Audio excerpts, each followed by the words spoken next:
Ding, detected. The host is happily scrolling through short videos. The divine video extraction system has awakened. There is a special offer for 3 dog heads. Please choose whether to bind. Divine video extraction system, binding successful. At first, sitting in the cafe waiting for your blind date, you simply couldn't believe it. You just sent 3 dog heads with a critical attitude, then leisurely scrolled through YouTube short videos to pass the time. Suddenly, as you were watching a short video introducing luxury cars, ding! Congratulations, host! The divine video extraction system is activated. You can now randomly extract one luxury sports car that is not for sale. Do you want to extract it? Hearing the system's prompt, you looked dumbfounded. Wow, the system really awakened and can extract things from short videos. I'm going to rise. I'm heading towards the peak of my life. In the next second, without hesitation, you commanded the extraction. Ding! Congratulations, host! Extraction successful. A Rolls-Royce Wraith worth 20 million is now parked in front of the cafe. Before you could even react, a dazzling Rolls-Royce key appeared in your pocket. As you touched the luxury car key in your pocket, your heart began to race uncontrollably. Using the free time from your blind date to scroll through YouTube short videos, you unexpectedly extracted a sports car. It seems your life as a poor delivery person is about to take a turn for the better. However, thinking about your blind date Zhao, who was almost an hour late, a hint of dissatisfaction crossed your face. Just then, a stylishly dressed woman with thick makeup stood in front of you. Are you Zhao? You frowned slightly and said flatly, "That's me, I'm Zhao." The woman showed a hint of arrogance and asked, "So, what do you do for a living? Do you own property in the city?" You chuckled self-deprecatingly, took a sip of your coffee, and said, "I graduated from college and started a business for 2 years. But my company went bankrupt, and my girlfriend cheated on me. If it weren't for my landlord Aunt Huang's strong recommendation, I wouldn't even be here for this blind date." So you replied matter-of-factly, "I'm a delivery person, currently renting a place." Before you could finish speaking, Jana's face showed undisguised disdain. "I'm an assistant manager at a publicly listed company, earning 4,000 a month. You, a delivery person with no house or car, have the nerve to come for a blind date?" At this point, Jana disdainfully added, "Go back and tell Aunt Huang not to introduce me to just anyone." You smiled slightly. "Such a realistic woman, you've seen too many like her on YouTube." You stood up and said, "It's going to rain outside. I'll take my leave first." As you spoke, you took out the car key from your pocket and strode towards the door. Jana's eyes were initially filled with disdain, but when she saw the car key in your right hand, disbelief crossed her face. If you're not mistaken, it's the key to her boss's Rolls-Royce. It looks exactly like the key in your hand. She patted her chest, trying to reassure herself that it couldn't be possible. She must have seen it wrong. How could a poor loser own a Rolls-Royce? Frustrated, she yelled at your back, "You loser, going for a blind date while holding a lighter." Her loud remark drew the attention of many in the cafe. "See, now even the lower-class workers don't have the right to go on blind dates." You ignored them and focused solely on the Rolls-Royce key, wanting to see if it was real. Stepping outside, you found that it was pouring rain, and there was a layer of water on the ground. But you still spotted the Rolls-Royce in the parking space at a glance, with its heavy front and the distinctive emblem of the Statue of Liberty. You couldn't be mistaken. You pressed the car key in your hand, and the platinum headlights flashed, accompanied by 2 beeps. Ha, it's actually real. It seems I need to scroll through more YouTube short videos for extraction. I'm heading towards the peak of my life. Many people near the cafe windows were watching the Rolls-Royce outside. When someone saw the delivery person who had just been insulted rush to the sports car and sit inside, they exclaimed, "What did I just see? A delivery person is actually driving a Rolls-Royce." Hearing their voices, Jana quickly walked to the entrance and happened to see you getting into the sports car. In that instant, an overwhelming sense of regret engulfed her. In her regret, Jana wanted to rush into the rain to apologize to you, saying, "I like you, don't go, it's a pity." With the roar of the engine, the dazzling Rolls-Royce took off, splashing water all over Zhao as it left. Meanwhile, sitting in the driver's seat, you experienced the comfort and acceleration of the sports car. After enjoying it for a short while, you returned to the city, arriving at an old neighborhood on the outskirts of the city center. You rent a place here for 2,500 a month, sharing it with 4 other people. The 3 men and 2 women put away the car keys and hurried back to room 301. Inside the room, 2 men and a woman were watching the popular TV drama Home. You were familiar with the plot, particularly the old mansion that was worth 200 million. Just as you were about to change clothes, Zhang Fian, holding a thermos and sporting a big cup hairstyle, smiled at you and said, "Hey, the delivery person is back early today." You glanced at Zhang Fian and casually remarked, "It's raining heavily." Alright, this Jiang Fian is a sales manager at an auto parts company, earning around 400,000 a year, making him the most successful among the 3 male roommates. Upon hearing it was raining, Jiang Fian immediately stood up and rushed to the window, anxious. Ting Ting is still outside. I need to go pick her up.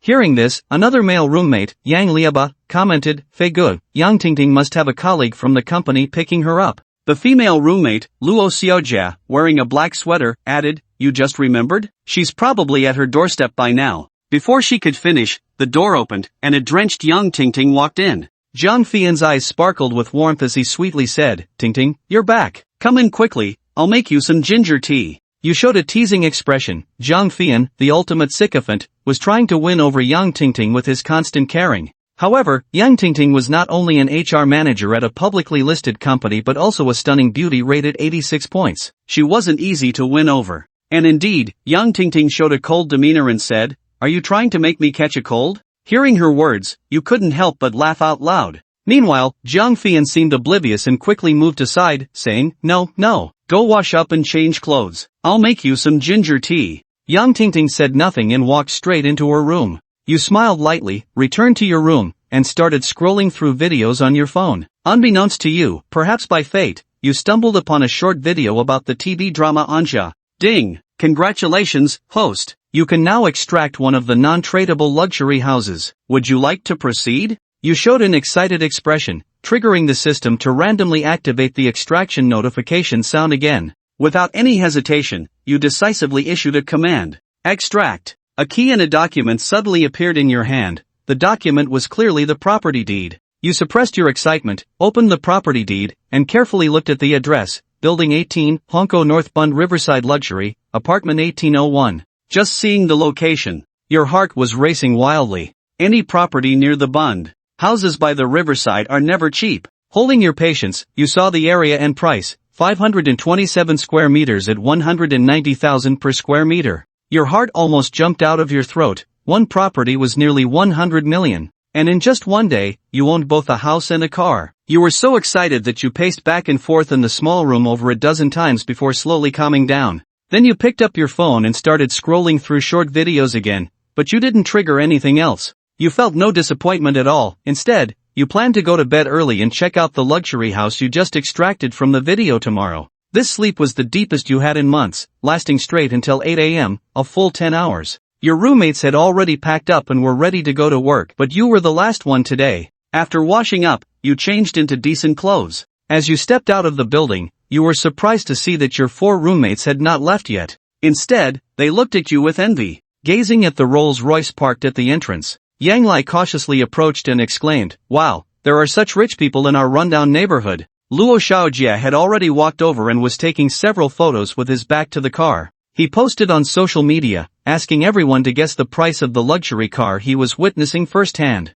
Zhang Fei stood next to his rowie, saying bitterly, That's at least 20 million. You could buy a decent apartment in this city with that. He glanced at his own rowie worth over 100,000, realizing it couldn't even buy a single wheel of that car. Yang Pinting, also in business attire, approached Luo Xiaojia and asked him to take some photos for her. While taking pictures, the car lights suddenly flashed twice and the car made a sound, startling Yang Pinting, who turned around immediately. In a panic, she got stuck near the car door. You walked over and calmly said, Excuse me, I need to go. Yang Pinting stared blankly as she stepped aside, watching you open the car door, get in, start the engine, splash past the puddles, and drive away. So much so that the hunger in Yang Pinting's eyes gradually turned into disbelief. Luo Xiaojia instinctively exclaimed, Isn't he just a delivery guy? Yang Lai couldn't help but also say, No way. Are delivery guys nowadays able to afford 20 million sports cars? In the distance, Zhang Fei clutched his chest, feeling immense pain, thinking about how he would casually call someone a delivery guy,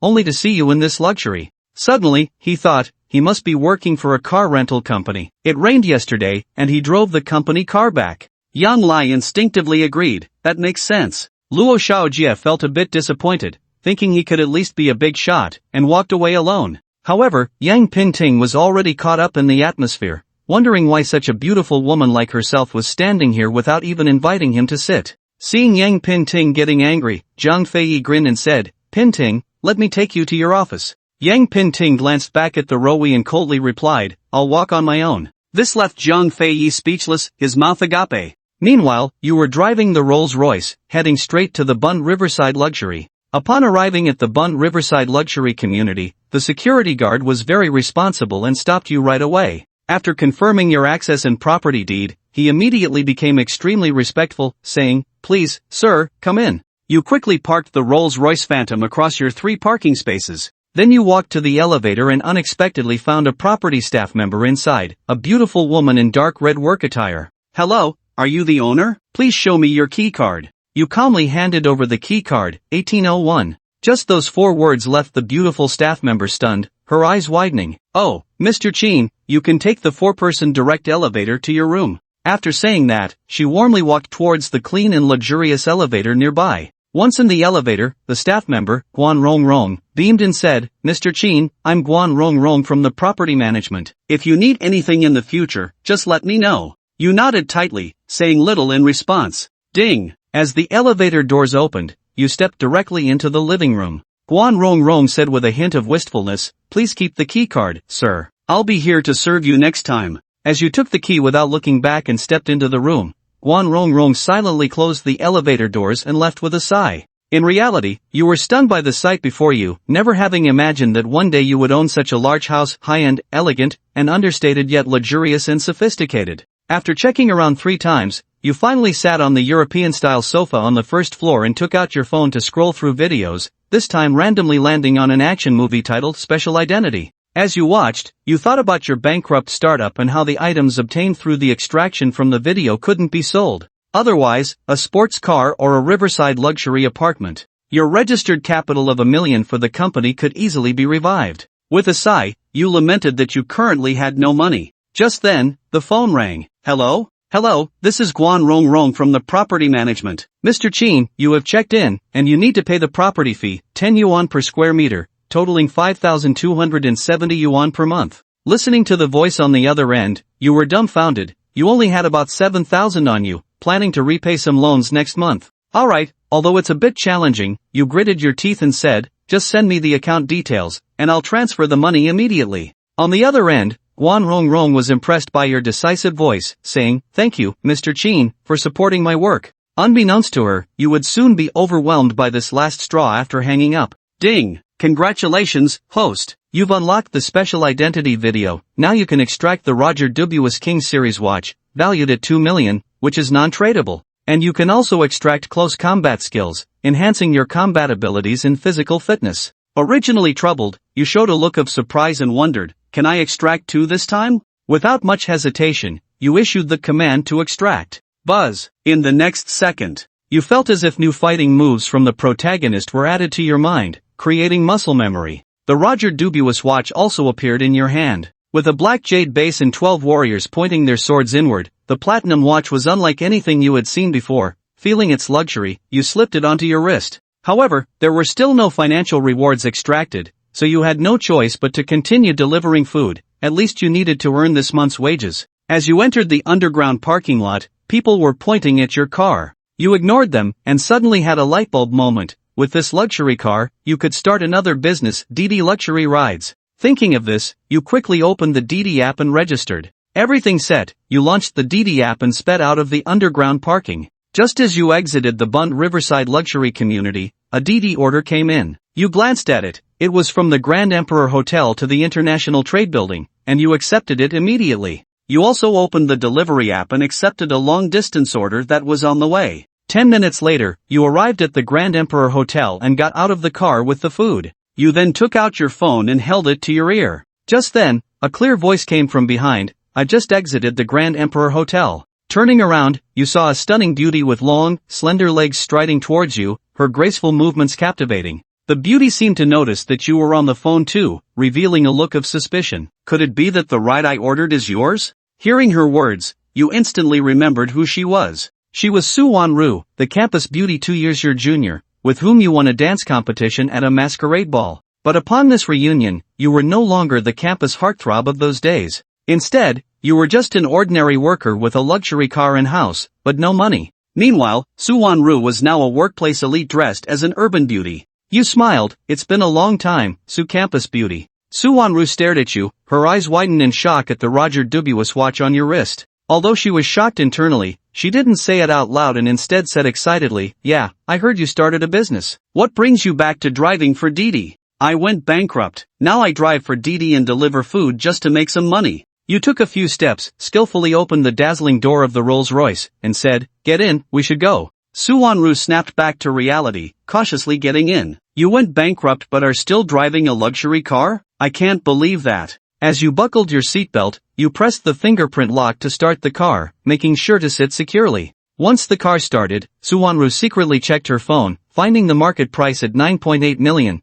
but it was just a number with no substance. The tax at customs would at least double that. Unable to hold back, she finally asked, "You went bankrupt and yet bought such an expensive car?" "Yes, I went bankrupt and my girlfriend left me, so now I deliver food and drive for Didi to make gas money." Suwon-Ru rolled her eyes, feeling 100 misfortunes in her heart, and was even more convinced that the watch on your wrist was genuine. She checked it on her phone again. Seeing the price of 2 million, she was at a loss for words. As the Rolls-Royce roared to life, the engine's sound was deafening outside, but inside, it was relatively quiet. Suwon-Ru hesitated, wondering how to communicate with her senior. You were indifferent, knowing that the awakening of the God-level video extraction system made driving for Didi and delivering food temporary. Watching YouTube in your free time was what truly mattered. As you were nearing halfway through the journey, Suwon-Ru suddenly blurted out, "Senior, why don't you pretend to be my boyfriend?" Her words made your arm jerk, and the Rolls-Royce nearly hit the median. Wow, was this really the same cold-faced campus beauty?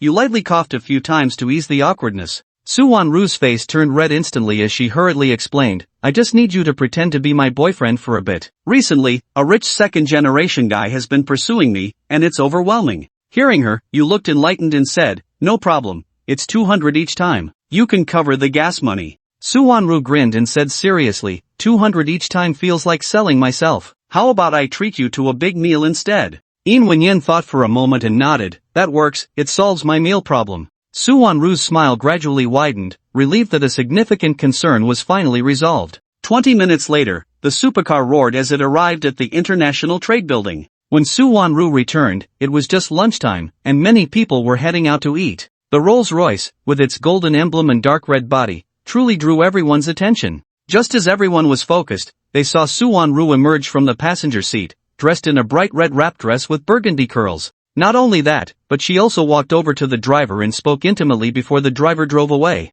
Seeing this scene, several colleagues rushed to Suwon-Ru's side, asking, "Is this your boyfriend? Are you going public with your relationship to fend off manager Sun's harassment?" Hearing these comments, Suwon-Ru's smile faded, turning her into an icy goddess as she replied, "He is my boyfriend." She gracefully walked away, swaying her enchanting figure towards the building. At this moment, you were driving the supercar, heading straight to the golden, magnificent buildings of the CBD. The delivery you were making was to the top floor of the East China Metallurgy Group. At this moment, President Lu Ruyen was dressed in a business suit, reviewing various reports for the company. Recently, divisions had arisen within the group due to her father's serious illness, causing many to stir. As she wearily rubbed her temples, her assistant called to inform her that the delivery was coming in. To reward herself and to maintain her energy, she had specially ordered meals from the Grand Emperor Hotel. However, she felt something was off. Could it be that electric cars were speeding up now? As the door opened, you walked in holding the delivery box, catching Lu Ruyen by surprise. She didn't expect such a handsome man to be delivering food. You were taken aback to find that she was a beautiful CEO, and you asked, "Where should I place your delivery?" Before Lu Ruyen could respond, the door was violently kicked open, and a person rushed in with a machete, lunging at her neck like a leopard. "Stop!" Seeing this situation, Qin Shen could not allow him to commit murder. His good reputation would be ruined. With a loud shout, he raised the takeout and rushed forward. In an instant, all the movements of the male lead in Special Identity seemed to have been honed 1,000 times, flowing through his muscles. His right hand, like a nimble snake, slipped through the opponent's armpit from behind, wrapping around his right arm, while his left hand formed a fist and struck fiercely at the ribs. At the same time, his right knee was raised heavily, delivering 3 consecutive knee strikes without warning, swift and fierce, relentless. Bang bang bang! Crack crack crack! In just 2 seconds, the attack was over. Qin Shen let go and rolled forward, catching the takeout steadily before it hit the ground.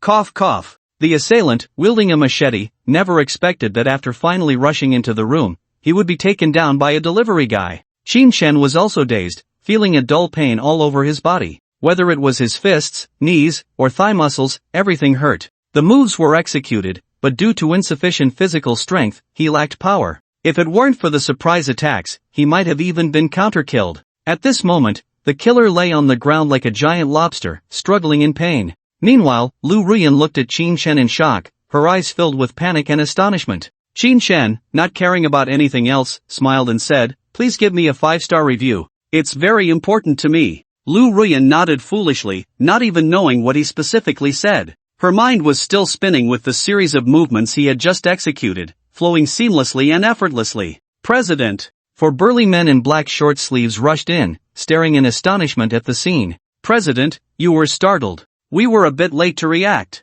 Fortunately, you are unharmed. We failed in our duty, please punish us, President." The four men, with fierce gazes, looked at the man on the ground and bowed in apology to the motionless Lu Ruyan. Qin Shen felt that this had nothing to do with him anymore and directly said, "You guys are busy, I'm leaving." He then turned and headed outside, disappearing into the elevator. It was only then that Lu Ruyan reacted, her expression returning to its usual coldness as she coldly reprimanded, "I want to know who dared to attack me in broad daylight. Take him out." Her eyes no longer held the previous confusion and daze, becoming incredibly sharp. "Yes." The four men responded, each grabbing a limb and quickly heading outside. The president's assistant timidly walked in, a red and swollen handprint on her left cheek, stammering, "President, it's my fault for not stopping the attacker. I'm sorry for startling you." She had been slapped hard, but failing to act was still a mistake. Lu Ruyan waved her hand and coldly said, "Immediately find that delivery guy from just now, we must thank him. See if we can get him to come to our company."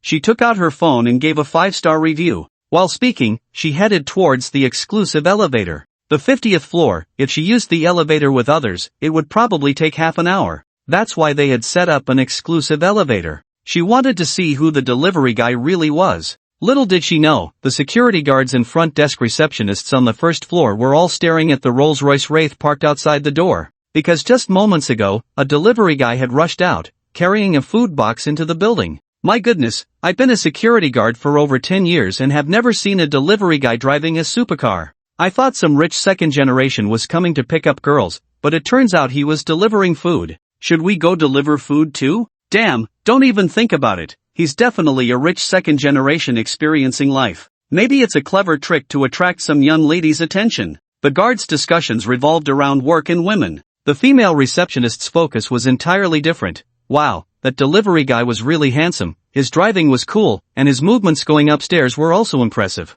If I had a boyfriend like that, I would definitely be the happiest person alive. I like this guy, it doesn't matter if he drives or not. The pair of melancholic eyes was simply stunning. When he comes out, I have to leave my phone number. Don't even think about it, you have no chance. President Lu from Huadong Smelting Group has ordered us to keep an eye on the delivery guy. As they were speaking, the elevator opened, and Qin Shen, stretching his wrists and knees, hurriedly stepped out. A few front desk beauties saw him and rushed over. "Hey, can you leave a contact number? President Lu upstairs wants it. You're so handsome, do you have a girlfriend? What do you think of me? Quick, take a picture, I want to post it on my moments." Seeing their enthusiasm, Qin Shen immediately sensed trouble and fled in a panic. What girlfriend? He had no idea about President Lu's intentions. He jumped into his sports car, roaring away. Lu Ruyan, who had just come out of the exclusive elevator, happened to see Qin Shen rushing into the supercar.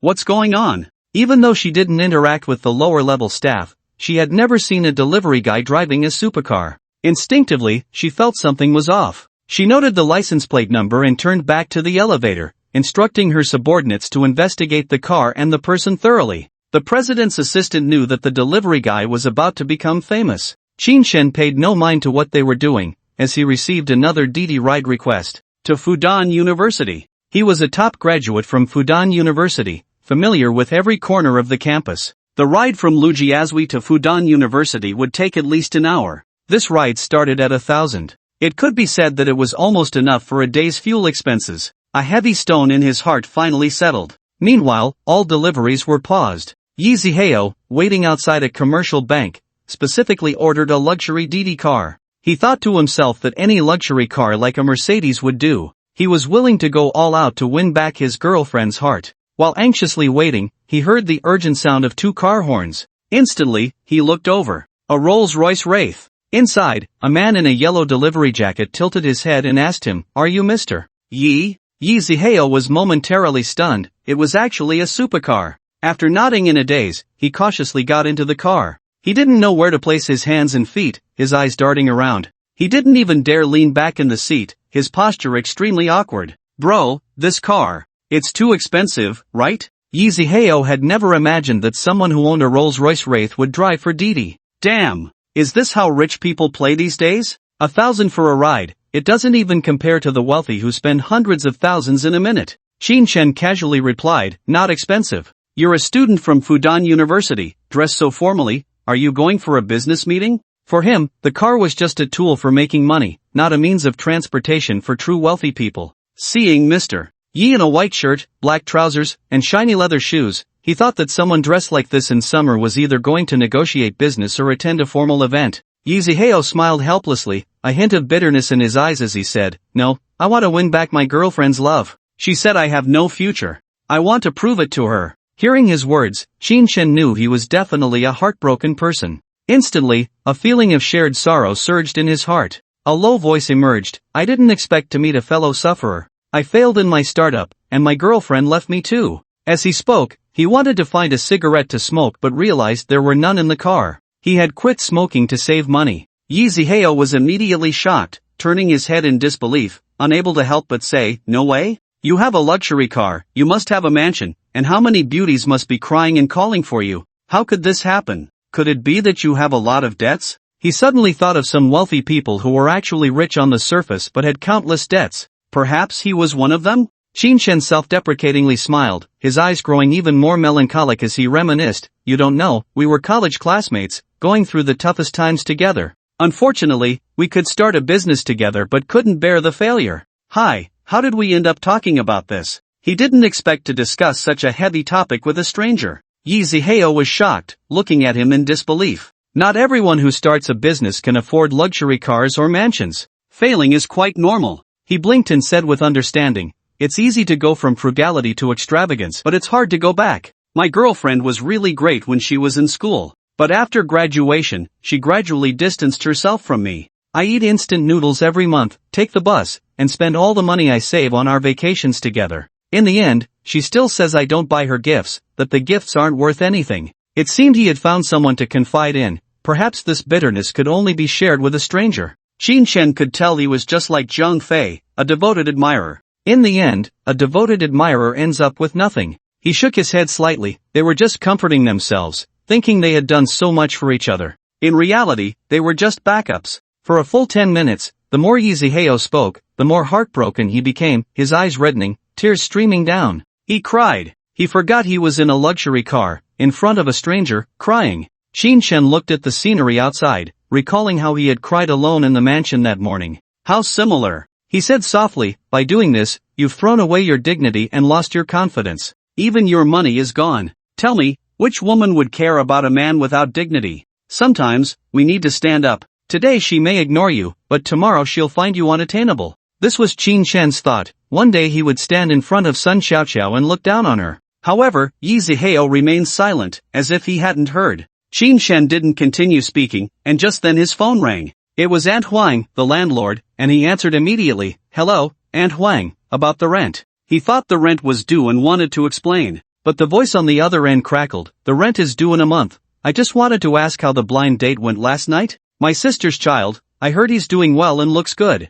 Qin Shen thought of Sun Na from the blind date last night. She must have gone to complain to Aunt Huang. He shook his head and said coldly, Aunt Huang, I waited for an hour. When she arrived, she said I was a delivery guy and didn't deserve love. There was no apology, no respect. What did she think I was? Should he still grovel to such a woman? Aunt Huang paused for a moment before saying, oh, she told me you didn't want to talk to her and drove off, splashing water everywhere. Xiao Qin, can your car really splash her with water? Clearly, she's lying to me. I rejected her. Aunt Huang thought Qin Shen was riding an electric bike, which couldn't possibly splash anyone. She comforted him a bit and then hung up. After hanging up, Qin Shen noticed Yi Zihao looking at him with confusion and shock, staring intently. God, is that woman an idiot? She actually made you wait an hour? I'm impressed. He couldn't imagine how blind a woman could be to give up on him and dare to make him wait. Even if he had no money, selling the car would still be worth tens of millions. He was still a middle-class man that others couldn't compare to. That woman was foolish. Yet he didn't realize how realistic this thought was, just like his own girlfriend. Qin Shen shook his head and didn't say much. He didn't speak because he thought the matter was trivial and didn't weigh on his mind. But Yi Zihao was different. He felt somewhat narrow-minded, and his thoughts had changed a lot. An hour later, a Rolls-Royce Wraith stopped outside an outdoor cafe. After giving him 1,000 yuan, Yi Zihao hesitated for a moment and said, "Big brother, if you ever make a comeback, you can look for me. I'm studying management and have some management experience." After saying that, he got out of the car and walked towards the cafe. In his heart, Qin Shen was open-minded, honest, and faced failure head-on. He was definitely the prototype of a good boss. It was a way to leave himself an escape route. Qin Shen blinked. It was just sending off a guest, yet he had gained a little admirer. With a smile on her face, she looked at his back. Just as she was about to start the Rolls-Royce, she noticed that Yi Zihao had frozen in place. Looking ahead, not far from the cafe, a couple was intimately chatting beside a BMW. It was less about having coffee and more about publicly displaying their affection, as if they were glued to each other. Given a bed, they could turn the world upside down. Watching Yi Zihao's steps grow heavier, he slowly moved forward, one step at a time. Qin Shen almost instantly understood, just like when he discovered his ex-girlfriend had multiple affairs. Both were lost souls in the world, and he felt it necessary to support him. After changing clothes, he parked directly in front of the BMW. Getting out, he followed behind Yi Zihao, walking nonchalantly. The mocking voices had already begun. "Oh, isn't this Yi Zihao? Dressed up like a model, what are you trying to do? Don't you know your own worth?" The woman's voice was filled with disdain, as if she were a queen looking down from above. As she spoke, she tightened her grip on the arm of the man beside her. "So you are Yi Zihao? From today on, she is my woman. You better stay as far away as possible. From now on, you are not allowed to get close to her. See that car next to us? It's my BMW." The man, with a head full of yellow hair, was dressed in Armani, and his phone was the latest iPhone 99.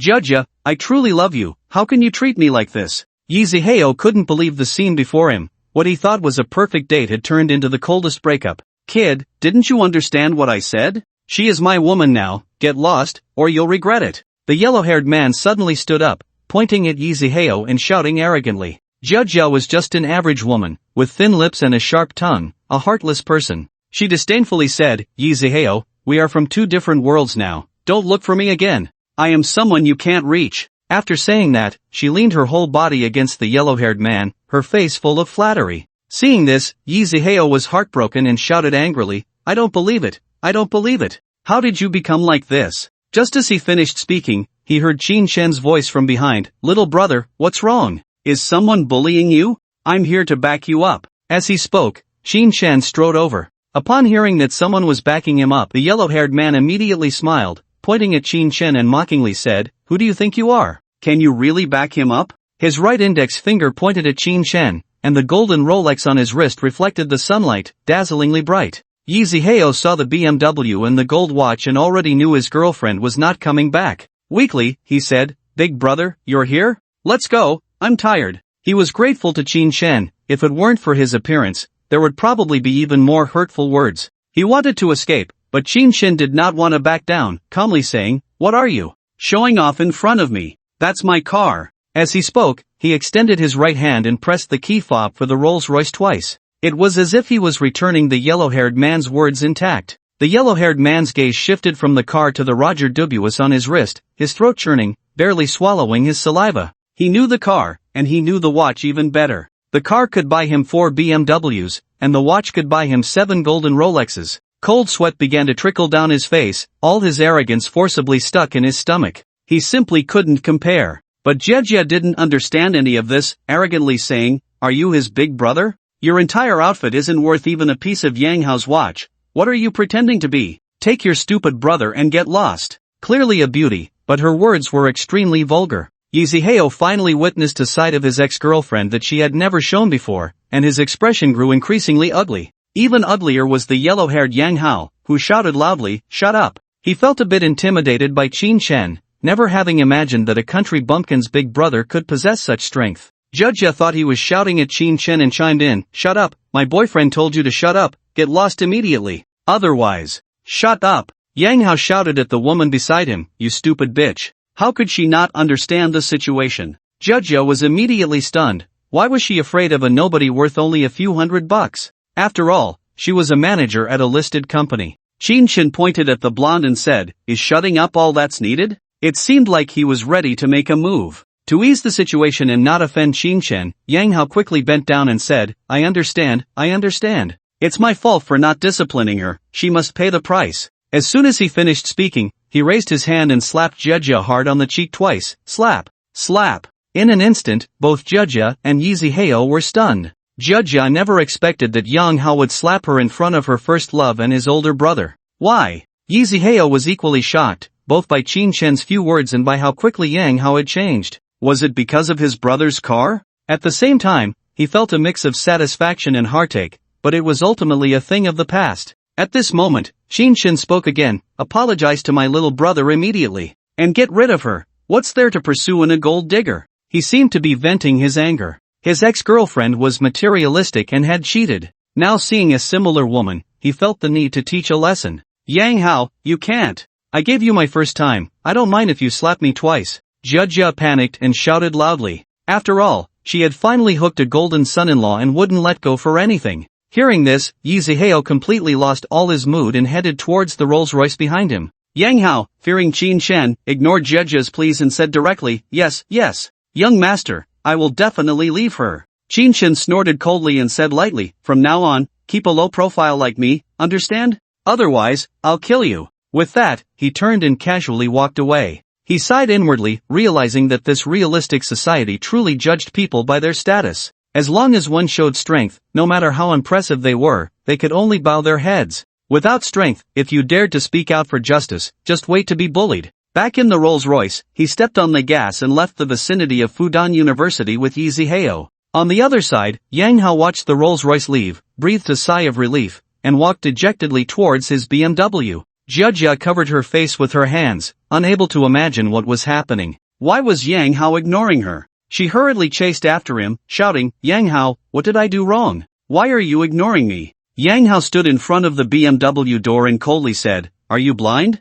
That person is driving a Rolls-Royce Wraith, worth 20 million. On his wrist is a Roger Dubuis King Series Eternal Classic, worth 2 million. My entire net worth combined isn't even worth his watch. If I don't obey, I might as well wait to die. He was very familiar with various luxury goods, able to distinguish between different low-key CEOs. Otherwise, he wouldn't even know if he offended someone. The BMW drove away, leaving Jia standing there, dumbfounded. It turned out that Yiziheo had such an impressive older brother, destined for great success. How? She was stunned. As for her, Yiziheo no longer cared, stopping at a bus station 2 streets away from the university. He spoke firmly to Chen, brother, thank you for standing up for me today. It also made me see her true colors. From now on, you are my real brother. Just give me a call for anything you need. With that, he pushed the door open and got out. Chen didn't take it to heart, shaking his head and continuing with his work. To be honest, if it weren't for their shared experiences, he wouldn't bother with such trivial matters. Who hasn't had a painful past?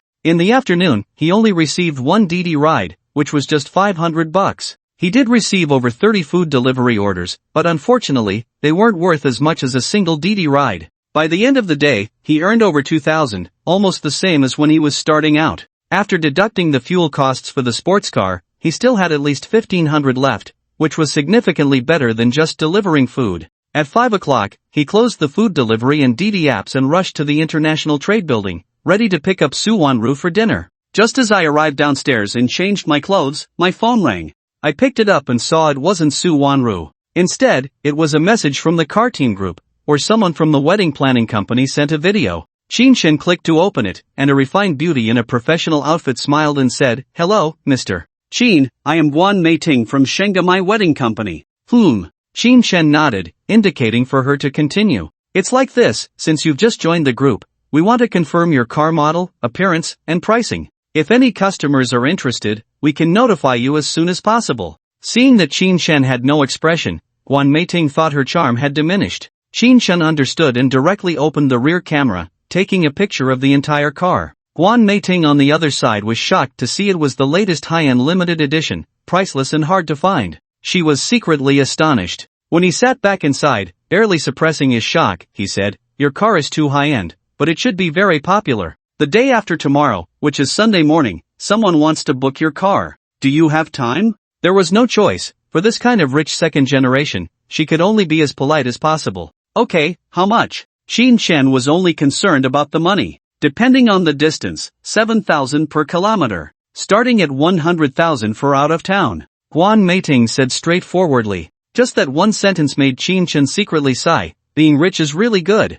For the sake of face, the starting price for the first car is 7,000. Damn! Turning his head, he thought that as long as he came a few more times, he could clear all his debts. He would be back in the game. Although his heart was turbulent, his face remained calm as he said lightly, okay, contact me anytime, I need to go have dinner with my girlfriend. Alright, Mr. Qin, goodbye. Guan Meiting breathed a sigh of relief. Dealing with the wealthy required caution. On the other side, Qin Chen hung up the phone and found that Su Wanru had not yet come out, so he called her. Hello, Qin Chen, are you there? Inside the office, Su Wanru finally received Qin Chen's call and deliberately spoke loudly. The young man Sun Yu, sitting on the sofa in front of her office, suddenly turned his head, his eyes filled with surprise. He had never heard her speak so gently. Boyfriend? He didn't believe it at all. It must be a shield she found. Okay, I'll be right down. Su Wanru's face remained as cold as ever as she said to Sun Yu, who was waiting on the sofa, Mr. Sun, my boyfriend is here to pick me up.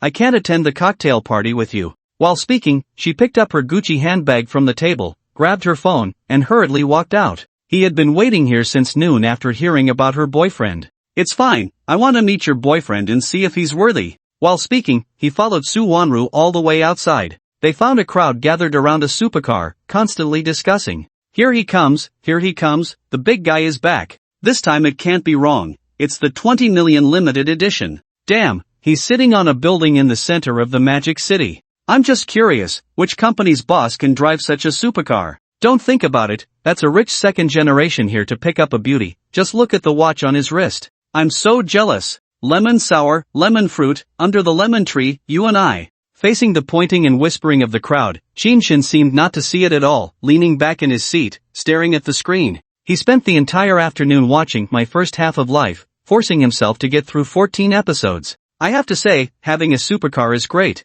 It won't be affected by the heat outside. When Su Wanru came down, she felt a bit embarrassed seeing the crowd around. However, the grand scene could also block manager Sun's entanglement. Make way. I'm here for my boyfriend. Her cold voice drove away a group of infatuated women. Dressed in a striking red wrap dress, Su Wanru's high heels clicked crisply as she swayed with charming grace, disappearing into Qin Chen's car. Standing outside the crowd, Sun Yu heard and saw someone really daring to snatch the woman he had his eye on. No matter how big their background was, they had to be taught a harsh lesson. However, when he saw the Rolls-Royce dawn, he felt a bit shocked. This kind of top-tier supercar was not something an ordinary rich kid could own. His thoughts flickered, and many ideas faded away. Qin Chen, unaware of what others were thinking, watched Su Wanru get into the car, put away her phone, and asked, working overtime? Where are we going to eat? The 14th episode had ended, and he hoped to binge-watch half of it that night to see what the reward was. Let's have hot pot. I haven't had it in a long time, and I really miss it. Su Wanru glanced out the window and noticed a few of her colleagues, casually agreeing. Then she rolled down the car window and said to the people outside, bye. Qin Chen also hadn't had hot pot in over 4 months, the company was on a downward slope, and he had no time to eat. Later, he had too much debt and couldn't afford to eat. Hearing about hot pot made his mouth water, and he readily replied, okay, you book the nearest Hey de Leo. Their voices were loud enough for those standing nearby to hear, and amidst the roaring sounds, they gradually drove away. Hearing their familiar conversation, it was clear they had known each other for a long time and were definitely not putting on a show. No way, the two of them together are so in sync. Their secrecy work is impressive. Look at her boyfriend picking her up in a luxury car. I want one too. Stop talking, look at manager Sun, his face is all dark. If it weren't for his chairman father, he would be nothing. As the crowd dispersed, manager Sun was filled with anger. He took out his phone and called a friend. Help me check on someone, Qin Chen. His face wore a fierce expression, wishing he could eat him alive. Which Qin Chen? I know one, the one who just had his girlfriend stolen from him, the bankrupt Qin Chen. He should be delivering packages now. What? No way. Send me a photo. Manager Sun couldn't believe it and said in surprise. Not long after hanging up, a photo came through, showing Qin Chen who had just driven away. He turned back to check some information and confirmed that he had gone bankrupt 2 months ago, making it impossible for him to afford a Rolls-Royce. Kid, wait until I expose you and make you completely trash in front of Su Wanru. Manager's son left with an endless cold smile. Qin Shen and Su Wanru had no idea what was happening and were lucky to have booked a heideleo near Lujiazui. Once seated, Qin Shen unceremoniously ordered 2 large plates of lamb, some beef tripe, and various vegetables. Then he said, "These are mine, you can order the rest. By the way, can you drive? If you can, I'll have a bit of beer." No politeness at all. To commemorate his rebirth, he had gained unimaginable benefits. He was making a comeback, leaving all those who looked down on him in complete despair. Su Wanru rolled her big eyes at him and casually ordered 2 small plates of lamb, some vegetables, and shrimp paste. Once the waiter left, she said, "You really are not polite." "I can drive. What, do you want me to take you home?" She had never seen a guy like Qin Shen before, dining with a girl, not treating her and being so impolite. Perhaps he was just being true to himself. When it came to the idea of taking him home, the air became filled with ambiguity. Who knew Qin Shen would shamelessly say, "I really do want you to take me home, and then I'll take a taxi back. Don't worry, my home is not far from Binjianlijing." It was indeed shameless, but what Su Wanru cared about more was the latter part, Binjianlijing. It was said to be 200,000 per square meter. Even the smallest apartment, 100 square meters, would cost 20 million. The price was the same as his car. More importantly, he wasn't inviting her to his home, he was just asking to be dropped off before taking a taxi away. Treating someone to this extent was utterly shameless. But since she needed something from him, she couldn't help but say, "You really have a big face, even bigger than in school. Fine, I might as well experience the comfort of a luxury car." She reluctantly agreed. There was a sense of longing in her heart, mixed with curiosity and excitement. After all, it was a 20 million luxury car, not everyone could drive it. Since she had agreed, Qin Shen no longer restrained himself from drinking, and during a meal at heideleo, he managed to down 5 bottles. Su Wanru sat in the driver's seat, watching the tipsy Qin Shen in the passenger seat, shaking her head repeatedly. Using him as a shield felt like a loss. Other men were all attentive and flattering, but he was completely unreserved. "Start the engine. Vroom." He couldn't control the accelerator, even though he tried to be careful, he still crashed into the stone pillar in front of the underground garage. Su Wanru's mind went blank. She never expected that the accelerator of a sports car would be so hard to control. A dazed Qin Shen shook his head and asked, "What's wrong?" Su Wanru quickly turned around, trembling as she looked at Qin Shen, stammering, "I crashed into the stone pillar in front, what should I do?"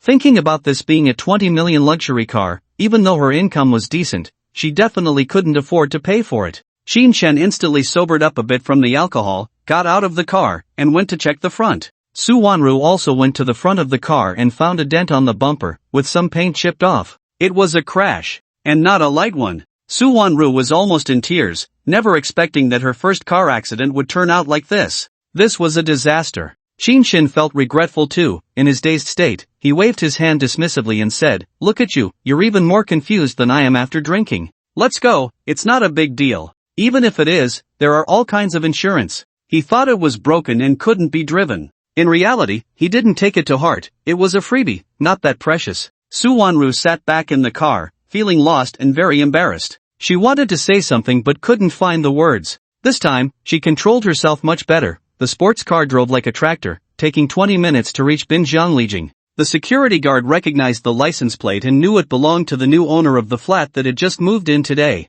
When he saw that the driver was the Ice Mountain goddess, he was even more envious. With money, one could even pursue a goddess. Under Qin Shen's guidance, they parked the car in the garage, and Su Wanru went to check the front again. She noticed that the dent from earlier seemed to have recovered a lot, muttering to herself, "Could it be that I really saw things? I didn't drink that much." Then she looked up and around, completely stunned. Qin Shen really owned property in such a prime location? "Since we're here, let's go up and sit for a while. Whenever you have time, come visit." Qin Shen took the key card and entered the private elevator. Inside, a new attendant was present, someone she didn't recognize. Su Wanru initially wanted to refuse, but her curiosity drove her to follow and take a look. Little did they know, the sight of the two returning home left the property staff in shock. Originally, they had heard from Guan Rongrong that the top floor was for singles. Now they realized that the woman by his side was of exceptionally high quality. "Good night to you both." With that parting line, the elevator doors slowly closed.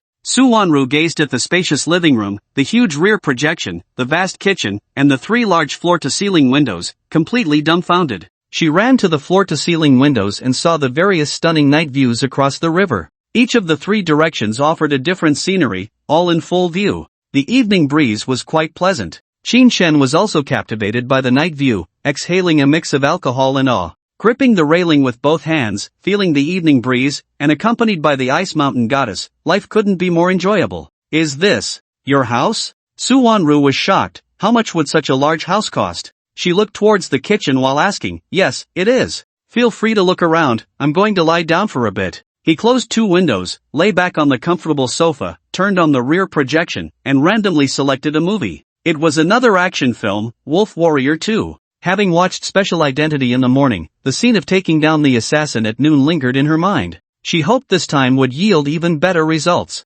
Even though she was tipsy, when the fighting scenes appeared, she couldn't help but focus her attention. On the other side, Su Wanru had already taken out her phone, recording various videos. The bedroom, guest room, bathroom, stargazing platform, the night view outside, and so on. She went through them all from top to bottom. Finally, she said, in a place like Magic City where every inch of land is precious, I wonder how much this apartment costs. After frowning and hesitating for a long time, she still posted it on her moments. Discovering that Qin Shen was completely ignoring her, she pouted and turned around again. She finally stopped at the stargazing platform, quietly gazing at the night sky filled with stars. If one were standing on the ground, due to the lights, it would be impossible to see. But here, on the 18th floor rooftop, equivalent to the top of a 36-story building, the view of the starry sky was absolutely different. After graduating for 2 years, due to her exceptional abilities and outstanding looks, she had rushed to become the assistant to the company president. The hardships and exhaustion she had endured, dealing with countless challenges, only she knew.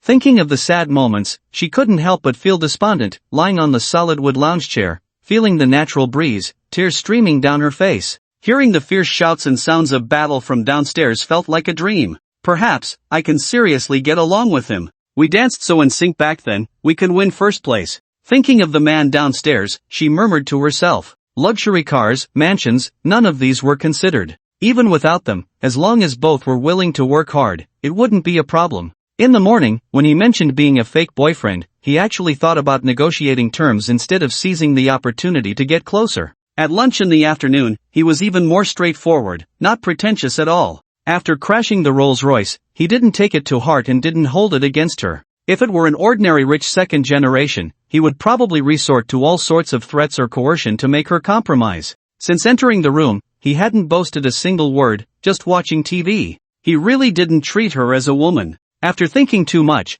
she unexpectedly fell asleep amidst the roaring of the movie. Qin Shen was already tipsy, and in the intense movie plot, he forgot that there was a campus beauty in the room. When he heard the protagonist say to the villain, "That's the past," he couldn't help but smile knowingly, relating it to himself, and echoed, "Yes, that's all in the past. From now on, I will definitely be incredibly strong." After the movie ended, the urge to urinate hit him, and he stood up, staggering towards the bathroom. When he returned, the hoarse sound of the ending song was still playing. Thinking of the protagonist's explosive gunfights and battles, he truly felt envious. An ordinary person like him couldn't compare at all. Standing under the green vine, waiting for the appearance of the white light ball. Sure enough, it appeared. And this time, there were actually 3. A big smile appeared on his face as he bent down and grabbed one with each hand. In his left hand appeared a dagger, looking quite similar to the one the protagonist in Wolf Warrior had. But it was larger, and 3 diamonds were embedded in it, looking more like a work of art than a killing weapon. Italian craftsmanship, priced at 430,000. Not for sale. Seeing the price, Qin Shen blinked hard, realizing for the first time that a dagger could be so expensive. It was indeed not something an ordinary person could afford. In his right hand appeared a book, which then turned into a wisp of blue smoke and disappeared. Dagger mastery skill. Can use the dagger accurately, enhancing oneself. In an instant, various dagger usage techniques filled his mind. The oddly shaped eagle claw knife immediately made him aware of various techniques. At this moment, the only phrase that could describe Qin Shen's feelings was, awesome. He picked up the last light ball with his right hand and found it had turned into a vial of blue potion, with a floating window beside it displaying, reward, warrior serum, can enhance the body. Black technology, priceless, valued at 300 million. Not for sale. Seeing the reminder above, Qin Shen's eyes nearly popped out. Something worth 300 million that couldn't be bought or sold. What was going on? With a determined heart, he gritted his teeth, stomped his foot, raised the serum, and poured it into his mouth. 300 million, with a tilt of his neck, it was gone. It tasted just like green tea, with no flavor at all. No feeling. What's wrong? Where's Su Wanru? At this moment, he suddenly remembered that he had brought back a campus beauty. That guy, the lone wolf, is like a battle wolf, not allowed to write military-themed stuff, so he had to make a change. Qin Shen looked around the hall, but there was no one. He swayed upstairs and immediately spotted Su Wanru on the lounge chair. At this moment, because she was lying down, she appeared extremely defenseless, accentuating her alluring figure. Seeing this scene of a sleeping beauty, Qin Shen, being a normal man, couldn't help but feel a stir in his heart. He staggered over, his eyes sparkling with brilliance. As he crouched down to admire her beauty up close, he noticed tear streaks on her face. Her light makeup had been smudged by tears, adding an endless fragility, like a homeless child licking its wounds in a lonely corner. It reminded him of his own struggles in the Magic City, crying alone in his room. In an instant, his earlier thoughts vanished. Life was already tough, why add to the misery? He shook his head to clear his mind. Standing up, he walked to the guest room, took out a blanket, and gently covered her, concealing her exquisite legs and enchanting figure. He glanced back at the stargazing platform, where the stars shone brightly. It's been a long time since I've seen the starry sky. May you have sweet dreams, and may the whole world treat you kindly. He thought of his hometown in the northeast, where he could see such sights every night. Now, he could no longer see that kind of scenery. After looking for a while, he swayed downstairs, casually washed up in the bathroom on the first floor, and lay down on the sofa. He didn't turn on the projector to continue watching the movie, so as not to wake Su Wanru on the second floor. He started binge-watching the drama My First Half of Life. The drama was nowhere near as gripping as a movie. He watched less than 2 episodes before falling into a deep sleep. Qin Shen slept quietly, but the old community was not as quiet as he imagined. After Jiang Fei returned, he was particularly boisterous, announcing that he would treat everyone to dinner tomorrow because a commission of 200,000 had come through. Yang Lai and Luo Xiajie were naturally overjoyed, excited about the prospect of a big meal. However, Yang Pingting showed little interest, merely saying she'd see how it goes. Her eyes kept glancing at Qin Shen's room. As a result, everyone waited until after 10 but still didn't see him return. Jiang Fei said, "Let's not wait any longer. I wanted to invite the delivery guy to eat with us, but it seems he has to work hard to make money." He wore a smug expression, his gaze landing on Yang Pingting as he continued, "Pingting, I told you, the delivery guy's car must be from the company. Otherwise, he would have come back yesterday." It seemed that Qin Shen's misfortune made him particularly happy. "Don't call me Pingting, we're not close. I'm going to sleep." She had intended to ask about Qin Shen's supercar but didn't get the chance. Instead, Jiang Fei kept rambling, driving her crazy. She walked into her room, closed the door, and lay on her bed, tossing and turning, unable to sleep. She fiddled with her phone but had no way to contact Qin Shen, feeling helpless. Sigh. In the end, she sighed, tossing and turning, finding it hard to fall asleep. On the other side, Qin Shen was unaware of what was happening in the rental house and didn't care. Lying comfortably on the sofa, he felt incredibly relaxed. He had to admit that sometimes the viewing room wasn't that great. For instance, if the curtains weren't drawn, it could be quite chilly in the morning. Su Wanru, sleeping on the lounge chair, inevitably woke up cold, even with the blanket covering her. When she opened her eyes and saw her surroundings, she quickly became alert. "No way, did I fall asleep?" Seeing that she was still in Qin Shen's viewing room, she sat up in a hurry. The blanket slipped off her, and she realized she looked quite disheveled, her skirt nearly up to her waist. She could confirm that Qin Shen hadn't done anything to her, instead, he had covered her with a blanket. Instantly, a warm current flowed through her heart. What a gentleman! Her fondness for him surged. She stood up and walked to the guest bathroom, preparing to wash up properly. Having not removed her makeup all night, her skin would suffer. Qin Shen was also awakened by the cold because he had only thought of covering Su Wanru with a blanket and had forgotten about his own comfort. He stood up and stretched his limbs, suddenly realizing that the first half of my life had played out last night. However, there were no rewards. This was within his expectations. After all, he hadn't watched the latter part at all. He rushed into the bathroom for a refreshing shower. As a result, there were no clean clothes to change into, so he had to come out wearing yesterday's clothes, his upper body bare. What puzzled him was that his body had somehow become quite well proportioned and toned, and his pants were a few centimeters shorter. Ah! Just as he stepped out, holding his clothes, Qin Shen heard a sharp scream. Looking up, he saw Su Wanru, dressed in a bright red wrap dress, standing not far away with her arms crossed over her chest. Stunning! Fresh from her shower, she radiated the fragrance of body wash. Her exquisite features, untouched by makeup, resembled a forest sprite. Bathed in the soft golden light of the rising sun, she appeared utterly pure, perfect and exquisite. Qin Shen was instantly mesmerized. Beautiful. Perfect. Truly deserving of the title of goddess. When Su Wanru saw him, she was startled. She hadn't expected him to come out bare-chested, and his muscles were particularly prominent, making him seem taller by 7 or 8 centimeters. Handsome, upright, and robust, he left a strong impression. A blush crept onto her delicate face, and she quickly turned to hide. Seeing her move, Qinshan snapped back to reality, licking his lips and asking, "What's wrong? There aren't any mice here, right?" As he spoke, he looked around. After all, it was a top-floor apartment. Could that be possible? He felt a bit regretful, thinking about how he had acted like a beast last night. It would have been better to have cooked the rice before it was done. He had let a beautiful woman slip away. Su Wanru was amused by his words and said, "There's a big rat, and you're so tall. Oh dear, I have to go to work, so I'll leave first." She had originally come to say goodbye, but since she hadn't found Qin Shen, she didn't want to leave directly. This moment was just right to ease the awkwardness. Qin Shen nodded, somewhat regretfully saying, "Alright, I have to work too. But there aren't many people in the morning, so I'll take my time. Can you order me some breakfast? I won't go downstairs." He walked to the private elevator and pressed the button for her. The room had a fingerprint lock, which had already been sorted out yesterday. Su Wanru found him a bit too direct. He didn't know how to keep her from leaving or offer to drive her. With a resentful glance, she said, "Okay, if you need anything, just call." With that, she waved her hand and entered the elevator. Only then did she have the chance to take out her phone and found that her social media was exploding. Over 100 replies. Which rich man's house did the goddess go to?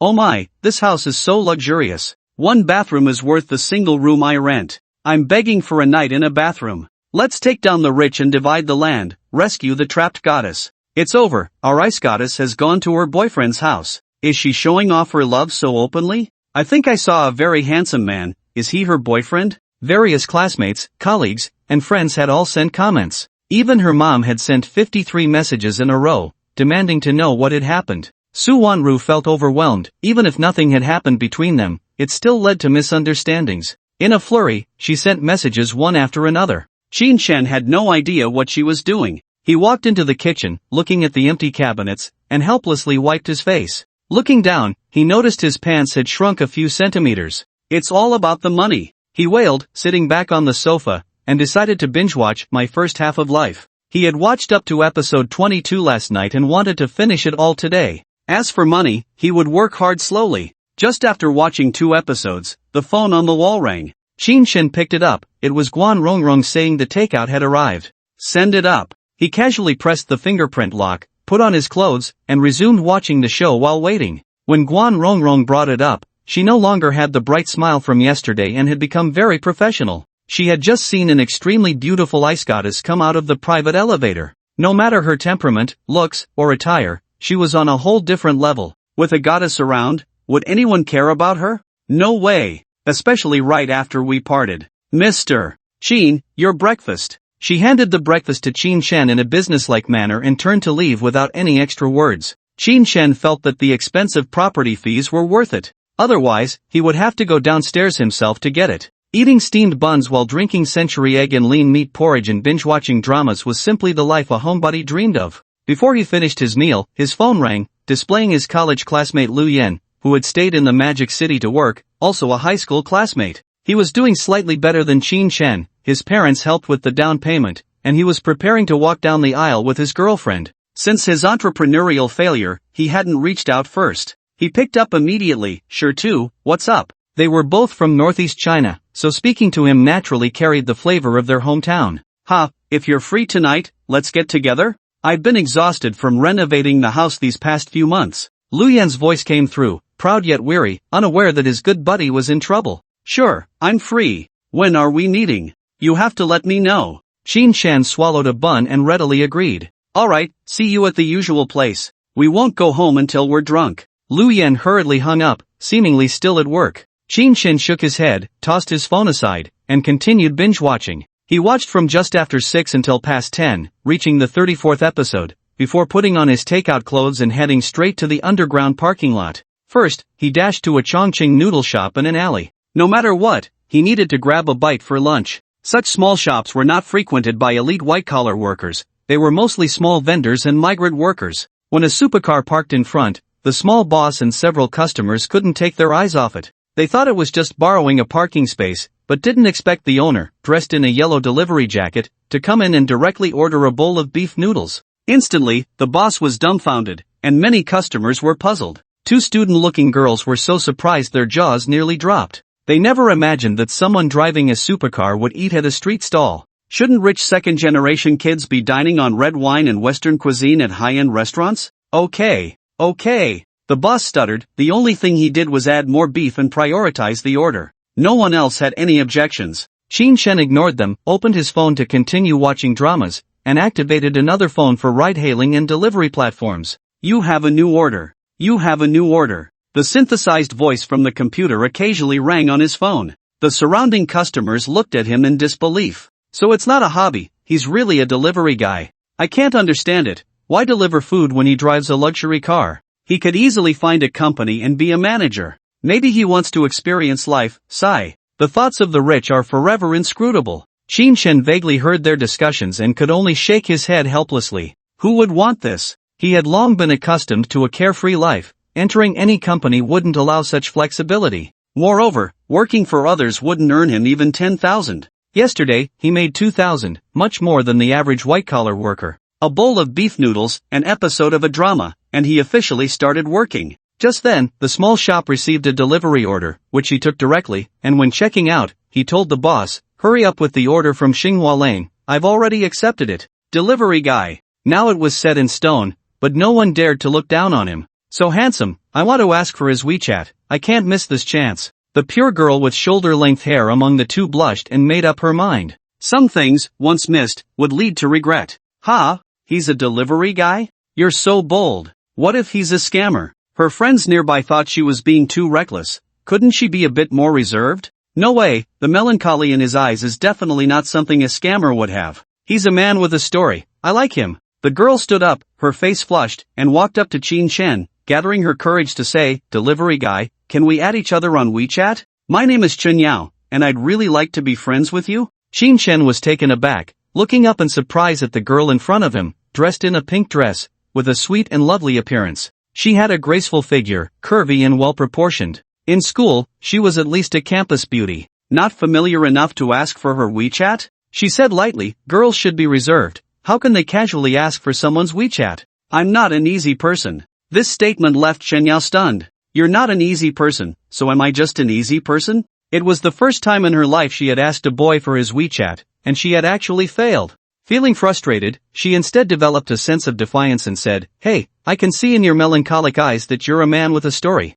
I hope to hear your story. I'm a writer for Fire magazine." Her face no longer flushed, she proudly puffed out her chest. Personal privacy, no comment. Chen Yao really wanted to open Qin Shen's head and see what was inside. Was this a pickup line? "Hey, the food's here." Just as Chen Yao was feeling frustrated, the boss's voice came. Qin Shen picked up the takeout box, put away his phone, and prepared to leave. Suddenly remembering something, he turned back to Chen Yao and said, "Students should focus on their studies, men are dangerous, don't get too close." He turned and strode out. He placed the takeout in the back seat, started the car, and drove away. Chen Yao, who had chased after him, could only feel disheveled in the wind. Yao, he actually rejected you?" A classmate exclaimed in disbelief. As a sweet beauty, it was impossible for her to be rejected by a man. What kind of heart does this person have? Humph. Chen Yao stomped her foot hard and ran outside. Failing to flirt and being seen by a group of people made her feel embarrassed. Qin Shen, unaware of her thoughts, felt he had done the right thing.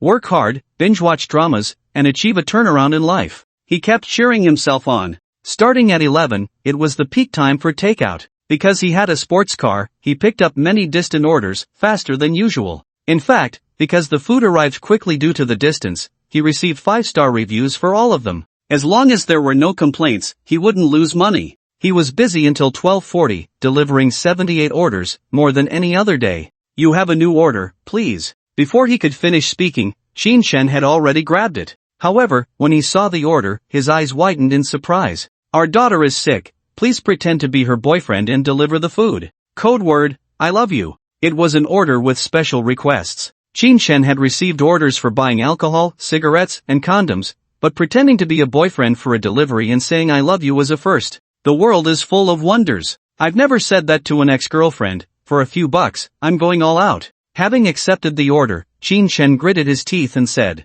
He stepped on the gas and rushed to the seafood restaurant. He noticed many luxury cars outside and the restaurant was packed inside. He was so fast that the food wasn't ready, so he had to sit on a chair by the bar and wait. It was just the right time to binge-watch dramas, so he wouldn't be bored. Just as he was finishing an episode, a shadow appeared beside him. "Oh, isn't this Qin Shen, the boss? Why are you delivering takeout? Still have time to watch TV dramas?" The sharp voice pierced his ears. Qin Shen looked up and was momentarily stunned. It was Liang Changhong, the sales department head from when he was starting out, who was decent looking but had excellent makeup skills. Several times she had hinted at doing something beyond friendship, but Qin Shen had never agreed. Unexpectedly, after going bankrupt, she had quickly found a new job and left. This was the first time he had seen her again, and she spoke with a mocking tone. Qin Shen replied indifferently, "The company went bankrupt, I still need to eat. Watching dramas, driving, life is pretty good." What expression could he have for such a two-faced woman? Liang Changhong was not as magnanimous as he was, her face full of sarcasm as she said, "Boss Qin's mindset is really tough. Even after the company closed, he can face it calmly. By the way, I saw Sun Xiaoqiao the other day. She's your girlfriend, right?" With a rich second-generation air, whispering sweet nothings in a Porsche. If the previous sentence was sarcasm, this one was a blatant stab to the heart, a needle pricked in front of everyone. You can hit a person but not their face, you can speak but not expose their shortcomings. Yet, Liang Changhong chose to expose them publicly. She even called over her 5 male and female subordinates, introducing, "Well, this is the Qin boss I told you about, the one whose company went bankrupt." Then she turned to Qin Shen and said, "They are my team from a Fortune 500 company, and their salaries have tripled." She had hinted countless times to Qin Shen that they could have a relationship beyond friendship, but he had rejected her every time, and today she was determined to hit him hard. The contrast made it clear that she was doing very well now. "Oh, I didn't expect you to still be a boss.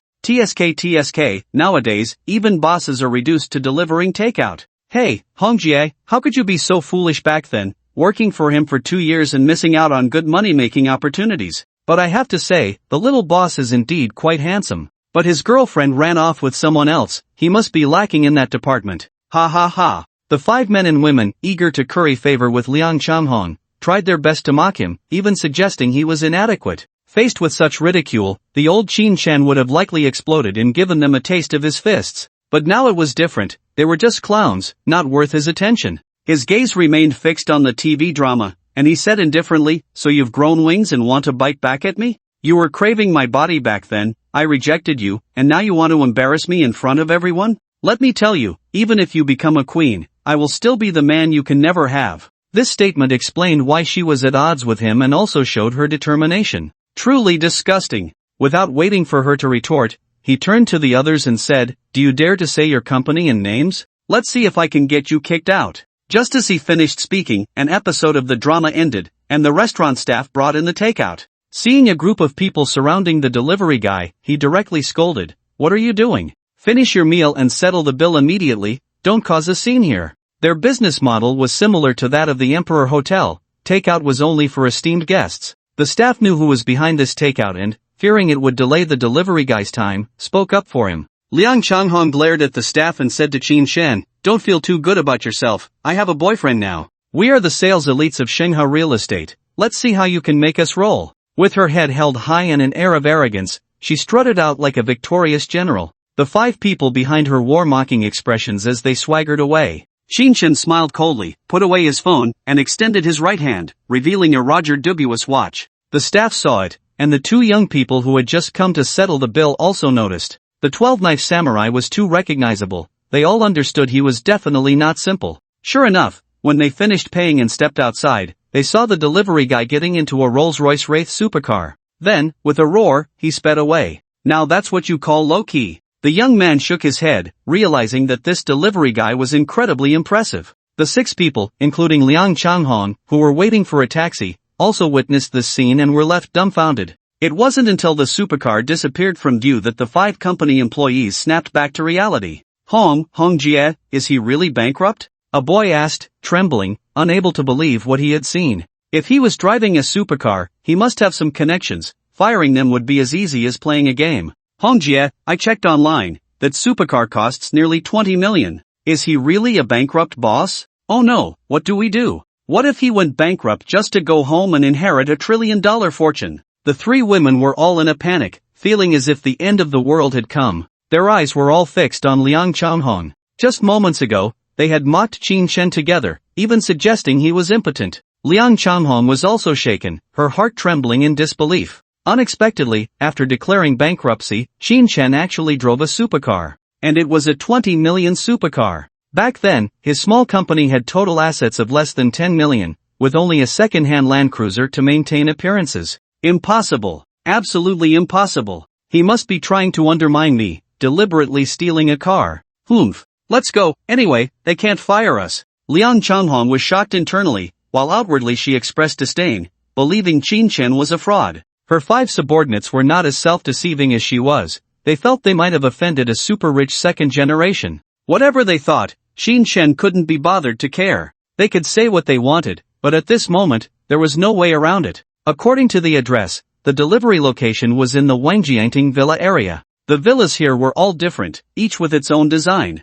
The starting price was at least 100 million, and the largest one, connected to an island in the inner lake, was worth 500 million. Upon seeing the address, Qin Shen felt a bit resentful. This trip was going to be a loss. However, since he had accepted the order, he decided to rush over. The only bit of luck was that he received a DD order to take a woman to Sevilla port. It was on the way. 500 to start. Naturally, he would drop her off first, earn the 500, and then head to Wangjiangting Villa number 188. Outside, a circle of elm tree walls blocked the prying eyes from outside. Qin Shen sighed at the vast area of the villa, feeling envious, and pressed the visual doorbell. A crisp voice came from inside, "Password." Qin Shen felt a bit embarrassed, his mind was racing, but he still tried to say loudly, "I love you." Immediately, the crisp voice inside turned into ecstatic joy, "Mom, Dad, my boyfriend is back. Hurry and open the door for him." Upon hearing the voice, Qin Shen found it hard to comprehend. How could a girl be so reckless? Just any man could be called a boyfriend? Soon, the retractable gate slid open, revealing a middle-aged man standing at the villa's entrance, looking at him with a cold expression.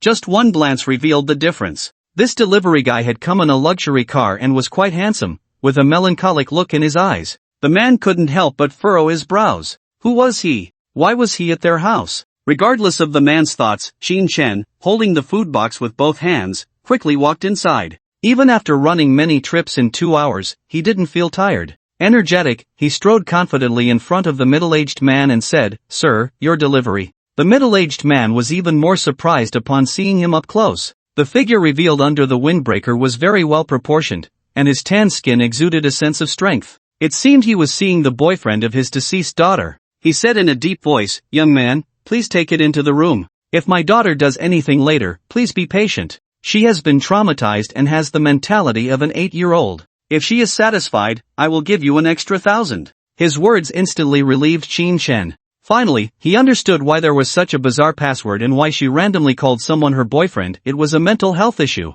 Nodding, he walked straight into the villa. Without waiting to say anything, he saw a beautiful woman in her 20s sitting in an electric wheelchair, quickly approaching him. Her face was beaming like a radiant flower, and her crisp voice came like a lark. "Dear, you're finally back. Did you bring me something delicious?" Her large, pure eyes sparkled like gems, making it hard for anyone to lie. Her porcelain white skin revealed faint blue veins. Her silky hair cascaded down from her shoulders. If it weren't for her disability and mental issues, she would be a stunning beauty scoring 98 points. For those with particular tastes, she would be a perfect 100. She was adorably charming. Qin Shen pressed his lips together, revealing the brightest smile, and hoarsely said, "Dear, I've come to bring you food. Come, let's try it with your parents. There's lobster and abalone." As he spoke, he stepped toward the dining table in the room and placed the food on it. "Really? That's great. Can you stay and eat with me today?" The girl clutched the hem of his shirt with both hands, swaying back and forth like a child, her big eyes blinking as she pitifully pleaded. Unless one had a heart of stone, it was hard to refuse her. Qin Shen, feeling helpless, shifted his gaze to the middle-aged woman who was secretly wiping away her tears. "Stay and have a meal with us, keep our little fish company, okay? It's just a little delay, let her dad handle it." The middle-aged woman wiped her tears away, forcing a smile as a mournful voice emerged. Qin Shen hesitated, his gaze landing on the middle-aged woman. He nodded and said, "I'll compensate you 5 times, and I'll give you a 5-star review first. Her name is Zhang Xiaoyu, but we call her Little Fish." The middle-aged person sat at the dining table, ready to go all out for her daughter. Qin Shen thought for a moment and leaned down to Zhang Xiaoyu, saying, then let's have a meal together, and then I'll go work to earn money. We need to eat, right? To be honest, a seafood feast wouldn't have kept him there. It was the sight of the little girl, so innocent, especially her pure eyes, that made it hard for him to refuse. As for the fivefold compensation, well, that was part of the reason too.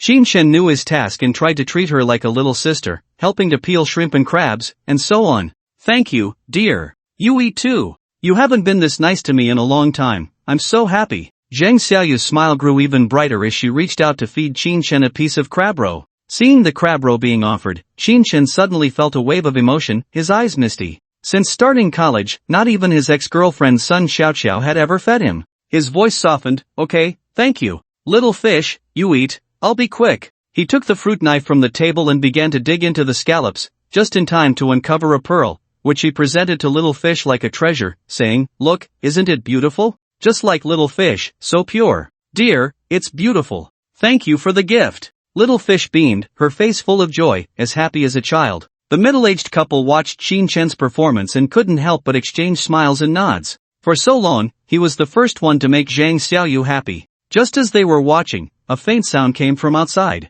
Suddenly, the glass in the first-floor hall was violently shattered. 3 men burst in, wielding makeshift machetes tightly wrapped in their hands. They leaped in from outside, looking ferocious. The middle-aged man suddenly stood up, instantly shielding his wife. Qin Shen was taken aback, looking at the 3 men. He never expected to encounter an attack while having a meal at someone else's home in broad daylight. Moreover, they were wielding machetes modified from the sickles used in the countryside for cutting grass. This thing was particularly terrifying. One chop could easily sever a tree as thick as a bowl. If it struck a person, it would leave them crippled without needing to hit a vital spot. Murderers had come. The middle-aged man, being the head of the family, shouted directly at the 3 men, if you have something to say, come at me. My wife and child have nothing to do with this, let them go. While speaking, he protected his wife, trying to push the child behind him. Zhang Xiaoyu had no idea danger was near. Her face was all smiles as she clapped her hands and laughed at the 3 men. Dear, is this the surprise you brought me?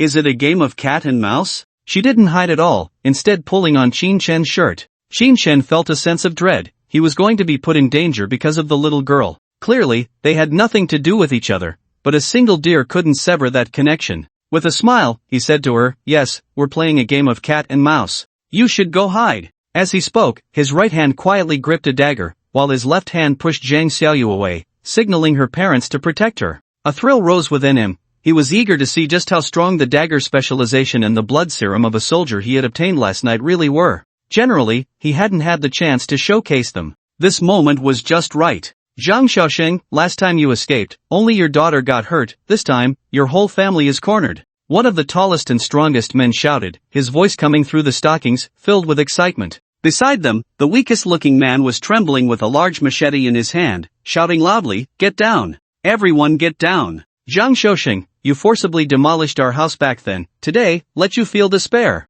The last person, round and plump, whispered, damn it, we've suffered for 10 years, and finally, we have a chance. You all have to die today. The 3 men were very agitated as they strode forward, aiming the machete at Qin Shen, who was the tallest and the only man with combat capability. Qin Shen wanted to say something. His eyes were cold, lips pressed tightly, and his muscles were ready to pounce at any moment. His legs slowly bent, as if preparing to crouch down. Zhang Xiaoxing quickly shouted, no, no. How was I supposed to know about what happened 10 years ago? Crash. The burly man raised the machete and brought it down on a solid wood chair. Crash. Crack crack. In an instant, the solid wood chair was reduced to splinters under the force of the machete. Wood chips flew in all directions, shocking everyone. Ah! A woman screamed in fright, immediately throwing herself over her daughter, hoping to shield her from the flying debris. Zhang Xiaoxing threw himself over his wife to protect her and their daughter. The family knew there was nowhere to hide and could only pretend to be ostriches. Meanwhile, Qin Shen's eyes suddenly widened. Opportunity. He grabbed a handful of scallops and various crab shells with his left hand and hurled them at the weakest, most agitated man who was struggling to hold the machete. His body followed like an arrow released from a bow, charging forward. Almost simultaneously, the burly man roared, shut the hell up. The short man shouted, don't make a sound. I'm going to chop someone. Just as the 3 men finished their shouts, they saw various trash flying towards them, obscuring their vision. Not being professional killers, their first reaction was to block and dodge. They used their machetes to swat away the chaotic debris, while Qin Chen charged in. With his expertise in daggers, he had developed muscle memory and spun quickly. His body reached an unimaginable speed, 5 steps in 1 second, rushing to their side. Whoosh whoosh whoosh. 6 flashes of light passed in quick succession as the dagger swiftly sliced through the arms of the 3 men. Bang bang bang. Then, their bodies were violently kicked away by Qin Chen. As they stumbled back, his left hand swept across, directly snatching the heavy machetes from their hands and tossing them into the nearby restroom. He then maintained a defensive posture, watching the 3 men lying on the ground. Ah! Ouch! It hurts! Only at this moment did they let out cries of agony, their hands bleeding profusely, blood pooling on the ground. Their bandages were all torn, stained with blood. Their expressions were hidden, but they must have been in great pain. Seeing that they were temporarily out of danger, Qin Chen shouted to Zhang Shouxing behind him, Mr. Zhang, are you okay? Find a way to trap them and call the police. Unbeknownst to him, Zhang Shouxing and his wife were staring blankly at his back, momentarily unable to react. Zhang Xiaoyu kept clapping, saying, Darling, you're amazing. You're my forever hero. I love you. I want a hug. Her voice rang out, filled with sweetness, wanting Qin Chen to hold her. Hearing his daughter's voice, Zhang Shouxing finally came to his senses. He signaled for his wife to call the police while he found a rope to tie the 3 men's fingers together. Only then did he have time to glance at Qin Chen, admiring him from the left, finding him handsome on the right, and excellent overall. He never expected that ordering takeout would bring in a soldier king. Those 2 moves just now were definitely not something an ordinary person could pull off. Fast, accurate, and ruthless. Even ordinary special forces soldiers wouldn't have such capability. I've called the police, they'll be here soon. Young man, sit down quickly, you're really amazing. The hostess became very polite, no longer indifferent as before. A life-saving grace. Just moments ago, the 3 men had charged in with murderous intent, nearly scaring them to death. Zhang Shouxing took the opportunity to remove the stockings from the 3 people, and when he saw their faces, he couldn't help but be taken aback. You guys, aren't you my employees? Why are you doing this? He recognized the identities of the 3 and shouted angrily. He never expected that his employees would want to kill him. Zhang Shouxing, have you forgotten what you've done? You forcibly demolished our homes and didn't provide any compensation. If the court won't judge you, we will. Don't always act so high and mighty. We can't do anything to you, but next time we meet, we'll make sure your whole family dies. I'll never forget the scene of my parents crying in the heavy rain, all thanks to you. The 3 of them had fierce looks on their faces as they yelled at Zhang Shouxing, even spitting at him. After cursing Zhang Shouxing, they turned to Qin Chen and shouted, You bastard, aiding the oppressor, may you die a terrible death. Right, becoming a son-in-law of the Zhang family, having a child with no future, your whole family will be cut off. Do you know why their daughter is a fool? It's heaven's punishment for them. You actually married such a woman, trash. Qin Chen felt very upset from their insults. He coldly replied, You better understand, I'm not their son-in-law, I'm just a delivery guy. You point a big knife at me and expect me not to resist? Just wait to rot in jail. His shout left the 3 of them stunned. Not a son-in-law? Suddenly, they remembered that they had indeed never heard of a son-in-law from the Zhang family, and it seemed they had made a mistake.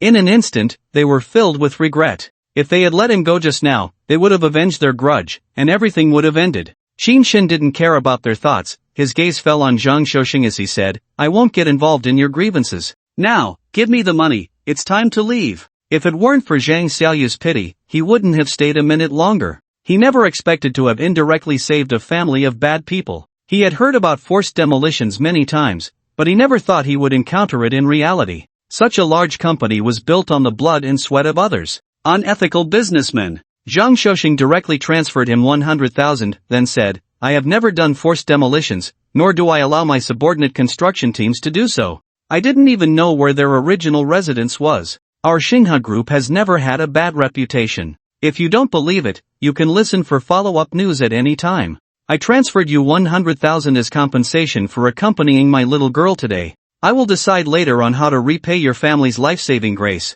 He needed to handle today's situation. It wasn't as simple as he thought. Qin Chen didn't pay attention to the other words. He only saw that there was an extra 100,000 in his account. He was instantly stunned. Damn, after working hard for 2 months, he hadn't even received 1/10 of that. After just one meal with the girl, it was easily in his hands. A smile appeared on his face as he said, Alright, you don't need to take the life-saving grace to heart, 100,000 is enough. I'm leaving now. He was very excited. At least he could finally pay back a portion of the money with interest. Zhang Xiaoyu saw his expression and moved her wheelchair next to Qin Chen, looking pitiful as she said, "Dear, are you leaving? When can you come to see me again? I miss you so much, it's been a long time since you slept with me." Her big eyes were misty, and she tugged at the hem of Qin Chen's clothes, her face full of pleading. Seeing her like this and hearing her talk about sleeping, Qin Chen felt a wave of headache. He rubbed her long hair with his big hand and said, "Don't worry, I'm going to make money, earn a lot of money, and then I can be with you.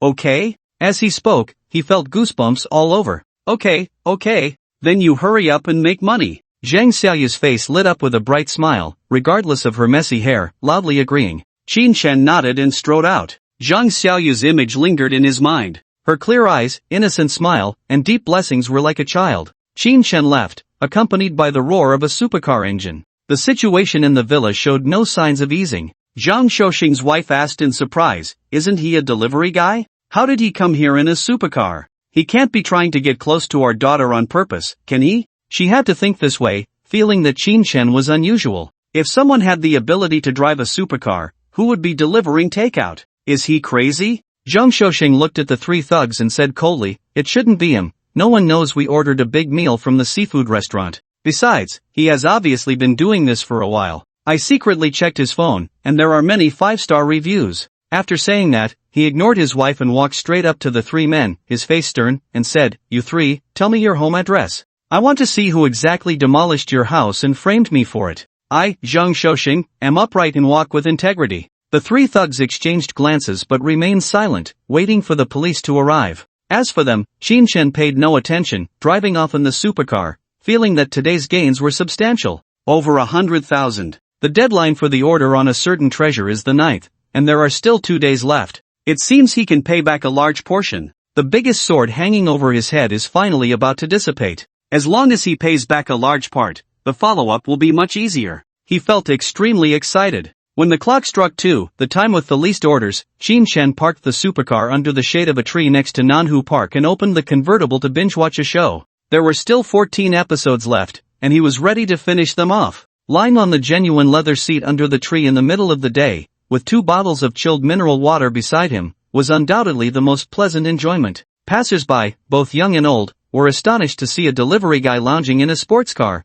watching a drama on a worn-out phone. The various incongruities struck their vision. Someone secretly took a photo and posted it to their social circle, quickly making Qin Chen popular. "Wow, this delivery guy has personality, daring to lie in a rich kid's car watching a show. Isn't he afraid of getting beaten up? The delivery guy is so handsome, I want his contact information. I can't take it anymore, I've been completely conquered by this guy, and I've already thought of our child's name. Ah, could this be a rich kid experiencing life? So handsome, I want to cry in the car. Crying? I want to let my hair down on the hood." Various comments expressed the true thoughts of many people. Among the numerous shares, it appeared in the social circle of Lu Ruyan's assistant, Feng Dan. The moment she saw it, she recognized Qin Chen, the delivery guy who saved the president's life yesterday. She hurried into the president's office and said loudly, "President, I found the delivery guy from yesterday. He's now under the shade of a tree outside the east gate of Manhwa Park." While speaking, she sent the photo to the president's computer for her to see.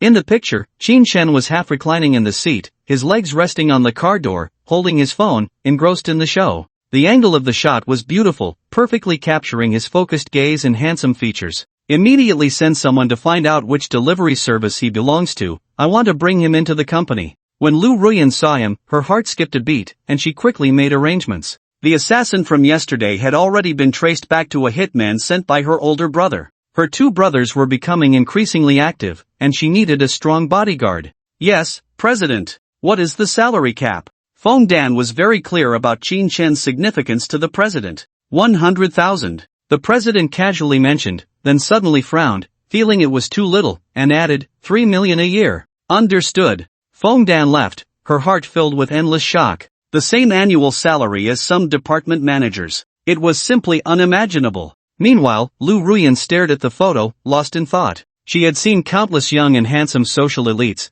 but Qin Chen was the first man to stir her heart. She contemplated becoming his subordinate, while Qin Chen was unaware that he had inadvertently gone viral on social media. Binge-watching the show was somewhat frustrating, and he couldn't help but mutter, "Scumbag." He had never wavered between 2 women, he only liked his ex-girlfriend. Now, he doesn't even have someone he likes. Just as the last bit of time was running out, a beautiful woman appeared beside him, quietly waiting. Qin Shen couldn't help but tilt his head to take a look. He didn't recognize her. He had seen countless women every day, unless they were of the caliber of Lu Ruyan or Su Wanru.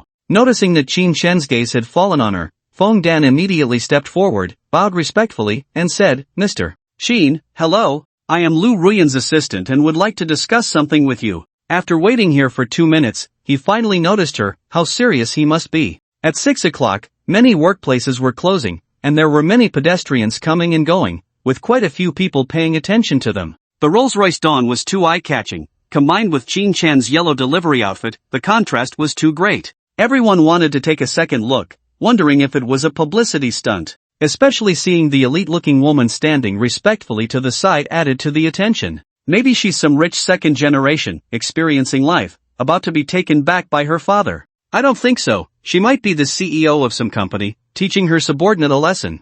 This combination is too strange. It should be the other way around, right? They were discussing, but Qin Shen couldn't hear them. He withdrew his gaze and continued watching the show, casually saying, "I don't know Lu Ruyan." He really didn't know Lu Ruyan because there was no name on the delivery order. Who knew who it was? He was about to finish watching and didn't know what reward he might get. He was very much looking forward to it. He didn't take the so-called CEO seriously at all. Feng Dan was momentarily stunned. She didn't expect him to not know the famous beauty CEO, the most beautiful woman in the Magic City. Wasn't she driving a supercar worth millions, a super rich second generation? He should know. Perhaps it was intentional? Gritting her teeth, she continued, "Yesterday at noon, you were on the 50th floor of the brilliant building, where you subdued a killer. The person you saved is our CEO Lu. If it weren't for Qin Shen's formidable skills, she would never have been so humble." Hearing brilliant building and killer, Qin Shen instantly thought of the stunning beauty in uniform. Even if it was only for a brief minute, he was struck by her perfect appearance. However, no matter how beautiful a woman is, she is not in his world. He couldn't reach her. Therefore, he waved his hand as if shooing away a fly and said, "So she is Lu Ruyan? I saved her for free once, and now she wants more? Alright, you can go back." Then, he raised the convertible top because the ending song was playing. He didn't want anything to suddenly appear in his hands and be seen by others. Outside, Feng Dan stood there in a daze. She didn't say anything and was actually sent back? Wasn't the CEO beautiful? Wasn't she curious about what he was supposed to do? While the glass hadn't risen yet, she hurriedly shouted, "Our CEO hopes you can be her bodyguard, with an annual salary of 3 million. There will be rewards every time you take action. For a delivery guy, 3 million should be easy to earn." Hearing her voice, Qin Shen's heart did indeed race a few beats. Almost simultaneously, he noticed 2 glowing orbs appearing under the windshield of the car. To divert his attention and digest this shocking news, he grabbed the glowing orbs with both hands. The left hand turned into a car key, and a floating window displayed, "Bugatti Veyron, price 2,500, not for sale." He didn't even recognize the logo on it. It was the first time he learned about the Bugatti Veyron, and his heart was shaken. However, it quickly turned bitter. Damn, this is another huge consumable, can't sell it, what use is it to me? He was filled with various complaints in his heart. The right hand opened, and it turned out to be a shareholding document, with a floating window displaying, Xinhua Group 25% shares, market value 5.6 billion, annual dividends, not for sale. When he saw the share, Qin Shen almost went crazy. He never expected that while binge-watching, he would stumble upon group shares. Instantly, he transformed into a billionaire with a net worth of 5.6 billion. However, when he saw not for sale and annual dividends, 100 grass mud horses galloped through his mind. In other words, he currently cannot obtain any wealth at all. Moreover, if the business is not managed well, the year-end bonus might also go down the drain. Everything just looks good on the surface, but it does nothing to help the current predicament. Standing beside him, Feng Dan noticed the car keys in his hand and blinked hard. A Bugatti Veyron. Would someone who owns 2 supercars agree to a salary of 3 million? This is a super-rich second generation. When she saw another document, her eyes nearly popped out. A shareholding document, 25% of Xinhua Group. She didn't know exactly how much that was worth, but he was very clear that Xinhua Group had a market value of at least 20 billion. He might be the 3rd largest shareholder. With such a terrifying net worth, how could he go work as a delivery man? Is he out of his mind? She couldn't wrap her head around it and said more respectfully, "Mr. Qin, sorry to bother you. If you have any thoughts, please give me a call. If not, we won't disturb you any further." She handed him a business card with both hands. Qin Shen had already made his decision.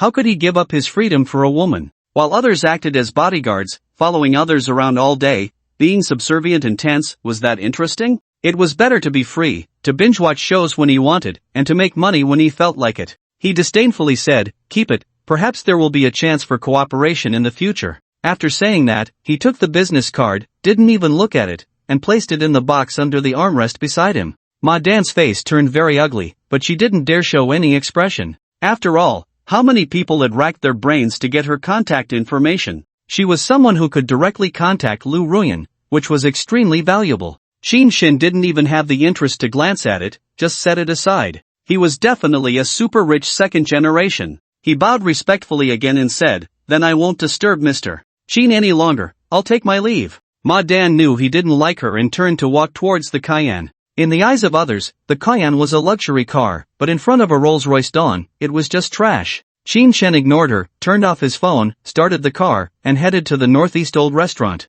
He and Lu Yan were both from the Northeast, and when they first arrived in the Magic City, the two of them couldn't get full even after eating 6 dishes. They also had to endure the strange looks from others. Later, they found a restaurant run by fellow townsmen. Although the dishes were a bit smaller, at least they weren't so exaggerated. Moreover, most of the customers inside were from the Northeast, so there was no disdain or anything like that. Even with a supercar, once it was rush hour, it still moved slowly like a snail. Fortunately, it was in an alley near South Lake Park, otherwise, Qin Shen would go crazy. Before he reached the place, a strange phone number came in. "Hello, who is this?" As a delivery man, Qin Shen had a habit of answering unknown numbers. "Xiao Qin, it's Zhang Xiaoxing, Zhang Xiaoyu's father from Wangjianting community." Hearing his voice, he remembered who it was. "Mr. Zhang, what's the matter?" "Xiao Qin, it's like this. I've just notarized through a lawyer to transfer 25% of the shares of Xinghe Group to you." Hearing his words, Qin Shen's heart skipped a beat.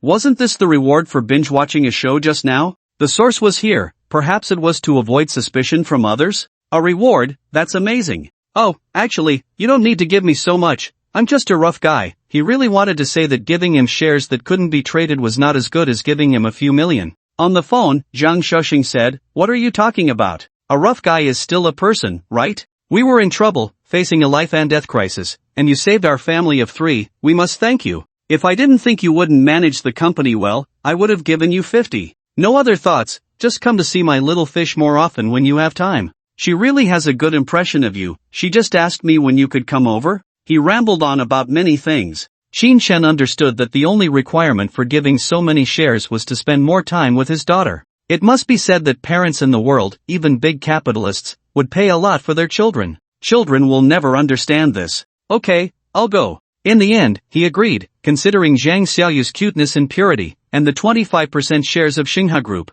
Suddenly, he recalled that the name Xinghe sounded familiar. Liang Changhong seemed to have mentioned it before. He directly asked, "Mr. Zhang, is Xinghe Real Estate a subsidiary of Xinghe Group?" If it is, he would teach her a good lesson tomorrow. People must pay the price for their words and actions. Just a subsidiary? What's the matter? Zhang Xiaoxing didn't think anyone could bully him. He probably had lost something in a project. Qin Shen asked directly, "Can I appoint or dismiss people there? There are some capable individuals I want to give a try." In reality, it was to deal with Liang Hongchang. "You are the 3rd largest shareholder. As long as it's not a decision-making level appointment or dismissal, a phone call can solve it. I've already notified them about your call." Zhang Xiaoxing was incredibly grateful to this lifesaver. Qin Shen was overjoyed, chatted aimlessly for a bit, and hung up. Tomorrow, he would teach them a good lesson. A bunch of trash. Most people are grateful to their old employers, but Liang Changhong slandered and even publicized against them. In a good mood, he arrived at the shade opposite the old northeastern restaurant.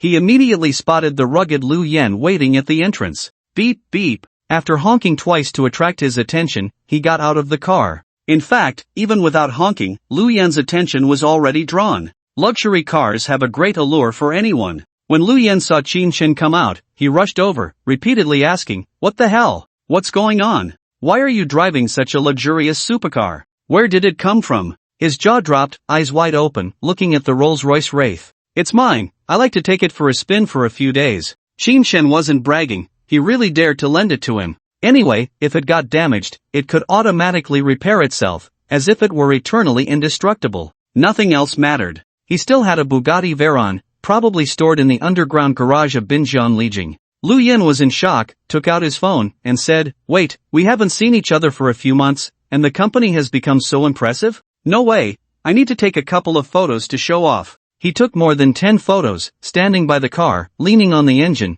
but he was careful not to scratch it to avoid embarrassment. "Let's go in, today I'm treating," Xin Shen called him as they entered the old restaurant. Compared to his calmness, Lu Yan was bursting with excitement. In the past, when he saw a supercar, he would immediately hide far away, not daring to get close. Today was the first time. "Wow, my brother has made it big. By the way, I'm getting married next month, you have to be my lead car. Damn, it's so cool." He was overly excited and directly made a request. "No problem, just let me know the date in advance. But you can come and choose it then." Xin Shen patted his back and agreed directly. That's what brothers do, they don't talk about money. A few tens of thousands were set aside. "Thanks." Lu Yan was full of excitement but didn't understand what "come and choose" meant. Sitting at a table, they ordered 4 dishes and a dozen beers. Each had a bottle, and after taking a couple of swigs, Lu Yan wiped his lips and asked, "By the way, how are things with Sun Xiaoqiao? When are you buying a house and getting married? It's been almost 5 years, right?"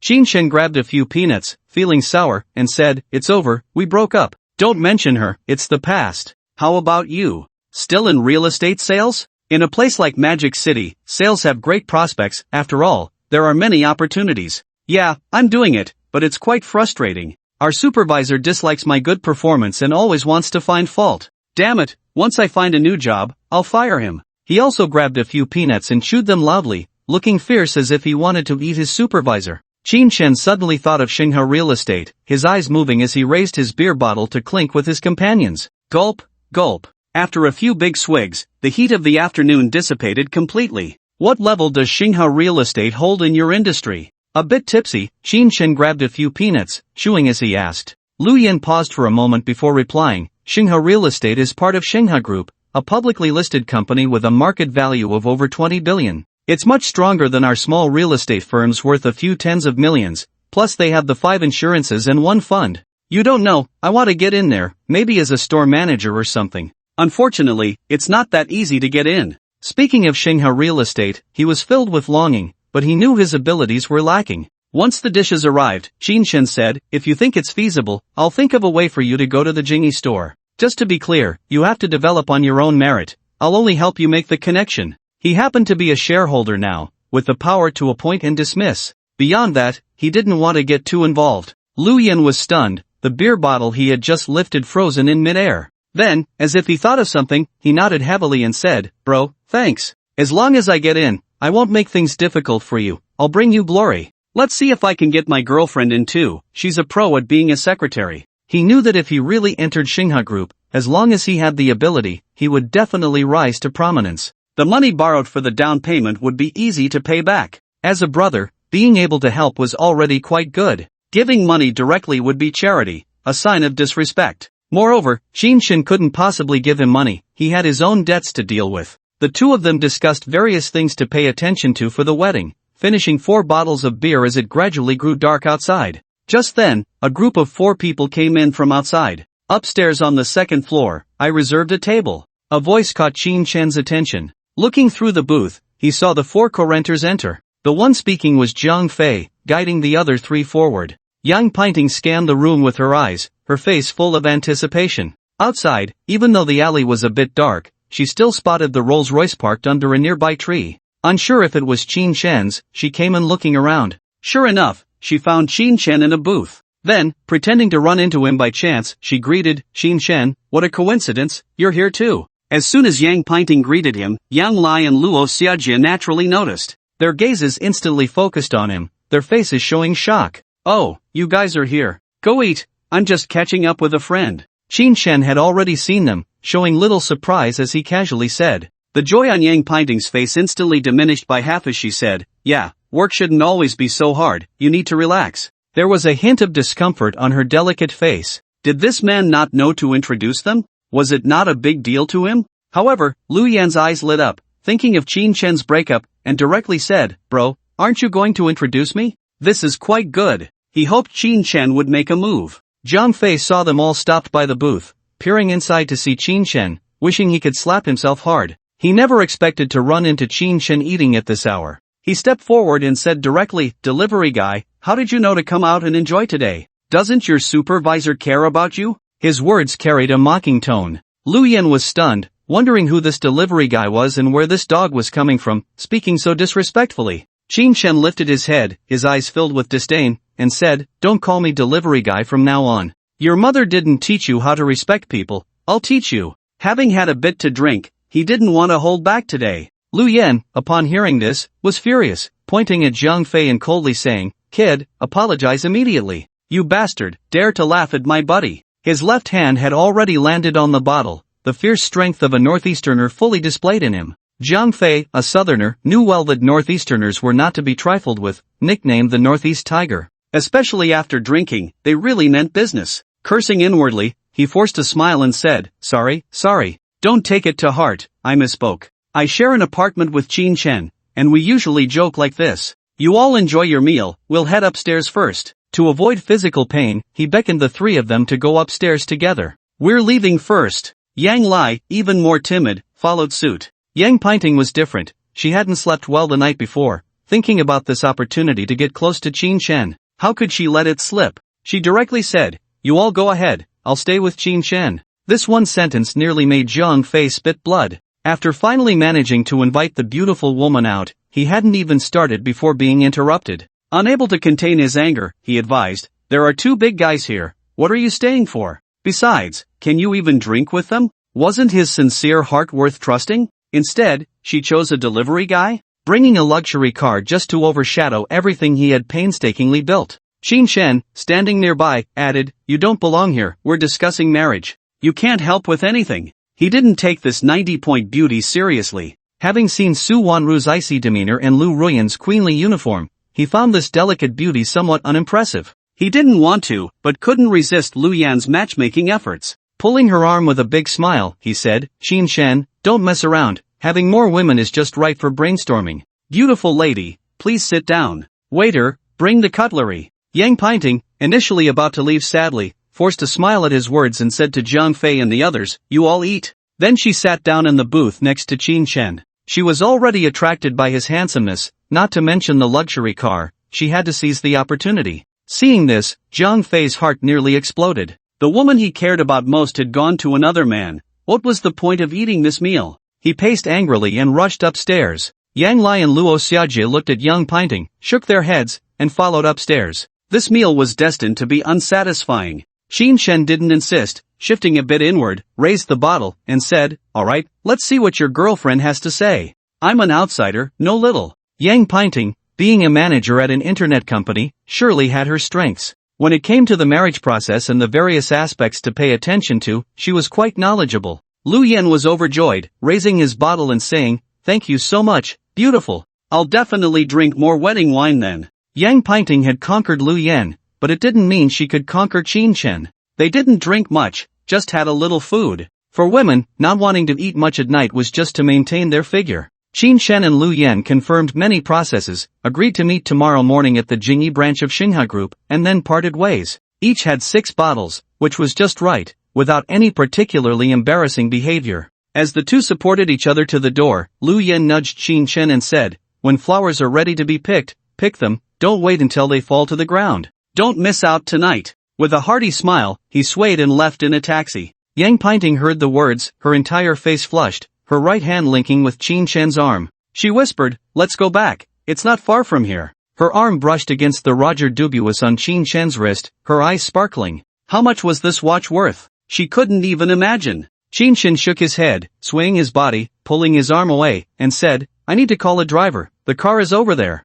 He was worried about leaving the car outside. If it got stolen, it would definitely be a hassle. Yang Pinting's eyes sparkled with excitement as she said, "I can drive, how about you let me give it a try?" Growing up, she had only seen luxury cars but had never driven one. Today was a perfect opportunity. She could try it out and also prove whether it was Qin Shen's car. Yesterday, Su Wanru had an accident, and Qin Shen had asked cautiously, "Have you ever driven a luxury car?" "Last night, my classmate almost crashed." Just that one worried question made young Pinting realize many things. Last night, Qin Shen had been out with someone else and had driven his car. After thinking for a moment, she said, "I haven't driven a supercar, but I can give it a try." Let's go, I won't crash. She guessed it must have been a girl, otherwise, she wouldn't have stayed out all night. She felt she was falling behind and needed to catch up. Shin handed her the car keys and said, "Be careful, keep the accelerator light. I'll hold the handbrake. Let's go." After all, the reward items wouldn't get damaged, the rest didn't matter. The scene of the two of them getting into the Rolls-Royce was just seen by Jiang Fei on the second floor, who smashed his wine glass on the ground in anger. He shouted at Yang Lai and the others, "What do I lack compared to Qin Shen? I pour my heart out to Yang Pinting, and she gets into Qin Shen's car. He's just a delivery guy, making at most a few thousand a month. How can he be better than me? My monthly bonus is 200,000. What does he have? Does he have a future?" He yelled in the private room, but his eyes were fixed on Yang Pinting as she sat in the driver's seat. Yang Lai said nothing, the food in his mouth had no taste at all. His willingness to help him find a job was completely gone. Luo Xiajie, unwilling to watch his disgusting demeanor, stood up and said, "Qin Shen is better than you because he has a luxury car, but he never shows off. He delivers food and never complains about the hard work. He's handsome but doesn't flirt with girls. Got it?" After saying that, she slammed the door and strode out. Jiang Fei was momentarily stunned, then his anger surged, cursing, "You ungrateful wretch, I invite you to dinner, and you call me trash? What kind of quality is that? Tingting must have been deceived by Qin Shen, I will definitely expose him." He slapped the windowsill in anger, hurting himself. He was furious, while inside the car, Yang Pinting was in shock. The various decorations and arrangements inside were things she had never seen before. What shocked her even more was that in the side compartment there was even a car key she had never seen. But she took note of it deeply. Most importantly, there was a shareholding document next to it, stating 25% shares of Xingha Group. As someone in the internet media industry, if she didn't know about Xingha Group, it would be a waste of effort. If all of this belonged to Qin Shen, she could be sure that the Rolls-Royce must be his. Her heart raced, wishing she could immediately pledge herself to him. But she couldn't show it too obviously. Taking a few deep breaths, she started the car and rushed back to the community. The sports car drove like a tractor, attracting many curious glances. Qin Shen didn't care about that. After getting out of the car, he took the keys and returned to his room. After washing up, Yang Pinting sprayed on some perfume and changed into a very alluring nightgown, wanting to chat with him about life and such. However, when she reached his door, she heard snoring from inside. Helpless, she closed the door quietly and returned to the living room, her eyes wandering as she watched TV. Not long after, Luo Xiajie came back, pouting, and said, "Tingting, you're back? I thought there would be some extra activities. You need to be careful, Jiang Fei is going crazy because of you." Yang Pinting didn't know what she was thinking, and upon hearing the voice, her face instantly turned red as she muttered, "What are you talking about? I don't deserve him, he didn't even pay attention to me. I'm going to sleep now, I don't have to work tomorrow, so I'll sleep until dawn." After saying that, she stood up, her legs shyly hurrying into the master bedroom. Luo Xiajie looked at her back, her eyes full of confusion. Not deserving him? Did she say that wrong? Or is it true that Qin Shen is really a rich second generation? No matter how the outside world changed, Qin Shen, in a good mood, slept soundly until dawn. After using the restroom, I casually washed my face and drank a large glass of water before coming to my senses. I actually fell asleep. I didn't binge-watch any shows. I mumbled to myself as I returned to my room, unable to sleep, and prepared to watch some series. Watching modern urban dramas can get you real estate and cars. Watching action movies can give you skills and high-tech gadgets. What do I want? Thoughts swirled in Qin Shen's mind until he suddenly remembered Zhang Xiaoyu's pure and clean face, picturing her sitting in a wheelchair. Let's find an amazing medical drama. Maybe I can learn some medical skills, that would be worth looking forward to. While searching, he found a trailer for The World's Best Needle, which looked good, and immediately started watching. In the past, he wouldn't have given such an old movie a second glance, but now it was different. He watched it with great interest, unwilling to miss any part. Minutes later, as the ending theme played, the sky outside brightened, and it was already 6:30. Sure enough, 3 white orbs of light appeared by his pillow, and Qin Shen eagerly grabbed them. Hua Tuo's acupuncture secrets, passed down from an ancient divine doctor. Half of the Qing Nan classic, a priceless treasure, a legendary medical work. Not for sale. Flying Heaven's 13 Needles, a royal secret recipe, passed down for 300 years, worth a fortune, not for sale. Almost instantly, countless pieces of knowledge flooded into his mind, nearly tearing his scalp apart. It took a while to recover, and various symptoms like headaches, chills, and cold limbs vividly replayed in his mind. The rewards from binge-watching brought him mixed feelings. Naturally, he was happy to have gained medical skills and various good things. However, he was troubled that these priceless treasures, which could exchange for countless riches, were not for sale. Wasn't this just playing with people? Shaking his head, he wrapped the genuine leather needle pouch of the Flying Heaven's 13 needles around his left wrist. He placed the Ching Non Classic on the bedside table and continued to binge-watch. If he could also get shares in some companies or an extra apartment, he would have a good life ahead. Perhaps due to genetic recommendations, the first show that came up was Elite Lawyer, featuring a protagonist similar to his earlier life. Regardless of its quality, he decided to watch it just for the final reward. Double speed, binge-watching with all his might. Just after 3 episodes, another phone rang. It was Lu Yan's call. Qin Shan instantly remembered the agreement from last night. He quickly answered, and sure enough, it was about the agreement. Lu Yan ended with, "Check out the high school class, it's about to explode." Ha, so exciting. The two had been in the same class in high school, which was why their relationship was so close. After hanging up, he glanced at the high school group. Previously, no one had spoken for 10 days or half a month, but now it showed 99 messages. Opening it, he scrolled to the top and saw about 10 photos sent by Lu Yan. They were taken last night with Qin Shen's Rolls-Royce Wraith, and the key point was below. Ran into a classmate, driving a supercar, borrowed the background. How's that? A particularly envy-inducing line. Sure enough, former classmates all popped up. I can't describe my feelings right now, just wow. Actually, I want to know, whose car is it? The monkey is the most showy. He has a good relationship with Qin Shen. Could it be Qin Shen's? Various questions and guesses flooded in, with many thinking it was Qin Shen's. However, a local rich second generation named Chen Jun suddenly said, "Stop joking, I saw Qin Shen's parents a few days ago, they even sold their house. They're asking me to help find a job. How could that be?" After reading his comment, Qin Shen's eyes blinked rapidly. He already knew it was all speculation and didn't have time to check each one. While dialing his mother's number, he picked up another phone and grabbed the Qingnan Classic. He stuffed some decent change of clothes into a small bag, leaving little else behind, and directly pushed the door open to leave. Just as he stepped out of the room, the call connected, and his mother's voice came through. "Son, what's wrong? Why are you calling me so early? Did you run into a problem again?" Hearing the slightly hoarse voice and recalling the words of the rich second generation just now, Qin Shen couldn't help but feel a wave of sadness. He suppressed his voice and said, "Mom, I'm fine. I just miss you guys, so I called to chat." His father had gone to find classmates for help, yet he was still worried about him. As a son, he felt truly unfilial. "It's good that you're fine, good that you're fine. Isn't delivering packages tiring? I see it's already past midnight here, and you're still riding back and forth. If you're tired, just come home. Don't drift around outside." His mother had always hoped her son would return home to develop, away from the dangerous Shanghai, especially after losing millions. The same old story. But Qin Shen could never agree. If he didn't make something of himself, he'd be ridiculed when he returned, and he couldn't bear that. Moreover, he now had a house and a car, making it even less possible to go back. He directly said, "Mom, I'm doing much better now. I'll transfer you 100,000 soon. It's either to pay back my aunt or to help you buy a house, you decide. Next month, when I get my salary, I can earn even more money." He had planned to pay back someone on a shopping site yesterday, but now he decided to give it to his parents. At least he had a house and a car now, not worrying about food and clothing. He couldn't let his parents suffer. While talking, he had already walked outside to the first floor.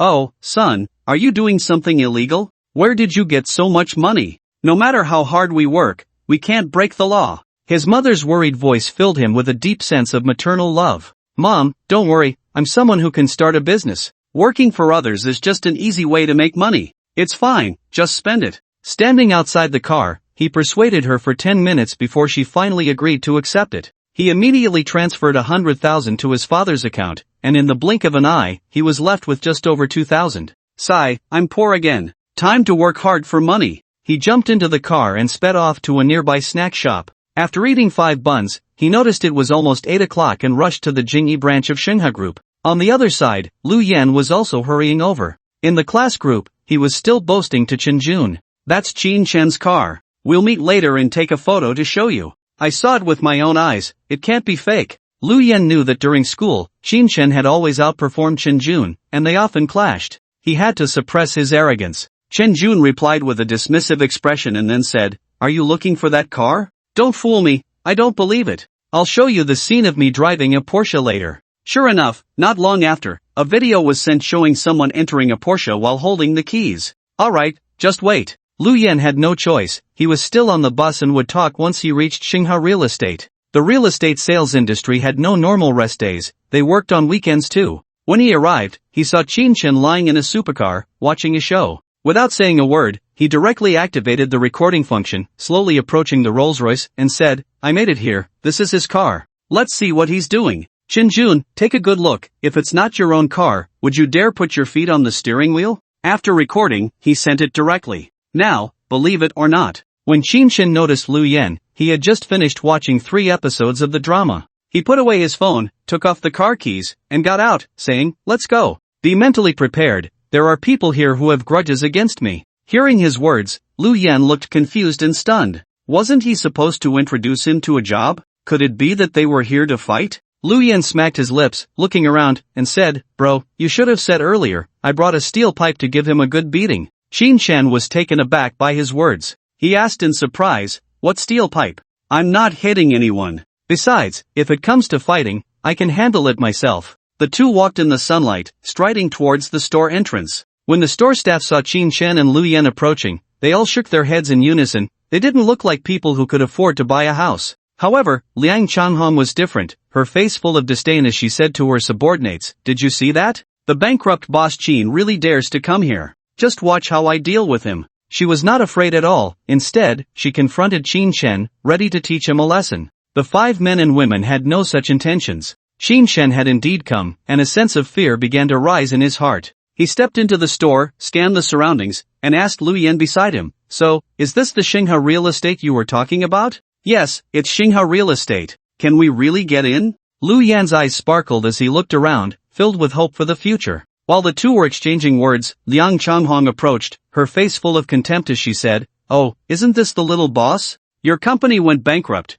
Your girlfriend ran off with someone else, and now you're here to make a scene? This is not a place for you to cause trouble." She held her head high, arms crossed, her eyes flashing with coldness and disdain. As her voice rang out, all the employees in the Jingyi branch turned their attention to Qin Shen. Their eyes were filled with vigilance and schadenfreude, eager to see how he would make a scene. Upon hearing this, Lu Yan felt something was off. Bankrupt? Broken up? Yet he drove a supercar? And still wanted to help him find a job? A series of questions spun in his mind, leaving him confused, and he could only watch quietly. Qin Shen ignored her completely and walked straight inside, coldly saying, "Who is the manager of this store? A guest is a guest. Is it acceptable for her to speak like that? If it's not acceptable, I will take care of it." His voice resonated throughout the store, and everyone could hear it. Liang Changhong was very displeased, pointing at his nose and coldly saying, "Qin Shen, this is not a place for you to act wild. You are bankrupt now, delivering takeout to pay off debts. How can you afford to buy a house? If you continue to make a scene, we have the right to kick you out." She felt she understood the situation completely, so she raised her voice and spoke loudly. To be able to publicly chase away a boss who had once looked down on her was absolutely satisfying to her vanity. It was something to brag about for a lifetime. 2 subordinates walked over at that moment and loudly said to Qin Shen, "Why don't you just leave? Why come here to seek humiliation?" "Exactly, just look at your clothes. You don't look like someone here to buy a building." They had already decided to stand with Liang Changhong. With such a commotion outside, the manager, who was receiving the inspection team in the office, hurriedly came out. Following him was a stunning beauty dressed in a black chiffon white shirt and a gray striped wrap skirt. Her long legs were covered in black stockings, exuding allure. After coming out, she sat in the innermost boss's chair. When she saw Qin Shen's face, her heart skipped a beat. Handsome. The key was not just his good looks and melancholic eyes, but that he seemed familiar somehow. Frowning, she fell into deep thought, searching for an answer. Liang Changhong saw the manager arrive, her eyes darting, and a smile appeared on her face as she approached, saying, "Manager, this person wants to make a scene in our store. Should we call the police? Or should we have security throw him out?" She wanted the manager to take the blame. Qin Shen saw a man in his 40s, dressed like an elite, approach with a cold expression, sitting down heavily in the chair. The manager, having gotten closer, seemed very proud, likely because he had heard his subordinates' words. Pointing at Qin Shen and Lu Yan, he loudly said, "If you come to buy a house, we welcome you with open arms. But if you cause trouble, please be clear about the store. This is Xinghe real estate, not a place where anyone can make a scene." Naturally, he had to stand up for his subordinates, as half of the monthly performance came from her efforts. Qin Shen placed his hands on the edge of the chair, leaning back with a wicked smile and said, "So you are her superior? Without asking for the reason, you speak to me like this? Is this how Xinghe treats its guests? If everyone behaved like this, the Jingyi branch might as well dismiss all its employees. It was unlikely that Zhang Shousheng would say anything. Lu Yan felt a bit awkward, not understanding why Qin Shen had brought him here, feeling very unwelcome. Can he still get hired after causing such a scene? He felt awkward as the woman in the boss's chair, with her striking presence, gradually widened her eyes in disbelief. Finally recalling where he had seen that handsome face, it was Qin Shen, the third largest shareholder of Xinghua Group. Last night, the executives had all seen the photo, but in the picture, he was wearing a delivery uniform, and now he was in casual clothes. They absolutely could not afford to be careless, otherwise, who knows what problems might arise. Just as this thought crossed his mind, Liang Changhong's voice, filled with disdain and contempt, rang out, "Manager Zhao, he was my former boss, went bankrupt, and his girlfriend ran off with someone else. He must be in a bad mood and came here to cause trouble. I say, just kick him out." Her voice was sharp and piercing, echoing throughout the store. Yes, I saw him delivering food yesterday. Met him at the seafood restaurant. How could he possibly afford a house from Shanghai? Yes, we earn 20,000 a month and can't afford it here, let alone him. Don't think that just because you brought a tall man, you can cause trouble. An employee who had encountered Qin Shen yesterday stepped forward to clarify the situation. It felt like the manager was siding with Liang Changhong, united against them. However, the words were filled with contempt and disdain. Lu Yan's expression darkened as he stepped forward, ready to teach a few people a lesson. He wasn't afraid of a fight. He shouted angrily, "Are you all crazy? Whether you can afford a house or not has nothing to do with your identity. When you see a customer, you should try your best to promote, but you're trying to suppress. Are you bullying customers because the store is big, or do you just look down on people?" His height and build made him look like a wall, causing anyone who looked at him to feel uneasy. Qin Shen patted him on the back and whispered, "Don't worry, just watch." Lu Yan was confused and could only step back, waiting to see what his brother was up to. Manager Zhao, unable to accept being scolded, had a cold expression on his face and said, "It seems you don't know the power of Xinghua. If you want to threaten us and cause trouble, you've come to the wrong place. Call the police immediately and have them throw you out." After sitting in the manager's position for several years, he could tell at a glance who was a potential customer and who was not. Hearing his subordinate's words, all the doubts in the striking woman's mind vanished. Upon hearing that the police would be called, she quickly stood up and shouted, "Wait." Her voice instantly attracted everyone's attention in the store. Lu Yan couldn't help but lick his lips. Damn! So impressive! At 176 centimeters tall, with a sharp bob haircut, exquisite features, and long legs in black stockings, she was like a walking clothes rack. Much more beautiful than the supermodels on stage. He couldn't take his eyes off her. Everyone in the Jingyi branch focused their gaze on her, filled with confusion. Manager Zhao didn't expect her to come over and stammered, "Inspector Liang, what are you?" However, the striking beauty Liang Shihua ignored him, her expression tense as she quickly walked towards them. Her eyes were only on Qin Shen, as if his handsomeness had captivated her.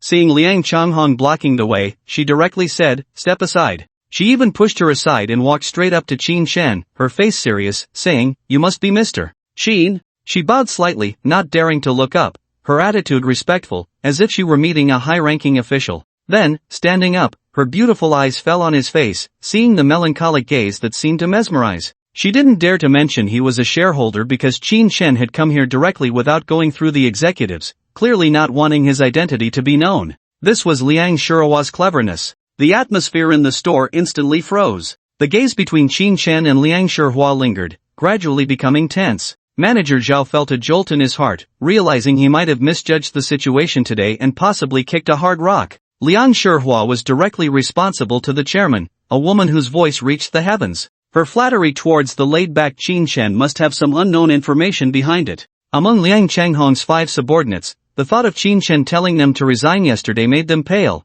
their expressions panicked and filled with fear. Liang Changhong couldn't believe this scene. Why was the inspector treating him with such respect? He rushed to Liang Shihua's side and said urgently, "Inspector Liang, you must have mistaken him for someone else. He was my former boss. He's bankrupt now and works as a delivery man. His girlfriend was taken away by a rich second-generation heir. I saw it with my own eyes." He emphasized a pile of Qin Shen's past, as if he wanted the whole world to know. At this moment, Lu Yan finally snapped out of his daze from Liang Shihua's beauty and felt that Qin Shen was not simple. Even if he was bankrupt, even if he was a delivery man, he still had an elusive identity. He needed to observe closely. He even secretly turned on his phone to record, preparing for anything. Qin Shen ignored Liang Changhong and said to Liang Shihua, "You are the inspector?" As an employee of Xinghe, is it appropriate for you to slander me like this? Shouldn't you give me an explanation? Even if I'm not a customer, opening a business means that anyone who enters is a guest, right? Does this store still need to exist? Leaning back in his chair, crossing his legs, he ignored Liang Shurua's beauty and lectured her. His eyes fixed on her. She was indeed a completely different kind of beauty from Su Wanru. Competent, exquisite, exuding the aura of someone in power. Hearing Qin Shen's words, Liang Shihua knew that the employees in the entire store had displeased the board. She immediately said respectfully, Mr. Qin, I inspect the entire Shanghai branch, and I need to look at their performance as well as their character. Seeing them act this way today goes against Xinghe's consistent style. Now I have decided to remove Manager Zhao from his position and fire these 6 people. Qin Shen's expression was indifferent, non-committal, seemingly dissatisfied. However, for Manager Zhao and the others, it was like a bolt from the blue. They never expected that because of Qin Shen's words, Liang Shihua would directly make them leave. Especially Liang Changhong, who couldn't imagine how a bankrupt delivery man could make the higher-ups of Shanghai easily back down. What secret was there? Lu Yen understood at this moment that although Qin Shen was a delivery man, he had an unimaginable identity. His own job was secure. Liang Shihua turned around, her face cold as she said to Manager Zhao and the others, Manager Zhao, take them to the finance department immediately to settle their wages. Shanghai will no longer have positions for you. One sentence equated to a complete industry ban. Inspector Liang, you can't. I still have many mortgages to pay, and I have an elderly parent and young children to support. I can't be without. Liang Shirua's face was cold as she said, with an elderly parent and young children, you still dare to act without knowing right from wrong? Who gave you the arrogance? Go settle the accounts immediately. Her brows furrowed, her words filled with undeniable authority. Manager Zhao glared fiercely at Qin Shen, ultimately fixing his gaze on Liang Changhong, filled with murderous intent. Liang Changhong was now dumbfounded. After 2 months of hard work, was it all over just because she looked down on Qin Shen? She couldn't afford to lose this job and hurriedly knelt in front of Qin Shen, crying out, Mr. Qin, I was wrong. I shouldn't have slandered you. Please, for the sake of our 2 years together, spare me. All her resources were tied to Xinghe. If she changed places, she would definitely not rise again. Qin Shen's expression was extremely calm, indifferent to her cries, and coldly said, You've been in my company for 2 years, always thinking of underhanded ways, and now you bite back at me. If I don't teach you a lesson, should I keep you for the new year? Get lost. Who would want others to know their girlfriend was taken away by a rich second-generation heir? Who would want to hear others talk about how miserable they were every day? No one. Liang Changhong instantly collapsed to the ground, her face streaked with tears, her makeup ruined. Her 5 subordinates looked aggrieved, their heads drooping, paying the price for their words and actions. Liang Shihua coldly said, Take them away, leave Shanghai quickly, and don't blame me for not giving you face. Upon hearing this, Manager Zhao and the others immediately packed their things, while the other employees fell silent, their eyes downcast, not daring to make a sound. Even the manager was fired, showing how great Qin Shen's power was.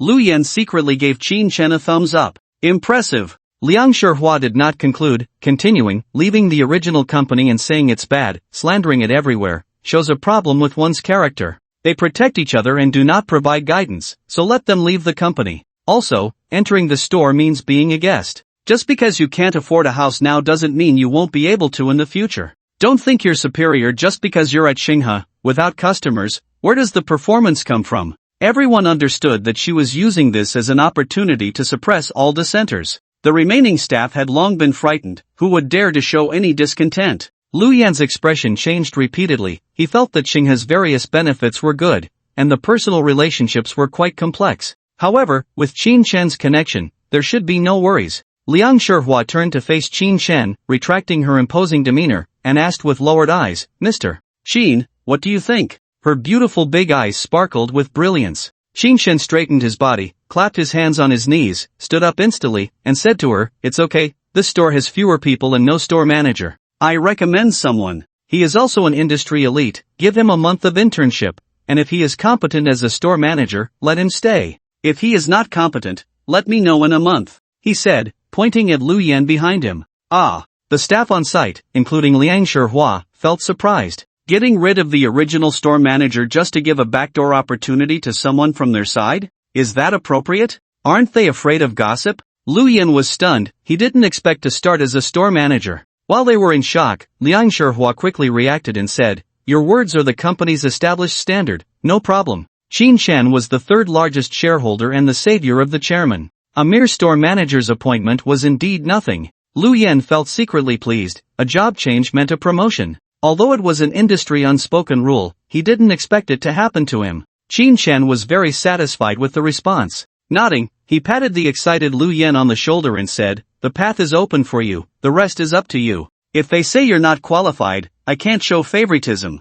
Lu Yen beamed, his chin with a small patch of stubble trembling with excitement. "Don't worry, this is my field, I will definitely make it work." It wasn't just the benefits, the opportunity was what he wanted. He could potentially enter the upper echelons of Xinghua in the future. Qin Shan patted his back, looked at Liang Shihua, and said, "He doesn't need special care, just keep an eye on him to avoid mistakes. I'm leaving now, I won't disturb your work." Under the escort of Lu Yen and Liang Shihua, he walked out of the Jingyi branch. How Lu Yen performed was his own business. A brother could never be a subordinate, the friendship would sour. Qin Shan drove his Rolls-Royce Dawn straight to Huamei supermarket. He spent the remaining 3,000 yuan on various food items, rice, oil, salt, soy sauce, vinegar, and tea, filling 2 small carts and loading them into the car. Then he returned to the underground garage. The advantage of having a private elevator was that he could take everything upstairs in one go. Guan Rongrong saw that he had bought many things and couldn't help but ask, "Esteemed owner, do you need help? We can provide assistance."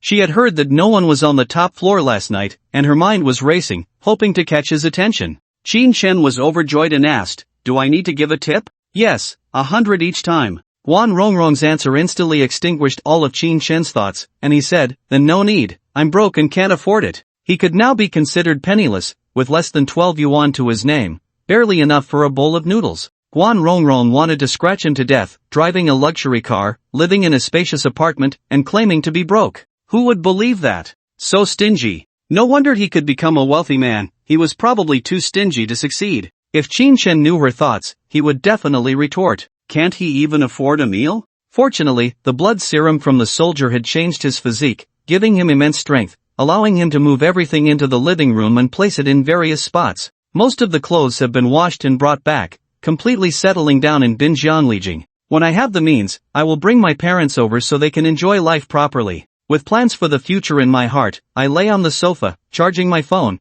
and started watching Elite Lawyer. On Saturday morning, most people were sleeping, catching up on rest, and the best time to order food was after 11 o'clock. With 2 hours left, I couldn't waste such a good time. About 6 episodes in 2 hours, plus the 6 episodes I had already watched, that made 12 episodes gone. The series has over 40 episodes, which left me feeling helpless. I should look for something simpler to watch, or just stick to American or Korean dramas. With fewer episodes, I should be able to gain more benefits, and I decided to cook myself a bowl of noodles, adding 2 eggs since today was payday, a treat for myself. I didn't give up on watching the series while cooking the noodles, even eating while watching. Moreover, today's noodles tasted particularly good. I couldn't tell if it was because of the 2 eggs or the new pots and pans in my new home. In any case, it was delicious and filling. I finally settled on the 14th episode, grabbed 2 phones, quickly opened Didi and food delivery apps, and started working. Before I even stepped out of the elevator, a Didi order came through. Without hesitation, I accepted the order and called, "Hello, is this the driver? I'm at the Dihao Grand Hotel, ready to pick up a client at the airport. I'll pay you 3,000 for the round trip, is that okay?" Upon hearing this, Qin Shan realized it was another person trying to show off. The airport was an hour and a half away, making the round trip at least 3 hours, and for only 3,000, he felt it wasn't worth it. He said directly, "How about this, you fill up the gas. 3,000 for one trip. Deal." The customer on the other end agreed readily. We arranged to meet at the entrance, and Ma Fanyu quickly walked to the door, twisting the Rolex in his hand. He was all in to secure this order. If successful, the profit would be in the millions. If not, the whole company would go bankrupt, and there would be no way out. He thought about it, the luxury cars for Didi were at most around $1 million, like a Mercedes or BMW. However, while anxiously waiting under the blazing sun, he heard a few honks. Turning around, he saw a Rolls-Royce supercar parked behind him. The small golden figure in front, the dark red heavy body of the car, constantly assaulted his visual senses. "Mr. Ma, get in the car," Qin Shan called to him. Ma Fanyu cautiously opened the door, sitting down very stiffly, nervously asking, "Oh my, a Rolls-Royce, you use this for Didi?" He couldn't believe who was in front of him, driving a tens of millions supercar for this kind of business. "Yes, is there a problem? Doesn't it highlight your elegance even more?" There's a gas station ahead, I'm going to fill up, you prepare to pay. If the waiting time is too long, there will be an extra charge. Qin Shen laid it out clearly to avoid any backtracking. Ma Fanyu was stunned, nodding repeatedly, of course, 1,000 for an hour, no matter what, I must pick up the esteemed guest. He was a bit afraid to lean back in the seat, feeling nervous, worried about damaging it. He simply couldn't afford to pay for it. Qin Shen nodded in satisfaction and drove into the nearby gas station. Although there was a line, there was no choice, luxury cars must use good fuel, or the accelerator would lack power. Filling up cost 600. Ma Fanyu showed no expression as they headed to the airport. Brother, after picking up the guest, could you please continue being the driver? I won't make any unreasonable requests, just help me maintain appearances. As long as the contract is signed, everything will be fine. Upon hearing this, Qin Shen thought this was just deceiving people, wasn't it? He slammed the brakes, stopping on the side of the road, and said sternly, Brother, I don't want your money, get out now. I won't let you deceive anyone. He had never cheated anyone in business. However, he had been deceived before, leading to a broken cash flow and the company's bankruptcy. Now encountering such a person, he felt no goodwill at all. Ma Fanyu didn't expect to meet such a straightforward man. With a bitter smile, he said, You don't know, the qualifications, conditions, and various indicators of my company far exceed those of our competitors. Unfortunately, the person in charge of the cooperative project likes to waste money, and I have no choice but to act this way. Don't worry, if you think I'm lying, feel free to expose me on the spot. At this point, Qin Shen understood he had encountered some unpleasant collaborators. He immediately agreed, Let's go, I'll cooperate with you to put on a good show. It's just pretending to be rich, right? Qin Shen was the best at pretending, especially since he didn't have a single penny to his name. Just pretend. Who can't boast a little? Thank you, thank you. Once the contract is signed, my task is complete, and the rest is up to the company to negotiate. Ma Fanyu let out a sigh of relief and quickly expressed his gratitude. Along the way, he introduced his tech company to Qin Shen, from the president down to the lowest level employees. Filafu Company, Chairman Chen Changji, with assets exceeding hundreds of millions. We specialize in production. He spoke non-stop, without a hint of hesitation. There was no other way, he had to do his best to appear convincing. After talking for a long time, Qin Shen felt that his editing had too many loopholes and said, With assets over hundreds of millions, how could a department manager like you possibly own a 20 million supercar? Saying I'm your president's brother would be more believable. Ma Fanyu instantly understood, the Rolls-Royce Dawn was too high-end. A small company with a few hundred million couldn't possibly own one. This will work too, sorry for the trouble, brother. If this deal goes through, I will definitely reward you. Let's add each other on WeChat first. He was willing to do anything for the order. In front of Qin Shen, he called the president to confirm the matter. Qin Shen suddenly felt that this was true impressive public relations. For the sake of the company and survival, he could think of anything. Perhaps, if he started a company in the future, he should recruit him. Once everything was settled, Qin Shen said, If you ever feel mistreated at the company, remember to contact me. Employees like you are hard to find. He might not have money now, but when the year-end dividends from Shanghai Group came in, starting a new company would definitely not be a problem. Ma Fanyu was a bit stunned, then his face lit up with surprise as he said, Okay, if I'm not happy, I will definitely find you. Even if Qin Shen was just a DD driver, seeing the Bugatti Veyron key next to him made him deeply aware of its high value. Perhaps this was what it meant to be a super-rich second generation. On a larger scale, the two arranged everything, and after an hour and a half, they arrived at Baiyun Airport. Ma Fanyu went in to pick someone up, while Qin Shen lay in the supercar watching a show. Professional dramas, various problem-solving methods, were indeed very enlightening. They ended up waiting for 2 hours. Qin Shen felt great, watching the show while making money. It was equivalent to earning 333 yuan per episode. Who could compete with that? Just as he was about to watch the 21st episode, someone moved his car door, and he realized Ma Fanyu had come over with a man and a woman. The man was in his 40s, well-maintained, holding a briefcase in his right hand. His left arm was wrapped around a woman in her 20s, dressed flamboyantly, exposing a lot of skin. She looked similar to the streetwalkers Qin Shen had seen. Unlocking the car, putting away his phone, he said stiffly, You're back, get in. Mr. Qin, I'm sorry, the flight was delayed. At this moment, Ma Fanyu seemed like a lackey, nodding and bowing as he spoke. But the man and woman were completely different. Seeing the supercar come to pick them up greatly satisfied their vanity. Even though they noticed Qin Shen's not-so-good expression, they pretended not to see it. They opened the car door and sat in the back seat. This is so comfortable. Oh my god, one day I want to ride in a supercar too. I have to post this on WeChat. The girl sat in the back, bursting with excitement. She raised her diamond-studded phone and took selfies from various angles. The middle-aged man placed his large hand on her smooth thigh and said to Ma Fanyu in the passenger seat, "Manager Ma, you really thought of everything. I'm very happy, and my woman is very happy too. I have high hopes for your Phylafu." He traveled for work all over the place, and this was his first time riding in a supercar. Just this alone solidified his intention to cooperate. He really gave them face. Ma Fanyu's heart dropped significantly as he said directly, "To welcome President Tian, our CEO specially had a brother drive over to pick you up." He felt confident, this deal was going to happen. Oh my god, Godfather, this car is 20 million. My goodness, there are only 3 in the whole country. The enchanting woman exclaimed dramatically, having already searched for the car online. Even if President Tian wanted to maintain his composure, he couldn't hold it anymore at this moment. A satisfied smile appeared on his face as he said, "Impressive. I didn't expect your President Chen to have such an impressive brother. May I ask your name, brother?" Leaning back in his chair, he caught sight of the car's onboard television, wanting to check the driver's background. Qin Chen replied, "My name is Qin Chen, please fasten your seatbelts." He wanted to test the car's performance. There was still a stretch of highway from the airport to the city. As President Tian fumbled for his seatbelt, he whispered to the woman beside him, "Check if the car is under Qin Chen's name."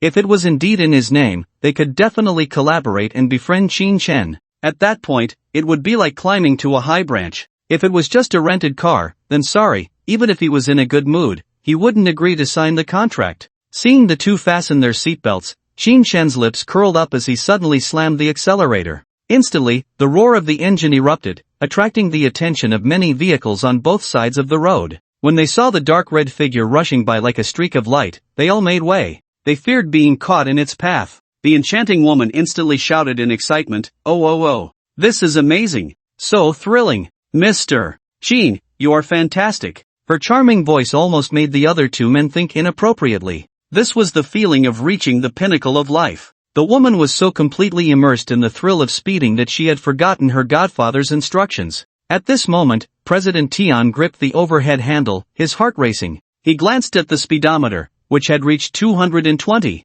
Without the woman checking, he was already very certain that Qin Chen was definitely a rich second generation. Only a rich second generation would dare to drive so recklessly, especially when he noticed an unfamiliar key on the car keychain, which he guessed was for another sports car. The intention to collaborate deepened significantly, they just needed to confirm his identity. Ma Fanyu didn't even know why Qin Chen had changed so suddenly. Had he delayed his work? In such high speed, in just 10 minutes, they had sped through the highway and entered the city. As Qin Chen slowed down, he said, "This is really unsatisfying. If I weren't afraid of breaking the rules, I would just drive back." "Are you going to the company for an inspection or straight to dinner?" His words carried a hint of arrogance, seeming somewhat impatient. "Let's go to dinner. I've been to the company twice already, the qualifications are sufficient. The flight was delayed, and I'm starving." President Tian increasingly felt that Qin Chen was impressive and wanted to engage in deeper conversation. As for collaboration, it was merely a bridge. The enchanting woman on the other side sighed, "Mr.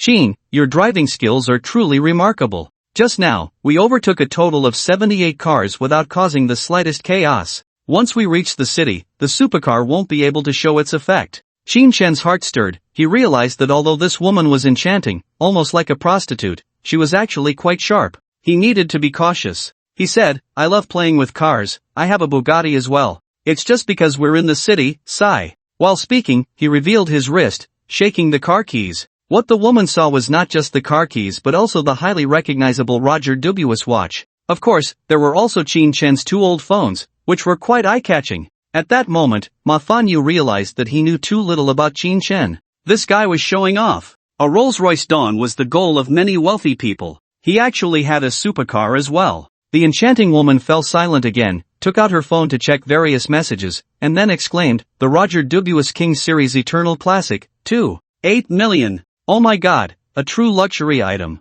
His voice instantly shifted everyone's gaze to Qin Chen's left wrist. President Tian completely understood. This person was definitely a super rich second generation. Ordinary people absolutely wouldn't have such financial power. Even if he saw a broken phone and tattered clothes, it was probably just a deliberate act of pretending to be poor. Sure enough, his goddaughter whispered, "Indeed, this car is under his name, and he owns 25% of Xinghe Group. It feels like a lot of money." President Tian never expected that Qin Chen had such a powerful background. He deeply understood how strong Xinghe Group was. Any lingering doubts in his heart vanished completely. Sign. The contract must be signed. He had already made up his mind. He would not let this opportunity slip away. However, Qin Chen was unaware of his thoughts and directly asked, "Where to eat? Since we're in Magic City, we must try the local delicacies, Dihua Grand Hotel, Seafood Restaurant, or Huiguang Night Fragrance?" "Let's go with what you said. I'm not familiar with Magic City," President Tian decided, feeling much more relaxed, his hand moving back and forth on his goddaughter's shoulder, thinking about a bright future. Dihua.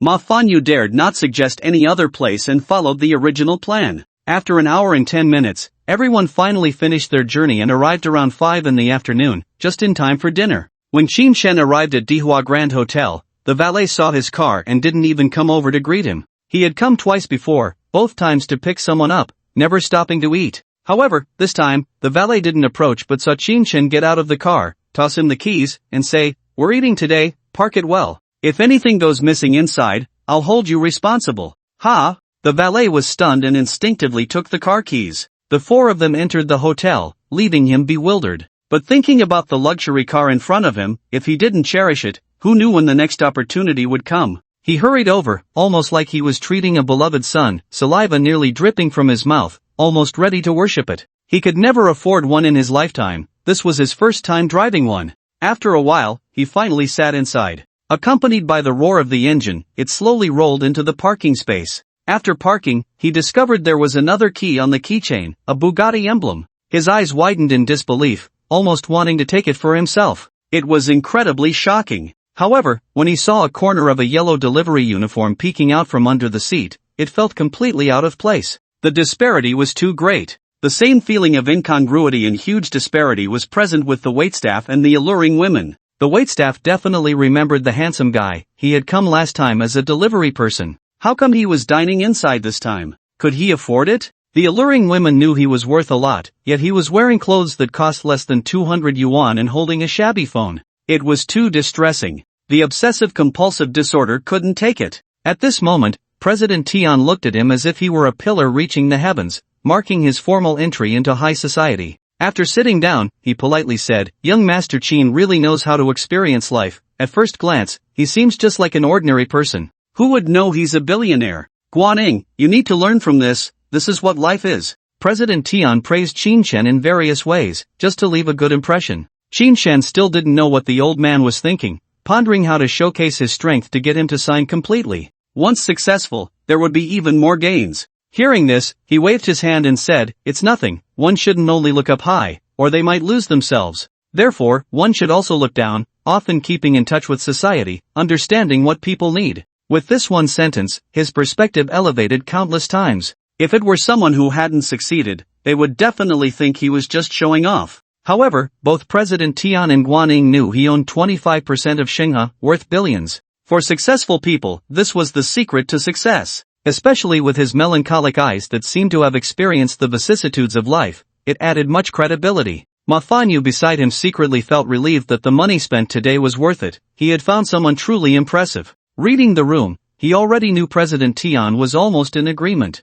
Therefore, he smiled broadly and said, "President Tian, today I'll treat you. Feel free to order whatever you like. As long as the contract is successfully signed, millions will flow in. Can't even afford a meal?" Tian Dong was very satisfied. Today was a big harvest. He directly took the menu and ordered 2 Australian lobsters first, planning to share one with his goddaughter. Absolutely delicious. Qin Chen raised his eyebrows. Although he had never eaten it, he could tell it was very expensive just by hearing it. He glanced at Tian Dong and said, "You can order, but you might not be able to enjoy it. Looking at your dark red nostrils and dry corners of your eyes, I estimate your uric acid is high, and you have mild gout. After eating one of those lobsters, you might be in pain for a few days. You have a lot of liver fire, and you've been drinking quite a bit. Red wine and beer are not suitable for you. How about some rice wine? It's good for your liver. You have some issues with your legs. In windy and damp conditions, you might even cramp or become paralyzed. You have a damp cold constitution. I suggest some leeks, celery,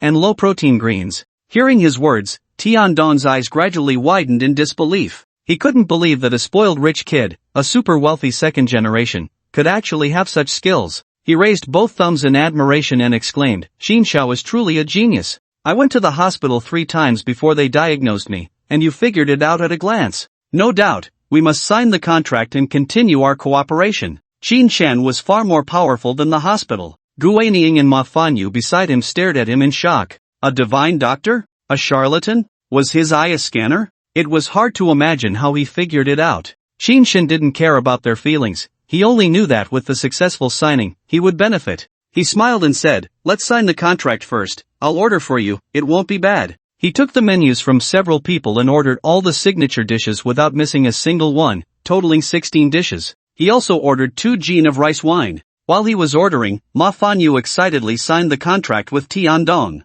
Ah, President Tian, happy cooperation. Our company will definitely complete the task perfectly. He took the signed contract and shook hands with Tian Dong vigorously. Then, a grateful look fell on Xinshan, almost jumping up. Many strategies they had discussed were completely unnecessary. Xinshan simply showcased his strong capabilities and signed the contract. With the contract signed, Xinshan finally achieved his wish and felt much more at ease. Come, from now on, let's try to control our diet, it's better than taking medicine. Eat. He called out to Tiandong, continuously drinking. After getting Tiandong drunk, he had Guanying take him directly to the room. After Ma Fanyu settled the bill, his face flushed. He quickly transferred 20,000 to Xinshan, saying, no need to say much. This is just a little token of my appreciation. You helped a lot today. When the bonus comes down, I'll give you a portion. Thank you. He was very excited. This successful deal not only revived the company but also brought him many bonuses. Xinshan smiled and said, it's just a small matter, no need to mention it.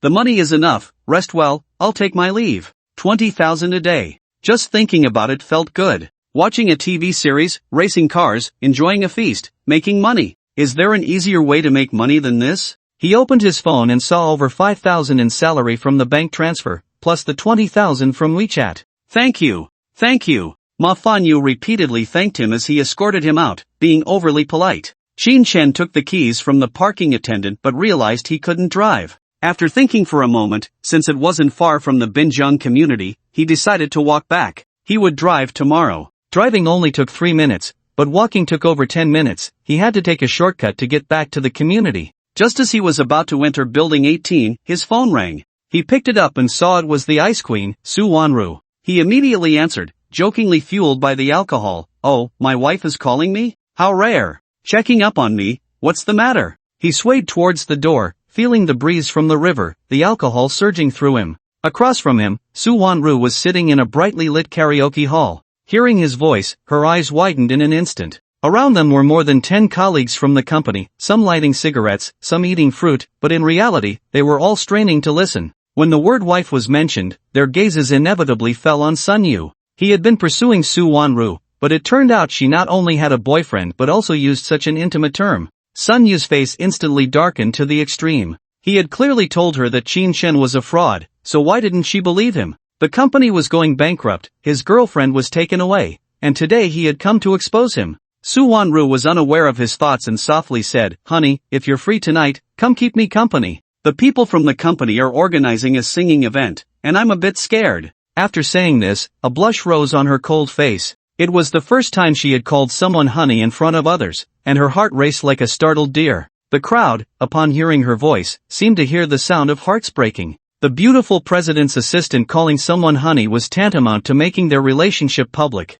Sun Yu's eyes were filled with murderous intent, wishing he could kill Xinshan. Damn it, how could he steal his woman? Hearing the word honey, Xinshan shivered, a chill running down his spine, the alcohol fading a bit. Su Wanru calling meant she was in trouble. Since he had agreed to her request, he naturally had to follow through. He gently asked, I had a bit too much to drink tonight and can't drive. I'll probably need to call a chauffeur. Where are you? I'll come pick you up. He had indeed drunk too much, suddenly remembering he had been drinking for 3 consecutive days. In the past, that would have been unimaginable. Okay, we're at 25 hours, room 707. Su Wanru calmly hung up the phone, her gaze falling on the screen in front of her, not daring to look at the people beside her. Xinshan had agreed, but the Rolls-Royce Wraith was parked in front of the Dihao Hotel, so he could only take the Bugatti Veyron from the underground garage. He casually called a chauffeur, and when the chauffeur saw it was a supercar, he nearly fainted. If it weren't for the temptation of the supercar, he wouldn't have dared to hit the road.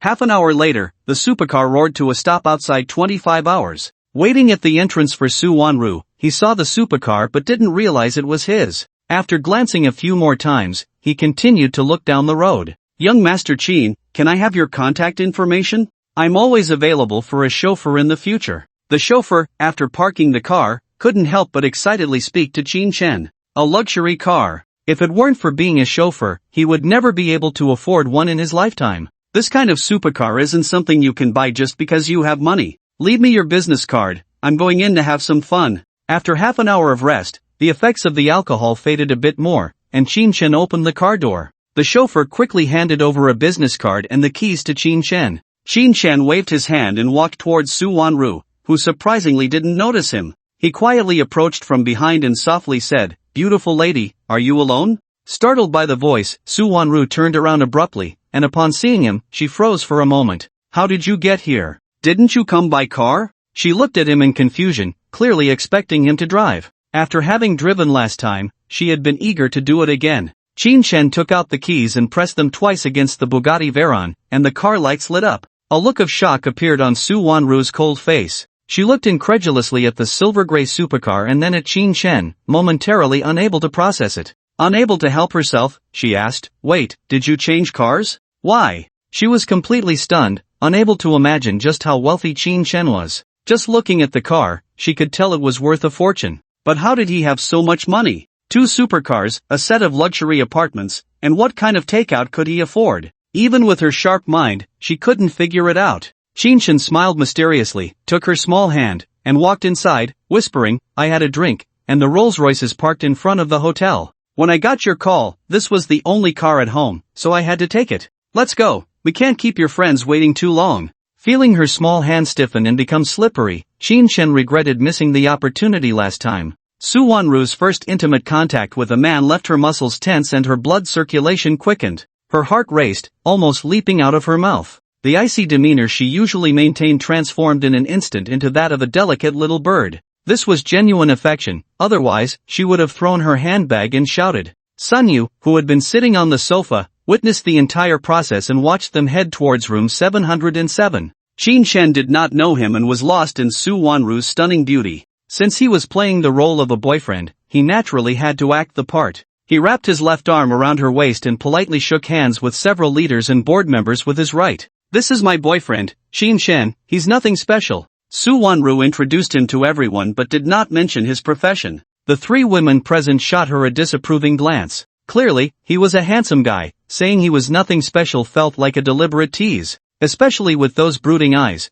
which surely hinted at a wealth of experience. He was no ordinary pretty boy. "What does Xiao Qin do? It seems a bit mismatched with our Wanru." A middle-aged man asked directly, his expression somewhat grim. It felt more like a family meeting than a gathering in an entertainment venue. In an instant, the music stopped, and all eyes turned to Qin Chen. Su Wanru did not expect Sun Daxiang to skip the pleasantries and directly challenge him. She instantly transformed back into her icy goddess persona, ready to retort. But then Qin Chen said, "I deliver takeout, but Wanru and I are truly in love, right?" He looked at Su Wanru with a beaming smile. Su Wanru's heart raced, but she still cooperatively grasped his arm and said, "Yes, we are truly in love. Delivering takeout brought us back together, and we cherish this opportunity." She had no idea what Qin Chen was up to, but at least she knew to play along. Hearing his words, the more than 10 men and women in the private room looked at them in disbelief. They had never imagined that a prestigious assistant to the president would fall for a delivery guy.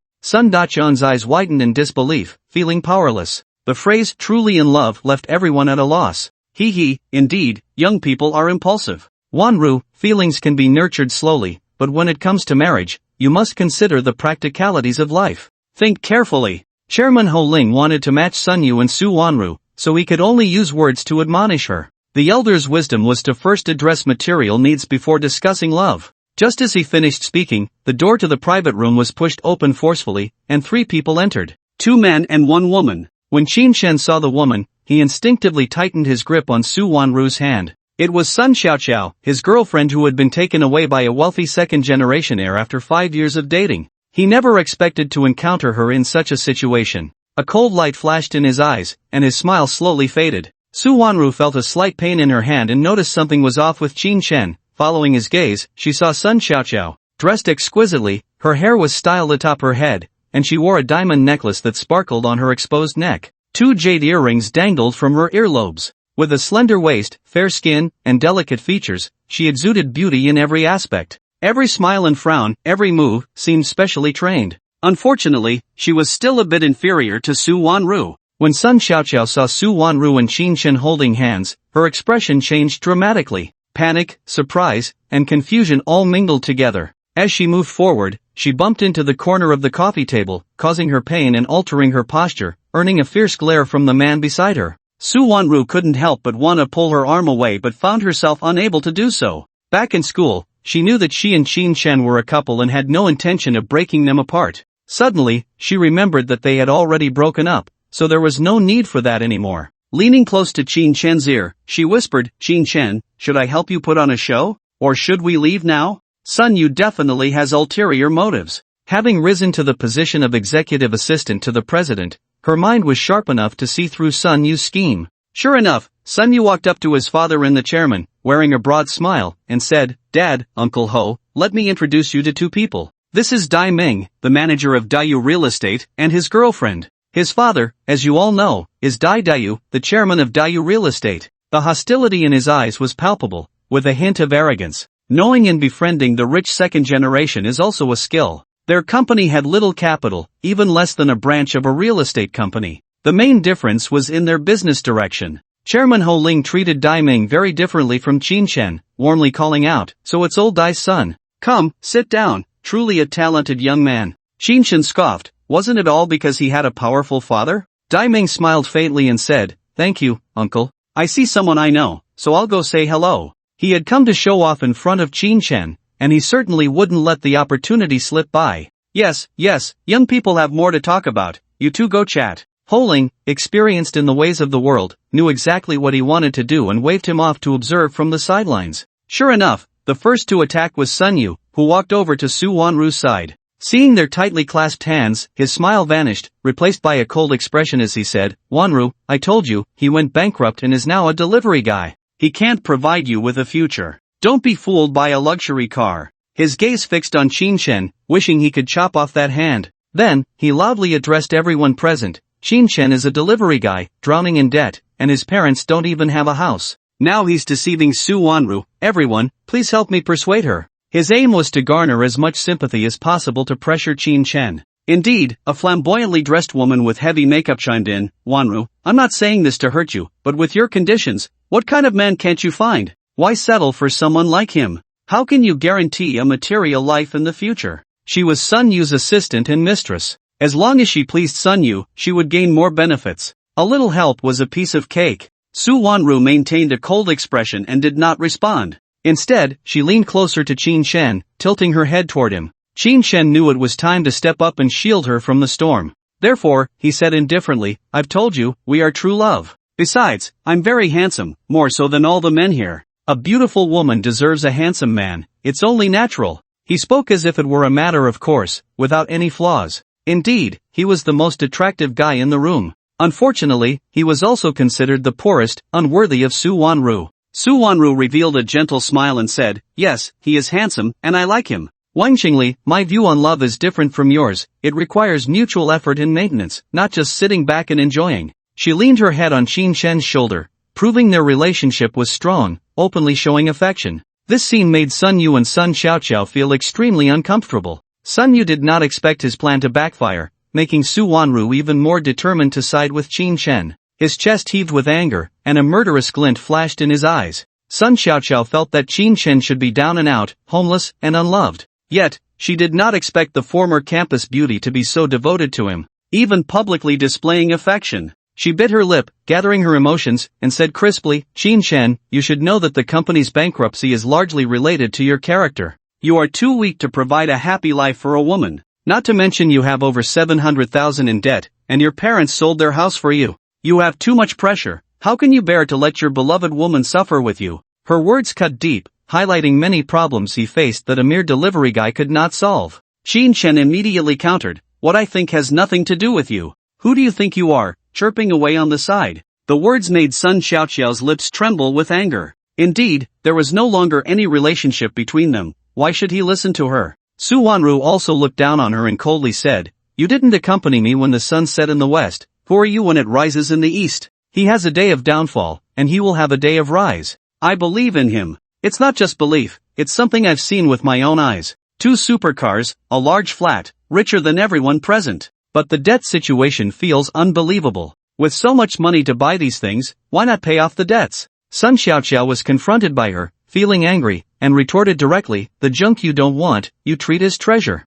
One day, you will regret knowing the truth about him." Because she believed what she said was true, she had no idea how much Qin Shen had changed. Dai Ming watched the two clash and finally couldn't hold back from speaking. With a cold and disdainful expression, he said, "A comeback? If you have a benefactor to help you, there might be a chance. But I can responsibly tell you that as long as you are in this little piece of land in the Magic City, I guarantee you won't have a chance for a comeback. As the general manager of Dayu Real Estate, I have connections in every aspect, and I will crush you into dust." He wasn't lying, he truly had the ability to do so. After all, he owned a group with assets worth 10 billion. Qin Shen stared at him, his eyes shining with brilliance, and slowly said, "Originally, I wanted to treat you like a fart and let it go. But since you dare to show off your superiority in front of me, then just wait for Dayu Real Estate to be acquired. Does a comeback need the consent of an ant?" Sitting there and talking confidently, he completely disregarded the so-called general manager of Dayu Group, because he had 5 billion, facing nothing but trash. "What a big mouth. I want to see what ability you have to acquire my Dayu Real Estate. If I could take your woman once, I can take her a second time." Dai Ming's face was filled with coldness and disdain, pouring salt on his heart. His gaze fell on Su Wanru, with an unmistakable possessiveness. On the other side, Sun Yu suddenly remembered that he could completely solve the problem at its root and echoed, "Don't think about it. I'll make sure you can't even deliver takeout tomorrow." A comeback? Get out of the Magic City. If he couldn't even deal with a delivery person, what kind of rich second generation would he be? Ho Ling chuckled from a distance, thinking Qin Shen was too arrogant and would definitely fail in the future. "Oh my god, you're killing me. The delivery guy actually has the audacity to say he wants a comeback? If I owed over 700,000, I would honestly work to pay it back. How could I act cool, drive a sports car, and chase girls? The key is bragging, saying he wants to acquire Dayu Real Estate. That's a real estate company worth nearly 1 billion. What right does he have?" The other men and women all wore expressions of disdain, criticizing Qin Shen in various ways. It was as if his words had stirred up a hornet's nest.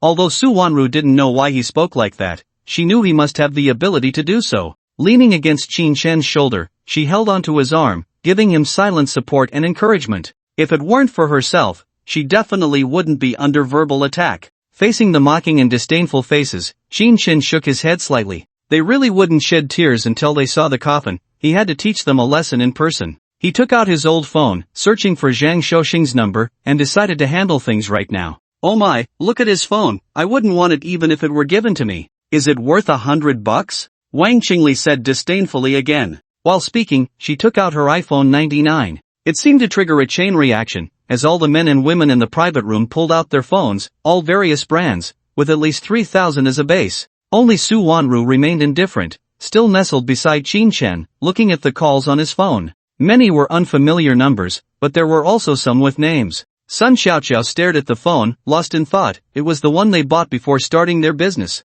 The only advantage was the long standby time. She didn't expect he was still using it, but everything was in the past. Now he should understand that one must live in the present. "Qin Shen, you can't resist. Society is just this realistic. The rich can do as they please, you are bankrupt, and the relationships you once had are completely severed. Don't think they will help you anymore. Also, that broken phone from 3 years ago, you can't afford to replace it. Why force your way into our world?" This sentence was sharp, telling him that they were no longer in the same world, so stop pretending. Qin Shen finally found Zhang Shouxing's phone number and dialed it immediately. Dai Ming saw him like this, suddenly stood up, leaned close to him, and shouted, "Keep pretending. Do you really want to acquire my Dayu Group? If you had that ability, why would a woman leave you?" Qin Shen's phone was quickly connected, and Zhang Shouxing's cheerful voice came through, "Mr. Qin, good evening. Are you coming to my house to play?" He was happy, thinking it was about playing with his daughter, which he had promised. Qin Shen smiled and said, "I was busy all day today, otherwise, I would have gone to find Xiao Yuer to play. Maybe I'll bring a surprise.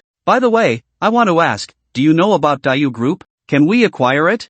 He casually threw out the question, directly getting to the point. Everyone in the private room heard his words, surprised that he was really inquiring about acquiring Dayu Group. Daiming scoffed and said loudly, "Who are you calling? Is it even possible? Don't tell me you're just pretending to fish for information. I won't let you pretend." As he spoke, he swung a slap towards him, wanting him to pay the price. However, Qin Shen's reflexes were extremely fast. He raised his hand and grabbed Dai Ming's wrist, giving it a gentle shake. Crack, crack, crack. A series of bone sounds echoed as his wrist, elbow, and shoulder all dislocated, rendering his entire arm useless. Everyone in the room stood up in shock, staring at Qin Shen, not expecting him to dare fight back. Moreover, with just one move, he made Dai Ming grimace in pain. Sun Xiaoqiao was stunned, never knowing that Qin Shen was so good at fighting. Su Wanru seemed to have discovered a treasure, realizing that Qin Shen had many hidden secrets. Just now, she saw the name on his phone, Zhang Shousheng. If she remembered correctly, this person was the chairman of Shenhua Group, a billionaire with assets in the hundreds of billions.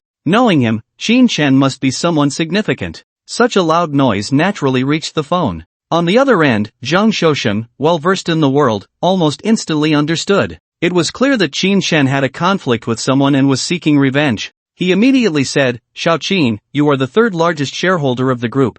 As long as there's money to be made, you have the right to suggest." "No problem, I agree. If you're not busy tomorrow, come and see my little Yur. She's been talking about you," he replied with a big smile. Not only was it Qin Shen's request, but there was also the testimony of the three bandits from yesterday. The company that forcibly demolished was indeed Dayu Group. Naturally, he wouldn't let it go. "Alright, I'll come over tomorrow afternoon." Qin Shen casually chatted for a few more moments, hung up the phone, and said lightly, "You filthy piece of dog shit, stay away from me." He kicked Dai Ming in the butt, sending him stumbling into Sun Xiaoqiao's arms, both rolling onto the sofa in a mess. It was a sight of utter embarrassment. Qin Shen didn't even look back, stood up, pointed a finger at Sun Yu's forehead, and scolded, "Did you want to drive me out of the Magic City? Bring it on, let's see if your company collapses first or if I get kicked out of the Magic City. Damn it, I have a good temper, but do you all think I'm a soft persimmon? Let me tell you, if you dare to get close to Su Wanru again, don't blame me for being rude, domineering, crude, wild, and arrogant." In front of his father, he scolded without holding back. Sun Yu was so frightened that he sat down on the sofa, a red mark appearing on his forehead. Instantly, the entire private room fell into silence. Sun Yu was stunned, the chairman was silent, and the other men and women were shocked and terrified. Just moments ago, they had let others bully them, but now he was like a lion or tiger, exuding a dangerous aura that instilled fear deep within. They unconsciously lowered their heads in front of Qin Shen, not daring to speak. Only Dai Ming finally struggled to sit up from Sun Xiaoqiao's embrace, his gaze landing on Qin Shen, coldly scolding, "Kid, you'd better fix my arm right now. Otherwise, you'll be waiting to sit in jail for the medical expenses, mental distress compensation, and lost work wages." He had never suffered such a great loss, having his arm broken right in front of everyone. He had to make him pay the price. Just as the words left his mouth, the newly taken out iPhone 99 suddenly rang with a piercing sound. He glanced at it, it was his father's call. His expression turned even more sinister as he said, "Kid, you better apologize. If I tell my father, you will have no place to be buried." While speaking, he endured the pain in his right arm, picked up the phone with his left hand, and held it to his ear. His eyes were fierce, and his face was twisted, as if he wanted to swallow Qin Shen whole. Su Wanru looked at Qin Shen with concern, unable to maintain her usual icy demeanor. She was afraid he might be in danger. After all, the other party was a real estate company with assets worth $1 billion. Sun Xiaoqiao glared at Qin Shen from the side, scolding him in a delicate voice, "Qin Shen, I didn't expect you to be so reckless. Luckily, I left you early. Do you know the Dai family is very wealthy? They will make you rot in jail. You better apologize immediately, or else." Before she could finish, they heard an angry roar from Dai Ming's phone. "Damn it, who do you think you are? Who did you offend outside? Why did Shenhua Group suddenly notify us about acquiring the company? You better apologize right now and beg for forgiveness. Otherwise, don't bother coming back, just die out there. You ungrateful wretch. I'm going to jail, and it's all your fault." The angry shouts and curses echoed from the phone, like a tsunami filling the entire room. The ferocity, harshness, coldness, and arrogance on Dai Ming's face vanished in an instant, leaving only fear and confusion. But upon hearing that someone wanted to acquire the company, his eyes filled with disbelief as he looked at Qin Shen. The others also fixed their gazes on Qin Shen. They looked at the shabby phone in his hand, the ragged goods he wore, and his handsome yet plain expression. They couldn't reconcile him with Shenhua. How could a mere delivery guy decide the acquisition of Daewoo Real Estate with just a phone call? No one knew his true identity. However, the owner of Daewoo Real Estate cursing his son was definitely not a good sign. Sun Yu felt a sense of dread, never expecting the once arrogant Dai Ming to be scolded so harshly. His father was even worse, having just looked down on Qin Shen. Would he bring trouble to the company? Chairman Ho Ling sat up straight, staring at Dai Ming without blinking, eager to hear what would happen next. Dai Ming, not believing his father's words, shouted in shock, "Dad, you're lying to me, right? We have no conflict with Shenghe, we even have cooperation, why?" But his words were quickly drowned out by the roar from the phone. "Shut the hell up. Is that cooperation? That's charity. We live by looking up to them. Who did you offend? Apologize right now. Do you understand? If you don't understand, then just kill yourself, don't come back." Beep beep beep. After the loud shout, it turned into a busy signal, and the other side angrily hung up the phone. Everyone present stared blankly at Dai Ming. They couldn't imagine that just moments ago, he had been arrogant and domineering, wanting to make others unable to survive, wanting to suppress others. Yet now, with just a mention of an acquisition, the company received the news in less than a few minutes. Such terrifying execution power was unimaginable. Even Su Wanru, Sun Xiaoqiao, and the others couldn't fathom how powerful Qin Shen's connections were. His relationship with Shenghe was so deep that one phone call could resolve everything. At this moment, Ho Ling was dumbfounded, having just looked down on Qin Shen. The retribution came so quickly. He was no mere delivery guy, he was clearly a terrifying rich second generation, an existence that could not be provoked. Sun Xiaoqiao was stunned. The Qin Shen she had left behind had made her proud rich boyfriend so troubled. Just moments ago, she had demanded Qin Shen apologize, or he would rot in jail. In the blink of an eye, her boyfriend's father was forcing Dai Ming to apologize. If he didn't apologize, he wouldn't even be able to go home. The contrast was too great. Muttering with her lips, wanting to plead but not knowing where to start, she couldn't let her face down. Su Wanru returned to her icy goddess demeanor, sitting beside Qin Shen like a cold frost, no longer gentle. This was not the time to comfort him. She needed to be dignified, poised, and uphold the family's backbone. She was very aware of when to advance and retreat, knowing exactly what to do at the right moment. Otherwise, how could she have achieved the position of executive assistant to the president in just 2 short years? Even if the company was small, not everyone could do it. Next to her, Sun Yu was like an ant on a hot pan. He couldn't sit or stand, and nothing he said felt right. He had wanted to find friends to gang up on Qin Shen, but unexpectedly, his friends had fallen into the trap. Wang Qingli was similar. For the first time, she felt the cruelty and coldness of the situation.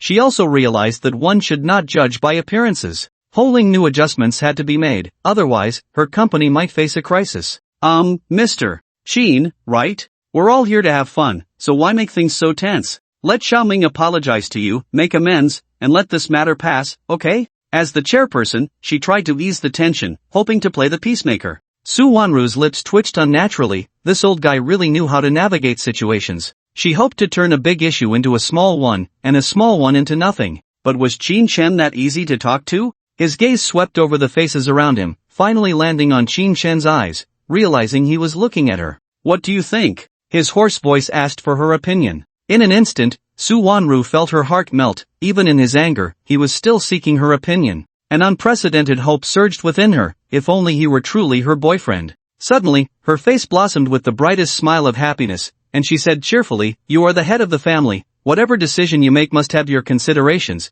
and I support you unconditionally." Her eyes glistened with excitement and warmth, wishing to freeze this moment, to be cherished by someone. The senior leaders of Tianyi Internet around them felt that since Qin Shen cared about Su Wanru's feelings, perhaps today's incident would pass. Smiles involuntarily appeared on their faces as they leaned in to listen to Qin Shen's voice. "What do you think you are? How dare you say I don't deserve Su Wanru? We truly love each other and support one another. Now you come here acting like a big shot. Do you even have a say?" A barrage of insults, showing extreme disdain for Ho Ling. It was clear he was still brooding over it, very dissatisfied. In an instant, Ho Ling was stunned. He thought his status was enough, that Su Wanru's status was enough to easily brush this matter aside. Obviously, he was too optimistic. Qin Shen showed him no respect. The people from Tianyi Internet all turned red in the face, unable to speak. They indeed looked down on Qin Shen, having just engaged in various slanders and exclusions. Sun Yu smacked his lips, feeling a sting on his face. The chairman had been slapped in the face. What was he worth? Sun Xiaoqiao, beside him, licked her lips and tried to speak softly. "Qin Shen, why don't we just let it go? We're all here to have fun, why really hurt the harmony? She shouldn't have said anything. As soon as she did, it ignited Qin Shen's anger. He coldly replied, "No, I'm not here to have fun with you, I'm not from your world. I don't dare to force myself into your world." This statement hit Sun Xiaoqiao like a cold iron hammer, almost making her stumble. All the disdain she had shown him earlier came back to her in full force. Her face turned bright red, then pale, for no reason. Dai Ming knew he had offended Qin Shen severely today. He had to apologize. It didn't matter what anyone else said. He weakly said, "I'm sorry, it was my fault. Young Master Qin, please forgive me." To be honest, in this circle in the Magic City, apologies were rare. It was usually others apologizing to him. Now, although he was apologizing, it felt perfunctory. Qin Shen ignored him and said to Su Wanru, "It's no fun being here with them. Don't participate in such activities in the future. It's not safe. Let's go, take me home." Dai Ming had no intention of letting go. Su Wanru smiled, picked up her phone and handbag, stood up, and said, "Let's go home. Last time I actually fell asleep. Didn't even take off my makeup or put on a mask." As she spoke, her gaze fell on Qin Shen, recalling the embarrassing incident from last time. She was also very grateful to Qin Shen for being able to resist temptation. "This time, you can sleep wherever you want, but we've changed cars this time, so keep an eye on it." Qin Shen stood up, casually heading outside while teasing Su Wanru about her driving last time. She had crashed a Rolls-Royce Dawn, and this time it was even more expensive. "It's not like I didn't know. Seriously. This time I want to stay in the guest room. I can't look at the stars, it's too cold. And close all the windows downstairs, I can't stand it." The two chatted as if no one else was around, walking together to the door of the private room. Sun Xiaoqiao, hearing their conversation, felt as if a bottle of mixed emotions had been overturned. She never expected they had developed to the point of going home together. A second-hand Land Cruiser, so what if it got crashed? It was hardly worth anything. Despite her various grievances, tears were welling up in her eyes. Sun Yu heard their words, clearly indicating they were living together, and in the big house that was posted on social media. How could a delivery guy possibly rent such an expensive flat? How could he afford a luxury car? He must be a real rich kid. She had been so blinded before, unwilling to believe it. Wang Qingli thought about how Su Wanru would be living in such a big flat in the future, and the jealousy and resentment in her heart nearly burst through the roof. Beautiful and dating a hidden rich second generation, getting promoted quickly at work. Why her? Qin Shen had no idea what they were thinking. He just wanted to go home and binge-watch shows. At that moment, he was so angry he was sobering up. Just as he reached the door, Dai Ming, in a frenzy, cried out and rushed to his feet, kneeling on the ground, grabbing his pant leg, shouting, I'm sorry, I apologize. I'll bow my head."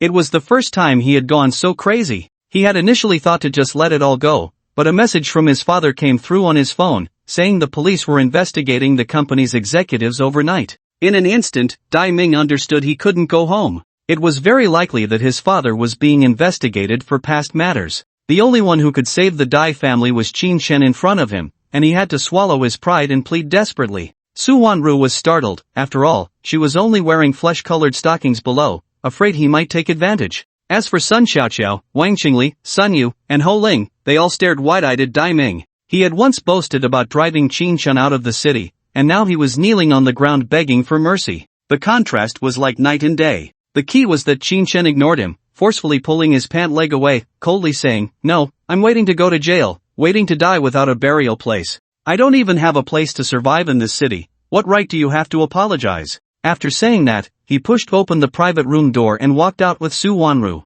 This statement returned all his threats back to him. Dai Ming was filled with shock, not daring to let him leave, his left hand reaching out to grab the door of the private room, shouting, "I was wrong, I was rude, I was shameless, I..." Bang! The door of the private room bounced back, and he instinctively stopped his voice and withdrew his left hand. However, his right hand was completely out of control, unable to dodge in time, and under the immense force of the closing door, a series of cracking sounds echoed. "Ah!" Dai Ming's piercing scream rang out in the silent private room, shaking everyone's hearts. Others just watched, but Sun Xiaoqiao couldn't stand by. She rushed to him, urgently saying, "Xiao Ming, what's wrong? Are you hurt? Let's go to the hospital." She didn't want to let go of the rich second generation she had finally caught. She had to hold on tight. However, the furious Dai Ming, with anger and pain burning in his heart, would not relent, shouting, "Get away from me." At the same time, he swung his right arm, directly sending Sun Xiaoqiao flying, landing hard on the ground. At that moment, Sun Yu came over, wrapping his arms around his armpits and lifting him up, then whispered, "Forget everything else for now, let's go outside and avoid the storm. Don't let anyone catch evidence." Hearing his words, Daiming became even angrier, suddenly shaking off the embrace, pointing at Sun Yu's nose, and shouting furiously, "Damn it, I came to help you, and now my family is in trouble. And you? You haven't lost anything. Damn!" He raised his leg to kick but missed. Sun Yu didn't expect things to turn out this way. Suddenly, he pointed at Daiming's right hand and shouted, "Look at your right hand, it's fine now. Hurry and run. That Qin Shen has too many tricks up his sleeve, he might send you to prison." He hoped Daiming would escape and seek revenge on Qin Shen in the future. He absolutely dared not do it himself. Daiming didn't expect that his right hand, which had just been hit by the door, was now completely fine. However, there was no excitement on his face. Instead, he roared, "What the hell? I have to beg for mercy, or the Dai family is finished." He pushed the door open first, with Sun Xiaoqiao and Sun Yu following behind, and the others trailing after them.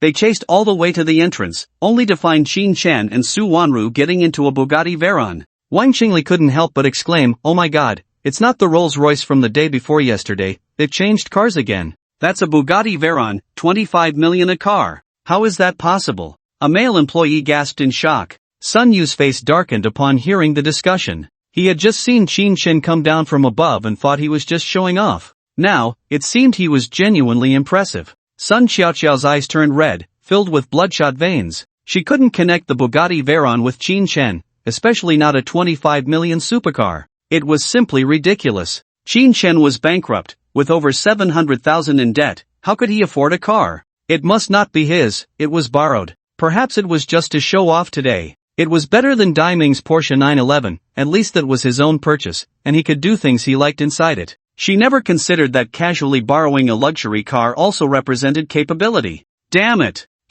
Sun Yu. A delivery guy driving a Bugatti? Are you kidding me? Or are you deliberately setting me up? Daiming couldn't rush over due to the heavy traffic, so he could only shout loudly at Sun Yu. "You wait. If anything happens to my dad, I'd rather go to prison than drag you down to hell with me." Then he shouted at Sun Xiaoqiao, "What are you waiting for? Want to flirt with Sun Yu?" Sun Xiaoqiao's face turned pale, and endless anger rose in her eyes as she thought about how to make him pay. For useful rich second-generation heirs, she could still flatter them. But someone like Daiming, if she didn't teach him a harsh lesson, would she just wait for him to drink? With her head down, she walked into the Porsche, and the driver's door slammed shut with a bang. Sun Yu's face turned ashen as he watched him leave, his eyes blazing with fury. How could he endure being scolded in front of the company leaders and his father? Just as he was about to say something, he heard his father say, "Xiaoyu, you have disappointed me too much. For a woman, you've made a mess of the entire company. Prepare to write a report immediately, you've embarrassed us completely." His slick back hair fell out of place in anger, and he continued to scold. Chairman Ho Jishue added fuel to the fire, saying, "Sun Yu, your abilities are limited, why don't you move from the manager position and go to the bottom to train properly?" "Right, Lao Sun?" He knew that suppressing Sun Yu would surely increase Su Wanru's favor. By then, when Qin Shen's anger subsided, the company would not have any problems. This was his little scheme. Sun Yu instantly felt like a fool, looking around as if everyone was staring at him with disdain. He had once been the one to command respect in the company, but now, he had lost everything. He had become the ultimate loser of this event. Qin Shen had no idea what decision Ho Ling and the others made. Sitting in the Bugatti Veyron, he rushed back to Binjian Lijing. Even though Su Wanru wasn't a skilled driver, all the vehicles on the road tried to keep their distance from her. As the driver put it, if you scrape it, one car won't be enough to cover the damages. Therefore, despite her lack of skill, at least she had speed. Upon arriving at the underground parking lot, Qin Shen stretched and, holding the keys, said, "Are you going home, or are you staying here? There are guest rooms, so you won't be treated poorly." He felt a bit tired as he spoke. The entire afternoon had been spent either driving or drinking, and he was somewhat worn out. Su Wanru understood his underlying message and pouted, saying, "It's already past 9. Are you really okay with me going home alone? By the way, where's your Rolls-Royce Dawn?" In her heart, she actually wanted to spend more time with Qin Shen. The danger of night roads was just an excuse. Understanding her meaning, Qin Shen turned and walked toward the elevator, saying, "Didn't we just drink tonight? I parked in front of the Grand Hotel. I need it tomorrow, but if you want to drive the Bugatti, you can, but you'll have to cover the gas." As he spoke, he stepped into the elevator, where the same woman was still on night duty. Qin Shen had nothing to hide and generously let Su Wanru in. "No way, are you really lending it to me? Forget it, what if I scratch it? I wouldn't feel right about it." Su Wanru leaned against the cold back wall of the elevator, her words filled with longing. She wasn't skilled enough to drive and didn't dare to, but she definitely wanted to. Qinshan smiled slightly, noticing her little thoughts, and said, "You can practice if you're not familiar, you'll get used to it slowly. By the way, I'm pretending to be your boyfriend again this time, so you owe me a meal." He said it as if it were a matter of course, as if everything was owed to him. Su Wanru shot him a fierce glare and said, "I'm being your girlfriend too, okay? Weren't you embarrassed in that situation just now? Such a cheapskate. A meal is just a meal." Even though she called him a cheapskate, she still agreed to the meal. He casually lent out a supercar, which really didn't count as being stingy. The attendant in front finally realized that the two were pretending to be a couple and were negotiating conditions. However, looking at them, it was clear that they had eyes only for each other. Perhaps they just needed to break that paper barrier. She had to seize the opportunity to win over Mr. Qin and move into a spacious apartment. Otherwise, she wouldn't stand a chance against this stunning beauty. As her mind raced with thoughts, Qinshan and Su Wanru had already reached the top floor and entered. Su Wanru looked around at the familiar scenery and felt that Qinshan was a bit stingy. Suddenly recalling his debts, she couldn't help but ask, "Qinshan, do you really owe over 700,000 in debt? Do you want me to help? But I don't have that much, only 200,000. He had good character, so he would definitely help. Qinshan's face instantly lit up with a smile, feeling that she was 1,000 times better than Sun Xiaoqiao. After going bankrupt, Sun Xiaoqiao immediately sought out other men, while Su Wanru was doing her best to help. In a place like Magic City, saving up 200,000 was incredibly difficult. He knew this all too well. So he refused, saying, "Although I have debts, I really don't take them to heart. Someone offered 3 million a year, but I didn't agree. Don't worry, everything will pass. I have my ways, how could I use a woman's money? I want to turn my life around on my own." As Qinshan spoke, he walked toward the bathroom. He had drunk quite a bit that night and needed to relieve himself. Su Wanru was even more satisfied with his words. At least he hadn't lied to her, he really did have debts. Moreover, he had the chance to take 200,000 for free, yet he didn't take it. At least he had the responsibility and spirit of a man, not a scumbag. Not bad. They didn't stay on the first floor any longer and went up to the second floor guest room to remove their makeup and wash up. They planned to watch a movie together that night to strengthen their bond. Although they might not truly become a couple, at least Qinshan came out to see Su Wanru, and since she wasn't there, he decided to take a shower and change into loose clothing. He turned on the projector and started browsing for a movie. Unexpectedly, the projector recommended the film, Fast and Furious. Qinshan clicked on it directly, and the intense racing scenes instantly filled the screen. Lying on the large sofa, hands behind his head, enjoying the cool night breeze, Qinshan relished the pleasant evening. Just over 20 minutes into the movie, Su Wanru came down from the second floor. Dressed in a loose bath towel, her wine-red hair cascaded down her chest. Wearing pink sandals, she walked to the fridge room and was instantly taken aback. The last time she visited, she hadn't had time to explore the fridge, and now she realized it wasn't a fridge at all. Inside the 30 square meter space, there were only a few ingredients and some soda water. Casually taking out 2 bottles, she gracefully walked over to Qinshan. Seeing her graceful figure and plain features, Qinshan was instantly captivated.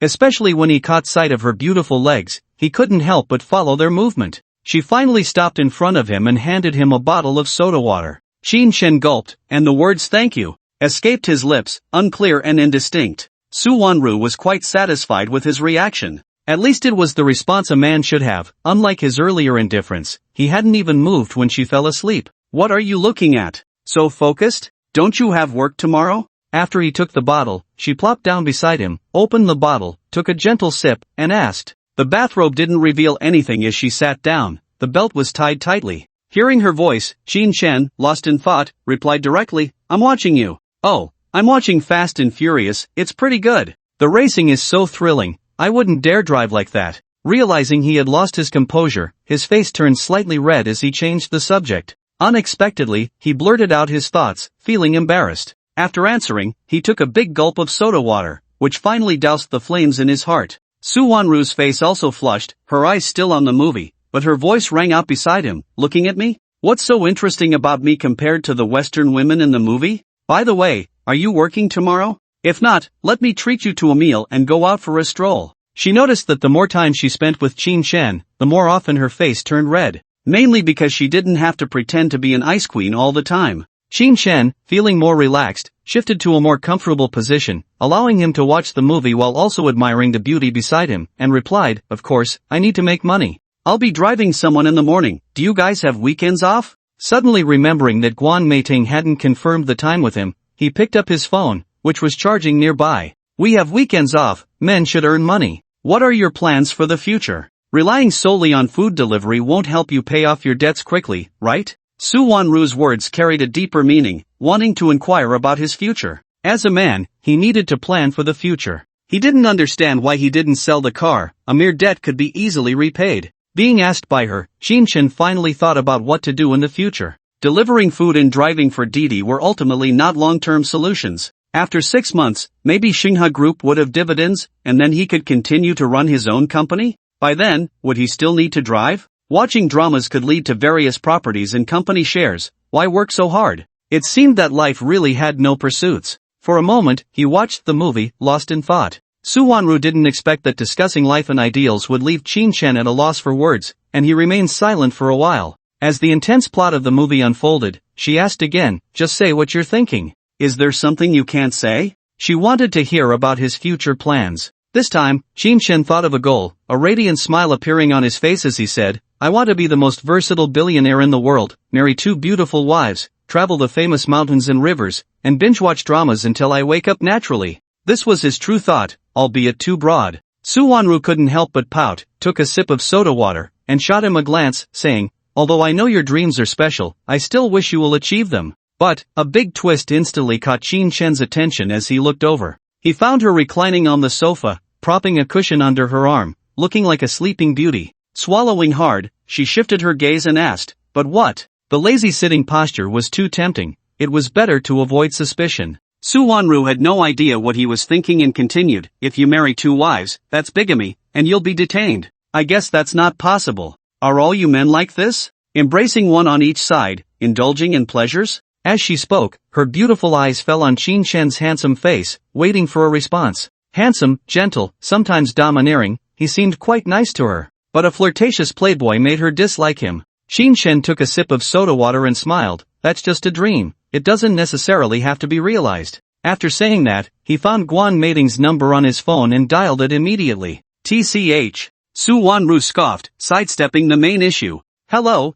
what time tomorrow morning? What's the address? Why didn't you message me?" Qinshen ignored her disdain and inquired. Guan Meiting was clearly taken aback, then quickly explained, I'm sorry, I got busy and forgot. Shikoku Road, Scenic City, Building 3, Room 1102. Tomorrow morning at 7. Due to time constraints, I'll charge you 8,000 per kilometer." A soft and quick voice came through. Qinshen understood and said, "Alright, transfer it to my WeChat account when the time comes, I'm off to rest." With those 2 sentences, he hung up the phone. The two then chatted about trivial matters from college and various oddities encountered at work. They were getting to know each other better, drawing closer emotionally. By the time the excitement of speed and passion ended, over an hour had passed. At 11 o'clock, Su Wanru knew it was time to sleep. She stood up and said, "I won't disturb your rest, I'll head back upstairs. Good night." Little did she know, perhaps due to lying down, part of her bathrobe had rolled up, revealing a portion of her underwear. Her long, beautiful legs caught Qinshen's eye, scattering all his drowsiness. Su Wanru noticed where his gaze was directed, instantly turned around, covered her long legs, and playfully said, "No way, I have to lock the door at night, you're too unsafe." Her heart raced so fast it felt like it might leap out of her mouth, and she hurried upstairs. With a man in the house, it was indeed necessary to be cautious. Too easy to be taken advantage of. "Good night. Be careful, I might turn into a beast in the middle of the night," she shouted loudly, grabbing the remaining soda water and finishing it all. TCH, Su Wanru's disdain echoed from afar. Qinshen saw 3 white orbs of light next to the green radish, swaying as he walked over, filled with anticipation. He picked one up in each hand. Luxury car modification technology can change luxury car performance, making it more powerful, born for speed. The orbs transformed into a beam of light, rushing into his mind. It wasn't much, not as exaggerated as medical skills. Super Toolbox contains various pliers, wrenches, screwdrivers, with many functions. Black technology, not for sale. When he saw a silver white box, 1/2 meter high, 1 meter long, and 30 centimeters wide on the ground, Qinshen's eyes widened in surprise. "Alright, just what I need at home, I'll keep it." He didn't even have the interest to take a second look. He certainly wasn't going to modify a supercar. Shaking his head, he picked up the last orb. Liquid nitrogen accelerator, stable version black technology, once loaded, can achieve overspeed on a straight race. No longer limited to 1 minute of use. Not for sale, can authorize technology. Holding a steel cylinder in his hand, with various steel tubes and mechanical parts in front of him. Damn, I've never dealt with this thing. How do I authorize it? Shin-chan looked at the accelerator, knowing what it was for but not understanding the principle. He initially thought he could make money, but it turned into a waste. Did he have to acquire an engine factory? Sigh. After thinking it over, he felt that watching such things was completely useless. Shaking his head, he put the toolbox and accelerator in the storage cabinet, then picked up his phone, muttering, I might as well binge-watch some shows and look for a bright future in the dramas. He closed the floor-to-ceiling windows on the first floor and returned to the master bedroom with his phone. Having visited the house a few times, it was still the first time lying on the big bed. Soft, comfortable, fitting the curves of the body. With a natural breeze blowing, covered by a blanket, and a bottle of soda beside me, I started watching Elite Lawyer. I had watched 16 episodes during the day, so I could binge a bit more now. I cast it to the 55-inch TV in front of me, lowered the volume, and set it to double speed. Then, I glanced at another phone and found that I had earned over 20,000 today, but my salary had been deducted by more than 25,000 by some app. I was left with just over 100. Luckily, I didn't need to refuel, otherwise, I wouldn't even have enough for gas. Damn, making money so fast can't keep up with the spending. If there's no bonus, with so much debt, how long can I hold on? Shin-chan muttered resentfully, knowing that his career was still not successful and he needed to work harder. His gaze fell on the senior class group chat, and it was another 999 messages. Opening it, the top message was from Chen Jun sitting in a Porsche, boasting, Porsche Cayenne, the top of luxury cars worth millions. So comfortable, I'm going to find Shin-chan's parents to prove his family situation.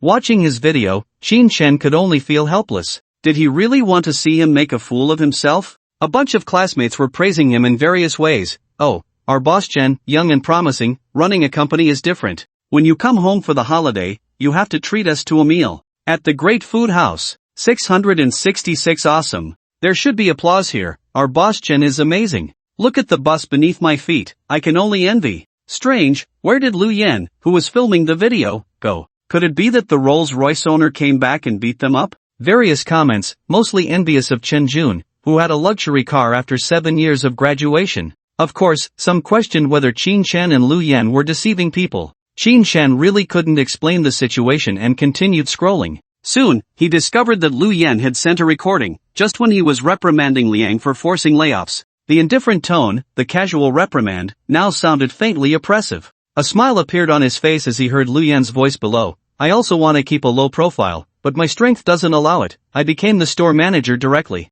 It's just a matter of a word from Shin-chan. Of course, as a brother, I can't lose face. Today I need to close 2 deals and break 100,000 in commission. That statement was full of dominance, as if he could really achieve it. Wow, that's really Shin-chan's voice. Why are the leaders of Shenhe Group so afraid of him? I just checked. Shin-chan seems to be the third largest shareholder of Shenhe. Based on a market value of 20 billion, his net worth is 5 billion. Impressive. Wow, he's the invisible rich man. Could it be a mistake? There are many people with the same name. Various discussions surged to over 300 comments. The envy and jealousy in the words made Shin-chan secretly happy. Though I'm not in the world, legends about me abound. As the comments approached noon, someone asked Chen Jun if he had found Shin-chan's parents, but there was no response. Instead, Lu Yan shared a video of someone directly buying a house and going to the property transaction hall to handle the procedures. First deal, about to be secured, wait for my good news. His words contained unimaginable excitement. In the real estate sales industry, 3 years without opening means 3 years of eating from the opening, proving the huge profits. The key was that Lu Yan had mentioned 2 deals in the morning and had really closed one, with a commission close to 100,000. A group of people below shouted 666, and Lu Yan took the time to reply, can't let my brother lose face, I'll perform well and stay here. Then I'll bring my parents over. Almost as soon as he finished speaking, Chen Jun also replied, stop bragging, I just found Shin-chan's parents, the debts aren't paid off yet, and I'm just preparing to arrange work. What third largest shareholder? It's just a namesake. Don't be misled. After a few comments, it was clear he was helping his classmates and that Shin-chan was a fake. Shin-chan just smiled, didn't refute, and didn't say anything. Looking further down, there were various speculations about Shin-chan, which seemed particularly amusing. Among them are videos of Lu Yan's 2 visits to the real estate transaction hall, along with the transaction amounts. Each exceeded 10 million, with increases ranging from 100,000 to 200,000. Countless classmates were filled with envy and jealousy. It's important to note that many people don't earn even 100,000 in a year. He made nearly 400,000 in a single day. Qin Shen's eyes turned green with envy. His own daily earnings of 100,000, a few tens of thousands, couldn't compare. In 2 days, he could pay off all his debts.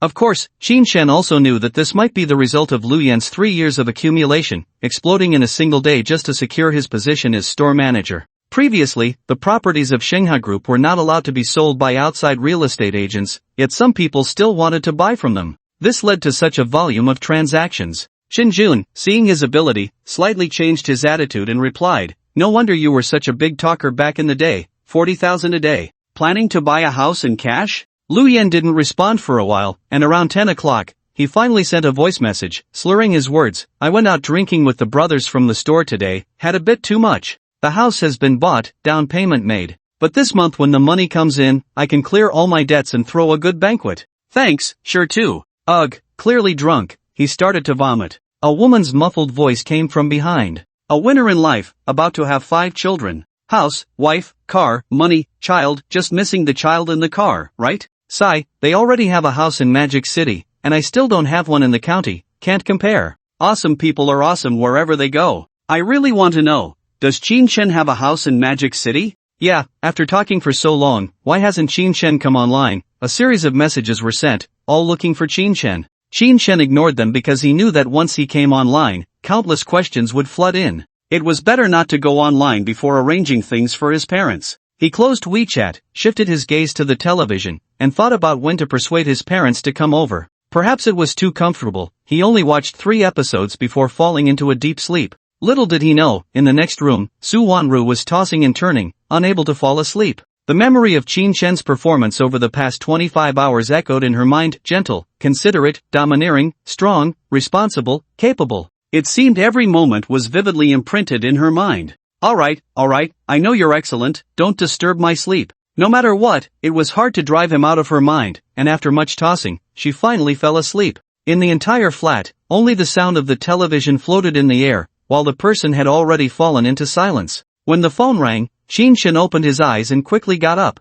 He glanced at the time, 6 o'clock. He hurriedly got up, washed up, dressed, and rushed down the stairs. Just as he was about to grab the keys to go out, he caught the smell of fried eggs and rice porridge. "You're up? Ready to eat?" In the kitchen, Su Wanru, wearing a bathrobe and an apron, was just placing a few small dishes on the dining table. Fried eggs, rice porridge, smashed cucumbers, kelp strips, and 5 buns. Seeing the breakfast on the table, Qin Shen blinked hard. Hesitantly, he asked, "Did you make this?" Then he looked at her face, unadorned but radiating a golden glow in the sunlight, like a goddess. The only downside was the dark circles under her eyes, as if she hadn't slept well. He never expected that the Ice Queen could actually cook. He thought she was so aloof because she didn't partake in the mundane world, which gave her that cold aura and flawless skin. It turned out it was just an illusion. Su Wanru felt a bit shy under his gaze and pointed to the table, saying, "Come over and eat a bit. Today is a day off, otherwise, I wouldn't have cooked. Consider this meal my treat, we're even." Perhaps to cover her inner feelings, she lowered her head while speaking. Just as Qin Shen sat down and picked up his chopsticks, he paused at her words. Something felt off. He then said, "That's not right, I bought the ingredients, and you just cooked them, so they become yours? Is that okay?" Even so, he still picked up a bun and took a bite. In an instant, his eyes widened, nodding vigorously as he mumbled, "Delicious, really delicious, better than outside." The speed was so fast that he nearly choked, his neck stretching as he took a sip of rice porridge to swallow it down. So good. So delicious. Su Wanru was amused by his antics, not expecting him to be so silly. Hearing the praise made her heart feel sweet. She hadn't slept well last night, but it was worth getting up early to cook. If it's delicious, then finish it all, I don't eat much. With a caring smile on his face, he resembled a gentle wife. Seeing this, Qin Shen thought of his ex-girlfriend, who had never cooked. She always said that beautiful women couldn't handle smoke and fire. Damn! That was just a lazy excuse for not wanting to put in the effort. Su Wanru was cooking after all. It was so delicious, definitely honed over a long time. The contrast was too great. Various thoughts whirled in his mind as he ate at a steady pace. In no time, 4 buns and a bowl of porridge were all in his stomach. Well, this meal is indeed delicious, let's call it even. I'll leave you the Bugatti keys, feel free to take it for a spin. I have to get busy. He grabbed 2 phones, not even taking his wallet, left the Bugatti keys behind, and quickly headed outside. Drive carefully, Su Wanru said, suddenly feeling like a little wife sending her husband off to work. Instantly, her face flushed red, like a blooming rose. Unfortunately, the hurried Qin Shen didn't notice at all. He rushed to the first floor, sprinting towards the Dihao Grand Hotel, driving to Shaku Road, a scenic city. When he arrived, there were actually multiple weddings happening. Outside the community, there was a row of red BMWs, a row of white Land Cruisers, a row of brown Cayens, and a mix of other vehicles, totaling 6 weddings. However, the most expensive car among them was probably the Rolls-Royce Phantom, worth 10 million. When Qin Shen appeared driving the Rolls-Royce Wraith, the crowd waiting for the car was all drawn in by the roar of his powerful engine. Damn! A supercar coming to be the lead car, what a big deal. Wow, the Rolls-Royce Wraith, the Phantom over there is going to be overshadowed, totally crushed. Whose car is that? So cool, it looks so impressive. Damn, I'm jealous. Regardless of gender, everyone chatting was captivated by the car. Men envied it, women desired it, all wanting to take a ride. But without exception, they kept their distance, not daring to approach. Qin Shen was dumbfounded upon arriving, with 6 car fleets, not knowing whom to look for. As he walked slowly forward, he took out his old phone to call Guan Meiting. He didn't have anyone else's number. The people around him were unaware of the dilemma he faced and couldn't help but comment, "Damn, driving so slowly, is he showing off his luxury car? No way, look at his clothes, they're similar to mine, all wrinkled. He doesn't look like a rich second generation. He's probably from some wedding company, right? The owner is so bold to let someone else drive?" Various voices chimed in, still filled with envy and jealousy. At that moment, Qin Shen's phone connected, and he asked, "Hey beautiful, where are you? Can someone come point me in the right direction? I'm at the entrance of the community." As he spoke, he was already near the lead car of several fleets. The comparison was immediately apparent. Rolls-Royce Wraith, Rolls-Royce Phantom, Mercedes, BMW 320, Maserati, Ferrari. Although they were all luxury cars, the dark red body of the Wraith, its streamlined design, and the golden Statue of Liberty in front highlighted its uniqueness. Generally, such luxury cars are driven by their owners, others wouldn't trust them. Seeing Qin Shen's car, they all got out, truly wealthy individuals. Some were there for friends, some to earn a little pocket money, and some purely to see the bride. Their purposes varied, yet they gathered together. Mainly, many kids were already on vacation, just in time to attend the wedding. "I'm at the entrance of the community, Mr. Qin, I've already seen your car. I'll take Mr. Su over now." As soon as Guan Meiting's call ended, Qin Shen saw her approaching with a young man in a dark red suit. He lowered the car window and waved with his right hand holding the phone. Upon seeing his outfit and phone, Guan Meiting, noticing his car, would have thought it was a younger brother driving if it weren't for the video. It was too embarrassing. Without dwelling on that, she introduced the two, "Mr. Qin, this is the car owner. This is the newcomer today, Su Liqing. You can communicate with each other. The time for the wedding pickup is approaching, so please speak quickly." She wore a white shirt, a black wrap skirt, and leather shoes. Her hair was styled up, and she carried a small bag. Her delicate face showed some anxiety but was still very beautiful. Su Liqing looked puzzled and confused, not expecting the car owner to be so plain. However, he didn't have time to think too much and directly asked, "Mr. Qin, we have already set the route, but the car is a bit too high-end, the car flowers." Hearing his hesitant voice, Qin Shen replied lightly, "It's fine.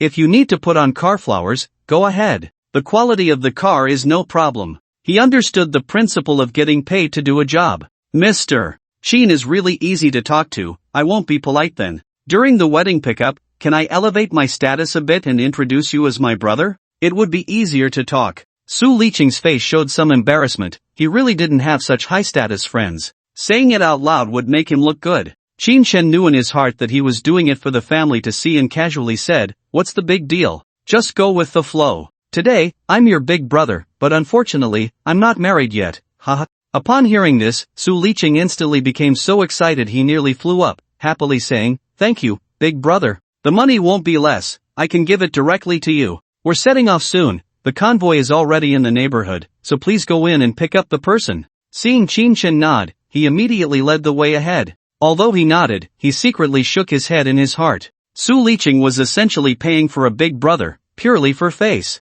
However, in a place like Magic City, face was indeed very important. Having a wealthy second-generation big brother represented countless possibilities for the future. As he prepared to start, Wan Meiting said beside him, "Mr. Sheen, I have nothing to do here anymore. If he transfers the money to you, please let me know to avoid double charging." Beautiful and thorough in her work, Shin Chen was quite satisfied with her. "Okay." Shin Chen nodded and drove into the neighborhood. The 6 drivers from earlier were nearby and overheard their conversation, realizing that Shin Chen had come purely for the money. "Damn, owning a Rolls-Royce Dawn and still lacking money? Are you kidding? Probably a down-and-out rich second generation, but at least he should have 2 decent outfits, right? Dressed too shabby. I don't understand, today's young people have such strange thoughts." If Shin Chen had heard their discussions, he would probably be very frustrated. Did he want this? He couldn't sell the car, couldn't sell the house, couldn't sell anything, yet he owed over 700,000. A pure pauper. If he didn't find a way to make money, what could he do? He also wanted to lie in bed, binge-watch dramas, and realize his life ideals. In reality, he was still busy. Busy and fulfilling, much better than last month. Following Su Liqing, they drove to the front of the Audi convoy and loaded the flowers. His relatives and friends behind, seeing that a Rolls-Royce Dawn was the lead car, were filled with envy and jealousy, bombarding him with questions. Shin Chen ignored them all, simply sitting in the car watching dramas, waiting slowly. In fact, it was his first time attending someone else's wedding. His college classmates rarely attended due to being busy, directly giving red envelopes instead. Few got married within 2 years after graduation, most were late marriages. While watching dramas, he kept an eye on the dynamics outside. Rewatching the 20th episode, the camera came over, and Su Liqing shouted particularly, "Chiang, wait for me, I'm here to pick you up." After the recording ended, the cameraman handed him a walkie-talkie, instructing, "We'll communicate via walkie-talkie, where to slow down, where to speed up, striving for the best effect." Wedding videography was meant to create beautiful memories for people. All the busyness came to an end, and the convoy set off. The domineering camera car in front started up, and as the photographer recorded, Su Liqing excitedly said, "Big brother, thank you. You really gave me face today." Many relatives were asking him how he managed to find this car. You have to know, this kind of luxury car is generally unattainable even with money. Shin Chen smiled and said, "It's nothing, as long as the money is in place. I have a Bugatti Veyron as well, if your friend wants to use it, just let me know." He wasn't trying to show off, he was just mentioning a way to make money, hoping to leave a potential client. If it weren't for making money, who would want to let a stranger sit in their luxury car? Su Liqing didn't know what was on his mind, and when he heard there was a Bugatti, he was completely shocked. After a while, he admired, "Alright, big brother, I'll definitely ask around. There are probably a lot of weddings recently, so it should be easy to find." In reality, he was feeling emotional. Here was someone who owned 2 luxury cars yet dressed very low-key and used an old phone.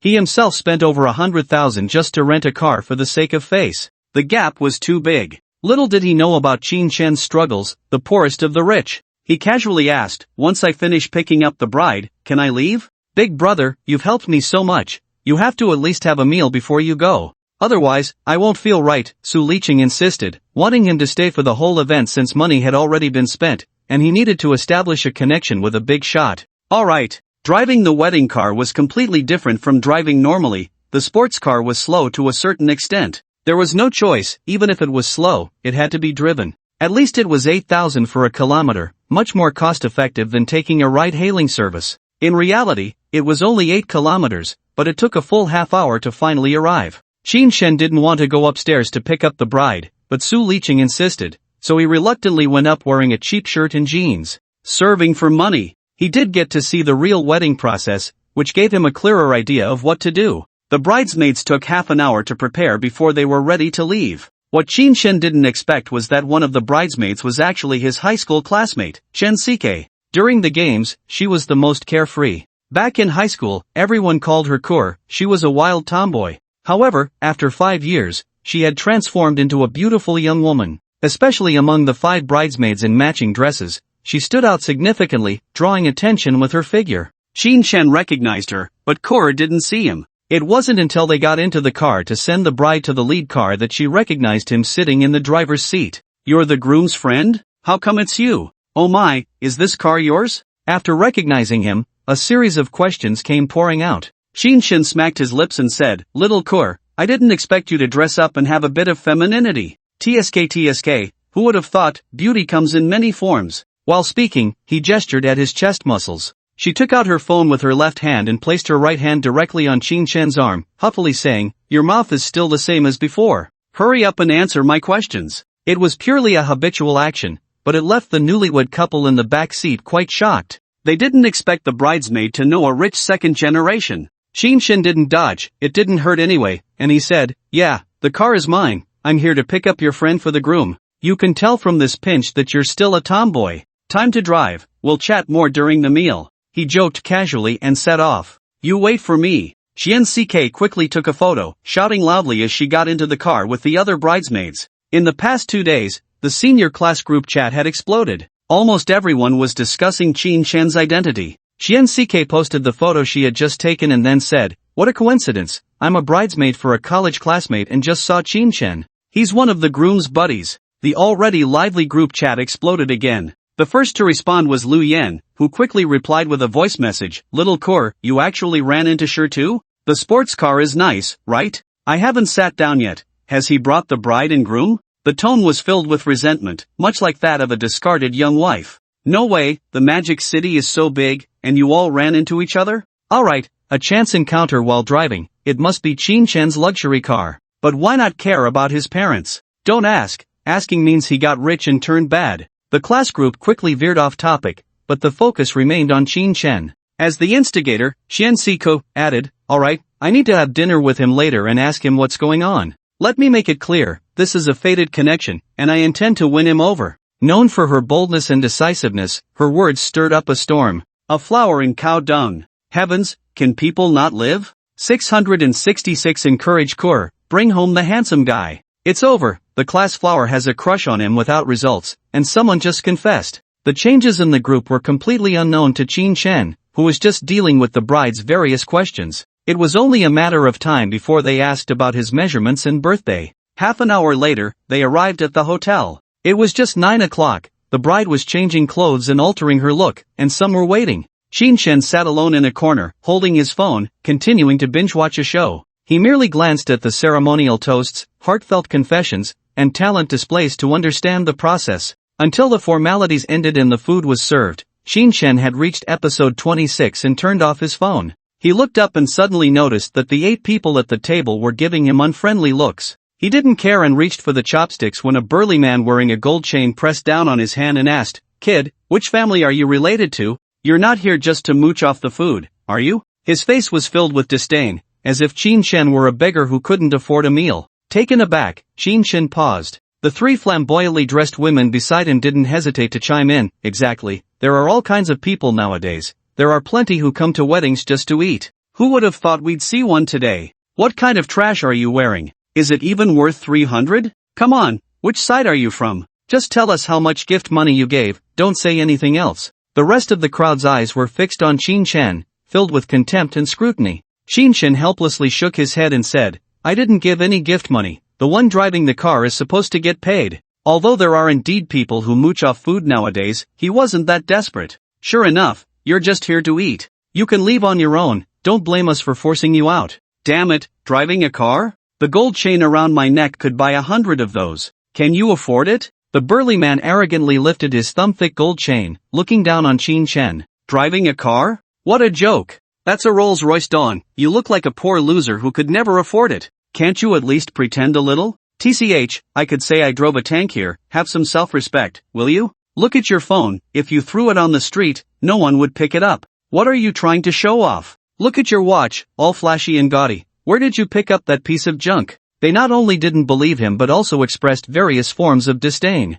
Even those who had been silent joined in. Qin Shen felt a bit angry. He couldn't stay silent, but if he spoke, they wouldn't believe him, and it was all just to drive him away. Just as he was about to explode, a loud voice came from behind. "Hey, Qin Shen, why are you in this corner? I searched for you everywhere. Quickly tell us when you bought the Rolls-Royce, everyone is waiting for a reply." Then, signaling for the people beside him to make way, she plopped down. The 8 people at the table might not know Qin Shen, but they recognized the lively bridesmaid. Upon hearing her ask when he bought the Rolls-Royce, they immediately realized that the poorly dressed person was the car owner. The expressions on their faces were nothing short of spectacular, especially the man with the gold chain, who felt an immense weight on his neck, as if he couldn't breathe. Just moments ago, he had claimed that the other couldn't afford it, only to turn around and slap himself in the face. Qin Shen's mood instantly improved a lot. He couldn't be bothered to argue with a group of people and smiled as he said, "What are you doing? Who wants to ask? Bring me a pair of chopsticks." He stretched out his right hand, revealing his watch, but he still couldn't reach the chopsticks. Qian CK grabbed his arm and pulled him closer, gesturing at the watch. "What's this watch called?" "Roger Dub." "Oh, let me check, don't move." Even though she was supposed to be eating, she took out her phone to snap a photo and compare it on Baidu. "Bring me the chopsticks. The watches are Roger Dubious." Qin Shen wanted to eat, he was so hungry from binge watching. Qian CK clearly had no interest in him, casually picked up a pair of chopsticks, but her eyes were glued to the browser, mumbling, "Oh, here are your chopsticks. Oh my god, this is the Roger Dubious King Series Eternal Classic. 2,800,000. My goodness." The voices in front were still low, but the numbers in the back rose an octave. There were two women at the same table, also searching on their phones, arriving at the same conclusion. At that moment, their expressions became even more colorful, alternating between red and green, yellow and white. They had just looked down on Qin Shen for being poor, only to realize he was wearing a house on his wrist. Especially the burly man with the gold chain suddenly felt his neck was incredibly heavy and quietly tucked the chain away. A gold chain was only worth 40,000, not even close to someone else's steel piece. What was there to show off? The person who had just mocked Qin Shen for his flashy watch could no longer sit still and stood up to walk outside. What a disgrace! Where could one find a watch worth 2,800,000? Qin Shen saw that they had all quieted down and felt particularly good, taking a bite of beef and putting it in his mouth. Finally, there was some food in his stomach, and he felt much more comfortable. Seeing Qian CK still looking at her phone, he couldn't help but say, "Hurry up and eat, aren't you hungry?" After saying that, he picked up a piece of braised pork with preserved vegetables and put it in his mouth. "Aren't you checking the high school group? They've been discussing you these past few days. I just sent in a picture of your watch, saying it's 2,800,000, and no one believes it." Qian CK finally put down her phone and chattered away. Qin Shen curled his lips, disdainfully saying, "Everyone has their struggles, what do they know? They only see that I have a car and a house, but they don't know I have debts too. Let's not talk about that. What are you doing now?" He directly changed the subject. Qian CK looked at him incredulously, feeling super calm. The classmates inside were almost in an uproar, yet he was eating calmly, discussing other things. Looking down, he realized he had just pressed send on a message without even noticing. Stealing a glance at him, she thought of a brilliant idea to probe his thoughts. "Come on, let's eat." After putting a small piece of shrimp in his mouth and swallowing it, he pressed his left hand on his phone and said, "After graduation, I joined a law firm and just got confirmed 3 months ago. I took on a big case and won. I'm sure I'll become famous. What about you? Have you struck it rich?" Her curiosity about Qin Shen burned like a fierce flame. Qin Shen swallowed a piece of pork knuckle, wiped his mouth, and said, "Rich? No way, the company went bankrupt, my girlfriend ran off with someone else, and now I'm driving for Didi to make a living. I plan to stabilize things and bring my parents over." "A lawyer? I just happen to have a question for you. My previous company dealt with foreign trade, but the downstream got stuck for funds, and the upstream didn't deliver. Can I win a lawsuit in this situation?" Qin Shen spoke honestly, even mentioning company matters. However, he didn't know that Qian CK was recording it. Since it involved privacy, she didn't directly share it in the group. When discussing professional knowledge, she asked for detailed information. Unfortunately, in the end, because there was no evidence saved and no specific contract, wanting to sue would just waste time and resources, with little chance of winning. During the chat, the bride and groom came over to toast, surprised to find them having such a great time. However, the people at the same table had gloomy expressions. They didn't know if he was deliberately showing off or just living low-key. Delivering takeout, driving for Didi, it all seemed like a mockery. Yet they were powerless to refute it. Selling a car would be enough to pay off debts, right? But no one dared to speak. "I drove here, using water instead of wine, to wish you a happy marriage and 100 years of harmony," Qin Shen said cheerfully, regardless of the expressions of others. "Big brother, thank you so much today. I'm drinking to that," Su Liqing said, his face flushed, expressing his gratitude loudly. After toasting, Qin Shen had eaten enough and said goodbye to his old classmates. Qian CK, as one of the bridesmaids, had to stay to handle the banquet and could only reluctantly take her leave. Just as he stepped out of the hotel, before he could get into the car, his phone buzzed with a message. He took it out to see a transfer of 100,000 from Su Liqing. He accepted it without hesitation. After thinking for a moment, he called his mother while getting into the car and starting it, but he was still standing outside with the door open. It was too hot outside, no one could sit inside. Unlike when he was driving, the air conditioning hadn't been running continuously. Soon, the call connected, and his mother's voice came through urgently. Son, are you doing something bad? Your classmate came to see me, saying you're driving a 20 million supercar. Is that true? Our Chin family has never done anything wrong. You can't break the law. Chin Chen's heart sank. That bastard Chen Jun made his mother worry. He quickly replied, Mom, don't listen to Chen Jun's nonsense. He's just a playboy. What does he know? I'm driving, but I absolutely haven't done anything wrong. I took on a big job today and earned 100,000. I'll transfer it to you right away. How to arrange it is up to you. By the way, you and Dad should quit your jobs. Come to Magic City in a few days, and I'll arrange a place for you to stay. Let you enjoy some comfort. He directly rejected Chen Jun's arrangements and made plans for his parents. 200,000 was enough to pay back his aunt's family, so they wouldn't think he was unreliable. His mother was clearly shocked and couldn't help but exclaim, you earned another 100,000? You really didn't do anything bad? In just a few days, earning 200,000 back was something their elderly minds couldn't accept. No, really not. You'll know when you come to see me in a few days. Chin Chen knew his parents were typical working class people. If they hadn't sold their house to cover his debts, they wouldn't have any worries, and of course, they wouldn't have much experience. He started a business, and his parents took out all their savings of 200,000. When he lost money, they sold their house to gather 400,000 and even borrowed 200,000 from his aunt. They gave everything for their son. Once he had the ability, he naturally wanted to let them enjoy some comfort first. That's good.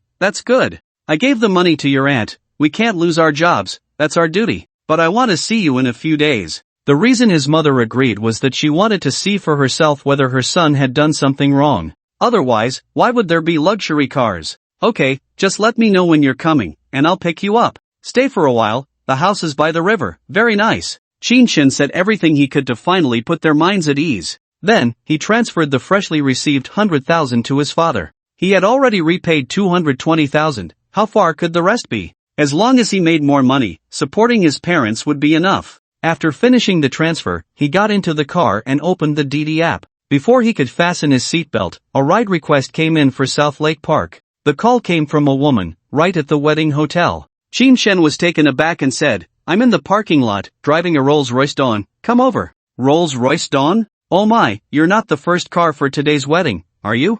I'm already here. The voice was soft, with the charm of a local from Magic City. Soon, a beautiful woman appeared outside the passenger seat, a typical beauty from Magic City. She had fair skin, wore glasses, and had a gentle appearance with no sharp edges. Her long hair fell gracefully, very smooth. Is it you? Really you? Aren't you the groom's older brother? Why are you driving Didi? The girl opened the car door and sat down, her face full of surprise. Chin Chen hadn't expected that she was one of the 5 bridesmaids. As he raised the window, he said, What's so strange about it? I'm going to Wangjiang Pavilion. If it's on the way, I'll even cover the gas money. He's not just in it for the gas money. With less than $100 on him, he has to make some money. Who knows what he'll eat tonight? The girl felt increasingly puzzled. After all, how could a rich second-generation kid care about gas money? But he wasn't a rich second-generation kid. Who could afford such a supercar? Alright, let's save on costs. The girl smiled gently, having hoped just that morning to someday ride in a Rolls-Royce,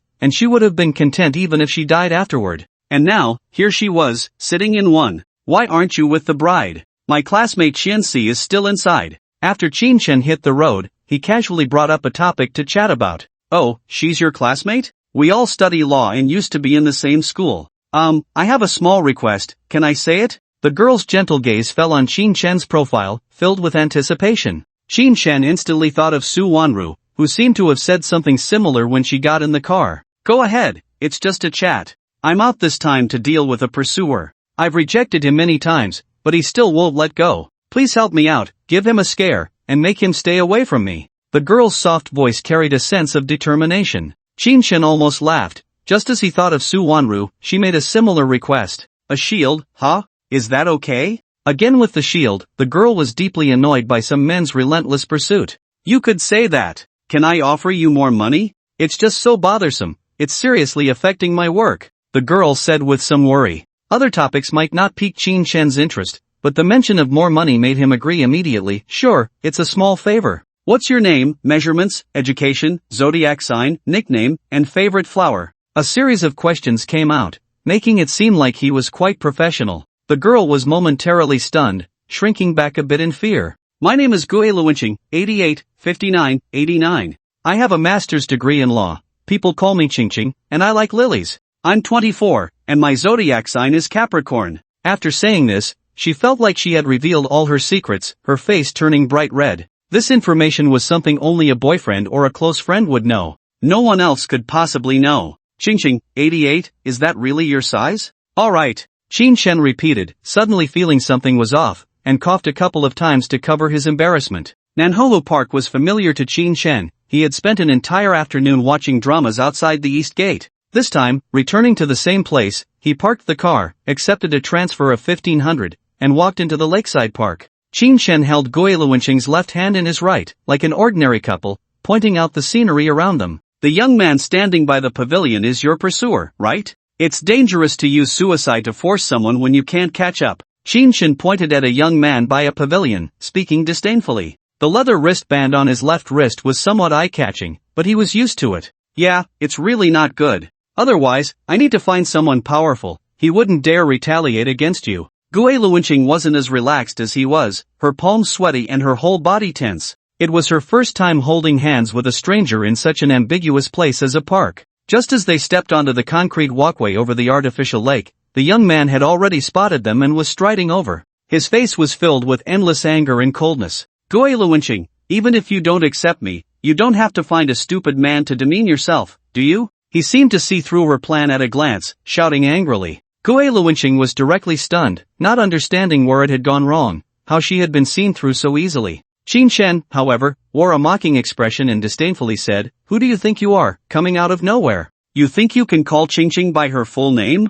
I'm in a good mood today, get lost." The other party's strong pressure was met with a direct counterattack. Dominant, forceful, maintaining face. The man was immediately taken aback, then adjusted his gelled hair and coldly said, "Kid, I don't care who you are, you're not worthy of Gue Luwenching. Don't think a frog can dream of eating swan meat. Thinking that finding you as a shield means he's her boyfriend. Look at your outfit, your shoes, and your phone, combined, they aren't worth even a button of mine. Face reality, without a material foundation, what do you have to give her happiness? Say your name, and believe it or not, with one call, I can have you kicked out of the Magic City." The young man's eyes widened, his gaze sharp, glaring fiercely at Qin Shen, constantly belittling him. Gue Luwenching had never seen him in this state, like an angry bull. In the face of his arrogance, Qin Shen scoffed and said, "Do you think just because your family is wealthy and powerful, you're impressive? It's useless. Let me tell you, love is mutual affection, it's romance, it's the beauty of flowers and the moonlight. Do you know her measurements? Do you know what flowers she likes? Do you know what dishes she enjoys? Do you know her zodiac sign? Do you know what time she usually goes to bed?" Like a poor loser, he fought back with all his might against the rich second generation. A series of questions left the young man stammering, unable to answer a single one. Seeing him at a loss for words, Qin Shen dismissively waved his hand and said, "Don't know, right? I do. That's what being a couple is. There are no secrets between us, yet we don't wish to share a single bit with you." He grabbed Gue Luwenching's arm, ready to turn and leave. The young man saw them about to go and coldly shouted, "Shut the hell up. You definitely don't know either. You're just trying to fool me. I'm not that easy to trick, get lost right now." He seemed to go mad, charging at Qin Shen as if to strike. Qin Shen was prepared, calmly saying, "Of course I know, but why should I tell you? Who do you think you are? Let me tell you, from now on, don't harass her. Otherwise, I won't hesitate to kick you out." Although he could use it, he didn't, instead resorting to a tough approach. Not playing by the rules. Nearby tourists gathered, drawn by the noise, pointing and whispering. It wasn't uncommon for two men to compete for one woman. Murmurs floated around, "I say, young man, she clearly doesn't like you, why are you so persistent?" Exactly, even if you have money, if you don't put in the effort, how can you win the beauty? "If I were you, I'd stop chasing her, it's embarrassing." A group of people criticized the young man, with some even calling him a third party. This was absolutely unacceptable for the proud young man, Ling Yi. He coldly retorted, "Nonsense. How could they possibly be true love? Look at his clothes, the man is dirt poor, while the woman's necklace costs thousands. Are you blind?" He was furious, knowing that Gue Luwenching was doing this on purpose, yet he couldn't explain it clearly. With that, everyone around began to scrutinize Qin Shen and Gue Luwenching. It was indeed the case. Unsure how to persuade them, Gue Luwenching also felt cornered, turning to Qin Shen, hoping he could find a way out. Qin Shen smirked, "What's wrong with my shabby clothes? At least my job is normal, I deliver takeout, drive for Didi, and I earn as much in a month as a white-collar worker. What's wrong with that? And I know her secrets, did you know that? He brought up secrets again, and Lang Yi truly didn't know. I don't believe it, a poor delivery guy like you is trying to steal my woman, you must be out of your mind. I'm the manager of the Didi branch here, I can fire you on the spot. He shouted loudly, pulling out his phone to make a call. But suddenly he realized, even now, he didn't know Qin Chen's name. The action of dialing froze instantly, and he couldn't say a word. Gui Luwenqing couldn't help but say, he's not a poor loser, your words are too harsh. Even if he is poor, so what? Being able to live and support himself is enough. She knew Qin Chen had a supercar and truly didn't want to see Lang Yi looking so desperate. Just being able to support yourself? Don't you want a house, a car, or money? I have a Porsche, I earn 50,000 a month, my dad is a board member of a group, and I get year-end bonuses. What do I lack compared to him? A poor loser, does he have a house, a car, or a backing? Lang Yi ultimately couldn't escape the mindset of a rich second generation, revealing an enviable status. Qin Chen smiled wickedly again, raised his right wrist, and shook it several times in front of him, asking, so, who do you think is the poor loser between us? When Lang Yi saw the watch on his wrist, his eyes widened in shock. Roger Dubuis. A watch with an extremely high recognition factor, anyone with a bit of knowledge wouldn't mistake it. Especially the diamonds on it, representing the Eternal Classic series. Without needing to check, he knew that all his assets combined wouldn't be worth even one of Qin Chen's watches. The poor play with cars, the rich play with watches. A Porsche Cayenne was nothing compared to this watch. Come on, who's the poor loser? Qin Chen noticed his expression change and suddenly coldly reprimanded him. Lang Yi trembled all over, unable to help but admit, I am. The pride he held in his capital crumbled beneath a single watch. Remember, from now on, you are not allowed to disturb Gui Luwenqing, or you'll regret it. Get lost. Taking advantage of his dazed moment, he scolded again. Lang Yi was so frightened that he took 3 big steps back, almost falling into the lake. Watching the two hold hands and leave, his eyes twitched, filled with unwillingness, he asked in a low voice, what's your name? Lang Yi thought that since he couldn't deal with Qin Chen, he would find someone else to handle it. He couldn't let it go so easily. Qin Chen turned back, the corners of his mouth lifting in a smile, and said, Qin Chen. Then, he walked away as if the wind was light and the clouds were thin. Gui Luwenqing beside him had no idea why he was so calm. Was he really that at ease? Lang Yi was a rich second generation. He couldn't just let it go, right? Wouldn't he show a bit of strength? Anxiously, he kept glancing back. Sure enough, he soon saw Lang Yi rushing over, his expression drastically changing. Gui Luwenqing couldn't help but tug at Qin Chen's arm, hoping he was prepared. The onlookers also felt that Lang Yi was furious and ready to fight. But unexpectedly, when he reached Qin Chen, his expression became cautious, nervously asking, are you Qin Chen? The Qin Chen who drives a Rolls-Royce Dawn? He had a suspicion, having heard that a rich second generation had been badly treated, apparently offending someone named Qin Chen. Gui Luwenqing was very surprised. Clearly, he had parked the car outside the park. How did he know? She casually asked, how do you know? Qin Chen was also puzzled. Owning a Roger Dubuis didn't necessarily mean he owned a Rolls-Royce, right? From their tone, it was clear that Lang Yi's guess had come true. He shivered, his eyes filled with fear and shock. He quickly bowed and said, young Master Qin, you are young Master Qin?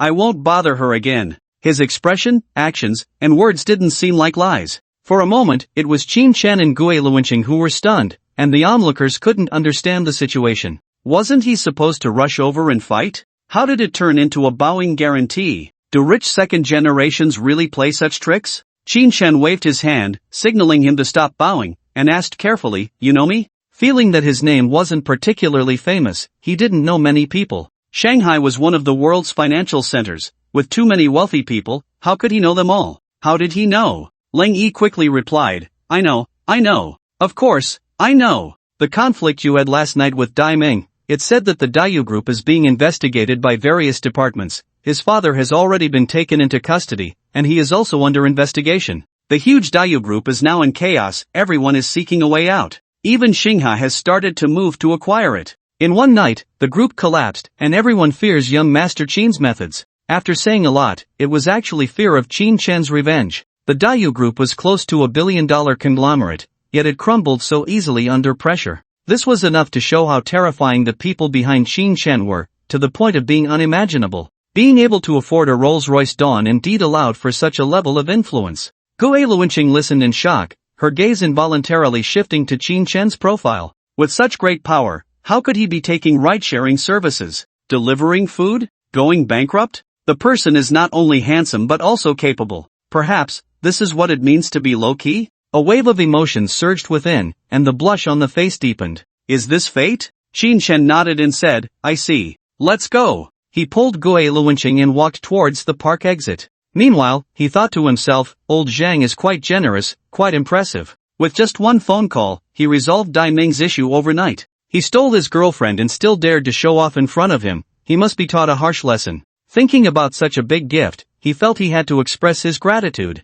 Should he run to the seafood restaurant to buy takeout? That probably wouldn't work. He didn't have that much money. Just buying some fruit would suffice as a gesture. While he was pondering, Gui Luwenqing's gentle voice came to his ears. Qin Xiao? You are really amazing. Thank you. After brewing for 5 or 6 minutes, she finally remembered to say this to him. Getting rid of the obsessive rich second generation's entanglement was worth celebrating. She seemed to have gotten used to holding his hand. The sweat in her palm gradually disappeared, making it feel much more natural. Not far behind, Ling Yi noticed they had reached the park exit and still showed no signs of letting go, feeling a wave of despair in his heart. Could they really be together? No way, no way. It's fake, it must be fake. He kept deceiving himself, yet he watched helplessly as the two got into a Rolls-Royce. That eye-catching license plate number, like a blue ocean, completely drowned all his fantasies. He started his modified Porsche, preparing to head home. Coincidentally, he was on the same route as Qin Shen, almost as if he were following him.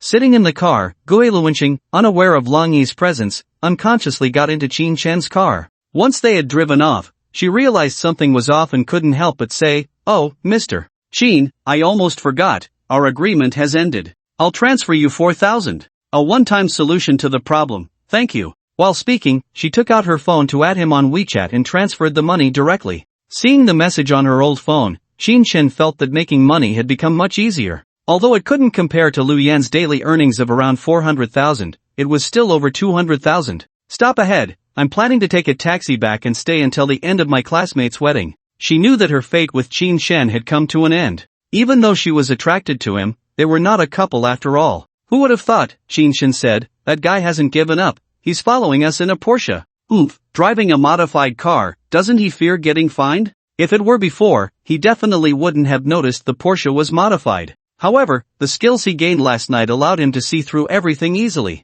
Ha! He still dares to follow? Isn't he afraid of being taught a lesson by you? Gui Luwenqing turned to look but had no idea which car belonged to Lang Yi. Her movement just happened to create a hole in her skirt, revealing a tempting sight that made one salivate. Qin Shen caught a glimpse and finally believed that women indeed had an 88 centimeters bust. It had all been hidden away. Of course, it still couldn't compare to the more room, more charm of Kainsike, who didn't know how to develop properly. When Gui Luwenqing turned her head, she noticed his gaze was off, realizing that her previous pose was too alluring. Instantly, her face turned crimson. He wouldn't think she did it on purpose, would he? Why was he so lewd, looking into her clothes? Oh dear, what was she thinking? Almost instantly, all her thoughts turned to mush, and she softly said, "What should we do? We can't delay your important matters." While speaking, Qin Shen was approaching the nearby bus stop and said, "No need to look, I'll stop by the roadside and see what he means." Supercars are already eye-catching, and the roar of the engine attracted everyone's attention.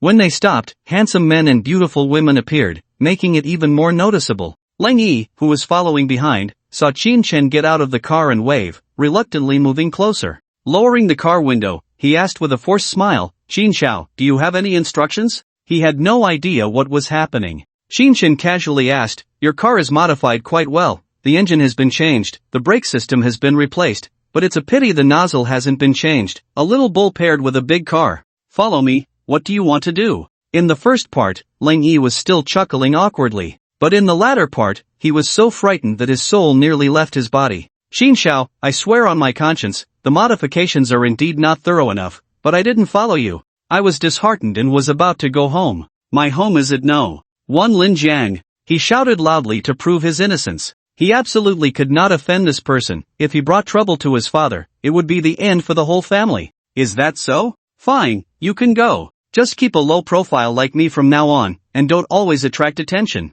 Qin Shen waved his hand, letting him leave. Yes, you are right, Qin Xiao. I'll leave right now. Lang Yi sighed in relief, nodding repeatedly as he started his Porsche and drove away. However, he felt a mix of emotions. Isn't having money supposed to make life better? Like Qin Chen, if he didn't say his name, no one would recognize him. Isn't that good? It seemed quite good. After a moment of thought, he remembered that Qin Chen was an expert in modified cars. Surely he played harder than himself. He couldn't afford to offend him. Once he saw that Qin Chen's car had disappeared, he turned to Gui Luanqing and said, "The bus is here, you should get on." "Goodbye, thank you, Qin Xiao." With a gentle voice, the sweet girl rushed towards the bus. He couldn't understand how she became a lawyer. She didn't carry a cold demeanor but rather a sweet one. Who could she scare? Qin Chen shook his head and quickly walked towards the supercar. On the way, he bought some fresh fruits, cherries, peaches, bananas, and apples. 4 bags cost nearly 200 yuan. But compared to a seafood feast and social obligations, it was too little. Besides, they surely didn't lack these. Qin Chen felt it was inappropriate to visit someone empty-handed, so he made do. At Wangjiang Pavilion, at Zhang Shouxing's villa. When Qin Chen arrived at 1 o'clock in the afternoon, he rang the doorbell. A crisp and lovely voice came from inside, the password. Hearing the password, Qin Chen's mind flashed to Zhang Xiaoyu's expectant eyes and her pouting face. "Darling." Saying it still felt awkward. After all, she wasn't his girlfriend, let alone a lover. Just a stranger. "Mom, Dad, my boyfriend is here again, hurry and open the door." Her cheerful voice sounded as if she had just won a huge lottery, rushing out from inside. Upon hearing this, Qin Chen couldn't help but shake his head. Perhaps her former boyfriend had deeply rooted himself in her heart? Otherwise, it wouldn't make sense for her to still remember him in such a silly situation. Soon, the door opened, and Zhang Shouxing stood at the entrance of the villa. He was still dressed the same as last time, but his face wore a big smile. His wife was beside him, also smiling broadly, greeting him. "Oh, it's little Qin. Come in quickly. Do you have time today?" "Oh, just come without bringing anything." Though she said that, she still came forward to take the things from him. The warm greeting was a far cry from the wariness and distance during his last visit. "I happened to pass by today and thought I'd come take a look," Qin Chen replied with a smile, returning the courtesy. "Darling, I want a hug, a kiss, and to be lifted high." At the door, Zhang Xiaoyu sat in a wheelchair, raising her arms and calling out to him. Her face was filled with a happy smile, her eyes squinting into slits, and her big dimples could make anyone fall into a trance. Faced with such a smile, Qin Chen was momentarily stunned. He had never flinched in front of rich second-generation heirs or killers, but today, facing Zhang Xiaoyu's embrace, he directly wilted. His gaze fell on Zhang Shouxing and his wife, waiting for a response. However, the elderly couple seemed not to notice, smiling at him with their faces full of joy. How infuriating. Qin Chen could only think this. Clearly, she was their daughter, yet they acted as if she wasn't, ignoring him. Didn't they fear he would take advantage? They didn't care, and Qin Chen indeed felt a bit embarrassed to take advantage. With a smile, he quickly walked to Zhang Xiaoyu, gently hugged her, and said, "Have you been waiting long? Come, let me take a good look at your legs and help you stand up." Originally wanting him to lift her high, Zhang Xiaoyu abandoned the kiss and looked at Qin Chen in surprise, asking, "Can I still stand up? Can it be cured?" The timid and hopeful voice, the shrinking gaze, fell upon Qin Chen. "You have to believe, I can do anything, isn't it just treating her leg?" Taking the opportunity, Qin Chen stood up, patting his chest and speaking loudly. Behind him, Zhang Shouxing and his old partner exchanged glances, feeling that this young man knew how to coax people. Moreover, he had just avoided the earlier awkwardness. "Let's go. What are you doing out here? Go to the room." Zhang Shouxing did not believe that Qin Chen could cure his daughter. They had already run through all the well-known hospitals in Huagua, and there was simply no solution. The 4 of them entered the room, and the doorbell rang again from outside. Qin Chen saw Zhang Xiaoyu instantly control her wheelchair and rush to the videophone by the door, but when she was about to pick up the phone, she withdrew her arm. Turning her head, she looked at Qin Chen and said, "My boyfriend is here, Mom, you answer the phone." She actually remembered that Qin Chen was by her side and gave up waiting outside. Zhang Shouxing's eyes suddenly lit up with surprise. She would never have acted this way before. Anyone who came, she would think it was her boyfriend returning. This proved that his daughter reacted differently to Qin Chen. Perhaps he really could cure her. Otherwise, when they grew old, who would take over the vast Qinghe group, who would take care of their beautiful daughter? Now, it seemed they had found that person. Although his old partner also felt something was off, she didn't think too much about it and saw that the person outside was a special assistant from the company. She opened the door to let them in but did not step outside to greet them. Turning back, she found that Qin Chen had actually grabbed her daughter's wrist, pretending to close his eyes and feel her pulse, looking at Zhang Shouxing with confusion. But he found Zhang Shouxing equally bewildered, not knowing what was happening. Xiaoqin, I know you mean well, but the doctors have said that our child has a neurological disorder caused by the mental trauma from the car accident. Her leg is fine, it's because of the mental reason that. Zhang Xiaoxing didn't want to disappoint Qin Chen's good intentions but continued to explain. Just as he finished speaking, a delicate woman, 176 meters tall, entered from outside. Dressed in a fashionable white short-sleeve top and white pleated flared pants, with a pair of crystal sandals on her feet, she appeared before the four of them. Her short hair swayed lightly, revealing a delicate beauty. Holding a bouquet of flowers, she was stunningly beautiful. But, the person was even more charming than the flowers. Shihua, you're here? Is there something going on? Although Zhang Xiaoxing was welcoming, there was little politeness in his tone. He showed more pride and authority towards his subordinates rather than calmness. As Liang Shihua entered, she saw Qin Chen with his eyes closed, holding Zhang Xiaoyu's hand. The scene from yesterday morning was still fresh in her mind. She didn't expect to see him again today. He indeed had a close relationship with the chairman's family, and she hadn't made a mistake. Hearing the voice, she quickly said, I originally wanted to report part of my work and see little sister Xiaoyu. Should I leave first? This was her cleverness. In such situations, whether to stay or leave was entirely up to the chairman's decision. She just needed to follow the arrangements. At that moment, Qin Chen's voice came through. I don't know what famous doctor you're looking for, but they're all useless. I can cure her illness. The entire villa fell silent. Zhang Xiaoxing, who was about to speak, his old partner beside him, and Liang Shihua, who was preparing to leave, all stared blankly at Qin Chen. In their impression, Qin Chen was simply dressed, hardworking, kind, and resilient. There were no other merits. He had nothing to do with medicine. Suddenly claiming he could cure Xiaoyu was naturally shocking. Really? Can it be treated now? Mother Cui Gue was even more worried, urgently asking. Zhang Xiaoxing rubbed his hands back and forth, his eyes scanning Qin Chen up and down, as if trying to see through his true intentions. Liang Shihua swallowed hard, her gaze sweeping over the chairman and his wife, wanting to say something but not daring to. She felt anxious. Although she was the most beautiful in the villa, she held the lowest status and had no say. Qin Chen stood up and said calmly, her illness is not a mental disorder, but a hematoma pressing on the pineal gland, leading to impaired intelligence. And, her lower limb sciatic nerve has damage, causing abnormal nerve impulses, making it impossible for her to stand up. It's not a big problem, acupuncture can solve it. I don't know why it wasn't discovered earlier. The way he spoke was so professional, as if he were an experienced doctor who had studied pain for many years. Zhang Xiaoxing and his wife were shocked, taking a while to process what they had just heard. Liang Shihua, standing nearby, was equally incredulous. Just a moment ago, she thought he was playing tricks, deliberately saying this to gain the remaining shares of Xinghe. But now, those words couldn't be said. He truly understood. He spoke with such authority. Anyway, she couldn't tell if it was a lie. So, can you do acupuncture? If you can, please treat Xiaoyu. She's so pitiful. Cui Gue immediately pleaded, hoping Qin Chen would help. Regardless of her pleas, Qin Chen was determined to assist.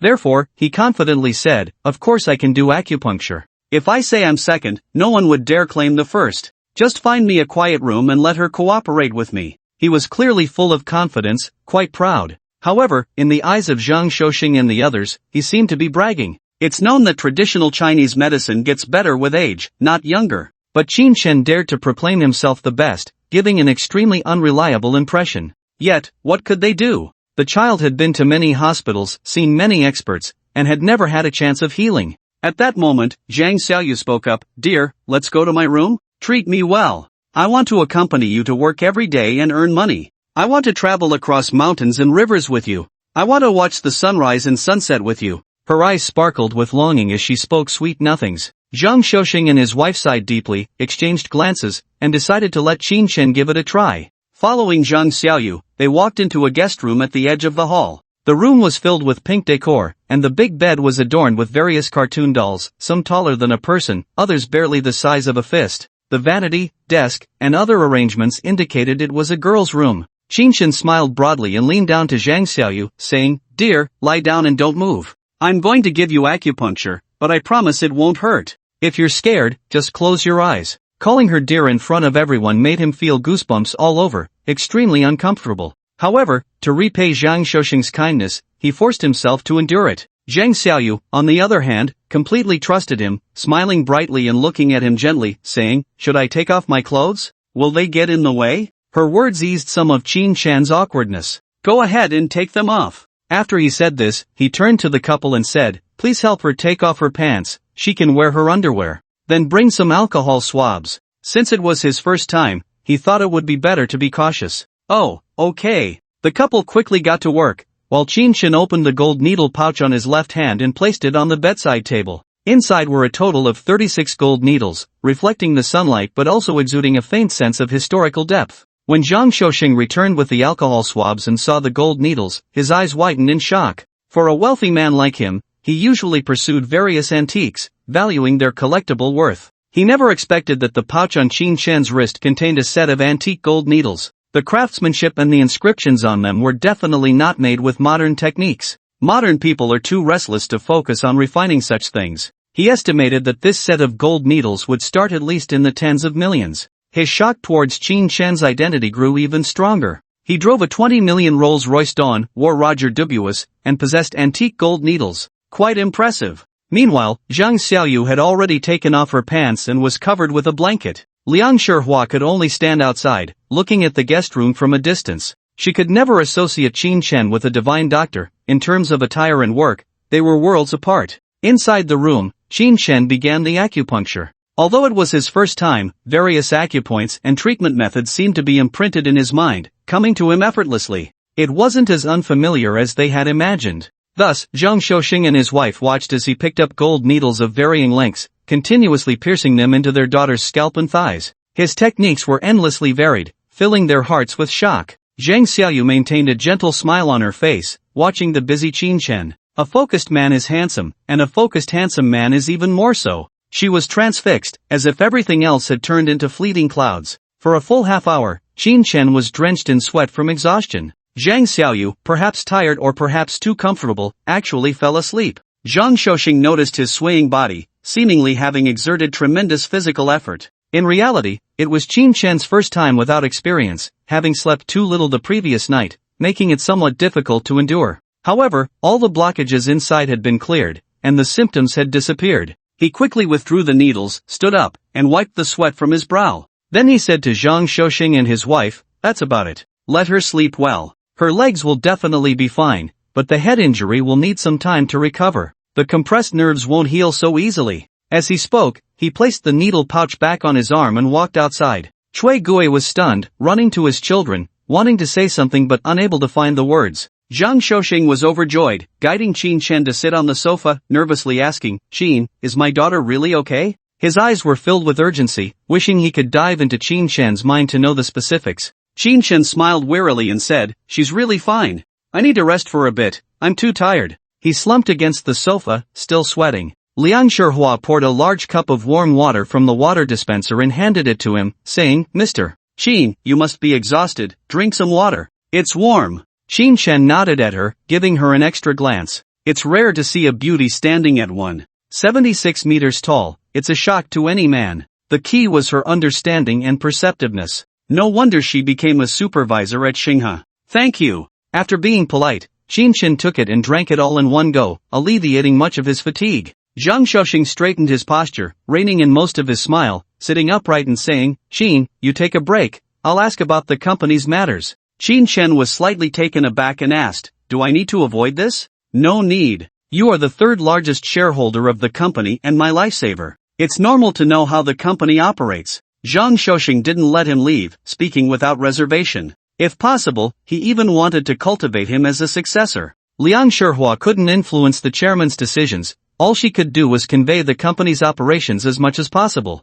Moreover, if Zhang Xiaoyu regained her health, the chairman would definitely want to take back control and charge into battle again. Therefore, without hesitation, she said, in terms of direct property management, there haven't been significant personnel changes. However, I issued a new policy yesterday: no one is allowed to be arrogant to outsiders. If there are complaints, once verified, they will be dismissed. I dismissed Zhao Hang from the Jingyi branch yesterday and replaced him with Lu Yan. He has been closing 3 deals a day and shows great potential. Also, regarding what you instructed me last night, I started handling it last night. Departments have been approaching Dayu Group one after another, putting pressure on them. However, there are other groups moving at the same time. I couldn't find out who they are, but it seems they also want a piece of the pie. She mentioned 2 matters, both involving Qin Shen, but he couldn't fathom why there were others wanting a share. There are others stepping up? That's good. Let's wrap this up quickly and take it all in. We must do what needs to be done. Reputation and profit must be achieved together.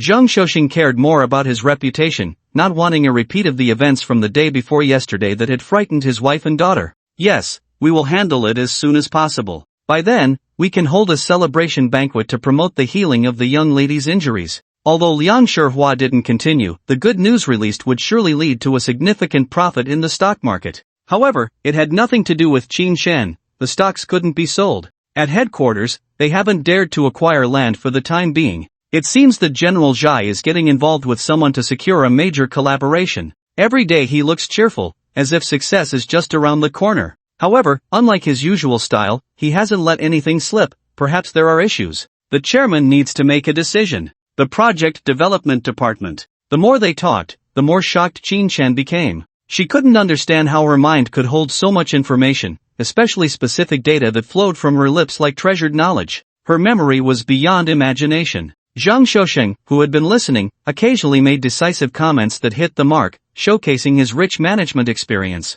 After nearly an hour, as Qin Shen drifted in and out of sleep, a loud shout echoed in the room. "Oh my God, daughter, you really stood up. Take a few steps, show mom." Hearing the voice, Zhang Xiaoxing, who was listening to the report, hesitated for a moment before rushing into the room with a face full of joy. Little fish, can you really stand up? Let dad see." His frantic demeanor was as if he had seen mountains of gold and silver. Liang Shihua followed closely behind, always ready to protect him, fearing something might go wrong. Qin Shen merely tilted her head, drowsily watching. The healing of her legs was within his expectations, and her heart was calm. She even felt sleepy and wanted to rest. Indeed, with no one chattering beside her, she closed her eyes and fell into a deep sleep amidst the astonishment. Zhang Xiaoxing entered the room and saw his daughter already dressed in pants, arms outstretched, cautiously moving her feet forward. "Dad, Mom, why are you so excited? My legs are better. Just a bit uncomfortable." "Who is she?" Zhang Xiaoyu's expression was much cooler than before as she pointed at Liang Shihua behind her parents.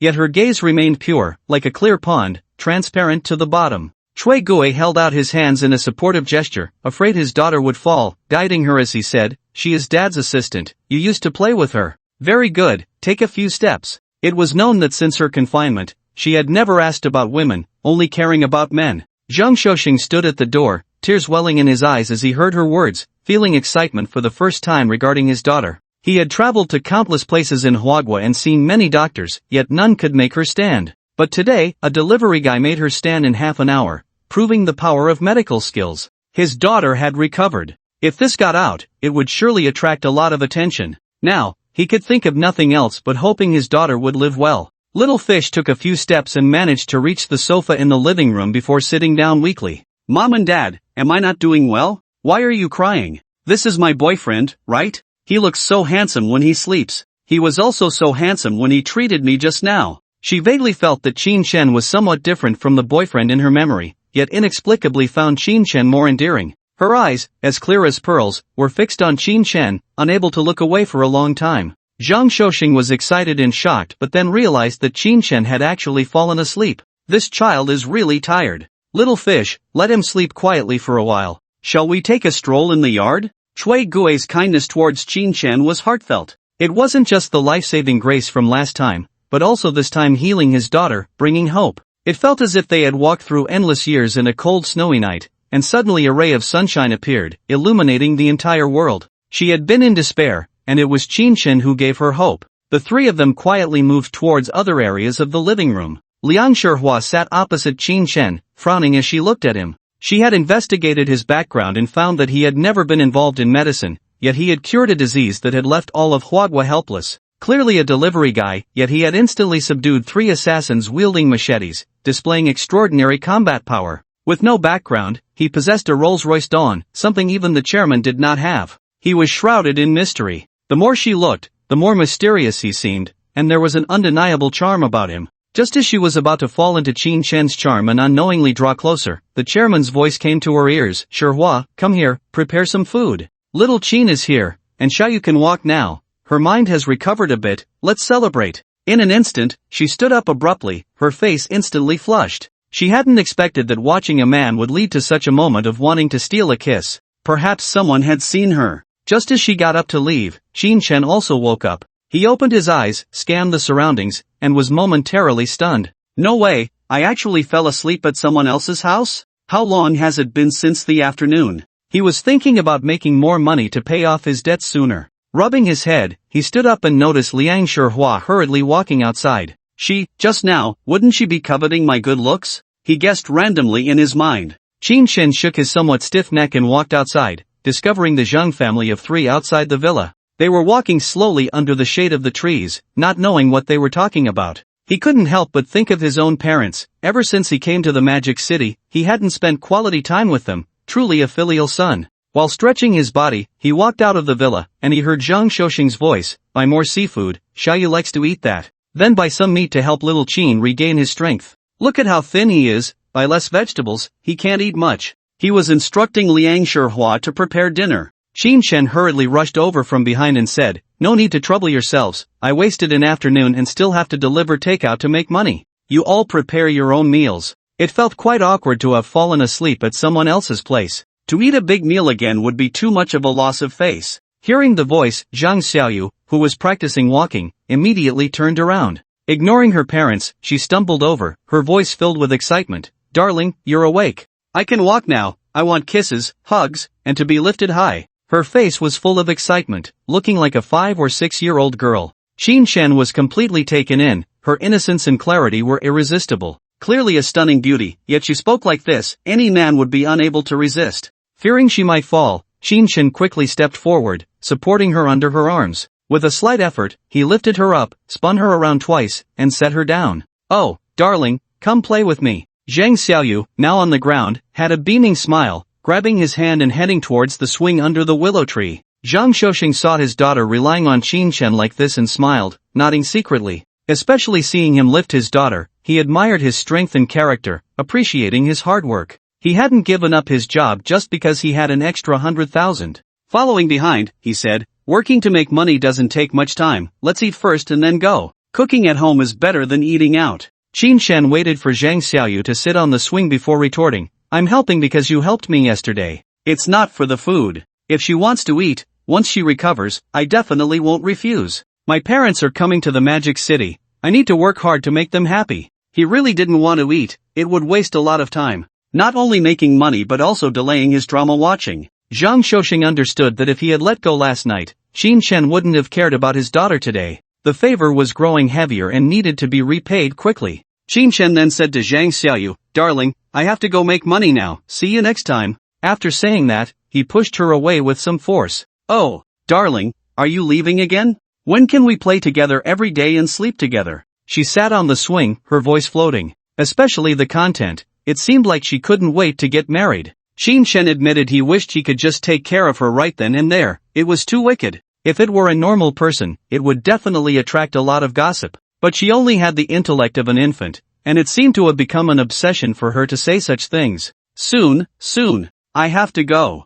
Qin Shen couldn't stand it and fled in a panic. It felt like being forced into marriage. The key point is that although he felt sorry for her, he would absolutely not marry her. What if one day she was cured and regained her memory, only to find that her boyfriend was not him? That would be too awkward. "Dear, I'm waiting for you at home. Hurry up and marry me." Zhang Xiaoyu's voice drifted into Qin Shen's ears, nearly causing him to stumble. Zhang Shouxing watched his figure disappear into the Rolls-Royce and asked his wife, "What do you think of Xiao Qin? I think he's quite good, loyal, hardworking, and capable. I just don't know about his family background." She felt he passed all the character checks. His family background is mysterious, seemingly simple on the surface. But he owns a supercar and a flat worth 100 million. "Shihua, go investigate thoroughly. If he's decent, treat him as my heir." Zhang Shouxing's words made Liang Shihua swallow hard, her eyes widening. It was rare to hear the chairman express his intentions so directly. Qin Shen was truly on the fast track. "Yes, chairman." She bowed respectfully, her gaze following the sound of the engine. Qin Shen was unaware of Zhang Shouxing's decision. Although he had earned 150,000 today, only 5,000 was his own. It was clearly not enough to deal with his parents' arrival. Therefore, after stepping out, he opened Didi and food delivery apps, prioritizing making money. Luck was on his side, he received 4 Didi rides, earning around 2,000. He also delivered 40 food orders, which was significantly less than the 70 to 80 he used to do in a day. However, his income had increased by dozens of times. By 6 in the evening, after entering the real peak period, he stopped all work. During this time, the supercar's speed was not noticeable. Upon returning to Binjian Lijing, he found the room much tidier. The clothes and socks that had been thrown around were all washed and hung on the balcony. Moreover, there were 2 sets of clothes on the sofa, with a note on top, Qin Shen, first of all, thank you. I finally escaped from Sun Yu's entanglement. Secondly, I cleaned the room and washed your dirty clothes. Lastly, I took the Bugatti away as a fare. Ha ha. Seeing the elegant handwriting and thinking about the goddess-level beauty washing his clothes, an endless sense of pride surged in Qin Shen's heart. This is what a woman who knows how to live is like. Anyone who marries her would be thrilled. He thought about how Sun Xiaoqiao had been unwilling to manage household chores or cook, and there was no comparison. Especially when he saw the clothes, warmth filled his heart. The clothes he wore had all shrunk significantly, and he often felt looked down upon. Su Wanru was very thoughtful. Without considering anything else, he quickly changed to try them on. The white shirt and black casual pants made him look revitalized. I can't believe it, her taste is so good, it fits perfectly. Qin Shen stood in front of the mirror, looking left and right, secretly nodding, and his evaluation of Su Wanru rose a few notches. The other outfit was also very comfortable, much better than the previous one with shorter pant legs. After changing back into his original outfit, he went to the kitchen and found it extremely clean. He felt even more satisfied, experiencing a sense of home. While binge-watching a show, he made himself scrambled eggs with persimmons, stir-fried pork with potato slices, plus cucumber and seaweed soup, along with 2 large bowls of rice. He had consumed a lot at noon, and he could finish all of this. However, just as he had watched 2 episodes and was about to sit down to eat, his phone rang. He picked it up to see Su Wanru's name on the screen. Hello, what's up? Qin Shen picked up a slice of potato with his chopsticks and put it in his mouth, casually asking, hurry up and open the door, I'm ready for my big shopping spree. Just as he sat down, ready to feast, Qin Shen heard her voice and jumped up from the stool. No way? You came to my house? He thought she had returned to her rented place in the supercar. How could she come to his home? If I don't come here, where else would I go? I'll go back tomorrow. Hurry up, stop being so fussy. Su Wanru's words were utterly taken for granted. Qin Shen wondered if she had taken this place as her own home. He put down his phone, grabbed his keys, and quickly ran to open the door. When the elevator arrived, he found Su Wanru had already come up with her goods. Oh my, what are you doing? Big shopping, huh? Must be a few thousand, right? Seeing the pile of goods in the elevator, Qin Shen couldn't help but exclaim. The only place she had stepped was devoid of even property staff. The rest was filled with various foods and drinks of all sizes. Su Wanru walked into the room, changed into slippers, put down her handbag and phone, and said urgently, what are you staring at? Hurry up and help move. Do you want me, a girl, to do it? As she spoke, she had already taken out 2 bags of rice and flour, handing them to him first. Let me do it. Are you planning to live here in Shajiobang? I'm telling you, if you want to stay, you have to pay rent. He felt that Su Wanru was getting too comfortable with him and needed to cut off her dangerous thoughts. He was just his shield. Su Wanru really had no intention of living here. She couldn't handle cohabitation before marriage. Moreover, she felt Qin Shen was too much of a straight man. What a great opportunity to live with a beautiful woman, and he was thinking about collecting rent. Whether he could afford it was another matter,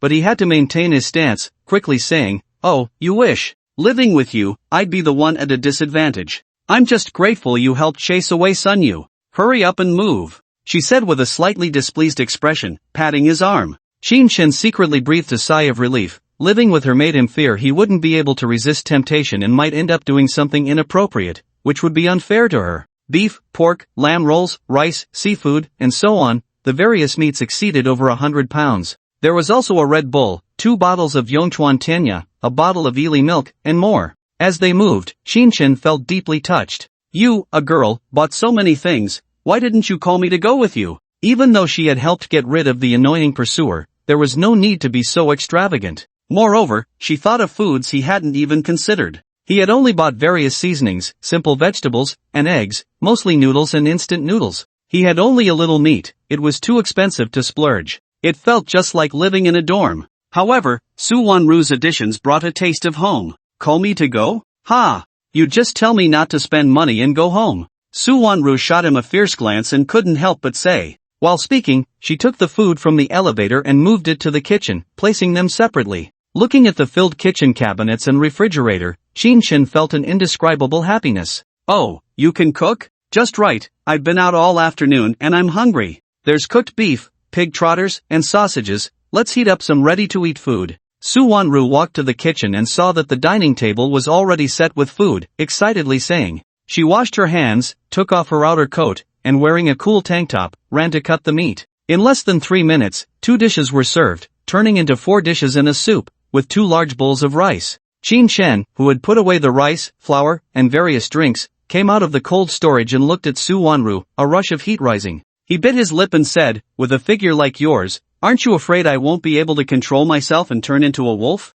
Be careful, I might skip the meal and eat you first. Though he was joking, he had already sat down at the dining table, his gaze shifting to the food. Hearing his words, Su Wanru couldn't help but glance down. It was indeed quite tempting. Unfortunately, he didn't pounce on her. Moreover, her style was like fire and ice. Dressed provocatively, she was actually hard to approach. Seeing him looking down at the dishes, she directly grabbed a bottle of drink, a can of beer, and said, still turning into a wolf? Turns out it's just talk. Let me tell you, I'm a 5th degree black belt. Ordinary people are no match for me. She opened the drink and took a few gulps, exuding a heroic vibe. Qin Shen opened a beer for himself and took a few sips, suppressing the fire in his heart. Black belt? Ha, useless stuff. Let's eat. I'm hungry today. After drinking the blood serum of 300 million soldiers, and being skilled in both free fighting and dagger techniques, he truly wasn't afraid of anyone. Su Wanru recalled how he had subdued Dai Ming last night. He was indeed quite capable. He knew that what he said was not false, but Taekwondo was also very impressive. There was just no need to argue. After eating a few bites of potato chips, he felt they were passable, not as delicious as the ones he made himself. By the way, the Zhang Shouxing you were looking for yesterday, is he the chairman of Xinghua Group? How's that going? After catching up on sleep in the morning, tidying up the room at noon, and shopping in the evening, he hadn't really grasped what had happened yesterday. Qin Shen swallowed a big bite of Harbin red sausage and said, yes, Dayu Group is finished. I don't know the specifics, and I don't care. He truly didn't know who the other force was, just that they happened to help out. Su Wanru was incredibly shocked. Even though she was an executive assistant to a company president, she couldn't get close to Zhang Shouxing. He was a real big shot. Even in the wealthy Shanghai, he held significant influence. She was even more curious about Qin Shen's identity. You really are unfathomable. Am I going to need you to give me a ride to work tomorrow? Su Wanru slowly ate, her eyes glancing sideways as she casually asked. Sure. Qin Shen immediately agreed. After all, one should repay kindness. It's a deal. They chatted and laughed over the meal, which lasted an hour. After tidying up, they watched Fast and Furious 2 together. By 10 o'clock, a cheerful Su Wanru returned to her chosen room to wash up and sleep. Qin Shen, on the other hand, went to pick up the 2 glowing orbs on the floor. System movies are really enjoyable. Each one has rewards. He grabbed 1 orb with each hand and saw the floating windows above. Basic engine design, understand engine operation and combination principles. Create a simple engine. The orb in his left hand instantly transformed into a wisp of blue smoke, drifting into Qin Shen's mind. Parkour skill, utilize body coordination to traverse buildings and rooftops as if walking on flat ground. This too turned into a wisp of blue smoke, dissipating in his mind. In an instant, various skills for navigating the city using the edges of buildings formed in his mind. Even his muscles were making various adjustments. Ha! I used to envy those flashy moves and leaps. Turns out it's this enjoyable. I must try it out when I get the chance. Qin Shen felt very comfortable, smiling as he took his phone back to the bedroom, ready for a good night's sleep. Just as he lay down after washing up, the TV screen projected the drama when suddenly, a WeChat notification sounded. He took it out to see a private message from the former tomboy Qian CK. Male God, what are you doing? Why didn't you ask me if someone got you drunk? Are we still classmates? This was getting interesting. He could watch the drama while chatting. If you can message me, clearly you haven't gotten drunk. Besides, with your fierce demeanor, who would dare to mess with you? Lying on the comfortable big bed, watching the 65-inch TV while chatting, he enjoyed this life. It's obvious you don't have me in your heart. Look at the class group. Chen Jun and Lu Yan are arguing. If necessary, I'll say a few words. Sure enough, as Qin Shen expected, there was definitely something they wanted from him. Alright, I'll go take a look. Qin Shen opened the high school group and found it very lively, with messages surpassing 999. He couldn't believe how bustling the group was. The first few hundred messages were from before he went to bed yesterday, mostly various expressions of envy towards Lu Yan and Chen Jun. Then they discussed their school days and their current life circumstances and changes. After reading some, he found nothing of interest. The next day's messages exchanged morning greetings, and then his own photo appeared, clearly sent by Chien CK. In the picture, he had just received the bride and was about to set off. Below were various discussions, all about Chien CK and a few girls. I ran into my male god from high school. Regardless of what others think, I've decided to take the initiative and win him over. Seeing her determined closing statement, Qin Shen realized they had arrived at the hotel, and the wedding had begun. Below were many photos from the wedding, in various settings, completely different. In a daze, Qin Shen sighed. He was getting old, reaching the age for discussing marriage. It seemed that the level of their wedding was somehow related to their worth, with various displays. Qin Shen felt bored and didn't even click on the videos. Among them was a video sent by Lu Yan showcasing a sign house, which stirred something in his heart. This kid, he really is in sales. Is he trying to pile up a full payment for a car? He also saw another post about closing 2 deals in one day. His fingers scrolled back and forth, and soon it was evening when Lu Yan sent another video, this time of him dining with his fiancée in a restaurant. He added, living in the Magic City not only requires hard work but also the nourishment of love. I believe everyone has their own happiness. Classmates, let's work hard together. By the way, we're holding the wedding in our hometown next month. Just wanted to give everyone a heads up. Hope you all can come. Initially, it was understandable for high school classmates to share such news. However, Chen Jun casually remarked, sure, come on over, book my family's hotel, and I'll give you a 20% discount for being classmates.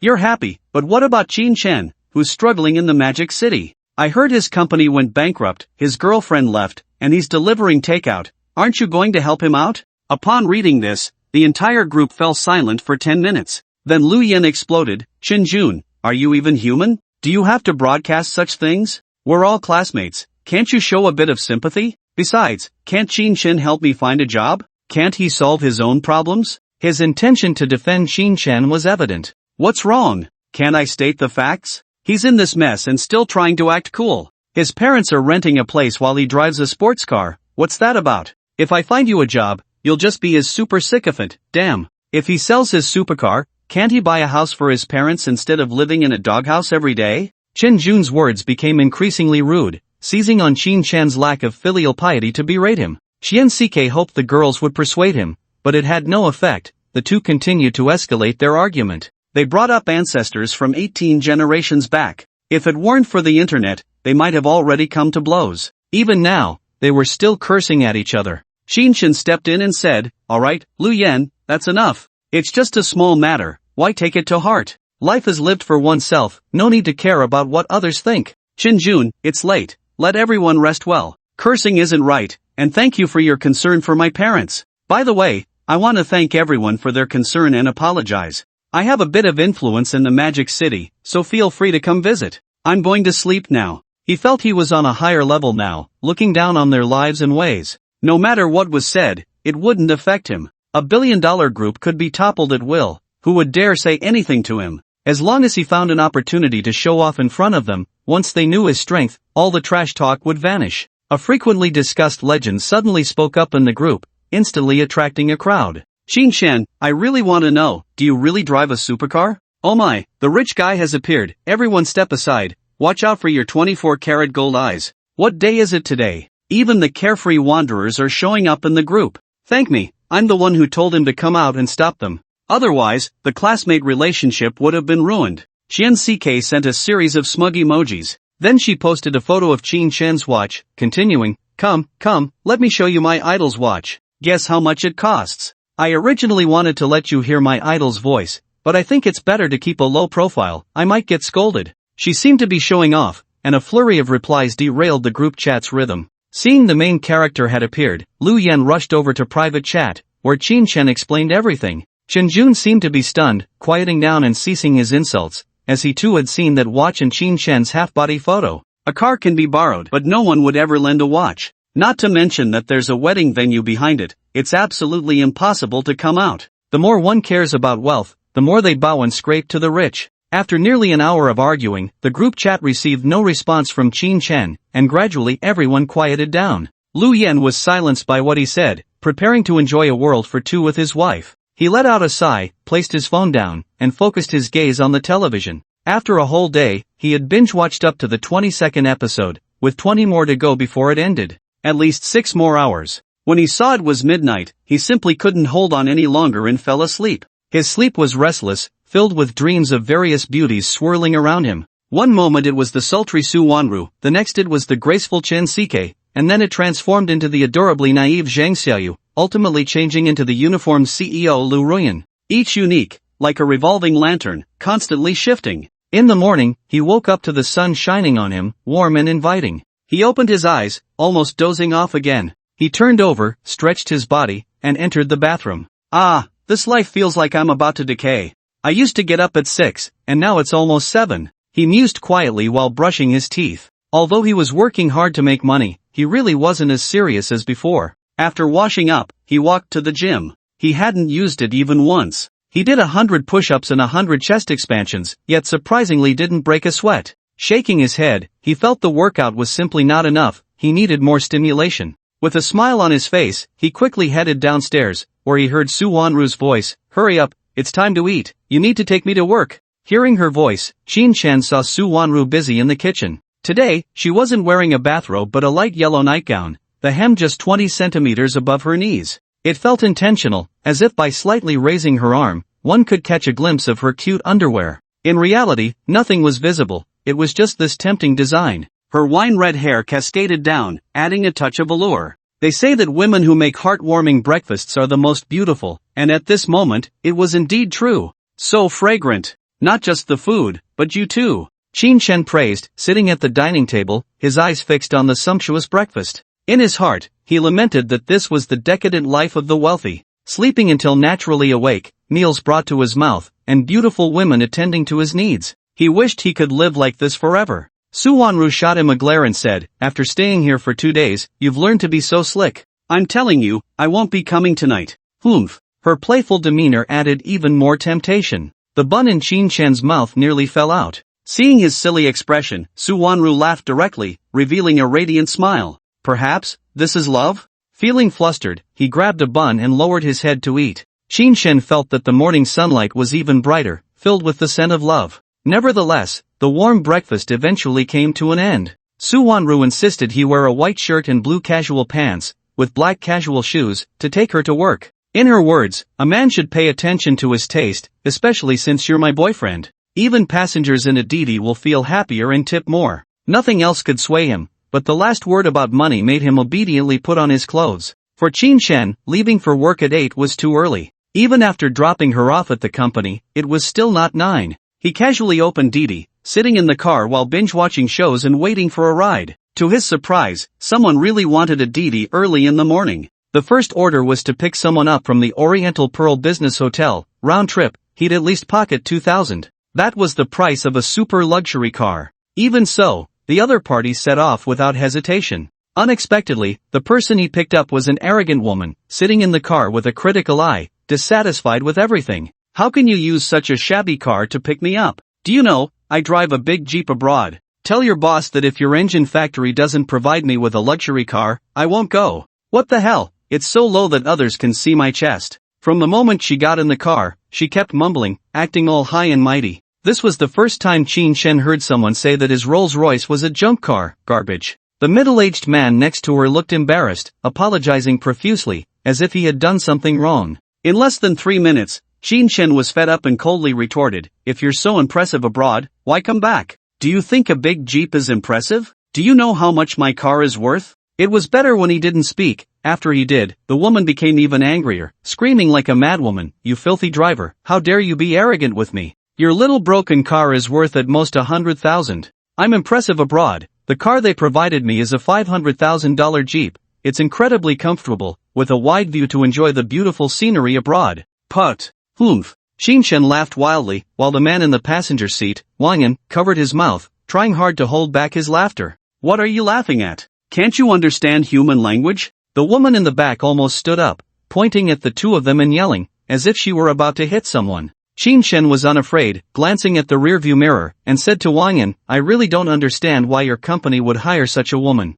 It's not scary to be uneducated. What's scary is not knowing how to use modern technology. A quick search would tell you everything. Implicitly calling the woman behind him garbage, lacking ability, while she kept shouting. Hearing this, the woman exploded even more, pulling out her iPhone 99 and saying, see this? The latest iPhone, worth 100 of your broken phones. I earn $1 million a year abroad. Do you think I don't know if a car is good or not? I'm an expert in engines, I can tell if there's any problem. To show off her phone, she held it up in front of Qin Chen, gesturing. Seeing her ignorance, Qin Chen sighed at the vastness of the world and its wonders. He simply ignored her and said to Wang Yan, "Are you sure this woman can solve your problems? If not, just give her whatever amount, and give it to me, I'll solve it for you." Idiot. He was about to ditch work in front of $1 million expert. Especially with that last word, idiot. It completely infuriated the woman, who screamed madly, "You're the idiot, your whole family is full of idiots. Do you know if an engine has a rotor and a stator?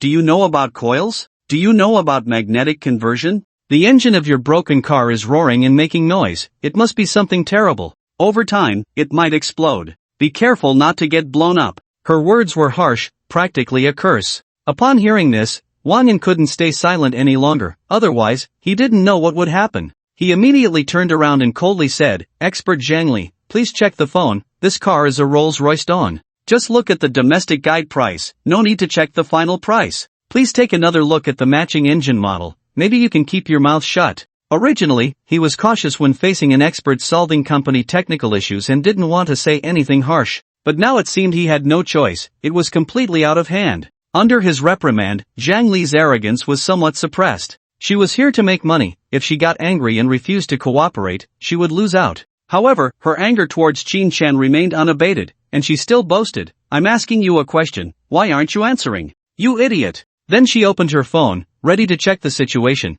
but heard Qin Chen's voice coming, "The rotor of the engine is. The stator is." He answered Zhang Li's questions fluently, without hesitation, reading as smoothly as someone who had studied from a textbook. In an instant, Wang Yan was stunned. The arrogant Zhang Li behind him was also dumbfounded. Wang Yan never expected that this rich second-generation kid actually understood the principles of engines and spoke so knowledgeably. Zhang Li, on the other hand, didn't expect that a mere driver would also understand professional knowledge. Although shocked for a moment, she was extremely unwilling. She continued to ask some superficial questions about engine knowledge, completely forgetting to check her phone. Qin Chen, in order to keep the journey quiet, recited the engine knowledge he had learned last night. To his surprise, he answered fluently and was even able to draw inferences and ask counter-questions. This left Zhang Li struggling to respond. Finally, she simply fell silent, glaring at the back of Qin Chen's head with an impulse to explode it. Next to them, Wang Yan secretly gave Qin Chen a thumbs up. He asked, "Little brother, you're impressive. Did you study engineering machinery in college?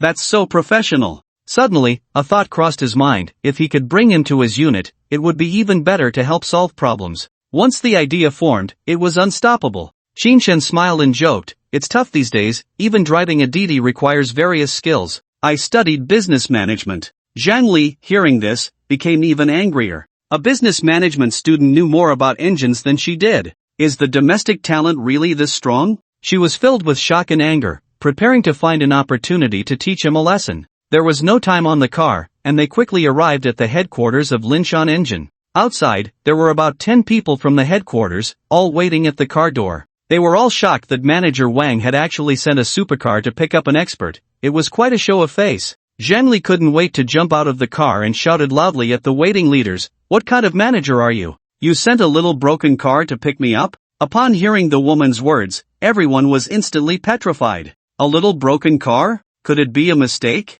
Was she really that important? Did she not care about a Rolls-Royce? Wang Yan transferred 3,000 yuan to Qin Chen and whispered, "Mr. Qin, I'm sorry for the trouble. Our company encountered a technical difficulty, which is why we invited a foreign expert. It seems she doesn't have much technical skill but has quite the temper. I'm afraid she won't understand. Could you help take a look? As for the money, as long as the problem is solved, it starts at 100,000. He genuinely thought for the company, acting as a second line of defense. Otherwise, he wouldn't have given an extra 1,000, which was meant to win people's hearts. Seeing the extra 3,000 in his account, Qin Chen raised his eyebrows, instantly understanding the situation, and said, "No need, I'm just here to add to the trouble, just call me when she leaves." Although he had been arguing with Zhang Li all the way, he didn't think basic engine knowledge could help solve any problems. What if he exposed himself? That would only waste time. As the car door opened, he heard Zhang Li mention the little broken car again. Qin Chen shook his head, feeling speechless.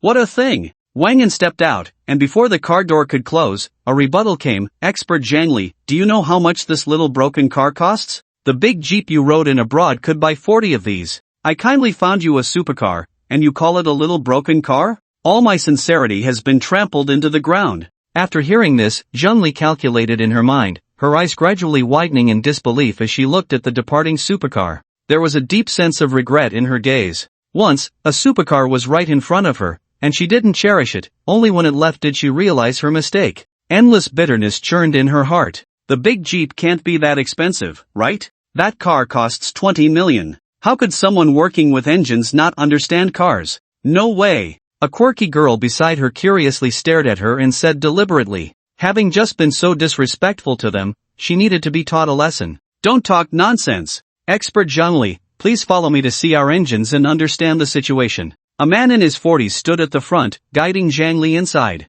Wang An walked up to him and whispered in his ear, "Boss, don't have too high hopes, she's very arrogant." On the way here, the driver asked her about the engine problem, and she couldn't answer. Although it was just one sentence, it indicated many issues. The boss nodded, his brows furrowing even deeper. The company's technical expert jumped ship, leaving behind a mess, and they wanted someone to resolve it completely. A friend introduced a returning expert, but it seemed unpromising. Their situation had nothing to do with Qin Shen. He drove his Didi a short distance ahead, parking his supercar under the shade of a tree, lying in the car while binge-watching a series. He had already made 3,000 as a base and hoped to earn another 100,000. If he could, he would send it to his parents so they could finally escape their difficult life. Last night, he watched the 31st episode of Elite Lawyer, and with 11 episodes left, he aimed to finish them today. All around were various office buildings, part of one of the 4 major business districts in the Magic City, Jindong Commercial Street. Many companies and groups took pride in having their offices here.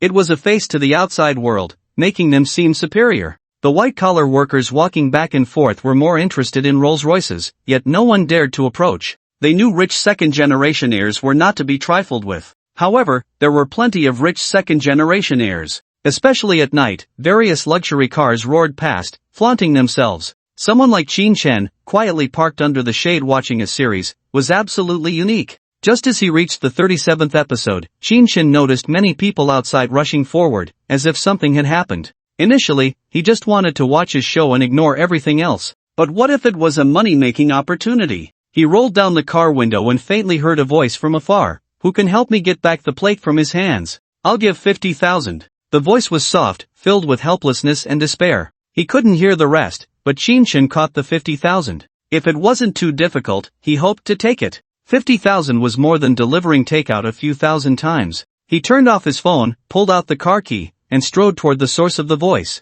"Hurry, let's go together. That guy is too arrogant, jumping back and forth between floors, messing with people. The main thing is he actually snatched the plate from the perfect lawyer Gu Qingshan of Aoteki. This is definitely a chance to get close to the goddess. Ha ha ha, if we get it back, we can have dinner with the goddess and develop a relationship beyond friendship." As Qin Shen walked, he heard various discussions. He gradually learned the identity of the victim, the beautiful lawyer Gu Qingshan from Aoteki law firm. She was quite valuable, one of the shareholders. The plate's information was very important, related to several major cases. The reason he wanted to understand was to confirm whether the other party would be empty talk. Now that he thought about it, she definitely wouldn't refuse to pay. A top lawyer earns over $1 million a year, not to mention a partner. She wouldn't mind 50,000. In less than 10 seconds, Qin Shen arrived at the scene, following the crowd's gaze. He spotted a man dressed entirely in a black hoodie, leaping between floors and jumping over railings as if it were easy.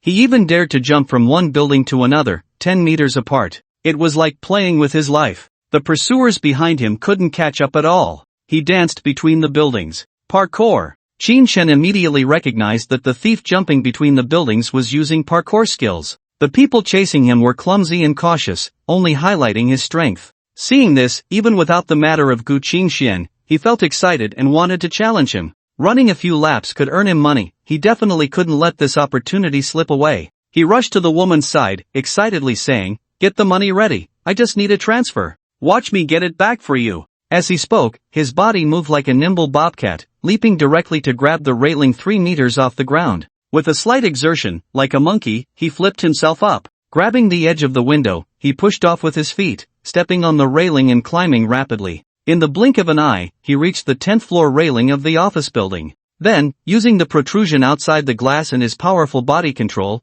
he flipped twice and caught up to the thief from behind. The speed was so fast that everyone watching below was left in shock. They never expected a human could move freely between office building railings and window sills without any tools. Many people took out their phones, aiming at Qin Shen, who was swiftly moving outside the office building. They have come to appreciate it as an action blockbuster, not caring about how the thief escapes. Oh, almost fell down, my heart raced. He jumped so far, over 7 meters. Isn't he afraid of jumping from such heights? I've seen many foreign videos, but this is the first time I've witnessed a parkour master in our country. Really impressive. It's also my first time seeing parkour in real life. It's just too cool. I want to know, with people like them around, living on the top floor doesn't seem safe? No amount of envy and jealousy could express the feelings inside. In the sky, Qin Shen, after a few movements, was just 3 windows away from the thief. In fact, the closer the distance, the more dangerous it became. Once the thief stopped, a kick from him would mean losing his foothold and falling directly from the sky. Who the hell are you? Which team are you from? I'm the king of the building, do you dare challenge me? The thief, panicked, stood on the edge of a window, glaring at Qin Shen and cursing. His voice was breathless, his chest heaving, and his eyes glinted with cold light. It was the first time he encountered a parkour expert who made him struggle so much. Qin Shen had no idea about the teams and kings in the parkour circle. He was purely there to validate the skills he learned last night. It felt amazing. Although it wasn't like flying through the air in a martial arts drama, it was comparable. He darted between the tall buildings, moving freely and effortlessly, looking very stylish. Hearing the thief's words, Qin Shen revealed a faint smile and said, "Give me the plate, and I'll turn around and leave. I'm here to make money." As he spoke, he passed by a window in front of him. The two were separated by a window ledge, and he could even see a beautiful woman inside, doing yoga and showing off her graceful figure. However, it held no allure for the thief. For Qin Shen, it was a rare diversion. She was probably the CEO of some company, otherwise, how could an employee be so bold? Damn, trying to snatch the plate from me? Let's see how you fare running on the rooftop. If you catch up to me, the plate is naturally yours. The thief said urgently, then began to climb quickly upwards. The pedestrians below witnessed an unprecedented scene. The thief and Qin Shen seemed to be racing, rushing towards the rooftop. The 18-story office building appeared to them as flat ground, without any obstacles. Qin Shen almost forgot about the plate. She took out her phone to call her partner, and after receiving instructions, quickly began taking photos. She realized that the young man later on was definitely a king, leading by 2 floors in a short time, reaching the rooftop first. The thief noticed that after Qin Shen went up, he didn't follow but instead dashed towards the side window ledge. Clearly, he was scared, knowing he couldn't outrun Qin Shen and wanting to keep the plate in hand. Qin Shen was even faster on the rooftop, jogging leisurely, occasionally taunting the thief, "Hey, your posture is wrong, your basics are not solid, the waist twist is not standard, it's easy to injure your legs. Are you tired? Can't hold on with your fingers? Why not just surrender? Hurry up, didn't you eat breakfast? Don't worry, I'm not in a hurry, you just run, I'll follow." He was infuriating him to the point where the thief almost fell down. After several mistakes, his body hung in the air, struggling several times before stabilizing himself. Knowing the situation was dire, he quickly said, I surrender. Let me go upstairs, I can't run anymore. I don't want to die." The thief couldn't withstand Qin Shen's pursuit and admitted defeat for the sake of his life. After 2 consecutive moves, he almost slipped and fell, barely managing to grab the ledge and climb up. Exhausted, he lay on the rooftop, gasping for breath like a pile of mud. You still dare to learn from others to steal things and stick around to show off? Are you stupid or just plain foolish? Qin Shen stood beside him, searching him from top to bottom, even taking off his shoes, finding 6 plates. He didn't even know whose they were, but he collected them all. He even found a dagger and 2 stockings, which disgusted him to the core. I didn't expect you to be a pervert. Cross-dressing, ha, disgusting. While speaking, he stuffed all the discs into his pockets and leaped down from the rooftop. His hands continuously grasped the railings as he jumped down layer by layer, both thrilling and incredibly safe. At that moment, a group of people rushed in from the stairwell and caught the thief. They found nothing, as Qin Shen had already reached the ground floor, tugging at his collar to cover half his face, quickly walking towards Qin Shen. He couldn't understand why there were so many career-oriented beauties nowadays. Could it be that men couldn't afford to support them? Or was it that the levels had changed, with beautiful women all at the peak? When he reached her, he said, "Come with me, the discs on him are in my hands." While speaking, he tried to avoid the crowd's phone recordings and headed towards his car. My God, he's Superman, flying between the tall buildings. So handsome, he's definitely my male god. Master, please take me as your disciple. After I learn, I will definitely sneak a peek at the mistress taking a shower. Ugh,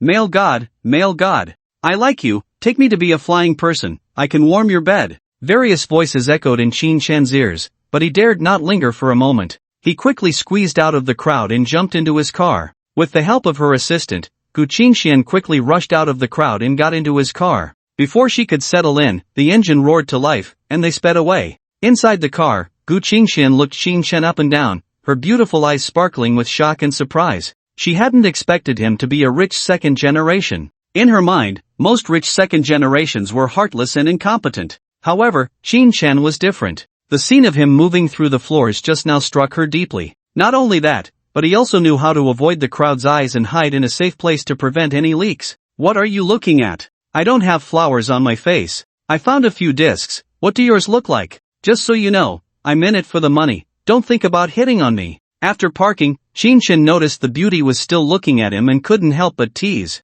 He also secretly glanced at the beautiful assistant behind her, who was also staring at him. He felt secretly pleased, thinking it was his stunning looks that had captivated all the women. While speaking, he couldn't help but be incredibly narcissistic. Gu Qingxian rolled her eyes at his shamelessness. A miser. A narcissist. She frowned slightly, her eyes filled with disdain, not liking slick-tongued men. Her voice was cold as she quickly said, my disc is silver white, with the character Gu on the shell. You'll know when you take a look. She knew Qin Shen was smart but didn't expect him to be quite so cautious. Just casually giving her one wouldn't likely earn him any money. He was quite different from the rich second generations she had seen before. Qin Shen wasn't a deity and didn't know her thoughts. He pulled out a handful of discs from his pocket. Sure enough, he saw a silver white metal disc with the character Gu on it. Gu Qingxian and the beautiful assistant beside her were instantly stunned when they saw a total of 6. They hadn't expected the thief to have stolen so many, all of which had been recovered. Moreover, they vaguely recognized some familiar discs.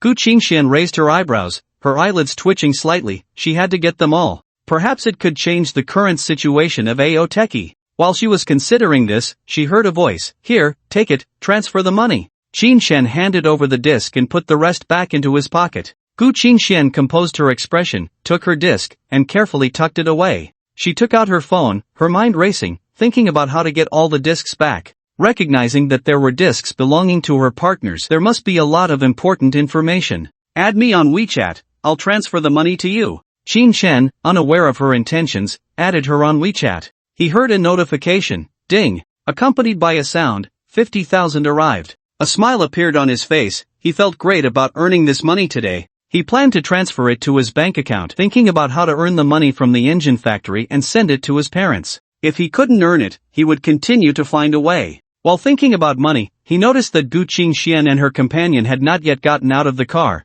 and he couldn't help but ask, what are you still doing in my car? Get out. It wasn't that they were disliked or unattractive, it was just that he didn't want to waste time on dramas. He had already watched 37 episodes and only had 5 more to go before he could claim his reward. Time was of the essence. Gu Qingxian felt speechless. If it were any other rich second generation, they would seize the opportunity to build connections, get close, and show their charm. Instead, Qin Shen was driving them away. The advantage of waiting for a conversation had vanished, and she needed to rethink her approach. The assistant in the back nearly had his eyes pop out. It was the first time he had seen a man who, when faced with Gu Qingxian, was unwilling to stay longer, looking completely reluctant. Countless young masters in the past had tangled themselves up for more chances to talk, showcasing themselves. The man before her was a rare breed. Just when they thought Qin Shen was peculiar, he spoke again. Didn't you get the discs? Get out, don't delay me from watching my drama. Although he was confident in his handsome looks, he also knew it was impossible to establish a relationship beyond friendship with 2 women in a short time.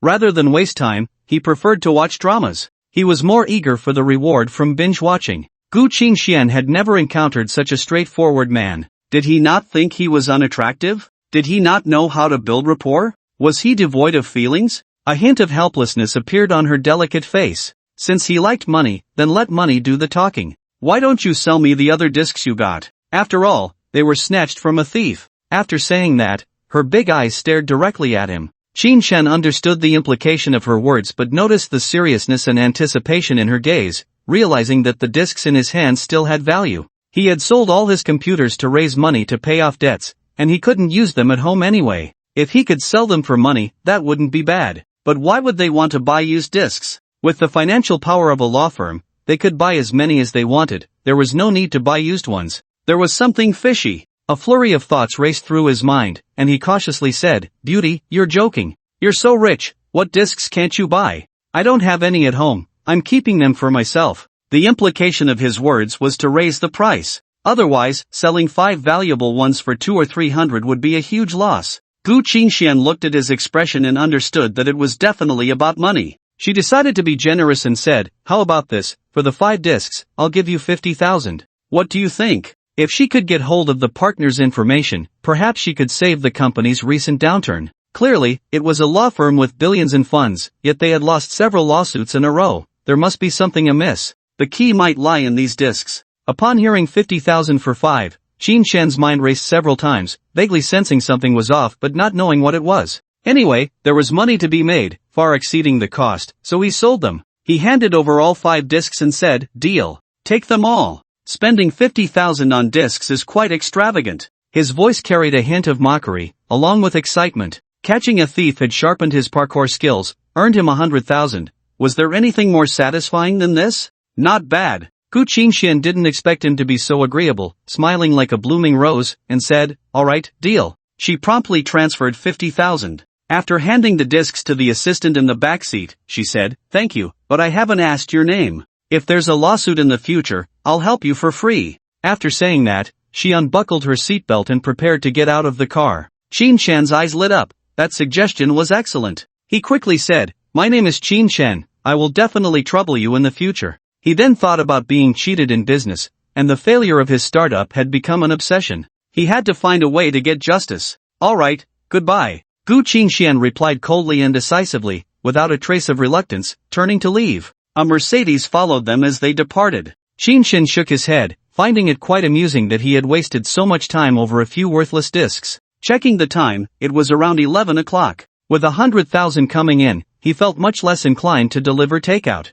But without waiting for a call from the engine factory, earning something was better than nothing. He opened the ride-hailing app and the delivery app, getting busy again. By 1:30 in the afternoon, the peak period had passed. He had managed to grab 54 delivery orders and 3 DD rides. Pulling the last DD ride, he rushed to the Bund commercial area. It was very close to his home in Binjianlijing, and he received 800 yuan for the fare, heading straight back home. The only regret was that after working for more than 2 hours, he had earned less than 5,000 yuan, not even enough to cover half of what he could make in a single plate. Back in his room, he made himself some tomato beef brisket and potato chicken pieces, the most ordinary northeastern home-cooked dishes. While the meat was stewing, he watched the 39th episode of Elite Lawyer. Sitting at the dining table, he gnawed on chicken pieces while eating beef, watching the drama, and enjoying the natural breeze, a rare moment of leisure. After everything was cleaned up, only the last episode of the drama remained. Comfortably lying on the sofa, with fruits bought by Su Wanru and a bottle of soda water beside him, he enjoyed the cool breeze while finishing the last episode.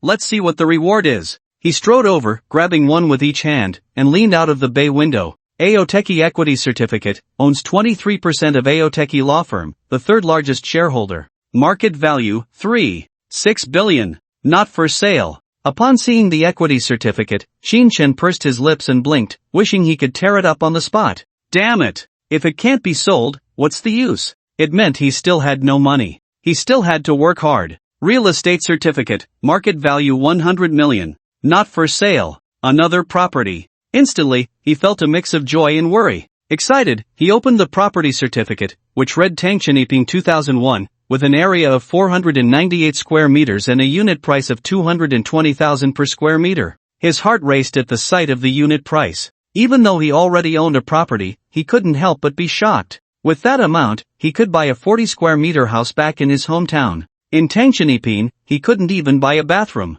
This was an unimaginable gap. They all said living in a big city was too expensive. Another bottomless pit. Who knows how much property management fees and maintenance costs it will take? The main thing is, I can't use it. Such an expensive house, is there anyone renting it? If I can rent it out, I should ask Lu Yen sometime. Qin Shen felt quite helpless, having 2 properties, he couldn't clone himself, and there would be huge expenses. Qin Shen put away his helplessness and prepared to take the property certificate to Tangshaniping to look at the house when his phone rang. He picked it up to see it was the tomboy Qian CK he had met yesterday. What could it be about? Taking the key to Tangchenipin, he went out and answered the call, saying, "Kor, what do you want from me?" As he spoke, he took the elevator down to the first floor. A voice came from the phone, "My male god, you are the male god of my dreams. Do you know that our company just issued a message today saying the third largest shareholder is named Qin Chen? Is that you? Hurry up, tell me, are you an invisible rich man? Can you pull some strings?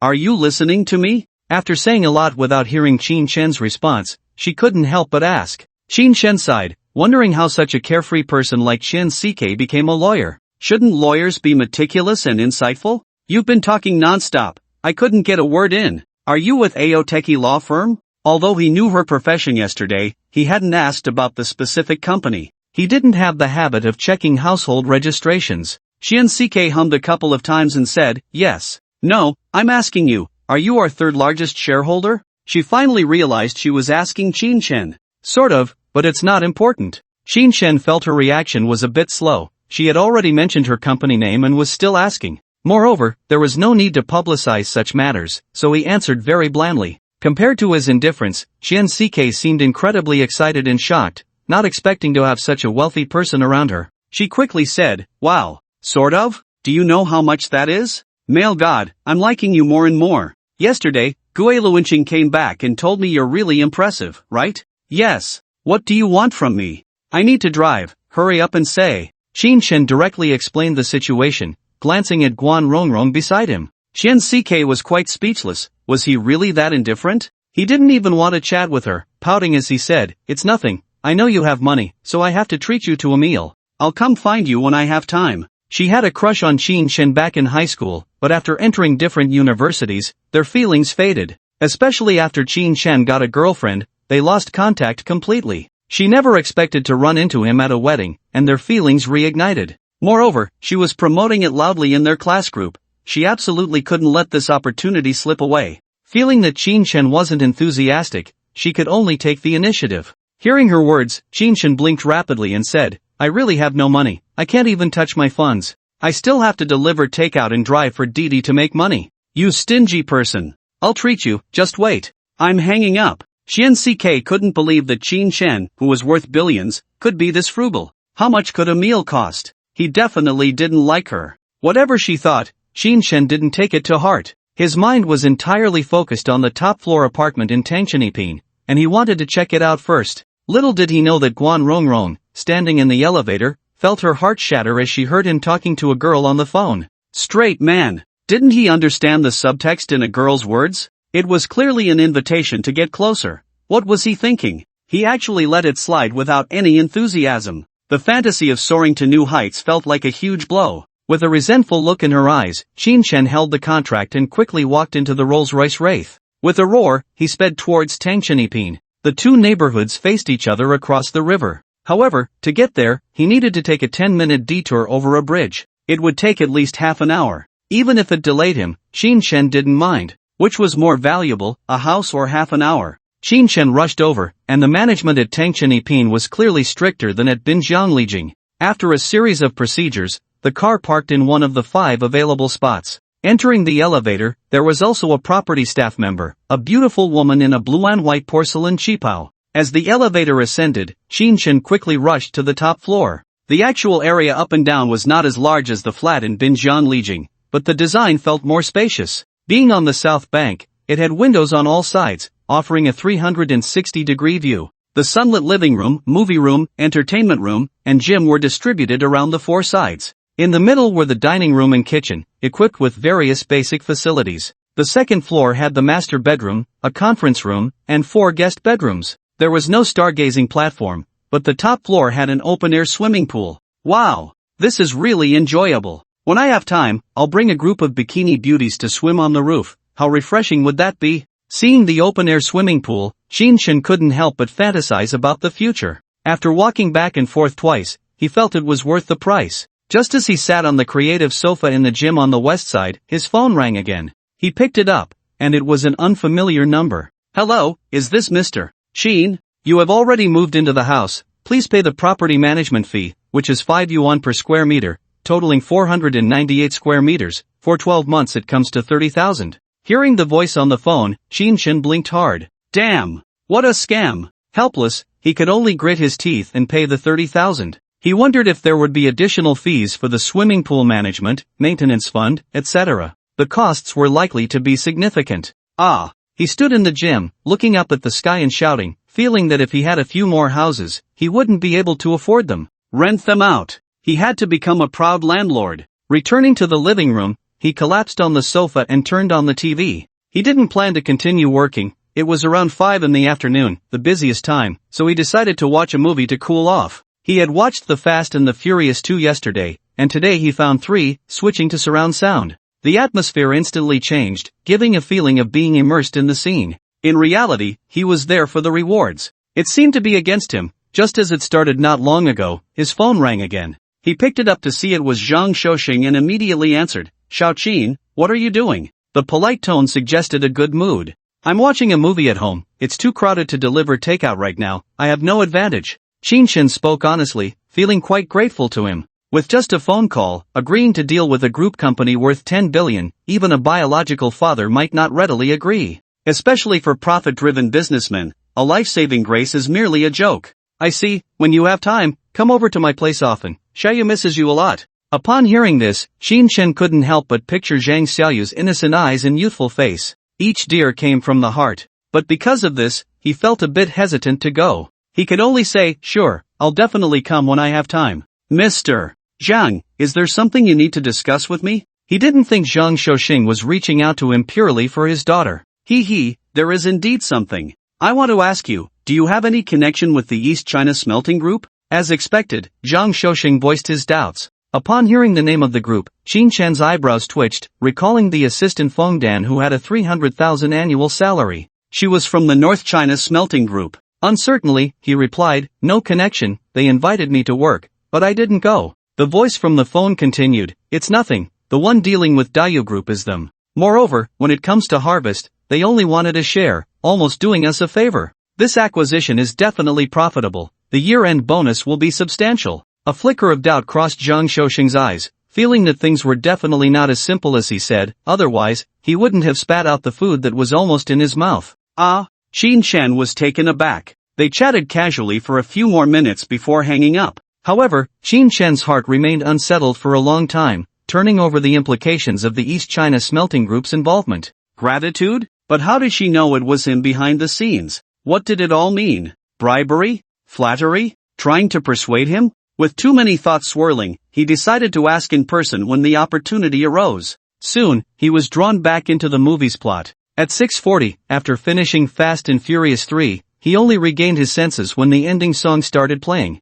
On the ground, 2 white orbs of light appeared. Come, today's a big explosion, let's see what it is. Qinshen walked to the TV and grabbed the 2 orbs. Intermediate engine technology, understand the principles of most engines in the world, the production process, and potential issues. As expected, there was indeed an intermediate skill for engines. In an instant, the once mysterious sports car engines, ship engines, and so on all imprinted in his mind. Suddenly, he felt that the engine expert he met in the morning was a joke. He was the real expert. Shooting specialization, mastery of firearms, hit rate 98. As he felt all the skills in his mind, Qinshen's eyes widened in disbelief. He was clearly watching a racing movie. How did he end up learning this useless skill? Was he supposed to play Peace Elite? What good was learning a useless gun skill? In today's society, no matter which country, one wouldn't casually touch it. It was pure nonsense. It wasn't that the skill was trash, but it was simply useless in reality. A few $100 in rewards is better than this useless skill. Qinshen muttered, turning off the TV and preparing to leave. He weighed in his mind which of the 2 houses would be better as a future residence. Just as he picked up his phone, it suddenly rang, startling him. He looked at the screen. It was Aunt Huang, the landlord. He quickly answered, asking, "Oh, Aunt Huang, is it about the rent? I'll bring it over right away." When he rented the place, others paid a deposit and 3 months' rent, but he only paid a deposit and 1 month's rent. Because he was so poor, he had almost lived on steamed buns and pickles for a month. Instant noodles were a luxury. As a result, he kept delaying. To repay her kindness, he often helped her with some chores, and their relationship was good. Recently, he had made a bit of money, and it was indeed time to pay her. 1,500 wasn't much. Who knew? Aunt Huang's voice came from the phone. The rent? Isn't it mid-month? There are still a few days, no rush. By the way, why haven't you come back in the last couple of days? Are you afraid I'm going to ask for the money? The voice was not as cold and urgent as he had imagined, more like casual small talk. Shen immediately felt more at ease and said, Aunt Huang, I've been working a part-time job recently, often working night shifts, so I haven't been back. Don't worry, I will definitely pay you. I'll transfer you 1,500. I won't be renting next month. Can you refund me the remaining deposit? To be honest, he didn't want the 1,500 anymore. It was quite a hassle for her. Aunt Huang was clearly taken aback and said cheerfully, Oh, in that case, you don't need to pay me rent anymore, and I won't refund your deposit. I'm starting to rent out the place tomorrow. I have a niece who's a lawyer. Her parents have entrusted me for a long time, and I think you're quite good, so can you agree to meet Aunt Huang tonight? Upon hearing this, Shen immediately thought of the matchmaker girl, Sun Na. Reality could be so despairing. Here we go again? He felt a bit reluctant. However, thinking of Aunt Huang's kindness, he said, Auntie, for your sake, I'll go meet her. Where's the place? That's the spirit. The girl is a bit shy. The name will depend on how you two communicate. The place is Fengqing Coffee Shop, booth 18, with a rose. 7:30 tonight. Aunt Huang explained the meeting time and place, and after chatting a bit more, Shen finally agreed to go. As the elevator descended, the property staff, upon hearing he was going on a blind date, kept shaking their heads. Do rich second-generation kids really need blind dates? They probably think he's just some old madam from a nightclub, saying this on purpose. Shen drove his Rolls-Royce Wraith, opened the DD app, thinking if he could pick someone up along the way, it wouldn't delay his earnings. Just as he exited the underground parking lot, an order popped up. After accepting it, the phone rang. I'm at the main entrance of Tangchenipin, heading to Fengqing Coffee Shop. Where are you? Hearing the voice, Shen realized she was a local from the city, and the address was exactly where he was going. He happily replied, I'm at the main entrance, in a Rolls-Royce Wraith. What are you wearing? Looking around, he didn't see anyone and observed while holding the phone. Don't move, I see you. The call was abruptly cut off, and soon after, a woman in a sky blue mini skirt and crystal sandals walked up to the passenger seat. With her head slightly bowed, her dark blue long hair fell down, revealing her eyes that sparkled with mischief as she tapped on the window. Shen unlocked the car, and as she opened the door, he asked, Miss Lan? Yes. Your car is really beautiful. Oh my god, I can't believe I got into such a supercar. She seemed completely at ease, not nervous at all, casually sitting in the passenger seat. Her long, fair legs were exposed up to the thigh. It was dazzling. You're also very beautiful. It's Fengqing Coffee Shop, right? Is it on Central Ring Road or near Golden Street? Shen casually asked, suddenly realizing he forgot to ask Aunt Huang which coffee shop it was. It's near Golden Street. Let's go. She quickly replied while fastening her seatbelt. The girl had a great figure, and the seatbelt accentuated her perfect shape. Shen couldn't help but glance at her a couple of times. She seemed to be more striking than the other girls he had driven. Noticing his gaze, Lan Yufei raised her chin with a hint of pride in her eyes and said, Your car must be very expensive, right? Why are you doing DD? Such a waste of a car. She was also quite curious. Shen put on a helpless and weary expression, replying in a low voice, Isn't it because I'm poor? I'm doing DD now to make money. During their small talk, he started the Rolls-Royce and drove towards Fengqing Coffee Shop on Golden Street. He planned to call Aunt Huang once they arrived. Lan Yufei tilted her head, her blue hair cascading down, and speculated, Did your family freeze your bank card, and you had to come out to earn money? If having a supercar means you're poor, then we wouldn't be able to live. She had seen on TV that many rich second-generation kids were like that. Shen chuckled self-deprecatingly, adopting a somewhat cynical demeanor, and said, What a joke, I failed in my business and owe quite a bit of money. I don't want to work for someone else, this is a path. I see, at such a young age, you're already a pioneer. You're better than me. I'm still living at my parents' house, relying on my salary. Lan Yufei imagined again, a generation of young people, in just 2 years, the company grew and thrived, spiritedly buying a supercar. But then the company went bankrupt, and they could only drive for DD to pay off debts. This proves that this person is very clever. Such a person is definitely a potential stock pioneer? Not really. I have to work hard to earn money myself. Living in a high-end apartment like Tangcheni, your family background must be good, and you're young and beautiful. Find a good husband, and you'll live a worry-free life. Shen envied those like her, who worked every day and spent holidays playing or socializing. In the future, find a husband who loves her, and live a life without worries. The hardships of starting a business can only be understood by those who have experienced them.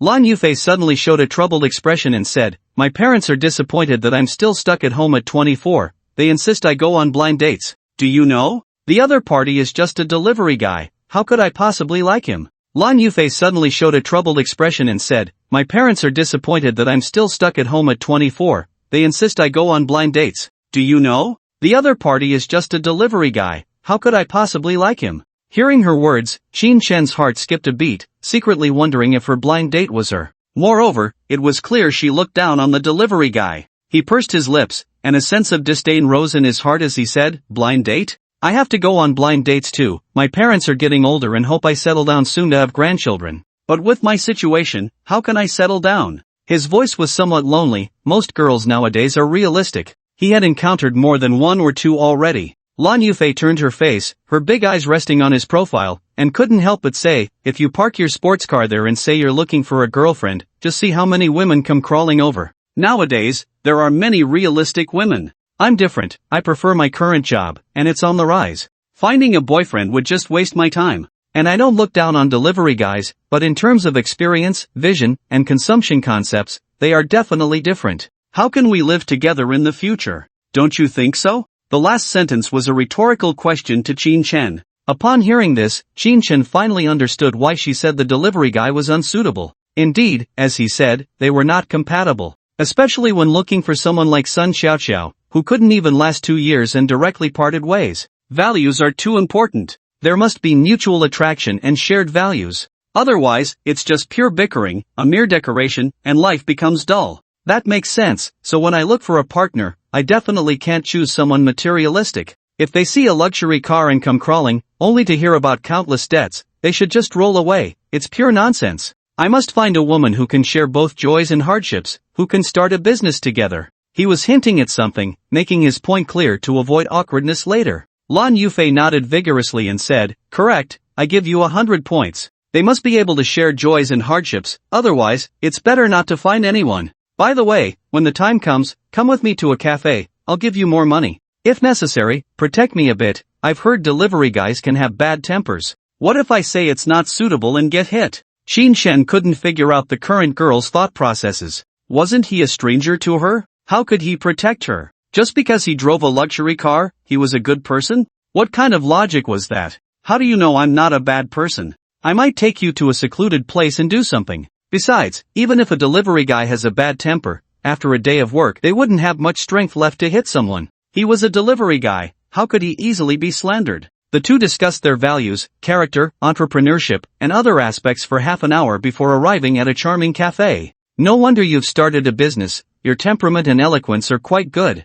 If I weren't looking for a boyfriend right now, I would definitely start a business with you. Just to be clear, I'll give you 1,000 yuan, just ensure I get out safely. Just a few words. After saying that, Lan Yufei didn't transfer the money, got out of the car, and made him follow her. Qin Shen was impressed, he had never seen a girl who could threaten like this. Anyway, they had arrived, so he took the two old phones, removed the keys, and followed her inside. He secretly wondered what she would think when she found out he was her blind date. To confirm her identity, Qin Shen secretly called Aunt Huang. The result was not on Jinjie Street, but on the side of Zhonghuan Road. He understood now, Lan Yufei was not his blind date. He felt that this girl was quite good, at least her values were right, not someone who was greedy or unreasonable. Soon, Qin Shen followed Lan Yufei straight to booth 18. He found someone waiting inside, and he recognized them. He couldn't help but lick his lips, marveling at how small the world was. Lang Yi. He had just been taught a lesson yesterday, and he didn't expect to run into him again.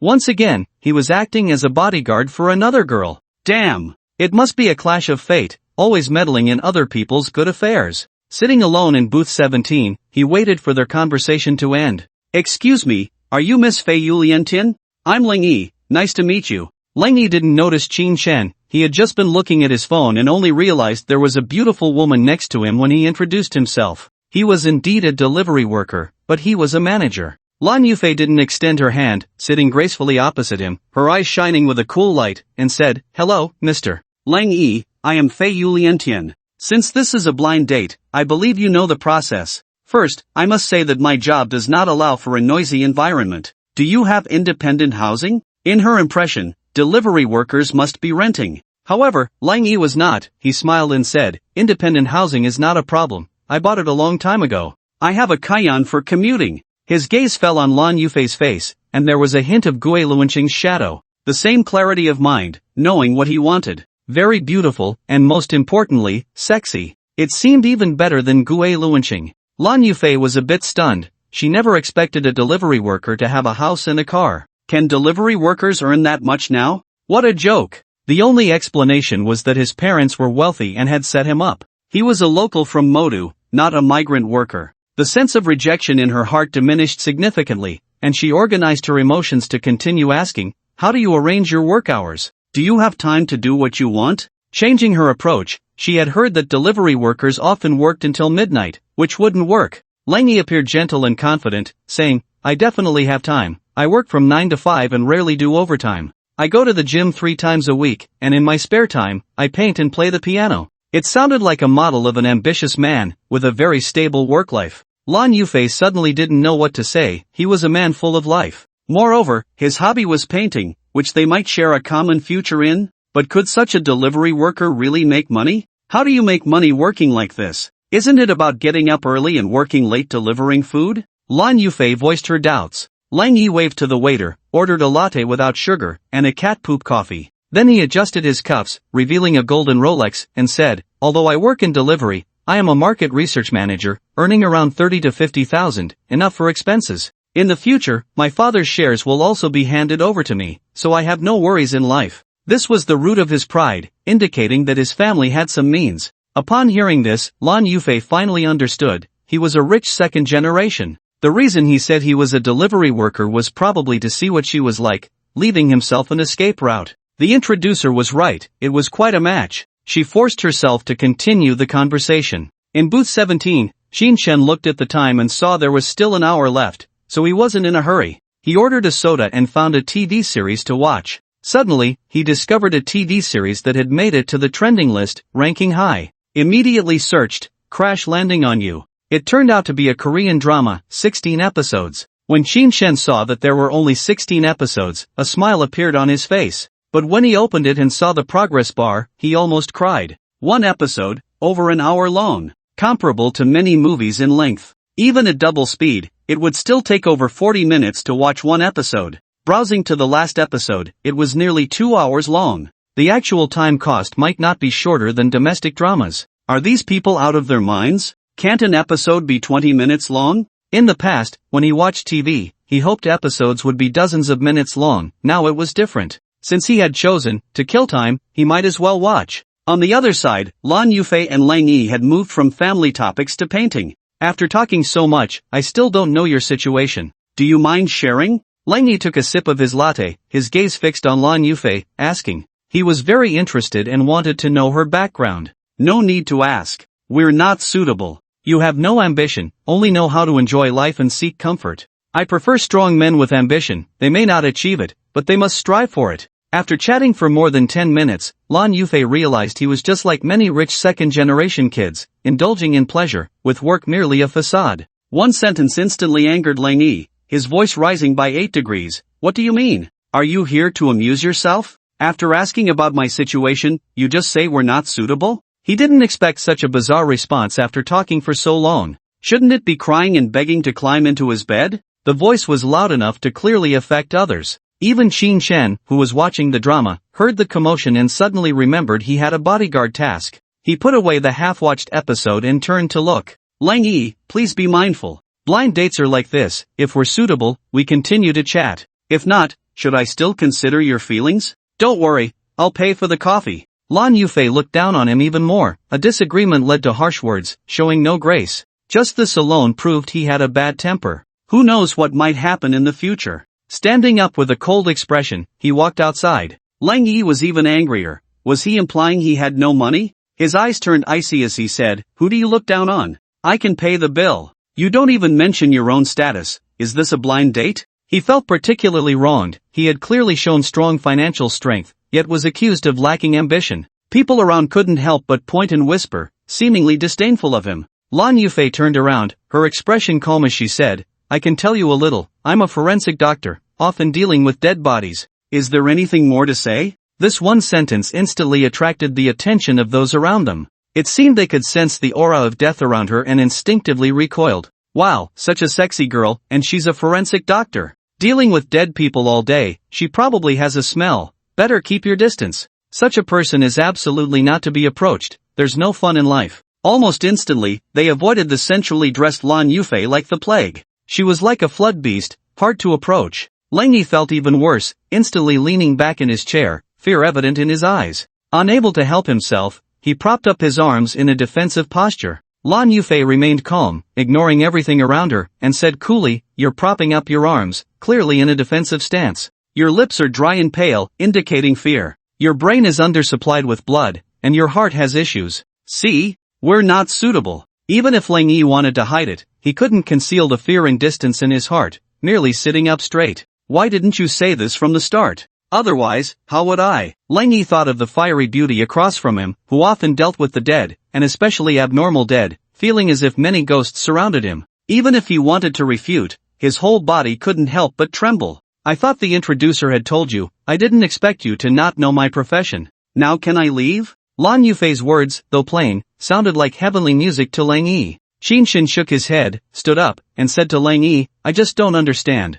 You have the guts to cling to others, yet you're afraid of a female forensic doctor. It seems you're really not up to it." Shaking his head, he walked out. He already knew in his heart that Lan Yufei was not his blind date. Aunt Huang had said she was a lawyer. Qin Shao. Lang Yi wanted to refute something, but he didn't even have the strength to stand up. He watched helplessly as Qin Shan and Lan Yufei walked outside together. "Oh, you're not afraid of my profession?" It's rare to see someone so calm towards a female forensic doctor, apart from colleagues and police. Lan Yufei asked in surprise, noticing that Qin Shan's expression remained unchanged and he didn't discriminate against her because of her job. As he pressed the key to unlock the car door, Qin Shan replied, "Although I'm not a forensic doctor, I know medicine. I've never seen a dead person, but I've seen those on the brink of death. It's nothing serious, just a profession." He got into the car and said directly, "It's just a profession, nothing to worry about. I have things to do, so I'm leaving." If he didn't hurry to the second ring road, he would be late.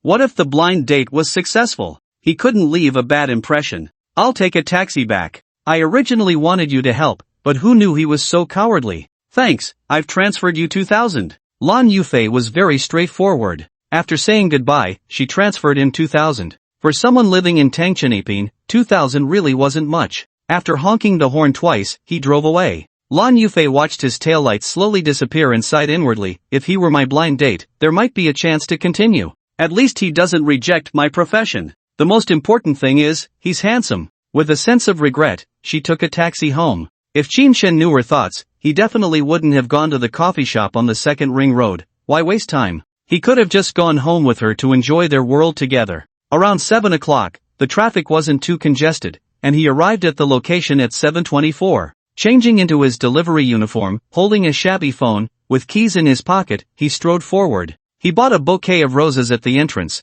In front of this romantic coffee shop, there were always little girls selling flowers at night. His current outfit, the fragrant delivery uniform, the old phone, and yet he held fresh flowers. The waitstaff inside wanted to chase him out upon seeing him. Not to mention the many customers nearby sipping coffee, each fanning their arms as if they could smell his sweat. Qin Shan remained indifferent, smiling calmly as he moved forward. "Excuse me, sir, one or?" The waitress asked the same question, but her tone was clearly perfunctory and annoyed. Qin Shan didn't care and interrupted her. "I have a date, a blind date." He walked straight to table 18, noticing many couples along the way, all with unpleasant expressions. The waitress followed him, ready to see what he would order. If necessary, she might as well ruin their blind date. A poor guy doesn't deserve love. But unexpectedly, when the waitress arrived, she found a girl already waiting at the table. Even more unexpectedly, the girl was very beautiful, with skin as fair as water. Her complexion was gentle, embodying the grace and charm of a Jiangnan woman. Damn, a flower in cow dung. What the hell, a delivery guy's blind date is such a beauty.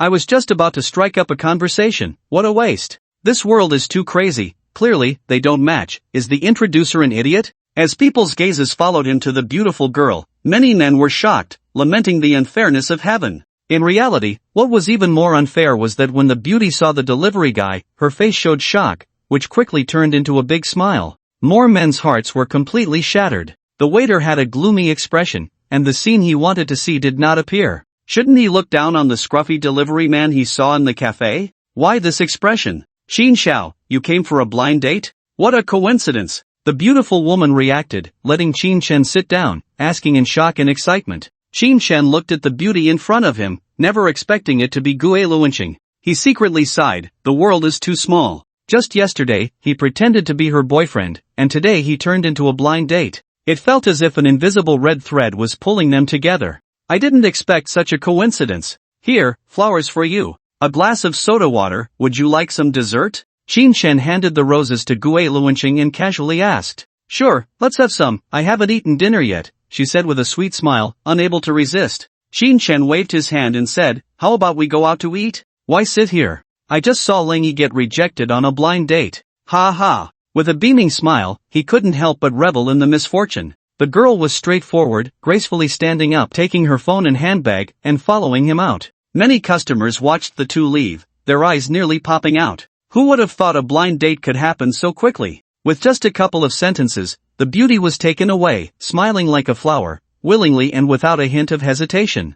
I don't understand, is the delivery man really that appealing, that the beauty just followed him? That girl must be out of her mind. The delivery man smells of sweat, and she fell for him in less than 2 sentences? I believe in love again, so simple and pure, without any other elements. Regardless of gender, everyone commented on them, their gazes following until they were out the door. When they saw the man take out his car keys and get into a Rolls-Royce Dawn, their eyes nearly fell out, jaws dropped to the ground, and saliva flowed freely. Damn, the man's tricks are too deep. He pretended to be a delivery man, and the gold digger just walked away. The two of them knew each other, he couldn't keep up the act, that's why he left. The girl is the real deal. Looks like now, rich guys pretending to be poor isn't just showing off. Regretful, just now I was slandering him, how nice it would have been to get a phone number. The discussion shifted in an instant, men sighed, and women regretted. The most regretful was the waiter, who had just wanted to ruin their blind date, only to find out they knew each other and were wealthy. He probably would be blacklisted from now on.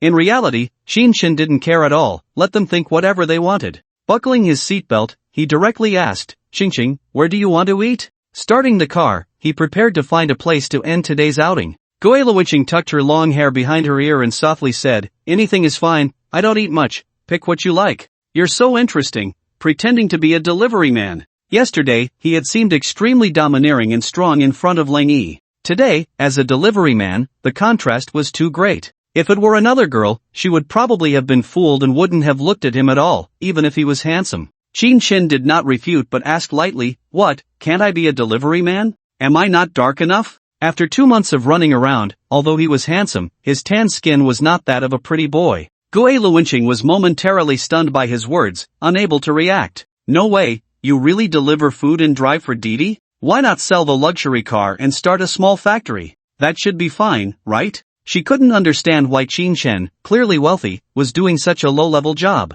Qin Shen smiled slightly and said, starting a business is tiring, I've failed once, and I haven't figured out what to do next. Besides, delivering food and driving for Didi gives me freedom, no one manages me. In reality, he knew his own struggles, if he could sell, he would have done so long ago, determined to make a comeback. Gue Luanqing looked at him in disbelief. It did seem quite relaxed. Moreover, she had inquired, and he earned 100,000 for a single ride. Even as a lawyer, one wouldn't earn that much in a month, not as good as driving. Life was more leisurely, allowing him to see the myriad of the world. Everyone has a different lifestyle, I might be used to rushing around everywhere. I envy you. If I achieve financial freedom, I hope to be like you. Although the two were on a blind date, there was hardly any hint of it. They found a hotel that was about right, ordered 4 dishes and a soup, and talked about little amusing anecdotes from their lives. Gue Luanqing's basic information was all known to Qin Shen, so there was no need to ask further. Qin Shen's exterior and interior, Gue Luanqing was happy to learn about slowly, like playing a game,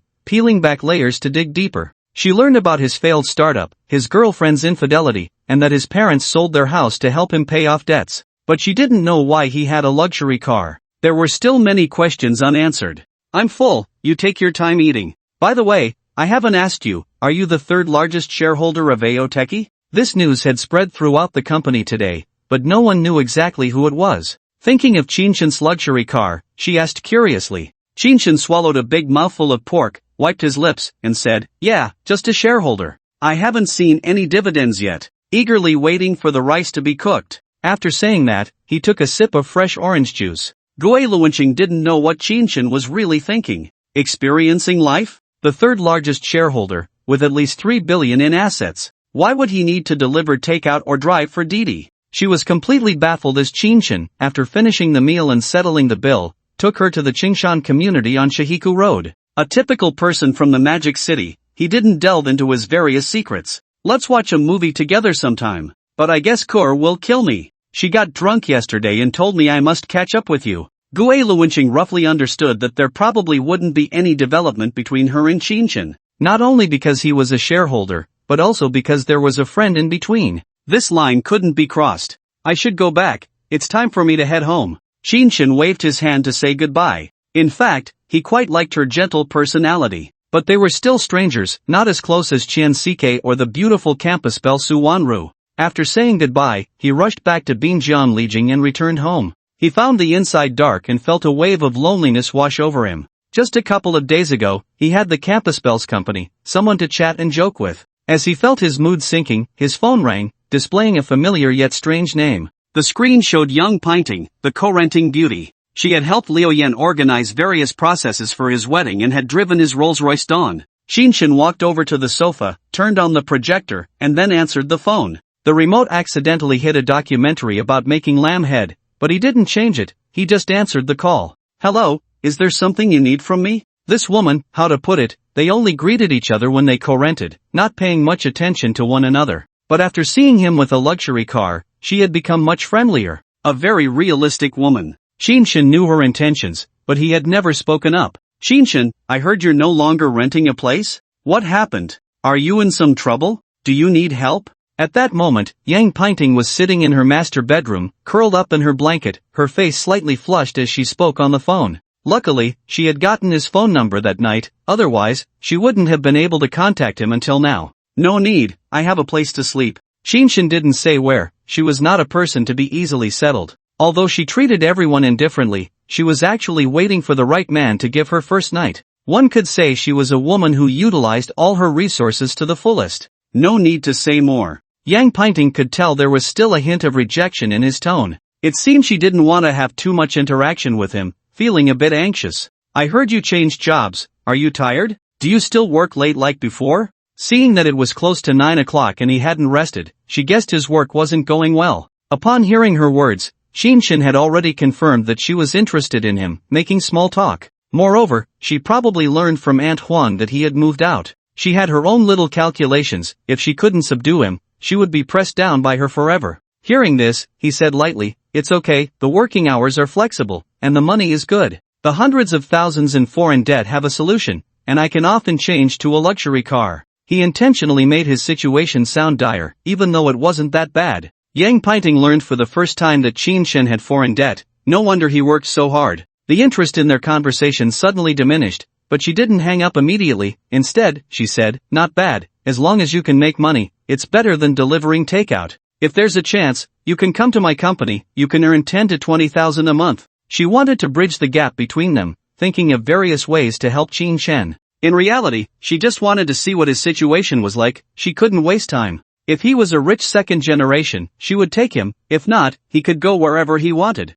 Qinshan casually responded while looking at the delicious food on the screen, treating it as a way to pass the lonely time. In less than 20 minutes, an episode of A Bite of China ended. Noticing 2 white orbs next to a green plant, he raised his eyebrows and said, I won't talk anymore, I'm going to wash up. I have a plan for work, thanks for your concern. Yang Pinting was slightly taken aback and said, okay, good night. I will recommend you if there's a chance. She could feel that Qinshan didn't care about her. She had to find a way to figure out whether he really had a luxury car. Qinshan casually replied and then hung up the phone, quickly walking over to the white orbs and grabbing them with both hands. Super cooking, the method of making hand-grabbed lamb, priceless, can enhance the body's resistance, can be taught to others. Instantly, it transformed into a stream of light and entered his mind, inexplicably providing him with the technique for making lamb. It was vastly different from the stewing method he once knew. He was eager to try it, his gaze falling on his left hand. Golden bone-cutting knife, exceptionally sharp, can cut golden jade, weighs 22 pounds, worth 38, cannot be bought or sold.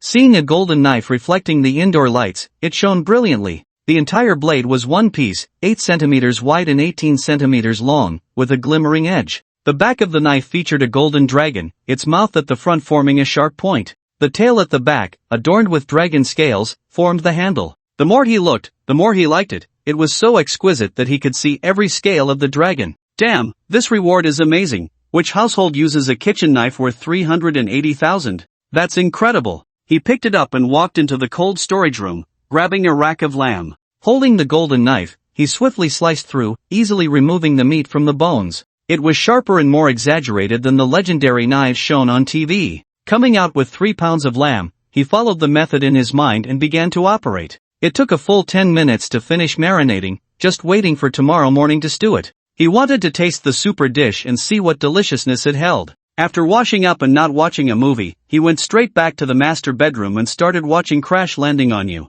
He only watched half an episode in the charming cafe. It was too time-consuming. The passionate love story, although it seemed very fake, Shin believed that girls would definitely love it. Especially the love that had the same history but came from different countries. That kind of emotion that broke through traditional constraints was increasingly precious. Just after finishing an episode and taking a breather, his phone rang. He picked it up to see it was Wang An, the PR manager from the engine factory, calling him this late, close to 10 o'clock. Hello, what's going on? Shin didn't expect a call at this hour. Mr. Shin, can you come to our company tomorrow? Expert Zhang Li is still here at night, not only hasn't solved the problem but is also complaining about wanting to eat a seafood feast. The voice on the other end was full of complaints, probably feeling overwhelmed. Shin chuckled upon hearing this. He thought there would be no news after a whole day, assuming it was a lost cause. Now that the news came, he could go directly. He felt quite pleased, suppressing his laughter and said, I can go. But if the expert can't handle it, I might not be able to guarantee a solution.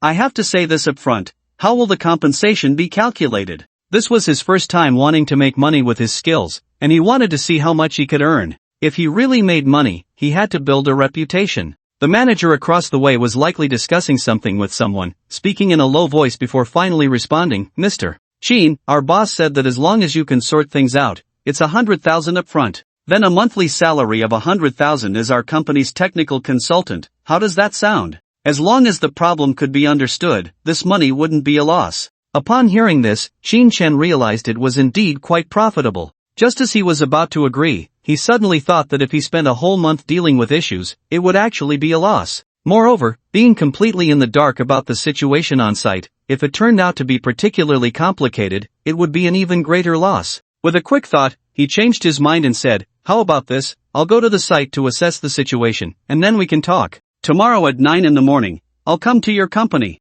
It would be foolish to ask for money without understanding the situation. Alright, we'll wait for you. Hope for a pleasant cooperation. Wang An could tell he wouldn't easily agree, so he simply accepted the arrangement. After hanging up, no one disturbed Shin anymore. He binge-watched 6.5 episodes of a show for 4 hours. Noticing the time, it was 2 in the morning, and he couldn't continue watching. He turned around, set his alarm for 7, and immediately went to sleep. In reality, his biological clock woke him up at 6:30, and he groggily got out of bed. He cooked the lamb chops he had marinated the day before, following the method in his mind. After washing up, he exercised for half an hour, then returned to the kitchen. When the aroma wafted out, his mouth watered. 2 bowls of rice and a small basin of hand-grabbed lamb. Shin put on the disposable plastic gloves that Su Wanru had bought for him and grabbed the lamb. Ignoring the steam, he put it in his mouth. In an instant, the fragrance exploded in his mouth, awakening all his taste buds. Countless pores on his body opened up,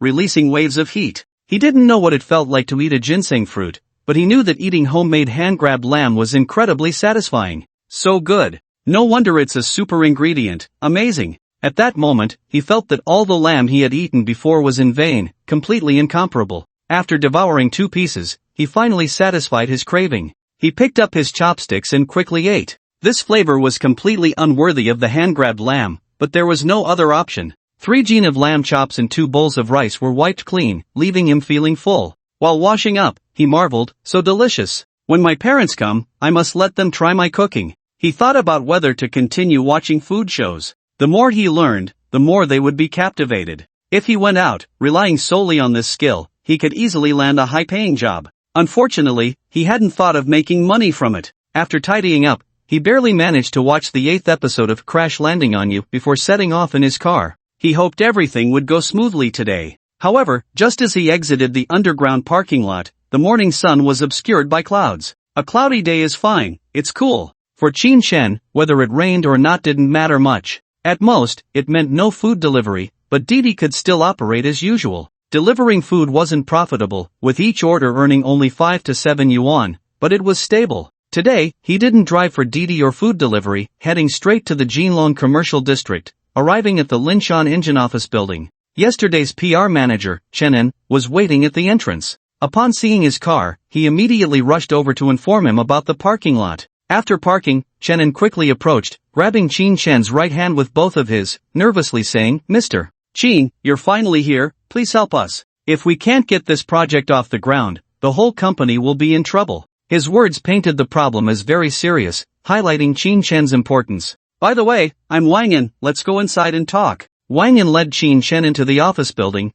taking the elevator to the third floor, where more than 20 senior executives were present. The annoying female expert, Zhang Li, was also there, chattering away. "It doesn't matter who you bring in. I asked Teacher Smith from abroad yesterday, don't you know his name? He couldn't solve it, so who do you think can solve it domestically?" As her voice fell, she saw Wang Yin bringing Qin Shen over. Middle-aged CEO Zhao Dalong quickly approached, raising his right hand from a distance, ready to shake hands, his face beaming with a smile as he boomed, "Mr. Qin, your esteemed presence graces us. We've been eagerly awaiting your arrival." As he got closer, he firmly grasped Qin Shen's right hand, as if he wanted to use all his strength. "You're too kind, boss. I'm just a DD driver, and I happen to know a bit. If I can't solve the problem, please forgive me." This was Qin Shen's first time dealing with technology, and although he was very confident about the rewards, he still needed to be humble. Humility is a virtue. "You're too modest. Come, let us show you around." Zhao Dalong felt that Qin Shen's humility must indicate real skill.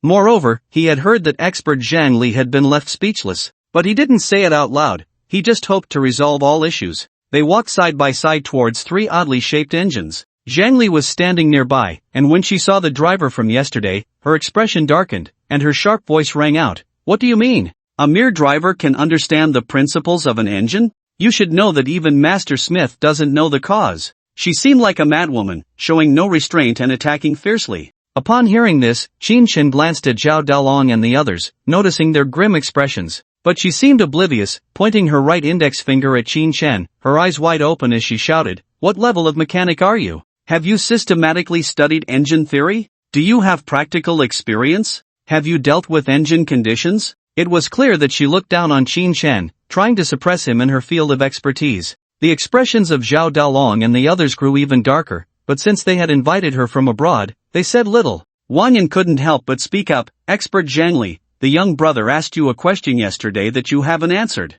Isn't his level higher than yours? Why don't you answer it publicly now?" Zhang Li's madness momentarily faltered, but then she shouted even louder in anger, "What he said are just formulas on paper. We are studying the actual situation. Has he ever encountered it? Does he understand?" It seemed as if Qin Shen shouldn't know anything about engines. A quirky girl named Jiling, standing next to Zhao Dalong, pushed up her glasses and quietly retorted, "If you can't even remember the formulas, how can you call yourself an expert? I don't know why people say the moon is rounder abroad, maybe they've forgotten their ancestors." Her words received nods of agreement from many colleagues. Zhang Li was too annoying, chattering all day long. "What are you saying? If you all had the ability, would you need me to come back? You don't have much skill, but your temper is huge." Her words silenced everyone in the company. Indeed, if they had the ability, they wouldn't be listening to her chatter. Qin Shen ignored their noise, his gaze fixed on the 3 engine units in the 200 square meter office. The knowledge in his mind was rapidly turning, and previously, looking at the tangled wires and various parts had made his head spin. But now, he clearly understood the direction of each wire and the function of each part. After circling around the 3 engines, searching up and down for coils and wires, he gradually formed a rough outline in his mind. When he reached the last step, all the problems became clear to him. However, he noticed someone blocking his way and waved his hand dismissively, saying, "Step aside, don't hinder my inspection." He wanted to confirm whether he had misread the situation and needed to take a closer look, not caring who it was. But the figure in front not only refused to move but also shouted angrily, "Kid, do you know what an engine is? Do you know how much time they spent winding this coil? If you mess around." Hearing the incessant chatter, Qin Shen raised his head, furrowing his brow, and coldly snapped, "Shut up! If you can't solve the problem, just get out of the way. You don't look like an expert. You sound like a street shrew." His voice was deep, carrying authority, and it was a very impolite exposure of her essence. Put. The bespectacled, quirky Ji-Ling couldn't help but laugh out loud. The others were similarly stifled, their faces contorted in discomfort. The main issue was that Zhongli was incredibly annoying, with little ability but a loud mouth. Moreover, she was particularly obsequious to foreign things. Qin Shen called her a shrew right in front of her, which was the most fitting description in his heart. Zhao Dalong and Wang An turned their heads away, laughing silently. All the pent-up frustration from the past 2 days was finally released. Zhang Li's face turned green, then flushed red, and finally pale, before she erupted in a torrent of curses. What did you say? You're the shrew, you're the trash. Do you even know what an engine is? Her voice reverberated through the 200-square-meter office, sounding like the clamor of a shrew. It was sharp and grating, unpleasant to hear, her face twisted in rage as if she were ready to fight. Qin Shen would not allow a madwoman to insult him. He straightened his body, his eyes flashing with intensity, the aura of a soldier igniting as he shouted, "Shut up!" It was like thunder crashing, shaking the entire office. Everyone felt their hearts skip a beat, trembling in response.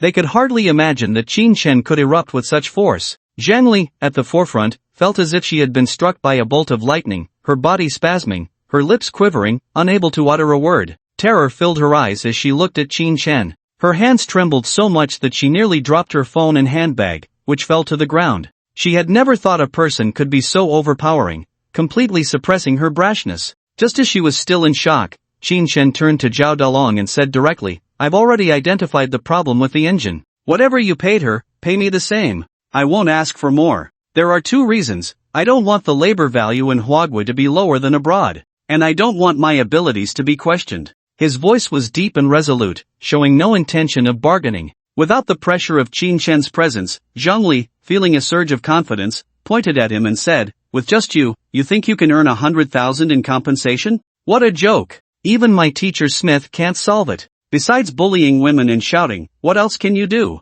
She mentioned Smith again, using her status as a woman to strike back. Qin Shen looked at her coldly, waiting for her to finish, then provoked her. "If I find the problem, you will kneel on the ground and knock your head 10 times, shouting each time that you're a big fool and Smith is an idiot. Do you dare?" This kind of woman was simply short-sighted. If she wasn't taught a lesson, trouble would surely arise in the future. A group of leaders from the engine factory, with smirks and excitement on their faces, fanned the flames from behind. "I bet she definitely won't dare. After all, she's a glorious foreign expert. How could she admit she's inferior to Huagua? Pfft, with so little ability, all she knows is to shout. Sounds like she's talking about herself. Oh, some people are just shrews, too cowardly to agree. They lack the quality and courage." One voice after another vented the anger built up over the past 2 days. Everyone hoped to teach her a lesson, to suppress her in her area of expertise. However, it must be said that to become an expert and a shrew, Zhang Li still had some skills. She seized on a flaw in Qin Shen's words and retorted directly, "What do I have to be afraid of? The engine technology level in Huagui is far behind that of abroad. But if you can't find the problem with the engine, what will you do? I don't need you to shout anything like 'Long live,' just go abroad with me and apprentice under Smith." She proposed a bet, thinking she could control Qin Shen. Upon hearing this, everyone's gaze turned to Qin Shen, seeing the corner of his mouth curl up, filled with confidence. "No problem. When the time comes, I can join you in fawning over foreign things." He was absolutely confident. If all else failed, he could just watch Fast and Furious 4 or 5, and that would surely solve the problem. It was like having victory in hand. He turned to Zhao Dalong and asked, "Do you agree or not?" Meaning, would he give the 100,000? The bet was meant to make money, not just for the sake of the bet. Zhao Dalong was beaming with excitement, waving his hand grandly, and said, "No problem. As long as you solve the engine issue, 100,000 will be transferred to your account immediately. Go for it. You must bring glory to the country." After saying that, he clenched his right fist and shook it vigorously. "Go for it. Bring glory to the country. Go for it. Defeat the foreign experts. Go for it. We support you." Wang An and the others were all cheering for Qin Shen. Once successful, their company's project would be established, and funds would flow in continuously. Even if Qin Shen lost, there would be no real loss. At most, they would just find another expert to handle it. Qin Shen nodded at them and said, "Watch me." He turned around and said to Zhang Li, "Foreign experts, open your eyes and watch closely." After saying that, he moved closer to the coil and added 2 more sets. Then he removed 3 wires from the connections and attached them to the superconductor. He replaced the rotor with a metal rod that was twice as long, and finally, with dazzling techniques, he grounded and secured the engine, connecting it to a high-power starter. In just half an hour, Qin clapped his hands, stood up, and gestured to the quirky girl, "Go plug in the power, I guarantee it will run normally. I bet you couldn't run for more than 3 minutes before, now let's see how long the coil lasts before it burns out." His words were filled with confidence, as if the engine they had developed was already a complete success. "Impossible. You changed the coil, the resistance increased, the heat is greater, it won't run for a minute." Zhang Li, standing nearby, didn't believe it at all and loudly rebutted. She wanted to see the engine fail. However, Jiling wouldn't listen to her, bouncing over to the power source and pulling the switch. V-room. In an instant, the engine started running, and the starter beside it was activated, making a clattering sound. A minute passed quickly, with no signs of burning. Zhang Li's expression turned to shock, not expecting it to be different from what she had imagined. 3 minutes passed, and still, there was no sign of smoke or burnt smell. Everyone's faces lit up with surprise and excitement, watching intently. Zhang Li's expression became one of disbelief as she rushed to the front of the engine, as if confirming whether it was actually running. Everything was normal. 10 minutes later, it was still running without any changes. Zhao Dalong, Wang Yan, and the others were filled with excitement and surprise, watching the engine. Zhang Li's right hand was already pressed against the engine casing. It was not heating up, there was no leakage, and no signs of burning. Impossible. Impossible. This topic has been researched abroad, and it's hard to succeed. You can't. Her eyes were filled with shock, disbelief, doubt, and fear. Qin stood not far away, arms crossed, and said lightly, "You're not that capable, but your temper is quite big. I wonder who gave you the courage, Liang Jingru." This was something Zhang Li had just said to Zhao Dalong and the others, and now Qin was throwing it back at her. She couldn't imagine why it had succeeded. Hearing Qin words, she couldn't even muster a rebuttal. In her most impressive field, she had been dealt a heavy slap, leaving her speechless. "I say, shouldn't you kneel and kowtow? Don't forget to shout the slogan." Wang Yan finally breathed a sigh of relief and teased. He had been the most frustrated these past 2 days, to the point where he almost couldn't sleep last night. "Right, kowtow. We're waiting for you. Always saying foreigners are amazing, yet you couldn't find any problems all day,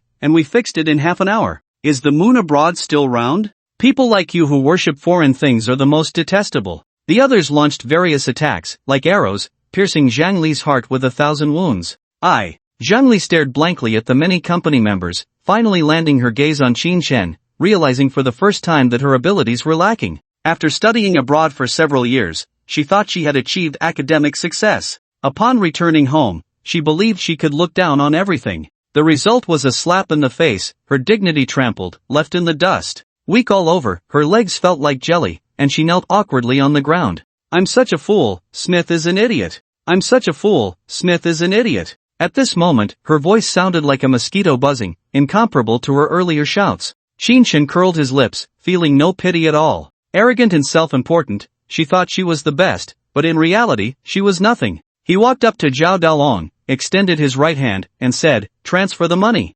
100,000. By the way, if there are any issues with the engine in the future, you can call me, money is negotiable." There was no need for pretense, he came for the 100,000. No wonder people say knowledge is power, knowledge is money. Truly, it did not deceive me. Zhao Dalong kept his word and transferred the 100,000 on the spot. Seeing the balance of 178,000 in his bank account, Qin broke into a big smile. He was one step closer to the 400,000 his parents needed. He planned to transfer some money to his parents after he went out. During the transfer, Zhang Li had already dazedly knocked her head over 20 times, her eyes vacant, as if she were possessed. "Alright, let's hurry up and leave, foreign expert, don't mislead people anymore." Qin saw her forehead was red, there was no need to let things escalate, so it was best for her to leave. As his voice rang out, Zhang Li finally reacted. Dazed, she stood up, clutching her phone, and staggered toward the exit of the company. This trip back home not only failed to earn her money but also resulted in a harsh lesson.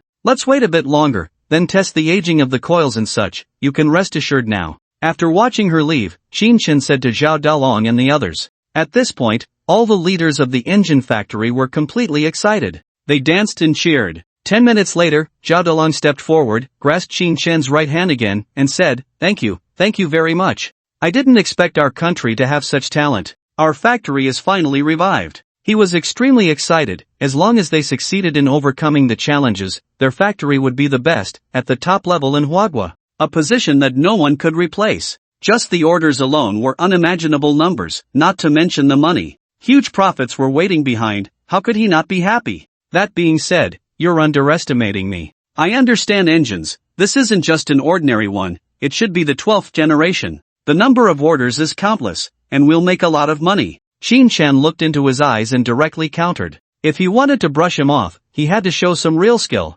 Zhao Dalong's smile froze upon hearing this. He suddenly remembered that the person could solve problems quickly, surely knowing the principles and power of this engine. Saying it was revived was indeed too small a vision. Unable to help himself, he said, I misspoke. It should be the company taking off, and you are indispensable. When we truly go into mass production, we must hold a celebration and invite you, our great contributor. The meaning behind this sentence was a hope for more interactions. After all, a technical talent like him would surely be needed in the future. He couldn't afford to offend him. Qin Shen nodded and said, I'm leaving. I still need to earn a living. As he spoke, he waved goodbye to everyone and walked outside. Mr. Qin, let me see you off. The quirky Jiling glanced at Zhao Dalong, shouted, and followed Qin Shen out. Mr. Qin, my name is Jiling. I hope to learn from you in the future. You are truly amazing. This difficult problem has troubled us for 3 months, and you solved it in just half an hour. Her big eyes were fixed on Qin Shen, looking back and forth as if trying to understand what was in his head.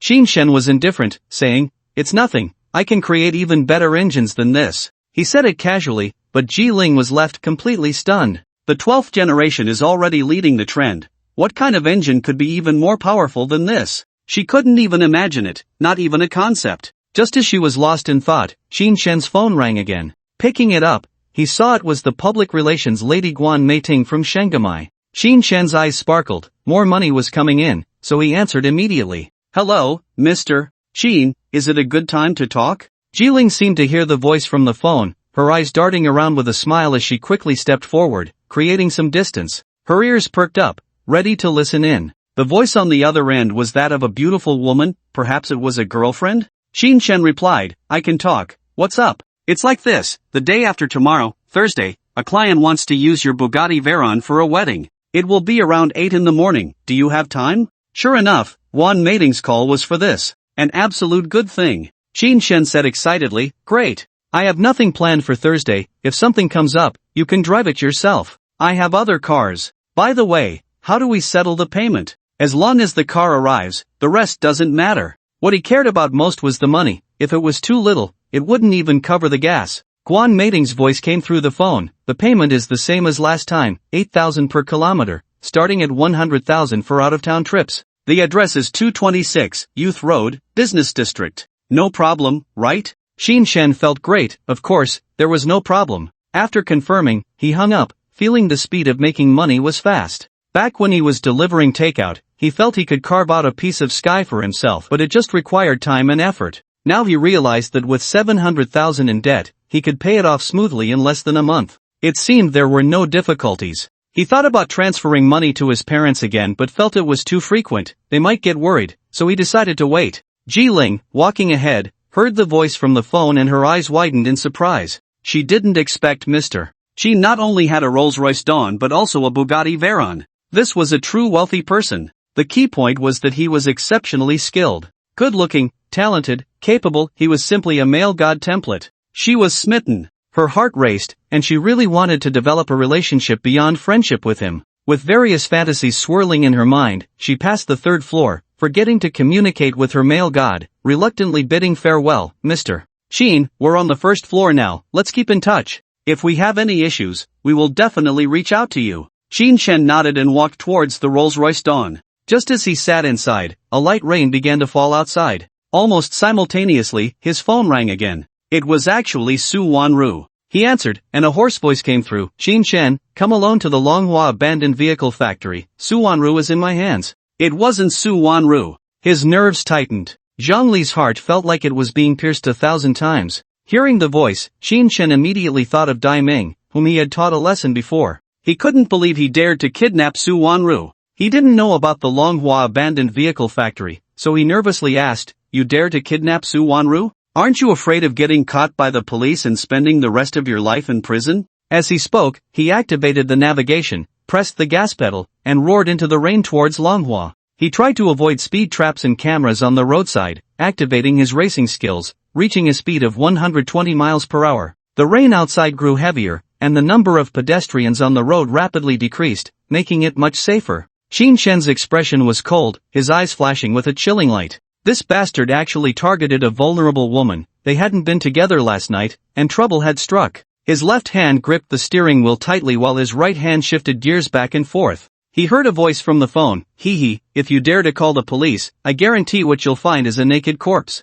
Whatever happened will remain unknown. I have to say, you really are lucky. This kind of woman is completely devoted to you. Her figure is amazing. Get here within half an hour, or I don't know what I might do. Beep beep beep. The call was abruptly ended. Hearing the blind sound, Qin Shen's eyelids couldn't help but twitch. Su Wanru placed more importance on chastity than the average girl, claiming to preserve her virginity until marriage. If something were to happen to her, it would surely lead to her own demise. The root of it all was the downfall of Dai Ming's Dayu group. It was all connected. There could be absolutely no mistakes. The supercar shifted into sixth gear, instantly reaching 180 miles per hour. In the city, that was an extremely dangerous speed. Not to mention it was raining. If he lost control of the territory, the car could flip or crash if he couldn't stop in time. But Qin Shen couldn't care less. He arrived at the Longhua abandoned car lot in half an hour, something even police cars would struggle to achieve. He had no time to call the police or think of any other solutions. He could only go in himself.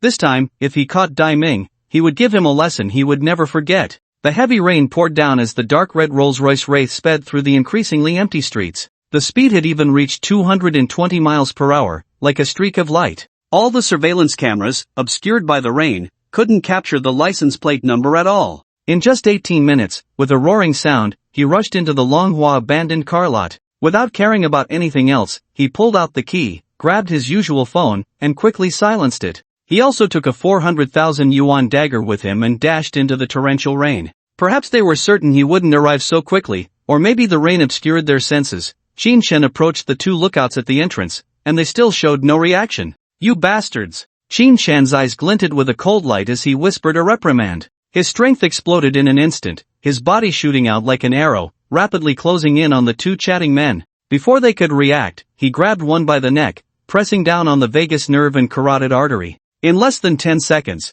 their bodies ceased to struggle and collapsed to the ground. But they weren't dead, merely temporarily unconscious. And this was just the beginning. Qin Shen quickly took out a gold needle and stabbed it into their shoulder well, Huantiao, and Yamen points. Even if they woke up, they would only be mute and motionless for at least 3 months. After finishing, Qin Shen glanced inside through the door. He found a brightly lit, very spacious abandoned site. He could see more than 10 people standing on the upper level, grinning lewdly, gathered together. Below, 13 men held steel pipes, baseball bats, and machetes. They were smoking and cursing about something. Qin Shen frowned slightly. Charging in directly in this situation would definitely be disadvantageous. The other side had hostages, and under the constraints of caution, unexpected incidents could arise. His mind raced as he looked around. There was a drainage pipe nearby, water gushing out. It seemed he could only enter through the window, directly engaging them without giving them a chance to prepare. Looking again, no one was checking outside. He strode to the bottom of the window, took out his dagger, and stabbed it into the plastic pipe,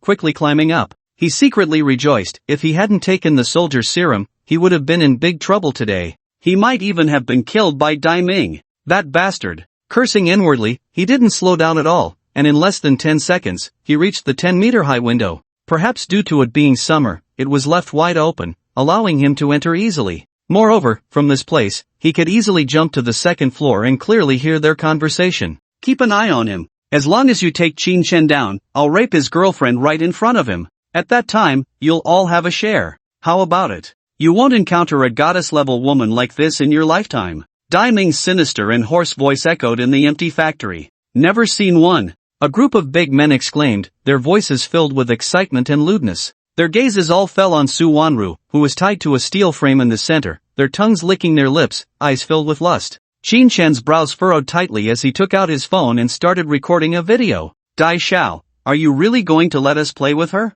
A woman like this could sell for at least several 100,000. What are you talking about? We must do it in front of her boyfriend, making her feel like she's in heaven. Dai Xiao, you can't back out now, we have to enjoy ourselves. Qin Shen finally understood why they looked at him with lewd eyes. It turned out Dai Ming had such conditions. While he was contemplating how to handle the situation, Dai Ming was already calling his subordinates. Go outside and check. Don't let him arrive early, we don't know. Today, we must break his limbs, put him in a jar, and let him slowly rot away, dying in agony. I want him to watch his favorite woman being ridden by thousands, played with by millions. A pair of worthless scum. The venomous and cold voice echoed throughout the space, and everyone felt his anger and hatred. Many shivered, feeling it was too cruel. However, the subordinates shouted loudly, yes. Su Wanru, bound to a steel frame, shed tears and struggled violently. The white tracksuit on her body became tighter with her struggles, revealing an enticing shape. A hoarse and resentful voice came at that moment. Dai Ming, stop dreaming.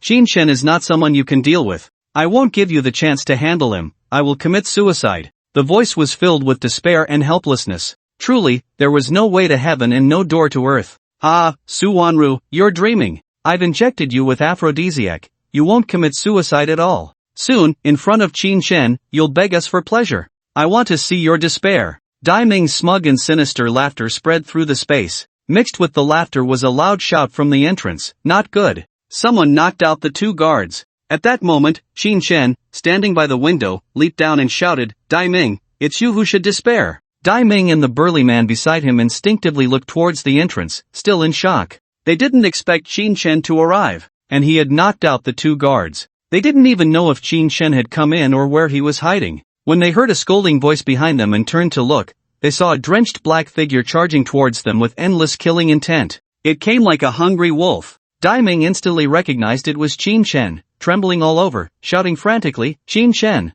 it's him, let's go together. While calling for others to join him, he quickly retreated, searching for a weapon. Last time, he had been badly beaten in 25 hours and didn't dare face him barehanded again. The other 10 or so burly men, upon hearing that Qin Shen had appeared and dared to charge at them, were all filled with excitement, their eyes gleaming with ferocity. They shouted, go, break his hands and feet. 1,000,000 is ours. Ha ha ha, we're going to have fun with beautiful women. Can't wait. Beat him, it doesn't matter if he lives or dies. He's just one person, what are we afraid of? Various shouts filled the air, driven by the desire for beauty and money, reaching a peak of excitement. They thought Qin Shen was foolish. All alone, he dared to charge at them. It would be an easy victory, right? Su Wanru, bound to the iron frame, heard the voices and abruptly stopped her action of biting her tongue to commit suicide. Tears streamed down her face, and endless hope rose in her heart. She turned her head to look, her eyes wide open, hoping to see Qin Shen. She noticed a few red marks on her body, and she finally saw him.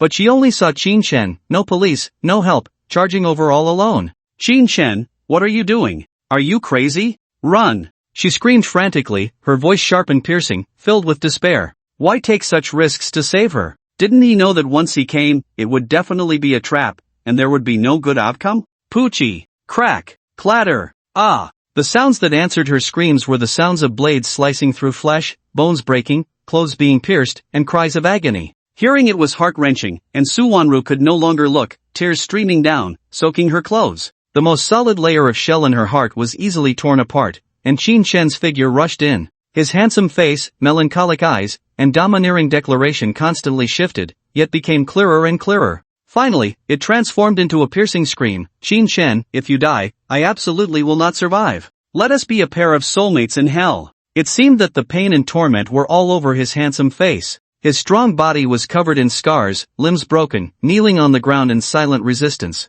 A confession. At the most dangerous moment, opening her heart. But just as her emotions surged, a terrified voice from a big man reached her ears. Impossible. Impossible. Are you human or ghost? Why is the steel pipe bent? Definitely a master, otherwise how could he take down 5 people? The voices were clearly wrong, and Su Wanru tried her best to turn her head to look, discovering 6 big men retreating step by step. The baseball bat in their hands was broken, the steel pipe bent, and the machetes were all chipped, each of them bearing injuries to varying degrees. Opposite them, Qin Shen held a strangely shaped dagger in his right hand, his face solemn, stepping forward one step at a time. Blood dripped from him, his handsome face cold, eyes flashing with a chilling light. He still resembled a fierce tiger choosing its prey, baring its fangs, shocking her heart. In the distance, 5 big men lay in pools of blood, some with bloodied wrists, some with broken legs, and others clutching their bleeding chests. This scene struck Su Wanru's heart, leaving her in disbelief. More than 10 people charged forward together, and the result was 5 lying down, the rest too fearful to advance. My God, is he this powerful? This thought lingered in her mind, followed by an endless desire surging from her limbs. Her body felt hot, struggling against the bindings, her eyes only seeing Qin Shen, her lips trembling. Yet she still tried to endure, hoping to witness the final victory. All despair ultimately left only hope, a yearning. On the other side, Dai Ming finally found a machete, turned around, and saw this scene, his eyes wide in shock, disbelief on his face. Unable to contain his panic, he shouted, "What are you doing? Why are you retreating? So many of you, charge together and kill him." As his voice fell, more than 10 people on the first floor all rushed up. 13 big men, armed with deadly weapons, gathered together, also discovering the unbelievable scene. Qin Shen did not show the slightest change in expression despite the numbers, coldly stating, "I said, you deserve to die. Anyone who dares to touch my woman must pay the price." He hadn't expected that the blood serum of a soldier combined with his dagger expertise would be so powerful.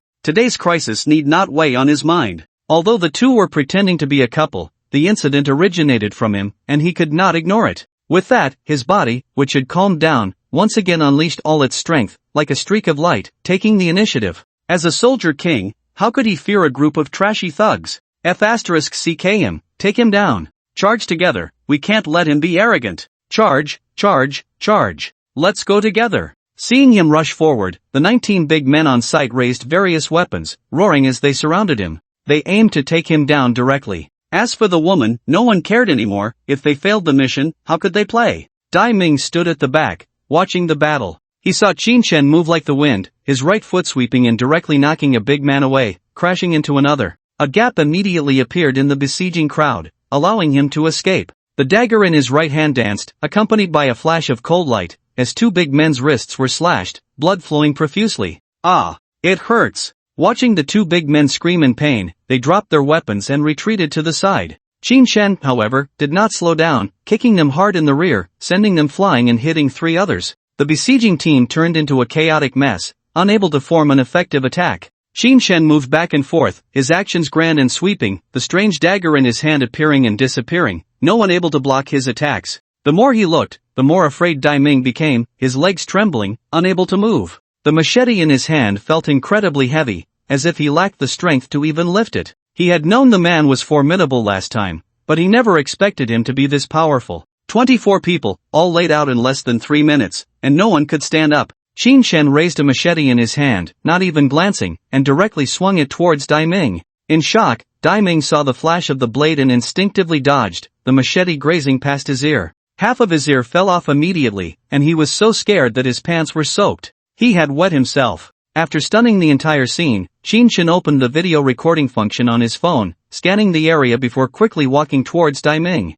With an expression of endless coldness, he demanded, "Kid, what are you? How dare you touch my woman? Tell me, how did you capture her?" As he scolded, the phone zoomed in on Su Wanru. However, it didn't capture her face, only her current posture. Su Wanru was trapped in a steel frame, her eyes dazed, her gaze wandering, her body struggling. Seeing her like this, even Qin Shen, who was cold and wanted to kill, felt a surge of anger in his heart. It was simply too alluring. Especially her faint voice, which could turn a man into a wolf. He could still appreciate such beauty for a few more moments, while Dai Ming was already scared silly. Covering his ear with his right hand, feeling all the blood, he trembled and knelt on the ground. In his entire life, he had never been hurt to this extent, completely clueless on how to escape this calamity. After a long while, he swallowed hard and stammered, spare me, spare me. I didn't capture anyone, it was them who did. A few of them got injured. I didn't know, don't kill me. Please don't kill me. I gave her drugs. If you don't save her, her mind will be muddled, and she'll become a slave to her desires for the rest of her life.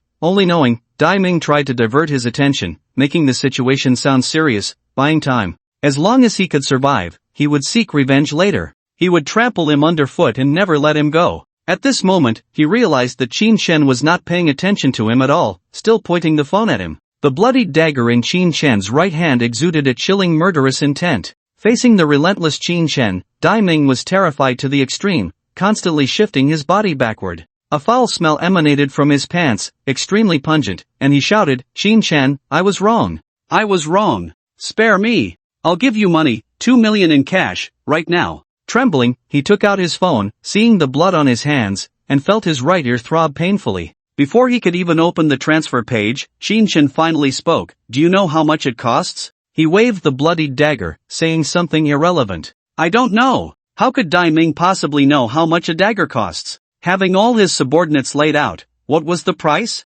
Qin Shen's lips curled up, casually saying, 400,000. Hearing this number, all of Dai Ming's movements froze. Then he cursed inwardly. Fool! Idiot! Hillbilly! A broken dagger costing 400,000. But then he understood, he was telling himself that 2 million was too little. His head felt as if it had been struck by an electric current, realizing that for him, money meant nothing when it came to making amends. Instantly, an endless despair and fear rose from the depths of his heart. Trembling, he said, "What do you want me to do? As long as you don't take my life, I'll do whatever you say." He just wanted to survive. In Qin Shen's ears, not only were Dai Ming's pleas ringing, but also Su Wanru's voice, which could soften bones. Clearly filled with murderous intent, a part of it was forcibly extinguished. The drugs had ruined everything. Clearly a virtuous woman, yet she had become like this. The muscles on his face trembled. He said firmly, "I don't need your sincerity, but Su Wanru does. The phone is on you, can't you transfer the money?" He couldn't forgive Dai Ming. At the very least, he wanted to ruin him, leaving him with nothing.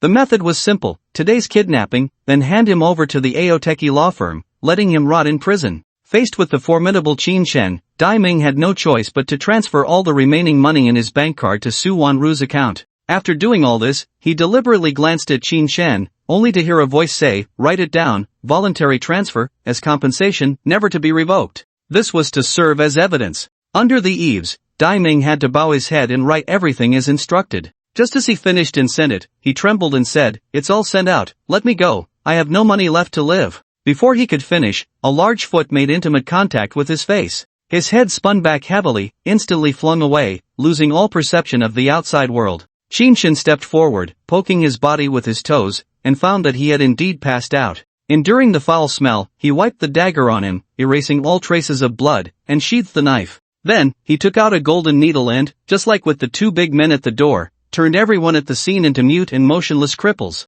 If you want to do bad things, you must pay the price. After everything was done, he finally walked up to Su Wanru. Her crimson face, flowing long hair, and curvaceous figure showcased the charm of a woman. Every part struck Qin Shen's nerves. He pressed his cracked lips together, took out his phone, and recorded a few seconds of video as evidence to avoid being accused. He immediately opened the needle pouch and began detoxifying her. He had no intention of untying the ropes now to take the opportunity to engage in something beyond friendship with her. If it were Yang Pinting or Qian Si, he would have come to save them just the same. When faced with such situations, he had no reservations, he simply wanted to do a good deed. Everyone knew what was going on. But Su Wanru was different. She was someone who adhered to traditional rules, having once said that she would keep her virginity for her wedding night. If he possessed her now, it would be pleasurable. However, after saving her, she might think of suicide, which was absolutely not what he wanted. Most importantly, Dai Ming had said that the dosage was quite large, and he feared he wouldn't be able to handle it. In the end, he still used the golden needle. It was better this way. Taking out the golden needle, facing her dazed eyes, Qin Shen had to admit that if he said there was no reaction, it would be pure self-deception. Ultimately, he used acupuncture to clear the toxins from her body. She was uncooperative, moving around like a golden retriever being bathed, which truly increased the difficulty of the acupuncture. Fortunately, this wasn't Qin Shen's first time saving someone. After half an hour, he finally cleared the toxins from her body. Her white tracksuit clung to her like she had just been pulled from the water, shocking to behold. It was as if she had run 10,000 meters, her body exhausted, muscles weak, trembling all over. The process of acupuncture was not easy to endure. Even when he saw that Su Wanru had recovered significantly and was no longer moving around, Qin Shen finally breathed a sigh of relief and ended the acupuncture. He put away the golden needle, binding it to his left wrist. Then, he pulled out the dagger and cut all the ropes binding her. Her weak body collapsed onto Qin Shen, regaining consciousness. She let out a soft voice, "Qin Shen, is that you?" Her voice was a bit hoarse, having cried for too long, no longer the crispness of before. Facing this posture, Qin Shen nearly softened. He hurriedly supported her and said, "It's me, I came late. Come on, I'll take you home. You can have a good sleep now." While comforting her, he checked the surroundings, seeing nothing obstructive, and quickly walked outside. Su Wanru's body was soft and weak, her legs seemed unable to part, only a gentle voice emerged, "It's you, that's good, I'm so tired, I want to sleep." In reality, her eyes held endless gratitude, reminiscence, tenderness, and joy. Although she was weak and powerless, the events that had transpired were vivid in her mind, not a single detail forgotten. On a rainy day, receiving the news, he rushed over. Fearless of a group of thugs, he charged in alone. Clearly having the chance, he did not take advantage of it recklessly. Now, he was taking her away from the crisis. As her body was held in Qin Shen's arms, listening to his rapid heartbeat, even in the heavy rain, she still felt her body burning hot, holding onto him tightly. Unfortunately, the embrace was ultimately brief, and she was placed in the car, speeding away. When Qin Shen returned, he did not drive over the speed limit but quickly arranged for the follow-up of this matter. He called Gue Luanqing at Aoteki, asking her to take over the case and ensure that Dai Ming was convicted, never to come out again. As the third largest shareholder, this matter was certainly manageable. After Gu Qingshan learned of this, she unhesitatingly took it on, preparing to supervise it personally. The value of 6 plates far exceeded the worth of 23 shares. It involved Aoteki's reputation, the outcomes of several major lawsuits, and future dynamics, among other things. However, Qin Shen was unaware of all this, thinking only of the 6 plates. He took Su Wanru to Binjian Lijing. There were some pajamas prepared by Su Wanru, along with various ingredients. As they approached the community, the heavy rain outside gradually lessened, as if all the gloom had passed. In the car, the exhausted Su Wanru was sound asleep, showing no signs of waking even upon reaching the garage.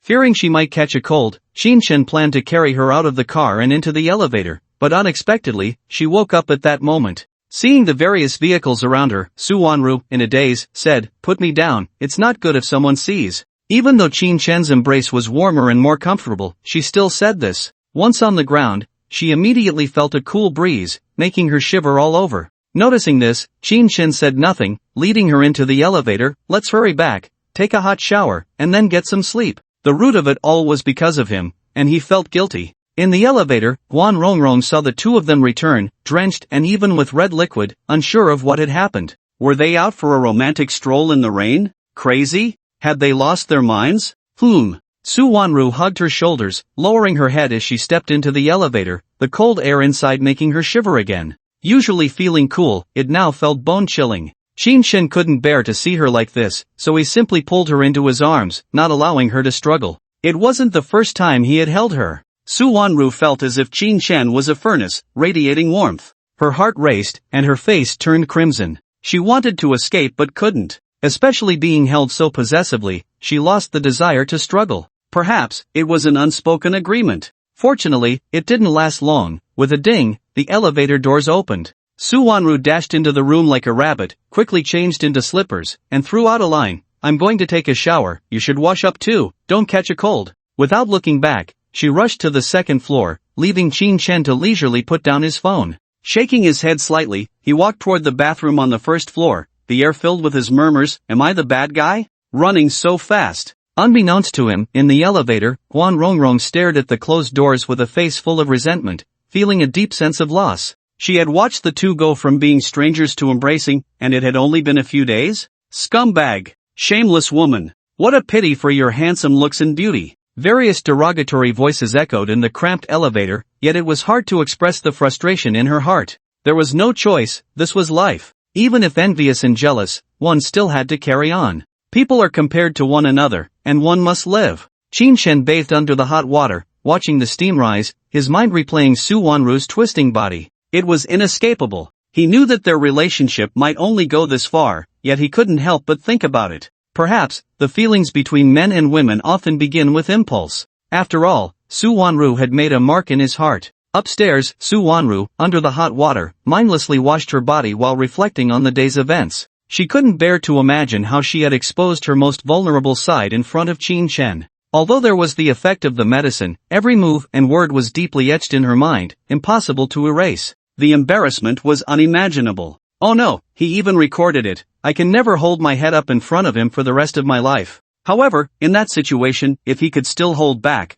could it be that I'm not pretty enough? Do I really have no appeal? Then why did he go to such lengths to save me? Countless thoughts echoed in her mind, leaving her utterly confused. It took a full hour before she emerged from the bathroom. Dressed in a bathrobe, still enveloped in warmth, she made her way downstairs. To her surprise, Qin Shen was in the kitchen marinating lamb chops and had even made hot porridge, which wafted a fragrant aroma. "I'm done washing up. I'll call your boss to explain the situation. I'll stew some hand-pulled lamb later." She had eaten this morning but wanted to taste it again. Su Wanru picked up the phone from the coffee table and noticed that the heavy rain outside had long stopped, and a ray of sunshine appeared on the horizon. After the rain, the sky cleared. Dialing the number, she said, Qin Shen, leave it be. I'll cook later. I'm not going to work today. After you finish eating, aren't you going to make money? She felt it was shameless to eat the food of someone who had saved her. As she spoke, the call connected. The urgent voice of President Ho Ling came through. Xiao Su, where have you been? Why haven't you been answering your calls? Su Wanru briefly explained the situation and then directly said, President Ho, I'm not coming to work today. My spirit has taken a huge hit. I'll come in tomorrow. She was very clear, she didn't want to go. There was no way she could manage in her current state. Ho Ling had no arguments. Knowing that Qin Shen had intervened, he naturally agreed without hesitation. After hanging up, she noticed over 2 million added to her phone card and couldn't help but recall Dai Ming kneeling on the ground to transfer money. Walking towards the kitchen with her phone, she found Qin Shen watching a romantic drama. She never expected this wealthy straight man would enjoy such love stories. Shaking her head, she said, Qin Shen, I can't take the money, you earned it through hard work. I'll transfer it back to you. As she spoke, she prepared to make the transfer, but she heard Qin Shen's voice, no need. You were frightened because of me, and you almost lost yourself. This is a necessary compensation. Besides, look at me, I have a house and a car. What do I need money for? Keep it and take care of yourself. He refused. And he had a point. Remembering he said a dagger cost 400,000, she really had no way to refute that. Even the Bugatti he let her drive didn't faze her. After thinking it over, she gave up on the transfer, brushed her long hair back, and directly snatched the bowl of vegetables from Qin Shen's hands, saying, Fine, I won't transfer money to you. You go watch your drama. The kitchen is a woman's little world, you don't need to be here. She stubbornly pushed him out. Even when Qin Shen said he made delicious hand-pulled lamb, she still disagreed. When she noticed a golden kitchen knife on the cutting board, she couldn't help but ask, What do you need a golden kitchen knife for? How much did it cost? She tried to pick it up but found it very heavy and unsuitable for her. Qin Shen, focused on the drama, casually replied, 380,000. After saying that, he paused slightly, feeling a bit regretful. He shouldn't have mentioned it. Walking into the living room, he turned on the projector. Qin Shen was looking for delicious recipes, ready to learn another dish, even fish would do.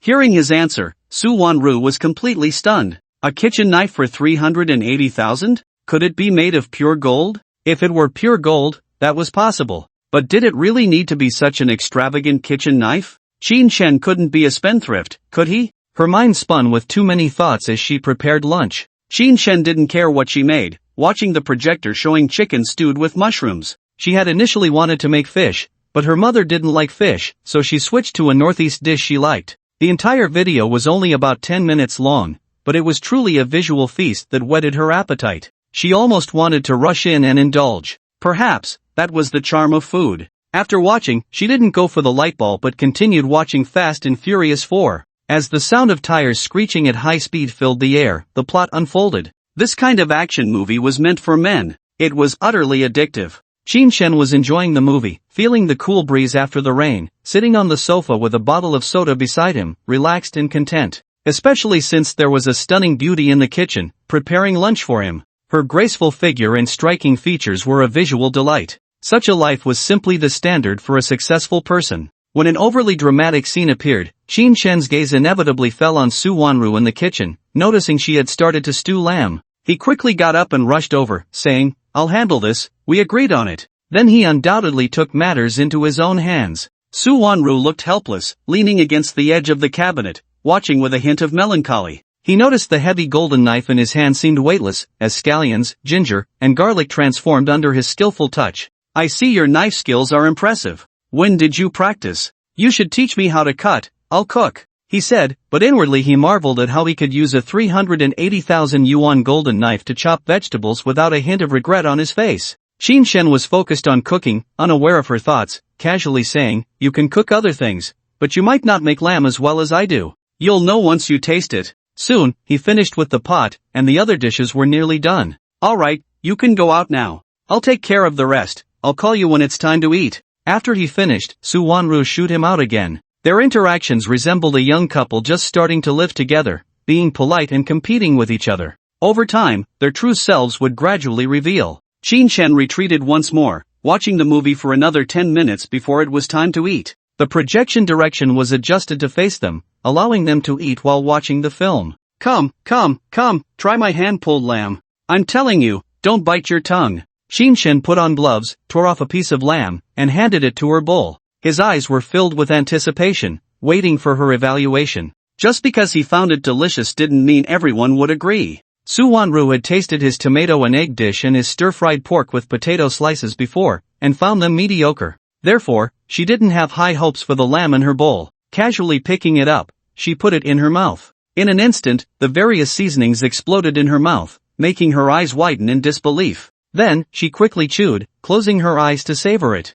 Tender and flavorful, it was incredibly appetizing. This shocking transformation completely refreshed Su Wanru's perception. Slowly swallowing, she smiled, opened her eyes, and saw Qin Shen staring at her, causing her cheeks to flush slightly as she said, "Delicious, really delicious. How did you come up with this? It's a flavor I've never tasted before." After speaking, she couldn't help but lick her lips, wanting to savor every bit of the flavor without wasting anything. A proud smile appeared on Qin Shen's face as he shook his head, saying, "Tasty, right? I have plenty more. Let's eat first, don't let it get cold." While speaking, he tore off 2 more pieces of meat and placed them in her bowl. He seemed like a gentle boyfriend, carefully taking care of his girlfriend. Su Wanru instantly felt warmth, reluctant to disrupt the moment, her heart undergoing a tremendous change. Perhaps, they were about to transition from pretending to be a couple to becoming a real one. Was it just a play? No, there was indeed an emotional shift. During the meal, Qin Shen felt incredibly satisfied and full.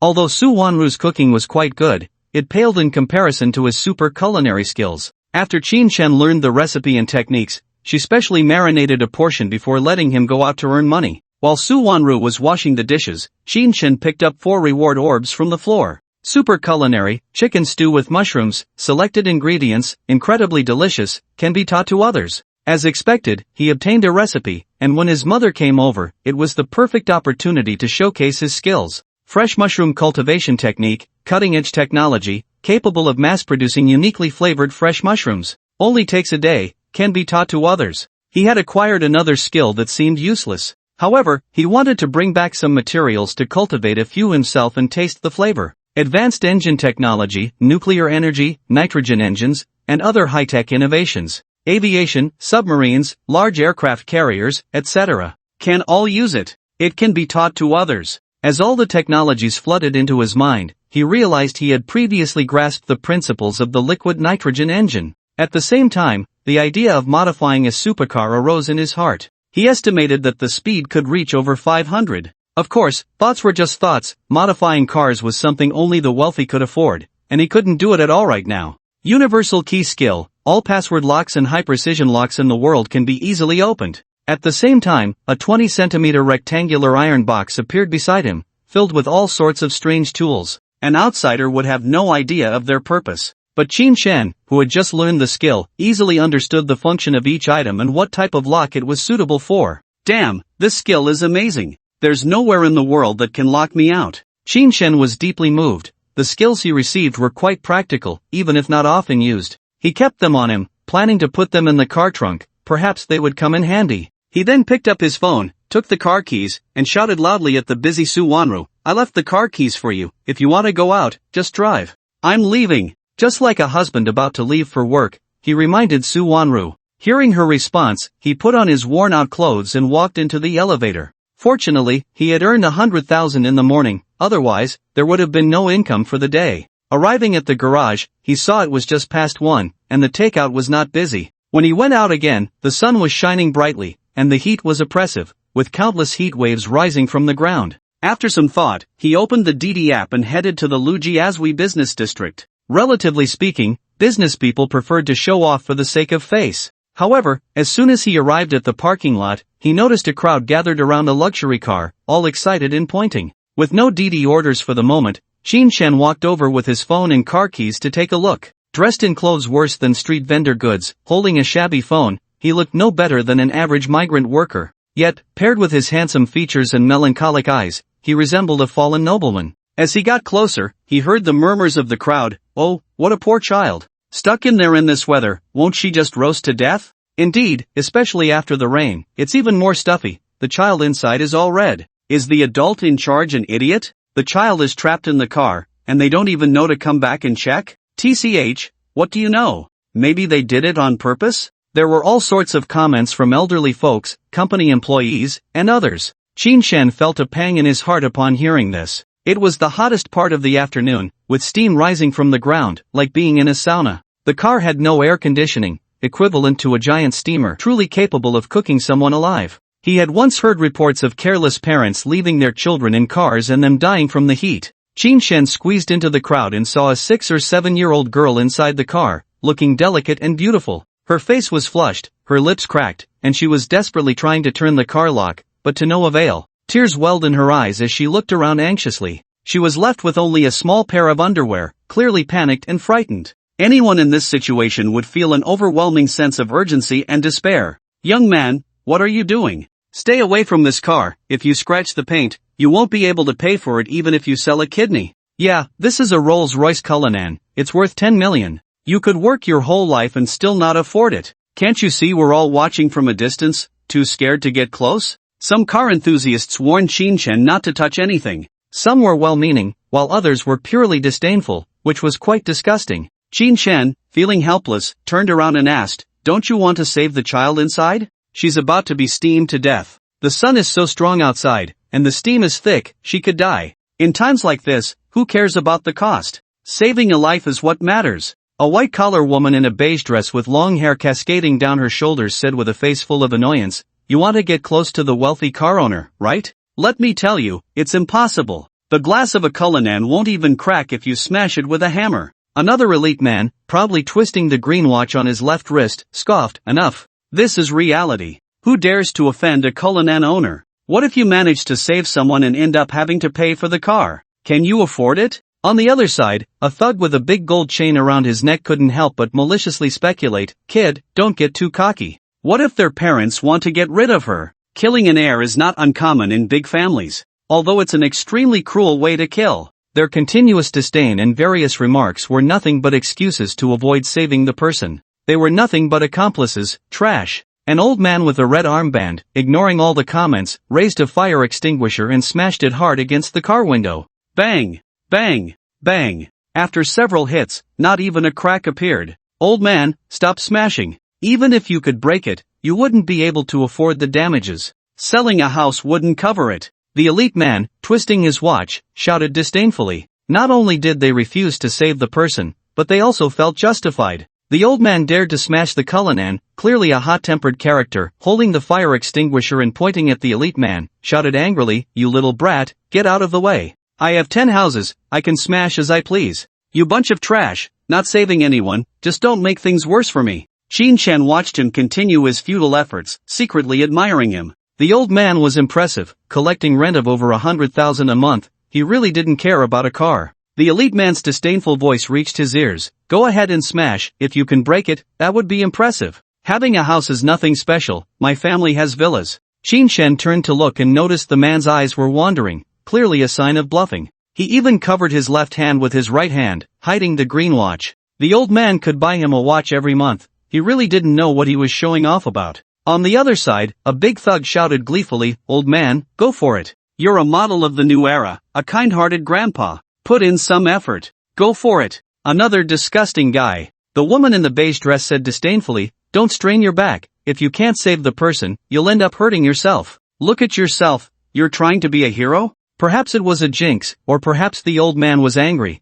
but he really did end up straining himself. Holding his waist with his left hand, the fire extinguisher fell from his right hand, which Qin Shen quickly caught. He then helped him lean against the nearby car, softly comforting him, "Old man, take a break. I'll save the person. How can I just watch a child die from the heat?" Although the world was cold, his heart was not. The old man, despite his back pain, still had a gleam in his eyes, patted Qin Shen on the shoulder, and nodded seriously, "All right, you smash it. If there's really a claim, I'll pay." He was genuinely doing good deeds, speaking with great righteousness. Hearing this, Qin Shen smiled and said, "I won't make it that complicated, I can handle it easily, I have a rough idea of what to do." After saying that, he turned and left. The elite man's voice instantly followed, "Overestimating yourself, thinking you can open the Cullinan's door? Even locksmiths take half an hour to get it open." The thug behind scoffed, "These poor fools are racking their brains trying to befriend the rich. Don't they see how impressive they are?" He was actually feeling something, having made many efforts, yet still just a thug.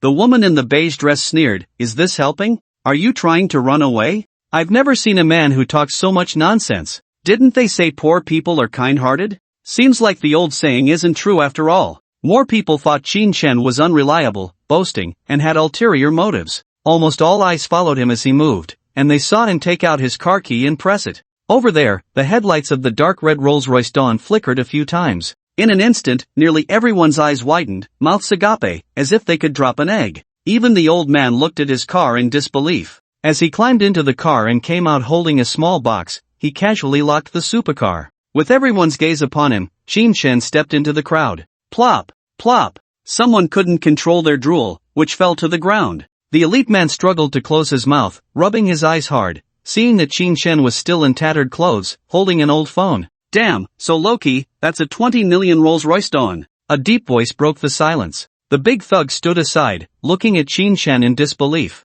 Clearly a wealthy man, yet dressed in rags and holding an old phone. Was this interesting? Damn, in today's society, everyone flaunts their wealth, and today I actually see someone low-key? What's going on? A white-collar woman in a beige long dress had her eyes shining as she looked Qin Shen up and down, suddenly noticing his watch. With its high recognition, it instantly caught her attention, and then she covered her mouth with both hands, exclaiming, Roger Dubuis King Series Eternal Classic, oh my god, I've seen the price tag, too. 8 million. A watch is worth a house. Just moments ago, she had looked down on him for being poor, now she was shocked to the point of not recognizing him. The others also snapped back from their shock, voices rising, oh my god, he's driving a Rolls-Royce Dawn, even more expensive than this car. Oh, he doesn't dress well, yet he's a hidden tycoon. And he's kind-hearted, willing to help. Rich people always give the impression of being unkind. Who would have thought he's a benevolent rich second generation? Just a moment ago, they thought he was being unreasonable and making a fuss. Now that they knew he was wealthy, all discussions flipped, as if saving someone was a given.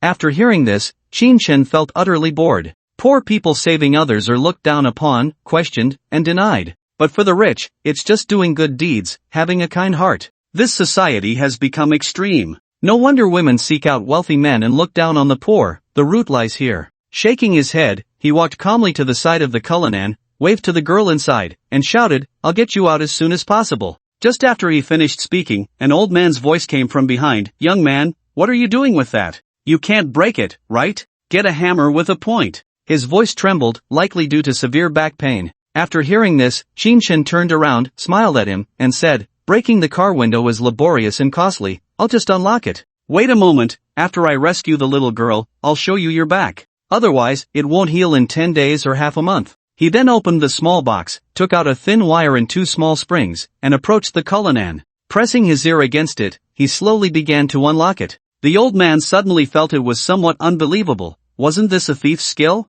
Opening someone else's vehicle without permission seemed off. As Qin Shen was busy, he suddenly stopped, stood up, and said to the old man, Could you please help me record this? Otherwise, it looks like I'm stealing a car, which isn't good. The old man was momentarily dazed. He had just thought of him as a thief, and now with this reason, he surely had to help. The big thug, however, scoffed and said, Even if you're a rich second generation, I remind you, the Cullinan has an electronic lock. It's not that easy to open. The elite man seemed to recall something, suddenly realizing, Your car, your watch, they can't all be stolen, right? Otherwise, how could you pick the lock? His words seemed to open Pandora's box, instantly making everyone react, and discussions erupted. Right, otherwise, how could he unlock it? Only a thief could explain why he has luxury cars and watches but doesn't wear decent clothes. I never expected such a handsome guy to be a thief. It's truly disgraceful. Qin Shen ignored their nonsensical chatter. The old man turned on his phone, and he also started recording with his own.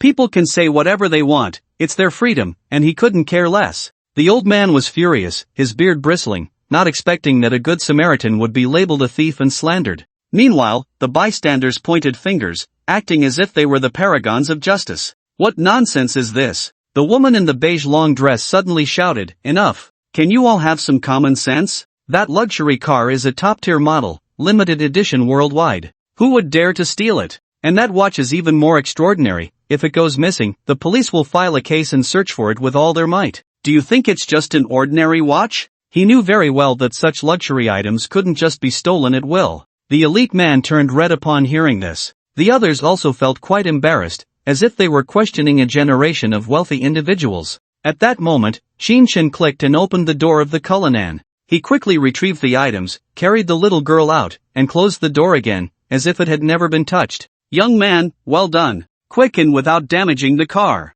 The old man was overjoyed, seeing the child safe and sound, his face beaming with smiles. He reached out his rough hand and gently touched her chin, saying, "Are you hot? Cool down a bit, your forehead is burning." The old man's face showed concern, perhaps seeing a child who had been kept warm for the first time. The little girl dodged his finger and said to Qin Shen, "Thank you, big brother. I was about to melt. This feels so cool." Her voice was sweet and reasonable, adorably charming. While speaking, her hands waved across her face, hoping to disperse the heat from her body. Upon hearing her voice, Qin Shen smiled and said, "I'll give you 2 acupuncture needles, it will cool you down quickly. Are you afraid? Being hot for too long can easily cause burns, as the head and body can't withstand it." That's why he thought to help. The little girl tilted her head, pouted, and hesitantly looked at him, saying timidly, "When I was little, I was most afraid of my mom giving me needles. If it's big brother, then I'm not afraid." Clearly, her body was trying to retreat, her eyes still filled with fear, yet she still wanted to trust Qin Shen. Seeing her cuteness, Qin Shen smiled wider, rubbed his forehead, and asked, "What a cute little sister, what's your name?" As he spoke, his right hand fell on his left wrist, a flash of gold light pierced into the back of her head. Then, he took out another needle and pierced it into her brow. After 2 consecutive needles, the girl in his arms said, "My name is Tianxin, Luo Tianxin. I'm Daddy's little angel, the joy of Grandpa and Grandma." She had no idea that 2 needles had been inserted into her head and was still happily chatting. The old man across from them was dumbfounded. He had never imagined that a young person could perform acupuncture. The little girl showed no reaction, still speaking freely, demonstrating the strength of the acupuncture technique. If someone who didn't know acupuncture were to get pricked, they would definitely cry out in pain. The woman in the beige long dress, witnessing this miraculous scene, deeply understood the terrifying abilities of the wealthy. Perhaps this was the true reason for his impressive skills. The elite man's eyes flickered coldly. He turned his gaze and shouted, "You're not a human trafficker, are you?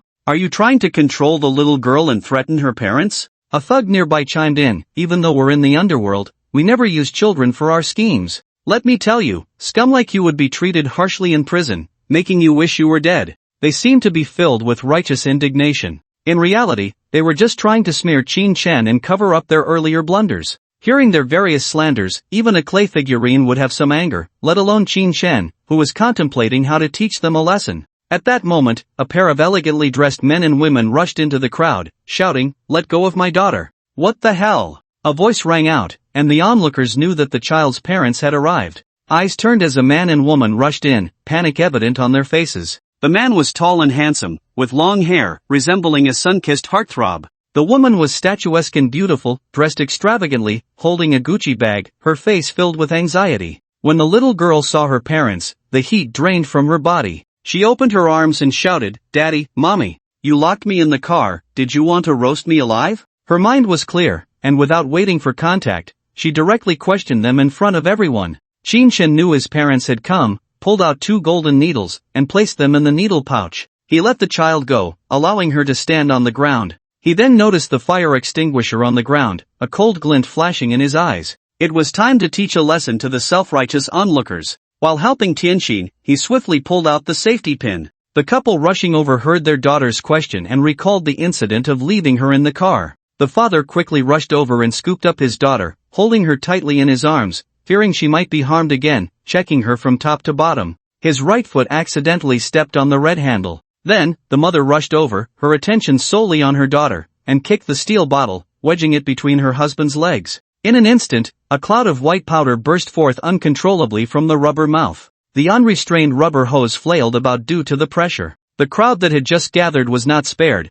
they were all covered from head to toe. The beige long dress turned white, the green ghost watch became white, and the yellow gold chain also turned white. Everyone was covered in white. The couple, caught off guard by the sudden turn of events, looked around in astonishment, oblivious to the abnormality beneath their feet. Qin Shen's lips curled into a cold smile as he leaned against the side of the car, leisurely watching the farce unfold. "Oh, how beautiful. Just now, they were watching me roast, like they were watching a giant panda, and now it's turned into me watching them." Luo Tianxin was very happy in her father's arms, clapping her hands and exclaiming. Her innocent and simple sense of revenge was palpable. It was the old man who first reacted, realizing it was the couple's fault, and couldn't help but remind them, "You two, lift your feet quickly, don't step on it. How did my fire extinguisher get opened?" Although puzzled, he quickly thought that perhaps it had been accidentally knocked over when they smashed the glass. Hearing the commotion, the young parents quickly moved aside. The father protected his daughter and whispered, "Little angel, it's daddy's fault for forgetting you in the car.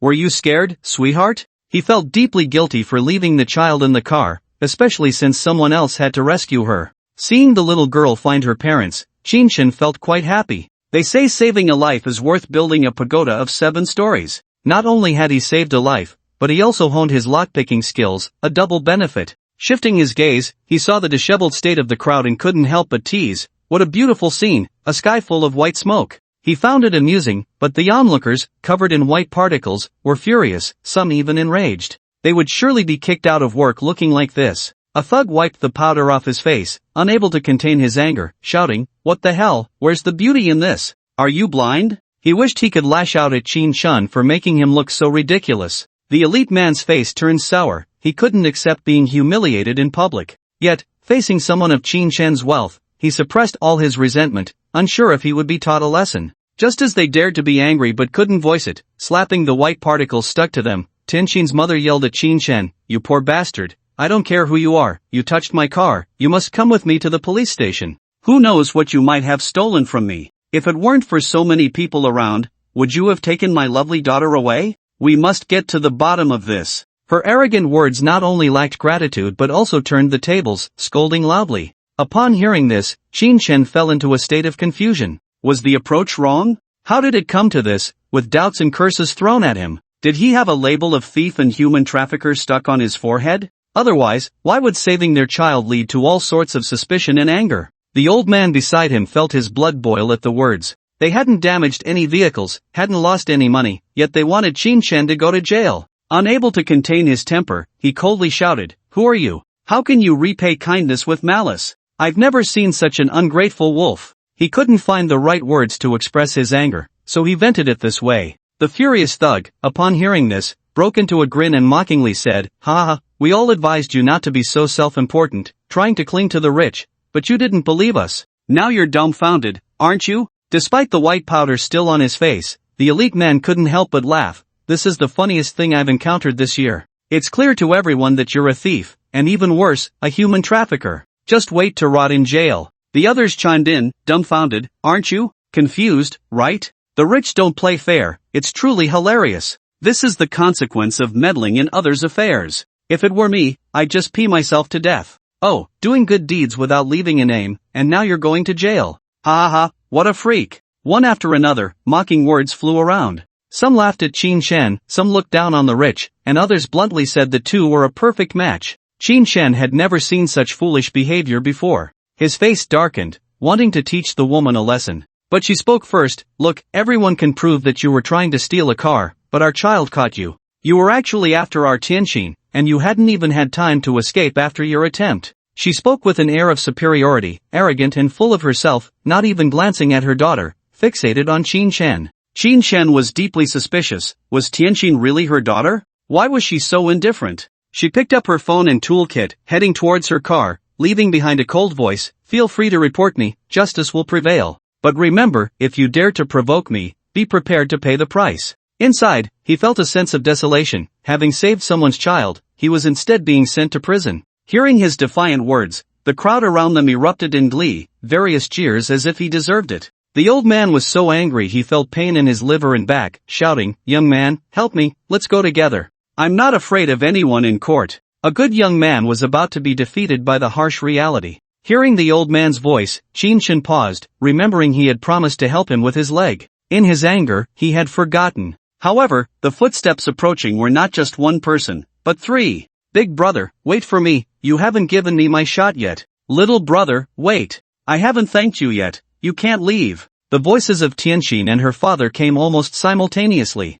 Qin turned around to see the old man walking awkwardly with his right hand behind him. On the other side, Tianqin was in her father's arms, also coming over, followed by the previously arrogant woman. He forced a smile and said to Tianqin, "Little sister, I've already given you the shot, all the heat has dissipated, you won't feel uncomfortable." As for her parents, he couldn't be bothered. They were unclear about right and wrong, didn't understand human feelings, all garbage. But as they reached him, the father set Tianqin down, and the family of 3 bowed deeply to Qin. Seeing this, Qin Shen was completely stunned, blinking in disbelief. In just a few seconds, they had changed their attitude? The old man behind him looked equally confused. The many onlookers in the distance were astonished, utterly baffled. They had no idea what was happening. Just moments ago, there had been all sorts of insults and accusations, and now their attitude had done a complete 180? What was going on? While they were in shock, the woman was already stroking Tianxin's hair, saying, "Thank you, little brother, for saving our little angel. I'm sorry for speaking so harshly just now. In fact, I have my own purpose, at least to let the kind-hearted people who genuinely want to save others step forward. As a result, I was very disappointed to find that only you and the old man stepped up, while the others hurled various insults." The father beside him continued, "What we did was indeed somewhat inadequate, but it eliminated the possibility of others taking credit. There's nothing more to say. I, Luo Bad Dao, consider you my brother. No matter how others see it, you saved our angel, and you deserve this identity." His voice was powerful, as if his status was not simple. This was completely different from the gentleness he had shown while protecting his daughter, like a war god returning. The woman beside him also said, "Yes, I, Fan Xinghua, apologize for my earlier insults. However, please accept our gratitude. We came out in a hurry and only brought 50,000. Let's leave a contact number and discuss it later." Fan Xinghua, worthy of being Luo Bad Dao's woman, directly took out 50,000 cash from her Gucci bag and placed it all in Qin Shen's hands. The dramatic reversal left everyone stunned. The many onlookers behind, seeing the 50,000, regretted it immensely. Whispers began to rise. Luo Bad Dao, the youngest president of Bad Dao Group, an entertainment group worth 300 billion. How many beautiful artists have come from their company? The elite men cried out in terror, not expecting the president of such a colossal entity. A big thug sighed dramatically, 50,000. If I had known there was a reward, I would have acted too. I would have picked the lock. A woman in a beige long dress murmured, "Once there was a quick way to make money in front of me, but I didn't cherish it until." The others also felt deep regret, wishing they could take their place. The old man stroked his stubble and couldn't help but say, "Now this looks like something. At least we can't let their enthusiasm go to waste." Qin Shen blinked hard, suddenly understanding why it was done this way. It was to discern who participated in saving the daughter, done intentionally. Although it was somewhat hard to accept, the effect was excellent. He pursed his lips, looked at the 50,000 in his hand, and said, "Alright, considering you did it for the child, let's leave it at that. As for gratitude, 50,000 is enough. From now on, we can't be careless, the child is the hope of a family." He turned around, took out the key to his Rolls-Royce Dawn, and pressed it. Beep, beep. The dark red car suddenly made a sound, and the lights turned on. It was time to go. Unexpectedly, he came out this time, didn't do any work, and earned 50,000 by using his lockpicking skills. Indeed, the old saying goes, skills are never a burden, there's money to be made everywhere. By the end of the day, it was 150,000. Plus yesterday's 78,000, half of his parents' house was back. All in all, he had earned over 500,000 in just a few days. Knowledge changes destiny. Just as he was about to leave, he paused and turned to look at the old man. He found that a family of 3 behind him was staring wide-eyed at him. "Is that your car?" Fan Xinghua pointed at the distant Rolls-Royce Dawn, hesitantly asking. His car was clearly worth more than her Cullinan, indicating a significant status. Qin Shen replied speechlessly, "Of course it's mine.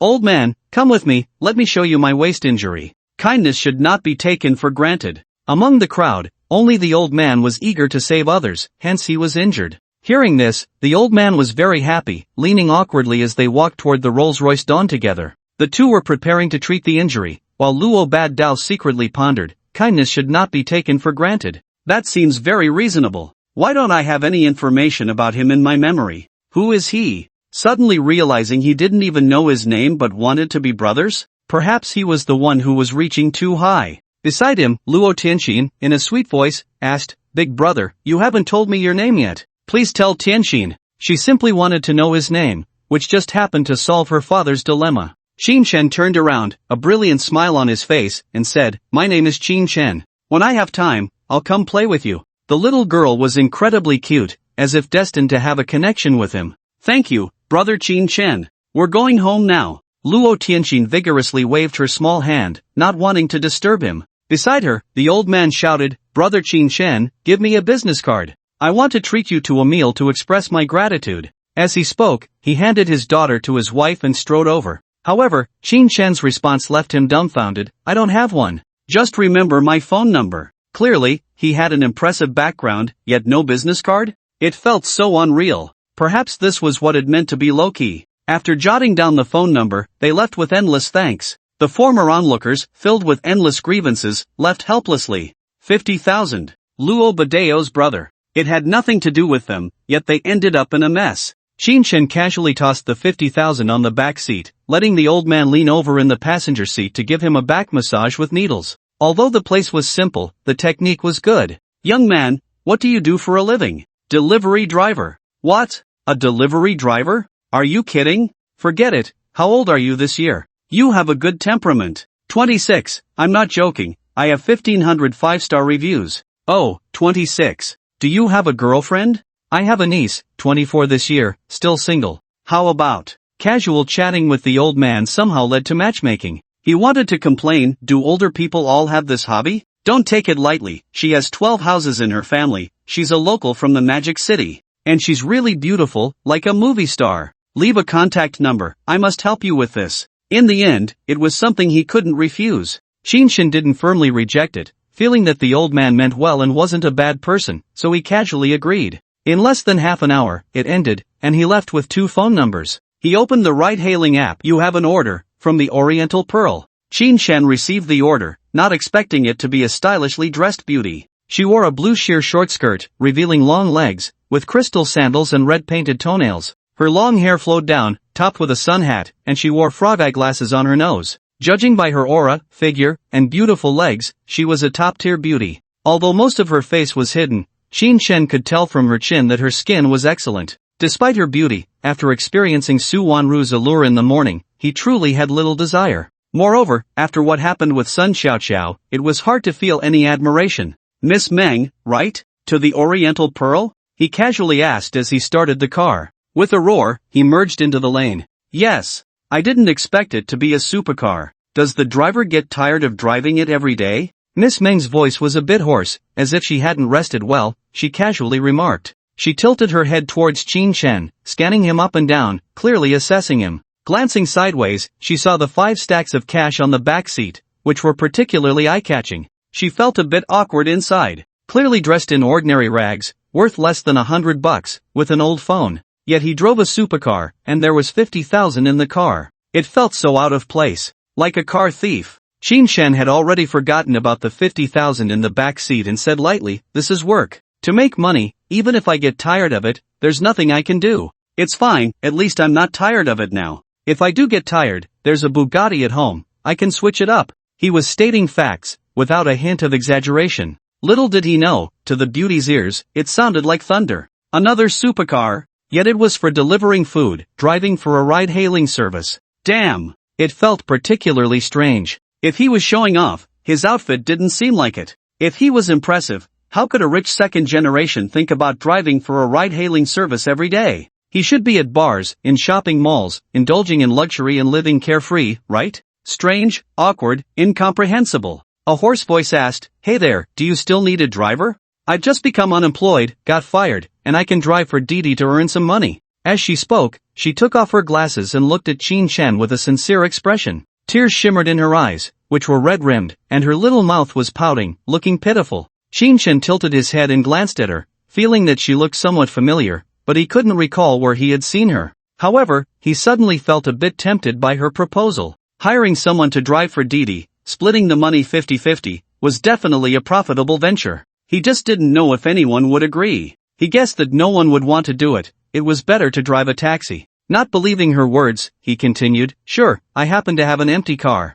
But how can I ensure you won't run off, and how will we settle the payment? Seems like there are a lot of questions. In reality, he wanted to gauge her thoughts, hoping to learn more suggestions. It was a viable option. Miss Meng was taken aback, not expecting him to actually consider the feasibility. Putting her frog glasses back on, she counted on her fingers and said, it depends on the daily income, the wear and tear on the vehicle, the cost of oil, and other expenses. Then we can set a monthly fee or a percentage of the daily transactions. It seemed she was speaking in her area of expertise, babbling about various issues that needed to be considered. Qinshen was quite invested in this matter, his eyes darting around, and he asked, my car is quite popular with the wedding company, and I earn a lot each time I drive. I can't be distracted. Should I also make adjustments? In fact, driving for Didi is quite profitable, earning around 3,000 to 5,000 a day, and the split is more reasonable. You mentioned wear and tear, that could cost quite a bit, and regular drivers can't afford it. Regarding the issue of renting a car, Shin-chan and Meng-kur discussed it all the way. When they reached the vicinity of the Oriental Pearl Tower, he felt there was too much to understand about renting a car, and it couldn't be settled in a short time. While he was hesitating, Meng-kur, sitting in the passenger seat, took out her phone and said, "Hey there, you're just too cute. My mood has improved a lot. Let's add each other on WeChat, and I'll transfer you some money." Her voice was consistently hoarse, but her complexion was good, giving off a somewhat spirited vibe. Shin-chan didn't understand, could chatting with someone make her excited? After adding each other on WeChat, she transferred 1,002, but she didn't get out of the car. Instead, she put on her frog glasses and said, "Thank you for chatting with me. Even though we discussed a lot, I have to tell you, it won't work. Because no one can afford the deposit, and if there's a scratch or a bump, it can't be fixed. However, I provided you with some ideas. Can you accompany me for a walk? I'm really unemployed." She pointed out the most critical issue about renting a car: the costs were too high. Indeed, without a deposit, if there was an accident, Shin-chan would feel the pinch. A taxi driver couldn't afford the losses. It was not worth it. He said somewhat helplessly, "Miss Meng, I'm a DD driver, not a companion for chatting, eating, or shopping. If you're unemployed, you can find a boyfriend." He was an upright man, only thinking of legitimate ways to make money. However, Meng-kur followed up with the next line, "How about accompanying me for a meal or shopping? I'll give you 3,000 for an hour, how does that sound?" Upon hearing this, Shin-chan pressed his lips together, his eyes widening. Finally, he gritted his teeth and said, "I'm sorry, 3,000 is quite a lot, but I'm really not that kind of person." 5,000? Meng-kur's eyes, hidden behind her frog glasses, sparkled with cunning, but there was also a hint of sadness. After all, she was a well-known young star in the entertainment industry. How could this strange DD driver not recognize her? Especially after seeing her appearance, he repeatedly refused to go shopping. Was she really that unappealing? It was quite a blow to her. Deciding to test him with money, she noticed he hesitated, so she decided to tease him further. Sure enough, this time, Shin-chan hesitated even longer. "No, I'm not. 10,000. Deal, get out of the car." As soon as Meng-kur finished speaking, Shin-chan showed no hesitation and directly agreed.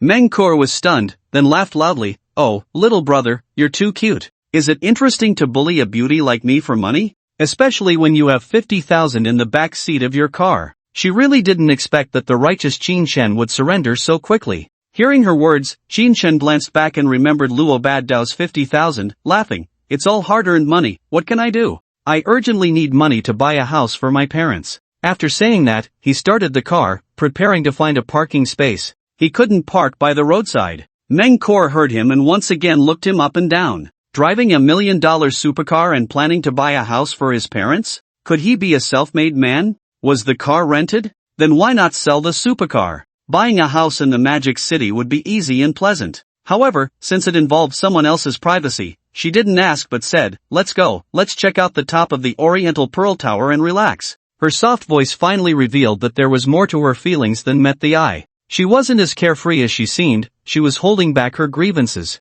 Shin-chan found a parking lot, pulled out the key, grabbed the 50,000 casually wrapped in a plastic bag, and prepared to find a bank to deposit it. On the other side, Meng-kur took out a mirror from her small bag, checked herself from side to side, and confirmed that she couldn't recognize herself before pushing the door open. The combination of handsome men and beautiful women always attracts the attention of passers-by. Especially the disheveled look combined with a tall, beautiful woman guaranteed 100% turnback rate. Ah, a flower stuck in cow dung. Beauty and the Beast? A rich girl and a street beggar? Is that money in his hand? This is a poor boy trying to climb the social ladder. Isn't he afraid of embarrassment? What does he need 50,000 for? Various low murmurs floated into Shin-chan's and Meng-kur's ears as they passed by. Meng-kur didn't care, just took big strides toward the Oriental Pearl. Shin-chan was even more distracted, looking around for a bank. Fortunately, he found a construction bank and turned to say, "I'll deposit the money to avoid carrying it awkwardly." He was purely thinking of convenience and didn't expect to attract so many strange looks.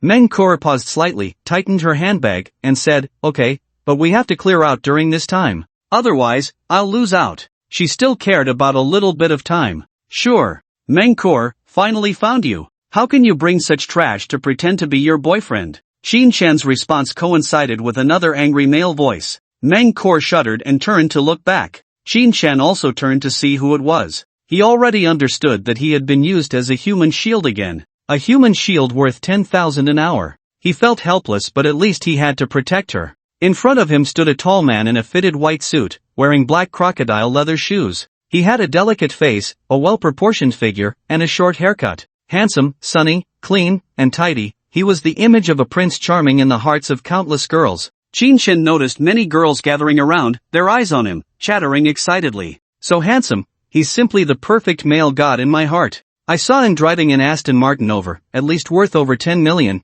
and he's good-looking, a typical rich and handsome guy. Ah, my heart is completely lost. Why is he looking at that girl? Who is she? Hey, I think I heard him call Mengkoor. Could it be one of the 4 little flower girls, the pure jade girl? Yes, that's her. I didn't expect her figure to be even more perfect than in the photos. Various voices reached Qin Shen's ears, and he suddenly realized who Mengkoor was. She was a new generation flower girl who had participated in several big-budget films and had even attended music festivals abroad. It was just that he hadn't seen her movies, so his impression was rather vague. No wonder she looked familiar. He only complained in his heart but didn't show it. Mengkoor didn't expect that even dressed like this, she would still be found by Huang Xiaoye at the Oriental Pearl. Knowing that her identity had been exposed, she disdainfully and hoarsely said, "Huang Xiaoye, what kind of boyfriend I choose is none of your business, it's my freedom. And you used underhanded means to terminate my contract with Chuanxia Film and Television. What else do you want?" Her frail body erupted with a powerful aura at that moment, challenging the rich second generation. Many onlookers around took out their phones, aiming them at Mengkoor and Huang Xiaoye, automatically excluding the shabby Qin Shen. As a rich second generation, Huang Xiaoye had played with many young stars and models. She never expected that Mengkoor would repeatedly reject her. This time, using underhanded tactics to drive her out of Chuanxia Group, she still refused to back down. Then she shouldn't blame him for being rude. With his handsome face held high, he coldly said, "Are you planning to use 50,000 yuan to buy a beggar to be your boyfriend? Isn't your taste too heavy? I am the vice president of Chuanxia Group with a net worth of 5 billion and endless resources. Am I not worthy of you?" While speaking, he pointed at the money in Qin Shen's plastic bag. The gazes of the many onlookers followed his finger to the pocket, and they indeed saw 5 stacks of money. In an instant, murmurs arose, "Oh my, what is Mengkoor doing, buying love? Actually, I admire her, she can give up everything for love. If it were me, I would naturally choose a rich and handsome guy, I'm already wet. This man is really lucky, not only does he get 50,000 for free, but he might also become Mengkoor's rumored boyfriend, perhaps he'll be famous tomorrow." As various voices erupted, Qin Shen raised the bag and said, "Which of your eyes saw that the money was given to me by her? This is the 50,000 given to me by Luo Badeo, which I plan to save. Don't talk nonsense and lower my worth." He shouldn't have said that. As soon as the words fell, the gazes of many people converged on him again. Pairs of eyes seemed to burn with flames. Even Mengkoor beside him stared at him without blinking. Qin Shen was quite puzzled. What was wrong with what he said? He quietly asked, "What's wrong? Why are you looking at me with such strange eyes?" He glanced at his clothes, saw no rips, and the zipper was not down. Mengkoor grabbed his arm with both hands, somewhat excitedly saying, "Are you very familiar with Luo Badeo? Can you introduce me to him? You have a connection, right?" She never expected that the driver she casually met would actually know Luo Badeo. If she could turn around and sign a contract with Badeo Group, it would truly be a leap into the Dragon's Gate. The eyes behind the frog glasses radiated brilliance, staring at the shabby Qin Shen. That kind of desire was like a child yearning for a lollipop.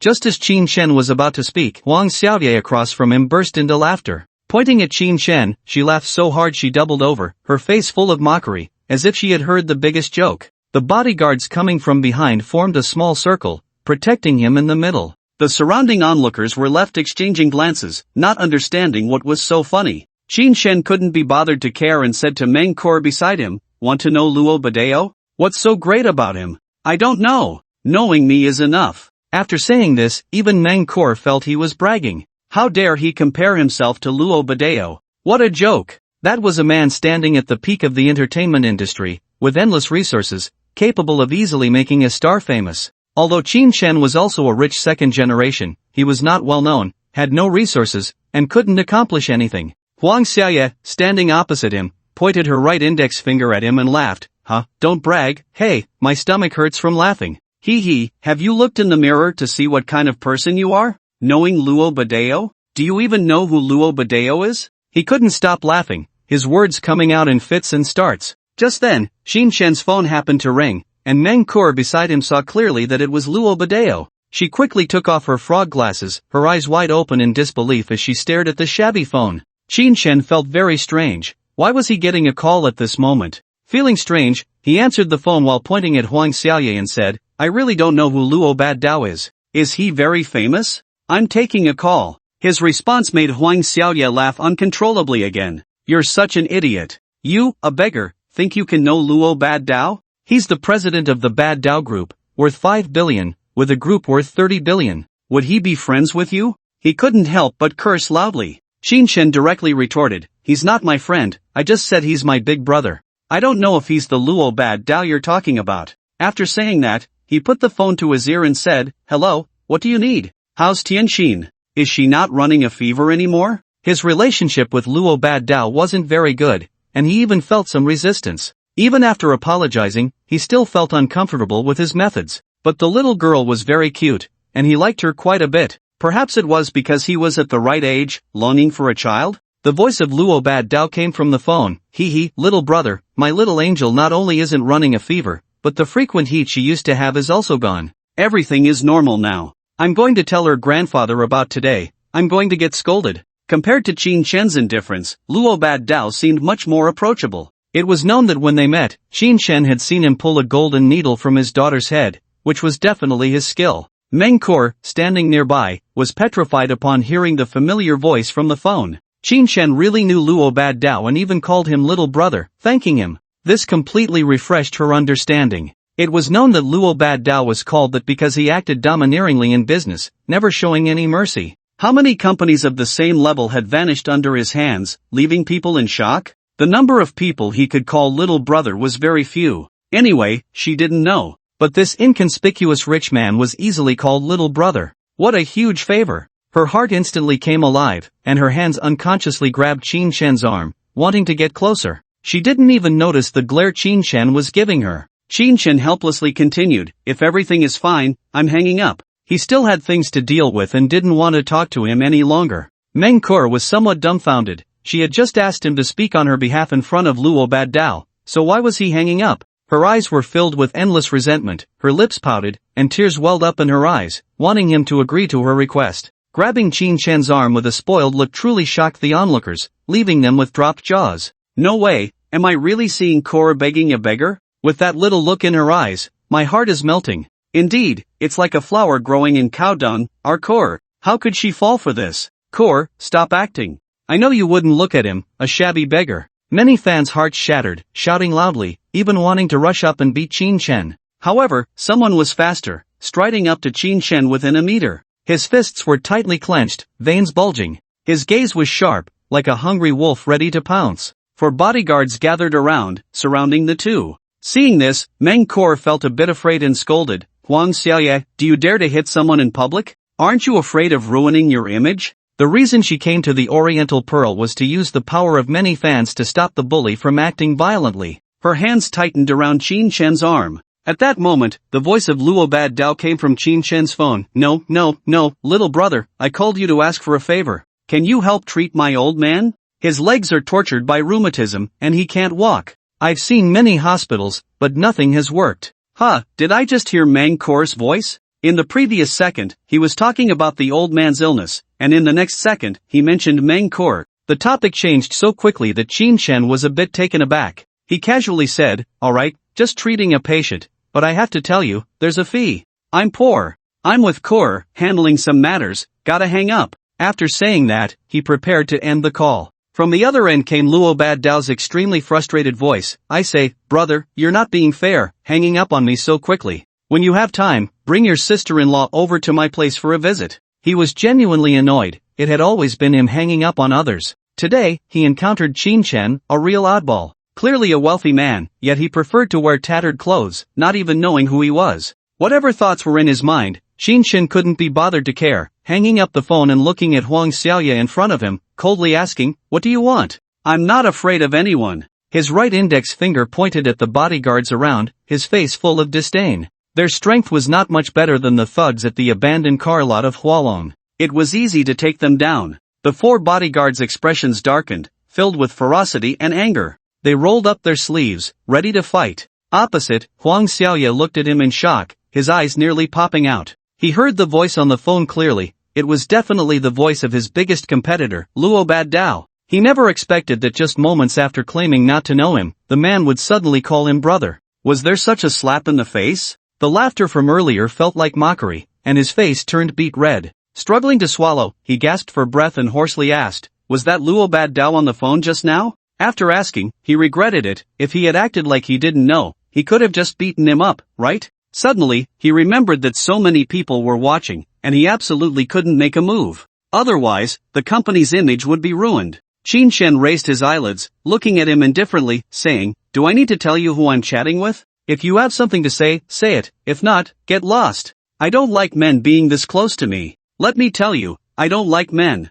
With that one sentence, he labeled him as a homosexual who liked men. Huang Xiaoye's heart nearly exploded with anger. Who dared to speak to him like that from childhood to now? This beggar he encountered today dared to, even told him to get lost. Taking a deep breath, he said softly, "There are too many people here, I won't hold it against you. Beggar, no matter who you are brothers with, I won't let you have it easy. The Magic City is not a place you can stay, get out." He then turned to Meng Kur, saying, "You listen well, the women I have my eyes on never escape. You spread your legs, just like everyone else. We'll see about that." After saying this, he waved his hand to the 4 bodyguards, preparing to leave. With a fierce demeanor, he strode away, determined to teach them a lesson. But he heard Qin Shen's voice come, "You're not the first to tell me to get out of the Magic City, the last one I sent to prison. I have my eye on you." After saying that, he took Meng Kor's hand and walked into the bank. These rich young masters, sending people to prison at the drop of a hat or driving them out of the Magic City,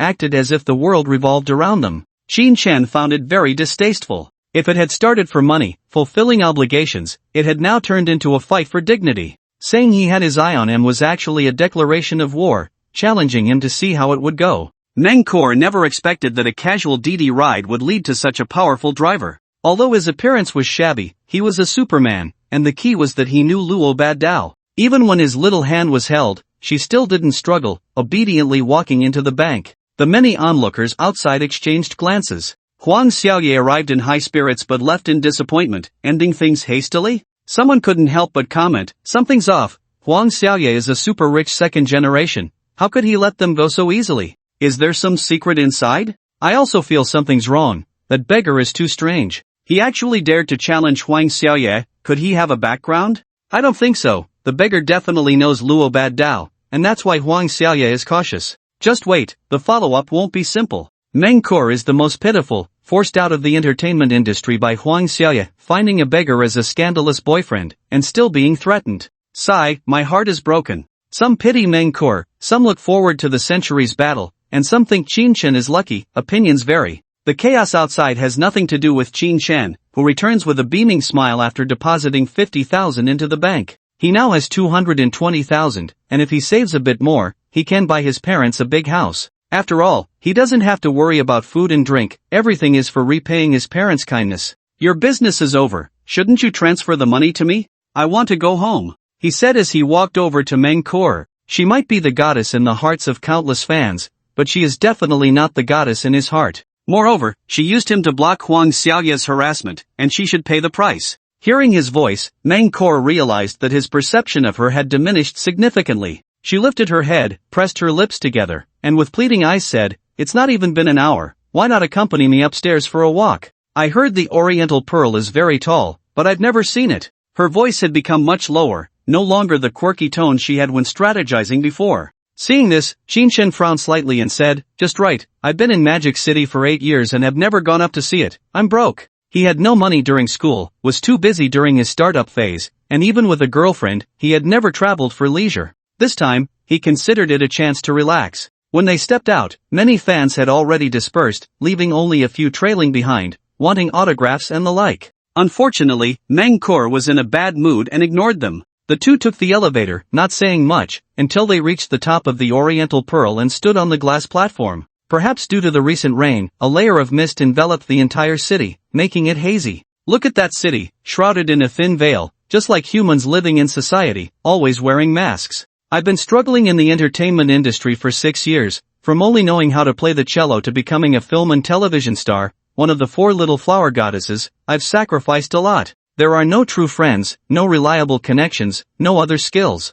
Every day I wear a smile and appear on screen, but I don't even want to look at myself. Mangkor suddenly pointed at the distant scenery, rambling on. Her expression was desolate, as if she had seen through everything in the world. Hearing her words, Qin Shen realized how much pain a seemingly glamorous star had to endure inside. It wasn't as beautiful as he had imagined. He chewed his lips, unsure of what topic could help her untangle her knots. He just continued to listen to her recount. After meeting Huang Xiaoye, I felt like I was stuck in a quagmire. My manager was replaced, advertisements were intercepted, endorsements were cancelled, and so on. As a small star with no background, how can I fight against the capital sharks? Today, they even expelled me from the company, leaving me helpless and homeless on the streets. Originally, with nothing to my name, I wanted to jump off from here to declare my unwillingness to this filthy world. I never expected to meet you, to actually believe my ramblings. So I want to enjoy the beauty of love in the final stage of my life. At this point, she turned her head, took off her sunglasses, and wiped away the tears at the corners of her eyes. For anyone, the unbearable past and the experiences of hitting walls everywhere would evoke countless sorrows. Qin Shen, reminded of his own struggles during his startup phase by her few words, thought of how difficult it was without a background. The only good thing was that he at least hadn't faced oppression from big capital, he still had a few friends. Mengkor's environment could be described as being surrounded by enemies. If one does not submit to capital, one must endure oppression, which he also could not bear. He comforted her, saying, "In this world, perhaps you see the dark side, but I see the sunny side. You still have fans who like you and a vast world ahead. Since they can suppress you today, tomorrow you can slap them back." In Qin Shen's view, love between a man and a woman should be voluntary. Using coercive means is truly excessive. Feeling a bit of sympathy for Mengkor, the resentment in her heart dissipated significantly. Hearing his words, Mengkor turned her head, put on her sunglasses, and said in a low voice, "You stand on the high steps, so naturally you see the sunlight. I stand in the dark shadows, so what I see is naturally darkness. Let's go eat something. After talking to you, at least I have the will to live." She thought to herself. Qin Shen was dressed in rags, yet his heart was directed towards the light. She, on the other hand, was dressed splendidly but her heart was in darkness. Truly, one cannot judge a person by their appearance. They said they were going to eat, but Qin Shen drank water while Mengkor drank wine. She rambled on about many of her inner thoughts. How to play mind games, how to gain prominence, how to deal with unspoken rules, how to seize resources, and so on. These were all secrets Qin Shen had never heard before. It was not easy to emerge from a crowd of countless beauties and become a star. That's why there were no true friends. As an hour passed, Qin Shen said to her, "While you're still a bit sober, let's settle the payment for the hour. Then I'll take you home immediately, and you'll cover your own fare. If you get drunk later, I won't take responsibility." Not wanting to deal with money now, he thought it would be troublesome later when she was drunk. Perhaps not fully sober, she drowsily asked, "What money?" "I tell you, my money is for my parents' medical treatment, I absolutely won't give it to you." After saying that, she raised the beer bottle and gulped it down. Hearing this, Qin Shen knew trouble was inevitably coming. Without saying much, he settled the bill and pulled Mengkor out of the restaurant. She couldn't clearly articulate where her home was, so after thinking for a moment, he drove while calling Su Wanru. "Hey, where are you? I have a special passenger today, can you help me out?" It was better to let Su Wanru, another beauty, handle the drunken woman. After understanding the situation, Su Wanru quickly packed her things and rushed to the car, heading home. She was determined not to give Qin Shen and the drunken beauty a chance to be alone. What if something happened? That would be a disadvantage for her. When Su Wanru returned to the underground parking lot and got out of the car, she saw Qin Shen's car arriving. As he got out, she directly asked, "Qin Shen, driving for Didi is a good job, you can even pick up big stars." While speaking, she glanced at the passenger seat. Sure enough, she saw Mengkor, slumped against the seat, her head tilted to one side, exuding a lazy aura. "Don't mention it, we agreed on 10,000 for an hour, but now she's drunk and won't acknowledge it. Plus, I don't know where her home is, and I can't handle it, so I can only find you." He got out and waved his hand in front of his nose. He hadn't drunk at all. Standing up in disgust, he walked to the Bugatti Veyron, took out some things, and prepared to go upstairs together. Su Wanru bent down to support Mengkor, who was swaying, and was ready to take her into the house. Guan Rongrong, who was in charge of the elevator, saw Qin Shen bringing back another beauty and internally wailed, cursing him as a scumbag. How could such a man have two women liking him at the same time? Drunk and reeking of alcohol, was she giving him a chance? Couldn't she see he was a scumbag? The key was that the beauty looked very familiar, but she couldn't remember who she was. Her eyes were filled with disdain and coldness, which eventually turned into helplessness. How others lived was none of her business. Qin Shen didn't care about her thoughts, assisting Su Wanru in getting Mang Kor into a guest room, saying, "You help tidy up. She owes me 10,000, and she absolutely cannot escape," he mumbled as he left the room. Su Wanru shook her head. Clearly, he had 2 luxury cars and a large apartment, yet he was fixated on 10,000. It was hard to understand. Perhaps that was why he became a true wealthy person. After tidying up her dress, she took off her sandals and placed them on the bed. She put some tissues next to the pillow before pushing the door open. After all, she was the assistant to the president. Helping to tidy up was out of respect for Qin Shen. How could she stay by her side all the time? Glancing at the time, it was already 5 in the afternoon. Ignoring everything else, she walked to the first floor and saw Qin Shen sitting on the living room sofa. She approached and sat down, her gaze scrutinizing him, taking in his features but finding nothing particularly attractive. He was just a bit handsome, a bit brooding. How could he make one of the 4 little flower actresses, Mang Kor, drunk and unable to pay her debts? Qin Shen, who was holding the remote and searching for a movie, noticed her gaze and couldn't help but say, "If you have something to say, just say it. Staring at me won't make flowers grow on my face." Only then did he realize that Su Wanru, sitting beside him, was particularly stunning. She wore a white silk sleeveless top that revealed her collarbone and slender arms, her figure accentuated by the design of her outfit. Below, she had on a short emerald green skirt, and the black stockings made her legs look exceptionally long. Coupled with her wine-red waves, the color combination was striking. If she walked down the street, she would definitely turn heads. Just moments ago, while trying to get Mang Kor drunk, he hadn't noticed that Su Wanru was still dressed in a sexy manner, exuding a cold aura. It was a stark contrast of ice and fire. Under his unabashed scrutiny, noticing the heat in his gaze, Su Wanru couldn't help but tuck her long hair behind her ear, revealing her perfect profile. She said coolly, "What can I say? Your charm is just too great. Even Mang Kor, one of the 4 little flower actresses, has been subdued by you and is spilling her heart." Her words carried a hint of jealousy. Her lips involuntarily pouted, showing a touch of annoyance. She was jealous. Qin Shen found her demeanor endlessly fascinating. It was rare for a woman to feel jealous over him, and his vanity was greatly satisfied. However, facing such a stunning beauty, it was inevitable that he would react. His body, which had been leaning back on the sofa, straightened up. He shifted his gaze, looking around as he said, "It's not that I have charm, it's just a coincidence." She was treated unfairly, dismissed by the company, and was about to take a taxi to the Oriental Pearl to commit suicide. "I just persuaded her a bit, and then it turned out like this." Su Wanru shot him a fierce glare, thinking to herself, "That old man is really bad, who would believe you?" But that glance inadvertently caught sight of something she shouldn't have seen. Her cheeks instantly flushed, and she turned to walk towards the kitchen, leaving behind her voice, "Only you can persuade her, no one else can. Sigh, men are all the same." Her mind was still replaying the inappropriate scene from earlier, and she almost bumped into the kitchen partition. Hearing her insinuation, Qin Shen knew she was definitely talking about him. He had already straightened up, but being seen was still unavoidable. His gaze shifted and he noticed the outfit he had worn in the morning, along with Su Wanru's clothes, all hanging on the balcony, swaying in the wind. Among them were lace lingerie and bear-patterned underwear. His eyes nearly popped out. Just as he was lost in thought, a voice came from beside him, "Have you seen enough? Today we're making hand-pulled lamb, so keep an eye on it." The voice carried a hint of annoyance. When she was washing earlier, she thought she could handle it, but who knew she hadn't finished when she left, and now he had seen it. She felt a bit embarrassed. Qin Shen quickly turned around, his gaze landing on the backpack, and replied, "Yeah, okay.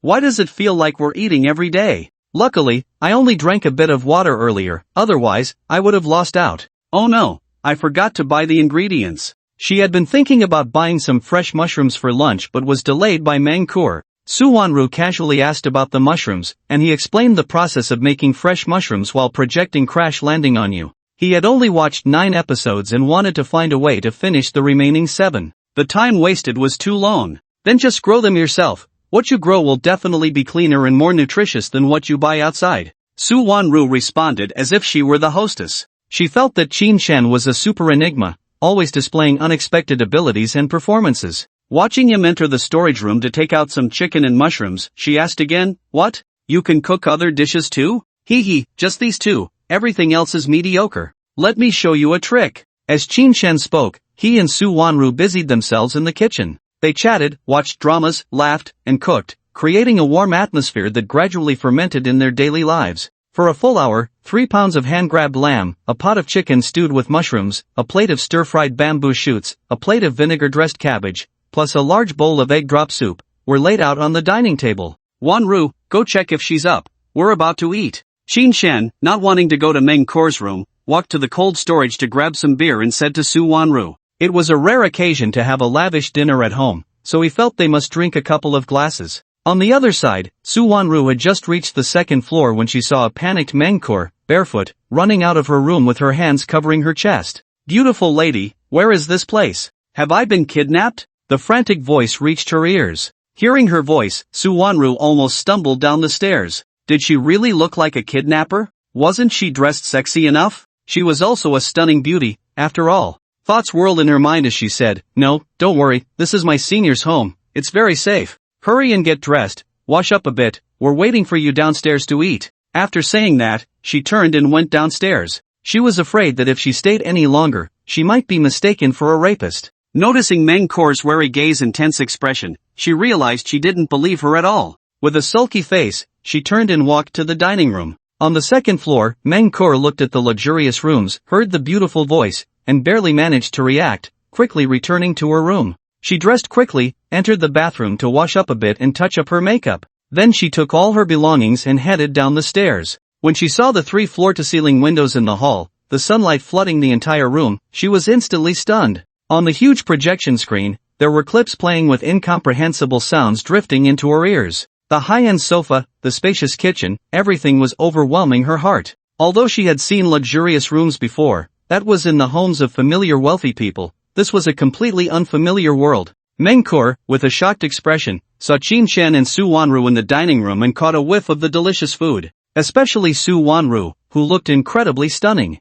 Dressed sexy yet exuding a cold aura, her beauty was no less than her own. And she was definitely not a celebrity. While she was pondering, Qin Shen's voice reached her ears. I saw you just drinking in the afternoon without eating anything, so I had her call you down. Want to eat something together? His tone was as indifferent as ever, as if they had no connection. Hearing this, Meng Kor stopped observing and walked straight down the stairs to the two of them, replying, sorry, I didn't expect to drink too much and cause you trouble. She bowed 3 times in front of them, her face full of embarrassment, her gaze wandering. Seeing this, Su Wanru's impression of her changed significantly. Otherwise, she always felt she was just a drunken, troublesome celebrity. Pointing to the seat beside her, she said, come sit, let's eat together, then we can plan what to do next. Although she wore a smile, it carried an air of keeping people at a distance, giving off a sense of intimidation. In reality, she didn't have such thoughts. Next to her, Qin Shen smacked his lips, his eyes fixed on Meng Kor, saying, eating is fine, but shouldn't we settle the bill first?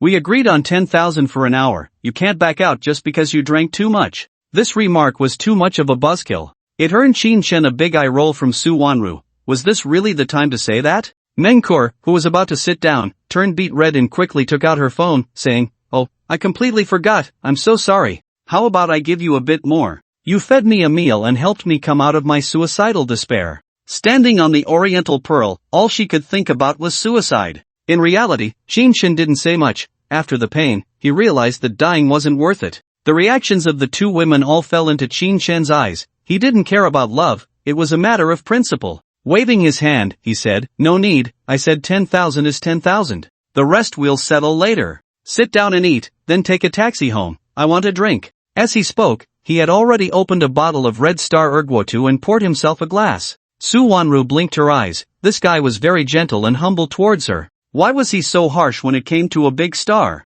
Despite that, she felt a bit sweet inside, proving that he didn't have Meng Kor in his heart. This was a good thing. Meng Kor had just finished the transfer when she heard this sentence. As her eyes moved, she understood that with a beauty beside her, it wasn't suitable for her to stay. The corners of her mouth slightly lifted as she said, alright, after we finish eating, I'm going home. No need to say more, I have to toast you a drink to thank you for saving my life. On the other side, Su Wanru suddenly remembered that Qin Shen had saved her in the morning, so she poured herself a glass of wine and said, come, I also toast you a drink. A life-saving grace should be repaid with a spring of gratitude. As soon as her words came out, both Qin Shen and Meng Kor were a bit stunned. Meng Kor didn't expect that the beauty beside her had also been saved by him, and they weren't the couple she had imagined. Qin Shen felt that she was just trying to join in the fun. Could their relationship not be saved? He casually said, alright, if you want to thank me, just give me more money. I'm a broke guy, in debt for hundreds of thousands. After saying that, he took a sip of wine. The two women hesitated and took a small sip, exchanging glances. His words were so infuriating. He had luxury cars and a big mansion, yet he said he was in debt for hundreds of thousands. Purely a money grubber. Do you still need money? Do you have to be so stingy? I've worked my whole life and can't afford this house. Mangkor expressed her inability to accept this and couldn't help but retort. Then, she picked up a piece of mushroom and put it in her mouth. Instantly, her eyes widened, and her mouth chewed quickly, completely captivated by the delicious food. She no longer knew what others were saying. The extreme taste exploded in her mouth, seemingly activating every cell in her body, making her feel incredibly refreshed. Next to her, Suwanru and Qinchen's chopsticks almost simultaneously fell onto the chicken stew with mushrooms. The taste was completely different from the hand-grabbed lamb, yet it also awakened their taste buds and opened their appetites, wishing they could eat it all. In an instant, the restaurant lost its talking sounds. Everyone was indulging, swallowing mouthfuls, like a whirlwind sweeping through. However, the vinegar stir-fried cabbage and stir-fried bamboo shoots remained untouched. They were simply not on the same level of food. After a while, the two women had eaten almost enough and reluctantly put down their chopsticks. Mangkor couldn't help but exclaim, "So delicious! It's really too delicious! Even the top chefs at the imperial capital's grand hotels can't compare to today's meal. Thank you, sister, your cooking is truly amazing." In her impression, the one who could make delicious food must be Su Wanru, not Qinchen. How could a rich man have such skills? However, she was wrong. Su Wanru shook her head and pointed at the dishes on the table, saying, "These two dishes are my skills, and no one touched them. The rest is from the senior's skills, how about that?" Although she made the hand-grabbed lamb, it was under Qinchen's guidance, so her skills were still far from enough. No way? This young man is so amazing? My goodness, I've completely been conquered by the food. Just now, my tongue almost got swallowed. It's really too delicious. Mangkor's eyes widened, staring intently at Qinchen's face, wishing she could swallow him whole too.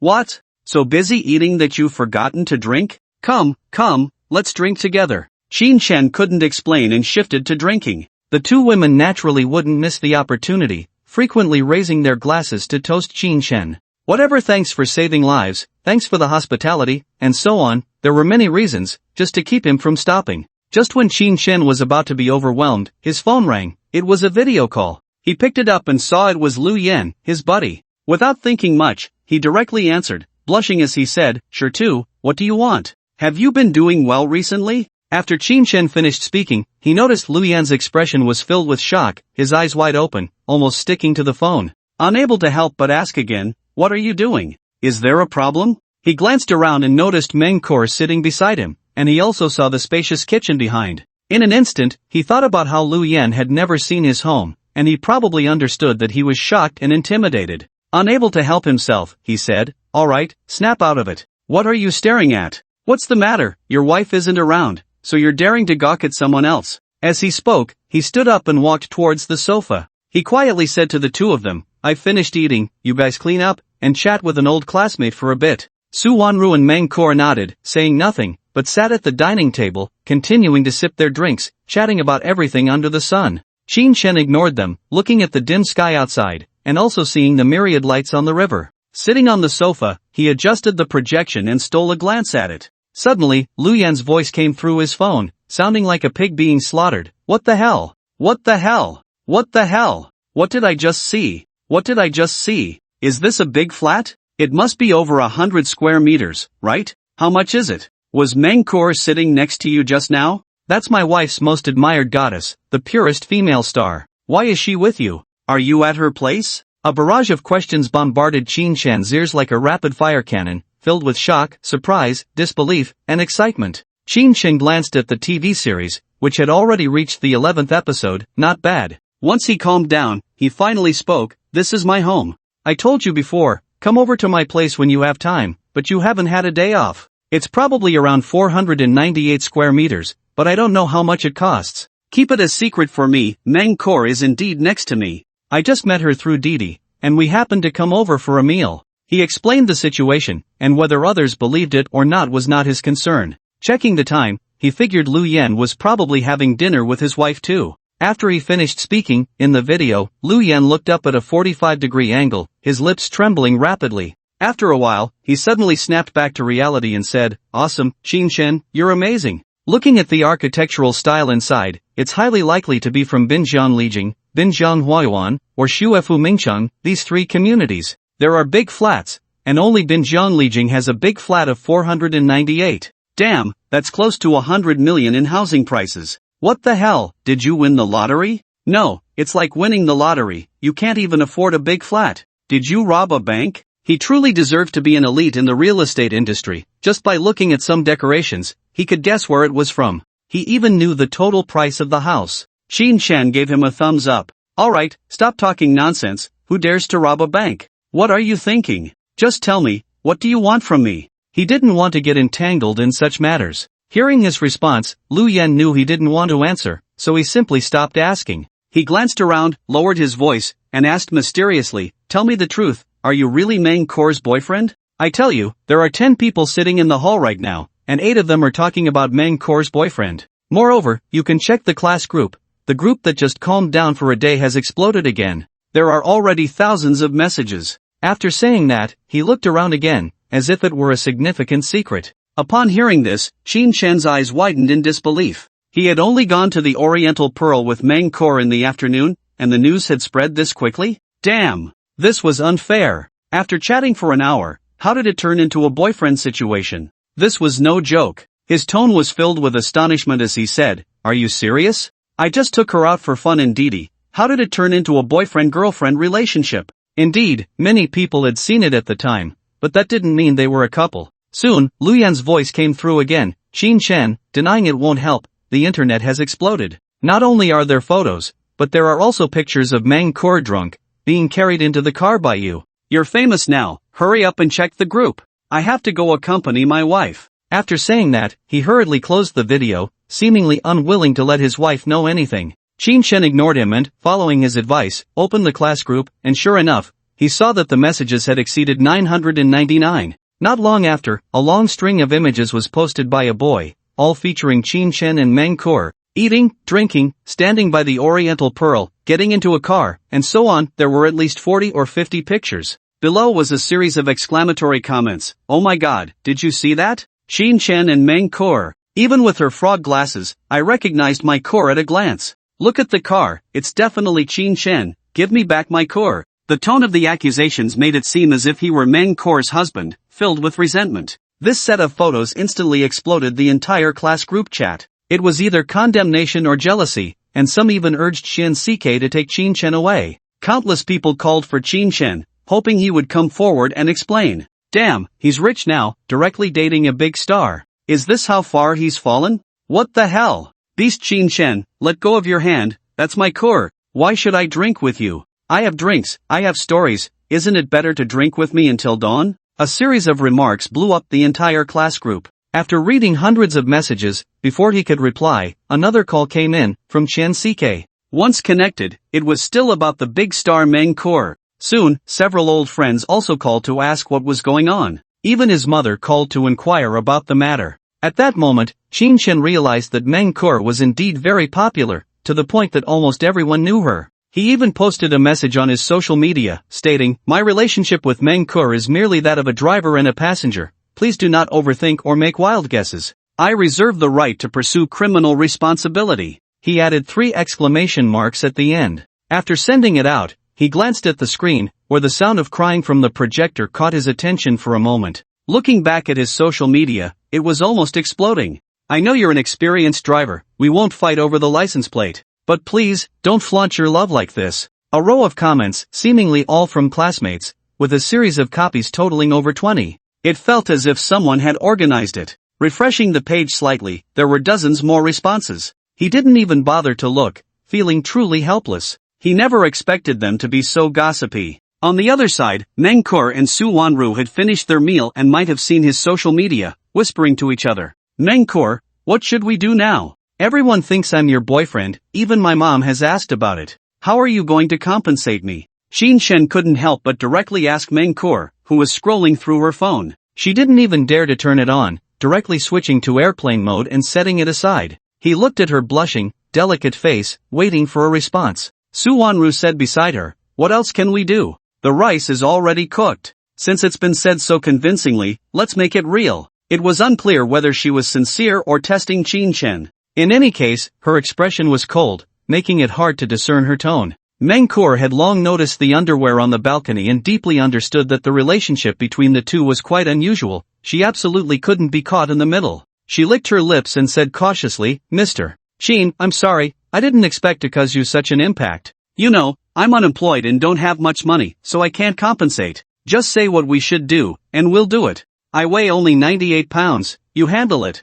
This response made Qin Chen roll his eyes in frustration. What a slippery character. She was clearly trying to make him deal with it. Annoyed, he said, "You guys go upstairs, I want to watch a TV show. If you go out now, who knows how many people will be waiting for you. It's not safe. I have a headache." He truly had no good solution in mind. Resorting to legal action? That seemed a bit over the top. If he did nothing, who knew how it would escalate? He felt quite overwhelmed. A hint of a smile flashed across Su Wanru's face as she said lightly, "I'll go exercise upstairs, I have to go to the company tomorrow. It seems I really need to move in here." Her last sentence was suggestive. The four little flower girls' big stars are about to sneak into this house, and who knows how many women are watching with keen interest. I must secure a position first. In fact, I need to take an absolute leading role and not let others come and go freely. Meng Kur glanced around, her eyes dreamy, and mumbled, "Then, Mr. Qin, I'll bother you for one more night. If I get the chance tomorrow, I'll run out."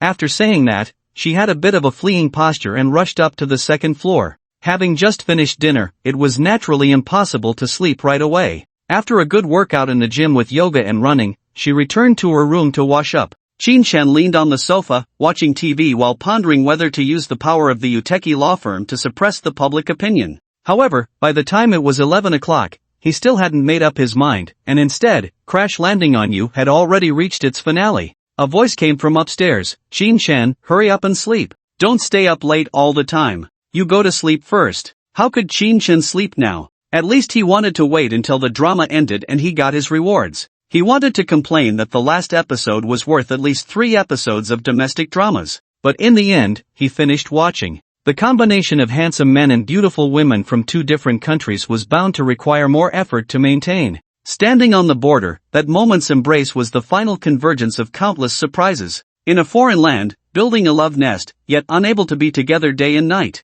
Beautiful love always has some regrets, which makes it the most poignant. When the ending song finished, Qin Chen couldn't wait to stand up and walk over to the pothose plant. Sure enough, 3 white light orbs appeared. Rolls-Royce Cullinan, Special Custom Edition, priced at 30 million, not for sale. When he saw the first reward was a car key, he knew it was another Rolls-Royce series. He knew about the Cullinan, he had seen one this morning that saved a little girl named Tianxin. He didn't expect to own one himself, which he could drive to some important occasions. Majestic, domineering, steady, and awe-inspiring. The second one, Badeo Group Equity Certificate, 20% shares of Badeo Group, valued at 6 billion, with personnel appointment and dismissal rights, not for sale. An equity certificate. He saw an equity certificate again. And it was from the Badeo Group he had just seen this morning. He didn't expect to become a shareholder of an entertainment company. Could he perhaps become a familiar face on TV dramas in the future? Or maybe invest in movies and become a true big shot?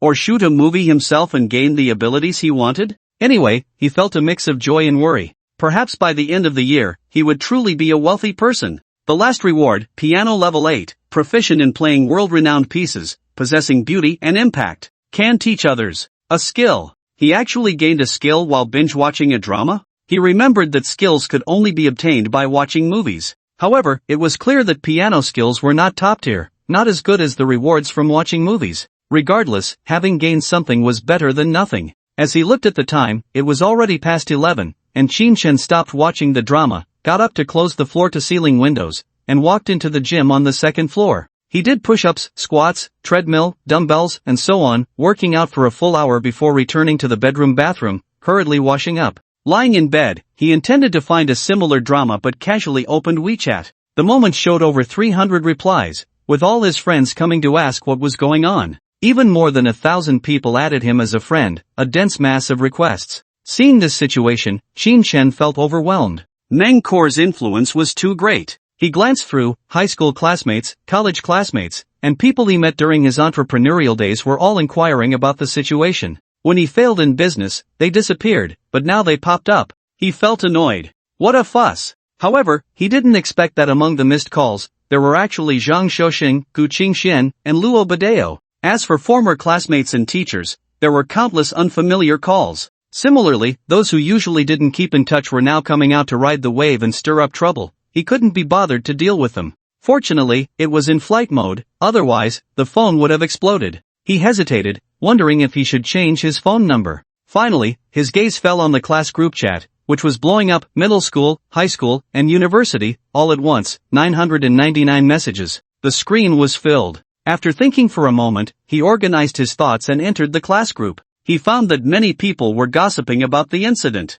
He had already decided that from now on, if he were to be with any famous person, he would definitely take precautions first. It was too obvious that he had been photographed. He quickly typed, "You don't need me anymore. I was just taking a DD ride and happened to pick up Mengkur. There's no relationship whatsoever. Given the severe impact on my life, I will change my number from now on." Then he copied and pasted it, sending it to all 3 groups, and posted it again on his moments. In the high school group, he saw Lu Yan and Chen Jun arguing. Lu Yan firmly believed that there was a close relationship between Qin Chen and Meng Kur, otherwise, they wouldn't have had dinner together and left in the same car. Chen Jun, on the other hand, thought it was all hype, deliberately finding a woman who resembled her to gain fame, using any means necessary to get attention. Many classmates took sides, and surprisingly, most preferred to believe Chen Jun's judgment. Later, a video surfaced that Lu Yan had posted. It clearly showed Qin Chen and Meng Kur sitting together at dinner. In the end, no one was arguing anymore. It was all various discussions about whether to come to the Magic City to drive for Didi.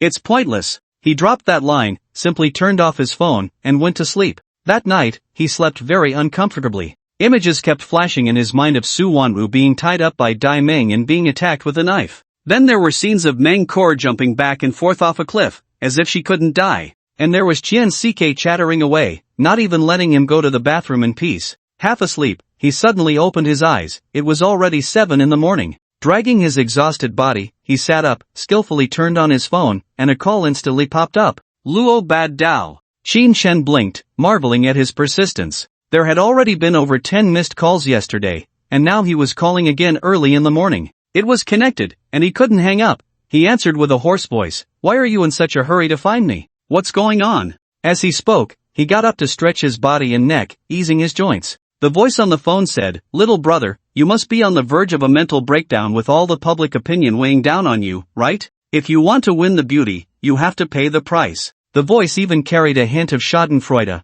as if he had anticipated everything. Hearing the voice, Qin Chen blinked a few times and helplessly said, "It seems you've also gotten the news. I can't even begin to describe how miserable it is. My normal life has been completely disrupted. My phone rarely stays off for a whole night. You called me, not just to mock me, right?" He was already overwhelmed and didn't even dare turn on his phone, so he had to ask. His joints cracked as he moved. He had slept very poorly. Luo Bad Dao's cheerful laughter came through the phone. Of course, I'm here to help you solve the problem. Come to Bad Dao group at 9 in the morning. I'll handle this." Is she really your girlfriend? If so, you should make an announcement to avoid being disturbed. Or are you denying it and turning it into a secret relationship? He spoke very casually, as if he had long been accustomed to such matters. Qin Shen's eyes lit up. Being able to resolve it was the best outcome. He quickly said, "I have no relationship with her at all. She wanted to commit suicide, and I just talked her out of it. You must help me solve this trouble." All his hopes were pinned on Luo Bad Dao, waiting to see how he would handle it. But unexpectedly, the voice that came through was filled with doubt. "No way? You have no relationship? She's famous in the circle for being pure and innocent, never getting drunk with strangers, let alone getting into someone else's car while drunk. Is there really nothing between you?" The questioning voice revealed Meng Kur's strong character. "No, really none." Qin Chen was too exhausted to argue. As he spoke, he put on his clothes and stepped out of the bedroom, only to coincidentally see Meng Kur coming out, fully dressed.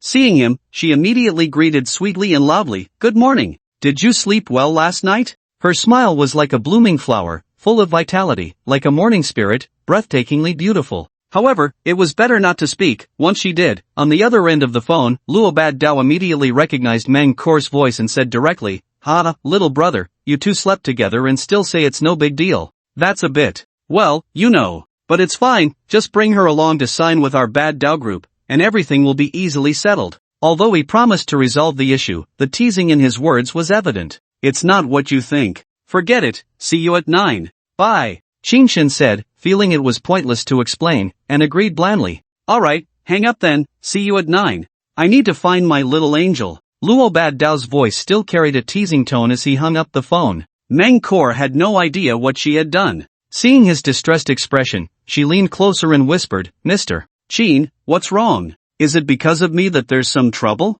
As she slightly tilted her body, a faint fragrance wafted directly into Qin Shen's nose. He felt invigorated and said, Luo Bad Dao is ready to help me out. You should prepare to go to the Bad Dao group with me. It seems they want you to sign a contract. Can you dress in a way that doesn't make you easily recognizable? Meng Kor was simply too beautiful, her distinctiveness made it normal to be recognized. Upon hearing this, her eyes widened, sparkling with disbelief as she looked at him. After a while, she exclaimed, No way, Luo Bad Dao wants to sign me? Oh my god, do you know how many stars are trying to get into the Bad Dao group? Yet no one has succeeded. Thank you.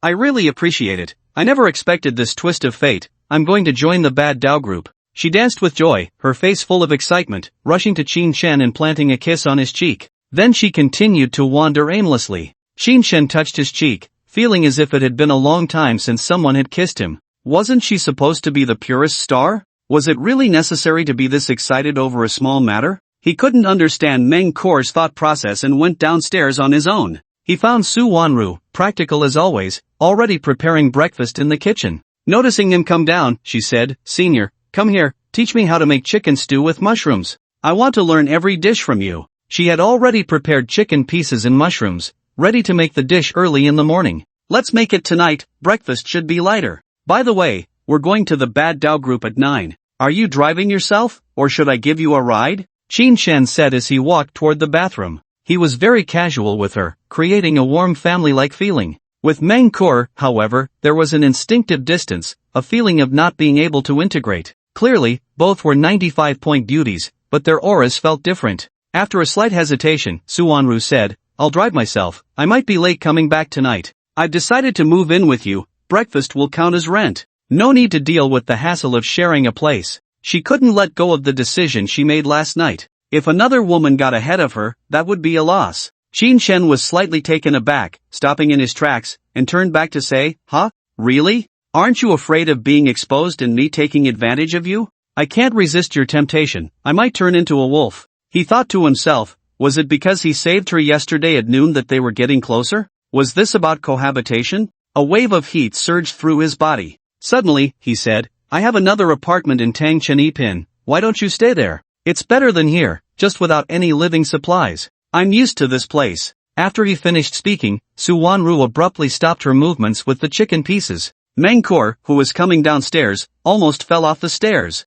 Another apartment. Tangchen Pin? Everyone knew it was the most expensive building in the Magic City. He was truly wealthy. Let's go take a look when we have time, but first, wash up and have breakfast. Su Wanru, regaining her composure, said as calmly as she could. Meng Kor swallowed hard, walked into the kitchen, grabbed an apron, and helped make breakfast. When she saw the 30 square meter storage room and the 400,000 gold knife, she felt that Qin Shen was just a rich man. She increasingly doubted his claim of being broke, he was simply a miser. Due to work, they all ate breakfast quickly, and after tidying up, they headed to the garage together. They discovered that next to the two supercars, there was an imposing and powerful Rolls-Royce Cullinan. The two women were completely stunned. You can drive that one. It's also my car. As the assistant to the company president, you need to have some presence. Qin Shen walked around, expressing his satisfaction, and said to Su Wanru, This car is also yours? Su Wanru incredulously touched the Cullinan and asked in surprise. He already owned two supercars, each worth over 20 million. Now he had a Cullinan, what was he doing? Showing off his wealth? Meng Kor was at a loss for words. Was he a rich man or a miser? 3 cars, 2 luxury homes, and a gold knife worth hundreds of thousands, what was all this for? Everyone has their own way of living, who knows what he is really thinking? She wanted to say, rich guy, let's be friends. Qin Shen actually felt helpless, rewards are always consumables. Don't they need maintenance, upkeep, and insurance? 3 cars, 2 houses, and the annual expenses add up to a significant amount. Hearing Su Wanru's question, he tossed the keys over and said, Here, the keys to the Rolls-Royce. Of course, it's mine. While speaking, he prepared to drive away in the Wraith. Just as he opened the car door, he stopped. Yesterday, many people saw him driving the dark red Wraith, he should switch cars today to avoid attracting attention. Su Wanru took the car keys, got into the Cullinan, and fiddled around inside for a while. Finally, she came out with a helpless expression and said, "This car is too big for me. I'd rather drive the Bugatti. You can come pick me up tonight. We can fit a lot of things when moving." She felt the space was too large, and the car was heavy, not her type at all. She got into the Bugatti instead, slowly starting it and leaving. Qin Shen waved to Meng Kur, got into the Cullinan, and said, "Go change your clothes first, you're too recognizable, anyone can spot you. Wear something neutral to avoid causing trouble." Seeing her still dressed as she was yesterday, he could recognize her just by her silhouette. "All right," Meng Kur said somewhat helplessly, who wouldn't want to be seen with a beautiful woman, but Qin Shen was different. They found a street-side shop and changed into some unremarkable, neutral clothing. She tucked her long hair under her clothes, switched to an old and ugly pair of glasses, and wore a heavy hat. In short, when she came out again, no one could recognize her as the once famous star Meng Kur, looking like a completely ordinary person. The two arrived at the Baidao Group at 8:40. They parked in a nearby alley and swaggered to the entrance. The building was located on a commercial street. Although it wasn't very tall, in such a prime location, it represented the company's status. Their outfits were indeed quite unconventional. Not only could they not be recognized as a big star, but they were also directly stopped by the security at the entrance. "Hey, you two, stop. What are you doing?" Two security guards, holding batons, shouted from their booth. They then ran out, fearing they might sneak in. Qin Shen calmly said, "Luo Baidao sent me, is there a problem?" He didn't think there was anything wrong, it was just the truth. However, to others, it sounded like bragging. Would Luo Baidao know a construction worker? Impossible. Especially since the security guards had seen countless people and thought their judgment was sharp, they said bluntly, "Ha, aren't you afraid of twisting your tongue while bragging? How could President Luo have friends like you? You must be some construction worker from a site." "Ha, I thought it was the Jade Emperor who asked me to guard the southern heavenly gate. We're an entertainment company, not a labor camp for migrant workers. Get lost." With a wave of his hand, he dismissed them. Perhaps it was the start of the workday, as some staff members from the group passed by and couldn't help but shake their heads, saying, "These country bumpkins will do anything for fame.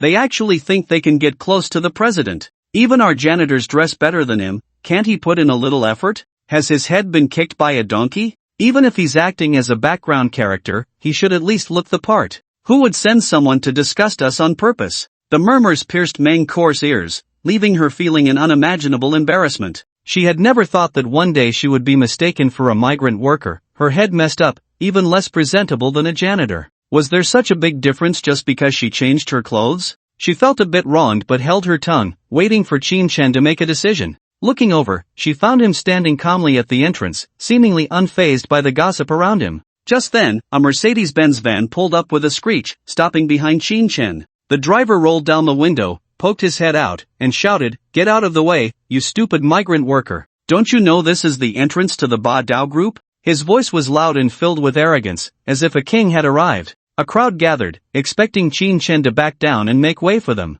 But to their surprise, he pointed at the driver and said, "Watch your mouth. Didn't your mother teach you any manners? Let me educate you." With that, he swiftly appeared beside the driver, grabbing his head with his left hand and swinging his right hand, landing a hard slap on his cheek. Slap! The sound of two slaps echoed around. In an instant, everyone was dumbfounded. They never expected a migrant worker would dare to hit someone in public. The action was seamless and decisive. Meng Kur felt a sense of relief. Against such arrogance and foul language, one couldn't show weakness. Who knew what other actions might follow? The security guards felt greatly insulted, brandishing their batons as they approached Qin Shen, threatening, "You bastard, how can you just hit someone like that? Did you lose a piece of flesh from being scolded? Do you know whose car this is? You dare to hit his driver? You must be tired of living." The two security guards not only failed to mediate but instead placed all the blame on Qin Shen, coldly reprimanding him. Qin Shen's face darkened as he shot them a cold glance and said,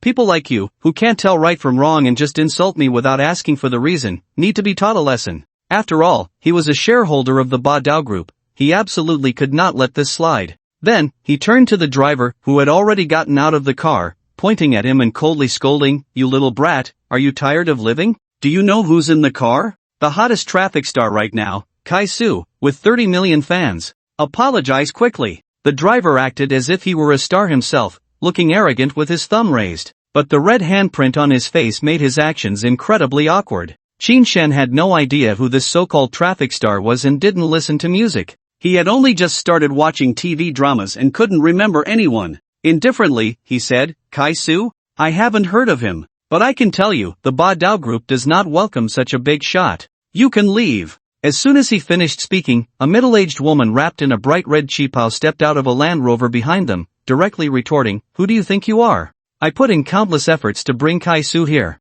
This is a strategic partnership agreed upon by the president. After scolding Qin Shen, her gaze lightly fell on the security guards, coldly saying, If you can't even guard the entrance, what can you do? Do you think just anyone can enter our Ba Dao group? Her high and mighty posture and disdainful gaze indicated she was a high-ranking official in the Ba Dao group. The two security guards were infuriated, as Qin Shen had just been reprimanded by their superior. Immediately, they surrounded him and shouted, Stupid migrant worker, get lost, or I'll turn you into a corpse. Did you not hear what our general manager Li said? Get out, hurry up. With a swing of the baton in hand, they were ready to make a move. Amid the noise, a strikingly handsome man, exuding a hint of makeup, stepped out of a Mercedes. He was so slender he looked even less robust than a girl. Approaching General Manager Li, he flashed a brilliant smile and said, Li, I see that the Ba Dao group has no intention of signing. You said you would package me as a top-tier star, but it turns out you were just playing me. I'm not signing. Although he claimed he wouldn't sign, he stood his ground, refusing to budge. The employees gathered around gasped as they recognized Kai Su. Wow, Kai Su, is he going to sign with our company? But he's the hottest star right now, just became available today, and Li Jia poached him? Ha, our Ba Dao group is about to rise to the next level. A star like him represents countless revenues. Wow, he's so handsome. I've already thought of a name for my child, Kai Jinfeng. Oh no, Kai Su just joined our group and is already facing this situation. Can he still sign? Some women were swooning, some men were dreaming of the future, while others worried about the signing. Meng Kur grabbed Qin Shen's shirt from behind, trembling with fear, and said, Mr. Qin, Kai Su is a star just like me. He probably won't sign because of him. What should we do? Should we run? She never expected to have blocked the hottest star. After hitting his driver, what would happen next? Qin Shen was completely unconcerned, calmly stating, I'll say at once, he won't be able to sign. Too arrogant, even if he does sign, he won't get any resources. I don't think much of him. His tone was so bold that Meng Kur and the two security guards nearby felt he was just bragging. General Manager Li was furious, her chest heaving so violently that even her bright red qipao couldn't contain it. Yet she had to suppress her anger and said stiffly, Kai Su, please don't do this. The contract has already been negotiated. I'll handle the issue as soon as the president arrives, I promise you. As she spoke, her delicate hand brushed over his chest, finally resting on his thigh. I want a base salary of 30 million a year and the entire group's resource allocation. Otherwise, I won't sign. You figure it out. After saying this, she leaned against the Mercedes, flicked her hair, revealing a face more delicate than a girl's. General Manager Li trembled all over, her facial muscles becoming incredibly stiff. Then, she suddenly turned around, pointing at Qin Shen, and shouted, Take him down. Arrest him and send him to the police station for causing a disturbance at the group's entrance, resulting in a terrible impact and huge losses for our company. He should bear all the consequences. Let him rot in jail. She was like a madwoman, bossy, and relentless. Do you know that because of you, our company might lose millions? We might even be unable to sign Kai Su. Can you afford that? Her screams were a way to vent her anger. It's over. General Li is furious. She's definitely going to go crazy. She's a well-known mature woman in the entertainment industry and rarely gets angry. When she does, someone is bound to be unlucky. Hurry up and leave. We can't be the ones to bear her wrath. Maybe the next unlucky ones will be us. Many frightened employees hurried into the company building. Qin Shen, however, was unafraid and casually extended his hand. Slap, slap, slap. He gave the two security guards a few slaps, sending them to the ground. Then he slowly approached General Manager Li, grinning wickedly, Why do you want to sign Kai Su? It can't be that you're an old cow eating tender grass and have a thing for him, right? Meng Kur, standing behind him, couldn't hold back any longer and burst out laughing. She felt Qin Shen's words were quite sharp, linking a handsome guy with a woman in her 40s. However, what she didn't expect was General Li's reaction, which was rather extreme. What did you say? Slandering others and violently attacking security? That's a serious crime. I will definitely sue you. Kai Su is the biggest star this year. Signing him means profit. Like an old hen, she protected Kai Su, pointing at Qin Shen's nose and cursing loudly. Behind her, Kai Su lowered his head in guilt, hiding his flushed face with his long hair. This situation, for the entertainment company employees who were sharp as a tack, definitely had something fishy about it. Shin didn't expect that his casual remarks would actually expose their connection, and his smirk grew wider as he said, "As long as I'm here, he won't become a sign star of the Ba Dao group. Where did you come from? Get lost." Standing tall, with an extraordinary presence, his voice was powerful and undeniable. The two security guards who were ready to retaliate dared not make a move. The surrounding company staff suddenly felt that this migrant worker in front of them was somewhat unusual. Perhaps he had some hidden abilities. The entrance fell into silence in an instant. Only the sound of car engines vibrating and the sound of a Cullinan closing its door could be heard.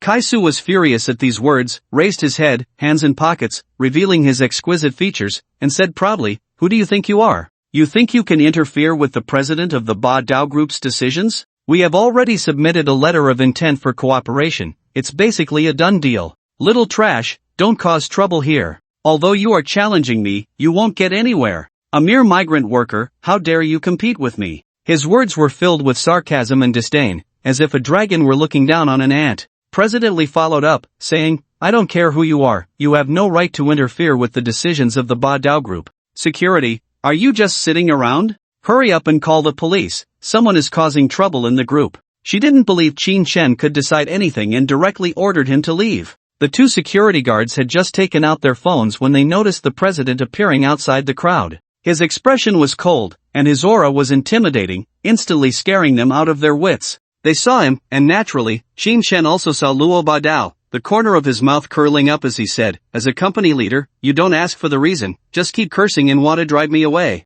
I ask you, is this how a leader solves problems?" He then pointed at Kai Su and said, "As a public figure, you don't care when your driver speaks foully. Taking advantage of the situation to raise prices and extort the company, what do you think you are?" He stepped forward 2 paces, standing in front of the two, and said emphatically, "Since you don't ask who I am, I'll make it clear, from now on, there will be no place for you in the Ba Dao Group. Settle your wages and get lost." His momentum erupted, his voice like thunder, rolling and shaking, resonating deeply. The people around were all trembling, not daring to speak. This was the first time Meng Kur saw the domineering Qin Shen, her heart racing. "Migrant worker, country bumpkin, what do you want at the Ba Dao Group? Do you think you are the president of the group and can fire me? Even if the president comes, he has to ask me if I agree." President Lee was furious, being pointed at and scolded at her own doorstep. How could she endure it? Like a madwoman, she shouted in anger. But then a dignified and imposing voice came from behind, "I make the decisions, have I ever needed your approval?"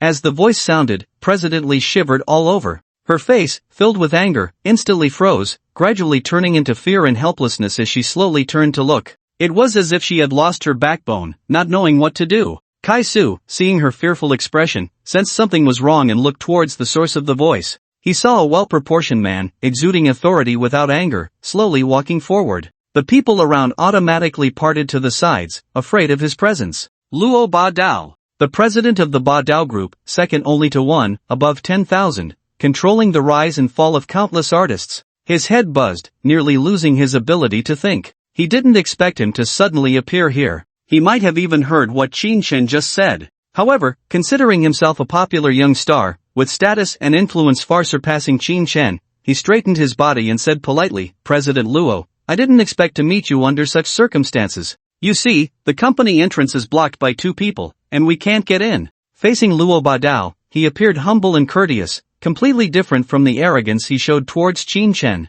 Hearing the commotion, General Manager Lee quickly turned her eyes a few times and walked up to President Luo, saying, "President Luo, let me explain. Someone was blocking the door and making a scene. I was so angry and dizzy that I said that. I immediately had them chased away so the president could go in." She lowered her head submissively, her tone becoming extremely gentle, as if she were a mouse in front of a cat. The earlier arrogance was nowhere to be seen. Just as she was about to speak, Luo Ba Dao's voice rang out. "You didn't even ask for the reason and just chased them away. Do you know who he is? Why is he here? Forget it, go to finance and settle your salary, and get out of Ba Dao Group immediately." Luo Ba Dao didn't even glance at her as he brushed past. He didn't even look at Kai Su, as if he didn't exist. General Manager Lee was instantly dumbfounded. She indeed hadn't inquired about the reason. What could a person dressed like a migrant worker possibly be? Impossible. However, today's matter was indeed handled poorly. Especially upon hearing that she was to settle her account and leave, she felt her soul leave her body.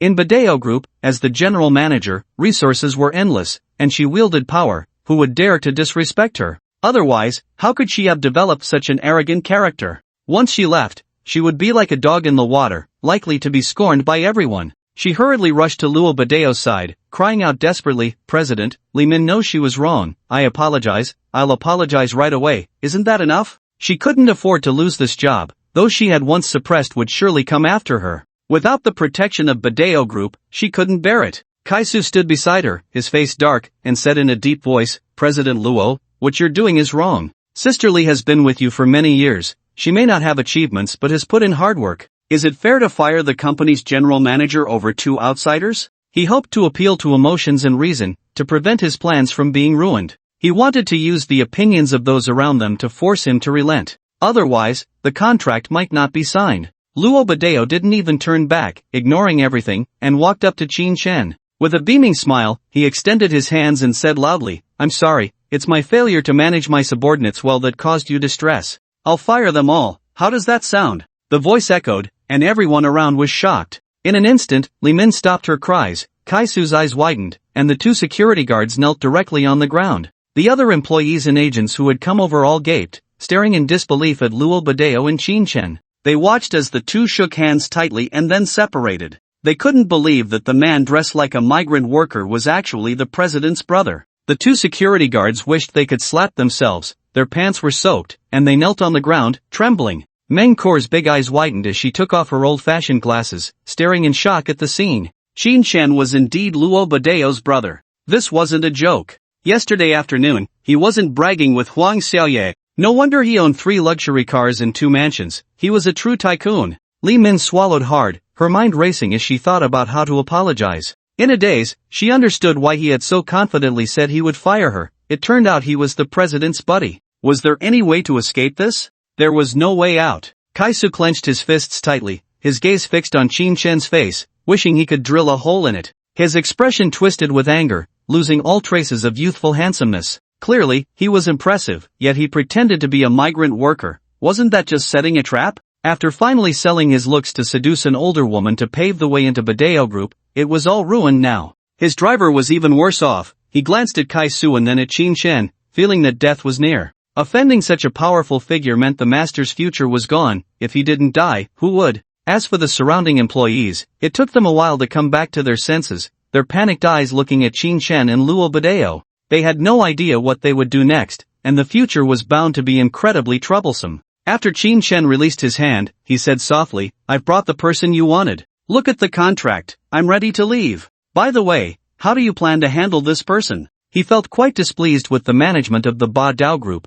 looking down on others. Therefore, he didn't want to linger here. Of course, it was also related to himself. If he had driven in with a Cullinan, the security would definitely not have stopped him and would have eagerly gestured for him to enter. But he didn't. Luo Badao waved his hand dismissively and said, "If you offend my brother, get rid of him immediately, without delay. When you come to my place, you should at least have a drink. The main thing is, my old man is here, could you help take a look? He insisted on giving you 20% of the shares yesterday." There was no intention to be discreet, it was just to inform everyone that Qin Shen was a shareholder of the company. Qin Shen understood his meaning, wanting to regain face and instill fear in others. He nodded and said, "All right, let's go in. But let me make it clear, I won't participate in the company's operations. By the way, can the dividends be advanced? After all, I did bring in a 4th-tier flower." He really wanted to use money to resolve his current predicament. The clothes given by others were still given by others. Luo Badao's expression froze. The old man has a strict order. Dividends can be given,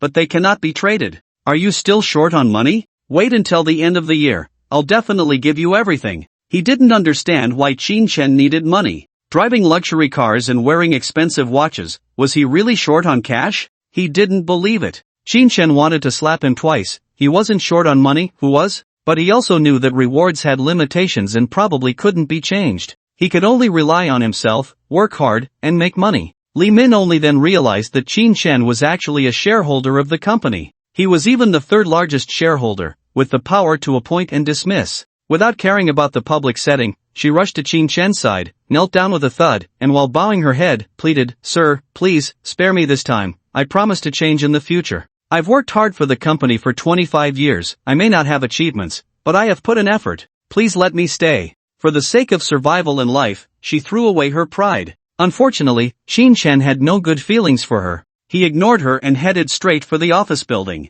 Meng Kor wore a big smile, looking at Li Min, who had just tried to hit her, and whispered, "What goes around comes around. Does heaven spare anyone? If we were ordinary people, wouldn't you have sent us to prison, ruining our lives? What are you begging for? Hurry up and leave." Before she could finish her words, Luo Badao's voice came, "Meng Kor, come here, don't get close to her. I will definitely make you go from a fourth-tier flower to a queen. Let's go." In front of everyone, he didn't call her sister-in-law to avoid causing more trouble for Qin Chen. Meng Kor stuck out her tongue, looking very playful and cute. She couldn't help but wanna laugh. Not only had she taught the arrogant Li Min a lesson, but she also had Luo Badao's declaration. She had already secured a future position as a queen. How many stars longed for that status? She bounced along, following Qin Chen into the office building, while Kai Su signaled the driver to move the car quickly. He walked over to Li Min and helped her up. In reality, a storm had already risen in his heart. The village girl, dressed in a rustic manner, was actually one of the fourth-tier flowers, Meng Kor.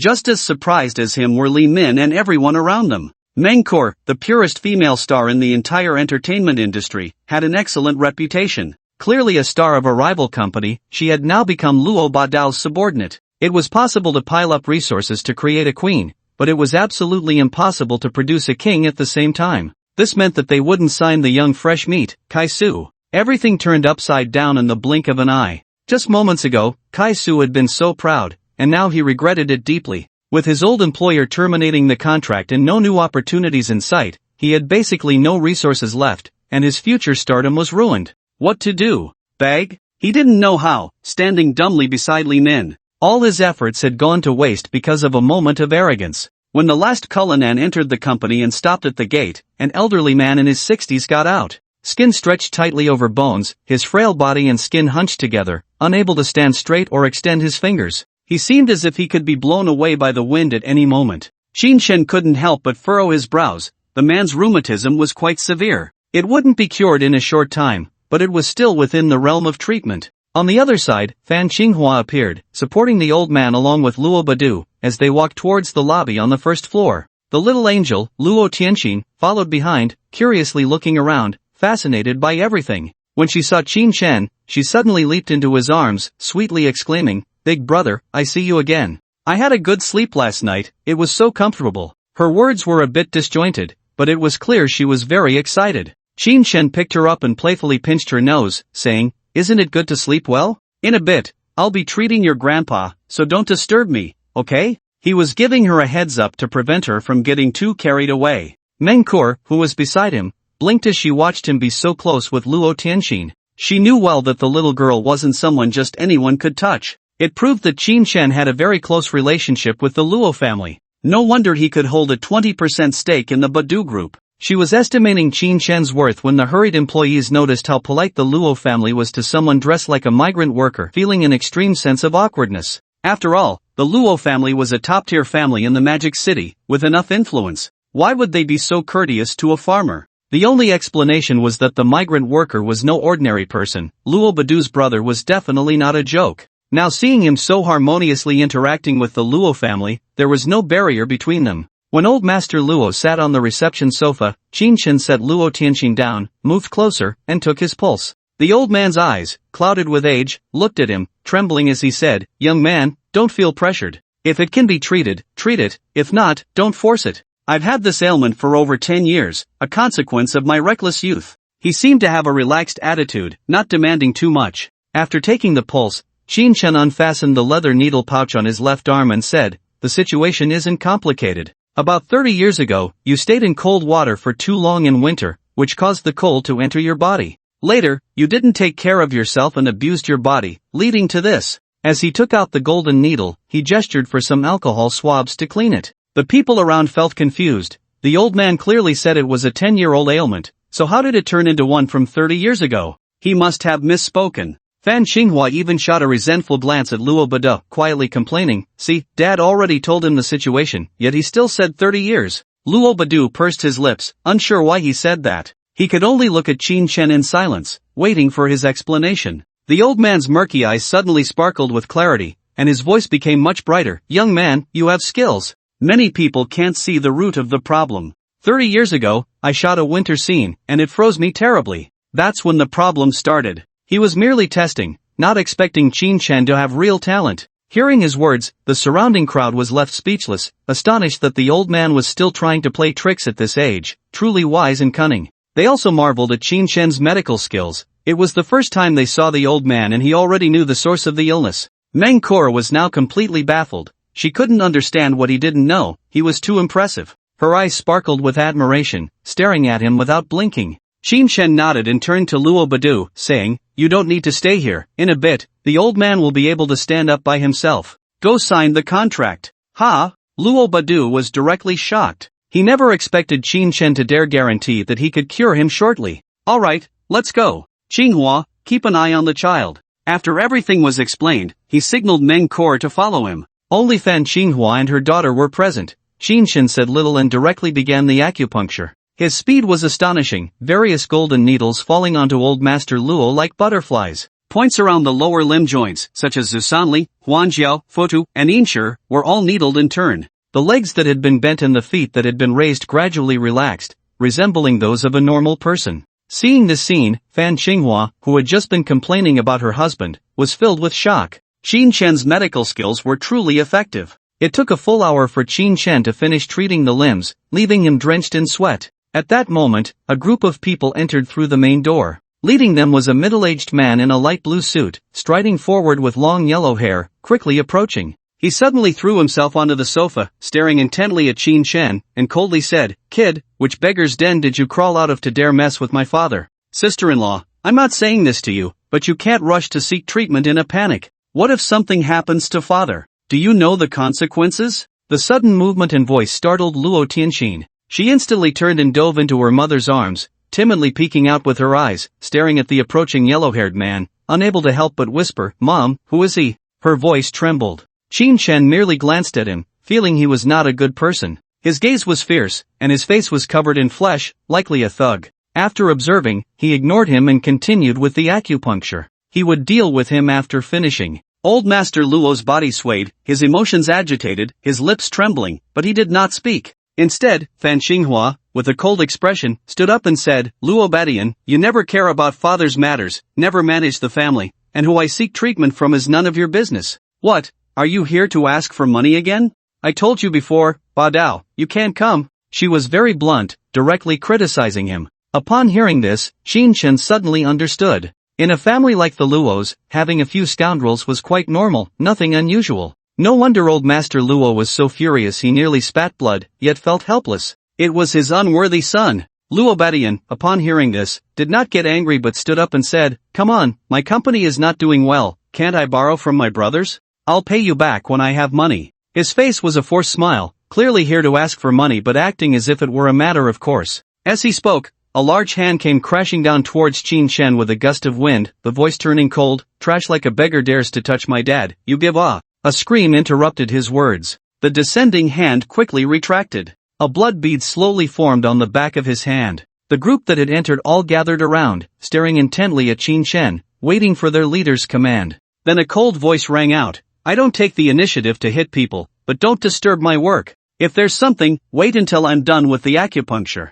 Otherwise, if I get angry, even I would be afraid. The voice echoed in everyone's ears. There was only a small amount of blood on Luo Baishan's hand, yet he howled in agony as if his wrist had been severed. People could only feel one thing, too delicate. Unable to endure even a little pain, what else could he do? However, the subordinates did not dare to speak. They could only focus their anger on Qin Chen, shouting angrily, Kid, what did you do? Why has our boss become like this? Do you know that Luo Badeo is his brother? He is the boss of the Luo family. Let me tell you, he is also Huang Xiaoya's sworn brother. You must make him recover immediately. Otherwise, we won't hesitate to kill you. Don't think that just because you have rumors with a popular star, you can act all high and mighty. If you die, it will be for nothing. The roars echoed in Qin Chen's ears. In an instant, he understood that Luo Baishan's target this time was himself. What comes to ask for money is just a pretext. However, acupuncture still needs a little more time, so I won't calculate it immediately. He could guess that as a professional woman, Fan Qinghua could naturally also guess, and her face turned very ugly.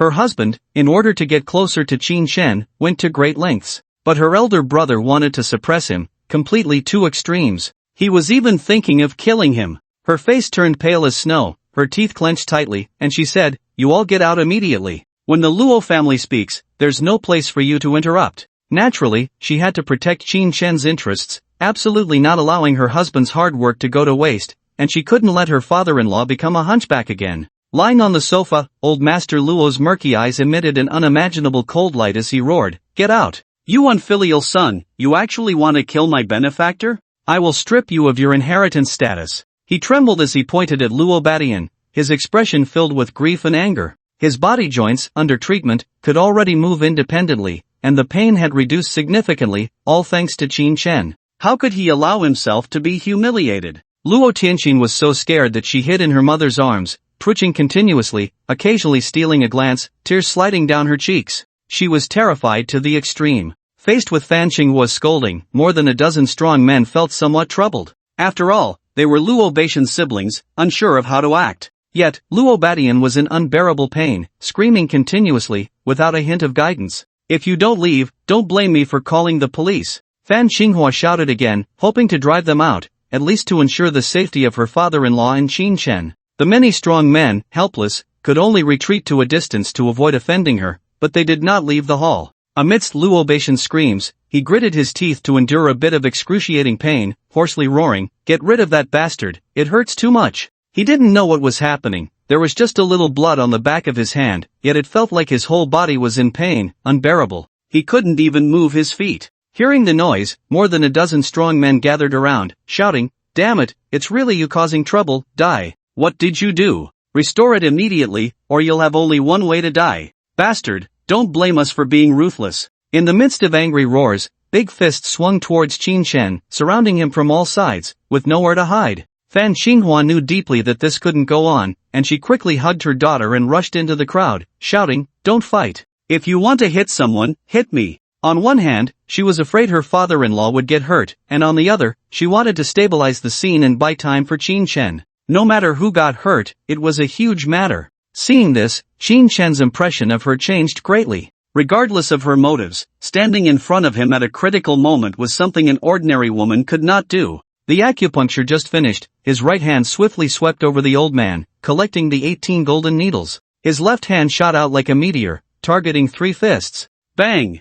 Bang! Bang! With 3 consecutive sounds, he relied solely on his left fist's continuous attacks to clash hard against the 3 fists rushing towards him. Crack! Ouch! Ah! After the sound of bones breaking, there were piercing screams. All 3 men clutched their right fists, retreating repeatedly. Qin Shen ignored them, stood up tall, and with both hands, grabbed a leg that was rushing towards him. Up! Accompanied by a loud shout, he directly lifted the more than 180-pound man and smashed him towards Luo Badian. Ah! Thud! The man screamed in midair but had no time to react before crashing hard into Luo Badian, rolling backward. Ah! Luo Baishan's scream was heart-wrenching, his face twisted in agony. Qin Shen still ignored him, swiftly appearing behind Fan Xinhua, both hands reaching out, instantly grabbing the arms of the 2 men in front. With a pull and a throw, there were cracking sounds, and the 2 men's arms dislocated in an instant, flung away by Qin Shen. His body continued moving like a fierce tiger, charging into the crowd of people who had no time to react. With every punch and kick, the burly men were sent flying, most of them crashing into Luo Badian. In less than 10 seconds, only Qin Shen and Fan Xinhua were left holding their daughter. Luo Leoi, who had just sat up on the sofa, stared blankly at the scene. 6 burly men were piled on top of his eldest son, groaning in pain. The remaining men either had broken fists or dislocated arms, standing crookedly around. Only Qin Shen remained calm and composed, his expression serious, his bright eyes scanning the surroundings. Fan Xinhua slowly opened her eyes, looking around in confusion, unable to believe that the scene had transformed into something else entirely. Wow! Big brother is so amazing! He's my idol! Luo Tianqin, hiding in Fan Xinghua's arms, exclaimed in a babyish voice, which sounded extremely jarring amidst the cries of pain. In the distance, the front desk staff and security, along with Luo Badu who had just come down from upstairs, were all stunned, watching the scene unfold. After a while, Luo Badu regained his senses and quickly rushed to Qin Shen's side, asking, "Little brother, are you okay?" The first person he asked was Qin Shen, proving his position in his heart, unmatched by anyone else. Qin Shen shook his head, his gaze sweeping over the burly men, saying, "It's nothing, they're all trash. You should focus on your wife and child. Your father is fine now and can move on his own." His eyes fell on Luo Badian, watching him quietly. He understood that this was Huang Xiaoye's revenge. What a clever scheme, using the rogue elder brother to deal with him, eliminating Luo Badu's influence. No one could handle him, but unfortunately, encountering him was destined to end in regret. Li Min, who had just finished settling the bill and came downstairs, saw Qin Shen standing intact in the hall, his eyes flashing with a cold light. Without making a sound, she quickly walked out of the hall and got into the Mercedes-Benz van outside. Inside sat the young and handsome Kai Su, who had been anxiously waiting for a long time. Yet, there was still no good news. After a long conspiracy, the vehicle started and drove away. In the living room, Luo Badu saw that his wife and daughter were fine, and he also saw his father trembling as he stood up from the sofa and took a few steps. At that moment, he was so moved that tears streamed down his face as he said, "Thank you, little brother, my father is standing up again. He has suffered so much. From now on, whatever happens, just ask, and I will definitely do it." He never expected to see his father free from suffering and standing again in his lifetime. As for the burly men lying on the ground, he didn't even glance at them. Not even the groaning elder brother received any attention. In the face of his excitement and various promises, Qin Shen replied indifferently, "You gave me 20% of the shares, what more can I ask for? I hope your elder brother's matter has a resolution. I know it must be Huang Xiaoye who sent him. He didn't need the money, he just wanted to resolve the crisis." Huang Xiaoye could not be spared. Next to him, Luo Badu, hearing the words, had a solemn expression and said in a low voice, "Don't worry, in the past, I didn't make things difficult for him because of our shared blood. But if he keeps going too far, don't blame me for being ruthless. I won't let him appear in society again, becoming your obstacle." His words were exceptionally heavy. In a family, there will always be some who are wayward and some who stand tall. Those who are too wayward will inevitably be eliminated, especially in a large family. "Alright, you handle this, I won't interfere in your family matters. Your father will need about 7 more days to recover. His body is too weak. I'll think of a way to prescribe some medicine for you when I go back." After saying this, he shot a fierce glare at Luo Badian and turned to leave. If Luo Badu couldn't handle it well and jumped in front of him again, it would cost him dearly. For example, spending a lifetime in a wheelchair or rotting in prison. "Brother, I'm sorry. Tonight I'll have Mangkor bring the prescription over." Luo Bada knew that Qin Shen must be very dissatisfied with him. But there was no other way, he couldn't just kill his elder brother, could he? "Big brother, when will you come to play with Tianxin?" Luo Tianxin, hiding in her mother's arms, didn't expect to have to leave right after meeting him and couldn't help but shout loudly. Qin Shen stopped in his tracks and turned around, saying, "Tomorrow works, just in time to go to your house for acupuncture for your grandfather."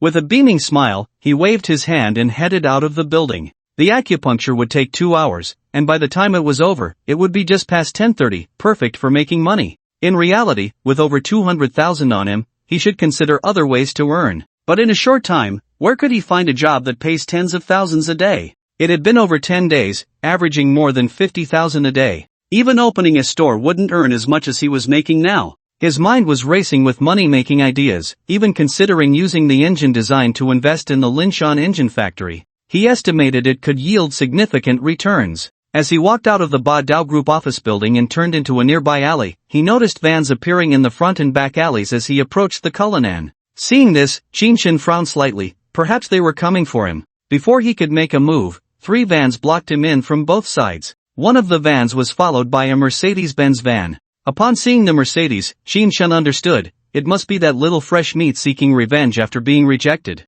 No patience at all, not even waiting overnight for revenge. He shook his neck, loosened his wrists and ankles, preparing to take action. Bang bang bang. A group of punks with colorful hair emerged from the vans, wielding steel pipes and baseball bats. They were nothing compared to the burly men under Luo Badian, they were just young people new to society. Usually not working out, they had thin frames and sunken eyes, looking like little chicks. Finally, Kai Su's driver and Li Min appeared, but the little fresh meat did not get out. "You poor thing. Thinking that just because you have rumors with a popular star and are Luo Baishan's brother, you can act arrogant? Let me tell you, it's impossible." Li Min walked over with a frosty expression, gritting her teeth in anger. "Today, I'm going to teach you a good lesson, so you understand that to survive in Magic City, you must have the ability." She pointed at the punks around, like a proud queen, shouting at Qin Shen. Qin Shen also pointed at the surroundings, disdainfully saying, "These stinky fish and rotten shrimp are here to prove your ability? Don't make people laugh their teeth out. A pile of trash. With a face full of disdain and a dismissive tone, he seemed completely unconcerned. This attitude truly infuriated the driver.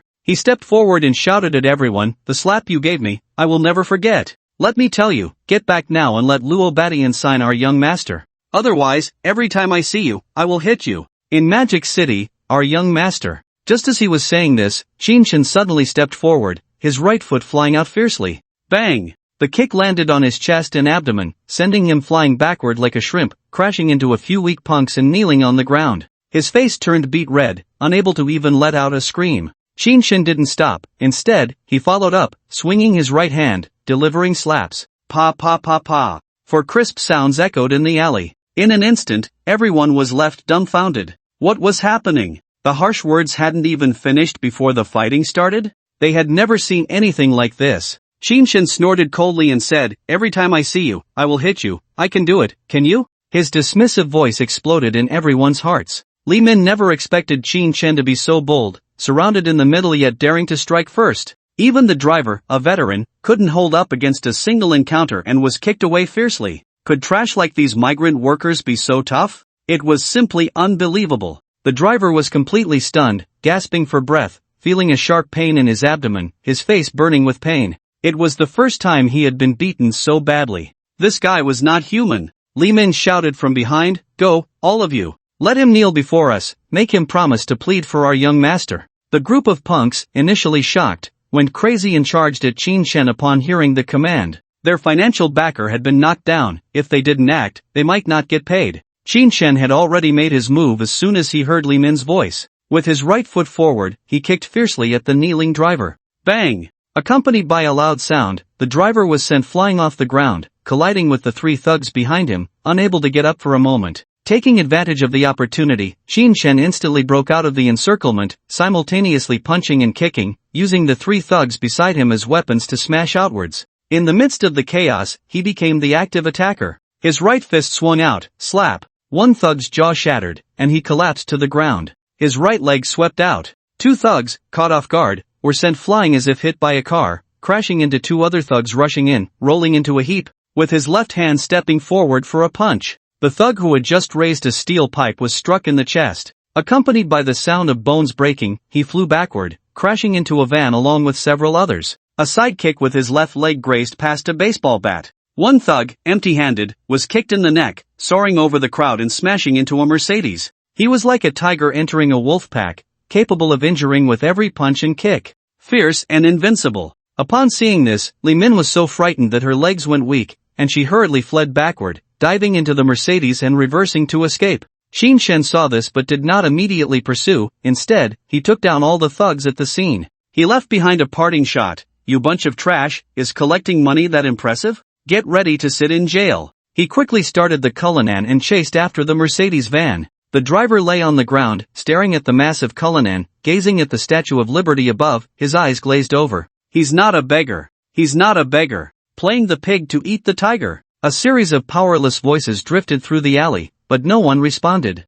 Shinshin chased to the outside of the alley, only to find no trace of the Mercedes. He angrily slammed the steering wheel. His eyelids slightly narrowed, then he took out his phone and called Luo Badeo. "Bro, what's up? I just finished dealing with my brother and was about to send my dad back." Luo Badeo in the phone succinctly explained what he was doing. He was also informing Shinshin that everything that needed to be done was taken care of. Hearing this, Shinshin raised an eyebrow and said, "I need to discuss something with you. Li Min is persistent. She just stopped me, wanting me to plead with you to let Kai-Su into the bad Dao group. Can we blacklist Kai-Su and make him completely worthless?" He knew that for a star, being blacklisted was the most brutal form of revenge, cutting off their future. If he dared to lay hands on him, he should endure the same pain. Luo Badeo, who was driving, paused slightly upon hearing this. "No problem. A little fresh meat without a background won't even know how he died." He agreed verbally but was guessing that Shinshin must have been provoked. After all, in that situation in the morning, Shinshin could ignore the two for the sake of the company.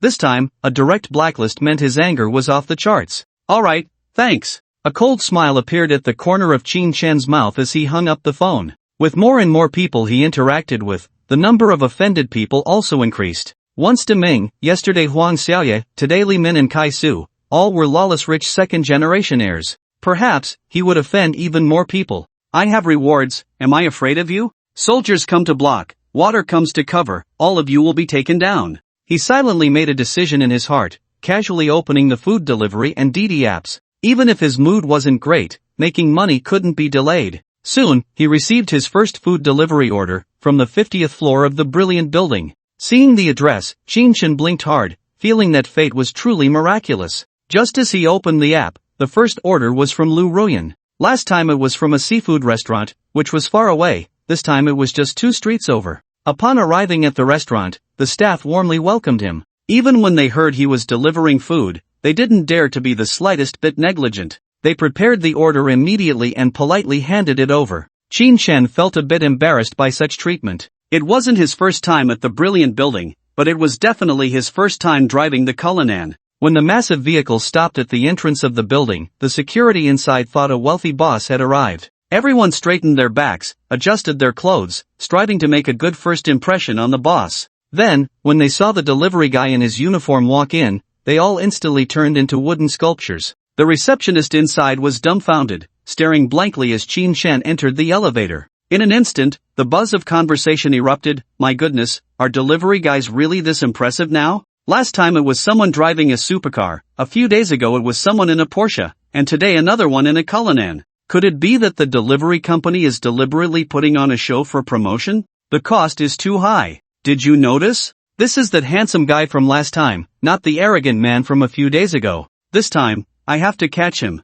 Ah, right, I remember now. President Liu even looked for him, such an impressive guy. In no time, the entire hall was in chaos, guessing who that guy was. Suddenly, someone pointed out, wait, last time he drove a Rolls-Royce Dawn, and this time it's a Cullinan. Damn, even President Liu doesn't have that, right? The hall fell silent. They finally realized that Qin might be a wealthy man, an existence they could not aspire to. Little did they know, the rich man they spoke of was actually still busy dealing with debts, taking the elevator straight to the 50th floor. He appeared outside the president's office of the East China Smelting Group. The president's assistant, Feng Dan, saw him appear again and suddenly stood up, her eyes wide with shock. Mr. Qin, you're still delivering food? This. She was completely stunned. Last time she saw the 25% shares of Xinhua Group, worth 5 billion in assets. She never expected he was still delivering food. Was he sick? Or was he really experiencing life? Why not accept a 3 million annual salary?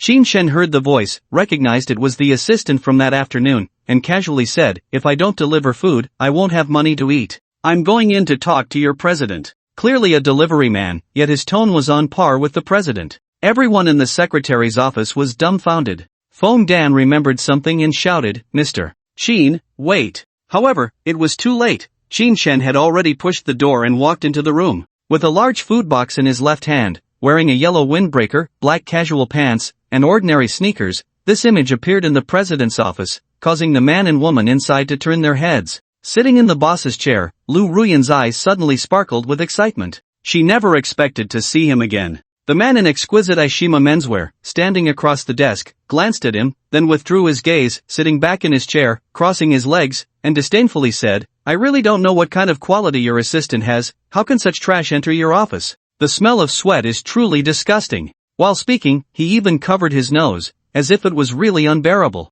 Feng Dan stood beside Qin, her face a mix of red and green, indeed not doing well. She glanced at President Liu and found her eyes filled with surprise, which eased her mind a lot. While she was still observing, Qin had already taken the food box and strode to the desk, standing beside the man, asking, Is this President Liu? Should I put the food here, or? As he spoke, his arm inadvertently brushed against the man's face, accidentally wiping off some foundation and makeup. Qin, annoyed, flicked his arm and casually said, I hate men covered in perfume, like a sissy, just to seduce men. The man beside him exploded with rage, a mix of gasoline, smoke, and sweat hitting his nose. His frail body shot up from the chair, standing not far away, pointing at Qin and cursing, You stinky delivery guy, dare to insult me? Do you know who I am? Do you still want to keep your job? I can't swallow this anger, you must pay the price. After cursing, he took a mirror out of his pocket to carefully check the face that Qin had just scratched. Then he pulled out a compact and began to pat his face, finally remembering to take out her phone to make a call. Qin didn't even acknowledge it, his gaze fixed on Lu Ruyan, waiting for her response. It had to be admitted that seeing her again, she still dressed like a strong woman, giving an astonishing impression. Wearing a white shirt, her hair pinned up on her head, her neck appeared long and elegant. With a delicate face adorned with a smile, she held a pen in her hand, pointing at the empty space on the desk. A slightly tired voice emerged, "Let's put it here and have a chat." She surprisingly ignored the man beside her, her eyes carrying a hint of desire. This sentence fell into the ears of the man next to her, and the action of making a call instantly stopped. He raised his head, his eyes filled with disbelief as he looked at Lu Ruyen. What did you say? You're not chatting with me but want to talk to a stinky delivery guy? How shameless." His voice was filled with dissatisfaction and anger, rushing over to question her. The smile on Lu Ruyen's face vanished completely, her expression darkening as she said, "Jialeng Cheng, what do you think you are? Just the president of Xinghe. What right do you have to meddle in my affairs? Do you think I don't know about the shady dealings between you and my brother? Do you think just because I'm a woman, I can be easily deceived?" A series of scoldings reached Jialeng Cheng's ears. His expression changed dramatically, from anger to coldness, then to grievance, and finally to embarrassment, his hands waving as he explained, Ruayun, I was wrong, I was just jealous, don't take it to heart. Look, we've already started dating, I'll get you a gift right away, don't be angry." Just as he said this, Lu Ruyen pointed at the door and shouted at him, "Get out, don't show up in front of me again, otherwise, there will be no cooperation between us." Domineering and strong, the might of a powerful woman was fully revealed. Jialeng Cheng swallowed hard, a look of helplessness on his face, his hands hanging down. He raised them again, wanting to say something, but ultimately turned away in resignation. One wrong word had destroyed all the paths he had set up before. After taking 2 steps, he turned back to Lu Ruyen and said in a low voice, "Ruayun, my feelings for you are absolutely genuine. I am the president of Xinghe, and in the future, if we marry, we will definitely become the new generation of tycoons. Why not consider it?" He was still dreaming, hoping to move her. But all he saw was Lu Ruyen's increasingly cold expression, her anger directed entirely at Qin Shen as she shouted, "Bastard, it's all because of you that my good fortune is ruined. Without you, how could I be jealous, how could I ruin my plans? You wait, I will make you pay with your life." He was frustrated, having worked hard for over 10 days, finally reaching the moment of harvest, only for such a situation to arise. He was completely removed from Lu Ruyen's heart, and the cooperation would undoubtedly be affected. He had originally wanted to take Xinghe further and win the beauty, but it all fell through. Qin Shen, however, seemed to have not heard anything, not even turning back, saying to Lu Ruyen, "This mad dog is your partner? If so, I suggest you change to someone else. His temperament is erratic, his eyes flickering, and he's arrogant, not suitable." He directly categorized him as a mad dog, even suggesting to remove him. He had almost figured it out, it should be the Zhai president mentioned by Liang Shihua. That is, the president of Xinghe Group, managing the company for Zhang Shouxing. A nice name, but merely a high-level worker, not his family's business. Compared to Lu Ruyen, one was in the sky, the other on the ground. He didn't even know what his identity was anymore. Lu Ruyen said lightly, "Indeed, I have already decided to tell President Zhang to change people, but I also need Mr. Qin to help say a few good words." She still carried a sharp aura, but when facing Qin Shen, she restrained it a bit. Originally, even if Qin Shen didn't show up, she wanted Fengdan to find him to discuss this matter. Unexpectedly, by a twist of fate, they encountered each other. The timing was just right. The two casually mentioned replacing the president of Xinghe, which was simply unbelievable for Jialeng Cheng. Muscles twitched on his face, his heart raced wildly, and his face turned crimson from blood rushing to it. Blood vessels appeared in his eyes as he raised his right arm, revealing a Patek Philippe watch, and snapped at them, "Lu Ruyen, you are merely the president of Dongye Group, along with the general manager and executive director, you have no authority. A stinky delivery guy thinks he can replace me? Zhang Shaoxing must be blind or out of his mind to believe him instead of me. Since you speak so boldly, I will make you pay the price. Lu Ruyen, you will never become the chairman. I swear it." His furious roar startled the assistant outside, who rushed in with a flurry. They even called in bodyguards, who stood watchfully at the door. Qin Shen turned around and said calmly, "Zhang Shaoxing really does believe me, not you. Believe it or not, within 3 days, you won't be the president of Xinghe anymore. You are not the first to insult the boss behind his back." His stance reminded Qin Shen of the former sales manager, Liang Changhong, and he decided not to give him an inch of opportunity. As his words fell, the president's office fell into silence. A faint smile unconsciously appeared on Lu Ruyen's face. As long as Xinghe Group changed leadership, her brother's support would be gone. The cooperation of Xinghe was entirely under her control, and the Lu family's influence would increase further. If she could eliminate her second brother's support, she could seize the chairman position in one fell swoop, allowing her father to enjoy his old age. She was very pleased. The group of assistants and bodyguards behind Feng Dan understood very well that Jai Lingqing was the president of Xinghe. Wanting to dismiss him was not that easy. Let alone relying solely on the words of a delivery guy, it was impossible. What a joke! That was their thought. After a moment of silence, Jai Lingqing suddenly burst into laughter, saying, "Delivery guy, if you can expel me from Xinghe, I will bow to you 10 times in People's Square." What nonsense! I'm afraid you won't even have the chance to live. He then angrily pushed through the crowd and walked outside. Qin Shen's eyes flashed with cold light, his eyelids twitching as he called out to his back, "I don't want you to bow. I want you to be disgraced and imprisoned for life. No one dares to threaten me with death." Jai Lingqing snorted coldly and disappeared into the elevator. The many assistants and bodyguards saw Lu Ruyan wave her hand, immediately closing the office door and retreating outside. One bodyguard couldn't help but ask in a deep voice, "Sister Feng, what's going on? I feel like I've seen this delivery guy before." Feng Dan shot him a glare and replied, "He saved the president's life last time, taking down the assassin. What kind of memory do you have?" There was a hint of frustration in her words. Instantly, everyone realized. However, new questions arose. An assistant asked, "What gives him the right to go against Jai Lingqing?" "That's the president of Xinghe Group, not a simple character, and he's also pursuing the president." The rest was left unsaid, but everyone understood. Jai Lingqing seemed to be on the verge of success in pursuing the president. Who knows, have you ever seen a delivery guy driving a sports car? Feng Dan didn't spread Qin Shen's identity around to avoid trouble. In the workplace, keeping one's mouth shut was essential for survival.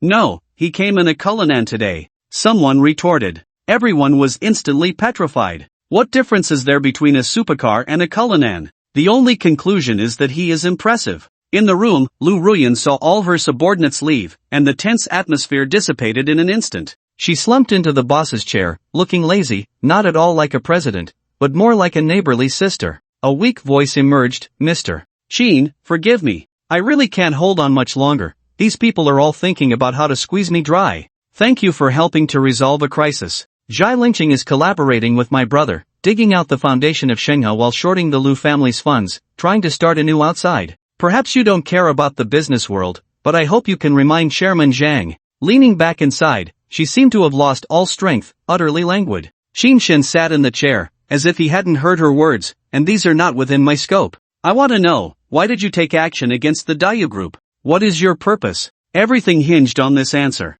If he was satisfied, then everything else would not be a problem. Lu Ruyan had long known that Qin Shen would definitely come to ask about this matter, and she forced herself to sit up. Her hands rested on the desk, her body leaning forward. Her big eyes fell on Qin Shen's face, as if trying to see what was inside. Suddenly, she said, "In fact, on the night you had a conflict, Feng Dan and the others happened to be singing for 25 hours. When they got the news, they told me. Plus, I have some cooperation with Jai Lingqing, so I simply helped out. You can see it as me showing goodwill to you, wanting to seek a chance for cooperation." She spoke her mind, knowing that for someone like Qin Shen, who was carefree and unrestrained, too much scheming would be of no use. Qin Shen's attention had always been on her face, knowing she wasn't just trying to fool him. He nodded and said, "All right, I understand. Let's eat. Your stomach is cold. Try not to eat takeout in the future. Make some porridge for yourself. Goodbye." A gesture of reciprocity. This was his principle of action. Since the other party had shown goodwill, he would know what to do in the future.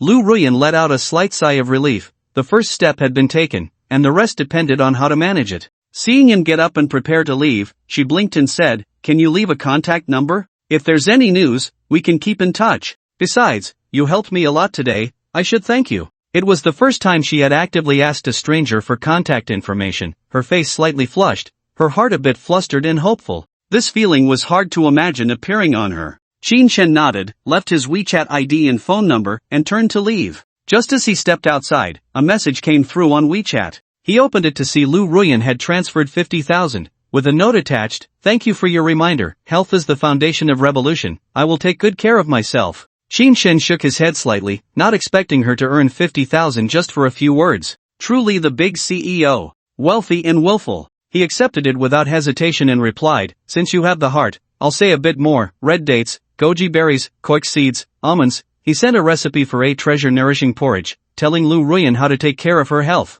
In this regard, he was an absolute expert. The other party sent a series of amazed emojis, ending with a big smiley face, saying, "Thank you." Lu Ruyan didn't expect that Qin Chen actually understood health preservation. Perhaps this was the life of a carefree wanderer. Qin Chen ignored her reply, found Liang Shirawa's phone number, and dialed directly. "Hello, Mr. Qin, how are you?" Liang Shirawa's voice came through the phone, clearly filled with surprise, quickly greeting him. "Immediately investigate the cooperation between Zhai Lingqing and the Lu family. If you don't have enough authority, ask Chairman Zhang for it. There may be unexpected discoveries. Of course, don't let him know." With just that one sentence, he hung up the phone. He didn't intend to say much, but as Zhang Shouxing's spokesperson, he certainly had the ability to think, knowing when to stop. He walked lightly into the lobby, noticing the security and the beautiful receptionist looking at him with astonishment. His facial muscles twitched, and he quickly rushed towards the door. "Delivery guy, what's your name?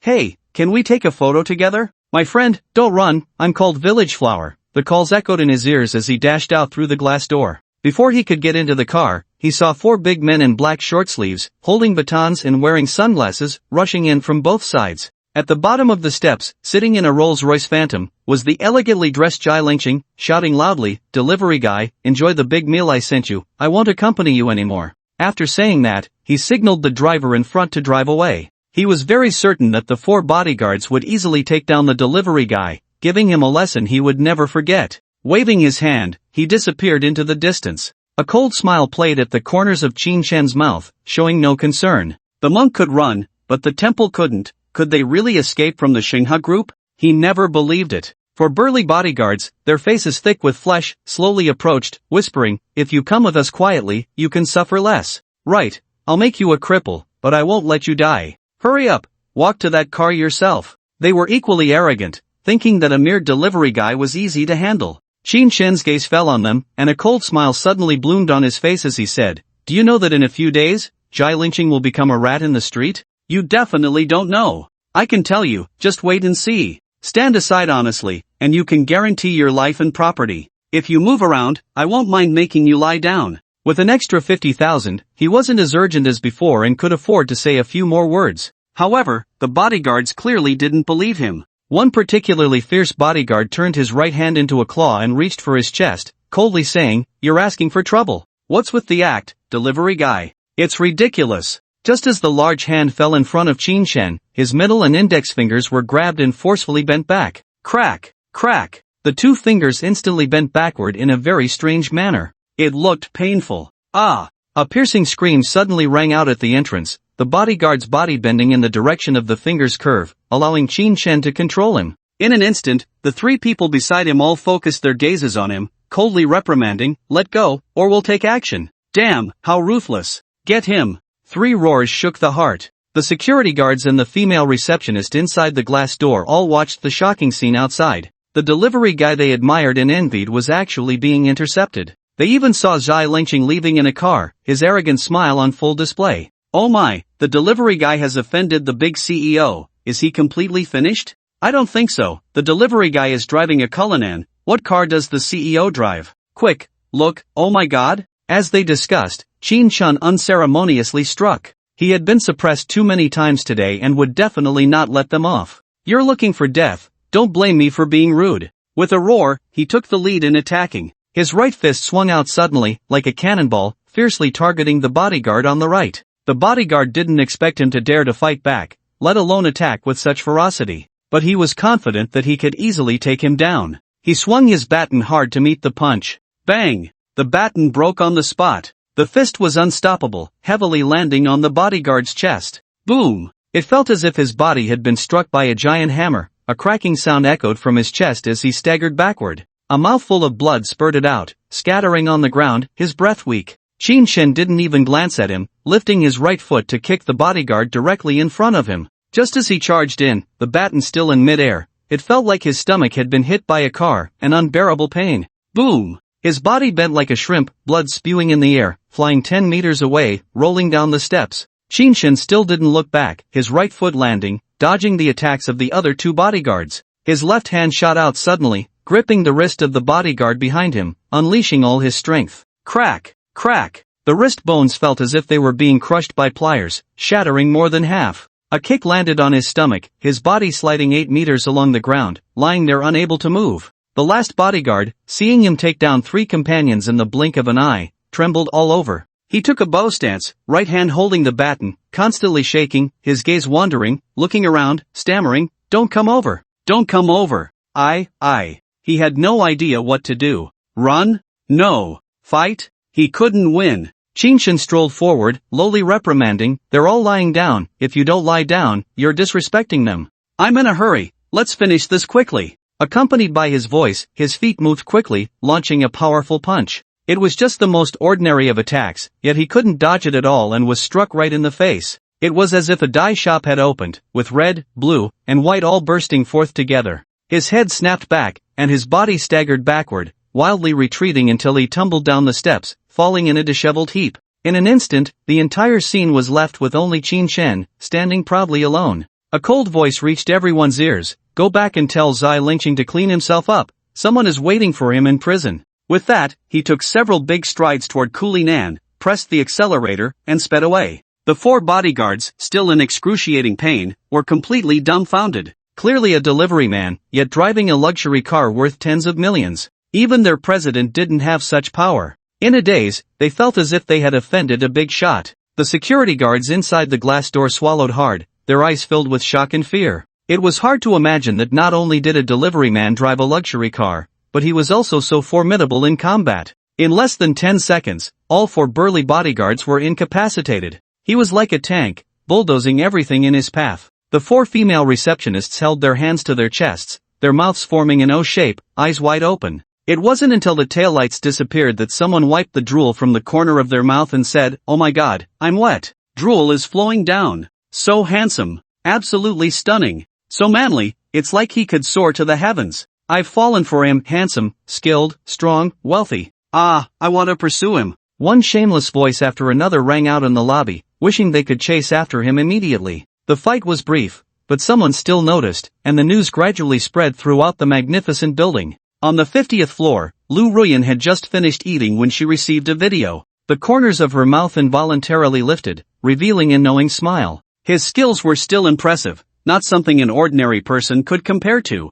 Perhaps she could discuss it with him, being his girlfriend wouldn't be bad. The bodyguards would definitely disagree. Everyone had their own thoughts and plans, and so did Qin Shen. Unexpectedly gaining 50,000 made his desire to deliver food much less intense. Zai Lingqing's actions felt disgusting. This matter had to be resolved first, making him lose everything. With foul language and life threats, he had to be dealt with. After some thought, Liang Shihua might be gathering evidence. It wouldn't be bad to meet with Zhang Shouxing. It just so happened that he had called 2 days ago. While driving, he took out his phone to call Zhang Shouxing. He forgot to change the SIM card, so it had been on airplane mode. The call connected, and Zhang Shouxing's voice came through. "Xiaoqin, have you been intimidated by the storms outside? Are you afraid to even turn on your phone?" One sentence captured the major dilemma Qin Shen was facing. He helplessly replied, "It's unbearable. I was just about to change my number since almost everyone around me is calling. By the way, what is Xiaoyu eating? I'll bring something over to see her. And I'll do acupuncture again." The bitterness in his words was evident. He glanced at the street, where Zai Lingqing's figure had long since vanished, probably off enjoying himself somewhere. Hearing his words, Zhang Shouxing said, "It's fine, Luo Badu just announced Meng course signing. Everything is just a smokescreen from the Chuanshi group. This will pass. Don't go to Wangjiang Pavilion. Today I'm at the Poly-Western restaurant with my wife and kids. You should come, it's just in time for dinner." Qin Shen was slightly taken aback. He hadn't expected Zhang Xiaoyu to be feeling better and to take her out. It was just right to have a Western meal. Although he had eaten there before, it always felt like he was wasting money and never quite full. He agreed, "Okay, let's talk when we meet." After hanging up, he drove to the Poly-Western restaurant. The Poly-Western restaurant had been established in the Magic City for over 30 years, always run by an Italian owner. It was said that the kitchen staff was recruited from abroad, true Western culinary experts. What exactly the situation was, no outsider could know. Qin Shen knew the location, parked the car, and walked over. If it had been before, he wouldn't have even glanced at such a high-end Western restaurant. Too poor. But now it was different. He walked over casually. The decoration outside indeed exudes a strong foreign charm. However, most of the waitstaff are Chinese. At the entrance, the greeter saw him walk in wearing a delivery jacket and immediately blocked his way, saying, "Sir, we don't have delivery here, please do not enter without permission." It was relatively polite, but the disdain in their eyes was unmistakable. Qin Shen had encountered too many people with such a condescending attitude. He replied indifferently, "Is coming to your restaurant only for delivery? Besides, would I not know that you don't have delivery? I'm here to eat." His tone was indifferent as his gaze swept across the interior. He noticed a white grand piano in one corner of the hall. A beautiful blonde woman was playing Castle in the Sky. Her snow-white skin and chiseled features held an alternative allure for those used to yellow skin. He knew the name of the piano piece because he was an 8th grade pianist. In other directions, there were booths, almost fully occupied, with people quietly enjoying their Western meals. Compared to the noisy clamor of domestic hotels, with their boisterous toasts and mingling, this place felt rather desolate. In a booth by the window, he spotted Zhang Xiaoxing waving at him. The greeter was clearly taken aback, unable to fathom that a delivery person would come to their Western restaurant to eat, especially at the peak dining hour. Shouldn't he be making money instead? Why waste time and money? However, when they saw Zhang Xiaoxing stand up in the distance, waving his arms, they instantly realized. "Sir, please come in." The tone and attitude did a complete 180. Everyone in Magic City knew who Zhang Xiaoxing was, a billionaire worth hundreds of billions. With such a person greeting Qin Shen, it was evident he was not ordinary. As for the earlier mockery, they pretended it was just a passing breeze, unheard. A server approached, saw he was a delivery person, and lazily asked, "How many people? What do you want to eat?" After speaking, they couldn't help but mutter under their breath, "TCH, squeezing a meal of Western food on a tight budget, is it really necessary? Looking so dirty, it's simply tarnishing the country's image." The words were harsh, and even with the piano music covering it, Qin Shen still heard. He felt uncomfortable. An idea flashed through his mind. Once he had money, he had to acquire a clothing factory to design delivery uniforms that could be worn anywhere. Were delivery people not human? Why be looked down upon everywhere? Therefore, he coldly said, "I'm one person, but someone is waiting for me. Whether I tarnish the country's image, I don't know. But you are truly tarnishing mine, so wait for my complaint." After saying that, he strode towards Zhang Xiaoxing's table. The server's face turned red with anger, eyelids twitching, and quickly followed. They wanted to see what was so impressive about him. Just a few steps in, Zhang Xiaoyu emerged from the booth, joyfully rushing to the delivery person, grabbing his arm and saying, "Darling, you finally came. Let's eat together." She completely disregarded his delivery uniform and any sweat smell, clinging tightly to him. Her face radiated happiness, as if she wished to merge with him.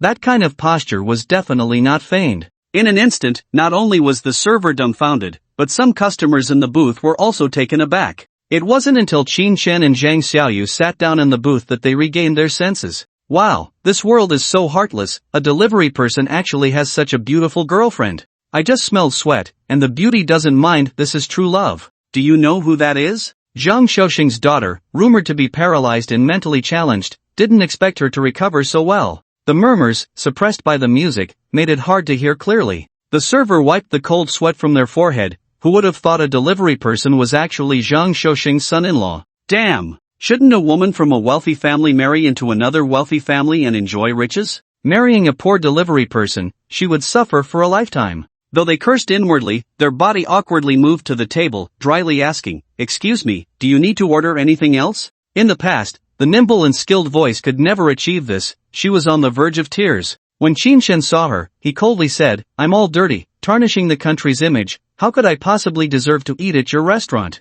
He turned to Zhang Xiaoyu beside him and asked, "How have the last couple of days been? Are you walking steadily now? Are you afraid of getting another injection today?" As he spoke, his right hand tousled her long hair, finding it particularly amusing. Zhang Xiaoyu, however, seemed oblivious, wearing a sweet smile as she gazed at him, as if everything else had vanished. Hearing this, she sweetly replied, "I'm not afraid. Whatever my dear does, I'm not afraid. Now that I can walk, does that mean I can earn money with you?" Her eyes were solely on Qin Shen, naturally hoping to be with him. Opposite them, Zhang Xiaoxing could not allow his daughter to stay by Qin Shen's side all the time, saying, "Little fish, men work, and women should wait at home. Alright, let's eat. It's been a while since we had a meal together." Zhang Xiaoyu might have once feared her father, pinching her nose, but she still sat up straight obediently. With her long hair cascading over her shoulders and dressed in a black long dress, her skin appeared even fairer. Sitting there properly, she resembled a lady, showing no signs of her past struggles. Qin Shen, however, knew that her small hand was quietly gripping his finger, rubbing back and forth, her eyes stealing glances at him.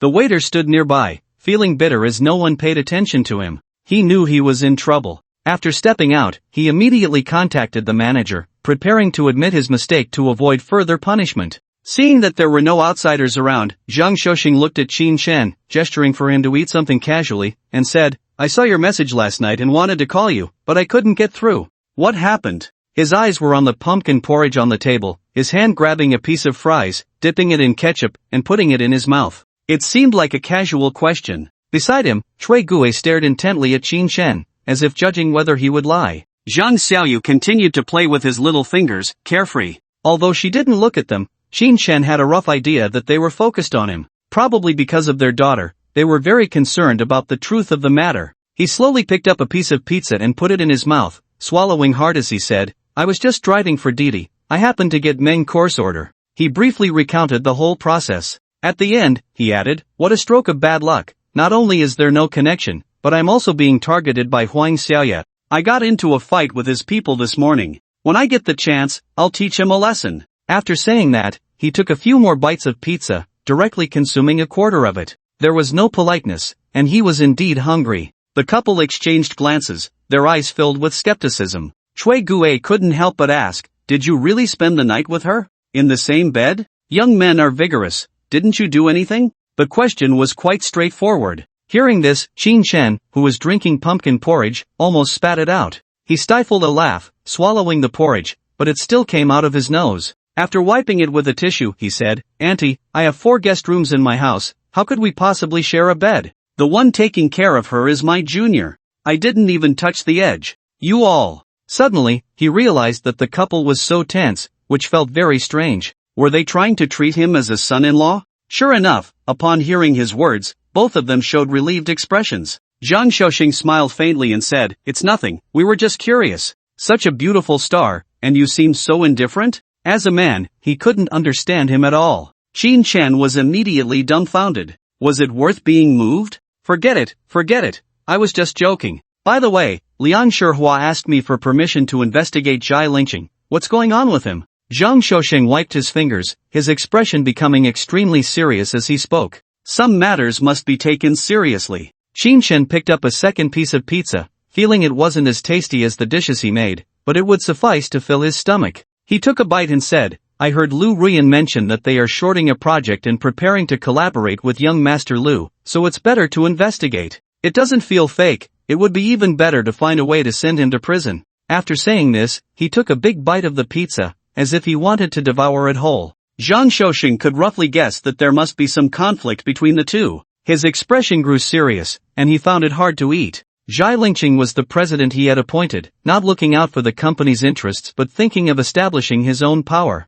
How ambitious. Of course, it's not so easy for a company president to have complete control. It's more like sneaking around. He said lightly, "Alright, this kind of rat is universally condemned. I will verify it. Once confirmed, we will get rid of him together. By the way, isn't there a lot of cooperation with the Lu family? Are you familiar with them?" The old man asked with ulterior motives, testing the waters. Qin Shen didn't know his thoughts, swallowed a bite of pizza, and replied, "Not really familiar, just barely able to have a conversation. I'm someone who is used to being a free spirit, unwilling to participate in the company's operations. You can handle it." The meaning was clear. He wouldn't get involved in how they dealt with Zhai Lingqing. Zhang Xiaoxing and his wife exchanged glances and shook their heads slightly. They didn't expect that at such a young age, he had no ambition at all. It seemed that having a 25% stake made him give up the drive to make money. Cui Gue took a sip of juice and said pointedly, "Xiaoqin, are you planning to keep delivering takeout and driving for Didi? You should eventually do something normal, right?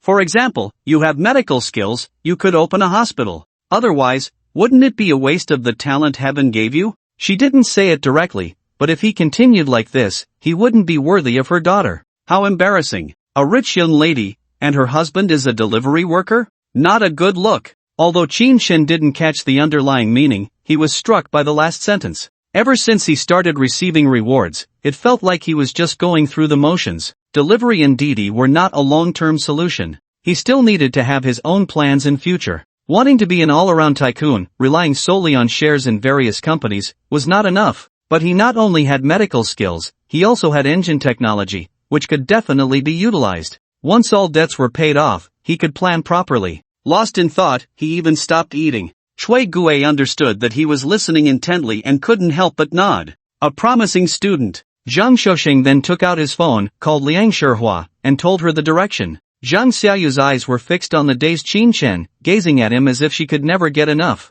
At that moment, a slickly dressed, handsome man with a slicked-back hairstyle walked up to their table. With a friendly smile on his face, he said, "Hello, friends from Huagua. I am Ichiro Koizumi from Dongsangwa. Nice to meet you, please take care of me." He smiled broadly, his gaze landing on Zhang Xiaoyu's face, speaking kindly. However, he stood tall, his neck raised, nostrils flaring at the group. Qin Chen was suddenly jolted awake, his movements pausing. With his left hand, he accidentally flung the pizza away, which landed with a thud on his shiny leather shoes. Sorry.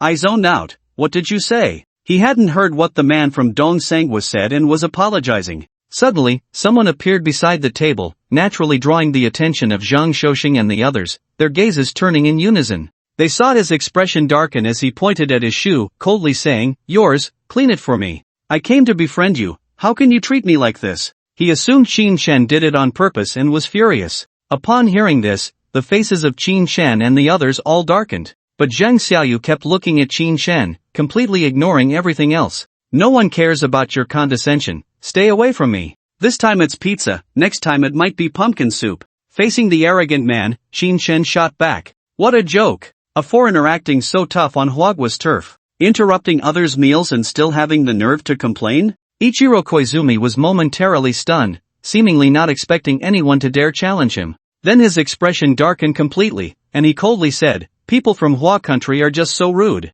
You dropped something on my shoe, you must clean it up." "Beautiful lady, he is just a poor, rude, uncultured man. You might as well come with me." The first sentence was still questioning Qin Chen, while the next directly targeted Zhang Xiaoyu, trying to take her away. As he spoke, he pretended to be a gentleman, bending slightly and extending his right hand, waiting for Zhang Xiaoyu to take it. His eyes sparkled with a fiery light, eager to grab her immediately. Qin Chen frowned slightly, feeling even more furious. He picked up another slice of pizza and rudely waved his fingers, saying, "Who do you think you are to invite her? Let me tell you, we don't like Dongsang monkeys." After saying that, he took a big bite of the pizza, blocking Koizumi's view. Zhang Xiaoxing said nothing, wearing a smile of approval, allowing him to express himself. Some people just feel good about themselves, thinking the world should revolve around them. In reality, they are just trash. Everyone in the surrounding booths witnessed what was happening. Many faces showed shock, while others wore expressions of amusement. Whispers arose, muffled by the music. "Hee, now there's a good show to watch." This is the president of the Dongsang Country Shiman Corporation, rumored to have assets worth billions. Across from him is Zhang Xiaoxing's daughter, and she actually caught the attention of a Dongsang monkey. She truly is a beauty. Sigh, this guy is just trash, a scumbag. The number of women he's played with is countless. Don't be fooled by his appearance. Hearing their voices, Qin Chen roughly understood that the little Koizumi Ichiro in front of him was not to be trifled with. But so what? Should he let the lovely Zhang Xiaoyu accompany him? What a joke! That would truly tarnish Hua country's reputation. Koizumi Ichiro was furious, his face icy as he said, "Women have the right to choose the men they like, why are you blocking her? Let me tell you, I have money, looks, and talent. I am the perfect man." After saying that, he held his neck high, filled with arrogance. Qin Chen glanced at him disdainfully and said, "Your looks are not as good as mine, your wealth is not as good as mine, and your talent is even less than mine. What are you pretending to be, a big rooster? Get lost." After saying that, he took big bites of the pizza. Instantly, even Koizumi Ichiro felt he was bragging. As for looks, there might be subjective feelings. Everyone thought Qin Chen was more handsome, after all, he had a masculine aura. However, when it came to wealth and talent, they truly did not believe him. They all shook their heads, thinking he was about to be severely suppressed. Koizumi Ichiro adjusted his clothes and turned his Patek Philippe watch, saying, "This outfit of mine is worth over $1 million, and this watch." At this point, he noticed Qin Chen revealing his Roger Dubuis on his right wrist, and his voice abruptly stopped. Roger Dubuis King Series Eternal Classic, at the last auction. He stammered halfway through, unable to continue. Wow! The total value of everything he wore was not even worth the price of that one watch. Moreover, he knew its origin, having seen it with his own eyes and being told in detail how to identify it. Just by looking at a watch, one could tell about financial power. People in the surrounding booths, curious, all leaned in. Indeed, they saw the Roger Dubuis on his wrist, secretly gasping, and stopped talking nonsense. Especially the waiter from earlier, who was shocked to see Koizumi Ichiro stunned, trembling all over. He secretly rejoiced that the other party didn't hold it against him, otherwise, it would have been over. Zhang Shouxing seemed unwilling to let him off easily. Wow, I thought he was just an ordinary delivery guy, but it turns out he's playing the pig to eat the tiger. Damn, wearing a set of city housing on his wrist, that's a bit exaggerated. No wonder Zhang Shouxing would have dinner with him, it turns out they are both rich. They were discussing, but Qin Shen didn't pay attention, his gaze falling on his left wrist. He didn't expect this set of golden needles to be worth so much. How big is it? It's just a tool, used to treat and save people. Standing aside, Koizumi Ikiru's chest heaved violently. He really didn't understand antiques, but he deeply knew that Zhang Shouxing wouldn't lie about something losing value. The fact that he could carry 10 million on him already indicated he wasn't short on money. His throat rolled, barely swallowing, and he said stiffly, even if you have money, so what? Dressed in rags, you still lack an interesting soul. How can you communicate heart to heart with beautiful women? Beautiful lady, let me play you a piece, for Elise, please enjoy. After saying that, he had a somewhat panicked demeanor as he walked to the piano and exchanged a few words with the performing beauty. Watching his retreating figure, Zhang Shouxing hesitated and said, Xiaoqin, can you play the piano too? That guy, although his character isn't great, has indeed participated in piano competitions and achieved some rankings. Cui Gui said from the side, what are you doing? Xiaoqin knows medicine, can he play the piano? What good is that? It can't cure little fish. She didn't think Qin Shen could do anything and blocked her old partner. Compared to their various worries and disdain, Zhang Xiaoyu smiled brightly and said, darling, you'll play a piece for me later, right? I want to hear Wedding in a Dream. She grabbed Qin Shen's arm with both hands, not minding the smell of sweat on him. At that moment, the piano music began, playing the tune of For Elise. One had to admit, although he was a scumbag, he played the piano quite well. Qin Shen felt much more at ease and said, of course, I must play Wedding in a Dream for you. After saying that, he playfully scratched her nose. All the pretentious show-offs who dared to boast were trampled underfoot. Then he didn't listen to the music anymore but started eating heartily, as if he hadn't eaten enough in a long time. The people around him weren't as relaxed, they pointed and whispered, no way, whose young master is this? Does he really dare to confront Koizumi Ikiru? This guy is interesting, wandering around in a delivery outfit, playing the pig to eat the tiger. He plays quite well, I'm curious what he uses to express himself. So calm. They also hoped Qin Shen could teach Koizumi Ikiru a good lesson to prevent him from being too arrogant and suppressing the Chinese. This sentiment spread in people's hearts. After waiting for a full 3 minutes, the piece ended. Qin Shen wiped the crumbs from the corner of his mouth with a napkin, cleaned his hands, and said, let's go, come with me to take a look. He stood up, supporting Zhang Xiaoyu with his right hand, exuding gentlemanly demeanor. Zhang Xiaoyu was very excited, her face full of shy smiles, resting her left hand on Qin Shen's right hand as they stood up and left together. Her eyes were filled with tenderness, as if looking at a lover who would never part. Cui Gui whispered to her old partner, look at their expressions, they make such a perfect pair. It's just that Xiaoqin's profession really looks awkward. Zhang Shouxing nodded, agreeing with his wife's viewpoint, his eyes moving as he thought about how to change Qin Shen's mind. The people around them saw the height and appearance of the two were very coordinated. But seeing Qin Shen's delivery outfit, they felt awkward, almost wanting to speak out. Qin Shen, however, didn't care, he was just there to teach Koizumi Ikiru a lesson to prevent him from bothering Zhang Xiaoyu. Just returning from playing, Koizumi Ikiru saw the two holding hands and the smug look on his face instantly vanished. His eyes sparkled with fire as he said, kid, look at your clothes, do they match the beautiful lady? And look at your ugly soul, you're even less deserving. My piano skills are something you'll never catch up to in your lifetime. Beautiful lady, a dirty man like him is not worthy of you. Please leave with me. He once again extended his right hand to Zhang Xiaoyu, hoping to intercept halfway. Zhang Xiaoyu's eyes never shifted, remaining fixed on Qin Shen's profile, ignoring Koizumi Ikiru. Qin Shen said lightly, with your piano skills, do you even have an amateur level 10? How dare you show off? Perhaps there really aren't any talents worth mentioning in your Dongsang country. After saying this, he walked past him and directly approached the piano. Turning to the blonde, blue-eyed beauty, he said, please tune the 13th key in the treble, the 2nd key in the mid-range, and the 6th key in the bass, the tone is off. As he finished speaking, the crowd, who had been eagerly waiting, slowly widened their eyes in disbelief. Some dropped their food, while others even spat out their drinks. The elegant blonde beauty standing nearby, upon hearing his words, looked flustered. Then, feeling embarrassed, she said, "Our piano hasn't been tuned for 3 months.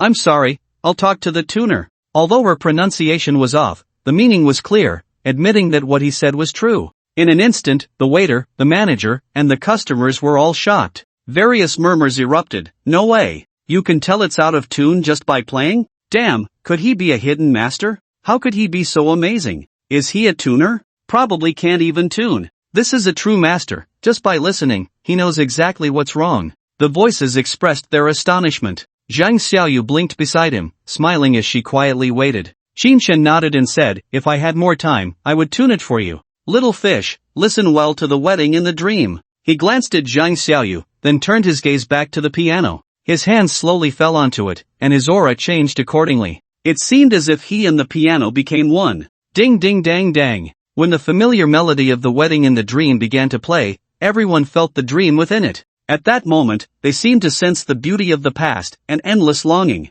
Countless beautiful memories flowed in their hearts. Following the music, they sought the truth of life, moving toward the hall of two people. Sitting beside him, Zhang Xiaoyu's eyes sparkled with brilliance, staring at Qin Shen without blinking. His handsome face was filled with determination and resilience. His nimble fingers danced like lively sprites on the black and white keys, pouring out a beautiful dreamscape. His melancholic gaze and trembling body seemed to yearn for a bright future. The elegant blonde woman beside him was already lost in the music, unable to extricate herself. In the entire hall, there was no more talking, only the soaring notes. As the piece ended, tears streamed down Zhang Xiaoyu's face, and she hugged Qin Shen tightly, saying nothing. It seemed this piece had evoked unimaginable memories for her. The elegant blonde woman walked up to him, her azure eyes sparkling with ecstasy and shock, and stammered, "Sir, your performance was truly amazing. You must be a master who often participates in concerts, right? Can I have your contact information? I would love to learn from you." Her 1.75-meter tall frame slightly bent, her face full of reverence.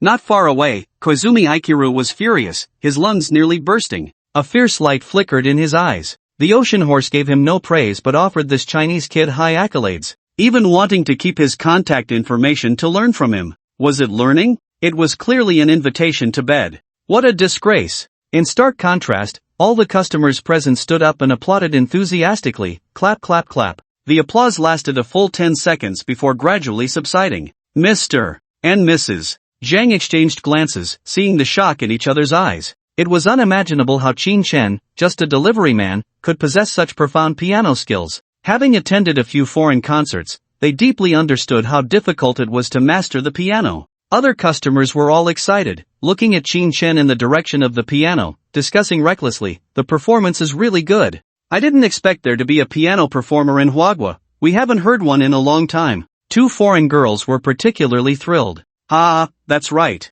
Our Huagua also has its own piano master now. I guess this can fill that gap." An elderly man with gold-rimmed glasses and graying hair, tears of excitement on his face, said gratefully, "Oh my god, I can't believe I got to hear a live version of Wedding in a Dream in my lifetime. And it's played by our Huagua people." A middle-aged man in a suit exclaimed loudly after finishing the red wine in his goblet. They were all deeply moved by Qin Shen's performance. As the instigator, Qin Shen never expected that a piano piece could resonate so profoundly. He thought his piano skills weren't sophisticated enough, but at this moment, he realized they had far exceeded people's expectations. Regardless of others' feelings, Qin Shen stood up, wiped away Zhang Xiaoyu's tears, and said, "All right, let's go home for your acupuncture." Since they had eaten enough, there was no need to stay any longer. Besides, why stick around after showing off? "Yes, I'm satisfied. But you haven't given them your contact information." Zhang Xiaoyu nodded vigorously, not forgetting her manners. Upon hearing this, a blonde woman smiled widely and said, "Thank you, miss.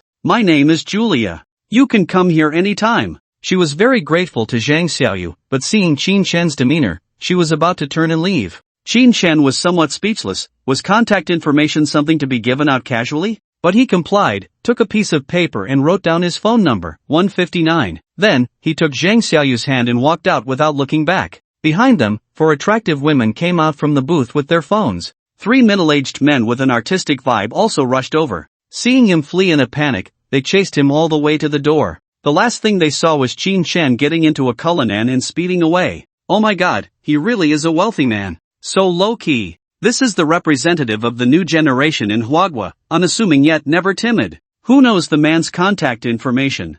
I want to have his babies. If there were any doubts about Qin Shen's showmanship and whether he was truly wealthy, a Cullinan definitely proved his financial strength. Some women even declared on the spot that they wanted to marry him. For Koizumi Ichiro in the crowd, this was a huge psychological shock. He recognized at a glance that the Cullinan was a special edition, not an ordinary car. Although he claimed to be wealthy, he drove a Porsche 911 worth only a few million. Without comparison, there is no harm. The gap was too large in contrast. Total defeat. Make way, we want to go home. Young people should be grounded and truly possess survival skills. Zhang Shousheng, who had just settled the bill, appeared nearby and said irritably. His voice drifted into everyone's ears, making it seem like he was showing off. Clearly, he was praising his son-in-law while belittling them. But there was no evidence. Qin Shen drove Zhang Xiaoyu through the streets and soon returned to the Wangjiangting villa area. It wasn't long before Zhang Shousheng and his wife arrived under the escort of a convoy. Seeing this, Qin Shen shook his head secretly.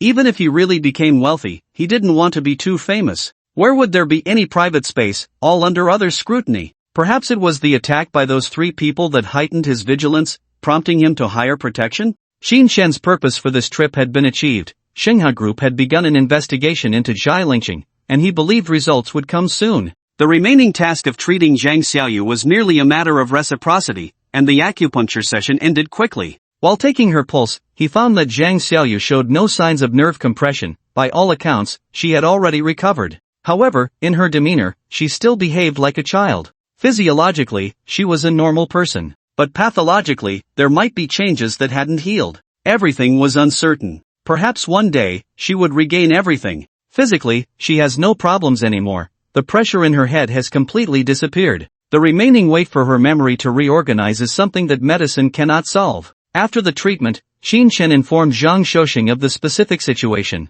His gaze finally swept over Zhang Xiaoyu's face, which still bore an innocent smile, her big eyes clear and bright. She remained like a carefree little girl. Zhang Shousheng was very satisfied, his eyes sparkling with wisdom, fixing on Qin Shen as he said, "Thank you very much, I'm very satisfied. At least she can take care of herself. In the future, if she finds a good husband, we can rest easy." In his mind, the best husband was naturally Qin Shen, who was kind-hearted and would not bully or despise her, making him a worthy lifelong commitment. Moreover, his financial resources, material wealth, and character were all commendable. Truly a rare find. Unfortunately, Qin Shen did not engage at all. After all, there was no real relationship between them, and he simply said, "Alright, no problem, I should be going." He came quickly and left just as quickly, driving away amidst Zhang Xiaoyu's lingering calls. Because of Zhang Xiaoyu, the best time for takeout had already passed. Qin Shen casually found a park, lay down on the grass under a tree, and took out his phone to binge-watch a show. He chose a once popular drama. The second time is also beautiful.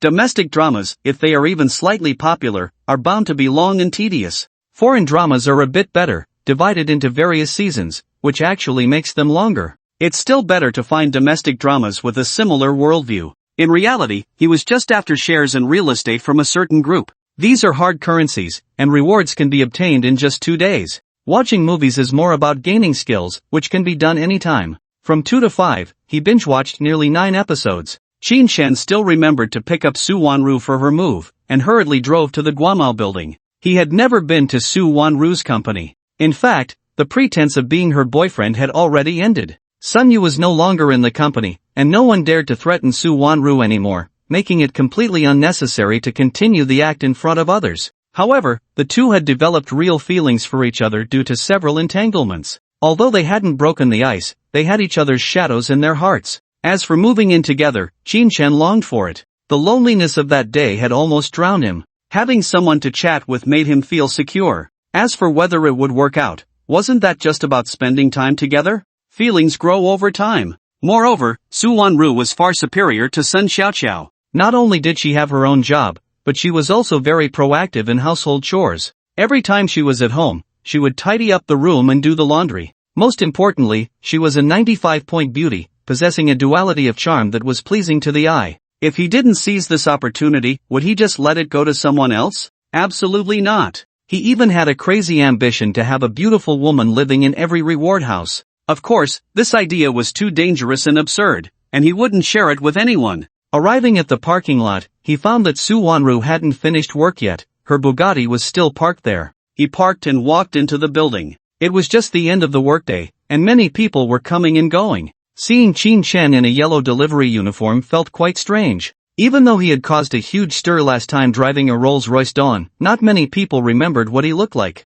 Therefore, as he walked through the crowd, making a call with his old phone, he attracted many curious glances. "Hello, I haven't finished work yet. Are you missing me?" Su Wanru answered the call, a hint of warmth breaking through her cold expression, ignoring the two wealthy young men in front of her, speaking crisply. They were executives from other companies, deliberately coming close to her under the guise of business. But she was already taken, and she wasn't interested in their advances. Qin Shen was low-key and humble, having fought hard for her against many thugs, and he had already etched his image in her heart. Therefore, when the phone rang, the icy atmosphere slowly melted away. "I'm downstairs at your company. I see the Bugatti is still here. I wanted to ask when you finish work?" The voice coming from the phone stirred her emotions. She remembered herself. The corners of her mouth lifted slightly as she spoke crisply. "I'm on the 17th floor at Tanning Internet, discussing details with two clients. You can wait for me at the reception by the door." After casually saying a few words, she hung up. Her gaze fell on the two men in front of her, their eyes filled with greed and confusion, and she said, "Is there anything you don't understand?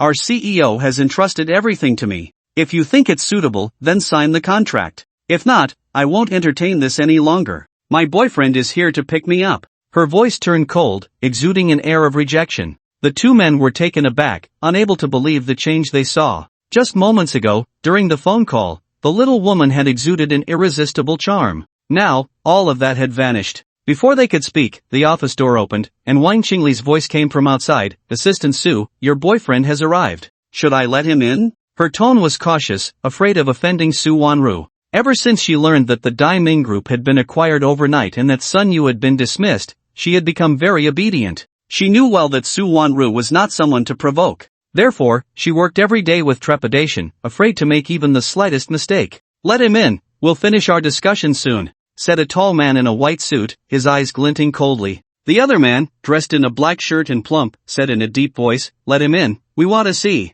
Their eyes turned to the door, eager to see who Su Wanru's boyfriend was. Wang Qingli naturally ignored their words, her gaze fixed on the presidential assistant. Seeing her nod, she stepped outside to let someone in. When the two men saw Qin Shen, dressed in a delivery uniform, swaggering in, their eyes widened in disbelief. The light in their eyes sparkled with incredulity. The plump man even rubbed his eyes, thinking he was seeing things. This was the boyfriend Su Wanru spoke of? They had heard rumors that Su Wanru had once been picked up by a wealthy second-generation heir driving a Rolls-Royce. The whole company was buzzing that her partner was exceptionally impressive and very wealthy. But from the looks of it now, it was all just bragging. This was clearly a delivery guy. "Qin Shen, you're here, come sit behind my desk for a bit." Compared to the stunned expressions of the two men, Su Wanru's voice was filled with surprise as she invited him to sit at her workspace. "You guys keep busy. I haven't used a computer in a long time, so I'll just play for a bit." Qin Shen waved at her, completely ignoring the two men, and walked over to the desk to fiddle with it.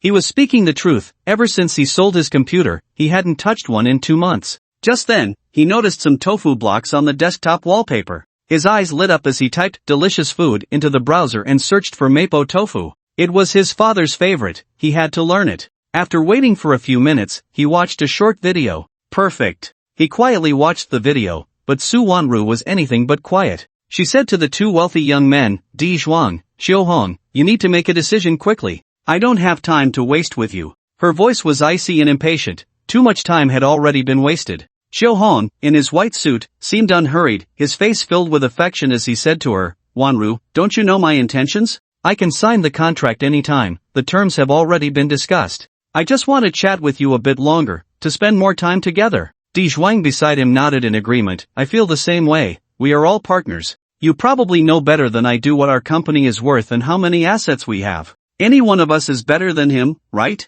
He pointed at Qin Shen with his chubby fingers. Hearing their words, Su Wanru's face completely darkened, like frost, as she coldly replied, "We are discussing business, not mixing in any personal feelings. I don't need your guidance on who I like. If you want to cooperate, sign the contract. If you don't want to cooperate, leave immediately." She had long suspected that the two had ulterior motives, but she never expected them to say such things in front of Qin Shen. Xiu Hong stood up, his expression cold and hard. "Su Wanru, can't you see? He's just a delivery guy, relying on his looks to attract your attention, wanting to be a kept man. What can he give you? Money? Status? Security? He can't provide any of that. He didn't understand, was the woman out of her mind? Beside him, Di Zhuang stood up, his round face filled with disdain and coldness. With his small frame, I could take him on 3 at once. A simple phone call could get him fired and kicked out of the city. You'd never see him again. A guy like that is worth your... Are you done talking? Before he could finish, Su Wanru's eyes turned icy as she coldly interrupted.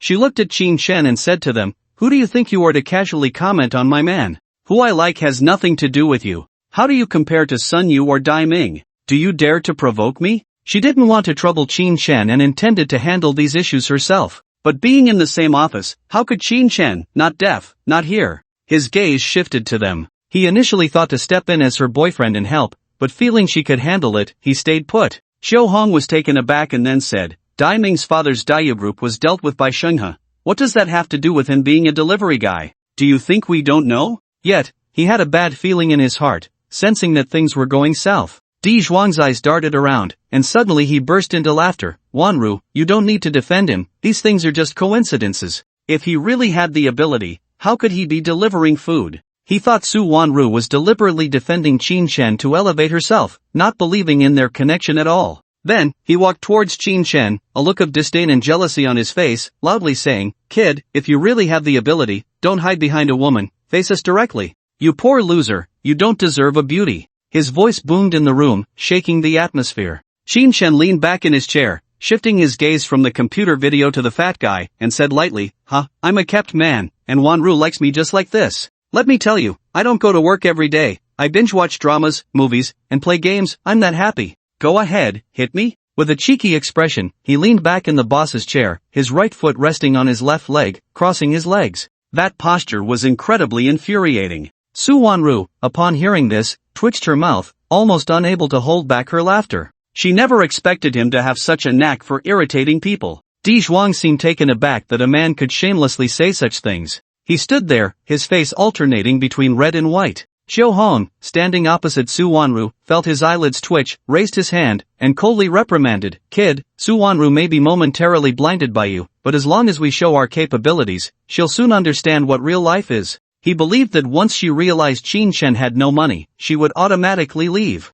Qin Shen calmly retorted, "I don't know what you can show? Looks? You're far behind. Values? You don't match. What else is there?" His gaze simply fell on the mapo tofu. There was no need to slap the face of such a rival who didn't know their own worth. Di Zhuang shouted angrily, "We have money, background, and connections. We have cars, houses, and savings. Can looks and values fill your stomach?" While speaking, he pointed to the golden Rolex on his wrist, worth at least 200,000. Qin Shen shook his right wrist dismissively. "I have a watch, I don't know if you recognize it. Cars? I have 2 parked downstairs. Houses? Wanru moved into one of my apartments. I definitely can't compete with your savings because I have none. You win. But what does that matter? Wanru is coming home with me." His gaze remained fixed on the mapo tofu, his eyes filled with disdain, as if everything was just a boast. Xiu Hong's eyes nearly popped out, staring incredulously at Qin Shen's wrist. That watch was too recognizable. He could identify it immediately.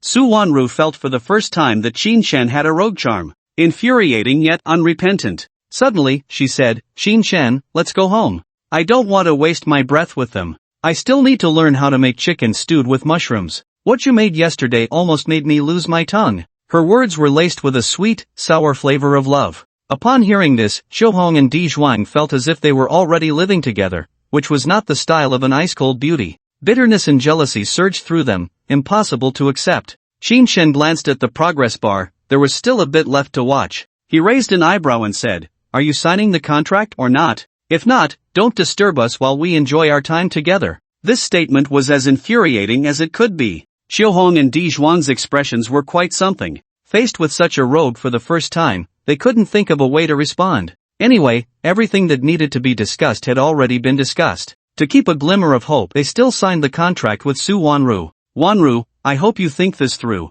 How can someone like him, a rogue, be worthy of you?" Xiu Hong threw down the pen, passionately persuading her. What he saw in return was a frosty expression, completely ignoring him. At that moment, all sorts of schemes began to swirl in his mind. He had to make her aware of his worth. Di Zhuang, seeing him frustrated, didn't want to make things worse, his gaze coldly sweeping over Qin Shen, who was sitting behind the desk. This man had to be taught a harsh lesson. to make him leave on his own. They each had their own little schemes, preparing to break the two apart. To them, only they were worthy of Su Wanru, everyone else was worthless, not worth mentioning. Including her true love, Qin Chen. While they were signing the contract, Qin Chen had already finished watching the 10-minute Mapo Tofu video. Seeing two glowing orbs appear on the desk, he smiled and grabbed them. Super recipe Mapo Tofu, tofu that tastes like meat, with an excellent texture, can be taught to others. When he saw the super recipe, Qin Chen seemed to envision his father praising it, devouring it eagerly. It would surely satisfy his cravings.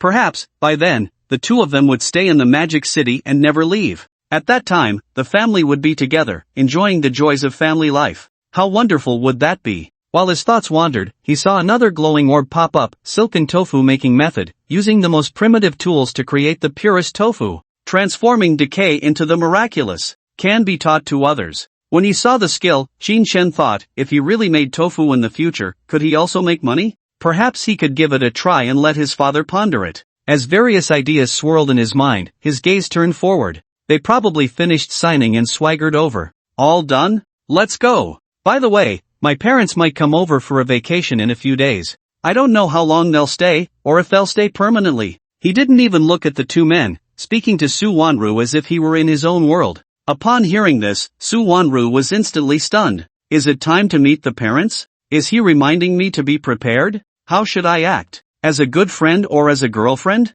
He hasn't even confessed. Her heart raced, unsure how to interact. After all, they hadn't been together long, and suddenly meeting the parents left her unprepared. She suddenly felt that the moving-in situation had to be slowed down. Living together before marriage would definitely not be approved by the elders, it would affect her standing in their eyes. Anxiously, she said directly, all done, let's go home and cook. She didn't mention anything about moving. Delivery guy, just wait. You'll pay for this. Di Zhuang, with his chubby body, stood up, looking quite intimidating. However, when facing Qin Chen, it was simply not enough. Qin Chen walked straight up to him, a cold, wicked smile curling at the corners of his mouth. Time and again, he had been underestimated. Did they think he was a soft persimmon? It was time to teach them a lesson. With his right hand, he grabbed the collar of the man's black shirt and yanked him up off the ground with a sudden force. The 280-pound behemoth was lifted effortlessly. He dragged him in front of Chiu Hong, treating him like a chick, lifting him up without a word. Grabbing both of their collars, he allowed them to struggle wildly as he walked to the window.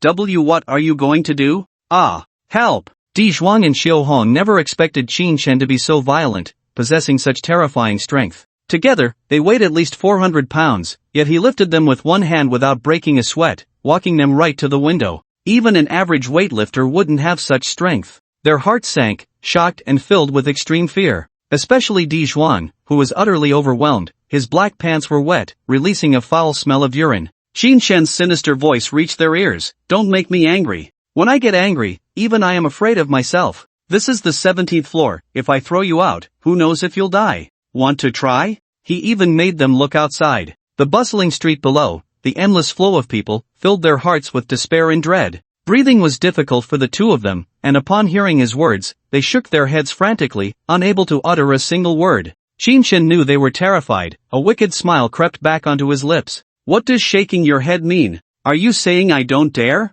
Then let me show you. With that, he lifted them and leaned them out the window. Di Zhuang was completely terrified, his pants soaked, struggling to shout, No, I won't dare. The grip on his neck made it hard for him to speak, a torment in itself. On the other side, Chiu Hong finally succumbed to fear, a ring of yellow stains appearing on his white pants, very obvious. No, I won't dare. Their hearts shattered. Qin Chen slammed both of them onto the floor, looking at them with disdain and humiliation. Remember, wherever Su Wanru is, you can only go around. If I hear you dare to have any crooked thoughts again, I'll make sure you regret it. So disgusting, how old are you, and you still wet your pants? Don't you have any sense of public decency? With that, he clapped his hands, shaking off the disdain as he looked down on them. The two regained their freedom, gasping for fresh air, struggling to get up, their eyes filled with infinite fear, staring at Qin Chen. They had never seen such a terrifying man, not just in strength but also in his unpredictable temperament. Just moments ago, he had been thick-skinned. Now, with such terrifying power, who knew if he would kill them next?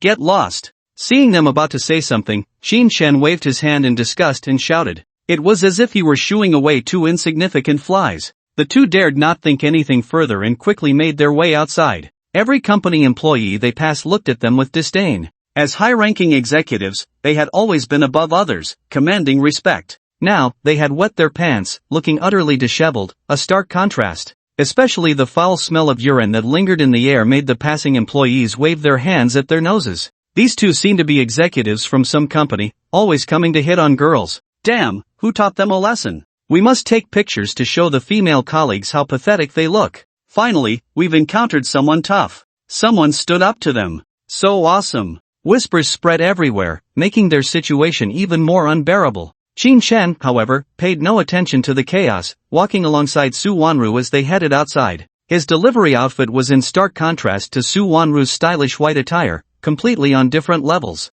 A true pretty boy paired with a beautiful woman. Qin Chen didn't mind this at all. Instead, he appeared very carefree, chatting and laughing. Su Wanru understood his inner self. Although she felt a bit moved, she didn't particularly care. When they got outside, Su Wanru said to him, "Let's put the moving plans on hold for now. Let's go to the supermarket together and buy some ingredients. You must learn all your skills properly." Qin Chen, who was walking towards the parking lot, was taken aback and couldn't help but ask, "What's going on? Didn't you say you wanted to move?" He had been planning to go home and binge-watch shows, hoping to find something good to enjoy. He felt inadequate, especially with the increasing number of rich second-generation kids around him. The financial aspect was a huge gap, making it easy for others to see through him. "There's no reason. Don't I have to go back and tidy up my room? I have a lot of personal items that I can't organize in front of you. Or do you have some ambitions?" Su Wanru spoke with her big eyes sparkling as she scrutinized him from head to toe. There was a deeper meaning in her gaze.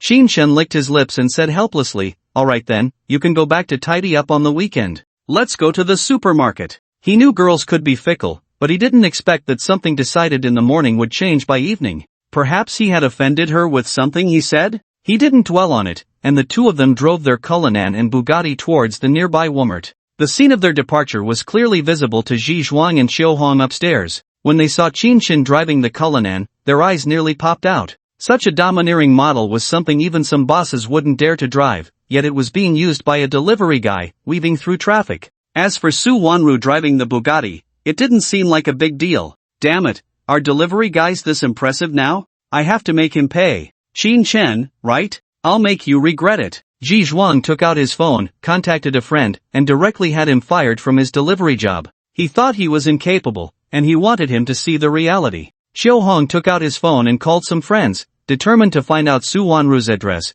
and he would even go as far as to kidnap her. They wanted to force her into a situation, making her show off. Qin Chen and Su Wanru had no idea of their plans, as they strolled through the supermarket like a young couple living together. They bought a large pile of various items: millet, barley, black rice, peanuts, fresh mushroom seeds, soybeans, and more. Both carts were filled to the brim before they headed home. The sight of their large bags was a huge psychological blow to Guan Rongrong. Her dream of being with a wealthy partner seemed increasingly unattainable. After returning, Qin Chen taught her how to make mapo tofu and chicken stewed with mushrooms, then went to plant tofu and fresh mushrooms. Everything was done step by step according to the memories in his mind. An entire hour passed before they finished planting the fresh mushrooms and making 3 blocks of tofu. Meanwhile, Su Wanru had also prepared the dishes. After washing her hands, she brought a square, white, tender block of tofu to the kitchen and said, "Let's cut 2 century eggs and make a century egg tofu dish to taste." Su Wanru, who was serving rice nearby, caught a whiff of the fragrant tofu and couldn't help but say, "Don't mix it with the century eggs. I want to taste it with just some plain soy sauce." She was afraid the taste of the century eggs would overshadow the tofu, which would be a shame. In her impression, the food Qin Chen made was always delicious. Qin Chen thought for a moment and said, "Alright, I'll get some soy sauce, garlic paste, and chili oil to see how it tastes." He didn't have much confidence in himself. After all, it was his first time making tofu. Soon, they had everything ready and sat down at the dining table. Almost in unison, they reached for the tofu with their chopsticks, meeting in midair. Su Wanru smiled, her teeth shining like a blooming flower, brightening the dining room. Qin Chen smiled back and said, "You go first, I'll taste the mapo tofu. It should be really good too." As he spoke, he had already picked up a piece and put it in his mouth. Delicious. The numbing spiciness combined with the aroma exploded in his mouth, tasting unimaginably good. He couldn't help but take a few more bites, savoring it. It's really delicious, so tender it melts in your mouth, simply unimaginable. On the opposite side, Su Wanru dipped her chopsticks into a bit of soy sauce and chili oil on the tofu. She quickly popped it into her mouth, swaying her head in enjoyment, closing her eyes, and smiling broadly. She completely forgot that there were other dishes to eat. Qin Shen's gaze fell on the tofu as well. He picked up a small piece and put it in his mouth. The texture was completely different from mapo tofu, as if he had entered a pure forest. Everything was pure and natural. Now, he too was immersed in it. The two of them had completely stopped communicating, simply enjoying the food and savoring the different flavors of each dish. Chicken stewed with mushrooms, mapo tofu, big tofu, hand-pulled lamb, plus a bowl of soup, all devoured. Su Wanru rubbed her belly with both hands, looking helplessly and said, "I can't take it anymore. I eat so well every day. I need to gain weight." Her eyes looked at the messy dining table, feeling overwhelmed by the battle. The delicious food made her eat so much more every day. Qin Shen had actually eaten most of it. He stood up and said, "Let's get up and move around a bit. It helps with digestion. Then we can watch a movie for a while and do some yoga. You need to be full to have the strength to lose weight."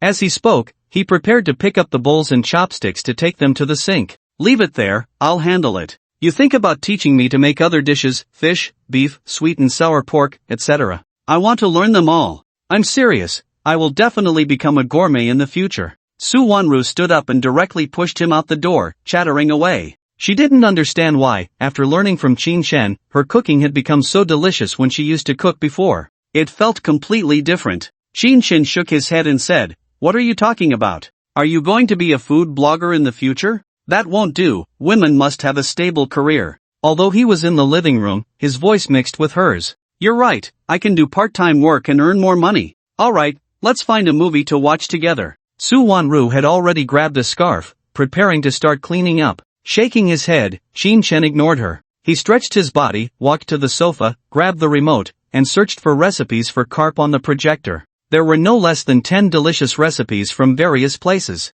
He decided to learn a Northeast flavor. After all, he was from Northeast China and preferred salty flavors. Just as Su Wanru was washing the dishes, he finished watching and then looked for Fast and Furious 5 to start watching. After taking off her apron, Su Wanru sat down and asked with some confusion, "Aren't these all old movies? Why do you want to watch them? Aren't there any new releases this year?" She always saw his movies from over 10 years ago and wanted to ask the reason. Qin Shen stood up to get 2 bottles of soda water, with a face full of weariness, and said, "Isn't there a luxury car? Let's see how they drive. It'll help you gain some skills." Nowadays, movies are more about special effects, losing their authenticity. He casually found an excuse. He couldn't just say he wanted to learn top-notch engine skills, right? Otherwise, he'd be thought of as a lunatic and sent to a lab for all sorts of research. "Alright, I'll learn how to drive a sports car at high speed. I'll probably be the first." Su Wanru had no rebuttal and followed along with his words. She originally wanted to watch a romantic movie to enhance their relationship.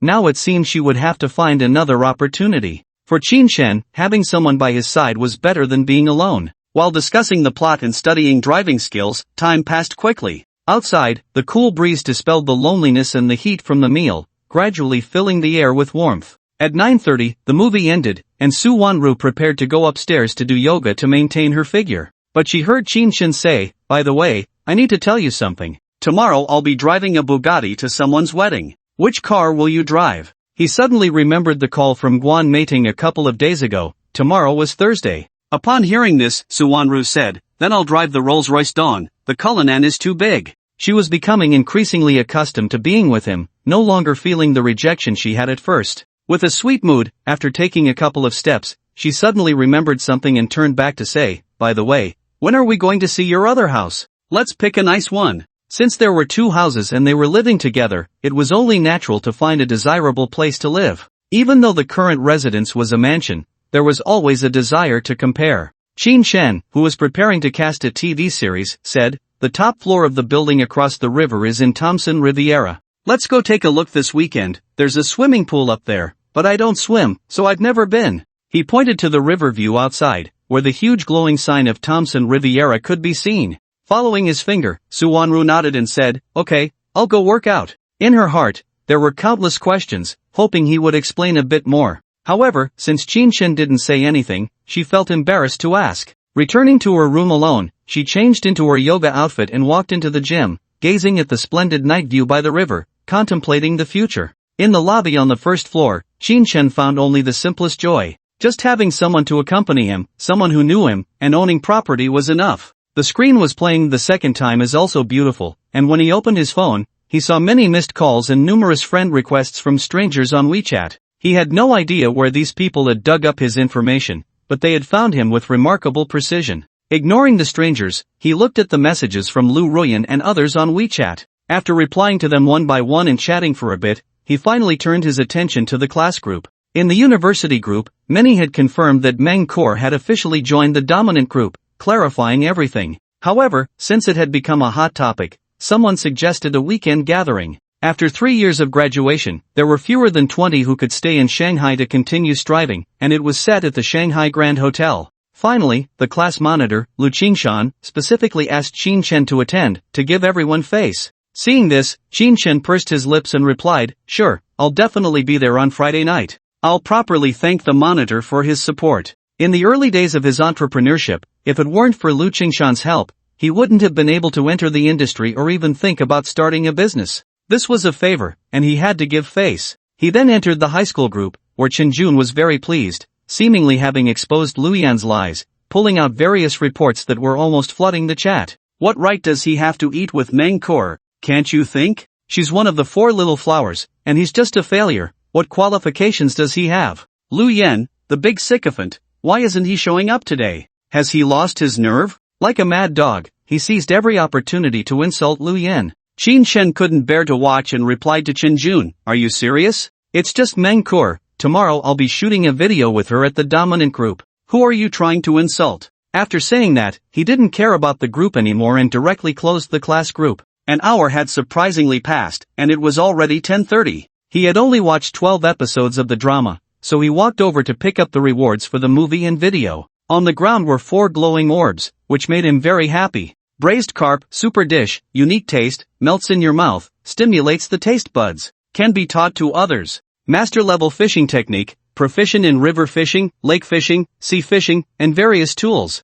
can be taught to others. The 2 video rewards didn't stir much emotion in him. Especially fishing, he felt nothing about it. It was a waste of time and incredibly dull. It was better to binge-watch dramas. However, it was said that many wealthy people enjoyed fishing, so he could build relationships with them later. As he pondered this, his gaze fell on the movie reward. Top engine technology, mastery of various top engines surpassing those currently in the world, including quantum engines, nuclear reactor fusion engines, magnetic storm engines, etc., can be taught to others. At this moment, his face was filled with smiles, almost bursting with excitement. Such a thing was definitely a powerful weapon, attracting the attention of a large number of high-tech enthusiasts. Master-level guitar playing skills, able to master chords that others find difficult to play, top in the world, can teach others. He scoffed at the second skill, feeling it was unnecessary. Especially for those who played the guitar madly, he thought they were just crazy, lacking any recognition. Regardless, having more skills doesn't hurt, even piano skills can be used to show off, let alone guitar.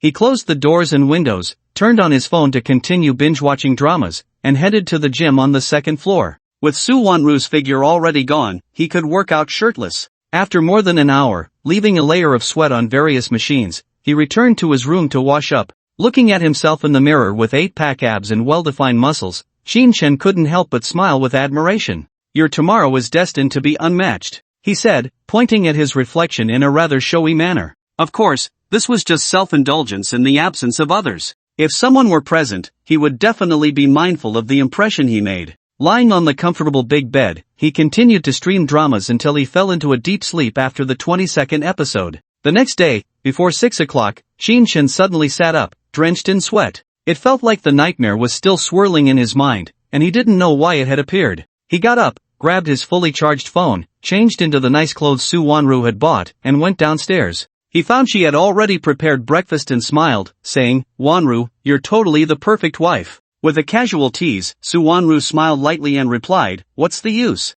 I'm still a leftover woman, aren't I? Come eat, you said 6:30, right? Don't be late." Their relationship felt even closer when they didn't speak openly about it. Qin Chen said little, quickly finished his meal, and washed up casually. After the beautiful woman helped him organize his clothes, he drove his Bugatti to the shop at 226 Youth Road. When he arrived, he saw 10 supercars parked by the roadside. There were also 20 Rolls-Royce Phantoms behind them, making the entire convoy incredibly luxurious. Qin Chen's Bugatti Veyron, with its engine roaring loudly, drove over from a distance, truly attracting everyone's attention. The onlookers in the wedding procession all focused on the car, and the discussions never ceased. Wow, this is the most awesome lead car. Truly explosive. Hey, can anyone tell me who the owner is? Why isn't this car in our convoy? Didn't we call it crushing luxury cars? So impressive, a gathering of supercars, leading with a 25 million Bugatti. I wonder when we'll have a wedding convoy like this. Everyone was envious, as they knew the true value of a Bugatti.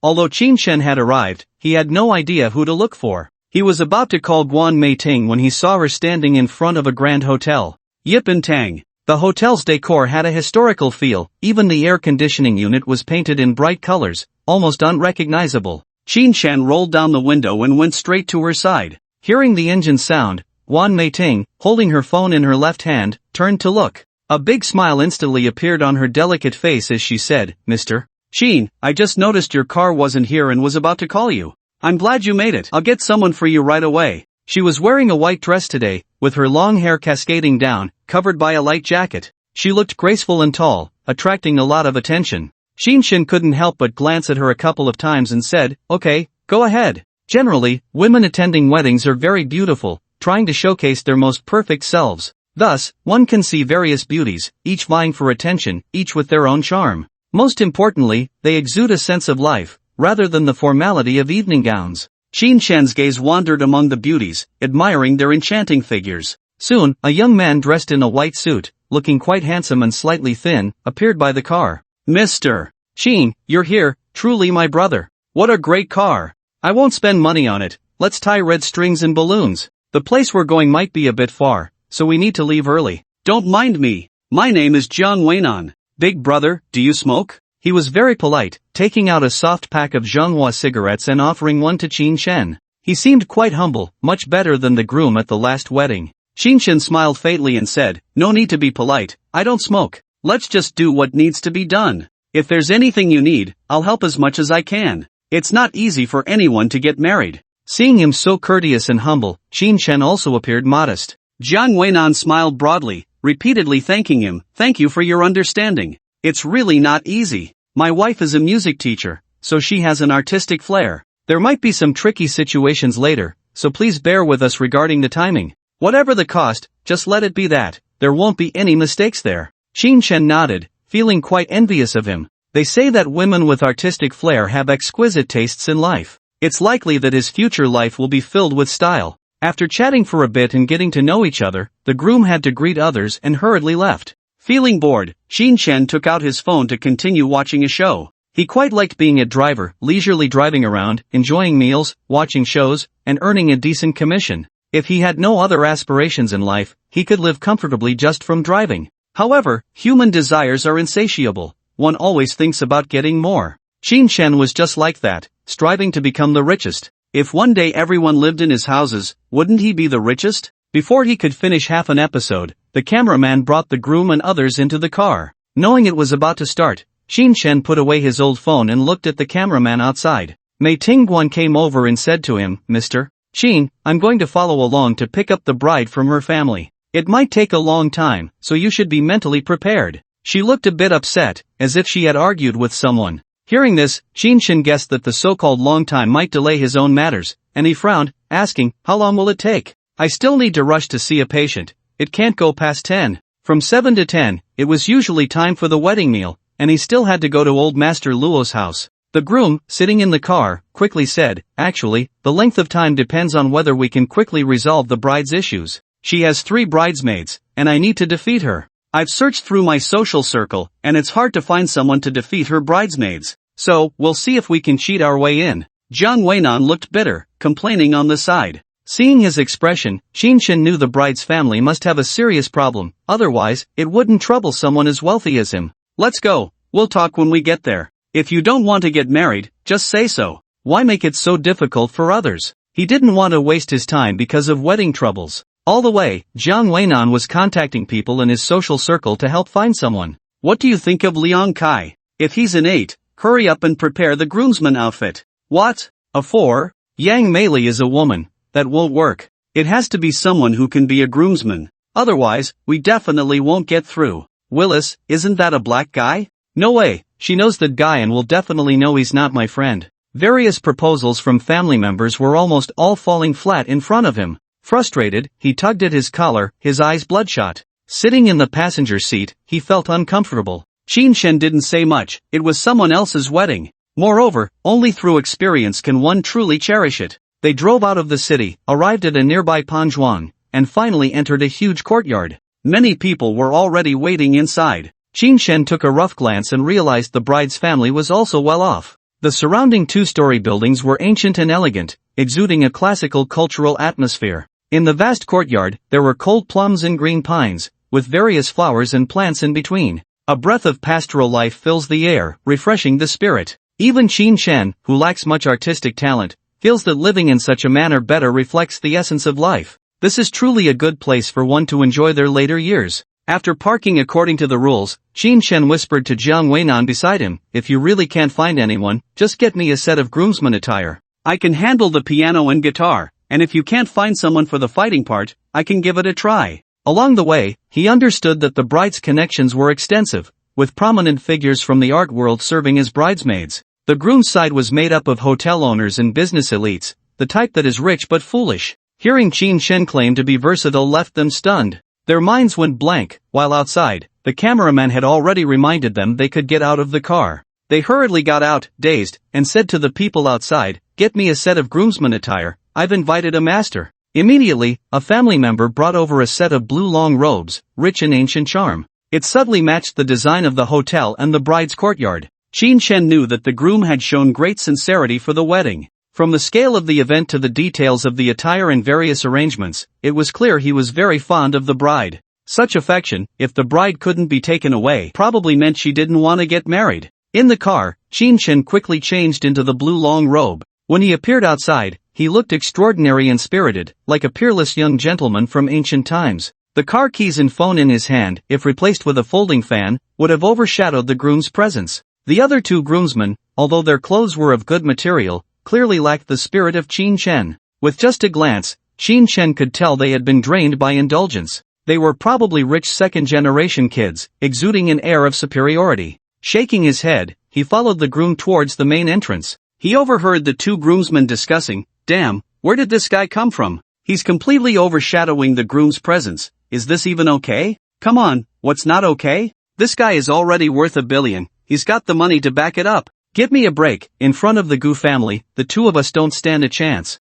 I wonder what tricks Gu Qingyi is playing to make this guy look foolish." Hearing their discussion, Qin Shen realized the bride's side was not to be underestimated. He learned the bride's name was Gu Qingyi. He wondered if she was related to Gu Qingxian, whom he knew. Surrounded by the MC, cameraman, and various relatives of the bride, they approached the main hall. However, standing at the entrance was a beautiful woman in a white long dress, exuding elegance and confidence. Holding a staff at eye level, she blocked their path like a fierce mother tiger. The MC shouted, "To see the bride, you must pass the first challenge, the 8 trigram staff of the tiger and wolf. Anyone who can force the lady back 3 meters into the living room may enter. In a typical wedding, to fetch the bride, one must break through the door." However, it was rare to have such a grand display of martial prowess. Martial arts had long fallen out of favor. More often than not, it was just about guarding the bedroom door and waiting for the red envelope. The challenge this time had turned into a public competition. If they couldn't get past, they shouldn't think about taking the bride away.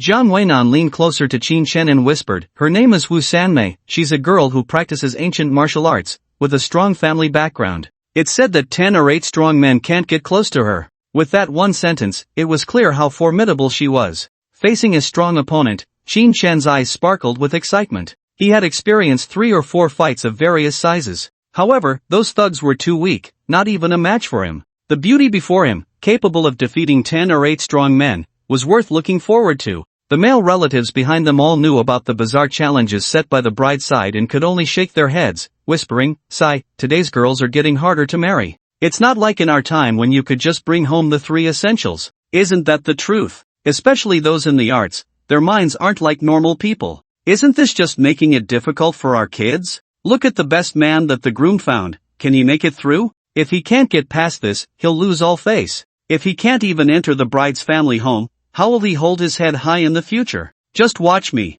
Qin Shen heard various discussions but didn't take them to heart. He patted Jiang Weinan on the shoulder and strolled forward. If it weren't for his unwillingness to waste time and to see a man's sincerity go to waste, he would have enjoyed the spectacle like last time. Under the gaze of many, he walked up to 3 meters outside the hall and stopped. His line of sight could see inside, where a middle-aged man in a black satin long gown held a teacup, took a slight sip, and curled his lips into a disdainful smile. In a daze, Shin Chen understood. It wasn't that the bride didn't want to marry, but that her father looked down on him and was deliberately making things difficult. With a slight smile, he said, "Beautiful lady, fists and feet have no eyes. If I hurt you, don't cry." As he spoke, his gaze fell into the other person's eyes, noticing a hint of excitement within. Wu Sanmei remained unfazed, gripping her eyebrow staff, performing an ancient salute, and said, "Guests are welcome, please." As soon as she finished speaking, the eyebrow staff moved with a whooshing sound, instantly taking a stance. Shin Chen didn't understand the etiquette of cupping fists, so he clenched his left fist and placed his right palm on top, saying, "Please." Just as he finished speaking, he saw Wu Sanmei's eyes flash with cold light, and the eyebrow staff, carrying a fierce wind, shot straight at Shin Chen's face like an arrow. Everyone around was utterly shocked, not expecting such explosive power from a beauty. Before they could react, it was almost upon him. Jiang Weinan clenched his fists tightly, hoping to resolve the issue, otherwise, the wedding wouldn't happen today. Everyone watched as the eyebrow staff approached Shin Chen, who still maintained his fist-clenching posture. He thought to himself, "It's over." However, Shin Chen didn't feel anything. He slightly tilted his head, his right hand darting out rapidly, instantly grabbing the staff. The staff trembled violently in his hand, showing that Wu Sanmei was not simple. But to Shin Chen, it was like a mantis trying to stop a chariot, utterly ineffective. No matter how much her arms shook, the eyebrow staff seemed rooted, unable to break free. "If you have no other tricks, just admit defeat. I've never hit a woman." Shin Chen moved his right hand in front of him and stepped forward, preparing to make her take 3 steps back. It looked so casual. The 2 best men behind him wore broad smiles and said, "Hee, sounds impressive, but in the end, it's just for show. Probably letting her win on purpose." "Yeah, it seems like the girl didn't use her full strength. It feels like garbage." They thought so, and the rest of the bride's family felt that Wu Sanmei was just putting on a show, letting him win. Only Shin Chen knew that the strength in his hand exceeded 1,000 pounds. The opponent was not simple. If it weren't for his quick reflexes, he could have really suffered a loss. Wu Sanmei knew that in pure strength, she was no match for him. Her eyes flashed with cold light as she gripped the long staff, her body shooting forward like a white streak of light, appearing rapidly in front of Shin Chen, her right foot sweeping with fierce wind at his waist. Seeing her fierce leg technique, Shin Chen didn't want to miss the opportunity to engage, so he let go of the eyebrow staff, and the battle resumed. He practiced combat techniques, killing skills, and each time he nearly took her life. Whenever he had the upper hand, he would immediately hold back. One in blue, one in white, the 2 figures exchanged blows continuously outside the door, each taking turns. After a full 10 minutes, Shin Chen felt that Wu Sanmei had used her moves twice and was still recklessly attacking without knowing when to retreat, so he decided to use grappling techniques. His body appeared behind her, his right hand slipping under her neck, choking her, his right knee pressing against her backside, and his left hand restraining her right hand. Even if she used all her strength to struggle, she couldn't move an inch. Instead, the struggle intensified the sensation. Shin Chen's voice gently echoed in her ear, "Beautiful lady, if you lose, you must admit it. Why are you still holding on? Have you passed this test?" In the midst of conversation, one could feel Wu Sanmei's body, strong and powerful, unlike any ordinary girl. Her wheat-colored skin glistened with fine beads of sweat. It seemed that the recent spar had taken its toll on her. At such an ambiguous moment, Wu Sanmei's cheeks instantly flushed red, especially his right leg, which firmly pinned her body, rendering her unable to exert any strength. Yet, this was all happening in public, with both families watching. This man, who lacked any sense of romance. The female relatives were indifferent, thinking it was fine for the girl to be strong. However, the groom's side felt it was too much fun. "I didn't expect the guy to have such a friend. He won't be bullied in the future, just learn a few moves. The Gu family gate has been crossed, that's no easy feat. I can barely see their movements. I can't believe the fight scenes from dramas are happening in real life. The girl in white looks more ethereal than the little dragon girl." They often discussed the sparring, while the 2 groomsmen and a few rich second-generation friends became quite cheeky. "Ha, beauty, you lost, right? Go back with the handsome guy later. Oh, that posture is just too ambiguous. Big brother, is it soft? Is the skin delicate? Since ancient times, groomsmen and bridesmaids have sparked love. Are you 2 developing something?" They didn't care at all, throwing various taunts and insults at each other. After all, being put in such a difficult position might mean they couldn't even enter the family gate. Hearing their words, Wu Sanmei felt a rush of heat, her face as red as a cloth, and she whispered, "Let go, I admit defeat." Not knowing how to cherish a lady, he couldn't even pretend to lose. Straight man. Qin Shan released her and stepped back into the living room. His eyes caught the displeased expressions of the middle-aged members of the Gu family. Wu Sanmei stood at the door of the room with a chi mei stick, her face full of anger, her eyes icy, staring fiercely at Qin Shan. Defeated by him, she felt a lingering resentment. The groom, followed by a group of people, rushed into the room, starting to distribute red envelopes. "Greetings, uncle, I'm here to pick up Qingyi." Jiang Weinan wore a broad smile. Today he was the most important. Just as he finished speaking, the host's voice rang out again, "The second round, piano performance. Miss Qingyi is an artist, I hope the groom understands some art too." As the voice faded, the previously sullen-faced old Master Gu's lips curled into a smile again. His daughter's friend must be a strong one, he had heard her play. Everyone's gaze unconsciously shifted to the piano in the northeast corner of the living room, where a graceful woman in a white dress with flowing black hair sat. Her long fingers gently fell on the keys, and a soft voice began, "A piece of wedding in a dream dedicated to my good sister, wishing her a dreamlike wedding and a love that lasts a lifetime." As the words fell, the clear sound of the piano followed. The tinkling notes poured into everyone's ears. The cheerful and crisp piano music seemed to reveal the most dreamlike space. The guests, who had come to listen to the music, gradually lost themselves in her presence. Qin Shan had to nod. The charisma was indeed strong, worthy of setting up a challenge. However, due to the limitations of the piece, many emotions could not be expressed. Even so, when the performance ended, applause erupted. Even the groom's family members were captivated by the music. The woman stood up, turning back to the groom's side and calmly asking, "May I ask who can offer blessings to the newlyweds?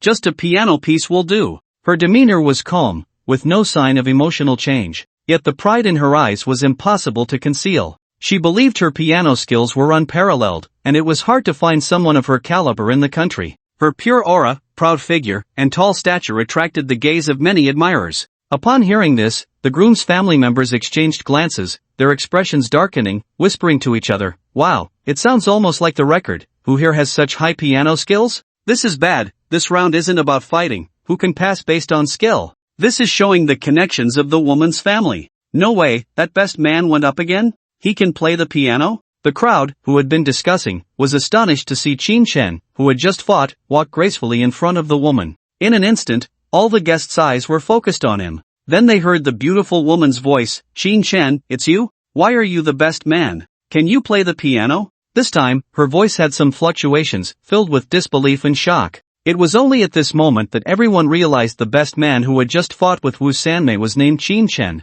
What was even more unexpected was that he knew the bridesmaid. Qin Shan was slightly taken aback, then awkwardly said, You are. My memory isn't very good." He was truly embarrassed to be recognized but not know who the other person was. And it was a beauty. Even the many guests around could see his embarrassment. Sitting in the grand hall's armchair, old Master Gu's expression instantly darkened. This was the best man's friend, he would definitely go easy on him. Having passed both tests, wouldn't it be easy for him to take his daughter away? Wu Sanmei, hearing her name called, had a cold glint in her eyes. Having just been humiliated, she was determined to catch him later and give him a harsh lesson. What a joke! The elegant beauty frowned slightly and said, "I'm Luo Qingshuet, don't you remember? We were in the same class in middle school." As the beauty's voice rang out, it instantly made people realize. Qin Shan's eyes widened, his right hand uncertainly moving up and down, saying, "No way, you were that chubby girl back then, and now you. Girls really do change a lot, you've become even more beautiful. If you hadn't said anything, I wouldn't have recognized you on the street."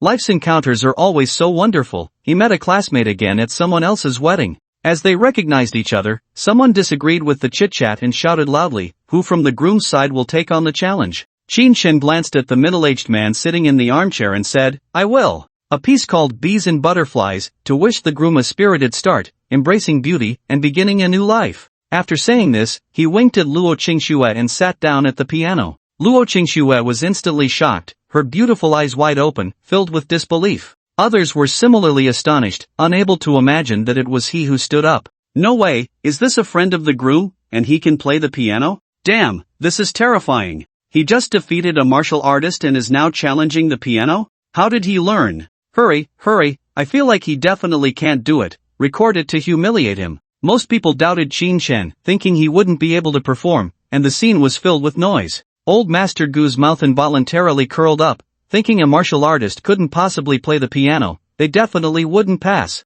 However, when the piano music began, all discussions instantly ceased. The cheerful and rapid piano sound pierced through everyone's eardrums, deeply embedding itself in their minds. It was like summer arriving, flowers blooming, with various bees and butterflies fluttering everywhere, as if walking through a sea of flowers. The notes became faster and faster, and Qin Chen's hands moved like countless bees rising and falling, dazzling to behold. Those who wanted to see him make a fool of himself were completely dumbfounded. Professionals knew very well that this was not a simple version but the most difficult one, extremely testing finger skills. It had reached the limit of what could be controlled. Luo Qingxue was already stunned, even her current self couldn't achieve such professionalism so smoothly. After all, the requirements for the fingers were simply too high. 3 minutes later, the sound of the piano still lingered in everyone's ears, as if it hadn't ended and was still playing. Even old Master Gu couldn't help but stand up, staring at Qin Chen in shock. As an old artist, he could naturally distinguish the difference between the two.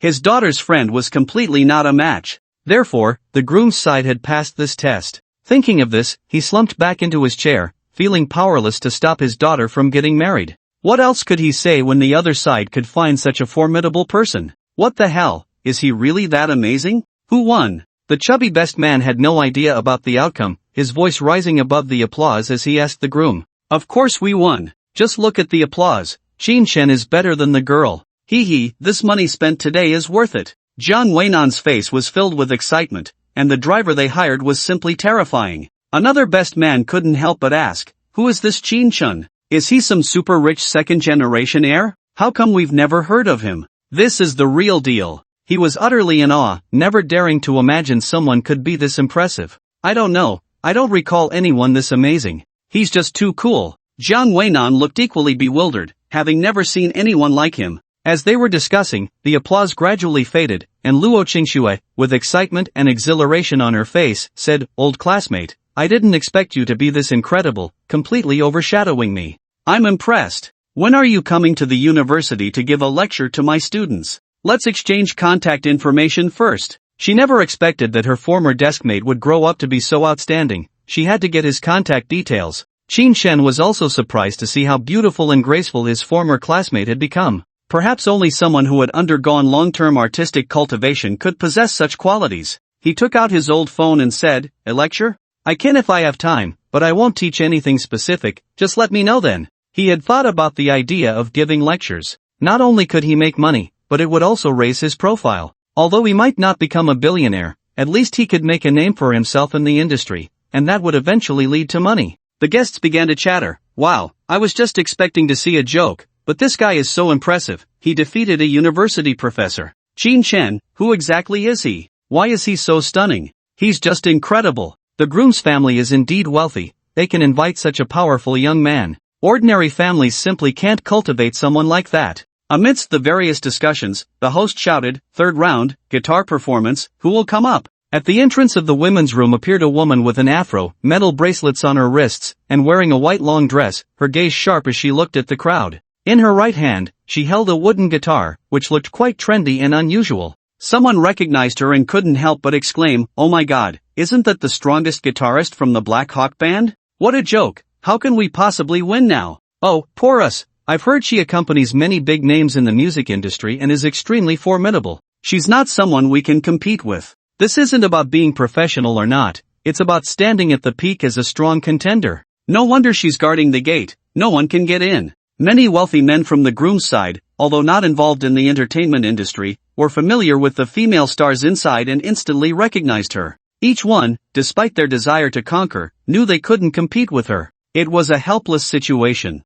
The eccentric girl picked up the guitar, strummed a few strings to capture everyone's attention, and then said, "If you pass my round, Xingyi will go with you. Don't worry, I won't make it hard for you, just play a piece as good as Sea and Sky." She wore a disdainful expression, her gaze sweeping across the audience. Her pride was like that of a little swan, making it impossible for anyone to say a word. After all, she was at the top, a successful figure that others couldn't catch up to, immensely powerful. She had the capital to be proud. Facing a group of people who weren't even amateurs, she truly didn't take them seriously. At that moment, Qin Chen stepped forward a few paces, stood in front of the beautiful woman, and smiled as he said, "I'm in a hurry, I'll play a few chords, and as long as you can keep up, you win. His tone was so casual, his face full of self-satisfaction. However, all the guests present looked utterly bewildered. Old Master Gu stood up, his eyes sparkling with disbelief as he stared at Qin Shen's back. Members of the woman's family pointed at his figure, momentarily speechless. The relatives brought by the groom, after a moment of shock, suddenly burst into laughter. Wow, Qin Shen, I support you, go for it.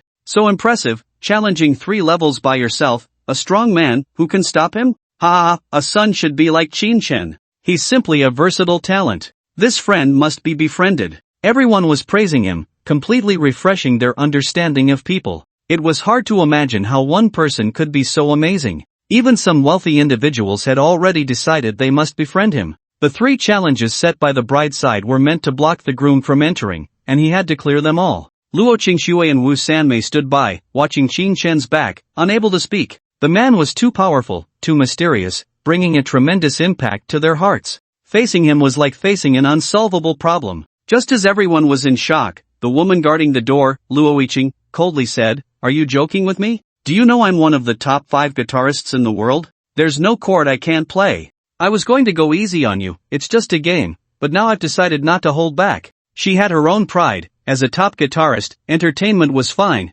but she couldn't be defeated. Absolutely not. Qin Shen still smiled and said, "No problem, I'll play first, you just watch. Hand me the guitar." As he spoke, he extended his left hand, waiting for her to pass it over. Luo Yiqing looked at him with disdain, reluctantly handing over the guitar, saying, "I want to see what makes you think I can't play." Her eyes seemed to carry a murderous intent, staring intently at Qin Shen. The corners of Qin Shen's mouth lifted as he smiled. "Watch closely, listen well. I can even draw it out for you." When her gaze fell on his hands, he began to play. His fingers moved like phantoms, a cascade of brilliant sounds pouring down. There was no low start typical of ordinary pieces, just a combination of several chords, but it tested the flexibility and variation of the fingers to the extreme. As the music rang out, all discussions in the room were silenced. It sounded like flowing clouds and flowing water, seamless and yet felt swift as the wind, leaving people unable to react. It was very pleasant to the ears, but lacked a specific flavor. However, standing in front of Qin Shen, Luo Yiqing understood, instantly shocked. The rapid changes in finger positions and the rise and fall of the sound were beyond her imagination. Chords were a means of practicing finger techniques. Now, she felt that her once proud finger techniques were utterly inadequate compared to his. This disparity was truly unimaginable. While she was silent, the bride's voice came from the room. "Luo Yiqing, let the groom in, I can tell you might not be able to do it." As the voice rang out, everyone was stunned. They were not surprised by Gu Qingyi's generosity, but shocked by Qin Shen's prowess. The bride's family had set up 3 challenges to make things difficult for the groom, each one a leader in their field. Yet, Qin Shen single-handedly cleared them all. It took no more than 20 minutes. The challenges that had left the groom in a bind and the bride's family feeling proud vanished into thin air. "Qin Shen, you're really amazing. The key is he's handsome, like a dashing young man. I've fallen for him. Look at the other women, all staring at him with shining eyes. When will it be your turn? No way, I have to ask if he has a girlfriend, I want to be his woman." Just as everyone was chattering, old Master Gu slammed the table and shouted, "Bring in the bride." With his voice, the scene finally entered the normal wedding process. Gu Mantang then strode up to Qin Shen, his expression stern, eyes scrutinizing him from top to bottom. Many of the bride's relatives thought he was about to explode with anger. Because Qin Shen had disrupted the old master's plan, winning all 3 challenges, allowing the groom to easily take the bride away. Even if they were dissatisfied, the initial conditions were set, and they could only let him go. Just as everyone was turning over various thoughts in their minds, they heard a voice say, "You're Qin Shen, right? You're quite impressive, good-looking and talented, I admire you. You're too kind." Although Qin Shen heard the praise, seeing his angry demeanor, he politely responded, completely unaware of what tricks he had up his sleeve. Gu Mantang continued, "Do you have a partner?" "I have a second daughter who is a lawyer and quite proud. I believe you can win her over. How about you meet her? She's inside with her sister." In an instant, Qin Shen was left dumbfounded. This was not the rhythm he expected. Shouldn't he be furious, demanding an explanation, making it hard for him to save face? How did it turn into matchmaking instead? And it was his own second daughter. The shift in conversation was too abrupt, leaving him somewhat unprepared. Not only was he unprepared, but even the guests from both sides found it unbelievable. He had stormed over for this? Moreover, the girl was extremely angry, having been preempted in introducing her to her own daughter. It was worth noting that just moments ago, many had decided to pursue Qin Shen. And now, it was too late. Before Qin Shen could speak, a beautiful woman appeared from the direction of the boudoir, dressed in a white long dress, waving at him and calling out, "Qin Shen, it's you. Come over and chat." Her clear voice cut through the noisy environment, drawing everyone's attention. Qin Shen turned and recognized her as Gu Qingxian from the Uteki law firm. He waved his hand and said, "No, let's wait for another opportunity. I need to step out, I have nothing to do here." He had already guessed that she must be the second daughter of Old Master Gu and quickly made his escape. Whether to introduce or not, he didn't want Old Master Gu to get angry again and disrupt the wedding. Old Master Gu, unaware of his thoughts, grabbed his arm and said, "So you know my second daughter. What do you think? Isn't she a rare find, dignified and virtuous, and a renowned lawyer? Why don't you two spend some time together?" It seemed he was genuinely fond of her, directly suggesting they get to know each other. The surrounding crowd was left speechless. "We know each other, but we're not familiar. Look, the groom is bringing the bride out. I need to drive. I'll take my leave first." Qin Shen didn't outright refuse. Who knew if this old man would explode? He withdrew. Sure enough, the wedding continued, a grand procession leading them out to the car. Qin Shen took off his long robe, changed into his own clothes, and sat in the driver's seat. To his right was a 7-year-old little guy, looking quite spirited, glancing up and down at him. After a full 10 minutes, the convoy set off, heading towards the city. They would return before 10, there was enough time to go to the Luo family. Just as they hit the road, the bride in the back asked, "Mr. Qin, right? I really want to know, who did you learn guitar and piano from? Can you tell me about it?" She exuded a more elegant aura than Gu Qingxian, seeming proud, as if she were above others. Her eyes sparkled with endless curiosity and confusion. "Auntie, Mr. Qin is amazing, he defeated third aunt. I saw her crying." The little boy emphasized the combat prowess, clearly focusing on a different aspect than his aunt. Qin Shen's lips twitched slightly as he replied, "I learned from watching TV, it's just a hobby." How could he explain to them? Watching dramas comes with rewards? That would be a joke. No one would believe it. Yet, no one believed his words either. At least Gu Qingyi knew he wasn't telling the truth. A hobby could reach such a level? Ridiculous. However, knowing he was unwilling to elaborate, she shifted her question to Jiang Weinan. "I didn't expect you to have such a friend. I was quite worried you wouldn't pass my dad's test, but you got through in just 20 minutes. Although it sounded like a question, her eyes were filled with admiration, and her words were sweet. Jiang Weinan held her hand with his left, proudly saying, "I'm lucky too. Brother Qin is the owner of this car. To save time, he offered to give me a ride. I didn't expect it, that's impressive," directly clearing the hurdle. After speaking with his wife, he turned to Qin Shen and said, "Thank you, big brother, I really appreciate it. If you ever need anything from me, just let me know. I'm the president of Yipentang. I have some influence and will definitely take care of your matters thoroughly." This kind of extraordinary person must be befriended well. Qin Shen smiled faintly and said, "Alright, actually it's nothing much. I have to go see a patient soon, at 10 o'clock, so I won't be attending your wedding." There wasn't much interaction between them, and their conversation was somewhat restrained. They casually chatted as they arrived at the Yipentang Hotel. Qin Shen didn't get out of the car and drove away directly. Ding! Just as he was heading towards the villa area in Shishan, a message came through on his phone. He opened it to find that Jiang Weinan had transferred him 250,000. Truly worthy of being a rich second generation, impressive. He muttered to himself, accepting it without hesitation. This was what he deserved. Although he didn't attend the wedding, everyone in the banquet hall, waiting for the ceremony to begin, was discussing him. "Today we encountered a real extraordinary person. Not only is he strong in combat, but he also plays the piano well, earning the admiration of the teachers. Not to mention, the chords he plays are something even top performers can't replicate. The key point is he's a rich second generation, a powerful bunch. Those around us are all useless." Inside the hotel, Gu Qingxian, sitting with her father, was undergoing a thorough interrogation. How did they meet? What was the other party's family background? Did they have any relatives? And so on, all were being probed deeply. She could hardly withstand it. Even when she explained that it was no big deal, and that he was the third largest shareholder of Aoteki, she couldn't stop her father's incessant chatter. She secretly blamed Qin Shen for being so outstanding. It just had to catch her father's attention. There was no need to think about it. Who knows what kind of discussions would arise in the future. As the instigator, Qin Shen, with a smile on his face, rushed towards the outskirts of Shishan amidst their discussions. When he saw the navigation display showing the Luo family villa, he couldn't help but blink hard.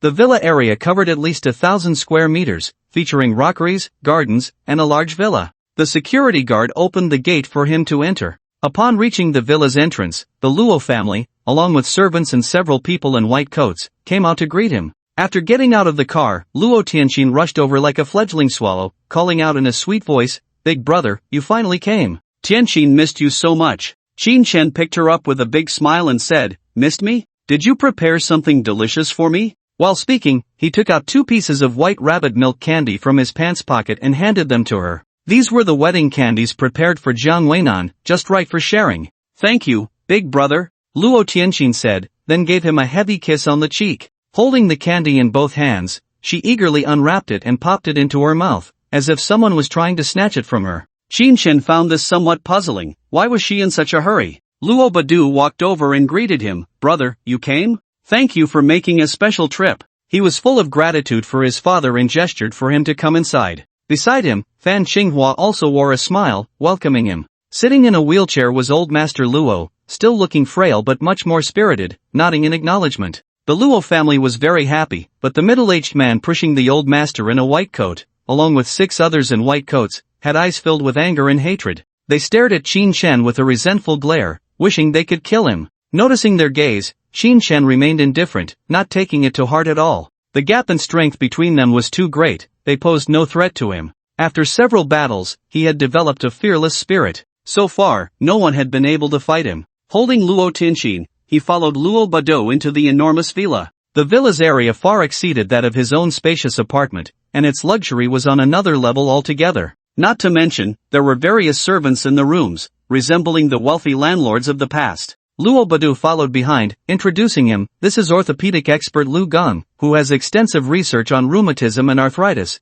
and has been responsible for my father's illness. He is the family doctor." While speaking, he pointed to the middle-aged man pushing the old master. Qin Shen nodded, not even bothering to say a word. Lu Gong, with a fake smile on his face, stretched out his right hand, only to instantly turn into a statue. To his surprise, Qin Shen was audacious enough not to shake his hand. His expression darkened in an instant, his eyelids twitching, and anger surged within him. The students following behind were furious at this sight and said sarcastically, "I heard he's just a migrant worker, accidentally pricking a couple of needles, and now he thinks he knows medicine? Doesn't he know to respect his elders?" In their view, Qin Shen was just a blind cat stumbling upon a dead mouse, lacking real skill. His companions shared the same sentiment. "Humph, we just introduced a new treatment, and the old man happened to stand up. How can he have the nerve to claim credit? Truly shameless, using others' achievements as stepping stones for his own ascent. His character is questionable." Their words were harsh, though they didn't name anyone, the implication was clear.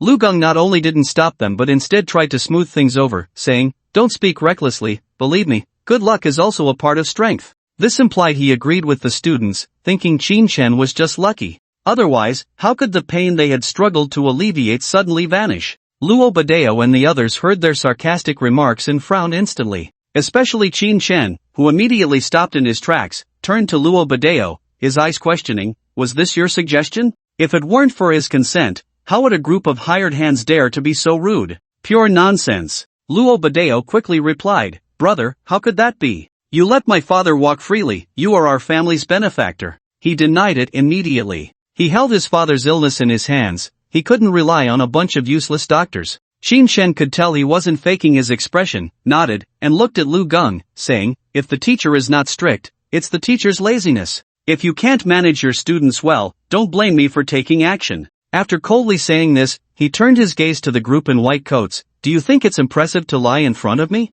To put it bluntly, if you can't even treat your own ailments, how can you cure the old man? Apologize, or I'll sue you for defamation." His voice was icy, carrying an undeniable authority. He had already guessed that it was his intervention that put them at risk of unemployment, losing their source of income. Such a mentality was unlikable. Faced with the imposing Qin Shen, the 6 in white coats felt a moment of tension, at a loss for words. But one bespectacled man couldn't help but say, "Did we say something wrong? Do you have a medical license? Do you have professional knowledge? The old man's improvement is the result of our treatment, you just happen to be here." The shouts and rebuttals targeted Qin Shen's weak spot, knowing he lacked these credentials. Qin Shen scoffed and quickly replied, "You have medical licenses, salaries, and instruments, but did you cure him?" "I did. The old man is standing." Ever since the reward for watching dramas was introduced, despite lacking any credentials, he believed in the power of the skills gained from rewards. He looked down on them completely. Upon hearing this, everyone present was momentarily stunned, unable to respond for a while. After all, the old man was right in front of them, and it was after his treatment that he stood up and could move independently. There was no way to refute. Lu Gung interjected, "We've treated the old man for 5 years, familiar with every part of his ailments, knowing his entire progression, and we're coming up with ways to treat him. How can you?" "He got better after my treatment." Qin Shan interrupted him again with the same line. "You were just lucky. How can a few needles cure an illness? Do you think this is a myth? I cured him. Don't be a rogue. The results of our hard work have been snatched away by you. You owe us an explanation." "I cured him." The 7 of them, no matter what reasons they found, were ultimately infuriated to the point of trembling by Qin Shan's words. They felt he was a scoundrel. Luo Badao stood up when they were red-faced and speechless, his expression cold as he said, "I never expected that after hiring you with a large sum of money to take care of the old man's health, you would behave like this. To make money, you want to drive my brother away? Get out of here. A bunch of scoundrels. I will reserve the right to pursue legal action against your fraud." He was extremely angry. It was certain that these guys were only after money, not wanting the old man to recover, and even obstructing Qin Shan's treatment. "Mr. Luo, you can't do this. We may not have made contributions, but we have put in hard work, right? If it weren't for our dedication." Lu Gung disagreed with his decision, pleading desperately. Observing data and flipping through books every day could earn them a considerable commission, but suddenly it was cut off. They couldn't accept it. Before he could finish speaking, Qin Shan walked over to the old man and interrupted him, saying, "You bunch of trash, you don't even know that the old man's vital energy is depleted and you randomly prescribe medicine. Let me show you what traditional Chinese medicine is, what a miracle is." The cold reprimand ended, and his gaze fell on the old man as he said, "Old man, come, let's do acupuncture again today. I guarantee you can move freely. Then I'll give you a prescription. After 3 acupuncture sessions, you'll be better than you were 5 years ago." After speaking, regardless of what others thought, he began the acupuncture. Lu Gung and the others were stuck, unable to leave or stay. They watched Qin Shan in awe. This was a scene they had never witnessed in their lives. 18 gold needles of varying lengths and thicknesses, full of spirit, moving at various acupoints on the old man. The various techniques left them astonished. The old man's face visibly showed a peaceful smile, and he eventually fell asleep. Tormented by illness, his body ached unbearably. How could he sleep so easily? Now, he could quietly fall asleep without the aid of painkillers. Fan Qinghua excitedly grabbed Luo Baddao's arm, her eyes filled with excitement. Luo Baddao patted her hand, tears welling up in his eyes. His father had lived in such suffering. As a son, he could only watch helplessly. Today, he finally saw him lying down peacefully to rest, and his mood finally improved. Qin Shan was definitely their Luo family's lucky star. Luo Tianxin hugged her mother's leg and whispered, "Grandpa is sleeping, no one is allowed to speak." She knew her parents often taught her this, and it was deeply ingrained in her memory. Their family watched for a full hour before Qin Shan finished the acupuncture. Exhausted and drenched in sweat, he almost collapsed on the sofa. With a weary face, he said, "Let me rest for a while. I estimate his joints have regained their freedom. Can you prepare some food for me?" They had eaten breakfast at 6 in the morning, and now it was past 11. He was starving. After battling with someone in the morning, he had just done acupuncture for an hour. How could Luo Baddao not agree to his request? He quickly said, "The food is ready, you rest first. Qinghua, bring some water." While calling out, he noticed Lu Gung and his group still standing behind him and couldn't help but shout, "Why are you still here? Take your trash equipment with you, I won't arrange a car for you. If you don't leave within an hour, don't blame me for turning hostile." Holding a considerable reward but unable to solve the problem, what use was he to keep? Lu Gung wanted to argue but couldn't find the words, so he could only gather his things. They knew their good life at the Luo family had come to an end. Their bodies seemed to lose strength, and walking became incredibly slow. The 6 students' eyes shifted back and forth between Qin Shan and the old man,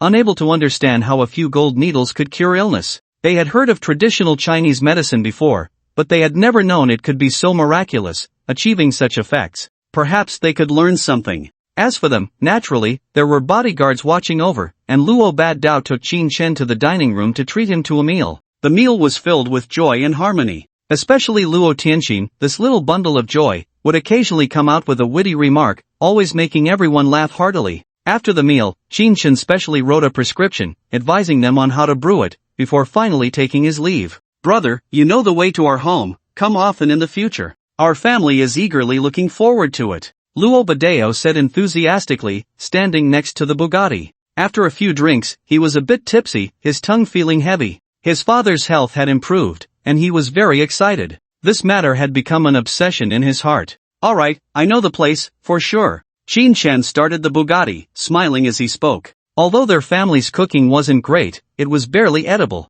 Big brother, come play with me often. Today, Tianqin is very happy. Luo Tianqin also remembered to greet him, watching him leave. With continuous nods and waves, he finally left the villa compound. In his heart, he was filled with longing for their garden-like villa, hoping to own one himself. This was truly a nurturing place to live, incomparable to other buildings. His own 2 large flats were on the top floor. Although the view was nice, it felt rather dull in comparison. Perhaps, this was the difference between the wealthy and the newly rich. As thoughts swirled in his mind, he drove towards the city. Fan Qinghua watched him until the taillights disappeared, grabbing her husband's arm and saying, "What exactly is his background? He seems very wealthy. The first time I saw him, he was driving a Rolls-Royce Dawn, and yesterday I heard he left in a Cullinan, today it's a Bugatti." She couldn't figure out Qin Chen's background, feeling it was very mysterious. Luo Badeo withdrew his gaze and said, "He's very mysterious, his assets might not be less than mine. He knows too much, I wonder if he will be our business rival in the future." His voice grew heavy, perhaps due to the alcohol, revealing his worries. Qin Chen, who had left, was unaware of the thoughts in Luo Badeo and his wife's hearts. Upon entering the city, he happened to see a place selling phone cards. Annoyed by various unfamiliar nuisance calls, he went in to change to a new card. He also bought a new phone, a domestic Huawei, supporting domestic products. After unlocking his old phone, a call came in immediately, as if someone had been trying to reach him. He picked it up and was surprised to find it was the leader of the delivery service. Without hesitation, he answered. However, the voice on the other end was very unfriendly. "Qin Chen, you little brat, you don't work properly every day, just wandering around. Don't come in this afternoon. I've been trying to call you for 18 hours, come here to settle your account immediately. I thought you performed well the past 2 months and was planning to promote you. Now it seems you're one way in front of people and another behind their backs." The roar came from the other side. Qin Chen's smile instantly froze, then turned into coldness and anger.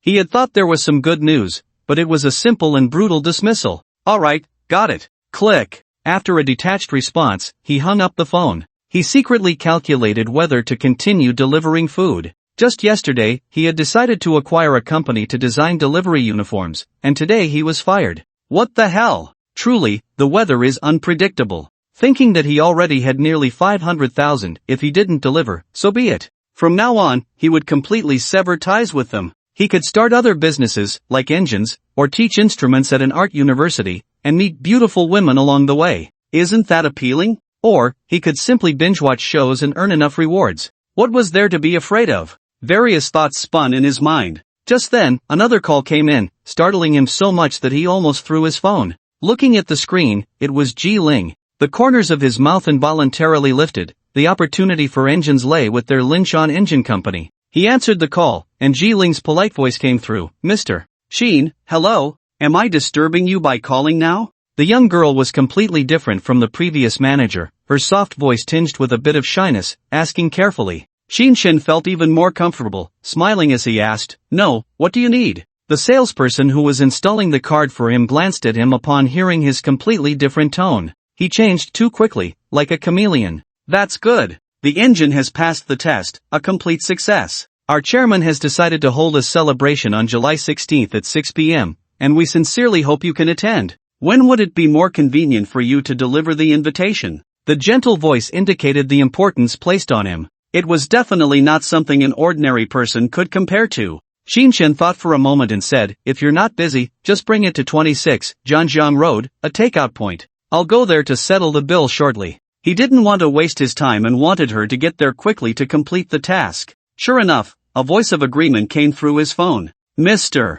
Qin, see you soon." After politely hanging up, he prepared his new phone number and device. He transferred all the useful contacts stored on his old phone to the new card after several back and forths. He also moved over various linked bank cards, accounts, and so on. It was a very tedious process, with various verification codes being sent. He wished he could design a system that would allow for one-click transfers, requiring only a matching fingerprint lock. It wasn't impossible. What if he got a reward for it? He had this thought in mind, and after finishing, he felt much better. He cancelled the old phone card, took the old phone, and casually returned to his car, driving towards Janjiang Road. Suddenly, it struck him that the 16th was a Sunday. It seemed he could take Su Wanru out for a stroll as well. 20 minutes later, outside the takeout point at 26 Janjiang Road, accompanied by the roar of the engine, Qin Shen arrived. Inside, a group of delivery riders had gathered, all their gazes fixed on the Bugatti. When they saw Qin Shen emerge, they were all stunned into silence.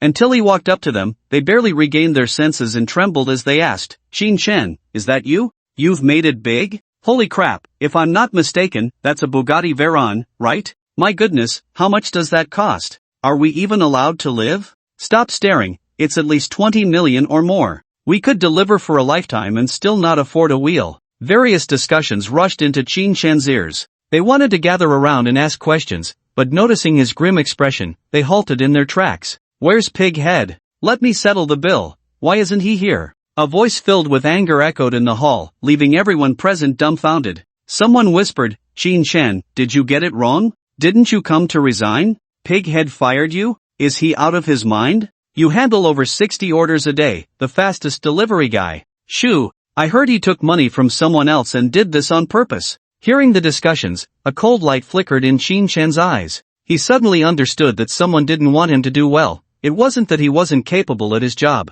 He casually asked, "Do you know who doesn't want me to work here?" Although it was a casual question, driving a luxury car and with the blood of a soldier flowing through him, his aura was completely different, instilling fear in everyone present. "We don't know who it is. It seems the manager mentioned a fat guy named Duan." A young man started to speak, but was interrupted by the manager's loud reprimand. "Xiao Sanzi, if you don't want to work, you can leave, no one will stop you." With that, Xiao Sanzi fell silent, making a face and hiding away. Not everyone could afford to lose this job, life had to go on. Qin Shen didn't blame him, he only resented those who wanted to bring him down. He stared directly at the manager and strode over. With a tall stature, expressionless face, and eyes filled with a chilling intent, he exuded a murderous aura. Even the manager, who had long been in a position of power, felt a deep pressure in the face of such a stance from Qin Shen. He swallowed hard, moistening his dry lips, and said, "Qin Shen, what do you want? You've had 3 days this month where you didn't work properly, with almost no orders. I'm asking you, who told you to fire me?" Qin Shen coldly interrupted him, picking up a game coin from his desk and casually toying with it. The people around him felt a change in his aura for the first time. It was clear he had come to settle a score. They speculated whether he was going to hit someone. In their minds, the Northeast Tiger was indeed bold enough to act out, casually hitting people without a second thought. The manager felt the most pressure, watching Qin Shen bend the game coin and then straighten it again, his heart racing. There was no physical attack, no verbal threats, no actions at all, just him playing with the game coin. The others couldn't see it yet, which only made the manager more anxious. He licked his dry lips, beads of sweat forming on his balding head, and said, "Brother Qin Shen, what are you doing? I was just joking with you. I haven't seen you for a week and wanted to have a good chat." With a forced smile, he trembled as he stepped back, his voice filled with tremors. He hoped to quell Qin Shen's anger. However, Qin Shen remained unmoved, picking up another game coin and continuing to play with it. Without raising his eyes, he casually asked, "Who's behind this? Just say the name, and it won't concern you. If you can't say it, your manager won't need to keep his job." His voice was flat, as if it were coming from a machine. As a Northeasterner, he preferred to be direct, saying what needed to be said face to face. He looked down on those who schemed behind others' backs. He had to find out who it was. The 2 coins in his hand morphed back and forth like 2 small dough balls. The manager could no longer bear it. His bones were definitely not as hard as the game coin. He backed up against the wall, his lips trembling, sweat dripping down to his nose, his mouth dry. It seemed all the moisture in his body had been dispersed by fear. The many employees nearby didn't understand why he was so terrified. Looking at Qin Shen's back, it seemed completely ordinary, with no hint of change. They speculated about what terrifying identity he might have. They exchanged glances but couldn't find their voices. Can I not fire you? I really can't afford to offend anyone." The manager trembled against the wall, waving his hands, hoping he could be spared. Qin Shen's movements paused, his gaze fixed on the manager's eyes, and he asked slowly, "Who is it?" This time, his voice was much deeper, laced with coldness. Hearing it sent chills down the manager's spine. His body slid down the wall towards the ground, his eyes filled with a dead gray, nearly collapsing. His muscles twitched erratically, his gaze wandering. Finally, he stammered, I was wrong. It's a rich second generation, supposedly a sales promoter from some engine factory. His surname is D, I don't know anything else. After he finished speaking, he collapsed onto the ground like a deflated balloon, trembling uncontrollably. Facing the icy Qin Shen, his heart raced wildly. Upon hearing the surname, Qin Shen instantly thought of the chubby Di Zhuan he had seen last night. He just didn't know which engine factory it was. No matter which one, he had to find out and teach him a lesson. It showed he was unrepentant and wanted to make him pay. But the method was too childish. A cold light flickered in his eyes as he transformed the game coin into a metal ball and tossed it onto the table, saying, "Alright, you call the person behind this and tell them I don't want to resign. Let someone more formidable come find me. But I want to make it clear, I'll work until the 25th, and my full attendance and bonuses must not be lessened. At that time, I will submit my resignation." After saying this, he clapped his hands, his eyes fixed on the manager, waiting for a response. The manager saw the small iron ball on the table, his breath became erratic, and his heart nearly leaped out of his throat. The other writers, seeing the game coin transformed into an iron ball, finally understood what the manager was truly afraid of. A wave of shock and fear rose in their hearts. They couldn't imagine how powerful Qin Shen was, able to turn a hard metal game coin into an iron ball. Even if they smashed it with a hammer, they might not be able to damage the game coin, let alone with their fingers. They exchanged glances and instinctively stepped back, trying to distance themselves from Qin Shen, fearing they might be caught in the crossfire. The manager made a gesture of surrender, nodding repeatedly, alright, you say how to do it, and we'll do it that way. At the same time, everyone felt confused. If he wanted to resign, why not just stop working? Why wait until the end of the month? Did he really care about that little bit of money? However, no one dared to ask, all were silenced. Qin Shen, regardless of their thoughts, nodded in satisfaction, grabbed a handful of sunflower seeds from the side, and said, "Very good, if anyone looks for you in the future, let them come to me. You can't afford to offend them." Crack! After eating a seed, he turned to his colleagues, revealing a faint smile, and said, "Everyone, when I resign, if you have time, I'll treat you to a meal. After 3 months of hard work, we should have a proper ending."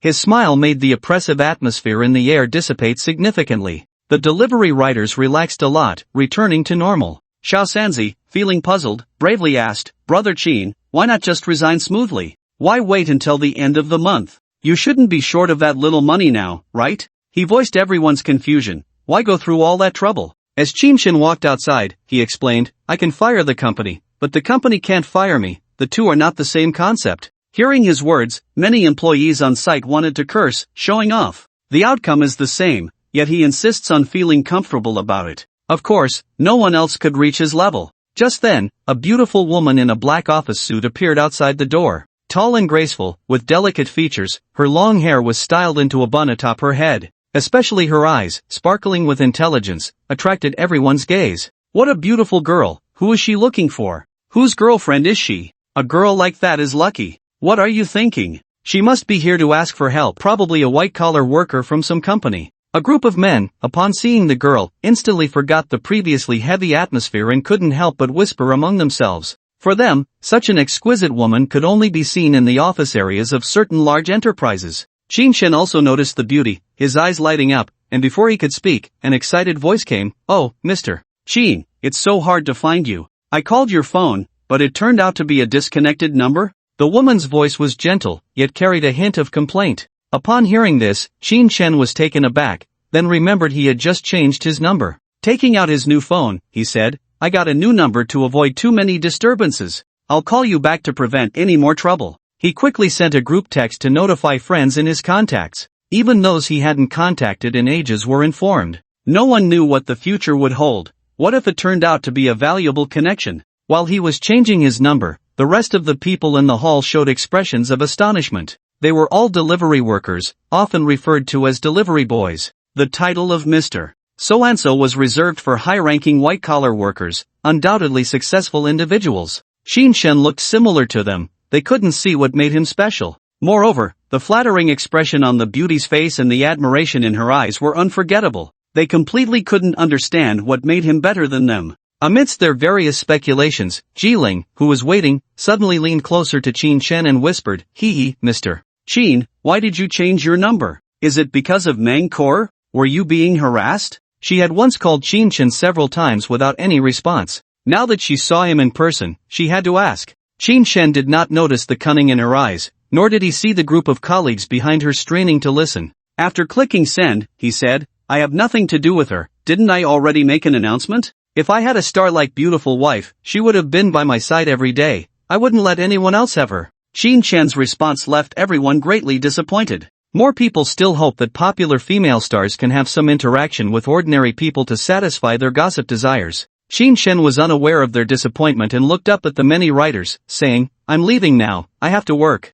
He then walked outside with Ji Ling and took the special guest invitation she handed him. It was just an invitation with a red background and golden letters, nothing particularly special. Raising his eyebrows, he said, "It's Sunday night, right? The location is the New World Hotel?" Got it. He knew that the hotel was located by the Bund, a very prosperous area. Generally, ordinary bosses wouldn't dare to choose it, only powerful companies could afford it. "Yes, you are a special guest. When the time comes, call me, and I'll arrange a seat for you. Is there anything else I can assist you with?" She didn't want to go back so soon and wanted to stay with Qin Chen a little longer, perhaps to gain some benefits. Hearing this, Qin Chen's mind turned, and there was indeed something he needed to ask. The smile on his face faded as he directly asked, "Ji Ling, is there a rich second generation named Di Zhuang in your sales department? What's his family situation? If he dared to trip him up, then he should pay the price." Of course, knowing oneself and the enemy leads to victory in every battle. He couldn't just jump into a big pit he couldn't afford to provoke. Ji Ling felt a surge of resentment. Why not talk about life and ideals instead? Why bring up a big fat guy? Was a fat man more attractive than herself? Though displeased, she didn't show it and quickly replied, "There is indeed a Di Zhuang, responsible for expanding online channels. If it weren't for some family connections, he probably wouldn't even be employed. He does nothing but flirt with girls every day. His family is said to be quite influential in the internet industry, with assets over $1 billion, right? What's the matter?" She was curious about why the man mentioned in conversation with a beautiful woman was brought up. Qin Chen shrugged and said, "It's nothing. He called the delivery company to have me fired, making me unemployed. Since he's from your company, I'll take a look." What he wanted to see was whether to attend the celebration party and whether to cooperate with them in developing the engine, not to consider the company's face and leave him a way out. $1 billion company didn't concern him at all. With Dai Dayu's Dayu group gone, why would he care about others? Ji Ling, however, felt differently. She didn't think he was easy to talk to, pretending to give up hatred for the sake of the company. With a smile on her face, she quickly said, "Is that all? How about I treat you to a meal? Last time you helped the company a lot, and you just left. We all feel sorry for you." She could get reimbursed and have more opportunities to interact, killing two birds with one stone. While speaking, she prepared to take him to the nearby business Mercedes. However, Qin Chen decisively refused, saying, "It's fine, I'm leaving now." After saying that, he walked to the Bugatti parked nearby, pressed a couple of buttons, and got in. Ji Ling had initially pouted, complaining that he was being unromantic and not giving her a chance. But when she saw his car, which was completely different from a few days ago, her eyes gradually widened, forgetting the little bit of unpleasantness. "My God, how many luxury cars does he have? He's so rich." Thoughts whirled in her mind as she watched Qin Chen leave. In fact, it wasn't just her who was shocked. The many writers standing at the delivery point were also stunned, mouths agape, filled with envy. Supercars, how many people work their whole lives and can't even afford a single wheel? Especially the manager, who nearly had his eyes pop out when he saw him drive away in a Bugatti Veyron, muttering, "Damn, I actually offended someone who drives such a luxury car. Is he crazy? Driving a luxury car and still delivering food? How can I handle being caught in the middle?" Sitting in the Mercedes, Ji Ling spoke on the phone, "Chairman, Mr. Qin just said that Di Zhuang from the sales department is secretly making moves. What do you think? Should we remove his position?" The chairman across the way let out a breath and said, "No one can stop the rise of our company. If we go to great lengths to win over Qin Chen, and Di Zhuang dares to make a move, he will be fired immediately." Hearing this, Ji Ling's lips curled into a slight smile. Some people occupy the latrine without doing their business, trying to block development. She couldn't be blamed for being ruthless. Qin Chen was unaware of their actions. Looking at the time, it was already 2:30 in the afternoon, and he was preparing to go home to rest. Before he could drive 2 blocks, his phone rang. "You are still that young man?" The most popular ringtone. He immediately connected it with the Bluetooth he received as a gift, and Luyan's voice came through. "My brother, you finally decided to change your phone number? I called your old number 180 times and couldn't get through. I'm telling you, my wedding is set for August 18th. Can you find a way to get me a car fleet? Something flashy. I want to give my wife a romantic wedding." His fiery voice showed no politeness, directly making demands. Calculating the time, there was still a little over a month left. The timing was good. Shinshin sincerely wished him well. Sure, that's no problem. I'll do my best to get you an ultra-luxurious sports car fleet. You'll shock the Magic City. Have you booked a hotel? I know the young master of Yippentang. What do you think about having the wedding there? He decided that in the remaining time, he would try to reduce his work hours, watching 10 consecutive dramas in a month and organizing a sports car fleet. Otherwise, renting cars would be astronomically expensive. He wasn't like Jiang Weinan, a rich young master who didn't care about money. His friends were wealthy, many of whom came out of friendship. Lu Yen was doing well in the Magic City, but the rest were all lower-tier personnel. Luxury cars could only be rented. He knew the rental costs were not cheap. Therefore, Lu Yen expressed his immense gratitude. Thank you, bro. Having you as a brother is the greatest happiness of my life. Can a hotel like Yippentang handle a small wedding like ours? Do you have enough face? He was very excited. Yippentang was a nationwide chain and quite famous. However, the corresponding prices were also high, otherwise, it wouldn't be so well known. Shinshin smiled confidently and said, "Don't worry, he has to give me face. I helped him marry a bride, and I know his sister-in-law too. Is there anything else?" He had taken care of the two most difficult things about weddings. If it weren't for being brothers, he wouldn't have acted so casually. There was no need to tire himself out. "There's one more thing, just to thank you. I want to treat you to dinner tonight." Same old place. Lu Yan's voice carried a bit of emotion, drifting outside. How could he not be grateful for such a brother? Shinshin thought for a moment and said, "No need for thanks, dinner is fine, see you tonight." He also wanted to ask how things were going now. Last time he saw in the group, they had raised $1 million in just a few days. That had changed lives. How many people worked outside, relying on family support to survive? He was different. Lu Yan said, "Alright, let's get together tonight. I might bring Su Guangqing along. That guy just had a breakup, let's help him out." Hearing the familiar name, Shinshin couldn't help but think of his high school classmate. He was very handsome, the kind of fresh meat that stood out. He dove into the art academy, only to find out that entering the entertainment industry wasn't that easy. Now he had become a wandering singer and a resident singer in bars. Who would have thought that someone so handsome could experience heartbreak? Sure, we're all classmates, maybe we can chat. With the evening gathering set for drinks, Shinshin decided not to go home and instead went back to the shade of the trees east of Labor Park to binge-watch dramas. The same spot, the same position. The difference was that he had switched to a Bugatti, changed his outfit, and was watching a different drama. The second time is also beautiful had reached episode 22, with 22 episodes left. At 3 episodes an hour, by 5:30, 9 episodes had passed. During this time, passers-by inevitably came and went, pointing and discussing. He had originally planned to leave at 6 o'clock, but he unexpectedly received a video call from the forensic Dr. Lan Yufei, whom he had helped last time. There was no prior connection between them. Why would she think to video call him? Most people would just call directly. Confused, he answered the video call. Inside, he saw Lan Yufei wearing a white lab coat, a transparent face shield on her face, and just taking off a pair of rubber gloves, with a red mark around her wrist. "Hi, handsome, are you busy right now?" Her voice was somewhat muffled as she began to unbutton her lab coat. Shinshin casually gestured with his right hand while lying in his Bugatti, surrounded by trees, looking quite relaxed. "Can you tell? I'm waiting for work, but I have to go to a party to drink at 6. Is there something you need?" His gaze inadvertently fell on her hands unbuttoning the coat, hoping she would continue.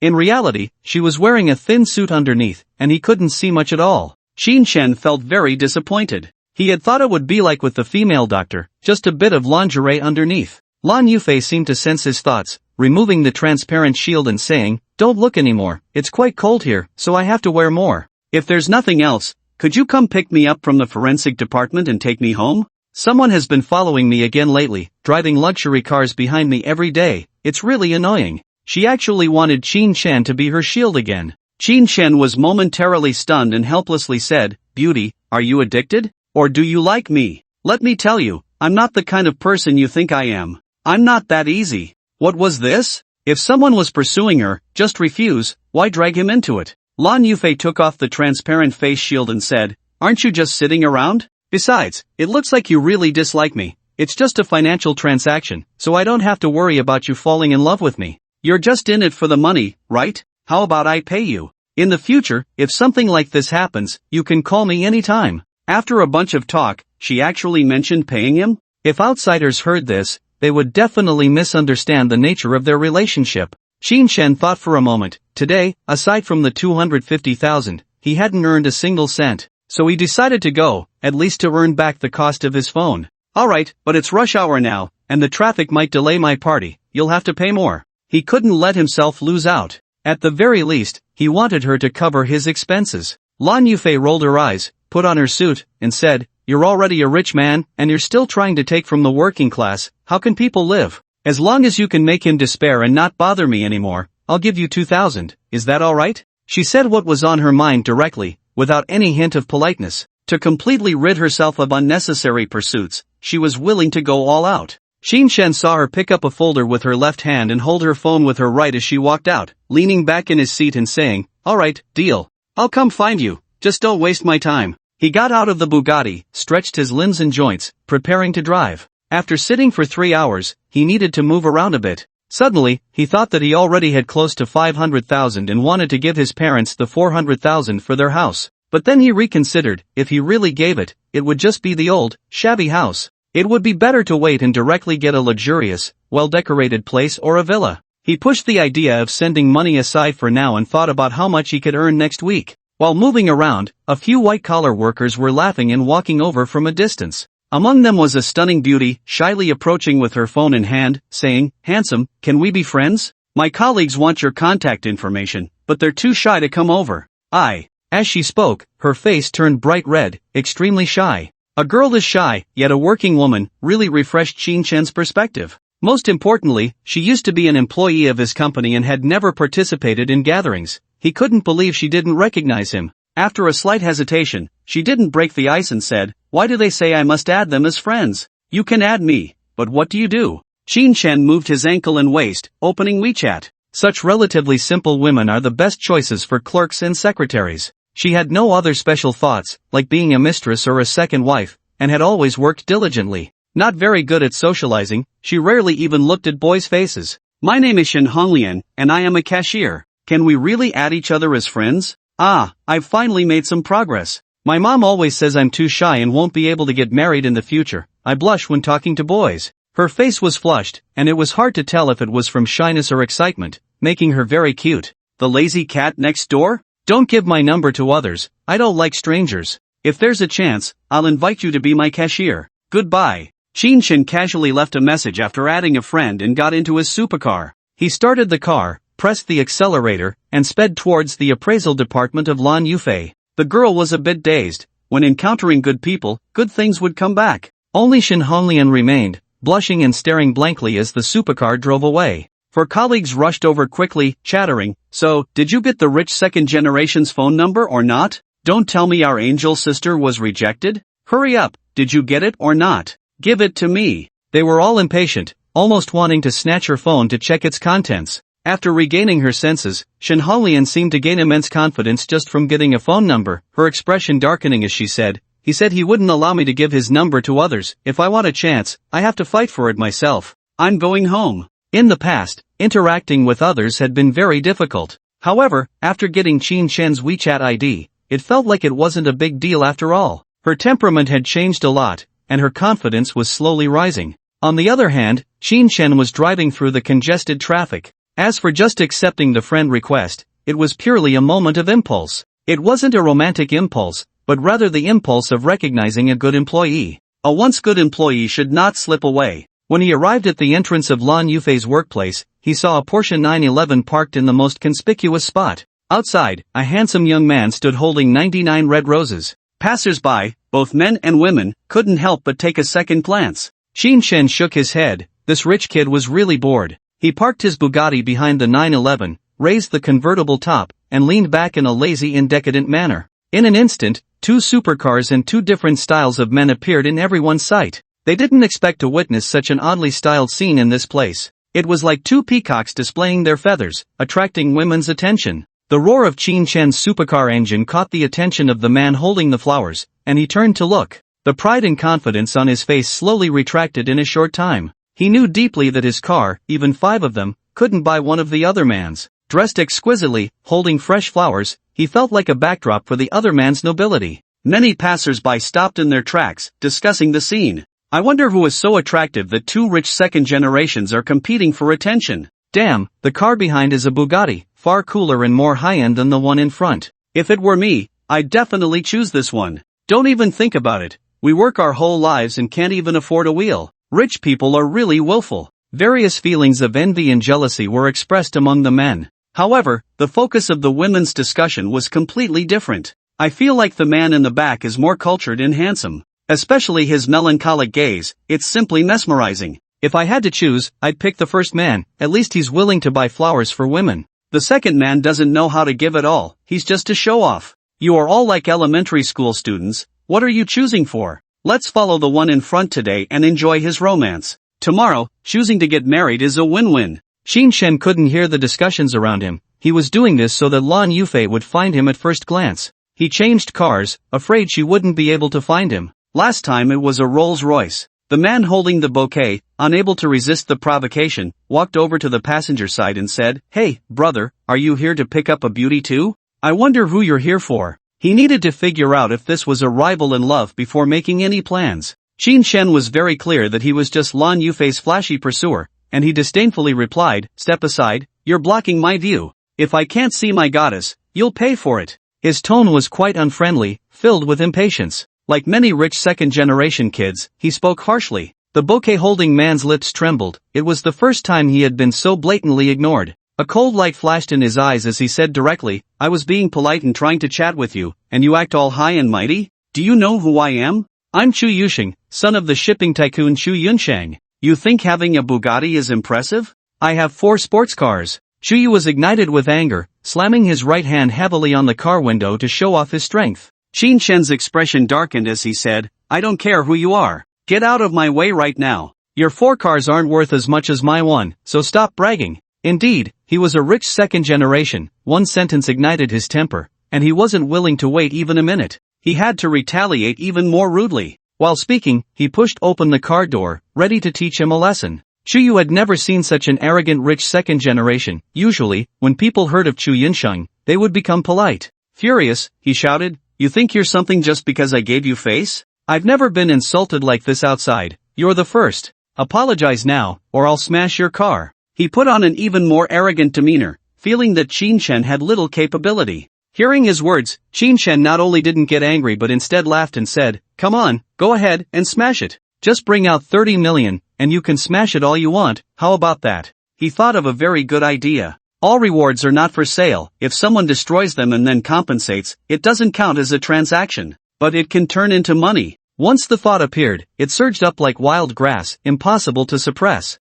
Perhaps he could deliberately provoke some wealthy people to make them pay. This idea instantly became wild. Chu Yu blinked hard, carefully looking at the car again. It didn't seem to be worth 30 million. 30 million? Even if he wanted to smash it, he couldn't afford it. His chest heaved violently, almost dropping the 99 roses in his hand. Today, he had hit a wall. However, he couldn't swallow this anger and shouted furiously, "Come on, dare to tell me your name?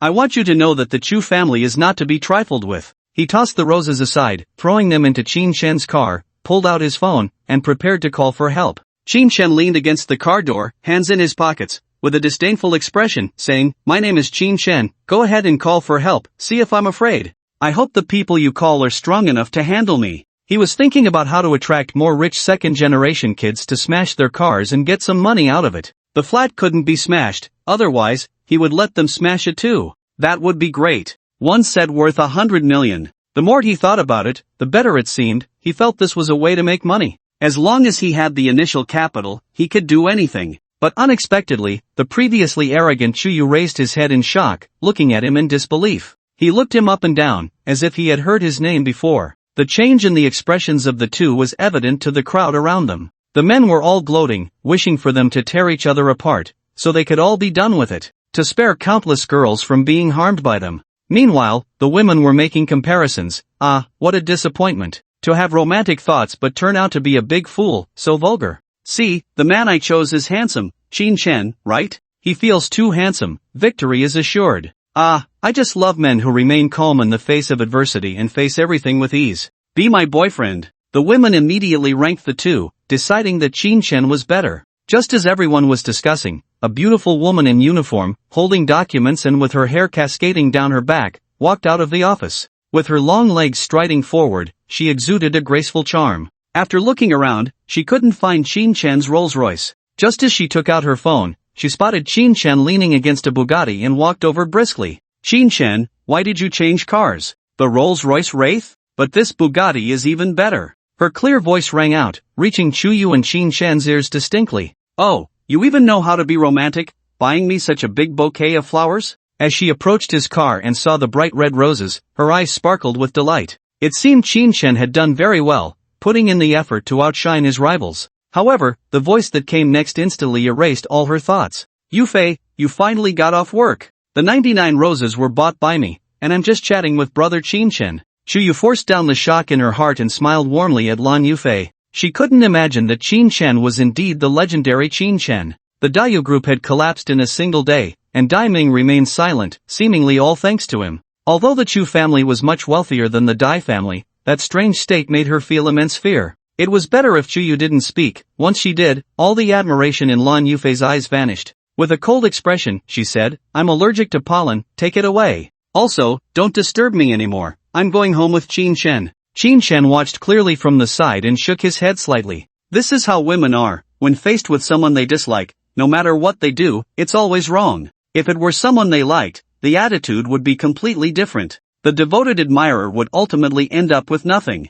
The expression on Chu Yu's face froze instantly. She immediately picked up the flowers and threw them into the nearby bushes, whispering angrily, if you don't like it, I'll throw it away right now. But why are you leaving with him? I've waited for you for 7 days, can't you open your heart? Many people around looked on with regret, watching the flowers scattered on the ground. This is the life of a rich second generation. For an ordinary salaryman, how could they bear to waste such things? Even in anger, it would be a pity. Lan Yufei replied lightly, you're overthinking it, time can't possibly move someone who doesn't like you. Don't disturb me anymore. With that, she directly sat in the passenger seat of the Bugatti. What makes him better than me? We're both rich second generations. Why did you agree to his request? Chuyu dared not act but pointed at Qin Chen and shouted. Her eyes were filled with madness, like a frenzied lion, making it hard to imagine. Qin Chen calmly asked from the side, hey, are you going to smash the car? If not, step aside, I'm taking her home. And don't disturb her again, or I don't know what the consequences will be.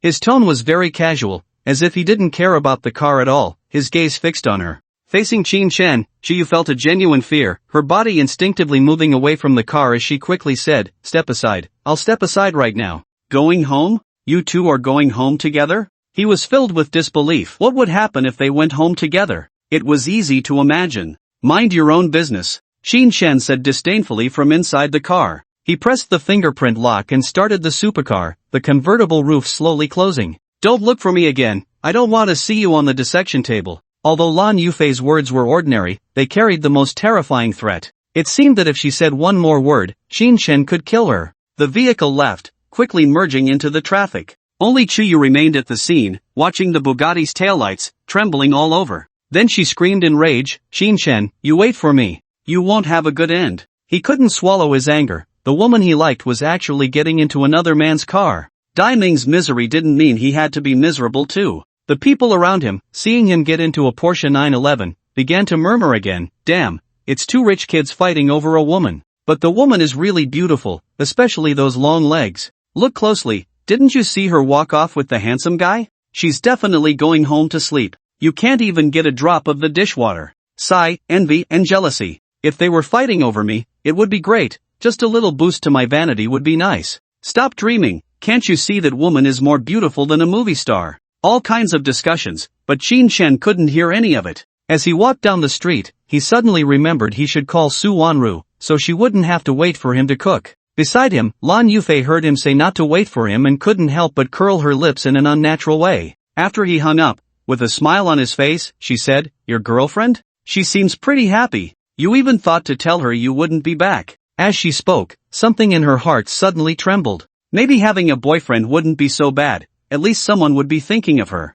Qin Chen smiled lightly and said, what girlfriend? We're just two wandering souls under the same roof, struggling in this city. The reality was roughly like that. They were just pretending to be a couple and hadn't elevated to a real couple's status. Lan Yufei teased, the one closest to the water gets the moon first. I wish you both well in advance. When you get married, you must give me a big red envelope to show your gratitude. She didn't believe that there could be nothing between a handsome guy and a beautiful girl living under the same roof. Qin Shen didn't respond, and he dropped her off at Tang Chen E Pin, earning 2005. Not bad. By the time he arrived at the Northeast restaurant, it was already past 6:20. Lu Yan and Su Guangqing were sitting outside in the shade, chatting, their eyes darting among the various vehicles. When they heard the sound of a Bugatti, their gazes instinctively converged. Wow, if I could get my hands on a supercar like that in the future, it wouldn't be a wasted life. Lu Yan shook his head repeatedly, his face full of envy. But when he saw Qin Shen get out of the car, his eyes widened, and he quickly ran over, saying, "Dude, this is a bit scary. Why did you change cars again?"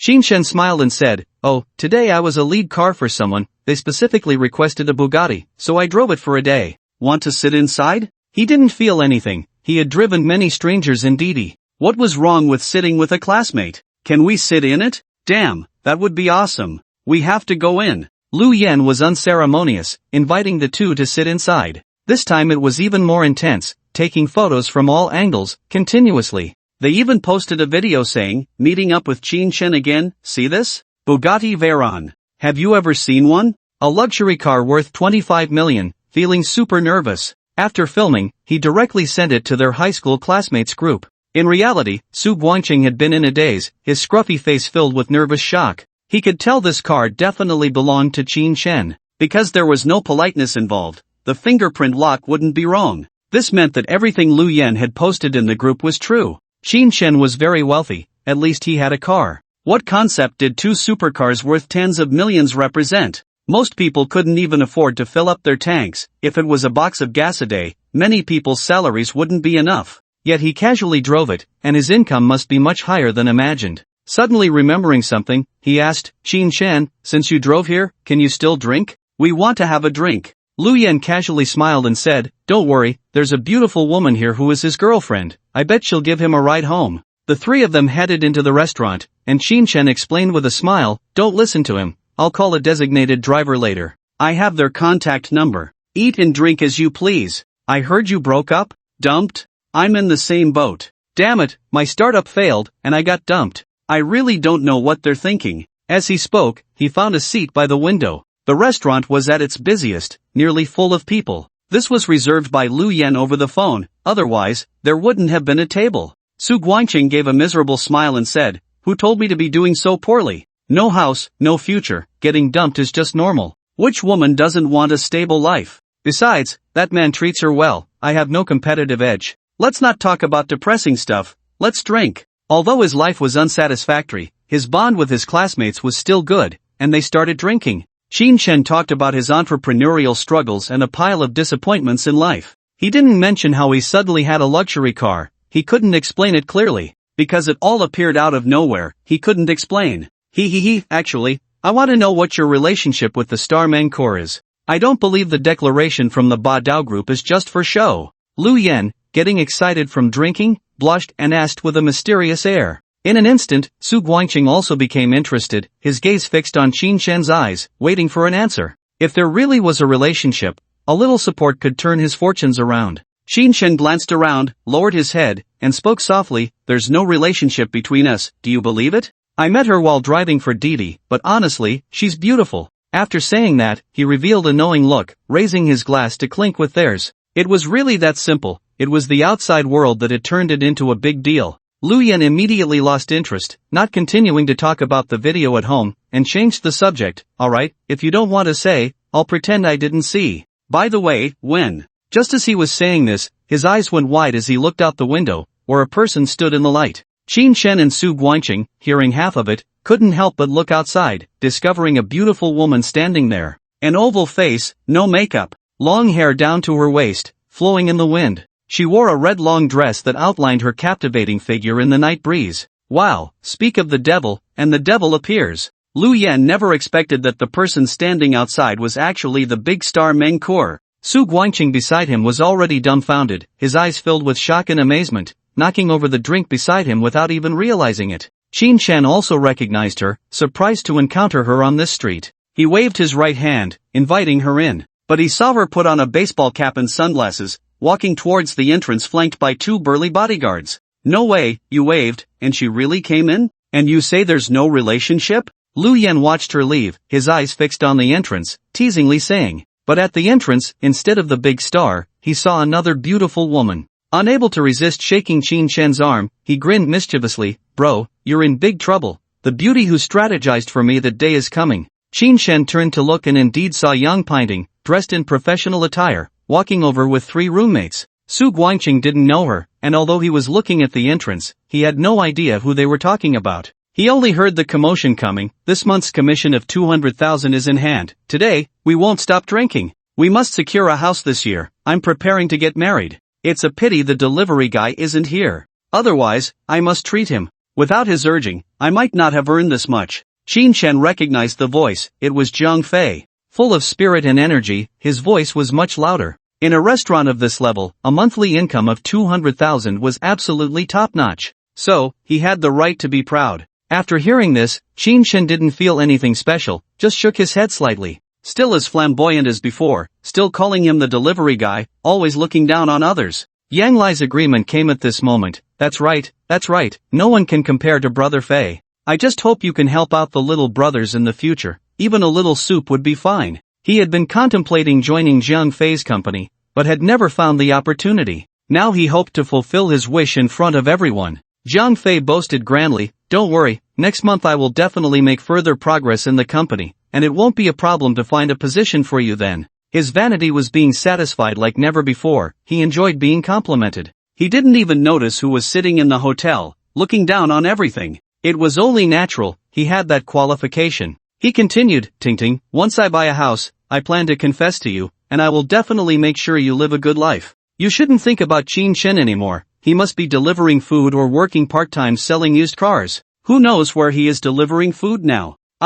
His gaze fell on the graceful young Pinting, only to find her looking at the booth next to them.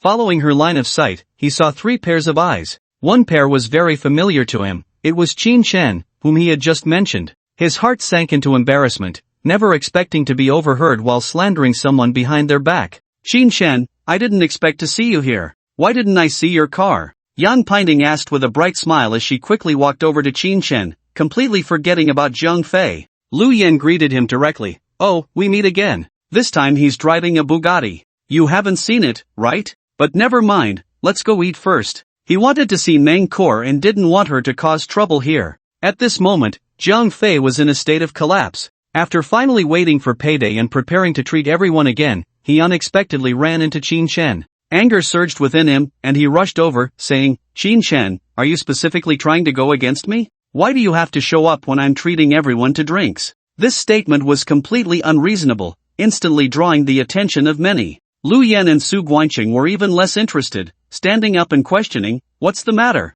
Is this restaurant your family's? No one is allowed to come in and eat? No one is stopping you from treating. We just came to sit first. You're the latecomer. We don't want to see trash like you. Su Guangqing was slightly better, at least he was thin, just tall. But Lu Yen was more intimidating, big and tall, his shout shaking the entire restaurant. Zhang Fei, who had just been so arrogant, instantly deflated upon seeing this. He couldn't even let out a peep. Yang Lai helped out from the side, saying, 2 big brothers, I'm sorry, please don't be angry. It's just a coincidence, sit down.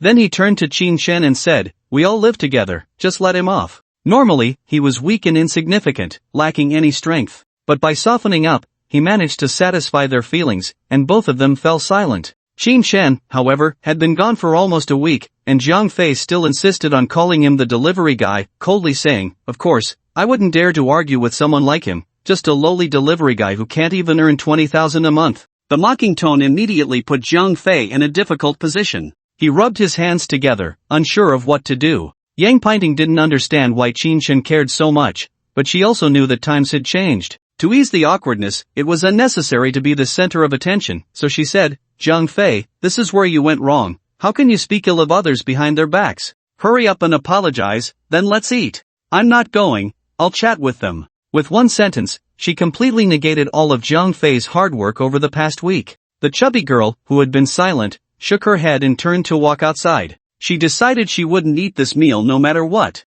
Zhang Fei knew that if he didn't apologize, he might just get a good lesson from Qin Shen. Licking his dry lips, he wandered over, fidgeting, and said softly, "Qin Shen, I'm sorry. I shouldn't have said that about you. From now on, I promise I won't mention it again." He didn't care that everyone in the restaurant was watching him, feeling utterly humiliated.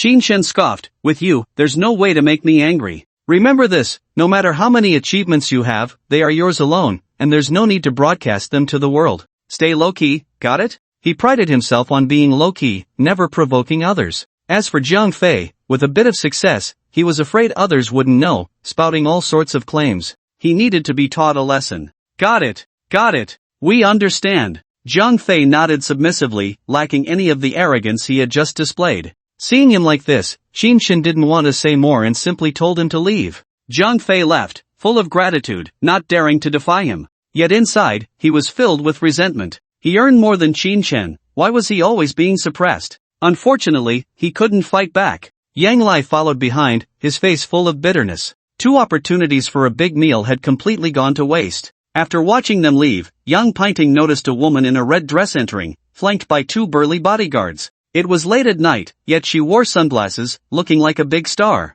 With envy and disdain in her eyes, she wanted to sit next to Qin Shen, to get closer to him. But unexpectedly, Lu Yan pulled her back, saying, "You can't sit there, sit over here. There are still people." "Ha? Who else is there?" Yang Pinting was taken aback, clearly seeing the 3 of them with flushed faces from drinking. Where was the crowd? Before she could finish her confusion, she saw the woman in the red dress quietly sit next to Qin Shen. It was the same woman she had just seen, the one with the stunning figure and sunglasses at night. She felt an intense sense of injustice. Why could she sit there while she couldn't? Unable to hold back, she asked, "Who are you? Why are you sitting next to him?" Tilting her head to catch a glimpse of her face beneath the sunglasses. Not waiting for an answer, she saw the 2 bodyguards appear menacingly beside her, making her hesitate to move. The woman in the red dress waved her hand, and the 2 hulks stepped back, though their gazes remained unfriendly. Qin Shen said to Yang Pinting, "This is my friend, after all, we've had drinks and meals together." Then he turned to the woman beside him, Mengkor, and asked, "What brings you here all of a sudden? There wouldn't be an announcement on the first day, would there?" He was very curious. The northeastern restaurant was tucked away in an alley next to Labor Park. One would think someone of her stature would more likely go to a safer, higher-end hotel. Mengkor didn't take off her cap but merely set her sunglasses aside and whispered, "I came to the park to shoot an advertisement, then came over to grab a bite before heading home. I just happened to see you, so don't attract anyone else's attention." As she spoke, she cautiously glanced around, picked up a pair of chopsticks, and began to eat. It was only at that moment that Yang Pinting recognized her. It was the big star Mengkor. She instantly turned into a dazed figure, unsure where to place her feet. No wonder she felt unqualified to sit next to Qin Shen. In terms of fame, looks, and social status, she was far behind. But how did Qin Shen have any connection with a big star? As countless thoughts swirled in her mind, Lu Yan spoke up beside her, "Kor, could you give me an autograph? My wife is a huge fan and would love to have one." He lowered his voice as he handed her a notebook and a pen. His actions left the 3 people present stunned. It seemed he had been prepared all along. Did that mean he knew Mengkor would come from the start? Even Mengkor felt a sense of being set up. However, her coming this way was random. She had never mentioned it beforehand. Amidst her confusion, she still took his pen and wrote her name in elegant strokes on the notebook. Lu Yan smiled with such pride, as if he had obtained a priceless treasure. Yang Pinting watched in a daze as Mengkor casually signed an autograph for him. Are today's superstars really this easygoing? What exactly is the relationship between her and Qin Shen? Various thoughts swirled in her mind, and for a moment, she couldn't make sense of it all. Just moments ago, she had been excited to see Qin Shen again, but now all of that was overshadowed by Mengkor's aura. Mengkor, on the other hand, said little, focusing on the food closest to Qin Shen and quietly chatting with him. After just 10 minutes, she was full and put down her chopsticks. Qin Shen continued to chat with the 2 brothers, showing little change in his emotions. Even though there were 2 women present who stayed because of him, he didn't pay them much attention, forgetting about his brothers. Yang Pinting found the meal very unsatisfying. Occasional discussions on familiar topics felt bland, and her mind was elsewhere. Lu Yan noticed that Mengkor had stopped eating and realized it was getting late, so he said, "Qin Shen, you're a good guy for helping me find a job. No need for thanks, let's drink to this, and then we can all go our separate ways." His tongue was a bit heavy, but his mind was still clear as he raised his glass to the 2 brothers. Su Guangqing smacked his lips, wanting Qin Shen to help him say a word to Mengkor, yet, he ultimately felt too shy to voice it. However, Qin Shen noticed his hesitation. Considering they were classmates and all mingling in the same city, he thought it would be nice to lend a hand. He turned to Mangkor and said, "This is my high school classmate, he studied in the art department in college. See if you can introduce him to your company. Let him try based on his abilities. As for whether he gets in or not, don't interfere." Mangkor found it strange. He was a shareholder of the Baidao Group, and arranging a position for someone should be easy for him. Why did he have to go through her? She couldn't figure it out. But she knew that if Qin Shen didn't want to do something, there must be a reason, so she nodded without speaking. Qin Shen smiled and clinked glasses with Su Guangqing, saying, "I've paved the way for you, whether you can walk it depends on you. The same goes for Shi too, I've laid the path, but it's up to him to break through. I can't say much." After all, he wasn't a charity organization. If someone didn't have the ability to stay in the company, it would only add to his troubles. Su Guangqing never imagined that Qin Shen's word would be so effective. Mangkor immediately agreed. So excited that she could barely hold her glass, she quickly said, "Bro, no need to say more. From now on, just say the word if you need anything. Through wind and fire, I'll be there for you." As long as there was an opportunity, he could soar to great heights. After 3 years of grinding at the bottom, whether it was singing, stage presence, or mindset, he had already matured. That's a bit much. He's getting married, and we still have to be his groomsmen. No more talk, let's drink. Qin Shen didn't think a few words were worth such a vow. Cheers! The three of them drank a toast, and the meal was basically over. Mangkor left first, escorted by 2 bodyguards, while young Pinting really wanted to help Qin Shen out. This might be her only chance to connect with him tonight. But to her surprise, he didn't need any assistance and staggered out on his own. After settling the bill, Lu Yen grabbed his notebook and pen and walked out with Su Guangqing. "I'm leaving first, someone is driving me." Qin Shen had already reached the passenger seat and waved to the two. "Take care, wait, who's driving?" Lu Yen was shocked to see Mangkor in the driver's seat. Who could have a top star as their chauffeur? Qin Shen was probably the first. Su Guangqing beside him felt for the first time that Qin Shen was too mysterious. Moreover, his relationship with Mangkor seemed even closer than what the rumors suggested. She knows my family, so no need for others to send me off. You guys take care." With that, he opened the car door and got in. The car started, lights flashing, and the roar of the engine filled the air as it slowly drove away. A follow-up RV trailed behind, disappearing into the night. Lu Yen grabbed Su Guangqing by the neck and whispered, "How about that? I wasn't lying, right? Qin Shen is really impressive now. Seize the opportunity well, and you can carve out your own space." He knew a bit about Qin Shen's secrets. He was a shareholder in Shanghai. Su Guangqing had no idea at all. Hearing this, he nodded vigorously and said, "I believe it. The car can be rented, but a star must be genuine. I have to seize this opportunity." He believed he could also become a big star, he just needed a chance. Whatever they said, Qin Shen didn't know anymore, as he sat in the car, drowsily heading home. By the time he got home, it was already past 8, reeking of alcohol, and with Mangkor supporting him, he entered the room. Su Wanru, who was watching a movie in the living room, heard the elevator ding and immediately looked over. Upon seeing Qin Shen, who was reeking of alcohol, she couldn't help but say, "How did you get like this?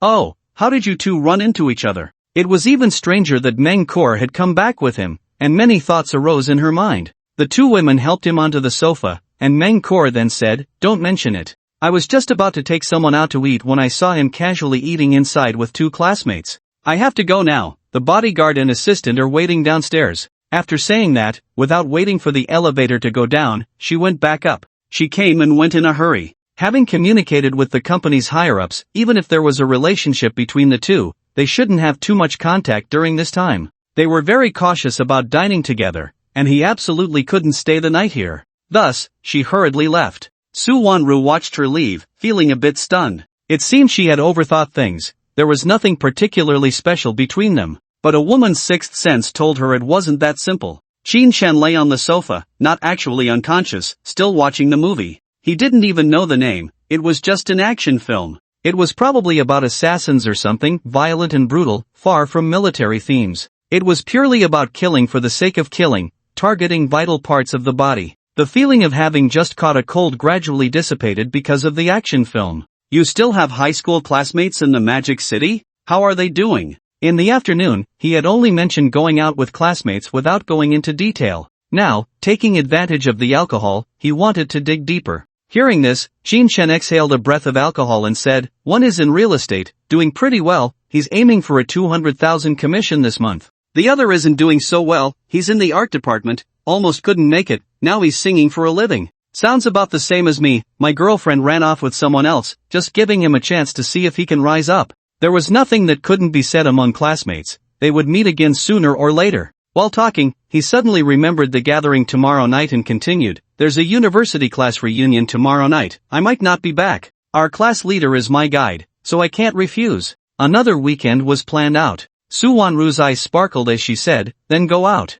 Come back to my place on Friday night to tidy up the house. Are we going out to have fun on Saturday? Take a day off. I haven't seen the Bund in the Magic City or been to the Oriental Pearl. Her gaze was filled with anticipation. The two of them exploring the sights would surely be very romantic. Her beautiful eyes fell on the drowsy Qin-shen, waiting for his response. Qin-shen shook his head and said, I'm afraid I'll disappoint you. I have 2 weddings on Saturday, and both cars will be needed. You might have to run an errand for me. On Sunday, I need the Bugatti too, all for making money. 7,000 per kilometer. In the afternoon, while binge-watching a show, Guan Meiting had called him about this. He didn't know how much he would earn in 2 days. Hearing his words, Suwon-ru felt a bit disappointed. It was hard to come by a holiday for the two of them, and now it would be wasted. But thinking about 7,000 per kilometer, she suddenly felt he was making money too quickly. In just 2 days, wouldn't that be over 100,000? No wedding would only be a kilometer apart, right? And this was just for 2 luxury cars. If it were 10 cars,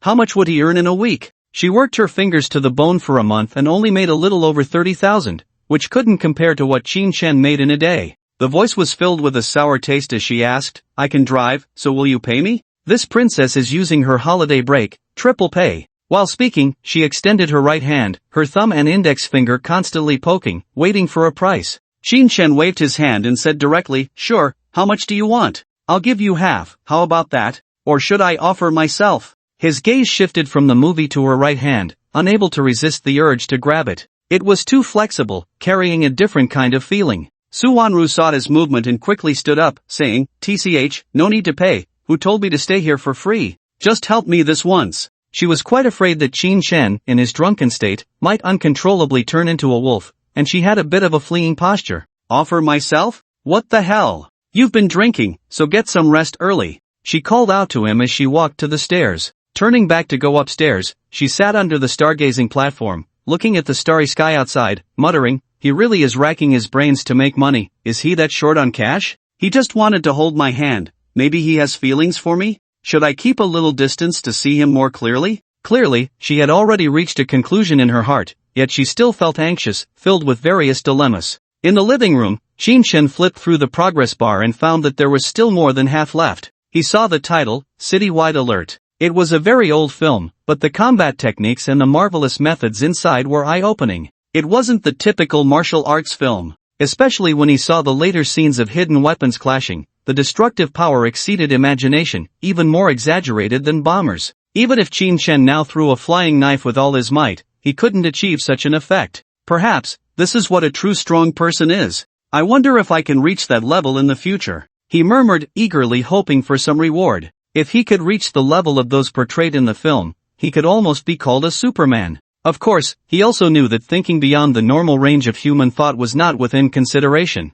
An hour later, the movie ended, and a reward really appeared. He still felt too lazy to move, casually finding the TV series The Second Time Is Also Good, and played it to episode 31. Recently, if he had time, he thought about binge-watching some shows, having promised Lu Yen a luxury car convoy, trying to figure out how to get it. If he watched one every 2 days, the gains would be absolutely huge. He turned on double speed, lay on the sofa, and simultaneously checked his phone's social media. Lu Ruoyan had sent a message in the morning, wishing him good morning and mentioning a bit about the progress of investigating Zhai Lingqing. In the afternoon, she sent another message, asking if he could join a dinner party on Sunday night. Qin-shen could only reply, I've been busy all day, only now do I have time to check my phone. I have a gathering on Sunday night, so I can't go. He was attending a celebration banquet as a special guest, no way around it. Lu Ruoyan sent a few helpless and crying emojis, then sent another message, it's about our company's future, I must attend, otherwise, I really want to join you for the dinner. By the way, do you have any medicine that can treat migraines? I've been staying up late recently, it's really torturous. Qin-shen casually sent over a prescription, and Lu Ruoyan directly transferred 50,000. He couldn't help but mutter to himself, rich and willful. Lu Ruoyan was the richest woman he had ever met, worth hundreds of billions, almost comparable to Zhang Shouxing. They chatted casually for a bit before ending the conversation. She was extremely busy, so there was no need to waste too much time. However, it undoubtedly brought them closer. He then looked at a few other messages and replied one by one. Unexpectedly, he saw a message from Jiang Weinan. "Thank you, big brother. In the future, if there's anything, just say the word, and I'll do it immediately. My wife praised me for a long time today, huh?" He was really very happy, sending a series of smug emojis. Qin Shen thought about Lu Yan's matter and directly replied, "Actually, there is one thing I want to trouble you with. On August 18th, my buddy is getting married, and I want to book your hotel. There aren't many people, about 10 tables, is that okay?" There was no need for pleasantries, just stating the reason directly. The person on the other side didn't reply immediately, and Qin Shen guessed they were probably having fun with their friends. How could one not enjoy a wedding? Soon, he saw a message from Gu Qingxian asking why he couldn't be reached by phone. "There's one more thing, how are you so amazing? Today, Sanmei told me that your skills are exceptional. Forget it, my dad is forcing me to marry you, and he said to bring you home to propose as soon as possible. Help me out, I'm in a bind." Almost every little while, a message was sent, like a man launching a romantic offensive. Qin Shen thought of her father and couldn't help but shake his head, replying, "No way, I'm the son-in-law your dad can't have. Besides, I have a girlfriend, just tell him that." After sending the reply, he found it amusing. The old man would probably give up after seeing that, right? The rest of the people had little to say, and those who really had matters to discuss called directly. Soon, his attention turned to the university group, where they were discussing what everyone should bring to the weekend gathering. More than anything, they hoped the attendees would share some group photos, perhaps out of nostalgia. Qin Shen felt it was dull and turned to the high school group. It was very lively here, another 999. Perhaps because of yesterday's comment, many people kept tagging Qin Shen, insisting that he must share a group photo. They had been making a fuss until the early hours of the morning. Chen Jun got up in the morning and targeted Qin Shen, saying that if a video was really posted, he would definitely go live eating shit. His tone was incredibly arrogant, hard to ignore. Lu Yan immediately jumped in to roast him, almost dragging his parents into it. Various classmates tried to mediate, but unfortunately, it was all in vain. Qin Shen felt quite touched by Lu Yan's support, knowing full well it was impossible, yet he believed wholeheartedly. However, he suddenly remembered that he had been invited to dinner, and wondered if it was just for this matter. After a series of messages, a photo appeared of Lu Yan and two others posing in various angles around a Bugatti. They didn't even bother to cover the license plate. This is Qin Shen's second supercar, priced at 25 million. Chen Jun, can you afford it? Stop looking down on others every day. Admitting someone is better than you won't cost you a thing. The last message instantly blew up the entire class group. Even the homeroom teacher chimed in, filled with envy and jealousy. There was no way around it. There was also a photo of Qin Shen on the fingerprint lock. If one car was borrowed, this second one was definitely not, and good luck trying to find out. Male god, a real male god. Oh my god, bow down to the rich. Our class finally has a terrifyingly wealthy person. I checked the license plate number on the website, it's indeed under Qin Shen's name. Damn, he's really rich. The comments from the crowd drowned out Chen Jun's doubts completely. Thousands of messages flooded in before the topic shifted to Meng Kur. Not long after, Lu Yan posted a photo of Qin Shen raising a glass with them, with Meng Kur sitting beside him. One photo completely bruised many faces. It showed that the company's announcement was just a smokescreen. The two had indeed met. Moreover, Lu Yan also shared a signed notebook, flaunting it. Some people, lacking ability, shouldn't question those who are capable. I may lack ability, but I know my limits. After this statement, there was a long silence in the group. Suddenly, Lu Yan sent another message. Is the live stream of eating shit about to start? This comment was too provocative, leaving Chen Jun in a tight spot. At this point, Qin Shen couldn't bear to watch any longer and put down his phone with a smile. Some people just love to stir the pot, unable to stand seeing others do well, trying every means to suppress them. Chen Jun was just like that. After being slapped in the face by Lu Yan all day, he would probably be quiet for a few days. He binge-watched shows until 11:30, reaching the 40th episode, and the effects of the alcohol had completely worn off. After binge-watching the 41st episode at the gym, he returned to his bedroom and watched another episode before falling into a deep sleep. He even forgot to pick up the two glowing orbs next to the pothose plant, sleeping soundly until 7 o'clock. When he got up and came out, he found Su Wanru busy in the kitchen. Seeing Qin Shen appear, she naturally said, "The fresh tofu is gone, make some more today so we can have a hearty breakfast." I made chicken stew with the fresh mushrooms you grew yesterday, and it was so good I almost ate my tongue. She continued to busy herself, flipping the egg pancake in the pan. Qin stood outside the kitchen, gazing at her back, feeling particularly satisfied. The white camisole and beige hot pants accentuated her figure perfectly. Her hair was casually pinned up, revealing a pure and calm face. Although she wasn't as distant as during the day, she still maintained a certain aloofness. In the morning light, she resembled a diligent little angel, toiling away. Perhaps not hearing a response, she turned to look back, a couple of strands of hair falling down, creating a charming disarray, and said, "Hey, didn't you hear what I said?" Upon seeing the admiration in Qin eyes, she suddenly realized and couldn't help but tuck the fallen hair behind her ear again, saying, "Hurry up and wash up. There's nothing to see, it's time to eat." After saying this, she took the egg pancake out and placed it on a plate on the dining table. In reality, the dining table at home could accommodate 10 people, with plenty of space around it. Having just 2 people eating felt rather lonely. If it were just one person, it would be not just lonely but isolating. Therefore, Qin hoped for someone to keep him company. But since his parents weren't here, it would have been even better. "Of course, you're the most beautiful, otherwise, why would my heart be lost? I tell you, you stole my heart, and you must return it." He blurted this out involuntarily before rushing into the bathroom. Su Wanru watched his retreating figure, pouting slightly, muttering, "Stealing hearts? Wasn't it you who stole mine first? Is this your confession?" Clearly, it was a man's confession, yet his felt more sincere, while Di Zhuang and the others had ulterior motives that she couldn't accept. After finishing breakfast, Su Wanru left for work after putting on her makeup, leaving Qin alone. He had nothing to do today, just waiting to go give old Master Luo acupuncture at 10 o'clock. With a few hours of free time, he could binge-watch several episodes of a drama. At 10:10, the theme music for the finale of The Second Time is also beautiful played, and he finally finished the series. His gaze fell on the glowing orbs next to the potholes on the floor, 5 of them sitting there. He walked over with a smile, feeling very calm. There was no longer the excitement and shock from before, he had gotten used to it. Property ownership certificate, Yutsue Huading Community, 1 property, not for sale. When he saw it was a certificate, Qin felt little fluctuation in his heart, he was somewhat numb. He opened it, and it listed the address, Yutsue Huading, Building 4, 2002, 210 square meters. The only impression Qin had of this address was that it was a school district property. Moreover, it was the most sought-after school district property. Close to the most popular high school and middle school, one could say the rent started at $1 million a year. It was a property that had been inflated purely due to the school district. Unlike their Binjiang Lijing or Tangshaniping, it wasn't a high-end community. However, the property prices were about the same, at $180,000 per square meter. This was a property worth $50 million.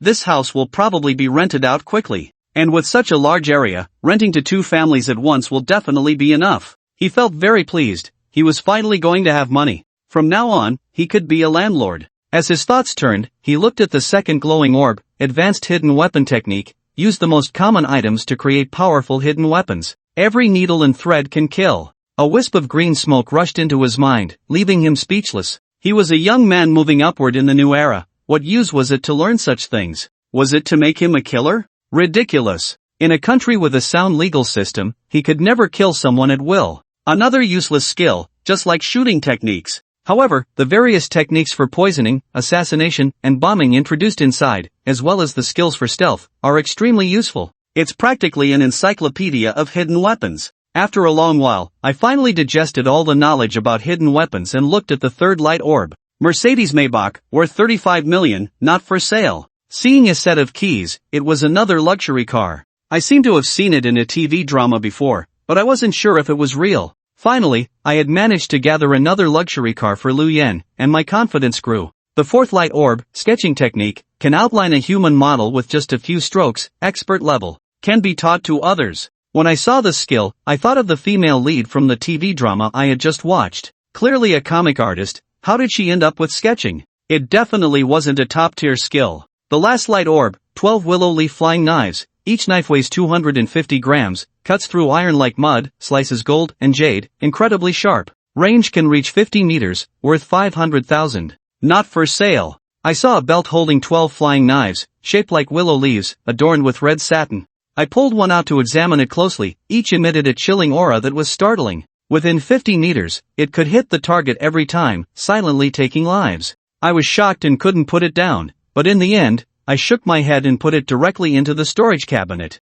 It was impossible to wear it on my person, and I wouldn't really encounter danger. I tidied up my clothes and headed outside. When I reached the underground garage, I indeed saw a silver-gray Maybach parked next to a Cullinan. With the Rolls-Royce Dawn and the Cullinan, along with the newly appeared Maybach, it felt like I wouldn't be able to fit them all. What car should I take out today? I was a bit troubled, unsure which one to choose. In the end, I still opted for the Rolls-Royce, as I was already accustomed to it, and it had the unlocking tools and various items inside. Most importantly, it felt familiar. After getting on the road, another worry popped into my mind. Where should I park my car next time I get a reward? It won't show up at the Thompson Riviera, right? Where should I park it when I go back tonight? Such worries would never have occurred to me before. Only the truly wealthy would have them. Suddenly, I envied Luo Badeo. His villa was quite nice and could easily store 10 luxury cars without any problem. With all these worries, it took me a full half hour to reach Luo Badeo's home. This time, the irritating sounds of doctors were absent, and Luo Badeo's family came out to greet me.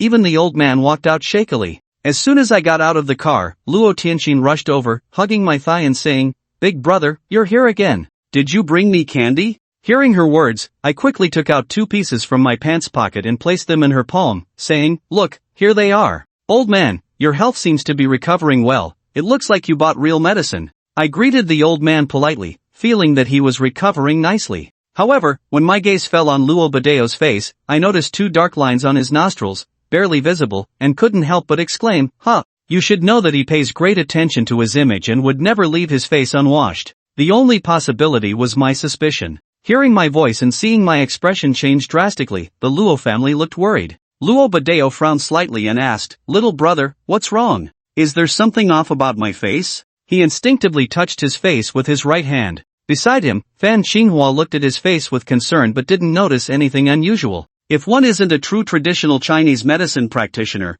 they wouldn't pay attention to such subtle changes. I set Luo Tianxin down and leaned in closer to observe him carefully, my expression serious as I said, "There is indeed trouble. Have you offended someone recently?" I was sure I hadn't misread. It aligned with medical knowledge. Luo Badeo was poisoned. The poison was very potent, and it would surely take his life within 3 days. Upon hearing this, Luo Badeo furrowed his brows tightly, lost in thought. Meanwhile, I signaled everyone to enter the villa. The urgent task, of course, is to detoxify. Everything else can wait. Being in the business world and managing such a large media group, offending people is inevitable. Take your time to think, I'll handle it for you first. You've been poisoned. Qin Shen sat on the sofa, gesturing for him to come closer so he could treat him. This one sentence made the Luo family turn pale with fear. The old man's trembling body nearly lost its balance, and he collapsed onto the sofa. Panic and dread filled his eyes as he looked at his favorite son, his lips quivering, unable to speak. Fan Xinghua hugged her husband tightly, her face full of worry.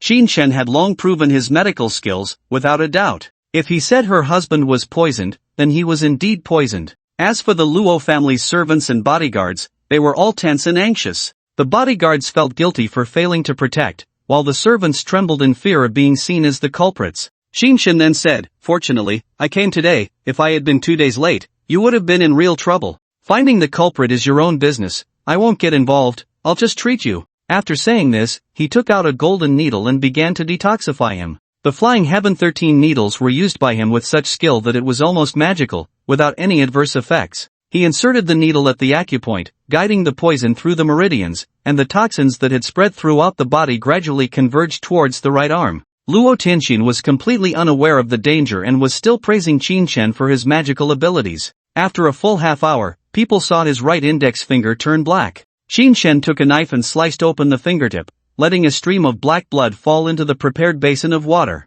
In the blink of an eye, the basin seemed to boil, bubbling up countless bubbles. As the black blood dripped down, the bubbles grew larger, even threatening to burst out of the basin. Meanwhile, Luo Badeo's finger slowly returned to its original color, fresh red blood flowing out. Throughout the entire process, the Luo family held their breath, not daring to take a single deep breath for fear of disturbing Qin Shen's treatment. Only at this moment did they finally exhale. Fan Xinghua glanced at Luo Tianxin, worried that she might be too anxious, and gently rubbed her head. The old man also sat up, his skeletal face showing a hint of relief. Under their watchful eyes, Qin Shen took some alcohol swabs from the side, wiped the wound, and bandaged it slightly before finishing. Then, with a sigh of relief, he said, the toxins in your body have been cleared by more than half. The remaining toxins need to be treated with medication. The rest is up to you to handle. Upon hearing this, Luo Badu understood that all remaining issues needed to be resolved by him. With a grateful expression, he said, thank you, brother. If it weren't for you, I wouldn't even know how I would die.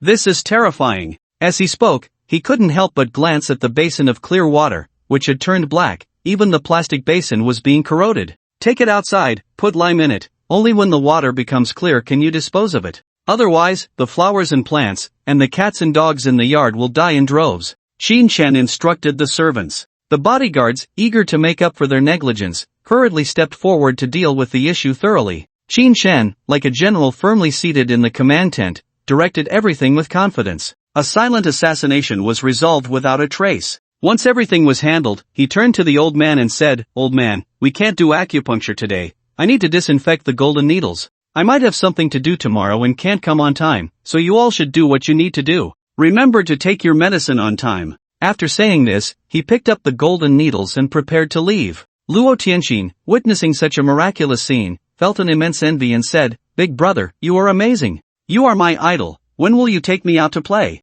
Her compliment was inevitably accompanied by other intentions. Qinshan smiled and gently rubbed her nose, saying, I've been very busy lately, go out and play with your mom. When I have time, I will definitely take you out. He then raised his head and faced Luo Badu, saying, Be careful, you are the head of the family, don't let them worry too much. I'll be leaving now, I still need to go make money. After saying this, he nodded to Fan Xinghua and the old man, preparing to head out. However, he was stopped by Luo Badeo, who said, Brother, you can't do that. You saved my life and came to my big brother's house. How can you just leave? Sit down and have a meal, how about that? If Qinshan just walked away like that, it would be too disrespectful to the hospitality. A life-saving grace must be repaid. Qinshan did not decline and simply stayed to play with little sweetheart for a while. At the dinner table, he advised the old man about foods that should not be eaten and discussed some entertainment news before leaving. After he left, Qinshan received a call from Fan Xinghua, feeling quite puzzled. Unable to resist, he answered, Sister-in-law, is there something wrong?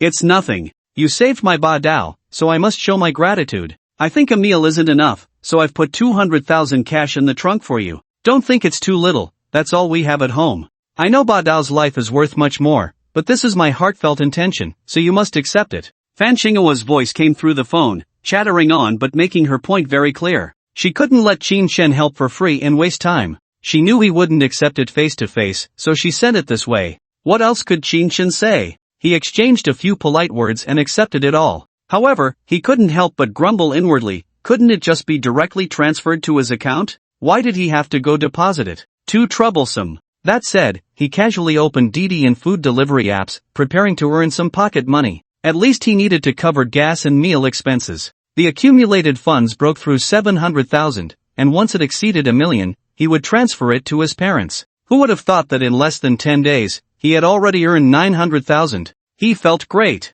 Not only could he pay off his debts, but he also had some left over. He was full of energy. In 2 hours, he delivered 20 food orders and 4 Didi rides, earning 2003. The food delivery job was indeed becoming increasingly tedious. The last food delivery was to the girls' dormitory building 3 of the Magic City Art Academy, and there was even a special request to bring an electronic scale. If Qin Shen had known about such an order in advance, he definitely wouldn't have accepted it. Too troublesome. For the sake of a 5-star review, he still went to buy an electronic scale and delivered it along with the pizza to the campus. He had to admit that the girls at the art academy were much more beautiful than those outside. Plus, with his flashy sports car, everyone was paying attention, allowing him to better appreciate the beauty. While talking on the phone, he rushed to the bottom of Building 3. The roar of the sports car echoed throughout the dormitory area. Many girls chatting in the shade were drawn to it. They pointed in disgust, look, another supercar. I wonder which rich second generation is here to find a girlfriend. Ugh, I'm so jealous. Hearing the engine's sound makes me want to go see it. What are you dreaming about? Rich second generation boys like school beauty level girls, how could they have anything to do with you? This car isn't cheap, it's probably 20 million. Once they learned the price of the supercar, many girls couldn't help but stare with fiery eyes. Amid everyone's attention, another supercar appeared across the street. Bright red, convertible. Inside sat a flamboyantly dressed boy with a smug expression. The trunk was open, filled with 99 roses, exuding an endless fragrance. With a roar, he rushed to the small square in front of the building, instantly attracting even more attention. Wow, another rich second generation. It's exam season, isn't he disturbing people's studies? Who's so charming? Isn't that the little tyrant Wang Debiao? I heard his family is very wealthy, they have 2 listed companies. He's not a good person, any girl he takes a liking to will have a terrible fate if she refuses to be his girlfriend. When the girls saw him, many recognized the situation and quietly hid away. No one wanted to be targeted by a devil, they wanted to enjoy their university life without a tragic ending. Creak! The red supercar, leaving a trail of smoke, stopped 10 meters in front of Building 3. The flamboyant man took out a loudspeaker, stood in the car, and suddenly shouted, "Xiao Yayu, I'm Wang Debiao. Hurry down. I've brought you 99 roses, and you can't refuse me." The sound echoed, audible throughout the entire dormitory building. It was 2 in the afternoon, and all the windows were open, allowing everyone to hear. It was utterly disruptive, causing annoyance in people's hearts. Many girls covered their ears, hiding nearby. They preferred the quiet of Qin Shen, who didn't honk, didn't speed, and didn't show off. Aside from the sound of the engine, there was nothing else. Most importantly, he parked the supercar in the parking lot, not entering the small square, which showed a high level of quality. However, as they watched, they noticed a delivery guy in a yellow windbreaker appear in the driver's seat. At that moment, countless girls' eyes and glasses seemed to drop to the ground.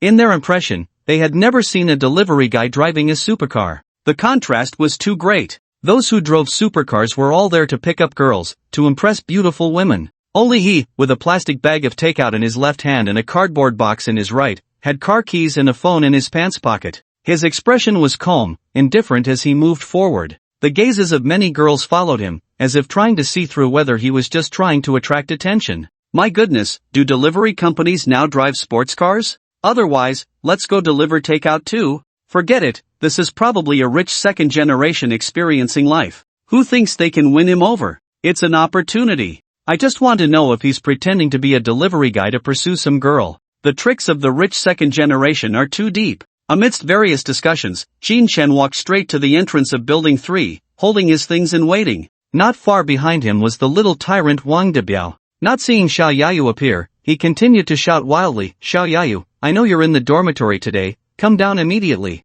Otherwise, I'll rush up." "Xiao Yayu, did you hear me?" Each shout grew louder, the anger in his voice becoming more evident. Ultimately, the anger spilled over and landed on Qin Shen. "You, the delivery guy in front, get out of my way, you're blocking my view." Qin Shen was stunned. Delivering takeout could bring such unwarranted trouble? This guy was too arrogant, too pretentious. He turned his head, looking coldly. Wang Debiao saw him not giving way and daring to glare back. His anger surged uncontrollably, and he shouted, "You didn't hear me. Do you believe I can make you lie in bed for the rest of your life?" Arrogant, domineering, unreasonable, and lawless. Everyone's gaze converged on Qin Shen, their faces filled with sighs and pity. They all felt he would surely be unable to withstand the anger and would be easily subdued. Some girls even wanted to advise him to leave quickly. There was no need to stand up to someone so arrogant. "Handsome guy, run. Be careful, he teaches you a lesson." Alas, the guy is going to suffer. Indeed, being handsome doesn't pay off, it only brings jealousy.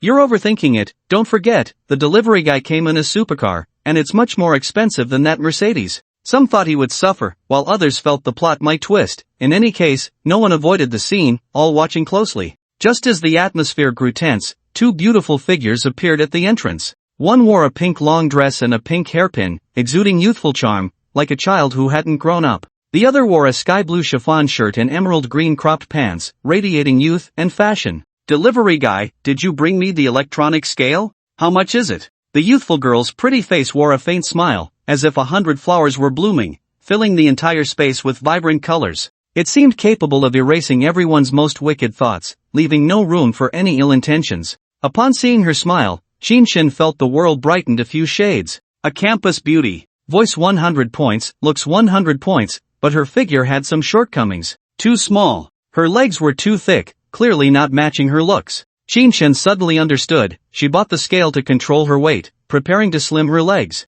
With a slight smile, he said, "Your meal, 45 on the electronic scale." Without any unnecessary chatter, he extended his hands and handed her the takeout. At that moment, 2 voices almost simultaneously rang out. "Ah, you're the delivery guy I met that day? Don't you recognize me? I'm Chen Yao, the one I introduced to you." A girl dressed entirely in pink tilted her head to the side, pretending to be cute. The other voice came from Wang Debiao, the delivery guy. Xiao Yayu is not someone you can talk to, get lost immediately. Still domineering, lawless, and extremely arrogant. Xiao Yayu, didn't you hear me calling you? Come here right now, I have 99 roses prepared for you. His target shifted back to Xiao Yayu, shouting domineeringly. It was the first time Qin Shen had seen someone pursue a woman like this, as if he had no brain. Relying on a bit of money, he really thought of himself as a king, above the law. It was simply ridiculous. The fashionable beauty beside him coldly retorted, Wang Debiao, don't think that just because you're a rich second generation, I'll submit. Let me tell you, even if everyone kneels to you, I won't like you. Her response made Qin Shen realize that she was Xiao Yayu, the one Wang Debiao was shouting at. She had character. He liked it. Liking aside, Qin Shen had finished delivering the takeout, and it was time to teach Wang Debiao a lesson. He left a remark, remember to transfer me the money on WeChat, anyone who dares to insult me must pay the price. He walked straight towards Wang Debiao. The girls in the small square and those peeking out from the windows all focused their gazes on Qin Shen. As a student of the school, many knew that Wang Debiao was a tyrant. The school leaders didn't want to manage him, the people below couldn't handle him, and the security guards treated him like a revered elder. The ones suffering were the many female students in the school. Many girls had already dropped out because of him, and some even ended up pregnant. Yet, today, a delivery guy dared to walk towards him in front of everyone. It's on! It's on! I said the handsome guy is more powerful, a low-key rich second generation. Teach him a lesson, give him a good beating. Let him pay for harming our sisters. He might also get a severe beating from Wang Debiao, he is a Taekwondo black belt. Amid their discussions, Qin Shen walked 2 meters in front of Wang Debiao and asked, were you just cursing at me? A very ordinary reprimand, yet it contained a terrifying killing intent. Wang Debiao had been rampaging in the art academy for over a year, and the number of beautiful girls he had played with was countless. The people he had cursed and beaten were even more numerous. He never expected that today a poor delivery guy would dare to question him. His anger instantly surged, and he put down the loudspeaker, jumping out of the car. Pointing his right index finger at Qin Shen, he shouted, you son of a bitch, I'm just a son of a bitch, do you dare to challenge me? You've got some guts, huh? You don't even know my name? My name is Slap. Before his curse could finish, a hard slap landed on his right cheek, swelling up with 5 finger marks. Did your mother not teach you how to speak properly? Then today, I'll teach you. Qin Shen's eyes sparkled with a cold light as he spoke. His mother was an untouchable bottom line in his heart, whether for her nurturing grace or her later efforts to help him, it was a debt as heavy as a mountain.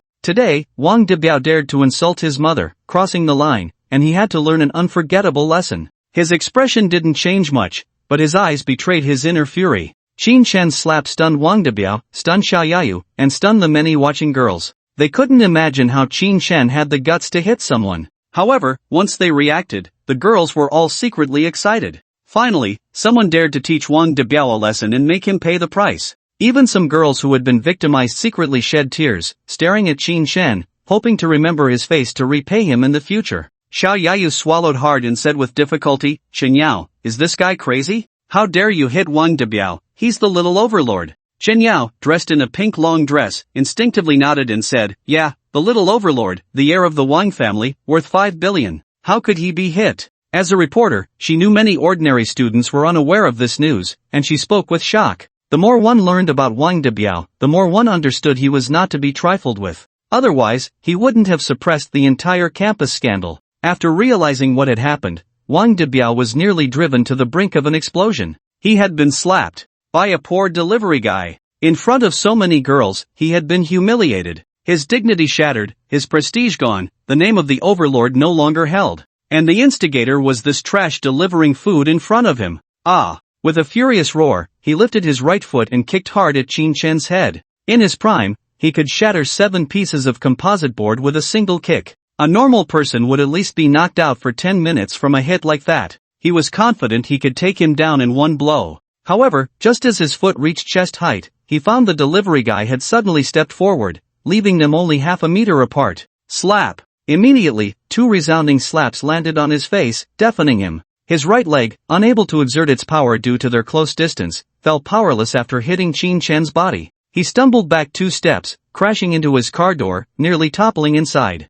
3 consecutive slaps completely activated his rage, and he coldly roared, F***CKU. Slap! You bastard! Slap! How dare you! Slap! No matter what he started with, all he received was a slap. Each hit echoed on his face, and there was no way to dodge. After more than 10 slaps, Wang Debiao was thoroughly dazed, seeing stars, and fell weakly to the ground. Such a shocking scene truly stunned all the girls present. Their eyes widened, jaws nearly dropping to the floor. Wow, that was such a cool move. So cool. The little overlord actually got hit, unbelievable. Who has this guy's contact information? I want to offer myself to him, I want to have his babies, he's my savior. Excitement, thrill, shock, surprise, disbelief, and other emotions swirled in their hearts. They all wanted to know Qin Chen, to know this powerful man. Xiao Yayu's face turned pale, her body trembling with worry for the delivery guy. She grabbed the girl next to her and shouted, "You should run. The Wang family has a lot of power behind them, you might end up in jail." She was willing to confront Wang Debiao herself but didn't want others to make a pointless stand. Chen Yao also said, "Big brother, I like you, but you need to run now. Otherwise, someone will come after you." They had no idea about Qin Chen's background. All they knew was that he was a delivery guy, definitely not a match for a rich second generation. However, Qin Chen ignored all their voices. His gaze fell on Wang Debiao, a wicked smile creeping onto his lips as he asked, "Keep shouting, let's see if I can kill you. Let's see if I have the guts to beat you until your face is a mess." A worthless thing born of a mother and raised without a father, causing trouble in society. He had to be taught a lesson. If he didn't curse him, he wouldn't be so ruthless. Wang Debiao felt blood trickling from the corners of his mouth, eyes, and nose, slowly sliding down. His entire face was nearly numb, every part of him in excruciating pain, his ears buzzing. Only his eyes remained fierce, glaring at Qin Chen, seeking revenge. "Pa!" He spat out a mouthful of blood mixed with saliva, gasping heavily, "Do you know who I am?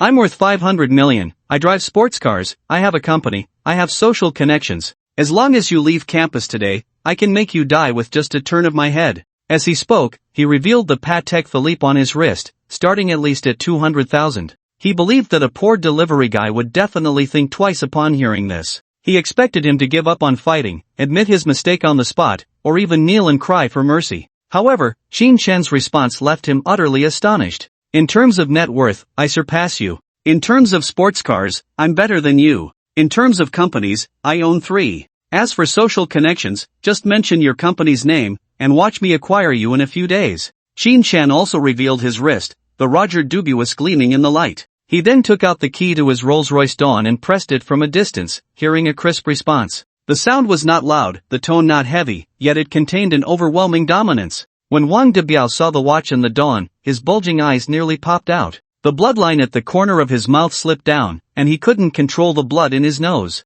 He couldn't believe it, not for a second. A mere delivery guy was actually a richer second-generation heir than him. The girls around, noticing Wang Debiao's silence, exchanged glances, vaguely sensing that he was about to be subdued. The excitement and cheers in their hearts nearly burst from their throats. "I don't believe it. I don't believe it. You must be lying to me. You're lying to me. I'll fight you." His face twisted with madness, turning into a bloodied mess, as he lunged at Qin Chen again. However, what awaited him was another round of slaps, 3 teeth knocked out. Qin Chen, with a wicked smile, said, "Actually, I really don't want to hit anyone, but since you insulted my mother, you must pay the price. I have all afternoon to spare, so go ahead and use your tricks. By the way, what's your company? I want you to know my capabilities." He squatted in front of Wang Debiao, wiping the blood on his refined clothes with his right hand. He did not hide the cold glint in his eyes, as if he were about to kill. For the first time, Wang Debiao felt fear, but still hoped to intimidate Qin Chen with his connections.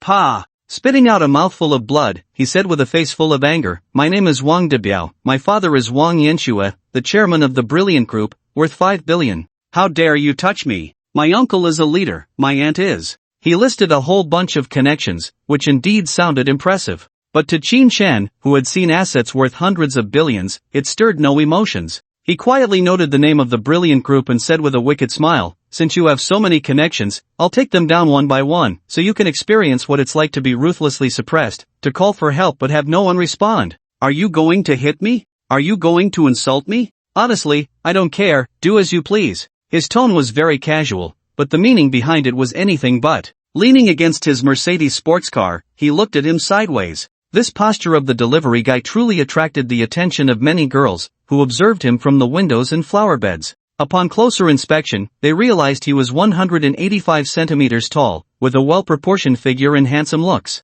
Especially the wicked smile at the corner of his mouth, which stirred the hearts of all the girls. Xiao Yayu and Chen Yao cautiously approached from behind, their eyes on Qin Shen's back, hoping to offer some comfort. But all they saw was Wang Debiao spitting out blood, his face swollen like a pig's head, looking utterly miserable. I won't accept it. If you have the ability, you slap. As long as he said he wouldn't accept it, Qin Shen wouldn't let him go, delivering several consecutive slaps. Then, a slow voice rang out, I told you, I have all afternoon to waste, to play with you. As long as you don't apologize, I'll keep hitting. Hearing the voice, Xiao Yayu and the other girls shivered all over. At that moment, they suddenly felt that the delivery guy was too ruthless, still able to strike down on the utterly miserable Wang Debiao. It seemed he was not to be trifled with. Knowing he was not to be trifled with, Xiao Yayu couldn't help but say, hey, this young man, he looks so miserable, why not let him go? Her words were purely out of sympathy. Now that she was safe, she thought to plead for the devil. Hearing her voice, Wang Debiao's eyes suddenly lit up, and he shouted loudly, Xiao Yayu, you still like me, right? Call someone immediately, I want to have him killed. His mad roar echoed in front of the door. Xiao Yayan and Shen Yao were so frightened that they stepped back repeatedly, feeling they had said something wrong. Qin Shen turned back disdainfully and said, what, are you overflowing with sympathy? Do you know that if he catches you, he will ruthlessly trample you, and no amount of crying for help will save you?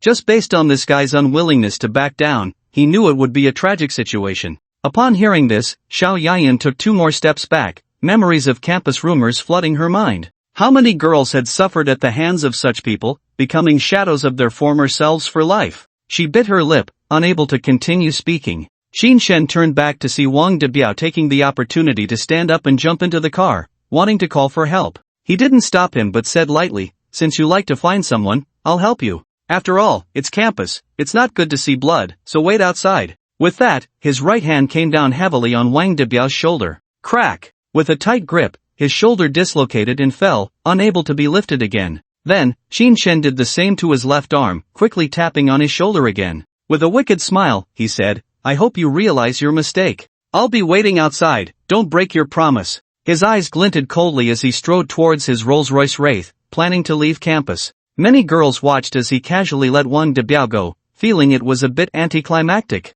However, it didn't affect his popularity. Many took out their phones to snap pictures of him. No matter the angle, it seemed like they could make a phone wallpaper out of it. At that moment, they heard Wang Debiao's desperate screams, help! Help! What have you done to me? Why can't I move my arms? Come back! Help! Call 120, save me! Who will save me? I'll pay you, a lot of money, I have money. Unfortunately, he had long been notorious in the art school, and no one paid him any mind. Instead, they were filming his plight. Qin Shen's lips curled up, his eyes flashing coldly as he muttered, the worst is yet to come. If you dare to insult my mother, you must pay the price. He then leisurely drove his Rolls-Royce Wraith to a small grove outside the school and started watching a show. Since he had finished the second time is also beautiful, he needed to find something new. He opened the player, and a notification popped up for perfect relationship, so he decided to check it out. Although 51 episodes were a bit long, it was acceptable. Just as he opened the convertible top of the Rolls-Royce Wraith, he saw a beautiful woman in a white long dress elegantly walking by.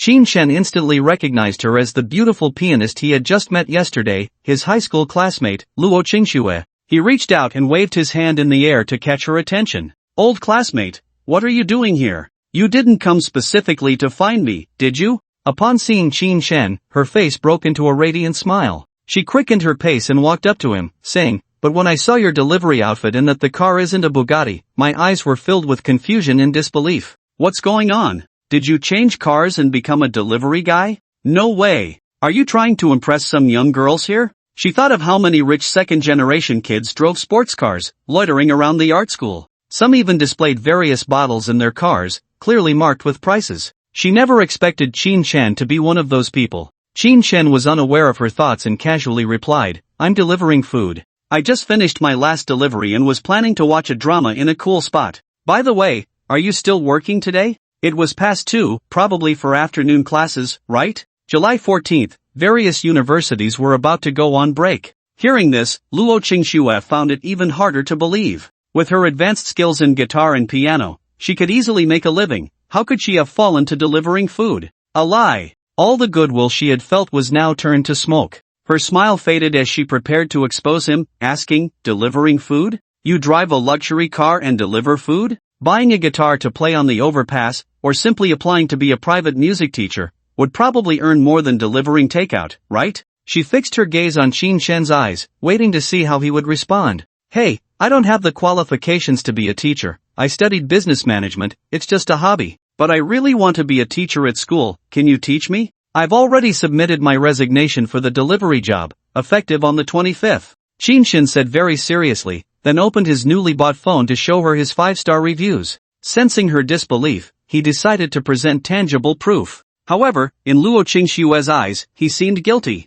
Acting, putting on a show. He was just pretending. A cold smile appeared on his face as he said, "My old classmate, don't mock me. If your hobby is like this, I might as well find a place to crash. Such strong piano skills, and it's just a hobby? What a joke." At that moment, Qin Shen found the app, opened it, and handed it to her, saying, "I learned by watching TV, isn't that just a hobby? We can discuss teaching methods later, you should go to class now, don't delay." When Luo Qingxue saw the countless 5-star reviews, she finally believed he was indeed a delivery worker. After all, the name on it was correct, Qin Shen. Realizing the misunderstanding was significant, she quickly said, "Of course, chatting with you made me forget about class. We start our holiday next Monday, and I might set up a reinforcement class then. I'll find you to arrange the lessons, don't refuse." She glanced at his starkly contrasting outfit again, unable to comprehend why someone would drive a luxury car to deliver takeout. "No way, I want a refined profession. Goodbye." Watching her leave, he still felt that fate was quite marvelous. The chubby girl from middle school had turned into a remarkably graceful beauty in society. Moreover, they had reunited at someone else's wedding. Where could he voice his grievances? Stopping here was just waiting for Wang Debiao's revenge, to avoid implicating others. However, by 5:30, he only saw an ambulance enter, and nothing else. Perhaps he had left through another exit, not this one. He felt a bit regretful, thinking it was a good chance to exchange phone numbers, wasted for nothing. After binge-watching 9 episodes of Perfect Relationship, he turned off his phone, stood up to stretch, and prepared to head out. There was a university classmate reunion that evening. Since he had promised to go, he couldn't skip it. He put down the convertible top, started the car, and drove straight to the Grand Hotel in the Magic City. Due to the rush hour, he arrived at the hotel around 6:30. There was no time to change clothes. He grabbed his phone and car keys and quickly headed inside. The security guard at the entrance was quite serious. After confirming the guests in the private room, he let him in without any unnecessary chatter. The bigger the hotel, the more rules there were. Although there was a rule against entering in disheveled clothing, they wouldn't make it difficult for others, just kindly advising them. Qin Shen, empty-handed and light, walked into the reserved private room. When he entered, the 22 people inside had already started. Glasses clinked, and laughter filled the air. Upon hearing the door open, all eyes turned towards him. Class monitor Lu Qingshan, who was always well-connected, waved excitedly, Come, our big celebrity has arrived. Sit next to me." He spoke warmly, but his hand holding the wineglass didn't move an inch. He was just moving his mouth. To his right was the former class flower, Leng Qiuyue, and to his left was the former sports committee member, Wang Zhonghua, both active figures in their class back then. They were all locals, well-connected, and had done well for themselves. Most of the other classmates were from out of town, now living in the Magic City, having gone through the initial struggle and found stable jobs and lives. Relatively speaking, those who could stay in the Magic City were capable. Those without ability naturally couldn't remain. Qin Shen had been navigating society for over 3 years, and he could read everyone's expressions, analyzing their emotions fairly accurately.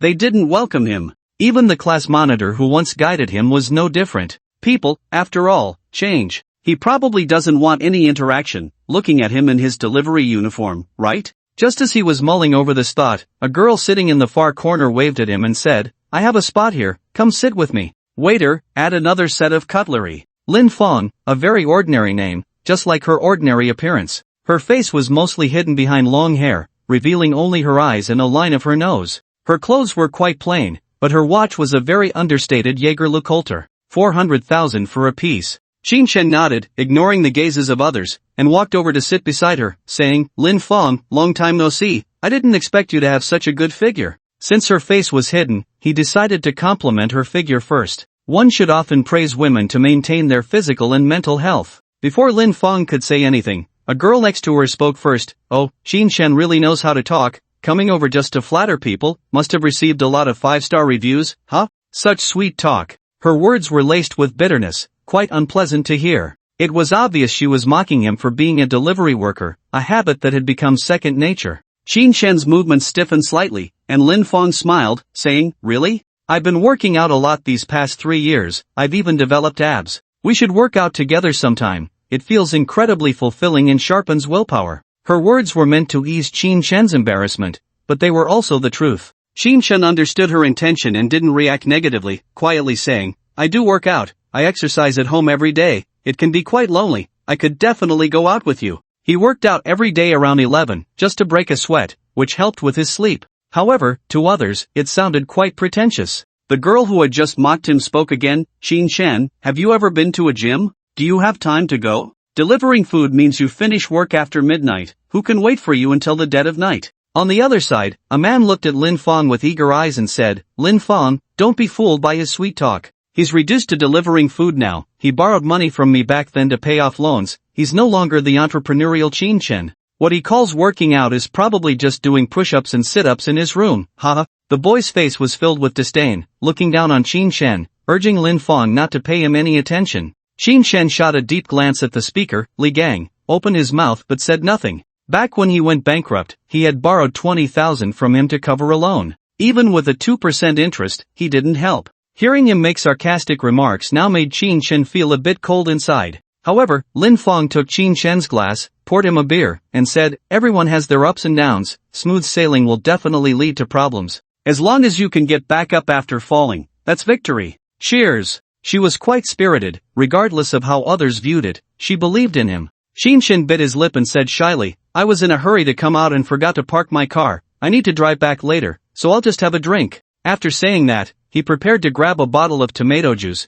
but it was snatched away by Li Gang. He placed it beside himself and said loudly, "Qin Shen, what car did you drive here? An electric bike for deliveries doesn't count as drunk driving, what's wrong with having a drink? Not giving Lin Fong face?" His face was full of contempt, as if he had stolen his money. Qin Shen frowned slightly, he had been patient, but now he was pushing it? He couldn't help but retort, "What, can you drink and drive an electric bike? It's still illegal if caught. Besides, how do you know what car I drive? Can't a delivery worker have a drink?" His voice wasn't very loud, sounding somewhat lacking in confidence, like he was trying to save face. Lin Fong pressed her hands down and said, "What are you doing, Li Gang? We're all classmates, why are you targeting Qin Shen? Qin Shen, let's not pay attention to him. It's a class reunion, let's have a drink, you can take a taxi back, or call a driver." She had been reluctant to speak, but now she took charge of the situation. Qin Shen bit his lip, turned his gaze, and said, "Alright, I'll call someone to pick me up later. Let's drink." He raised his glass to clink with Lin Fong. The old leather pouch on his left wrist gleamed, but no one knew it was an antique worth millions. "That's right, classmates should help each other, why be so stiff?" Lin Fong smiled and clinked glasses with Qin Shen, praising him. She casually gestured to Li Gang, who reluctantly lifted his glass and took a sip. Just as the three finished their drink, someone spoke up, "Qin Shen, how come you're doing worse than before? Among us classmates, some are company supervisors, others are project leaders. Wang Zhanghua is already the logistics manager at Xinghe Group, and the class monitor has successfully started a business. Now he's the boss of ARC Productions. As for our class flower, Leng Qiuyue, she's become the general manager of a multinational company, her status skyrocketed. And you? You've become a delivery guy. How embarrassing." The boy's voice was loud, seemingly to highlight their disparities. Hearing them boast of their achievements, Qin Shen remained silent in the group. He knew they felt superior and looked down on him. From their words, it seemed he was dragging the class down, nothing but a joke. If he had heard this a few days ago, he might have congratulated them on their successes. But now, it felt like they were deliberately showing off in front of him. Especially when he heard the class monitor's company name, a cold glint flashed in his eyes. ARC Productions. He hated this company to the core. It was them who delayed payments, unable to provide upstream funds, leading to the company's unfortunate bankruptcy. The original instigator was none other than the former class monitor, Lu Qingshan. And he was the one who led Qin Shen into this industry. It seemed it was all premeditated. His eyelids twitched as he unexpectedly learned he was the behind-the-scenes boss. No wonder he could never find out the boss's name before. They must have been deliberately avoiding him. Though anger boiled within him, he didn't explode on the spot but quietly took note. When the time came, he would have the Aoteki law firm sue him into bankruptcy. If he dared to play dirty behind his back, he would make him suffer. As he pondered, the attacks came pouring in. Qin Shen, you're no longer the Qin boss who started a business, you're just a delivery rider now. So, you need to understand, in the future, don't come to our high-profile gatherings. Right, do you know how much this meal costs? At least 200,000, the foreign wine is 48,000 a bottle. Can you even take out 10,000? The speaker was a girl dressed very revealingly, her low-cut outfit practically begging everyone to notice her skin. But her words were sharp and harsh, utterly disdainful of him. Qin Shen felt a chill inside. He had once given her a 2,000 yuan red envelope at her wedding. Now she spoke like this, completely disregarding their past connection. Unable to contain his anger, he coldly replied, "Whether I can take it out or not, wasn't this gathering set up beforehand? Had I known, I wouldn't have come." He felt immensely disappointed, thinking it was a gathering to foster friendship, but it turned into an attack from everyone. As soon as he finished speaking, a boy beside him sarcastically said, "Oh, when you were the boss, I didn't have time for you to be my best man. Now that you're a delivery guy, you have time to come to gatherings? I look down on you." This was a guy from the same dormitory who had promised to be his best man at graduation. But during the startup phase, he was so busy he had no time at all. Qin Shen narrowed his eyes and coldly said, I could have given you a 5,000 yuan red envelope, and I even video called you to tell you I was busy. These people looked down on him and slandered him just because he had fallen? It truly saddened him. "Thanks for your 5,000, I can earn that in 2 days. If you want it back immediately, we'll be even from now on." He was unapologetic, pulling out a wad of cash from his wallet and slamming it on the table in front of Qin Shen. In an instant, bottles and plates flew up. The two boys and the girl beside him quickly ran away. Only Lin Feng quickly took a tissue and handed it to Qin Shen, saying, "Say a few less words. They probably want to suppress your momentum. But don't be afraid, if it doesn't work out, we can leave first, it's pointless to stay. It's just frustrating." She appeared very generous, not as indifferent as the others. Qin Shen's heart was bleeding. The brotherly bond that once existed had turned so resolute due to a busy schedule. This was a complete break, with no ties left. Perhaps it was his own lack of foresight back then. He didn't lose his temper, silently wiping the food stains off himself. Some things, once they crack, can never be repaired. Like friendship. His silence gave others the impression that he was aware of his own faults. Bufan didn't stop. Instead, he intensified his remarks, saying, "Qin Shen, be aware of your status. You're just a low-level delivery worker in society. If you're asked again, you need to find a reason to refuse. Do you understand?" The sports committee member, Wang Zhonghua, raised his glass, took a sip, and disdainfully said, this statement deeply pierced Qin Shen's heart. Just as he was about to retort, the class leader spoke again. "I advised you back then to know when to stop, not to be too greedy. As a result, you didn't listen, and you've gone bankrupt, right? And don't create some flashy, impractical things to attract attention. Rent a car, take a few photos with a lookalike influencer, and you think you can become famous? You were just suppressed by the domineering group." The class leader, who had once praised him countless times, was now telling him that everything was his fault. If it weren't for Feng Zhou Company holding back the final payment, the company would have already made a leap into the ranks of 5 million in assets. Did he actually say he had ambition? Qin Shen couldn't help but grip the wine glass too tightly, turning his hand pale. He asked in a low voice, "My company went bankrupt, isn't it thanks to you? When will you return my final payment?" They didn't care whether they believed in Meng Core's matter or not. At this, many classmates on site were taken aback, not expecting the class leader actually owed Qin Shen money. Lu Qinshan leaned on the dining table, looking at Qin Shen with indifference, saying, "Qin Shen, didn't you read the contract? It states that the funds can be turned over on any day within 3 years. I have never breached the contract. It's you who didn't read it clearly. 3 million, just a small amount of money, I'll give it to you by this time next year." This statement was quite shameless, but it was also in accordance with the contract, so it wasn't wrong. Qin Shen already understood this principle, and hearing it again filled his heart with desolation. It was clearly intentional to oppose him. Since they were all forcing him, then he couldn't be blamed for being heartless. Just as he was about to explode with anger, Lin Feng whispered beside him, "Qin Shen, think about it, this is actually a form of learning. With 2 years of accumulation, I believe you can soar again. By then, you can reclaim all the humiliation of today." This was her principle of action, and she believed Qin Shen could achieve it. Hearing her words, Qin Shen thought of the rewards for binge-watching dramas, which he had during his most helpless and lost times. Luxury cars, mansions, shares, and all his skills were all thanks to him. Understanding the key point, the anger in his heart instantly extinguished. A group of losers in front of him, after a lifetime of struggle, couldn't even compare to a fraction of his worth. Since that was the case, what right did they have to make him angry? If he was unhappy, so what if he suppressed it all? With a wicked smile, he said, Good, good, I really have to thank the class leader for your generous advice, it has given me great experience. While speaking, he opened the video and audio recording function on his phone and placed it in his pocket.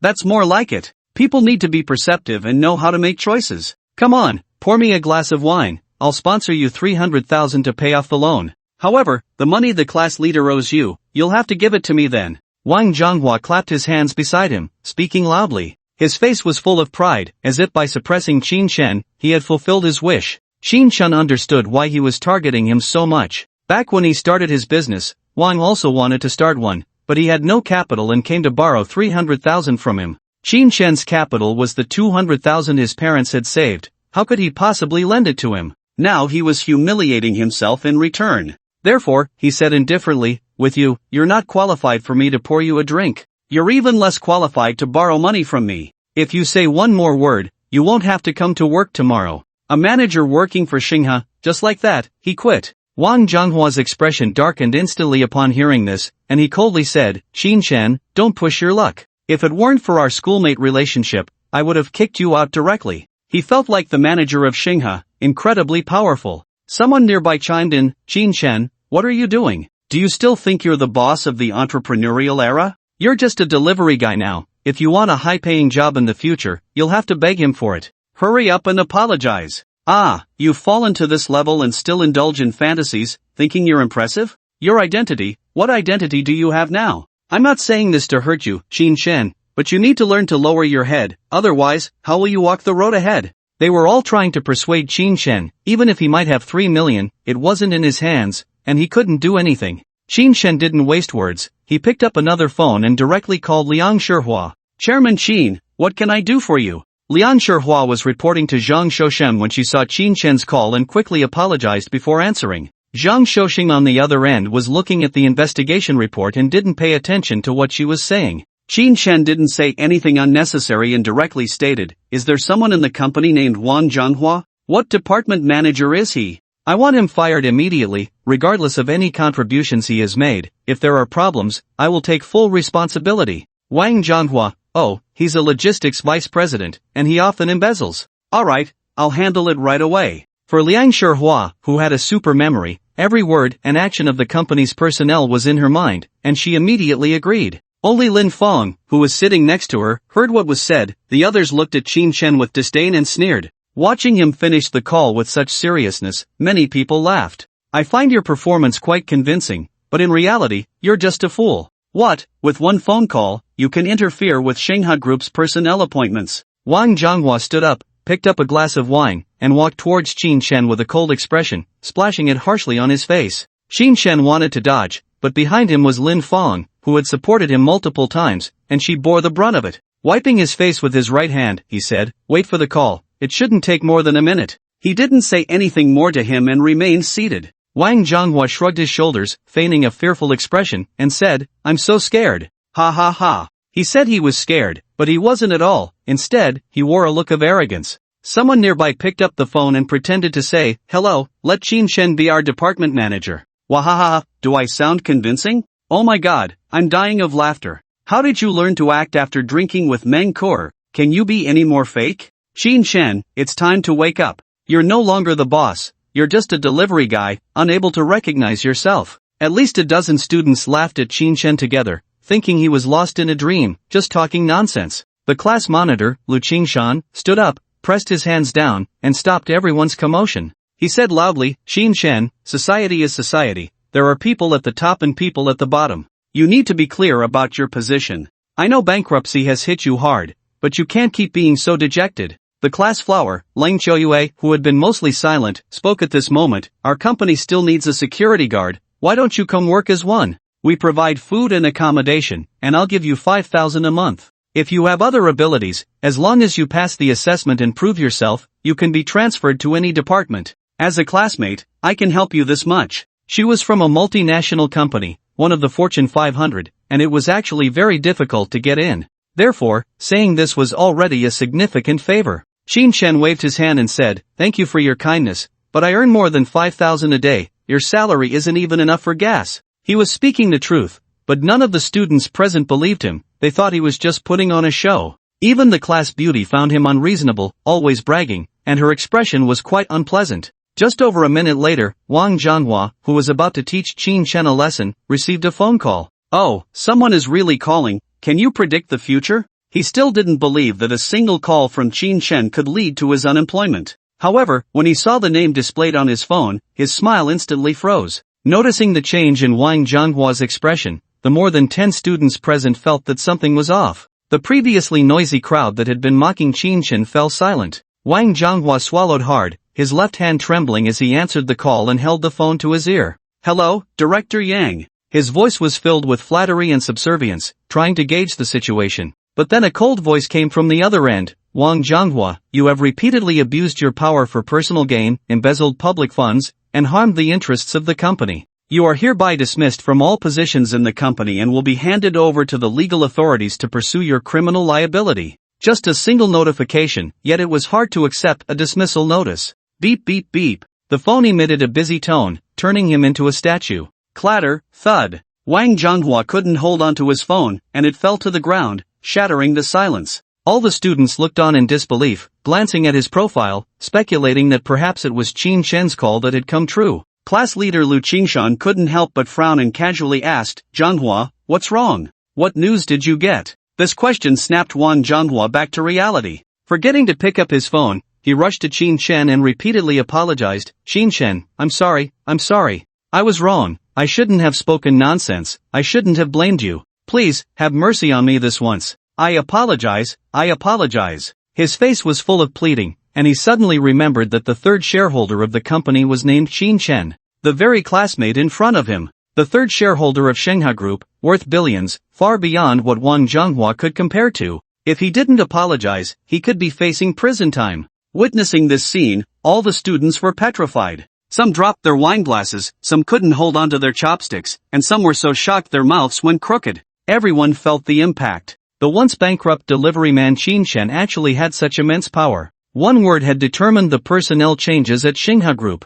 This was nothing short of blatant boasting, the most direct slap in the face. Lin Feng's eyes sparkled. She hadn't expected him to have such power. Her judgment was not wrong. Li Gang was dumbfounded, recalling the earlier mockery, fearing that if he made another call, he might lose his job too. It had taken him 3 years to finally become a supervisor. Lu Qingshan furrowed his brow tightly, suddenly feeling that he couldn't see through Qin Chen anymore. He was no longer the fool who had been bullied by them. The class beauty was puzzled. Could it be that he really earned over 5,000 a day? After the shock, everyone's gaze converged on Qin Chen, waiting for his response. "You've got the wrong person. I'm just a delivery man. How could I decide the personnel appointments at Shanghai Group? I'm just at the bottom of society, while you are at the top. I'm not worthy to speak with you." After saying this, he grabbed a bottle of beer and took several big gulps. Yet, there was a hint of mist in his eyes. The pure camaraderie of college classmates had ultimately become a thing of the past. Perhaps this was the price of growing up? His words were filled with anger, throwing back everything Wang Jianhua had just said. The 20 students present felt extremely frustrated but were powerless to act. What had been so harshly spoken just moments ago now felt equally painful. This was undeniable, especially for Wang Jianhua, who had just mocked him in every way possible. Now, it felt as if those words had turned into swords, stabbing into his heart. It was unbearable. It was suffocating. It was infuriating. Rage surged within him. However, all of this had to be endured. With a flattering smile on his face and eyes filled with pleading, he said to Qin Chen, "I was wrong, I apologize. Please, don't let me leave Shanghai Group. My family spent $1 million to get me this job. Don't let my parents' money go to waste." As he spoke, he weakly knelt on the ground, hoping to win forgiveness. He even recounted how he got the job. Hearing his words, his image in the eyes of his classmates plummeted, and his body instinctively recoiled. Most of the people present had climbed up step by step based on their abilities. Paying for a job was simply out of the question. Qin Chen sneered. "What are you begging me for? Don't you know what you've done? Don't disturb me while I'm eating. I'm very busy." Without even looking at Wang Jianhua, who was kneeling on the ground, he picked up a stack of money from the table and suddenly threw it in his face, continuing, "Here's your dirty money. Don't think you're something special. In reality, you're nothing." He then took a beer bottle and poured a glass for Lin Feng, saying, "Come on, let's have a drink. Let all those worries disappear." At that moment, Lin Feng was somewhat taken aback. Although she knew Qin Shen might be extraordinary, she didn't expect him to be this extraordinary. Shenghua Group was a star enterprise in Modu, with assets exceeding 20 billion. As workplace elites, who didn't know that? Hence, it felt unbelievable. Lin Fong raised her glass and clinked it with his, saying, "How about we go out for a drink? The atmosphere here isn't great." They had already taught him a lesson and vented a lot of their anger. If they didn't avoid him, it would be troublesome if a fight broke out. After speaking, she noticed that there was no hint of compromise in Qin Shen's eyes, knowing that the matter was far from over. Qin Shen downed a glass of wine, slammed the glass on the table, and said, I was really angry just now, but now that I'm calm, how can I leave so easily? A table of food worth 200,000, it's my first time eating it, I can't waste it." As he spoke, he casually picked up a piece of braised rabbit head and slowly savored it. In the entire private room, only the sound of him chewing and the low breaths could be heard. Everyone's gaze was fixed on Qin Shen, who was eating, and Wang Zhonghua, who was kneeling on the ground. Li Gang had already realized that it was better for Qin Shen not to get angry. Once he did, no one would be able to handle it. A few chatty girls wanted to leave but couldn't move their feet. Especially the girl in a low-cut dress, who thought she was above him just moments ago, now felt fear coursing through her body. The second in the dormitory thought he had finally risen above him, only to realize he was still at the bottom of the pyramid. The class beauty, Lang Xiaoyue, had a glimmer in her eyes. She didn't care about 10,000 yuan, proving that he shouldn't be lacking in money. Originally, it was just a phone call to solve the problem. He wasn't someone who lacked money. Class leader Lu Qingshan blinked rapidly, weighing the pros and cons. He had thought that this gathering would severely undermine Qin Shen, making him fall completely, and that 3 million wouldn't be given to him. But unexpectedly, in just over 2 months, he had made a comeback with even greater power. Could it be that he really had some ability? He pondered in his heart and said, "Qin Shen, we're all classmates, we've lived together for 4 years, so we have some feelings for each other. Why go to such extremes? How about you make another call and say a few good words for Wang Zhonghua?" In his view, as the class leader, and since he was the one who brought him here and owed him money, he should be able to speak on his behalf. Upon hearing this, many classmates felt they could breathe a little easier, feeling much more relaxed. At least the class leader had spoken. He was someone who could stand up to Qin Shen. Wang Zhonghua quickly knelt and bowed his head, saying, "Please, help me say a few good words. I still have a house to pay off, a wife to support, and children." Before he could finish, Qin Shen slammed his right hand down, striking the chopsticks on the table. In an instant, everyone's hearts involuntarily tightened. He pointed at Li Gang and said, "As soon as I walked in, he started talking to me in a sarcastic tone." Pointing at the 2 girls beside him, he said, "They think that eating with me means losing their status." Pointing at the second dorm mate, he continued, "He got married, and in the toughest times, I gave him 5,000, yet he looks down on me for not doing enough." Pointing at Wang Zhonghua, he added, "He wants to borrow 300,000 from me, while taking away 3 million. You all think I'm just a delivery guy, unworthy of eating with you. Lu Qingshan, I ask you, where are you? Are you even speaking human language? What's wrong with being a delivery guy? What's wrong with going bankrupt? My status is no good? Am I still eating at your place? Damn it, who do you think you are, talking to me like this? What qualifications do you have? What position do you hold?" At that moment, Qin Shen roared like a wounded beast, questioning everyone in the private room. Lin Fong was the only exception, the only one who didn't mock him, so her expression remained normal. But the others, faced with Qin Shen's furious roar, dared not breathe. They recalled how everyone had just attacked him. It was indeed too much. Wang Zhonghua knew that today's matter had come to an end, with no room for change. He felt completely drained, collapsing to the ground. He had taken the lead, but now he was utterly reduced to cannon fodder. Why had he charged in so fiercely? The others lowered their heads, no one daring to refute, afraid of being caught in Qin Shen's wrath and losing their jobs. After struggling to get this far, no one wanted to lose it easily. The most uncomfortable was naturally Lu Qingshan, sitting weakly in his chair, having lost all fighting spirit. He once thought he was clever, turning the rising Qin Shen into a failed entrepreneur, a bankrupt loser. But now, his face changed rapidly between red and white, filled with bitterness, and suddenly a cold glint flashed in his eyes. He raised his head, trying to force a smile as he said, "Qin Shen, calm down, it's just a class reunion, don't take it to heart. Come on, let me pour you a drink, let me apologize." As he spoke, he stood up and walked towards Qin Shen, holding a bottle of Remy Martin in his right hand, ready to have a good chat with him. He thought he had to make him understand, but before he could reach him, Qin Shen had already spoken. "No, as a delivery guy, it's already a huge honor to eat with you. Your classmates are meant to be sold out. They are meant to bring disaster. I can't afford to climb up to you. As he spoke, he also stood up, stepping over Wang Jichang. Passing by the second dorm mate, he said, "There's 10,000 on the ground, pick it up yourself. To put it bluntly, I have 200,000 cash in my car. This amount isn't enough to deal with beggars." After saying that, he slapped him hard on the shoulder twice and added, "Remember, don't run into me in the future, I won't be as soft-hearted as today." The second dorm mate trembled all over, knowing that the former friendship and brotherhood were completely gone. If he had known he was this formidable, would he have acted this way? His face was full of bitterness, but he couldn't say a word. Just as the entire private room fell into silence, there was a knock on the door, and two people walked in. One of them was a chubby guy, whom Qin Chen found very familiar but couldn't recall when he had seen him. The chubby guy recognized him at a glance, walked up quickly, and said, "Qin Chen, the god.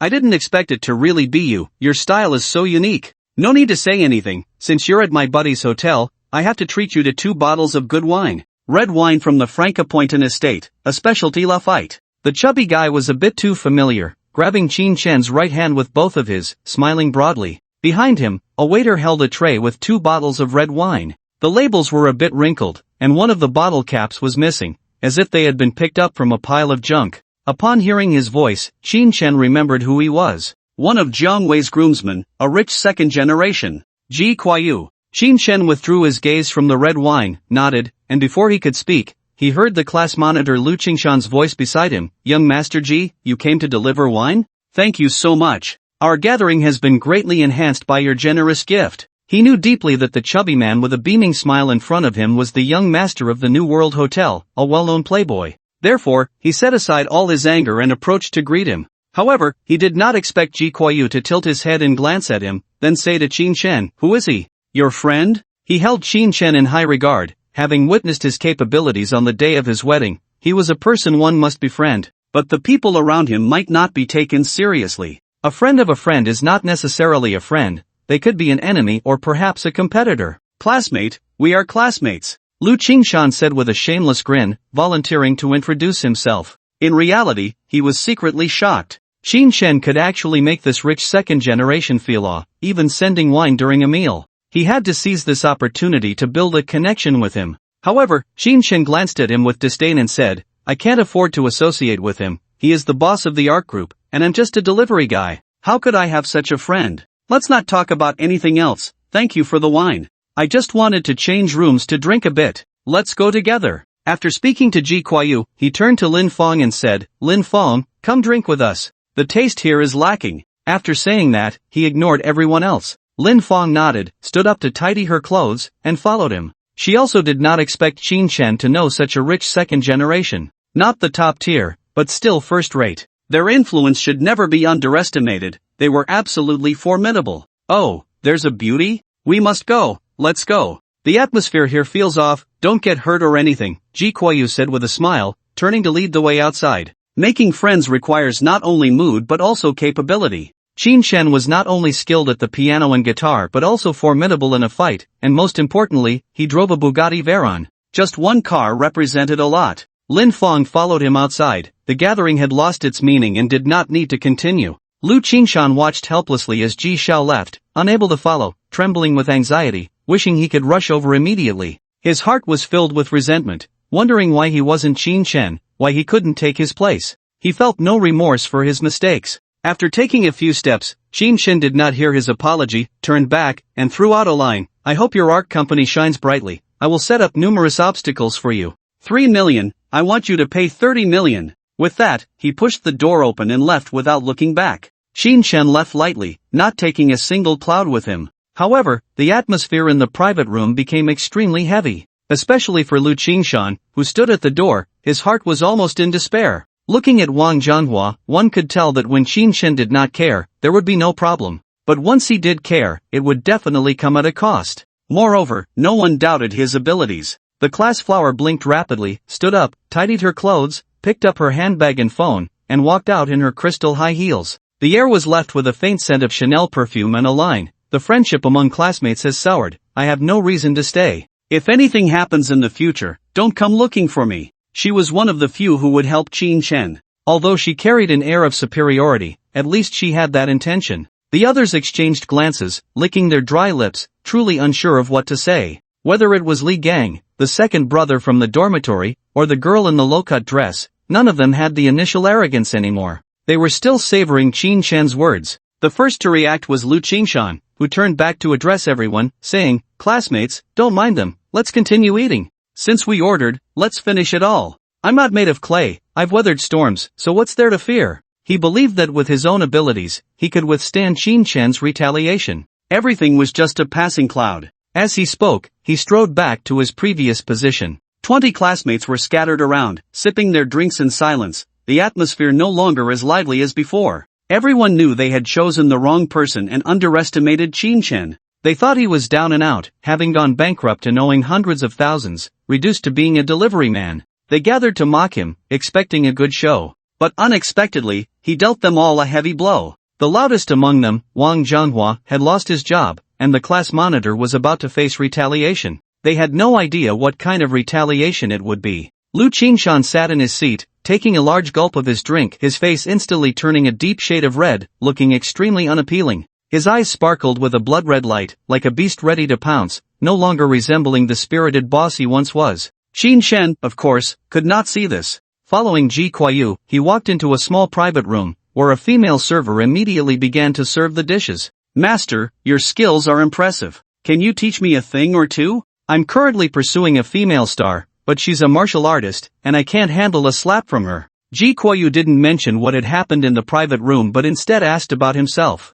This was the style of a rich second generation, never caring about others, only for his own benefit. Qin Shan looked him up and down, shook his head, and said, "You're too weak. Even if I teach you something, it won't be of any use unless you build a solid foundation through fitness. A good body is the source of all strength." He had become powerful through the blood serum of a soldier king. If he could sell it, he would definitely sell him a bottle. 300 million. How much less effort would that take? Even if Ji Shao had a body like a soldier king, it wouldn't pose any real threat. Without sufficiently strong skills to back it up, it was like a baby wielding a kitchen knife. Unfortunately, Qin Shan didn't have a second bottle. Ji Kuayu was momentarily taken aback, pursed his lips, and chewed out a few words. "Fitness? That's a bit much for me, but I can try." To attract the female star, he would have to spend time working out, which he was quite reluctant about. Suddenly, he changed the subject and asked, "Master, how about teaching me to play the piano? You look so cool sitting in front of the piano. Almost all the women here are looking at you with admiration."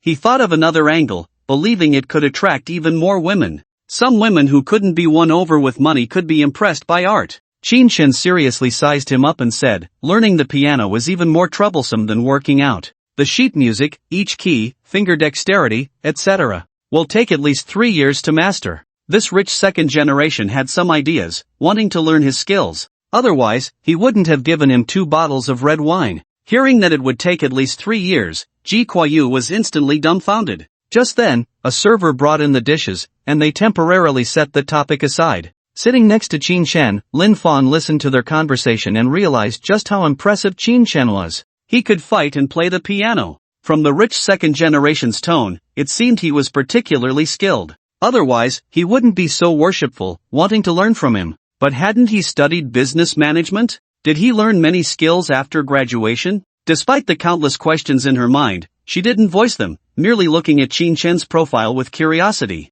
The server brought 3 dishes, and then a handsome man entered, someone Lin Fang didn't recognize. Following him was a woman so beautiful that it made her feel inferior, with an ethereal quality, as if she were untouched by the mundane world. As soon as the man entered, he wore an endless smile, rushed to Qin Shan, grasped his right hand, and excitedly said, "I just got a message from Xiaoyu, so I quickly brought my wife over. Your outfit today is truly unique." Although he saw Qin Shan in delivery attire, he showed no signs of disdain and chatted freely. The woman behind him stepped forward and said, "Mr. Qin, if my dad saw you like this, he probably wouldn't force my sister to marry you. What made you think of wearing delivery clothes?" She greatly admired Qin Shan's talent, but never expected him to be wearing this outfit. Qin Shan helplessly said, "What can I do? I'm short on cash, delivering takeout to earn some gas money. All my money has turned into shares." His half-truths made it hard for others to grasp his true situation. Jiang Weinan smiled and said, "You could teach a piano lesson or fight in an underground boxing match. You'd make money faster than delivering takeout. Or, accompany a famous star, you must be able to earn something, right?" He suggested ways for Qin Shan to make money, hoping to be of help, but without any hint of disdain. The Bugatti Veyron he owned was not something just anyone could afford. More than anything, it seemed he was low-key, not wanting people to know how impressive he was. Lin Feng's heart was in turmoil, unable to settle. Listening to their conversation, she felt Qin Chen was even more remarkable than he appeared. Shares? Hadn't he gone bankrupt? Where did those shares come from? Was he fooling a bunch of rich second-generation kids? Suddenly, she thought that Qin Chen might really be a big con artist. Making money, I'm very good at making money. By the way, there's something I need to tell you. A former classmate of mine is getting married and needs a hotel. I recommended Yipentang to him. Qin Chen recalled something important and quickly said. Upon hearing this, Jiang Weinan slapped his forehead and said, if you hadn't mentioned it, I would have almost forgotten. I sent you a lot of messages, but you didn't reply. No problem. When are you marrying your sister-in-law? That means we're connected now. He was thinking about this matter. At that time, Qin Chen would be his brother-in-law, and their relationship would deepen, making it easier to talk. Before Qin Chen could respond, his expression changed drastically. He violently threw the wine glass away and pulled Jiang Weinan down, shouting, everyone down. In an instant, the entire private room was in shock. No one knew what was happening. Lin Feng, Gu Qingyi, Ji Kuayu, and others were in a daze. But at that moment, the sound of shattering glass rang out. They looked in the direction of the sound and saw the wine glass explode in mid-air, turning into countless shards. Put! Accompanied by the sound, the waitress who had just been standing behind Jiang Weinan had a hole brutally punched in her arm. Gun! Sniper! Get down! The next moment, the entire private room was in chaos, screams rising and falling. Without exception, everyone obeyed Qin Chen's shout, crouching on the ground, trying to stay away from the windows, leaning against the wall behind them. The heavy breathing represented the tension and shock in everyone's hearts. Qin Chen, how did you know there was a shooter? At that moment, Jiang Weinan was even more curious about how Qin Chen knew someone was trying to kill him. They came to the New World Hotel because of Ji Kuayu's call. No one had known in advance. To be ambushed before they had even taken a few bites of food was absolutely terrifying. The others huddled in the corner, hands on their heads, curled up in fear of more bullets. The waitress sat on the ground, blood streaming from her left arm, soaking the floor. She screamed in agony, her eyes filled with terror, fear, and trembling. She never expected that just coming to work as a waitress would lead to such a disaster. Clearly, it was about settling scores with the rich second generation. Qin Chen pulled her to his side, checking her wound while commanding in a low voice, Ji Kuayu, this is your territory. Call your bodyguards to the rooftop of the building across the street. The shooter is up there. Lin Feng and Jiang Weinan, close the curtains and don't stick your heads out. Gu Qingyi, tear a strip of cloth from your clothes and give it to me. After issuing the orders, although everyone hesitated, they all took action. If he hadn't thrown the wine glass just now, Jiang Weinan would have already been dead. Ji Kuayu trembled as he took out his phone, pressing the buttons wrong several times, unable to control his fear. How did a meal turn into this? Lin Feng was very obedient. Even though she was terrified, she still hid behind the wall and pulled the curtains shut. On the other side, Jiang Weinan was clearly struggling. His legs had gone soft, clearly stronger than the girl, yet he couldn't pull the curtains at all. Gu Qingyi lifted the hem of her skirt, bit it to create a tear, and tore off a long strip. They were all busy, and Qin Chen had already grabbed a bottle of white liquor from the table in a moment of urgency. Bang! Crash! Whoosh! Because of his movement, a bullet shattered the glass from outside. However, Qin Chen's action was too quick, grazing his hair as it flew out. Although no one was hurt, anger surged within him. If he had his flying daggers, he would have given the opponent a severe lesson. What a joke! Bullying people shouldn't be so blatant.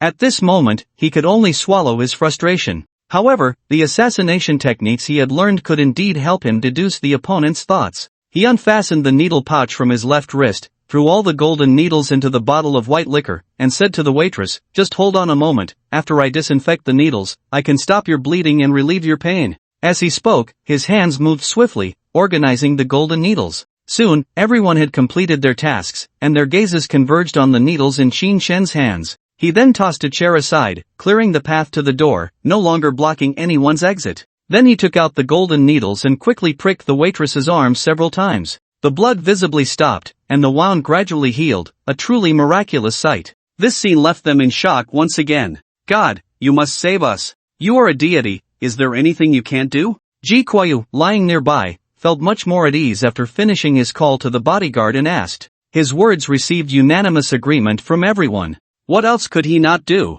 Qin Chen had no time to respond to them. His expression was serious as he said, in a moment, I will turn off the lights, creating a pitch-black scene. "Everyone, do not move recklessly, the assassins across from us won't outlast us." As he spoke, he picked up a shard of glass from a wine glass. Weighing it in his hand, the techniques of hidden weapons surged in his mind, and he flicked it away. Snap! Click! The shard deftly turned off the light, plunging the entire room into darkness. Especially since it was just after sunset, it was even harder to see any movement in the room. "No way, Qin Chen, you hit that so accurately? A tiny switch, and you got it?" Jiang Weinan shouted in disbelief. He had been staring at Qin Chen, so he couldn't be mistaken. Even in a critical moment, he still wanted to resolve his doubts. It was unimaginable how one person could be so incredible. Qin Chen still didn't answer but said, "Now, we are in the dark, with the curtains blocking us. Even if there are infrared sights, they might not work well. Just wait, I hope Ji Xiao's bodyguards can resolve the issue quickly." He had already pulled the waitress to hide in a corner against the wall, no longer watching the situation outside.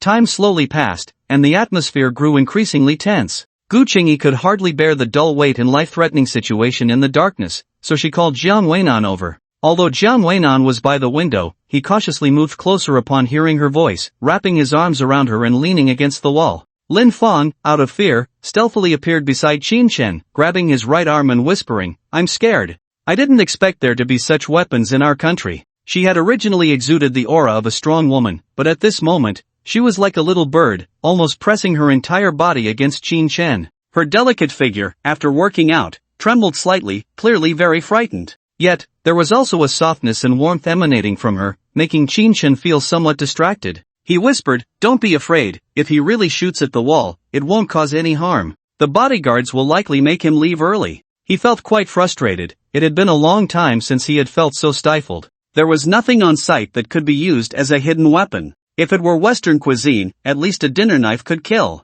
Chopsticks or plates could never be thrown dozens of meters to kill. Ji Qiyu lay on the windowsill, suddenly saying, "Sorry, everyone. I wanted you to enjoy a great meal, but then this happened. It's truly unexpected. Once we chase off the assassin, we must feast." In reality, he was more eager to have some interaction with Qin Chen, to learn a trick or two. Even if he could only grasp a little, it would be enough for the rest of his life. Jiang Weinan, beside him, held his wife and bitterly said, "Forget it, what's there to apologize for? We're all good buddies, and it's clear they came for me." "Thank you, Qin Chen, truly a remarkable person." He didn't even know where he had offended someone to be chased like this. Qin Chen said from the side, "No need to thank me, we all know each other. How could I let you get hurt? I'll head back first, eat at home, and avoid the limelight." As soon as Qin Chen finished speaking, Ji Qiyu didn't wait for a rebuttal when his phone rang. He quickly answered, "Young master, the assassin has escaped. We only found 2 bullet casings at the scene. We are searching for traces. You are safe." The voice from the phone made Ji Qiyu breathe a sigh of relief. Finally safe. Just as he was about to sit up and say something, Qin Chen's agitated voice came, "Don't move. The assassin is still out there. The crisis isn't over. I'll test the waters first, then we'll talk." He possessed assassination skills and was well versed in the methods and thinking of assassins. As long as he wasn't exposed, he could complete the mission and eliminate the target. He didn't foolishly stand up and swagger outside. Instead, he took a chair and shaped it like a person, standing at the door. Sure enough, another explosion sounded from the window, and the glass shattered. The curtain swayed, creating a terrifying psychological pressure. Ji Qiyu, lying below, was so frightened that his phone fell to the ground as he quickly dodged. Bang! The chair shaped like a person collapsed, unable to withstand the impact of the bullets. Of course, this was also intentional on Qin Chen's part, making it fall as if a person had been shot. The others trembled in fear. Fortunately, Qin Chen was there, otherwise, just now, who knows who would have been unlucky enough to be shot dead. They all understood that the private room door was open, and the light from outside shone in. Anyone daring to appear at the door would surely be a target, the best time to be sniped. The assassin really won't stop until he's dead. Lin Fang clung to his arm again, shivering all over. If it weren't for Qin Chen, there would be hardly any living person left in the room. Soon, the phone erupted with the bodyguard's shouts, "The person is over there, hurry, catch him. Don't let him escape, grab him. He even dares to shoot, teach him a lesson." The various voices sounded chaotic, but they proved they had found the assassin's location and were in pursuit. At this moment, Qin Chen took out a stool and quickly slid toward the door, as if someone was bending down to charge outside the private room. Bang! Crash! Boom! Another shot fired, sending the chair flying outside the private room, landing in the hallway. Those who were just about to stand up and run outside instantly wilted. "What's going on? Why is there still someone sniping? Didn't the bodyguards find him? Ji Qiu slammed his fist on the ground, thinking everything was in his grasp, only to find it was still empty. If someone went out, they would be shot dead in an instant. Qin Shen explained, it's not your concern, the other side is a top assassin, and there's a lookout nearby. They should have all been exposed by now. I'll go try, you all stay put. As he spoke, he stood up against the wall, rubbing his hands together. The few people in the room focused their gaze on his position, vaguely seeing some outlines. They noticed he had bent down, preparing to charge. The voice from the phone came again, kill one, there's another on the lower level, kill him. After the voice fell, there was a long pause before the sound of kicking the door echoed, shouting incessantly. At this moment, Qin Shen picked up a chair and slid toward the direction he had just come from, but there was no more gunfire. When he was ready to charge again, Lin Feng said nervously, be careful. She didn't want to be without a familiar man by her side at the most dangerous moment. That would be very despairing. Qin Shen replied calmly, it should be safe now, but I'll be prepared. He took a plate from the dining table and slowly walked to the center of the room, right where the light from the door could shine on him. He stood for 10 seconds, still no sign of danger. However, to the others, it felt as if he had been standing there for a century, which was quite shocking. This scene almost drove them to the brink of collapse. 20 seconds, 30 seconds. A full minute passed without a gunshot. Everything was safe. Holding the plate, ready to launch at any moment, Qin Shen said with a serious expression, 2 men, take the injured waitress and rush out immediately. The remaining girls, one by one, go. Upon hearing the order, the crowd immediately lifted the injured waitress and the first one rushed out. Then came Gu Qingyi and Lin Feng. Qin Shen walked last, every move cautious and careful. At that moment, a voice came from his phone, you're lucky today, there's a master protecting you. Remember this, I won't let you off. In the future, don't send such trash to die. Standing in the corridor, Jiang Weinan, who was secretly relieved to have escaped a disaster, asked in disbelief, what's going on? Did all your men get killed? He was shocked, not expecting the bodyguards sent to search for people to be defeated. Otherwise, the assassin's voice wouldn't have come through the phone at all. What did you do to my men? Ji Qiu shouted frantically into the phone, but there was no response. Just when he was in despair, a weak voice finally came through, young master, there were 12 of us, we were no match for him, we got knocked out. Ji Qiu hung up the phone in anger and said to Jiang Weinan, sorry, I couldn't help you solve the problem. Let's all go home, it's not safe today, no gathering. He was very clear that those bodyguards were retired soldiers, absolute strongmen, yet they were knocked out in such a short time, which was enough to prove the assassin's strength. Qin Shen patted Jiang Weinan's shoulder and said, it's a pity I don't have any weapons today, otherwise, I would definitely help you solve the problem. People in our society definitely can't have weapons. He thought of his shooting skills, hitting every target. If he had weapons, who would be afraid of whom? Sorry, I have to deal with some things recently, so I'll leave first. Jiang Weinan, being secretly watched, couldn't eat anything, so he excused himself and prepared to leave. Then he said to Qin Shen, there's nothing we can do. I hope the authorities can find the gunman, otherwise, our lives will definitely be threatened. We'll gather again when we have time, we're leaving now. He hurriedly took his wife and got into the special car. Under the protection of 2 cars of bodyguards, they quickly disappeared. Qin Shen then entered the room, took out 2 unopened bottles of red wine, and said, Ji Xiao, we won't stay either, we bid farewell. Don't go to this side of the room, head towards the river. I estimate no one will be watching across the river. He was advising Ji Qiu to protect himself. Don't worry, I'll find a way. Let's gather again next time. He was quite scared and urgently needed to find a safe place to rest, quickly leaving. Qin Shen, with Lin Feng, walked out of the New World Hotel and stood outside.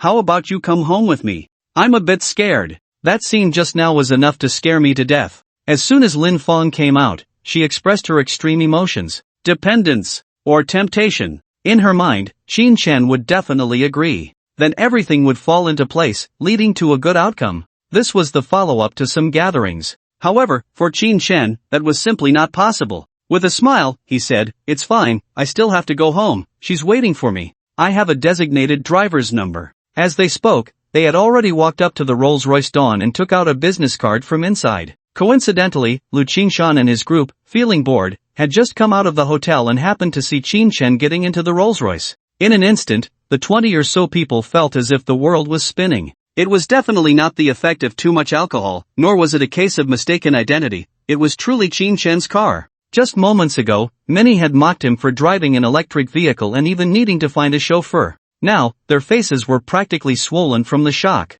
Supercar. Rolls-Royce. Damn, how much does that cost? One of the dorm mates exclaimed, wanting to go over and ask, but they had long lost that close relationship. Impossible. Absolutely impossible. How could a delivery guy drive a sports car? That must be Lin Fang's car, right? The class monitor Lu Qingshan was sobered up by the shock, a million doubts flooding his mind. Regardless of whose car it was, it left everyone in awe. It doesn't seem right. I saw Lin Fang arrive in a Mercedes, not a supercar. Qingshan really has money, no wonder he hangs out with the rich second generation. A woman in a low-cut outfit couldn't help but state a fact. In an instant, all the classmates realized that Qingshan's silence was due to his low profile. They didn't understand the situation and, after various taunts, had lost a connection. Perhaps it was a connection that could have helped them soar. Lin Fang had seized the opportunity, rapidly advancing her relationship with him, making others envious. Yet, at that moment, Lin Fang felt much the same as they did, utterly shocked. However, she was different. She could rely on her connections to ask, Qingshan, is this your car? How much did it cost? Is it particularly expensive? Although she didn't know the price of luxury cars, she felt it couldn't be cheap. Qingshan smiled lightly and said, not much, it's not worth it. I have 3 or 4 of them. By the way, do you need a ride? I just called the chauffeur. The last time he picked up Su Wanru, the chauffeur had left his contact information, which was now coming in handy. Most chauffeurs wouldn't dare drive a supercar, fearing they couldn't afford to pay for any scratches. It was rare to find someone so bold. After hearing his words, Lin Fang glanced at the nearby Mercedes, which was simply not in the same league. Plus, since she had been drinking, she decided to just ride with him. Then I won't be polite. I'll go home with you today. Her words were quite ambiguous. Qingshan could tell but didn't show much change in expression, saying, anyway, you have to come back to pick up your car tomorrow, so it's the same. Let's head back. He didn't intend to have anything beyond friendship with Lin Fang. He couldn't just give himself away. In reality, he had a 95-point beauty in his heart, Su Wanru. Moreover, Qingshan wasn't someone who played around. Otherwise, how could Liang Changhong keep hinting without any results? The two chatted idly while waiting for the chauffeur to arrive. Meanwhile, Lu Qingshan and the others felt quite uncomfortable, whispering among themselves as they all took taxis to leave. They knew that drinking was inevitable at gatherings, so even if they had cars, they all took taxis. Damn, did we go too far at today's gathering? It feels like we did something wrong. Sigh, don't mention it, I feel like I've eaten a fly. I thought Qingshan would be down and out, but he's already stepped into another level. No wonder they say Wang Zhonghua isn't qualified to pour him a drink. 100 Wang Zhonghuas can't compare to Qingshan. Turns out we really can't reach him. So regretful that Lin Fang is so sharp-eyed. She must have hit the jackpot this time. She's going to soar from now on. Sigh, I can't even repay the favors. I was such a fool to look down on him. One sigh after another, helplessness, regret, and frustration lingered in their hearts. Lu Qingshan's face turned a shade of iron blue, with drops of sweat sliding down. The gap was too vast. It wasn't just a small difference. He finally understood why Qingshan had such a big attitude. Not only did he have terrifying connections, but he also possessed a different kind of wealth. His little art company was nothing to mention. Why should he be so proud? Why should he say in front of him that he was the boss? The psychological suppression was unsuccessful, and instead, it was met with counter-suppression. In the future, it might leave a shadow, making it impossible to compare. Countless thoughts swirled in his mind, ultimately transforming into endless regret. In reality, the most unfortunate one was still Wang Zhonghua. In a fit of anger, he lost his job, and one can only imagine how miserable that was. With a sense of helplessness, he staggered out of the hotel. His mind was elsewhere, unsure of what the future held. How they were doing didn't matter to Qingshan, he wouldn't dwell on it. He chatted and laughed with Lin Fang, discussing entrepreneurship, personnel, and the future. Within 10 minutes, the designated driver arrived. As soon as he got in the car and recognized Qingshan, he couldn't help but say, bro, you're really low-key. Wasn't the last car you drove a different one? He naturally knew that the last car was a Bugatti Veyron, while this time it was a Rolls-Royce. Both were supercars he rarely saw, truly the mark of a wealthy person. Where do you live? First, I'll take you home, then I'll head back to Binjianglijing. Qingshan didn't respond to his small talk but directly issued an order. Some things didn't need to be said. The driver was slightly taken aback but said nothing more. A customer's privacy shouldn't be pried into. He immediately started the supercar and sped towards Lin Fang's home. It was decent enough, at least it was somewhat on the way. By the time he dropped Qingshan off at home, it was already 8 in the evening. When the driver saw a Maybach parked next to a Cullinan, his eyes nearly popped out. He vividly remembered that the last time he drove away in the Bugatti, it was parked in the Cullinan's spot. Compared to these 3 cars, the others around were nothing special.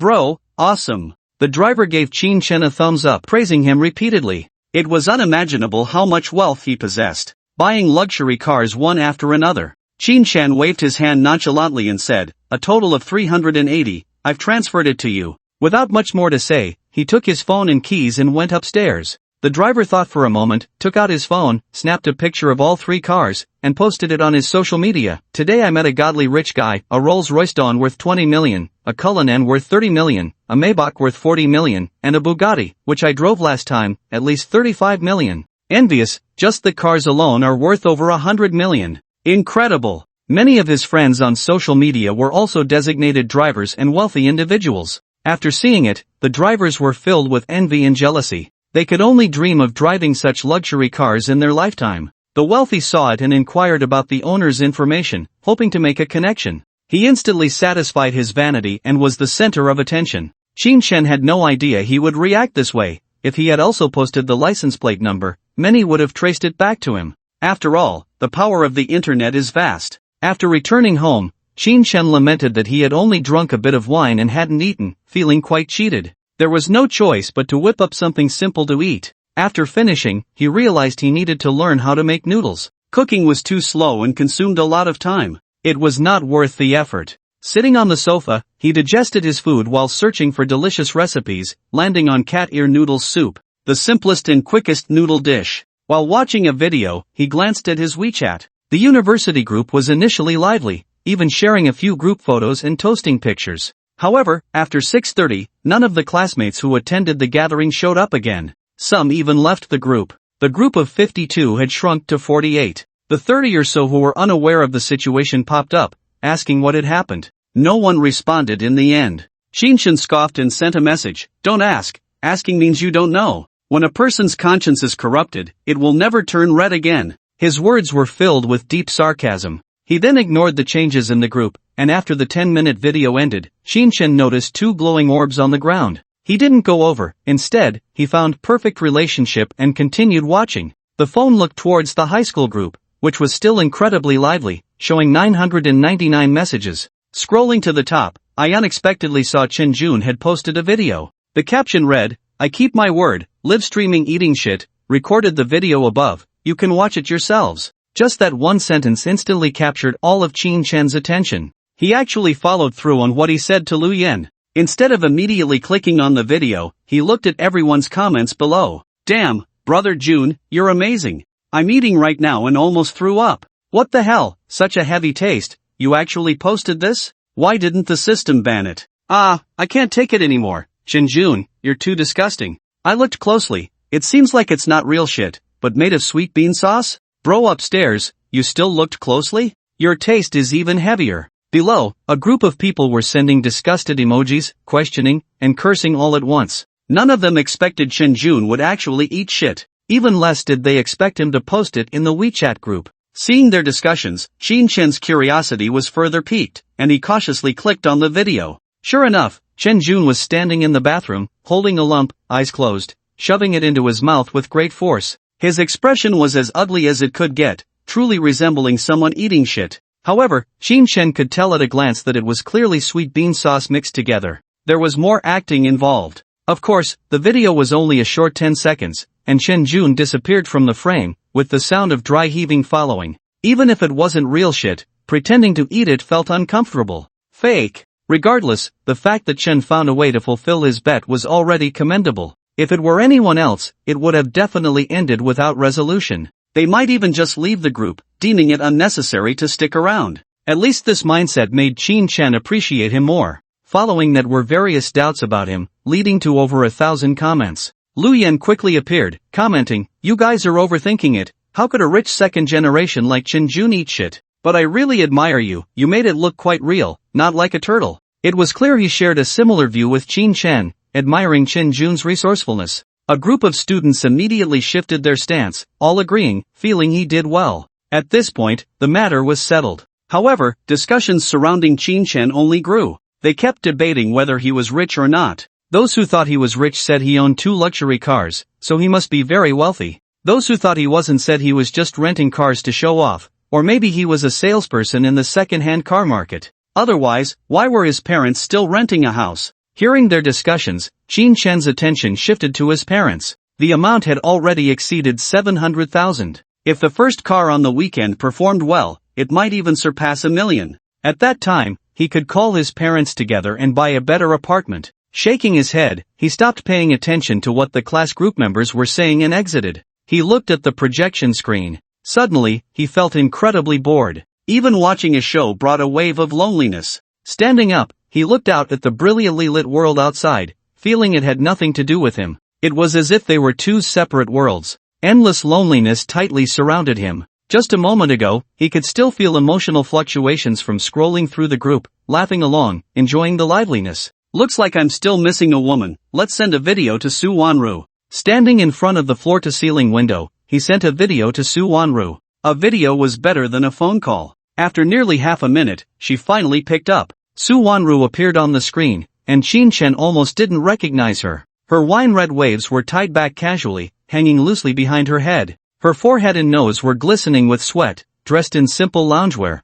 with a hint of red lingerie visible underneath. She wore loose yellow pants, barefoot, fiddling with her clothes. What are you doing? Missed me after just one day? Her voice was somewhat cold, but much softer than usual. He could even see her earlobes turn completely red after she finished speaking. Teasing. The first sentence was actually a tease from a girl. All the loneliness in Qin Shen's heart instantly dissipated, and he couldn't help but reply, "You're really smart. I was just thinking about you. Watching a drama alone, the only person I can chat with is you." His voice was filled with a sense of longing, like a lonely little wife. Put. Su Wanru instantly laughed, losing all her icy goddess demeanor. The ice melted, like 100 flowers blooming, giving a stunning impression. Qin Shen was instantly lost in her smile, and a voice came to his ear, "Smooth talker, don't you still have Mangkor? She's a big star, isn't she much prettier than me?" Although her tone was relatively normal, the jealousy and probing flavor almost floated through the screen, lingering in front of him. Even Qin Shen, no matter how foolish, knew he had to maintain her position, saying, "What are you joking about? Can she compare to you? She's barely a friend, you're the woman living with me. The feelings we've built over countless days and nights. If you ask me." The more he spoke, the more outrageous it became, as if they had been together for a long time. Sweet nothings flowed out as if they were free, and Su Wanru, who was tidying up, couldn't take it anymore, directly waving her hand to interrupt. "Stop. Can we keep things clear between us? It sounds like I'm someone special to you. Let's talk about something serious. What time should I go to Dongshan Road tomorrow?" Her entire face turned red, unable to handle Qin Shen's teasing. Changing the subject. 7:30, someone will contact you then. Qin Shen chatted with her for a full hour before ending the video. Even though they were under the same roof, they rarely chatted like this. Qin Shen finally understood why couples would say, "A day apart feels like 3 autumns." It was indeed tormenting. Even being together without doing anything felt much better than this kind of suffering. With a spirited expression, he picked up his phone to watch the 16th episode at double speed and walked into the gym. After an hour of exercise, he washed up and crawled into bed. He watched dramas until midnight, finishing the 24th episode before falling asleep. The next day, July 15th, Saturday, he got up and picked up 2 glowing orbs, cat ear noodles, super culinary skills, excellent taste, can be taught to others. Wangwali wood rolling pin, special texture, incredibly heavy, priced at 120,000. Not for sale. Qin Shen couldn't imagine a rolling pin costing 120,000. Although the edge was carved with dragons and phoenixes, it was indeed beautiful and heavy, but was it really worth that much? He thought about it but still followed the method he remembered, making a big bowl of cat ear noodles, nearly swallowing his tongue in the process. To avoid unnecessary trouble, Qin Shen deliberately wore the clothes Su Wanru bought for him, looking quite dashing. Driving the Rolls-Royce Dawn, he took the lead car again. This time, the groom was relatively honest and dull. He had to rent a supercar as the lead car due to the bride's request. Along the way, he kept trying to negotiate a lower price, hoping to reduce the cost. Qin Shen felt speechless about this, coldly saying, "The price was agreed upon between you and the wedding company. I didn't ask for more. If you find it inappropriate, you can pay now, and I'll turn around and leave." He knew the other party was a typical petty bourgeois who didn't want to spend more. If marrying a wife was so important, they shouldn't have agreed in the first place. Anyway, this groom was not as straightforward as the previous two, so he naturally couldn't be bothered to entertain his requests. As long as the route was completed, it didn't matter. They didn't leave the city but still drove 10 kilometers. When he saw the bride's figure, Shin somewhat understood why he was so calculating. Truly, not taller than the tub but thicker than the tub, except for the butt, all his waist. What he couldn't understand was why one would marry such a wife. He couldn't believe it was true love. When he saw the various dowries being loaded into the car, he vaguely understood. Because he saw 280,000 cash placed in a red tray. What else? For money. Listening to the two chat in the car, most of the time it was the bride's commanding voice,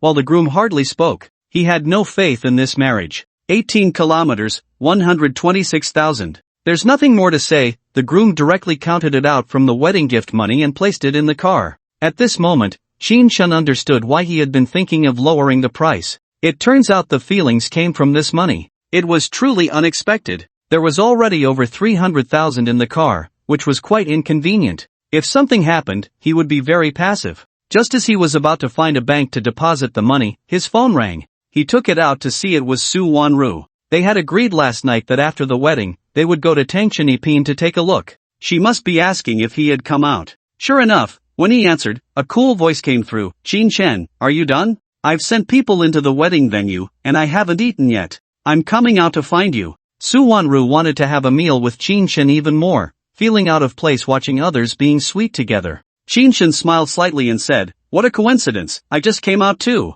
Let's go eat first, I've been tortured all morning. They probably decided on a restaurant on Fuyulu that was about the same distance for both. When the two supercars appeared outside the Fenghuang Grand Hotel, the doorman had already come out to greet them. A man and a woman walked side by side, giving off a sense of a perfect match. Welcome. Please come in. The doorman greeted them with endless enthusiasm, ushering them inside. For once, Shin wasn't looked down upon. He couldn't help but complain, it's still better to be next to a beautiful woman. No one is mocking me? You don't know, every time I go to a high-end hotel, I'm called trash or slandered. It's frustrating. His gaze fell on Su Wanru's back, and he was quite amazed. He wondered if today's bride felt inferior in front of her. With her long, wavy wine-red hair and exquisite features, she wore a stylish white suit that showcased her perfect figure. Any woman would seem inferior next to her. A natural queen. Even though he was 185 centimeters tall and well-built, he still felt a sense of being overshadowed by her. That's the aura.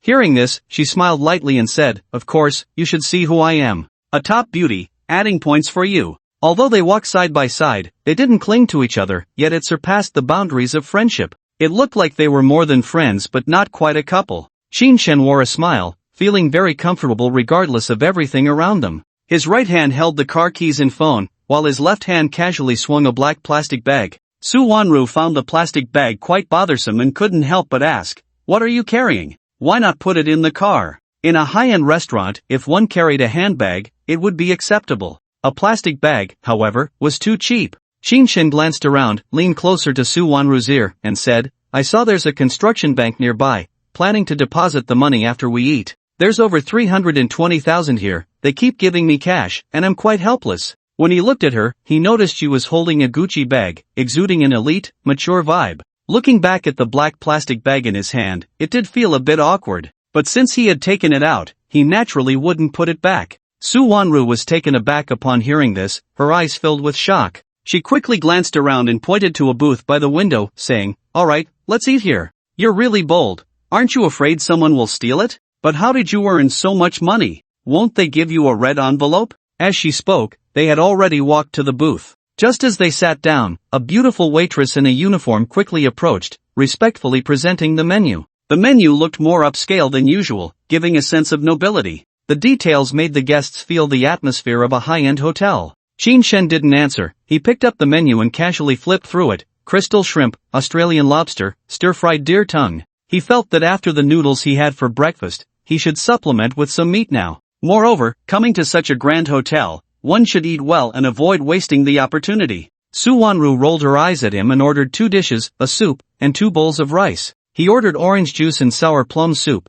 sipping his drinks while waiting for the dishes to arrive. Only then did Shin answer her question. You have no idea, the groom at the wedding today is the stingiest person ever. And he's only interested in the bride's money, marrying someone he doesn't even like, giving me 120,000 in cash. What can I do about that? Su Wanru nodded in response, saying, alas, I hope I won't encounter such an unambitious man. He must treat me well in the future. Otherwise, you should save up first. I'll wait for you. She still felt uneasy, the amount was too large, and an average person might not earn that much in 3 years. Qin Shen didn't move immediately but asked, "How much do you have on your side? Let me see if I can gather $1 million to send to my parents." He hadn't intended to ask, but he wanted to settle his parents in a big house as soon as possible and then live in the Magic City for a while. Su Wanru pouted and said, "Don't you check your phone during the day? I transferred you 170,000. Alas, I didn't expect you to make money so easily. Just a trip out of town is more than my half-year salary."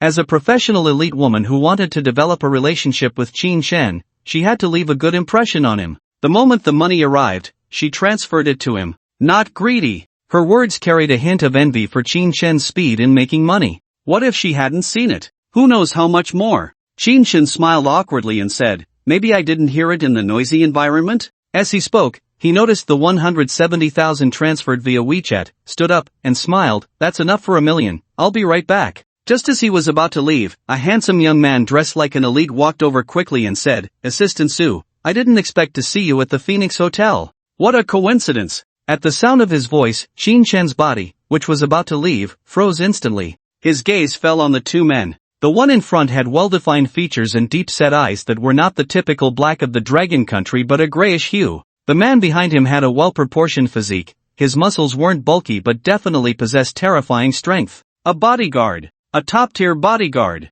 Even more formidable than an average soldier king. The one in front was definitely of mixed heritage, it was just unclear which country he was from. Forgive Qin Shen for the impolite thought that crossed his mind. The calm expression on Su Wanru's pretty face vanished in an instant, replaced by an icy demeanor. She stood up, her expression unchanged, and said, "Mr. Bai Silong, I didn't expect to meet you at the hotel. I was just with my boyfriend." Just as she mentioned her boyfriend, she was interrupted by Bai Silong. "Huh, so it's a male friend. It's a holiday, so you should be out having fun. Since we've met, it must be fate, let's have a meal together. I'll treat you, let's go to a private room." He directly changed her boyfriend to a male friend and didn't even look at Qin Shen, inviting her as if everything had to go according to his words without any questioning. Both Qin Shen and Su Wanru were furious. Clearly, their relationship had been stated, yet he didn't believe it at all and acted solely on his own assumptions. Overbearing, strong-willed, and indisputable. Ever since Qin Shen received his reward, he had not tolerated anyone's domineering behavior.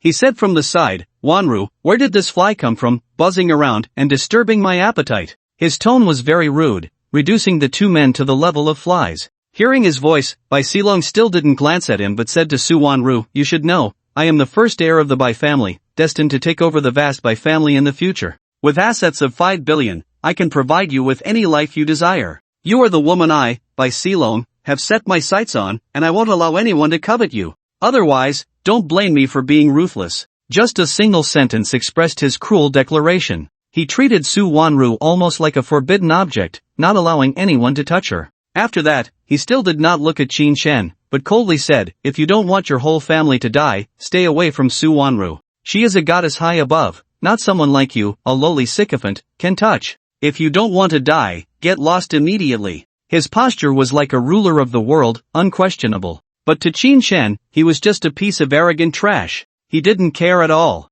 Picking up the sour plum juice, he splashed it directly at him, saying, "Oh my, why does it smell so bad in the air? There must be bed bugs, they need to be driven away." If it were before, he wouldn't have dared to confront such an arrogant rich second generation head-on. But with the blood serum of a soldier king and peak fighting skills, how could he fear a man who appeared out of nowhere? Moreover, Su Wanru was the girl he had just started to like, how could he just hand her over? It was a clash of wills. Seeing his movement, the bodyguard beside Bai Silong suddenly moved. He quickly took off his clothes, pulling Bai Silong back to shield him from the flying sour plum juice. As the clothes fell, the bodyguard's right hand glinted with a cold light, suddenly stabbing towards Qin Shen's throat. If it hit, even without metal, just the fist could exact a heavy toll. Qin Shen had taken the Soldier King serum and had sparred with Wu Sanmei, mastering the techniques to the point of being able to use them effortlessly. Seeing the bodyguard's fierce expression, hiding a murderous intent, he felt a surge of anger. With terrifying power, his left hand suddenly blocked upward, while his right fist shot out like a steel drill. Bang! The two arms collided, producing a shocking sound, like heavy cars crashing into each other. Qin Shen's right fist was also intercepted by the bodyguard, causing him to step back 2 large strides, nearly knocking over Bai Silong, whom he had just saved. In an instant, the bodyguard's expression became extremely serious, hands moving back to protect Bai Silong, and he said in a low voice, "Young master, be careful, the opponent is an unimaginable expert, with yellow-level strength." Only at this moment did Bai Silong's gaze fall on Qin Chen. His eyes flickered with doubt and surprise, not believing he could be so formidable. However, his expression showed no fear, but rather a cold demeanor as he said, "Kid, seeing your skills, I'll give you a chance to protect me. I'll pay you 10 million a year." His words directly pressured Qin Chen with money and momentum. As long as he agreed, not only could he suppress Qin Chen's aura, but he could also take away his beautiful girlfriend. He could even make him serve like a dog for a lifetime, watching him enjoy life with the woman he liked, night after night. It was a tremendous humiliation. Su Wanru quickly understood the key point, her expression becoming even uglier. She had no good feelings for the company's biggest client. Too sinister. With such methods, who knows how many aspiring young people had been harmed. Qin Chen scoffed, saying, "Is someone actually flaunting their wealth in front of me? Don't you inquire about who I am and what I've done? Do you really think you're so impressive? Either get lost immediately, or tell me your company's name, and I'll teach you a lesson." He sat down in the chair, legs spread wide, revealing an extraordinary aura. It was completely different from his previous appearance as a loser. Deep down, he felt helpless. His girlfriend was too beautiful, and indeed it was troublesome. Too many people were eyeing her. No wonder Su Wanru wanted him to be her boyfriend, blocking how many suitors? He felt quite surprised. The conflict between the two immediately attracted the attention of waiters and hotel security, who turned to look. The hotel lobby manager received the news and rushed over. Hearing both of them speaking aggressively, he inwardly groaned. The last thing he wanted to encounter was these fearless rich second-generation types. Nothing would work with them, unless true strength was used to suppress them. Just as he was anxiously pacing, Bai Silong's eyes flashed with cold light, and an extremely icy voice rang out, "Kid, I don't care who you are, in the realm of Modu, I am one of the top 3 young masters. I know the other 2, but there's no one like you. Report your name, I want to see what gives you the right to challenge me." His words made Qin Chen instantly realize that he was actually the son of Bai Yunfeng Group, the third largest conglomerate in the Magic City. Bai Yunfeng, the founder of the group, was a legendary figure and a role model in the hearts of countless people in the Magic City. Starting from scratch and through hard work, he had built a conglomerate worth over 100 billion. Bai Silong was his child with his second wife. If that were the case, he indeed had the capital to be arrogant. But to Qin Chen, what was he? Even if he wasn't a match right now, he wouldn't be afraid of him. If things went wrong, he could just take him out with a hidden weapon. Therefore, with a cold smile, he said coldly, "Remember my name, Qin Chen. You will hear it often in the future. Now get lost immediately, or I'll make you." No longer daring to mention acquiring by Yunfeng Group, it was simply impossible. Qin Chen's domineering tone was like thunder, but to their ears, it only sounded absurd. Bai Silong's name was well known in the wealthy circles. At a young age, with his father's 100 million, he had fought hard to create 50 billion in the Magic City.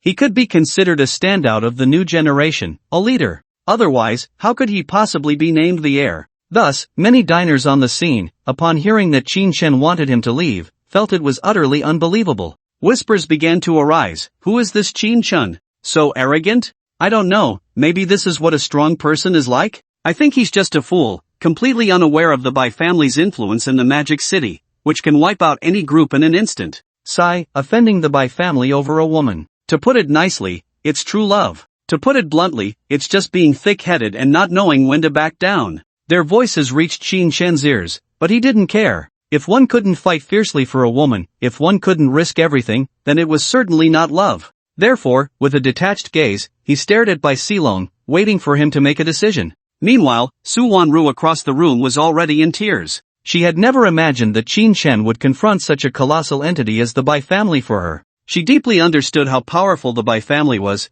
It couldn't be subdued with just a few words. Tears welled in her eyes, falling onto Qin Chen's face. It seemed she wanted to imprint him deeply in her mind, never to forget. But reason told her to advise Qin Chen not to confront them head-on and to consider other options. Otherwise, it could lead to irreparable consequences. Before she could speak, Bai Silong had already made a decision. Shang Wu, break both of his arms and sink him in the river for 3 days. If he survives, throw him out of the Magic City. I don't want to see him again. Even though he knew Qin Chen was formidable, he still believed in his bodyguard's abilities. Since he couldn't suppress him with momentum, he would make him feel despair through force. Yes. Bodyguard Shang Wu replied coldly, but his expression was serious as he cautiously approached Qin Chen. After their brief exchange, he realized that Qin Chen was a true powerhouse and feared he might be defeated. The hotel manager, seeing this, sensed something was off and hurriedly approached Bai Silong, pleading, "Young Master Bai, if you have any grievances, wouldn't it be better to resolve them outside?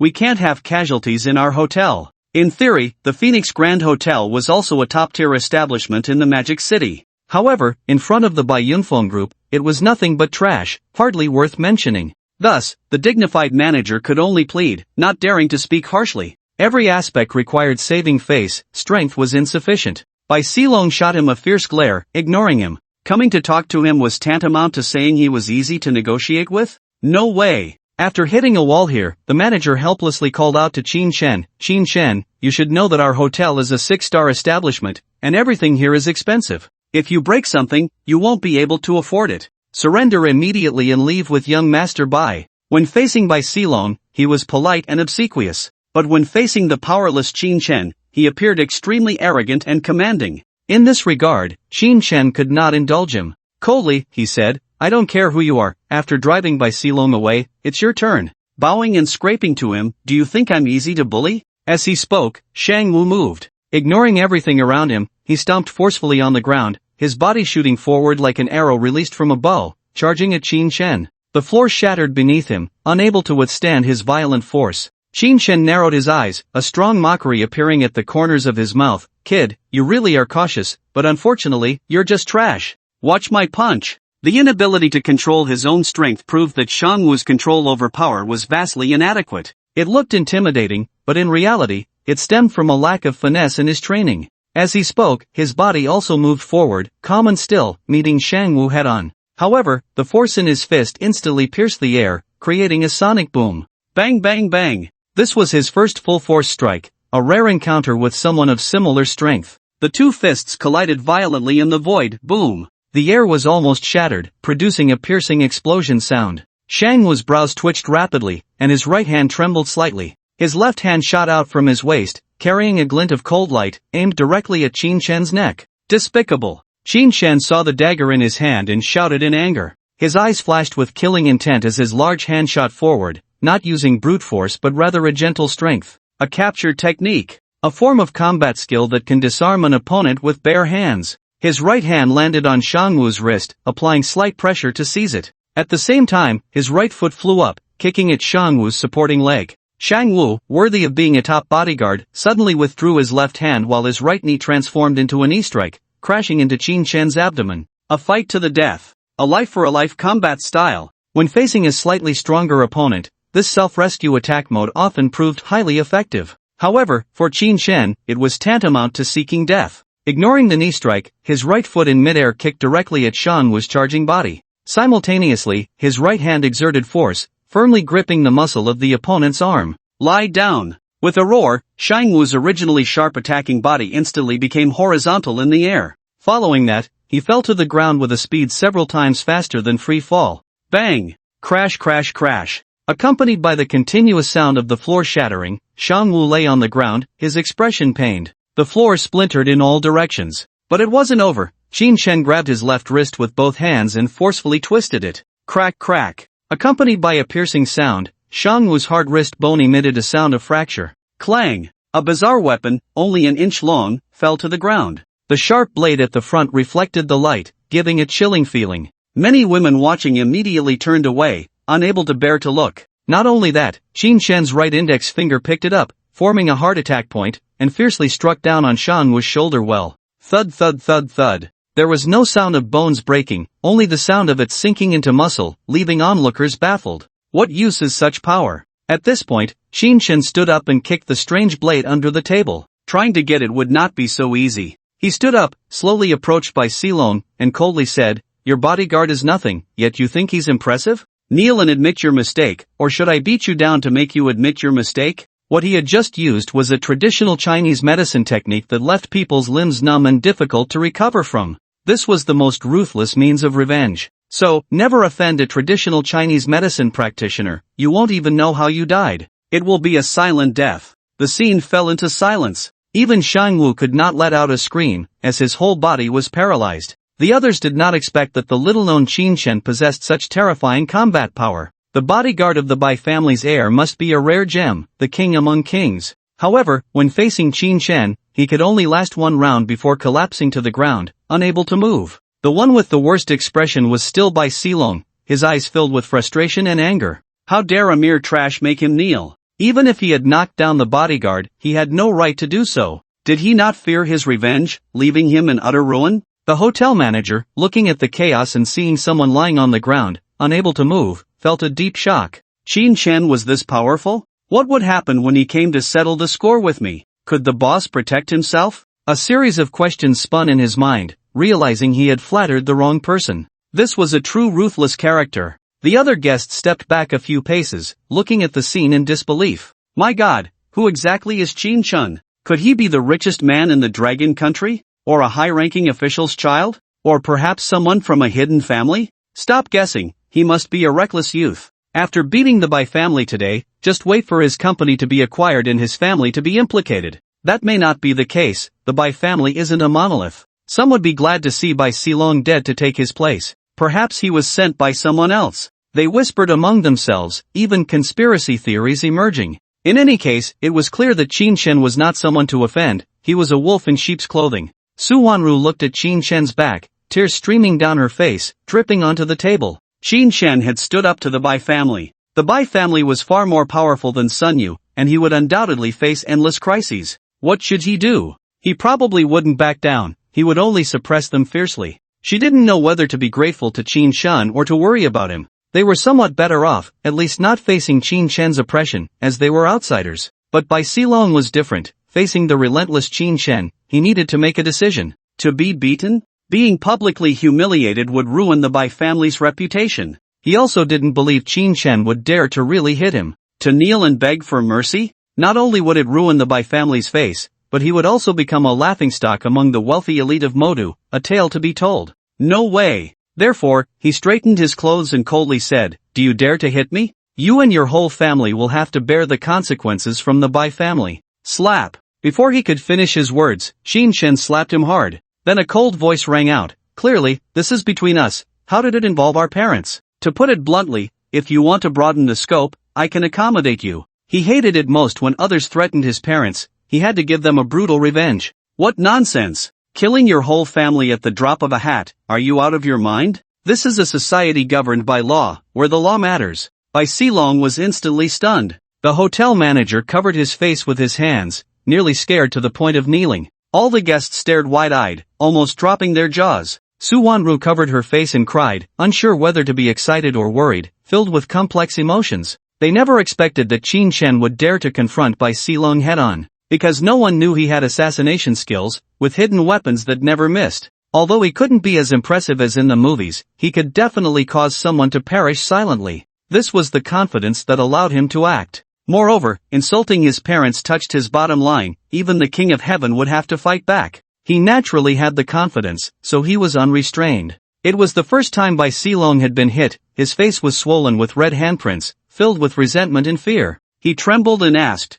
"You dare to hit me? Do you know what the consequences of hitting me will be? You're dead." His anguished roar burst from his throat, echoing in the hotel lobby. Everyone had almost the same thought. He dared to hit Bai Silong, and the outcome was predictable. Su Wanru also woke from her shock, thinking about how to salvage the situation. But unexpectedly, Qin Shen's lips curled up, forming a disdainful smile as he said, "So what if I hit you? Your bodyguard dared to wield a knife against me. You should have anticipated this outcome." Slap. While speaking, he turned his hand and slapped him again, this time on the left side of his face. Now, both sides of his face bore handprints, perfectly symmetrical. Bai Silong took 2 steps back, looking at him in disbelief. The hotel manager knelt on the ground with a thud, repeatedly bowing his head and pleading, "Sir, you are the sir, please don't hit me. Please stop. Can't I just apologize to you? It's all my fault." It was the first time he had seen someone as ruthless as Qin Shen, who showed no mercy when it came to hitting. No one knew if he would kill Bai Silong.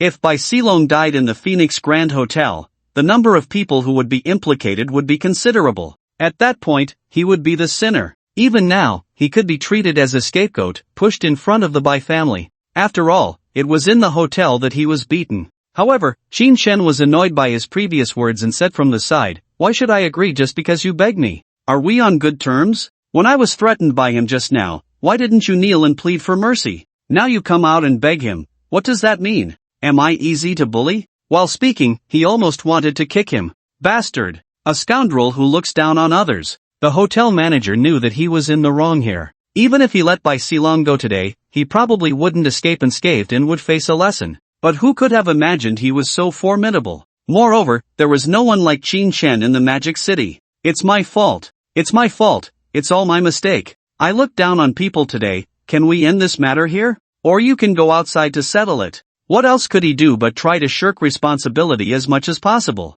Many onlookers, seeing him come forward to plead, began to act as mediators, saying, "You two young masters, you are both existences that ordinary people cannot provoke. Whatever conflict you have, shouldn't it involve unrelated people? How about you sit down and talk it out, resolve the issue? After all, you are both from the Magic City Circle, don't let outsiders see a joke. Yes, yes, yes, can you talk slowly? Compensate where you should, apologize where you should. Settle it nicely." They all didn't want to be caught in the crossfire. The hotel manager gratefully clasped his fists and bowed to the crowd, expressing his thanks. However, as the young master of the Bai family, how could he be bullied without saying a word? His face was cold, and he roared, "Impossible. If an apology worked, why would we need the police? Today, I want him dead. I've already messaged my dad, you." Before he could finish his harsh words, Qin Shun unceremoniously slapped him 3 times in a row, sending him directly to the ground. He was so scared that he wet himself. Moving backward, he covered his mouth with his hands, his eyes filled with fear and shock. Even with someone helping to plead, he still acted so ruthlessly. Did he really not fear the Bai family? Instantly, countless people began to speculate about his identity. Qin Shen's cold voice rang out at that moment. You think you can challenge me? Want to kill me? Wanru, go to the bar and copy the video from just now. He wanted to stand on the moral high ground, leaving others speechless. Lawsuits, underhanded tactics, both hands must be strong. Su Wanru suddenly understood that she had to have the evidence in hand. Even if she cried like a pear blossom in the rain, she quickly walked towards the bar. If it fell into the hands of someone with ill intentions, it could be destroyed or altered, which would be detrimental to Qin Shen. The people around realized that Qin Shen was terrifying. Even in a fit of rage, he could think of so many issues. He must have considerable experience. Bai Silong, sitting on the ground, felt utterly humiliated. He was scared to the point of losing control due to a few slaps from others. Now, seeing Qin Shen so unyielding, even if he wanted him imprisoned, it would likely take considerable effort. "Kid, do you like to call for people? Where are they? Why haven't they come yet? If all your bodyguards are such trash, then don't come and embarrass yourself. I can take on 5 with one hand." Qin Shen spoke again, filled with dominance and arrogance, controlling the entire scene. At that moment, a loud shout came from outside the crowd. "Who is so arrogant, daring to hit my son?" Hearing the voice, the crowd parted, and a group quickly entered through the gaps in the crowd. Qin Shen naturally followed their gaze. The first person, with a rosy complexion and graying hair, wore a red tang suit and held a civil cane, exuding vitality. The eyes behind his glasses sparkled with a fiery light, as if they were ready to devour someone. His imposing presence radiated anger, like a cheetah. Behind him were 12 bodyguards, dressed in black shirts and polished shoes, making a crisp sound as they walked. The last one, a woman wrapped in a long black dress, had a frosty mask and disheveled hair, appearing ghostly and silent. Her eyes seemed as if she had just woken up, devoid of any light. However, Qin Shen knew that the most dangerous person was her. Bai Silong, upon seeing the visitor, revealed a look of ecstasy and shouted, "Dad, you finally came. This person is trying to steal my woman." He took down Shang Wu. "Avenge me." At this moment, he felt strong enough to get up and rush towards his father. The old man at the front furrowed his brows upon hearing this. His eyes sparkled with fire as he coldly shouted, "Who dares to steal from my son and hit someone? Step forward." With this command, no one dared to speak, their gazes all fixed on Qin Shen, watching how he would respond. They found that he showed no fear, only indifference and disdain, making them feel he was unfathomable. Most people, when facing Bai Yunfeng, would first think of admitting their mistakes. Make a big issue small, and a small issue disappear. Otherwise, they wouldn't even know how they died. Qin Shen said lightly, "Oh, you trust your son so much? Look at the hotel, it's surrounded by surveillance cameras, all the footage and sound can be collected. Are you sure you want to question me?" He was waiting to see Bai Yunfeng's attitude. If he was reasonable, then he could negotiate. If he was unreasonable, he wouldn't hold back. Upon hearing his words, Bai Yunfeng realized that his son must have been at fault first, and that was why he called him here. His brows tightened instantly, and he clasped his hands behind his back, secretly signaling. The ghostly woman in the black dress appeared silently beside him and whispered, "He is very powerful, Shangwu is finished. You can't afford to offend him." Her voice was not loud, but to Bai Yunfeng, it was like a thunderclap, unimaginable. The young man before him had such formidable skills? Even the ghostly woman said so, it must be true. Taking a deep breath, he glared at his son, then surveyed the surroundings, clasping his fists and saying, "Everyone, you are bystanders, do you know who is right and who is wrong?" This was his cunning strategy. According to the usual thinking of old men, they wouldn't care whether their son was right or wrong. They would first teach Qin Shen a lesson. But knowing the opponent was not to be trifled with, he immediately called for everyone to judge. Watching the video, everyone would know who was right and who was wrong, but he needed to see the attitude of the crowd. "Old Master Bai, your son indeed went a bit too far, but it was just kids messing around, there's no need to take it to heart." "Old Master, I think Qin Shen went too far, even if your son was wrong, he shouldn't have hit him. Moreover, hitting someone shouldn't involve the face. I think your son was being aggressive, which isn't necessarily wrong. But hitting someone is wrong." Everyone present felt that Bai Silong was indeed excessive, but Qin Shen was even more at fault. Hearing their comments, a smile involuntarily appeared on Qin Shen's lips. This old fox. He actually wanted to use public opinion to pressure him. Wrong is wrong. The voice of the crowd can turn gold into ashes. Even if it's not wrong, it becomes wrong. So, what if it's wrong? Bai Yunfeng turned to Qin Shen and said coldly, "You heard them, the bystanders are clear, and they all believe you are in the wrong. My son may also be at fault, but he shouldn't have been hit. What do you think should be done?" This statement was equivalent to rallying a group of people to collectively oppose Qin Shen. An alliance was instantly formed. However, Qin Shen showed no fear and said lightly, "I don't care what they say, I already have the original video in my hands. Whatever tricks you have, bring them on. Don't say I didn't warn you, that woman behind you better behave, or don't blame me for being rude." Then, pointing at the people around, he said, "You all clearly heard him say he would capture me, break my hands, and throw me into the river for 3 days. If you think that's not a mistake, I will find a way to make it happen." The malice in his eyes, combined with his earlier aggressive actions, instilled deep fear in everyone present. The person who had just spoken involuntarily took 2 steps back, his gaze becoming evasive. If he dared to strike Bai Silong, how much more so would he dare against them? It was entirely possible that he would follow through on his words. Regret washed over them for having casually chosen sides. Old Master Bai's eyelids twitched violently. This guy was indeed not to be trifled with. Little fox. His reaction was too quick. The alliance formed just moments ago vanished in the blink of an eye. Moreover, since the ghostly woman said he was not to be provoked, it was clear he was not to be provoked. After pondering for 10 seconds, he coldly said, "How about this? We live in a society governed by law, and we certainly cannot escalate this to armed conflict. My son was in the wrong first, so I will have him apologize to you. How about that?" Bai Silong felt utterly incredulous upon hearing this. Every time he got into trouble, his father would go to extremes, leaving no room for survival. Why should he be the one to apologize this time? Thus, he shouted frantically, "Dad, I'm your son. I'm the heir of the Bai family. Apologizing means I was wrong, that the Bai family was wrong. No way." He couldn't accept apologizing to a piece of trash. Just after he shouted, he heard Qin Shen's mocking laughter. He turned around, glaring at Qin Shen, and yelled, "What the hell are you laughing at? Do you think you're so impressive?" He was already unhappy about being forced to apologize by his father, and Qin Shen's laughter only made it worse. Qin Shen's smile widened as he said, "I am impressive. If you don't believe me, just let your father take action." He then looked at Bai Yunfeng and said, "Is this the family tradition of the Bai family?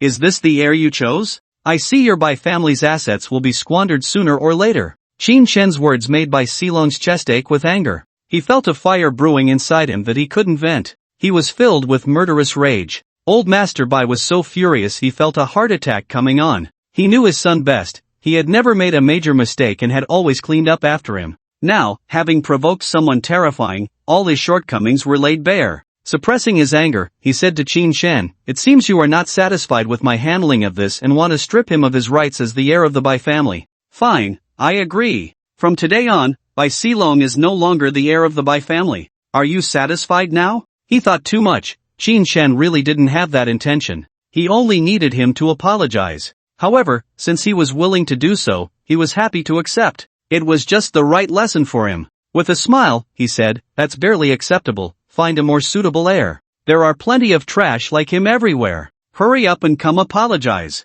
He waved his hand at Bai Silong with a face full of schadenfreude. As soon as he finished speaking, the entire scene fell silent. The people around could hardly believe that old Master Bai would change the heir because of an outsider. The heir announced for 2 years, Bai Silong, with assets of 5 billion, would from now on become a marginal figure in the Bai family. This outcome was unimaginable. Su Wanru's eyes were filled with shock. What right did Qin Shen have to make old Master Bai make this decision? Was it just because he could fight? The hotel manager watched the shifting tides, unable to comprehend how the Bai family had suddenly backed down. Just moments ago, he had favored the Bai family, and now he felt like an ant on a hot pan, utterly uncomfortable. Bai Silong was completely dumbfounded. Because of his pursuit of Su Wanru, not only was his bodyguard missing, but he had also lost his status as heir? With confusion, fear, and shock in his eyes, he looked at his father. Dad, why? Just because of an outsider's words, you strip me of my status as heir? He couldn't accept it. Old Master Bai shot him a cold glance and announced loudly to everyone, let everyone be a witness. Today, Bai announces the revocation of Bai Silong's status as heir and demands that he immediately apologize to Qin Shen. After saying this, he coldly stared at his son and barked, apologize. Bai Silong stared blankly at his father, unable to believe this was real. However, seeing the determination in his father's eyes, he knew there was no room for negotiation. He turned step by step to face Qin Shen, his face filled with resentment as he spat out 3 words, I'm sorry. His voice was so low it was almost inaudible. It was the first time he had apologized to someone. The first time he had apologized publicly. His heart was filled with immense anger. His fists were clenched tightly, and his eyes sparkled with cold light. He had never imagined such a situation would arise. If possible, he would definitely kill him to wash away today's humiliation. Qin Shen knew he wouldn't truly apologize and said, alright, you've apologized. After you compensate for the hotel's losses, you can all get lost. Old Master, if your son provokes me again in the future, whatever he does to me, I will do to your family.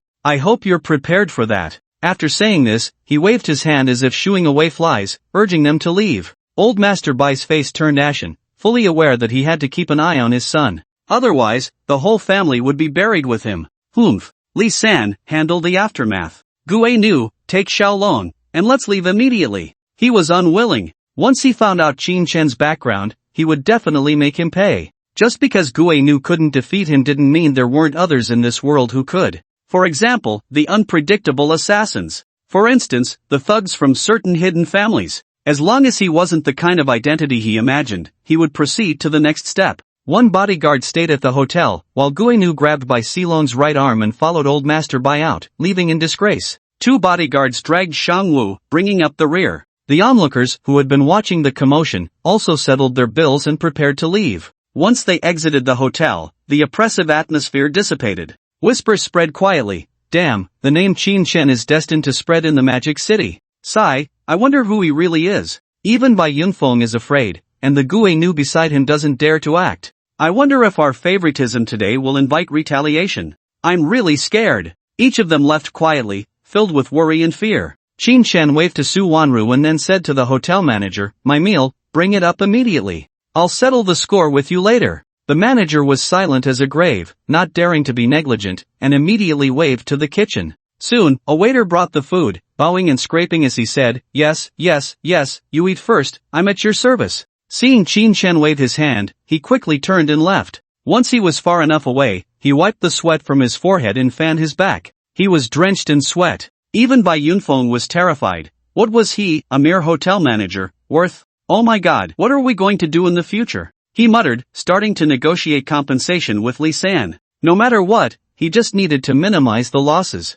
As for him, Qin Shen didn't care. He picked up his chopsticks and began to eat heartily. However, Su Wanru was not as relaxed as he was, unable to hold back. She asked, Qin Shen, what should we do? The Bai family won't just let us go. Her lips trembled, and she couldn't grip the chopsticks, fear gripping her heart. Qin Shen smiled and said, don't think about it. There will always be a way when the car reaches the mountain. When the soldiers come, we will block them. When the water comes, we will cover it with earth. If there is real danger, they will be targeting me, not you. After saying this, he picked up a piece of crystal shrimp and placed it on Su Wanru's plate. He continued, eat a bit, fill your stomach first. Su Wanru was deeply worried and couldn't just let it go. Her heart was shaken as she asked, do you have some hidden identity? Are you a super rich second generation? Otherwise, her mind raced with various identities, hoping to understand more about his situation. Qin Shun chuckled, unable to resist interrupting her wild guesses, and said, "My goodness, have you watched too many dramas?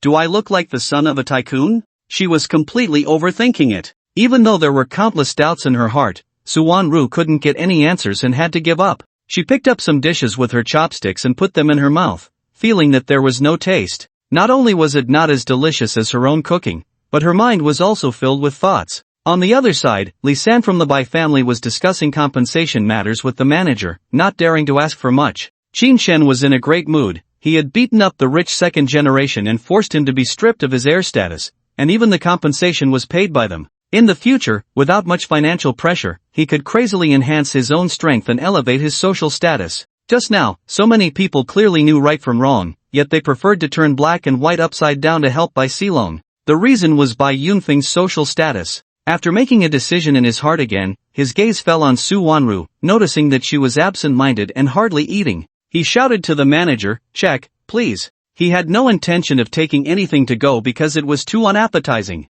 The hotel manager hurried over, bowing and scraping, and said, "Young Master Qin, this meal is on the house. After all, something like this happened today, causing you a huge psychological impact. This is a Phoenix card, authorized by the boss for you. You can dine for free at all Phoenix locations." As he spoke, he handed over a card. It was inscribed with Phoenix Supreme, and on the back was a golden phoenix spreading its wings, ready to fly. Qin Shen thought for a moment, casually took it, and said, "All right, I'll accept this gift. Today's matter is settled." He stood up, grabbed a plastic bag next to him, and said to Suwon-ru, "Let's go, let's check out the Thompson Riviera." Upon hearing this, Suwon-ru stood up, regaining her icy goddess demeanor, and followed him outside. Any shock and worry were all buried deep in her heart. There was no need to pay attention to them. Just then, a construction team walked in, preparing to renovate the floor. As the hotel manager sent Qin Shen off with endless thanks, he suddenly saw him turn around, his eyes glinting coldly, and couldn't help but be taken aback, asking, "Does young Master Qin have any further instructions?"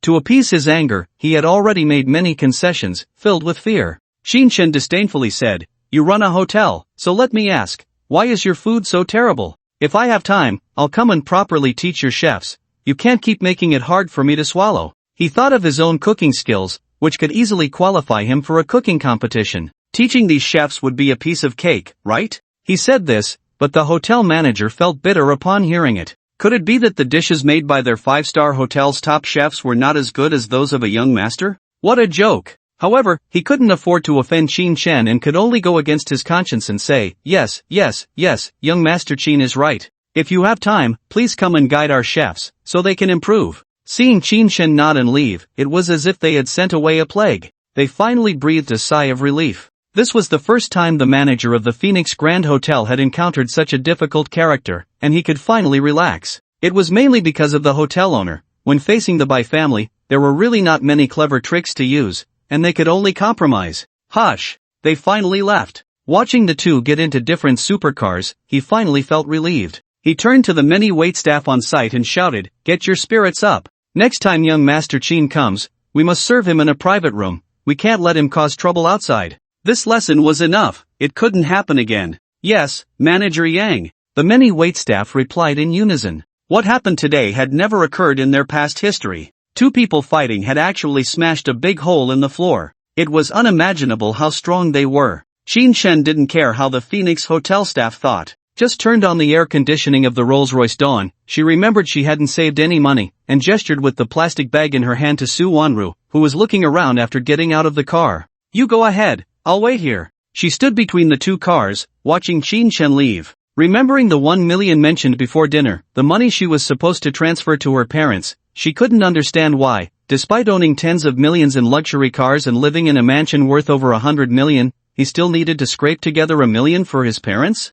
She just couldn't comprehend it. Was he rich or not? In reality, regardless of his wealth, Suwon-ru had already developed feelings for him and was ready for some progression. Those assets were already quite intimidating. Moreover, today, Qin Shen had shown his anger and dared to teach Bai Silong a lesson, which already indicated his status in her heart. From now on, any matter would have to be referenced through him. While her mind was racing with various thoughts, Qin Shen had already walked into the nearby construction bank. He directly asked the lobby manager if he could process his business quickly. What business would you like to handle? If you deposit over 100,000, you will become our client. There is a dedicated window. The lobby manager spoke gently, his gaze falling on Qin. It was clear that his demeanor was extraordinary. He was definitely not an ordinary person. Qin scanned the customers in the bank and noticed two people sitting in chairs, acting quite strangely. One was looking around nervously, while the other was staring at those who had just withdrawn money and were about to leave. Wearing a hat pulled low, dressed in a long trench coat despite the hot weather, they appeared quite odd. The bank's security was also watching them, with his right hand resting on the telescopic baton at his waist. After observing, Qin smirked and said, "I'm here to deposit money, over 300,000. That should meet your standards. Give me a window number." He deliberately raised his voice so that the two strange men could hear. Only by hearing it could he attract their attention. In fact, when the sound reached them, all the eyes in the room turned towards him. They noticed the black plastic bag in his hand, their eyes flashing with strange light. Wow, who would have thought, dressed normally, but carrying so much cash? There are so many invisible rich people nowadays. Who would guess he has 300,000 in that bag just walking down the street? Impressive, we've worked our whole lives and haven't saved up 10,000. He's here to deposit 300,000 and he's so young. Various whispers of discussion arose among them. The two oddly behaving men fixed their gazes on Qin, their eyes gleaming with greed and excitement, mixed with a mocking look as if they were watching a fool. This situation was definitely unexpected for them. A frail man took out his phone and quickly dialed a number. The other one stood up and walked towards the VIP passage, lowering his hat. The lobby manager, completely unaware of everything, pressed a button on the calling machine, took out Qin's ID, swiped it, and said, "Hello, here's your number, I'll take you over. If it's not a big transaction, we might have to terminate the service. After all, we need to serve others." The last sentence was a warning, reminding him not to lie. Qin understood that banks were typically all about money. Just as he followed the lobby manager to the center of the lobby, before they could enter the passage, three burly men armed with machetes and hammers burst in through the door. Wearing long stockings over their heads, they shouted loudly, "Everyone get down! Robbery! Unrelated people, squat on the ground, anyone who moves will be smashed to death." The three men rushed in, and the first one knocked the security guard at the door down with a hammer. Such a fierce momentum instantly intimidated all the customers present. The lobby manager was about to press the alarm, but was intercepted by the frail man in the trench coat, who pulled out a dagger.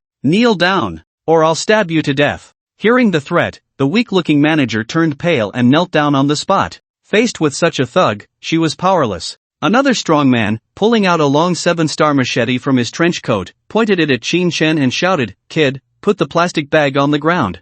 Otherwise, I won't mind making flowers bloom on your head." His fierce expression and booming voice were shocking. Hearing his shout, some customers who had already been frightened to the ground couldn't help but look at Qin. After all, he was the one the robbers had singled out, and he had just mentioned that the plastic bag contained 300,000 in cash. If it were just about the money, others could be safer. A man at the entrance, wielding a sledgehammer, roared, "What are you talking about? Anyone who doesn't cooperate will be killed with one blow. It will all be over in 3 minutes." After the roar, he rushed to the glass door counter and swung the sledgehammer down hard onto the glass.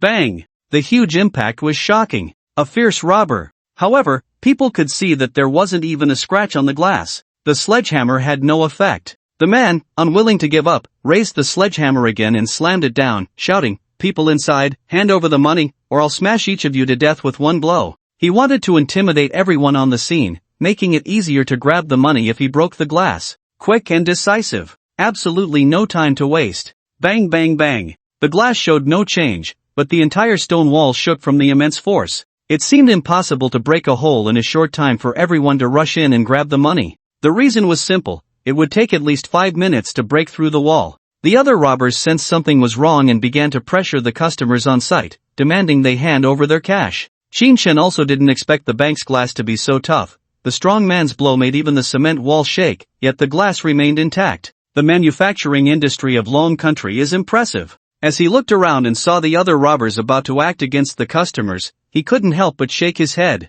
No strength, no matter how bold, what's the use? His mumbling voice and indifferent attitude were as casual as a stroll in the park. The man in front of him, holding the machete, couldn't take it anymore. For the 30,000 he held, he raised the 7-star machete and shouted, "Damn it, didn't you hear what I said? Get down!" The man wanted to make an example of one to scare the rest into submission, making it easy to grab the money. Qin Shen turned around just in time to see the 7-star machete coming down, the man's eyes flashing with icy killing intent, his face full of brutishness, completely transformed into a fierce robber. Shaking his head, he said, "You picked the wrong person to mess with. Get lost." His voice wasn't loud, but it was filled with immense confidence. Then, just as the 7-star machete was 10 centimeters from his head, his right foot shot out like a spear, striking the man's stomach hard. Boom! It was like a train crashing forward. The man's body flew back like a cannonball, smashing into a pile of blue chairs meant for waiting. Clatter! Crack! Crack! 6 chairs were shattered, falling to the ground.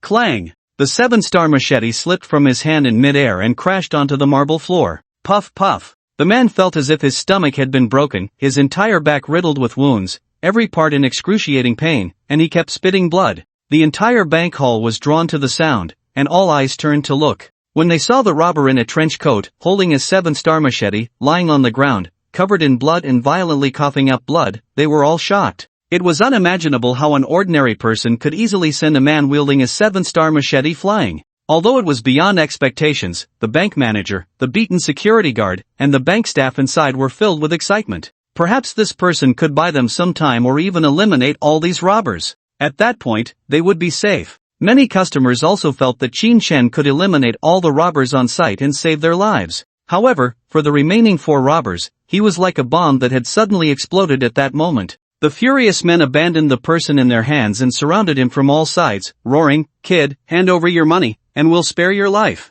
Otherwise, we'll chop you to death in public. You bastard, dare to hit my people. Today, I must cripple you, smash your limbs, and make you suffer for a lifetime. First, kill him and grab the 300,000, that should be enough. Hurry up." The 4 men had 4 different thoughts, all shouting in anger. Some wanted to kill him, some just wanted to get rich, and others sought revenge for their injured brother. Facing the 4 desperate men, Qin Shen casually moved his hands and feet, a mocking expression on his face, and said, "I just wanted to have a big fight, but that guy chickened out. I hope you won't disappoint me. Originally, your robbery had nothing to do with me, but now I hope you're strong enough to let me stretch my muscles." He shook his neck and moved his wrists, making cracking sounds. In response to Qin Shen's posture, the only thought the 4 men had was to show off. "Damn it! Do you really think you're a martial arts master? 3 punches to take down the old master. No matter how high your skills are, you're still afraid of a brick. I'll teach you a lesson with a big hammer. Show off. Cut him down and take the money." 3 of the 4 men didn't believe he had any strength, looking down on him, only motivated by money. A big hammer, a dagger, and a machete rushed at Qin Shen from different directions. The onlookers felt Qin Shen was a fool. They thought it would be better to take them down one by one while they weren't fully surrounded. Now that the 4 were evenly spaced and armed, they would definitely suffer. People thought martial artists were powerful on TV, but in real life, they had never seen a master, which is why they didn't believe in Qin Shen. Secretly regretting it, some women couldn't bear to watch. He was bound to die a miserable death. Just then, as someone closed their eyes and turned away, Qin Shen suddenly moved. In an instant, like a cheetah, he lunged forward, delivering a powerful straight punch to the face of the man in the trench coat holding the dagger. His entire nose and mouth were smashed flat, and his eyeballs nearly popped out. The violent force sent him flying backward, head down, crashing onto the floor 5 meters away. His body flipped over, landing on 2 customers lying on the ground. As for the big hammer and other weapons, they all struck empty air. Before they could say anything, Qin Shen's face appeared in front of the muscular man, coldly staring at him. The distance between the 2 was less than 10 centimeters. "You die for me," the big man roared, swinging his huge hammer upward, hoping to injure Qin Shen. "Let him be arrogant." Qin Shen curled his lip, pinched his nose, and stepped back 3 meters, coldly saying, "You really have a big mouth, even stockings can't block your smell." With a disdainful tone, his right knee lifted and struck the man's chest and abdomen. Boom! Crack! Whoosh! The immense power directly shattered his sternum, and his body flew like a meteor, crashing heavily onto the workbench behind him. Thud! The hammer fell to the ground, creating a large pit. Crack! Thud! The big man's back slammed against the concrete wall, breaking bones, and his body slid down to the ground limply. The remaining man with the machete watched helplessly as his 2 brothers were taken down, swallowing hard. The last robber, who had been inactive, seeing this, dared not stay any longer and ran outside like a madman. "Murder! Help! Who will save me?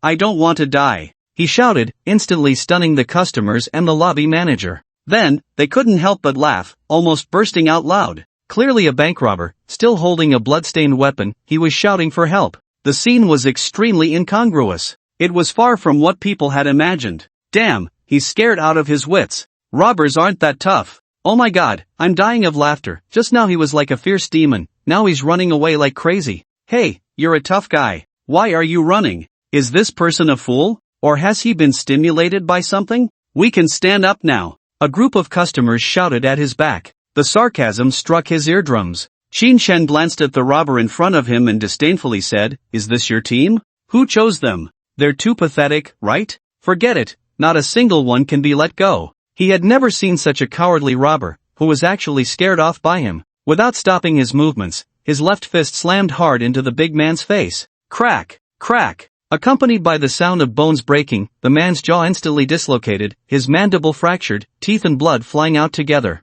His body retreated wildly, and the machete in his hand was snatched away by Qin Shen. Without looking back, it was thrown away. Put! Just as the robber reached the bank entrance, ready to rush out, he felt a sharp pain in his shoulder. Tilting his head to check, a piece of flesh was sliced off his face. His accomplice's machete had actually struck his own shoulder, deeply embedded in it. The upper part even grazed his side face, nearly slicing off his ear. He dared not move, his pants instantly soaked. Trembling uncontrollably, he stood at the door, unable to enter or exit. TCH, trash. I was forced, and I haven't peed my pants yet, but he actually did. Is this also a robber? He seems too inexperienced, simply slapping the face of robbers. Who is this person? Could he be a retired special forces soldier? What domineering skills! He's handsome, strong, and has money. Is he the legendary rich and handsome guy? Regardless of gender, seeing all 5 robbers lying on the ground, wailing, they immediately stood up and began to discuss. Some mocked the robbers, while others praised Qin Shen.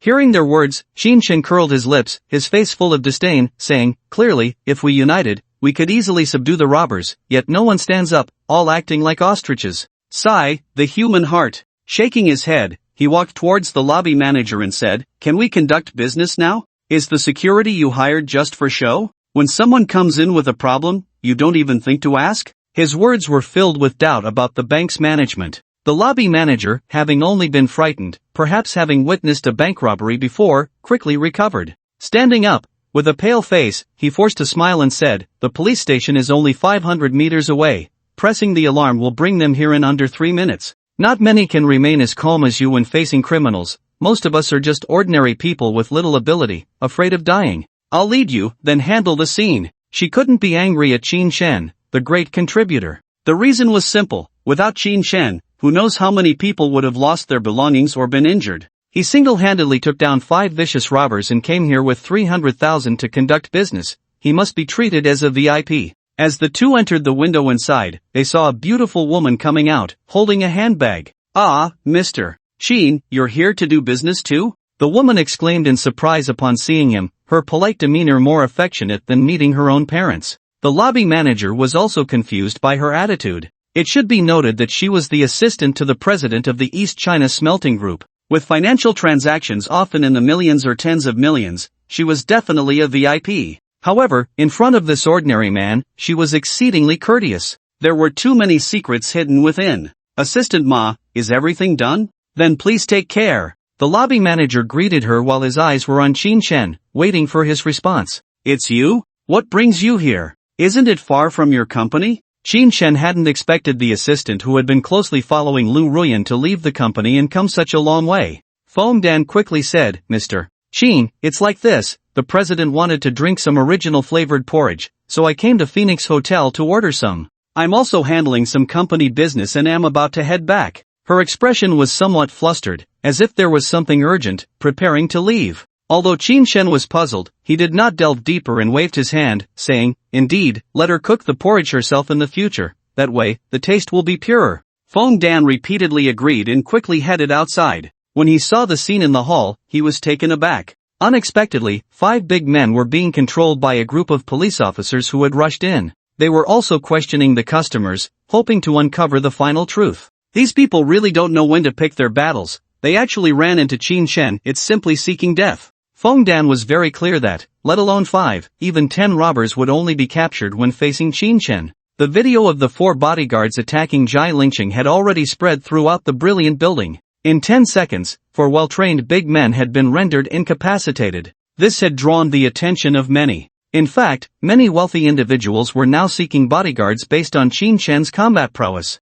Stepping forward, holding a handbag, he indicated his identity to the police in order to leave. This was a necessary process, no one could escape it. Inside, Qin Shen had already begun handling business, and due to his performance in the hall, he was directly upgraded to platinum. Esteemed Mr. Qin, I have upgraded you to platinum level. Not only can the appointment time be shortened, but there are also some discounts, said the service girl inside, her voice sweet and gentle. Upon hearing this, Qin Shen, sitting on the sofa, nodded and said, "Is that so? I'm ready to transfer money. Can the handling fee be waived?" He didn't find any of the so-called discounts particularly beneficial and asked directly. The service girl was momentarily stunned, then shyly replied, "Mr. Qin, you currently have a discount for transferring 500,000 without a handling fee, unless it's a Supreme card, in which case there are no fees regardless of the amount." His request could not be fulfilled. "Alright, better than nothing," Qin Shen said, though he still felt a bit uneasy.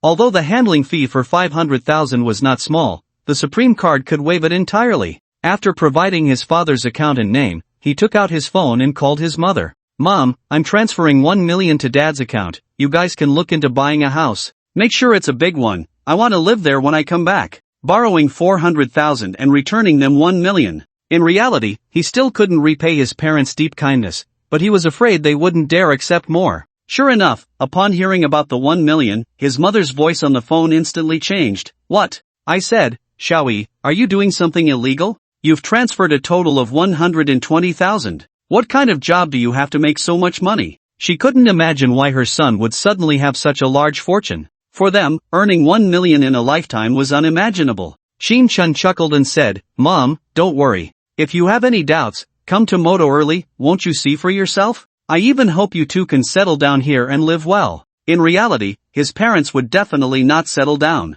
They were used to living in their hometown, it was hard to leave their roots. His mother's various doubts came through the phone, insisting they didn't want anything. However, the bank clerk successfully completed the transaction, and the transfer was finished. Most importantly, a police officer with a blue folder, guided by the hall manager, entered the window. Qin Shen no longer wasted words and said directly, "Don't worry, I will definitely not break the law. On the contrary, I have done a good deed. The police are here looking for me, so you can spend your money with peace of mind." As he spoke, the bank clerk had already handed over the transfer receipt, ID, and so on. Qin Shen put the items in his pocket while putting away his phone, not looking up as he asked, "What do you want from me? Is it that you think I was too heavy-handed?" While speaking, he stuffed a bunch of items into a plastic bag, standing up to face them. The police officer's expression was serious as he said solemnly, "No, we have already reviewed the surveillance video. If it weren't for your timely intervention, many people would likely have been injured. You really did a good deed.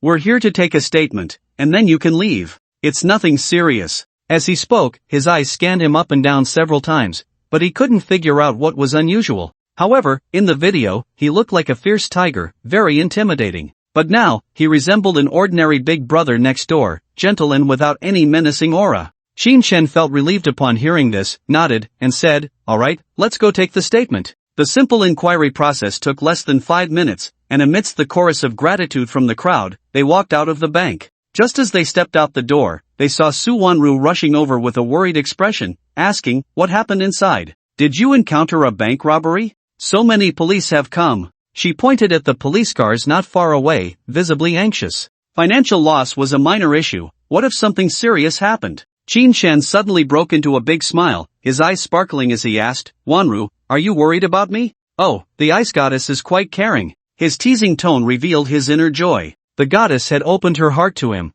proving that he held a place in her heart. Hearing this, Su Wanru felt both shy and angry, unable to resist raising her fist and lightly tapping his chest twice, scolding, "What do you mean? You're my boyfriend, isn't it right to show some concern? Quickly tell me, what happened inside?" Even the ice goddess, when her thoughts were exposed, became incredibly bashful. Qin Shen stopped teasing and said, "Do you think I would be afraid of a few robbers? I took them all down. Come on, let's buy a barbecue grill, some barbecue ingredients, and swimsuits, we're going swimming." He decided to take the afternoon off and have some fun. The issue with his parents' house was completely resolved. $1 million could even buy a small villa back home. He believed they would handle it well. With his biggest wish finally released, the only remaining concern was the online debt, which could be paid off monthly. It could be said that this was a phase of victory. He had finally climbed out of the low point of entrepreneurial failure and stood on the same level as ordinary people. He felt particularly cheerful. Suwonru knew her worries were unnecessary. He was so strong, how could he get hurt? A faint smile appeared on her face as she said, "Going swimming? Which swimming pool are we going to?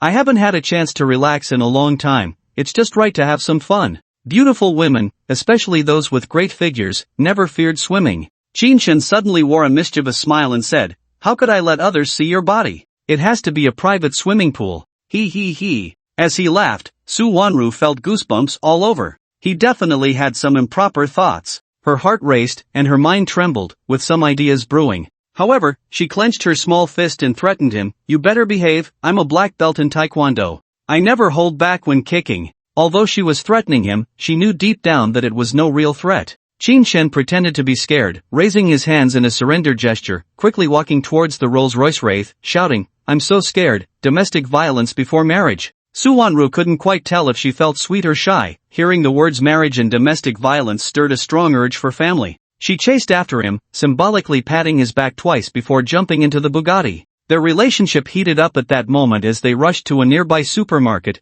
purchasing a lot of food, and headed towards the Thompson Riviera. Chinshin led the way with a pile of food and items. After Suwonru followed him into the room, she found the decor style completely different from that of the Binjianglijing. "This place seems better. 2 floors, and there's a swimming pool, why not settle down here?" After observing the surroundings, Suwonru couldn't help but voice her confusion. Chinshin set down various items, smiling as he said, "Do you like it here? Mainly because this was obtained later, we bought the living supplies over there but just never moved in. You said if we rent, which side is easier to rent out?" He thought about the issue of renting the house, and there was also a school district property, which probably wasn't easy to rent out now. It was the time when students were on vacation. Who would come at this time? Suwonru didn't know his thoughts and merely commented on the current house. "Both of your properties are very hard to rent. If you're not a millionaire, you can't afford to rent. If you are a millionaire, you'd buy one yourself, no need to rent. The positioning is quite awkward." She was speaking directly to the point, reflecting her inner thoughts. Chinshin nodded, picked up a swimsuit, and handed it to her, saying, "Here, put this on. By the way, aren't you inviting your friends? The barbecue supplies we bought are too much for just the 2 of us." He said this hoping for a lively atmosphere. Of course, if a few beautiful women came over to show off their long legs, it would be a delight. As the assistant to the CEO, Suwonru was definitely sharp-minded. Even though she was somewhat dazzled by the room's facilities, she remained sufficiently alert and said, "What are you thinking? Control your disgusting thoughts, I'm about to drool. Am I not enough to look at? Who else do you want to see?" She was very clear about the man's little schemes. Embracing beauties, 3,000 lovely ladies. Although she hit the nail on the head, Chinshin would never agree with her statement. With a smile, he said, "What are you talking about? Such a good opportunity, and you don't want to communicate and build feelings? If you don't call, I might just call my classmates. They're probably out shopping with their girlfriends on Saturday, right?" He thought of Lu Yen, who had mentioned coming to see his place a few times. Rarely having a day off, he should come. Hearing Chinshin change the subject, Suwonru glanced at his eyes, pouted, and said, "You have so many reasons. I can call, but you can only prepare the food downstairs. The swimming pool is for us girls." Humph. She compromised. It was indeed a rare weekend, and they should relax properly. Of course, she didn't call immediately but rushed to the rooftop. Phew! A gust of wind blew at the height, almost knocking her delicate body down. So cool. On the rooftop, she couldn't feel the scorching summer heat, the cool breeze was very comfortable. Ignoring her long hair dancing wildly, she opened the cover of the swimming pool and found the water crystal clear. She splashed the water with her right hand and felt a certain temperature. It was just a few degrees, perfect for swimming. Smelling no unpleasant odor, she turned and went downstairs. She found Chinshin had already laid out a variety of ingredients on the coffee table in the living room, turned on the TV, and was preparing to tidy up while watching. "The swimming pool is really nice, no smell. By the way, didn't you say you would call your friends? Did you invite them?" she asked casually, took a relatively conservative swimsuit from the side, and prepared to find a room to change. But seeing him sitting still, she curiously asked, "What's going on? Aren't you going?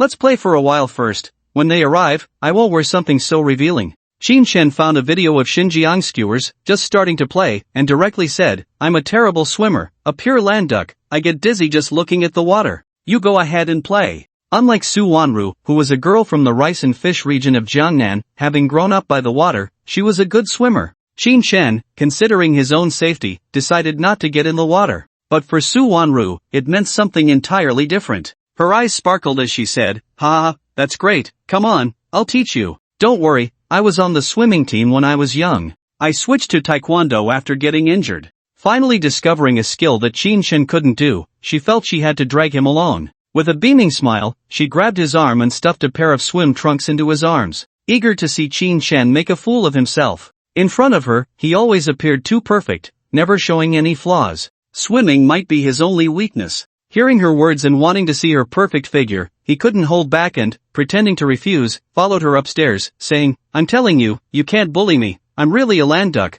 I've never been in the water." Su Wanru's smile was as radiant as a flower as she pulled on his arm and cheerfully said, "You're not afraid of Bai Silong, so why fear a little water? Come on, stop being so wishy-washy, this isn't the Qin Shen I know." It was the first time she had seen him look so fearful, and it felt quite amusing. At her urging, Qin Shen went into the master bedroom to change into his swim trunks, donned his goggles, wrapped a towel around himself, and shuffled in his flip-flops to the top floor. He placed his phone on the nearby table and stared at the 1.8-meter deep pool, feeling a genuine sense of dread. He knew all too well that someone who couldn't swim could drown even in half a meter of water. When a person chokes, their instinct is to stretch out their arms and legs, hoping to grab onto something. However, once they extend their limbs, they end up lying flat in the water, flailing helplessly, waiting for death. Thus, Qin Shen was extremely afraid of the pool. During college, he had skipped almost all the swimming classes. This innate fear was hard to overcome. As he gazed at the water's surface, he heard Su Wanru's voice behind him, "All changed, why aren't you getting in? Are you waiting for me?" At the sound, he turned around and his eyes widened in shock. At that moment, Su Wanru was wearing only a bikini, her long hair tied up in a swim cap. Her porcelain white skin seemed to reflect the sunlight. Her curvaceous figure was like a masterpiece. Perfect. At least in Qin Shen's eyes, she was perfection incarnate. This was a goddess. His gaze followed Su Wanru back and forth, completely forgetting to respond. Under his intense scrutiny, the originally confident Su Wanru became nervous. Her heart raced, her face flushed, and her eyes fell on Qin Shen. For the first time, she examined him up close and found him quite muscular. Even at rest, his muscles were clearly defined. Her eyes were locked on him, and she felt like she might drool. Especially when she caught sight of something she shouldn't have, her face instantly burned, and she blurted out, "Hurry up and get down here, do you want to be a statue?" Without waiting for Qin Shen's response, she dove into the water with a splash. Splash! Accompanied by the sound of water splattering, Su Wanru's body sank to the bottom of the pool, disappearing from view. It was only at that moment that Qin Shen snapped back to reality. Beautiful. So beautiful. He wiped the corner of his mouth and praised her without hesitation, far more beautiful than his ex-girlfriend Sun Xiaoqiao. The campus belle was indeed the campus belle. Especially in front of him, the campus belle without any reservations. Even though he watched her swim quickly to the other side, he still had no intention of getting in the water. However, the fiery heat in his heart gradually subsided, and he finally returned to normal. In less than a minute, Su Wanru swam back like a mermaid. "Hurry up and get down, it's so refreshing in here. I'll take you for a slow swim." She waved at Qin Shen, signaling him to come in. Faced with Bai Silong's strong presence, Bai Chongguang's casual talk, and Zhang Shusheng's carefree attitude, Qin Shen felt intimidated in front of the still water. Even with a beautiful mermaid inside, he still didn't dare to move forward. "Come on, hold on to the edge of the pool with both hands and lower your body slowly. It's only 1.8 meters deep, you can stand on your tiptoes and keep your head above water." Su Wanru's voice came again, and Qin Shen gritted his teeth, opened his eyes, and jumped in.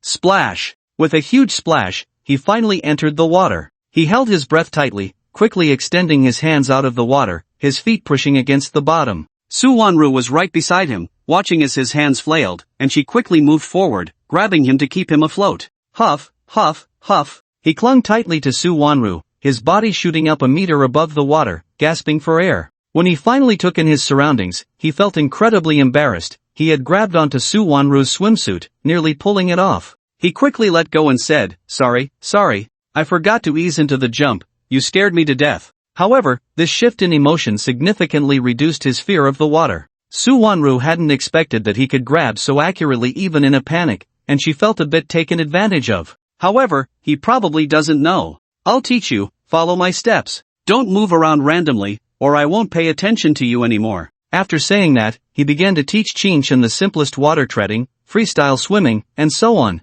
After a full hour, Su Wanru was exhausted, climbed out of the swimming pool, wrapped herself in a towel, and sat on a nearby plastic chair. Qin was still in the water, happily swimming back and forth. Sigh, he really is a genius, learning everything so quickly. He's got the hang of it. Watching Qin, who was splashing around, constantly switching between breaststroke, freestyle, and backstroke, she sighed softly. She took out her phone, thinking of calling a friend over. Just then, Qin's phone rang, displaying Luyan's name. Su Wanru knew he was Qin's good friend, a former high school classmate. She picked up the phone and shouted, "Qin, it's Luyan calling." But Qin, who was having a blast in the water, didn't hear her at all and continued to swim forward wildly. Helpless, Su Wanru picked up the phone and answered directly, "I say, sure too. Are you enjoying your time alone with your girlfriend? Are you busy having fun? I'm at the entrance of the community, and the security won't let me in, so pick up the phone." Not knowing who was on the other end, she launched into a tirade.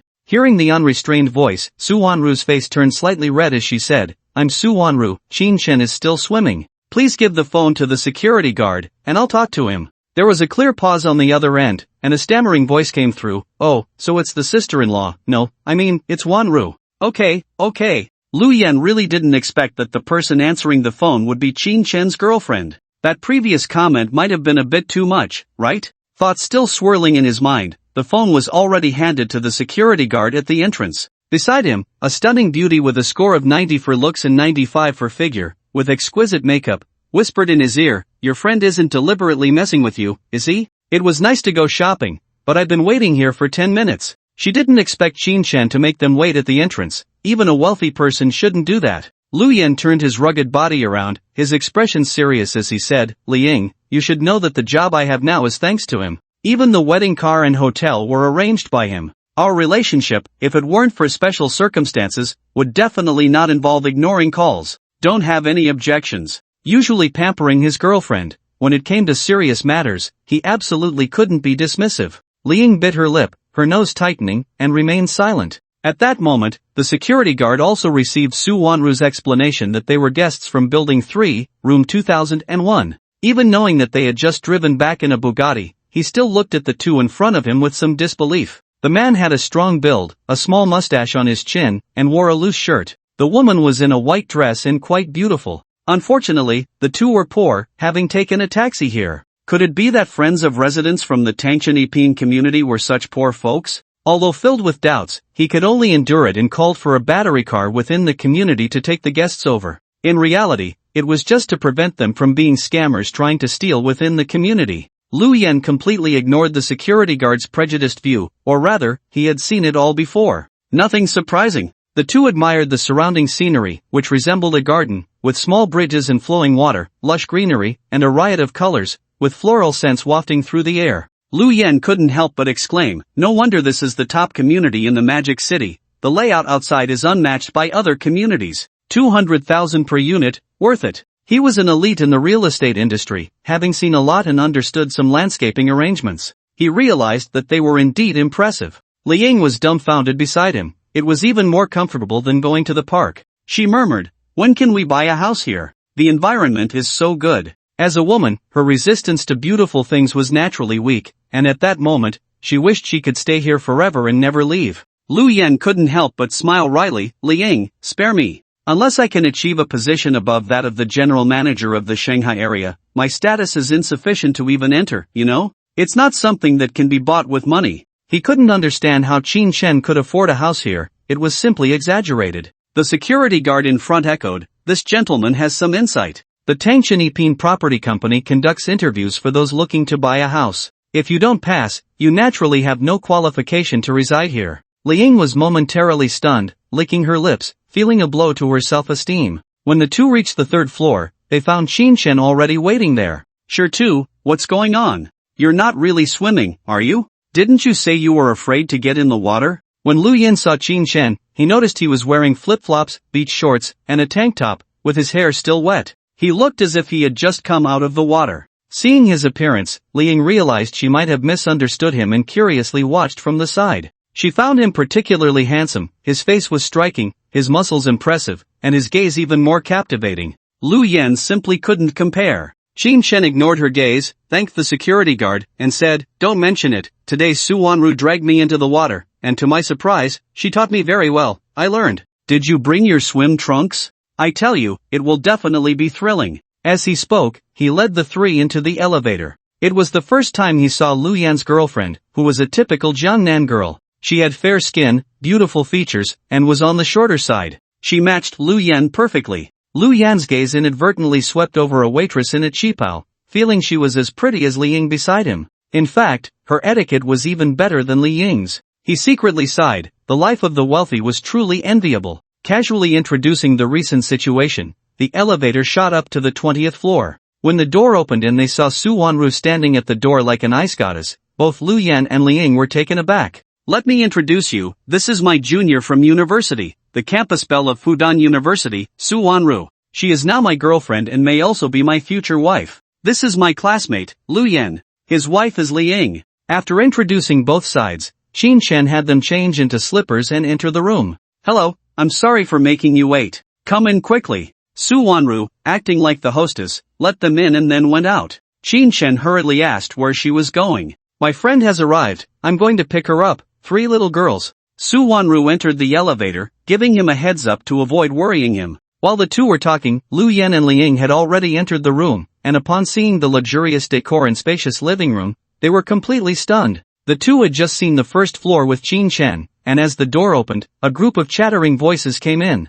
"Wow, Wanru, the community is so beautiful, the house is so cool. No way, how big must this house be? Just the two of you, doesn't it feel empty? I envy you so much, Wanru. Your boyfriend's strength is completely at the top billionaire level." The three voices were different but all filled with envy and jealousy. Seeing Qin Shen, Su Wanru quickly said, Come, let me introduce you. This is my boyfriend, Qin Shen. He is also your senior. Milan, Luyun, Xu Yaoli, all my university classmates. After Qin Shen shook hands with the three, he said, "Welcome to my home, feel free to look around. Wanru, take them to have fun, we're getting ready for a barbecue." He displayed gentlemanly manners without putting on airs. "Follow me, let's go swimming directly. Qin Shen cooks really well, let him prepare the seasonings." Su Wanru rarely smiled, inviting her three girlfriends and leading Li Ying upstairs. Exclamations of amazement came from them. "Wanru, did you save the galaxy in your past life? Otherwise, why would heaven give you such a perfect handsome guy?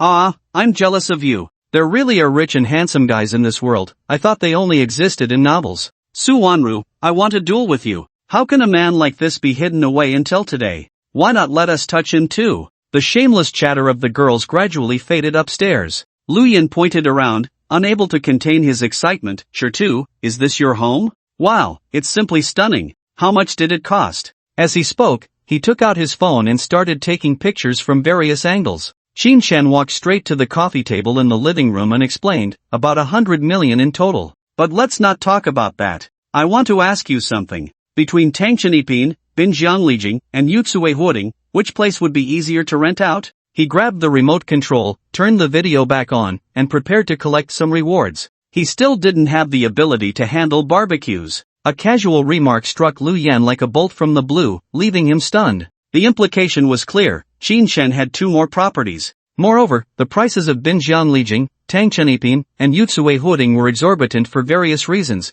proving that Qin Shen's financial strength far exceeded his imagination. Or perhaps, the term rich couldn't even begin to describe him. He was immensely wealthy. While Lu Yan was still in shock, Qin Shen urged, "Bro, what's the situation? Can it be done? Hurry up and tell me. I can't afford to keep these places anymore." He was more concerned about whether he could rent them out and turn a profit to resolve his financial crisis. After a moment of contemplation, Lu Yan replied, "Forget about Tangchenipin and Binjianglijing unless you go through a real estate agency and ask someone specifically, there's a slim chance. But Yutsue Huoding is a hot property, so it should be easy to find tenants. I'll help you with that, I'll bring people to see the house. Many want to live there for their kids." "No, Qin Shen, how many properties do you actually have, and how much money do you have?" His eyes were filled with endless confusion, unable to fathom how Qin Shen possessed such wealth. They had started as broke college students without deep resources. Qin Shen couldn't answer that question directly and could only respond evasively, "Bro, just help me rent out the houses. I don't have any money. If I had money, I'd be lying at home watching TV every day. Why would I be running around like this?" These properties are real estate, they can only be inherited, not bought or sold. This was the true reflection of Qin Shen's inner thoughts. Of course, if he had money, he would want to be the richest man, not just a slacker. However, Lu Yan believed he must have inherited some endless fortune from a wealthy tycoon to have such a background. Alright, leave it to me. Don't worry. He could take care of the housing aspect without any hassle. As for other matters, he might not be able to manage. Once that was settled, Qin Shen shared details about the restaurant and the few cars he had prepared. After chatting for a while, Qin Shen took the opportunity while Lu Yan was in the bathroom to grab the video rewards. Secret barbecue seasoning, a blend of various spices that creates an appetizing flavor, can be taught to others. Exquisite bone-cutting knife, made from cold iron, maintains a temperature of 10 degrees, priced at 780,000. Not for sale. Secret recipe Xinjiang meat skewers, skewers made from high-quality meat, rich but not greasy, delicious. 3 rewards in a row were all absorbed. With these, Qin Shen was confident that today's barbecue would definitely satisfy them. He picked up the bone-cutting knife, which was 18 centimeters long, with a finely textured snake pattern on the handle. It was entirely black and looked unremarkable. After testing it on a piece of meat, he found it to be extremely sharp. Especially when cut into small pieces, it was comparable to a divine weapon. He quickly processed various meats and soaked them in the freshly prepared seasoning. When Lu Yan came out, the two of them had already skewered various fish balls, vegetables, garlic, bread, and more, chatting and busying themselves. At this moment on the open-air platform, 5 women were splashing around in the swimming pool. They all envied Su Wanru's figure and skin, which were simply outstanding. "Wanru, come up and take a break. Let's have a good chat." Milan called to her friends, and they all climbed out of the pool, sitting on the nearby plastic chairs, wrapped in towels, lying under the sunshade, enjoying the afternoon sun. "Wanru, your figure is amazing. I'm so envious. Have you been well taken care of by your boyfriend?" After climbing up, Milan reached out to take a little advantage and then said. It was clear that she felt different from herself. Liang watched Su Wanru beside her. No wonder she could be Qin Shen's girlfriend. Her looks were indeed impressive. In comparison, Lu Yan felt a huge gap, with no advantages at all. Just as she was comparing, Chu Yaoli, with her slightly plump body, lay on the plastic chair, her eyes sparkling as she asked, "Wanru, how much does this place cost?" "It's so big, luxuriously decorated, and has a swimming pool, it must be 2 or 3 million, right?" Liang replied, 2 or 3 million might only be enough for the first floor. The whole 3 floors would cost at least over 100 million. This place is 200,000 per square meter. She had heard her boyfriend mention it several times and roughly guessed. 100 million. Su Wanru said coolly while covering herself with the towel. The 3 sisters all knew she was always like this and didn't mind her demeanor. Instead, they were shocked by the price, exclaiming exaggeratedly, 100 million?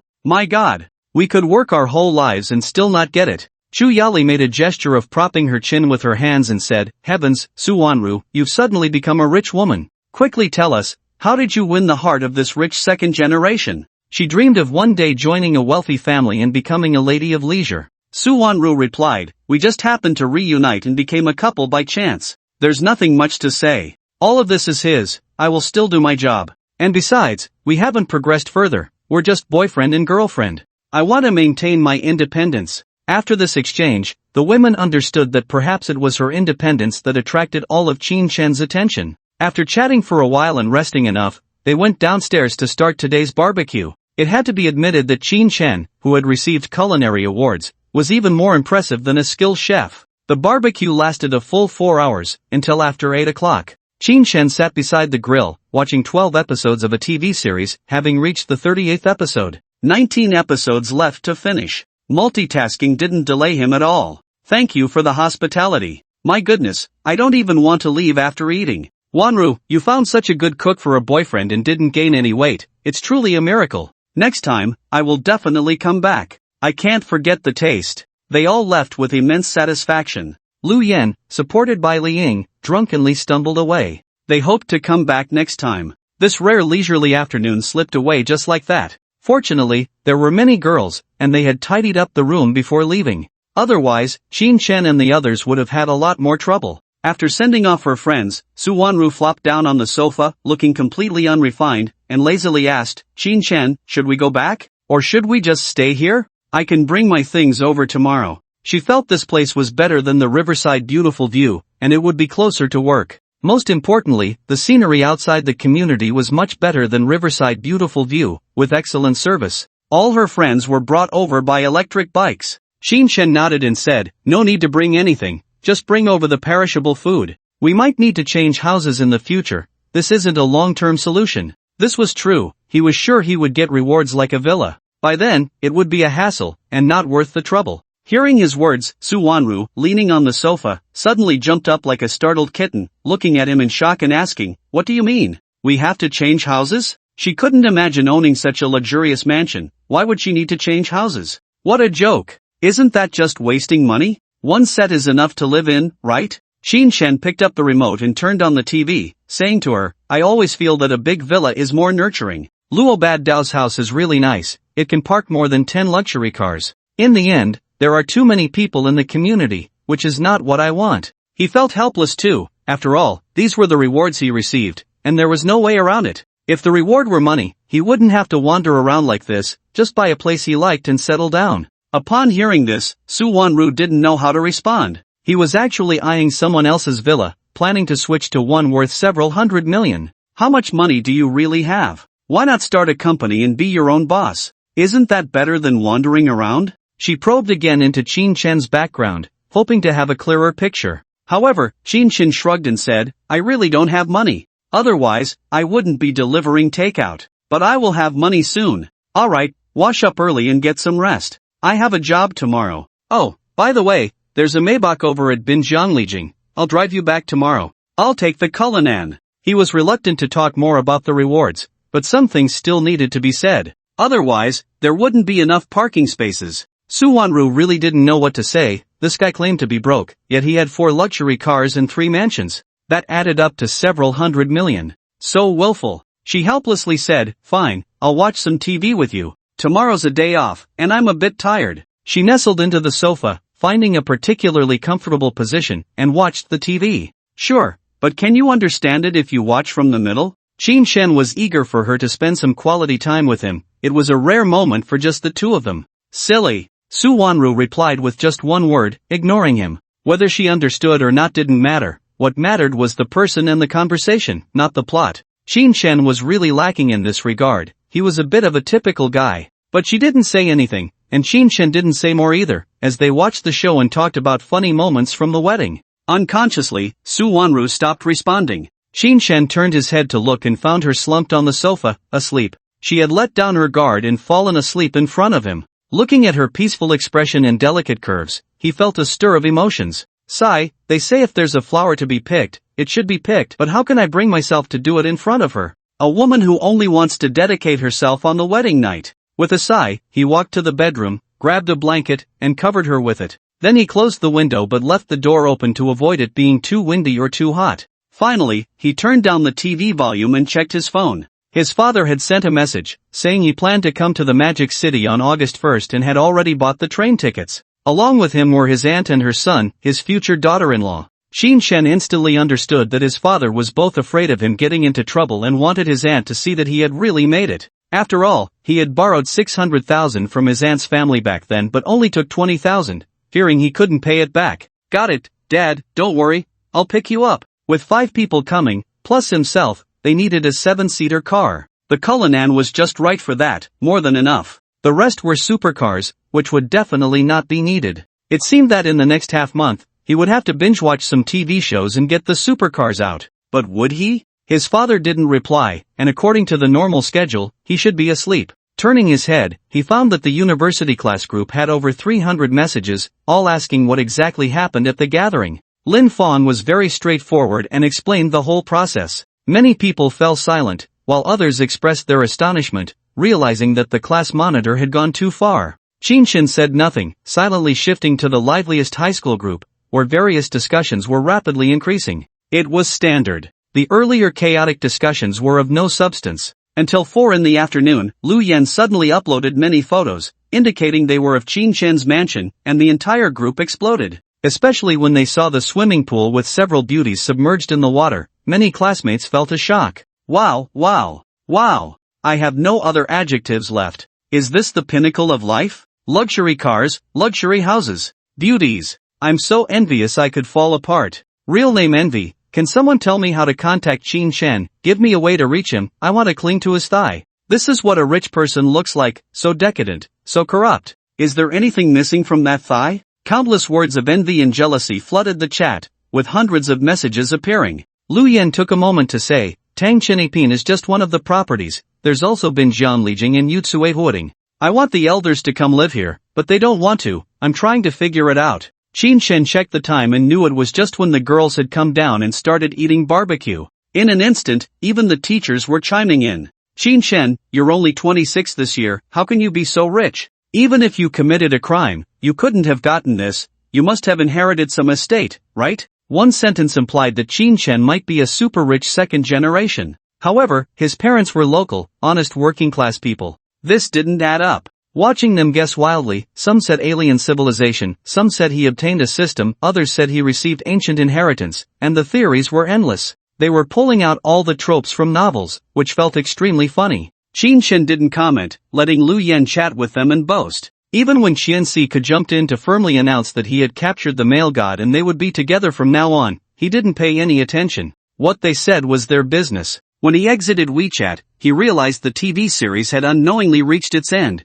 and the finale's music began to play. At that moment, Su Wanru woke up, rubbing her eyes, and looked at Qin Shen in a daze. Suddenly startled, she asked in shock, "Why are you in my room?" Qin Shen was almost going crazy, he had never seen someone so dazed. She could even get herself confused while sleeping. Shaking his head, he said, "Dazed? This is the living room. You make it sound like I'm some kind of monster." While speaking, he pointed to the TV on the wall, indicating he was not mistaken. Su Wanru actually realized what she had said and scanned the surroundings, feeling a bit embarrassed as she said, "I was so dazed. Why didn't you wake me up? What if I slept all night, and you had to keep me company all night?" As she spoke, she noticed the blanket covering her and the closed window, a satisfied smile rising in her heart. After working outside for 3 years, no one had ever cared for her like this. No one had ever silently guarded her side, let alone a man. Any man who got close to her was more concerned about her beauty, with ulterior motives. Qin Shen was trustworthy. At least from her observations in the past few days, he was definitely worth it. So much had happened, and he could still be this warm, it was rare. "Then I'll just stay with you, where can I go? If someone with bad intentions takes you away, wouldn't I be at a huge loss? Come on, let's wash up, we have to get up early tomorrow." As he spoke, Qin Shen stood up and walked towards the TV. There, 3 glowing orbs were waiting for him to pick them up. "Thank you. I'm going upstairs first." Su Wanru knew he was saying this on purpose, not wanting her to feel any psychological burden. An uncontrollable emotion burst out, and she fled in a panic. Whatever thoughts she had in her heart now, she wouldn't act on them. It wasn't the right time yet. Qin Shen picked up the reward orb on the ground, Linshan Engine Company equity document. Become the 3rd largest shareholder, owning 18% of the shares, worth 7.8 billion. Not for sale. When he saw the equity document, he blinked hard in surprise. He didn't expect this to be the reward. Even if it were worth 100 billion, he couldn't sell it. It was almost like having nothing. The only possibility was that there would be many dividends in the future. "Whatever it takes, I will become an all-powerful tycoon." His gaze fell on the second glowing orb, which instantly transformed into a car key. Ferrari Limited Edition, valued at 45 million, not for sale. Upon seeing the supercar key, Qin Shen gripped it tightly, moving closer to Lu Yan's convoy. However, it was difficult to explain to Su Wanru how another supercar had appeared. Moreover, the prices were escalating to a point that was almost unbearable. He pursed his lips and looked at the 3rd glowing orb, Vacheron Constantine, globally limited to 7 pieces, valued at 12 million. Not for sale. When he saw it was a watch, he didn't pay much attention at first. But when he noticed the floating window prompt, he was dumbfounded. This was equivalent to wearing a supercar or a villa on his wrist, far more expensive than a Roger Dubuis. In comparison, it seemed even more understated. After some thought, he decided to give it to Su Wanru. He was already accustomed to wearing Roger Dubuis. Once he made up his mind, he stood up, prepared to wash up, and head back to his room to sleep. It was exactly 12 o'clock. There was no conversation that night. The next day at 6, Qin Shen got up and went downstairs directly. He found Su Wanru in the kitchen preparing breakfast, possibly because she didn't have pajamas on and was still wearing yesterday's clothes. With a beaming smile, she said, "Wanru, you are truly a wonderful woman for home life. Whoever marries you will be happy. By the way, there's a watch on the coffee table, it's a gift for you. I'll go get ready first." He enjoyed the feeling of having a woman busy around him right after waking up. It was much more comfortable than being alone. Otherwise, he would have just grabbed a bite and left. Su Wanru looked up and called out to his retreating figure, "Why are you suddenly giving me a watch? Are you planning to confess your feelings to me? No flowers, no vows, no ceremony, just like that?" For a woman, giving a watch is not just about the watch, there are underlying meanings. Hearing her words, Qin Shan remembered that watches shouldn't be given casually. As he walked toward the bathroom, he casually replied, "Come on, we are both living well, why bother with so many rules? You must take good care of it, there are only 7 in the world." By the time he said the last sentence, he had already entered the bathroom. Upon hearing this, Su Wanru was momentarily stunned. She never expected Qin Shan would give her such a rare watch. Putting down the knife in her hand, she quickly walked to the coffee table and nearly dropped her eyes when she saw the watch. She recognized the Vacheron Constantin brand. Even an ordinary model was not cheap, let alone one of only 7 in existence. She immediately took out her phone to take a picture and compare it online. When she saw a watch priced at 12 million, her phone fell to the ground. Shocked, surprised, and in disbelief, her heart raced. An unfathomable price, an incredible watch, just sitting on the coffee table. Qin Shan had already said it was a gift for her. What flowers, what ceremonies, what vows could compare to 12 million? Even if it were auctioned now, it could even increase in value, a luxury item that retains its worth. She trembled as she picked it up, trying it on her slender wrist, feeling its extraordinary weight. Just as she was comparing it back and forth, Qin Shan came out of the bathroom and asked with a smile, "What are you doing? Why aren't you coming to eat? Oh no, the eggs are burnt." He rushed to the kitchen, turned off the gas, and couldn't help but shout. Su Wanru snapped back to reality and hurried over to help tidy up the chaotic scene. "It's your fault for giving me such an expensive watch that I got distracted. It's too expensive, I don't dare to wear it." This was the first time she owned such an expensive luxury item. It could buy a villa. Qin Shan waved his hand dismissively, saying, "What's the big deal? It's just a watch, take it if I give it to you. By the way, where's the boning knife from yesterday? It's very sharp, and I really like it." He was more concerned about practical rewards. All the meat pieces were cut with that knife, and it was extremely sharp. Su Wanru took it out from the lower cabinet and curiously asked, "What for? Weren't you deboning a leg of lamb yesterday? I thought it was too ugly and too heavy, and I don't usually need it, so I put it away." Qin Shan took it and said to her, This is a good thing. I thought Lu Yen had taken it away. A 780,000 knife, very useful for us when we make meat in the future. Bring back the rolling pin, the golden knife, and all kinds of tofu." These rewards were very practical. He didn't care much about the price, focusing more on the effect. However, Su Wanru was almost dumbfounded. A knife worth as much as a small house in the suburbs. What was that about? Did they have a mine at home to waste money like this? So rich. Hurry up and eat, we have to go to a wedding soon. After the shock, she felt that being with Qin Shan truly opened her eyes. A 10,000 watch, a 780,000 bone-cutting knife, a 400,000 golden knife. She found it hard to accept. After the two finished their meal and went downstairs, they saw another sky-blue supercar next to the 2 cars. Su Wanru's eyes were not enough. Newly bought? What for? A car show? In her heart, there was actually another thought, no amount of money was enough to waste. Her gaze fell on the cool supercar, which was similar to the Shadow. Qin Shan couldn't explain, casually saying, "Just consider it a gift from someone else. Drive it casually. Now I'll take you to Binjianglijing, and then you can drive another car back." There were 2 more cars over there, making a total of 5. Alright. Su Wanru knew he had many secrets, and since she could drive freely, she didn't ask much. Rushing back to Binjianglijing, Qin Shan changed into a new outfit, strapped 12 willow leaf flying knives to his waist, and came down from above. Offending by Yunfeng, who knows what kind of retaliation might come. They headed to the Banjiozhou villa area to attend the wedding. When they arrived outside the villa, many people were already waiting. However, when she saw the vehicles waiting on both sides, she felt this family had a lot of presence. Even more imposing than Jiang Weinan from Yipentang. No matter who it was, he showed no signs of timidity. Since it was a standalone villa, there was no need to ask whose house it was, they could just park there. Her gaze swept over the faces in the crowd, noticing that the men were more spirited than average. There was a bit of fierceness between their brows, and some even had scars.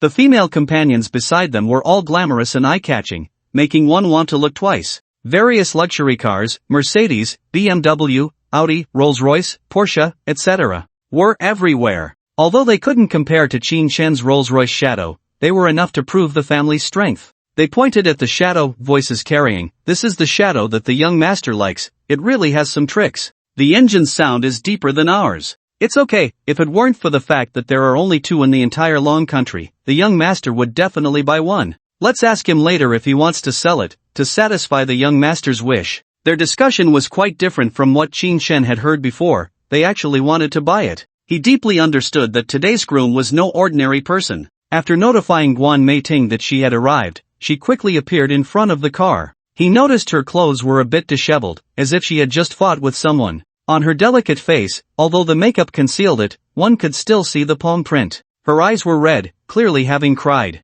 Qin Shen asked in a deep voice, "What happened? Did you get hit?" Why? It was the first time he had seen someone get hit on a day meant for celebration like a wedding. What kind of family was this? They had collaborated 5 times, and he had never counted the money, giving it all to her. There was a bit of gratitude in his heart. Guan Meiting forced a smile, her eyes darting around nervously, and said, Lower your voice. This is the Du family, the groom is Du Changhe, and his father, Du Lang, is a tyrant in Modu, no one dares to provoke him. The makeup artist I arranged, they weren't satisfied, so they found one themselves. It's nothing. I'm used to it." Her words, "I'm used to it," contained too much grievance. No profession was easy. Qin Shen nodded and said, "If anything happens again, come find me. The world is vast. There must be a place for reason. Can the Du family really cover the sky with one hand?" As he spoke, he scanned all the people present, his gaze carrying a faint chill. "Don't say things in anger, it's all for making money. I'll arrange for someone to come over and dress up immediately." Guan Meiting quickly said, and then noticed a muscular man, built like an iron tower, striding over in a tightly fitted suit. 4 fierce-looking underlings followed behind him, all dressed in matching groomsman attire. Qin Shen paid them no mind and pushed the door open to get out of the car. Before he could say anything, the burly man extended a large hand and said, "Nice to meet you, I hope you won't disappoint me." The rough hand was covered in calluses, containing terrifying strength. Qin Shen didn't care about that, he directly shook the man's hand and replied, "Nice to meet you. I hope we can cooperate pleasantly." Just as he finished speaking, the rough hand suddenly tightened with immense force, as if it wanted to crush his hand into pieces. "My name is Du Changhe. Everyone in the entire Magic City Circle calls me the Tyrant. What qualifications do you have to cooperate with me?" Du Changhe's grip grew stronger, his face cold as ice, truly deserving of the title Tyrant. Qin Shen had no intention of clashing with him, but since the man was already bullying him, why would he be afraid? He immediately gathered strength in his right hand, the force instantly increasing to several thousand pounds. Crack, crack. The handshake turned into a game of squeezing hands, something he often played as a child. Qin Shen mastered the technique and gripped hard. The friction between their bones intensified the pain. He coldly said, "Everyone has 2 nostrils and 1 mouth. Where's the problem in cooperating? If you really have the ability, buy one yourself. Don't act tough in front of me." As he spoke, Du Changhe's face turned crimson, his entire right arm shaking violently. His underlings, still oblivious to the situation, continued to mock, someone dares to challenge our young master, they really don't know how to live. Some people still think the world is beautiful and everyone is equal. They don't know who we are. The young master is showing off again, no one can match his grip strength." While they were talking, they suddenly sensed something was off. Qin Shen showed no sign of pain, appearing calm and collected. Instead, it was the young master whose right arm trembled, his robust body seemingly unable to bear the strain, gradually weakening. This change took everyone by surprise. Even Guan Meiting, standing nearby, felt something was wrong. She saw the expression on Du Changhe's face turn extremely twisted, as if he was enduring unimaginable pain. "It hurts. Let go." Du Changhe couldn't hold on any longer and let out a piercing scream. His eyes burst with shock, the first time he was overpowered by someone else's grip. "Remember, it's you who doesn't have the qualifications to cooperate with me. Tyrant? What kind of tyrant are you?" Qin Shen scoffed, speaking coldly. As he spoke, he released the nearly deformed right hand. Only then did the 4 underlings notice that the young master's right hand was twisted beyond recognition, completely red. The sound of bones cracking came from the young master's fingers. "You little brat, are you trying to show off? Kid, do you dare to hit our young master? Do you believe we can make you die here? Young master, can we see some blood today? I want to get justice for you." They rushed forward, ready to attack Qin Shen. What was supposed to be a wedding scene had escalated to a tense standoff. Many burly men watching from the sidelines began to gather from all directions, each cracking their knuckles, their eyes cold. Even the coolly dressed vixens stepped forward, directly surrounding Qin Shen and his Rolls-Royce wraith. To this, Qin Shen remained unfazed, coldly saying, "Du Changhe, right? How bold are you? Do you believe I can make your blood splatter 5 steps away right now? With just you stinking fish and rotten shrimp, you can't stop me at all." He never expected that the first time he brought out the willow leaf flying daggers, he would encounter such a situation. If it came to blows, he would leave no one alive, turning their joyous occasion into a funeral. Du Changhe, recovering from the pain in his hand, looked at Qin Shen with a cold expression. His rough hand moved back and forth a few times before he felt the intense pain slowly dissipate. "It was the first time I realized how painful it could be to be grabbed by someone." With a cold expression and eyes radiating excitement, he said coldly, "Never thought I would be taught a lesson by some nameless trash right at my doorstep." Du Changhe had to prove his authority? Just as Guan Meiting was about to speak, she was frightened into silence by his fierce gaze. It was unimaginable what kind of person this was. It felt terrifying. While speaking, Du Changhe took off his tight dark blue suit and white shirt, revealing his muscular physique underneath. A group of underlings nearby cheered, "Young master, why use a sledgehammer to crack a nut? Let me take this opportunity to shine." "Young master, he's just trash, we can handle him. Why do you need to do it yourself? Let's all go together and take him down." How dare he challenge the young master without knowing his own worth? Countless shouts filled the air, with not a single voice of reason among them. Their faces were filled with endless excitement, completely forgetting about the wedding. Qin Shen felt helpless about this. Indeed, they were a bunch of thugs, or rather, underground overlords. For the sake of face and fighting, they disregarded everything else. A bunch of trash. Not bothering to take off his clothes, he waved his hand at Du Changhe and said, "You don't need to take off your clothes, you can't beat me. Just your group of trash coming at me, let's see if I'm afraid of you." His words were filled with disdain and coldness, completely dismissing them. All the underlings around were furious, vulgar insults spilling from their mouths.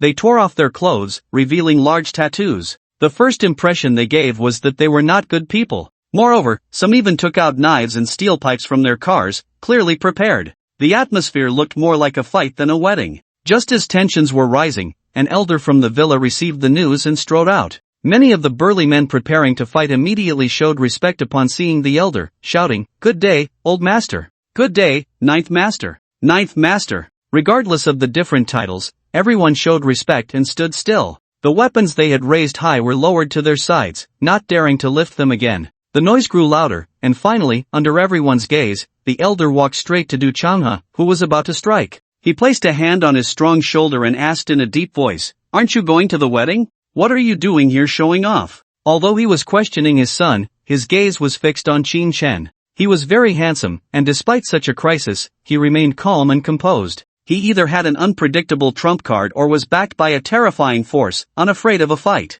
Most people would have been scared to death by now. Who would dare stand here? Looking at Guan Meiting beside Qin Shen, she was trembling all over, her face pale, trying to lean against the Rolls-Royce but still nearly slipping to the ground. This was the reaction of a normal person. "Dad, why are you here? This guy is really strong. I want him to know my power." Du Changhe was truly peculiar. Even facing his father, he still wanted to teach Qin Shen a lesson. And he said it straightforwardly. "Nonsense." Ninth Master Du coldly reprimanded, retracting his gaze from Qin Shen and saying, "What gives you the right to fight him? Do you know that before you even start, you've already lost? What day is today? Don't you know? For the sake of the Du family, you must get married. Put on your clothes and get ready to go." After being scolded twice in a row, Du Changhe found it hard to accept. "Dad, it's just a woman. I can have as many as I want with a wave of my hand. The kid can have as many as he wants. Why do I have to marry a military tiger's daughter? To suffer that kind of oppression? Besides, I never let anyone bully me." He grabbed my hand.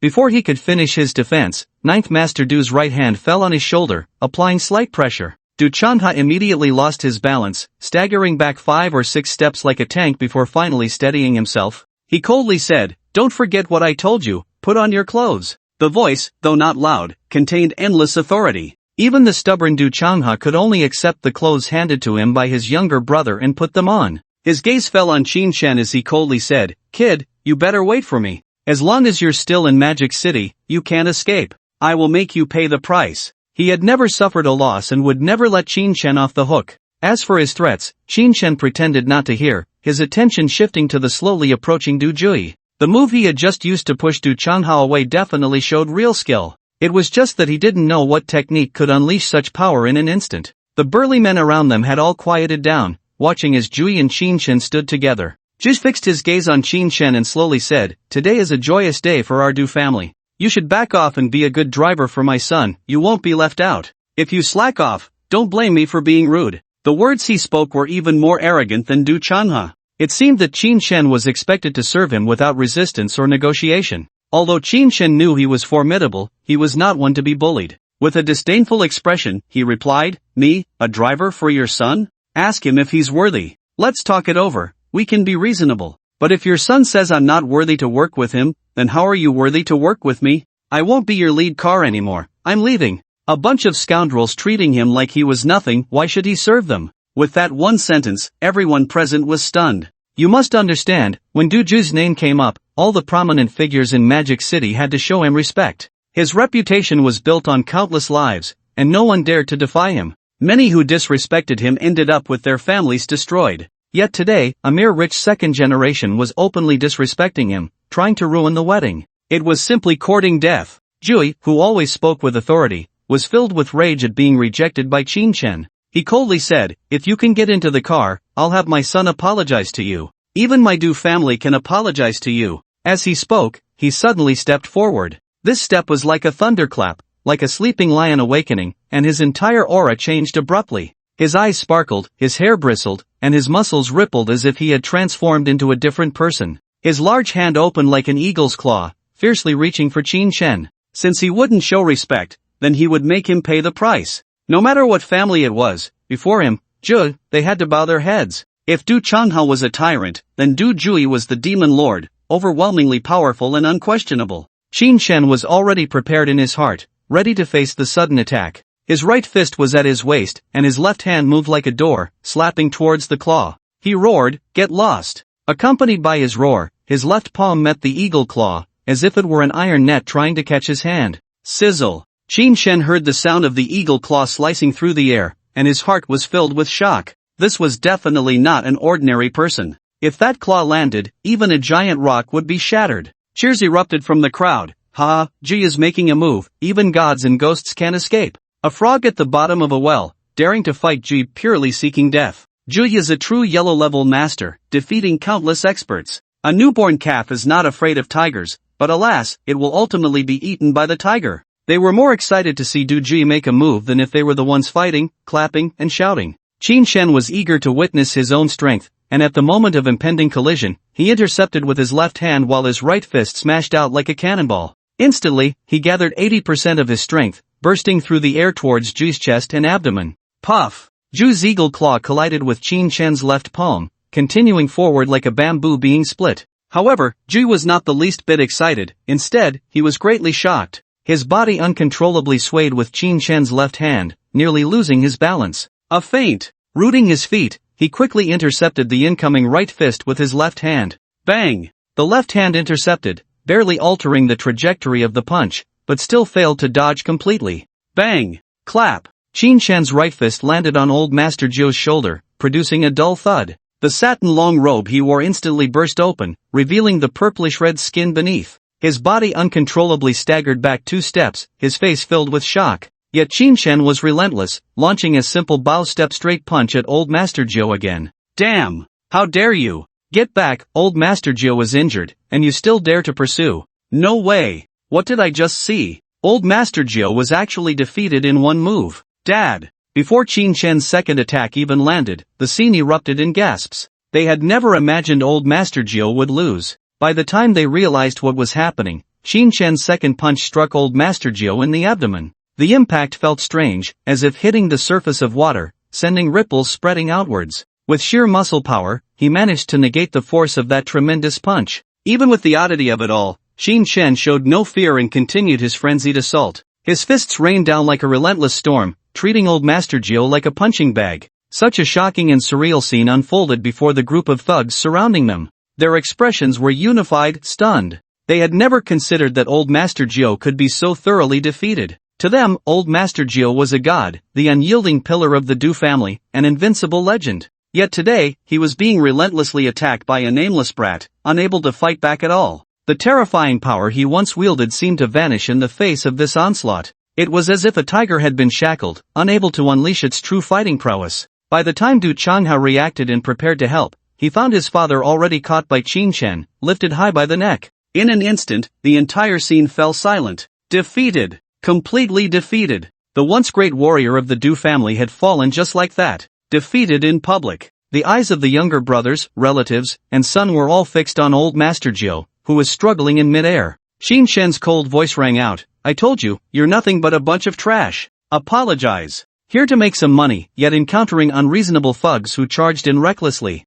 Did they think they could bully him? They had to be taught a lesson." With old Master Jiu's neck in a chokehold, despite his arms thrashing in a desperate struggle, he couldn't budge an inch. It was as if Qin Shen's arm were a vice grip, never to let go. "Apologize. Apologize immediately." The strained and mixed voice squeezed out from old Master Jiu's throat. If he didn't apologize soon, he might have to endure even more humiliation. Even in defeat, he still didn't want to die. The simplest of reasons. Hearing the voice, the Du family members finally reacted, each throwing down their weapons and bowing their heads to apologize. The many burly men who had just been arrogant and unyielding now showed no pride, bowing in apology. Even the so-called tyrant Du Changha lowered his stiff head. If he couldn't defeat his father, he certainly couldn't defeat Qin Shen. The once ambitious dreams were buried deep within, not daring to show even a hint, fearing a ruthless blow. The more they were the wealthy who had risen to prominence, the more they feared death, not having enjoyed enough of a comfortable life. Just because they had lived on the edge didn't mean they weren't afraid of dying. Guan Meiting, standing behind the car, was dumbfounded. The last time she followed Jiang Weinan to pick up the bride, she saw Qin Shen strike and defeat Wu Sanmei. But at that time, it only seemed like flashy moves, beautiful but nothing more. She never expected he could so easily subdue the tyrant of Magic City. Facing so many terrifying thugs without flinching, instead forcing them back, was enough to demonstrate Qin Shen's strength. The flamboyant women around all changed their expressions drastically, their beauty fading. The once revered old Master Jiu was subdued just like that? Just as everyone was internally shaken, Qin Shen's arrogant voice rang out, "If it weren't for the fact that today is a joyous occasion, daring to offend me would surely result in rivers of blood. You think you have some skills, but you don't know the heights of heaven or the depths of the earth." With his right hand holding up old Master Du, he stood proudly between heaven and earth, like a tyrant, leaving a deep shock in people's hearts. However, everyone breathed a sigh of relief. Knowing he had no intention to kill, old Master Du was unharmed. He remained the backbone of the Du family, the pillar of support for everyone.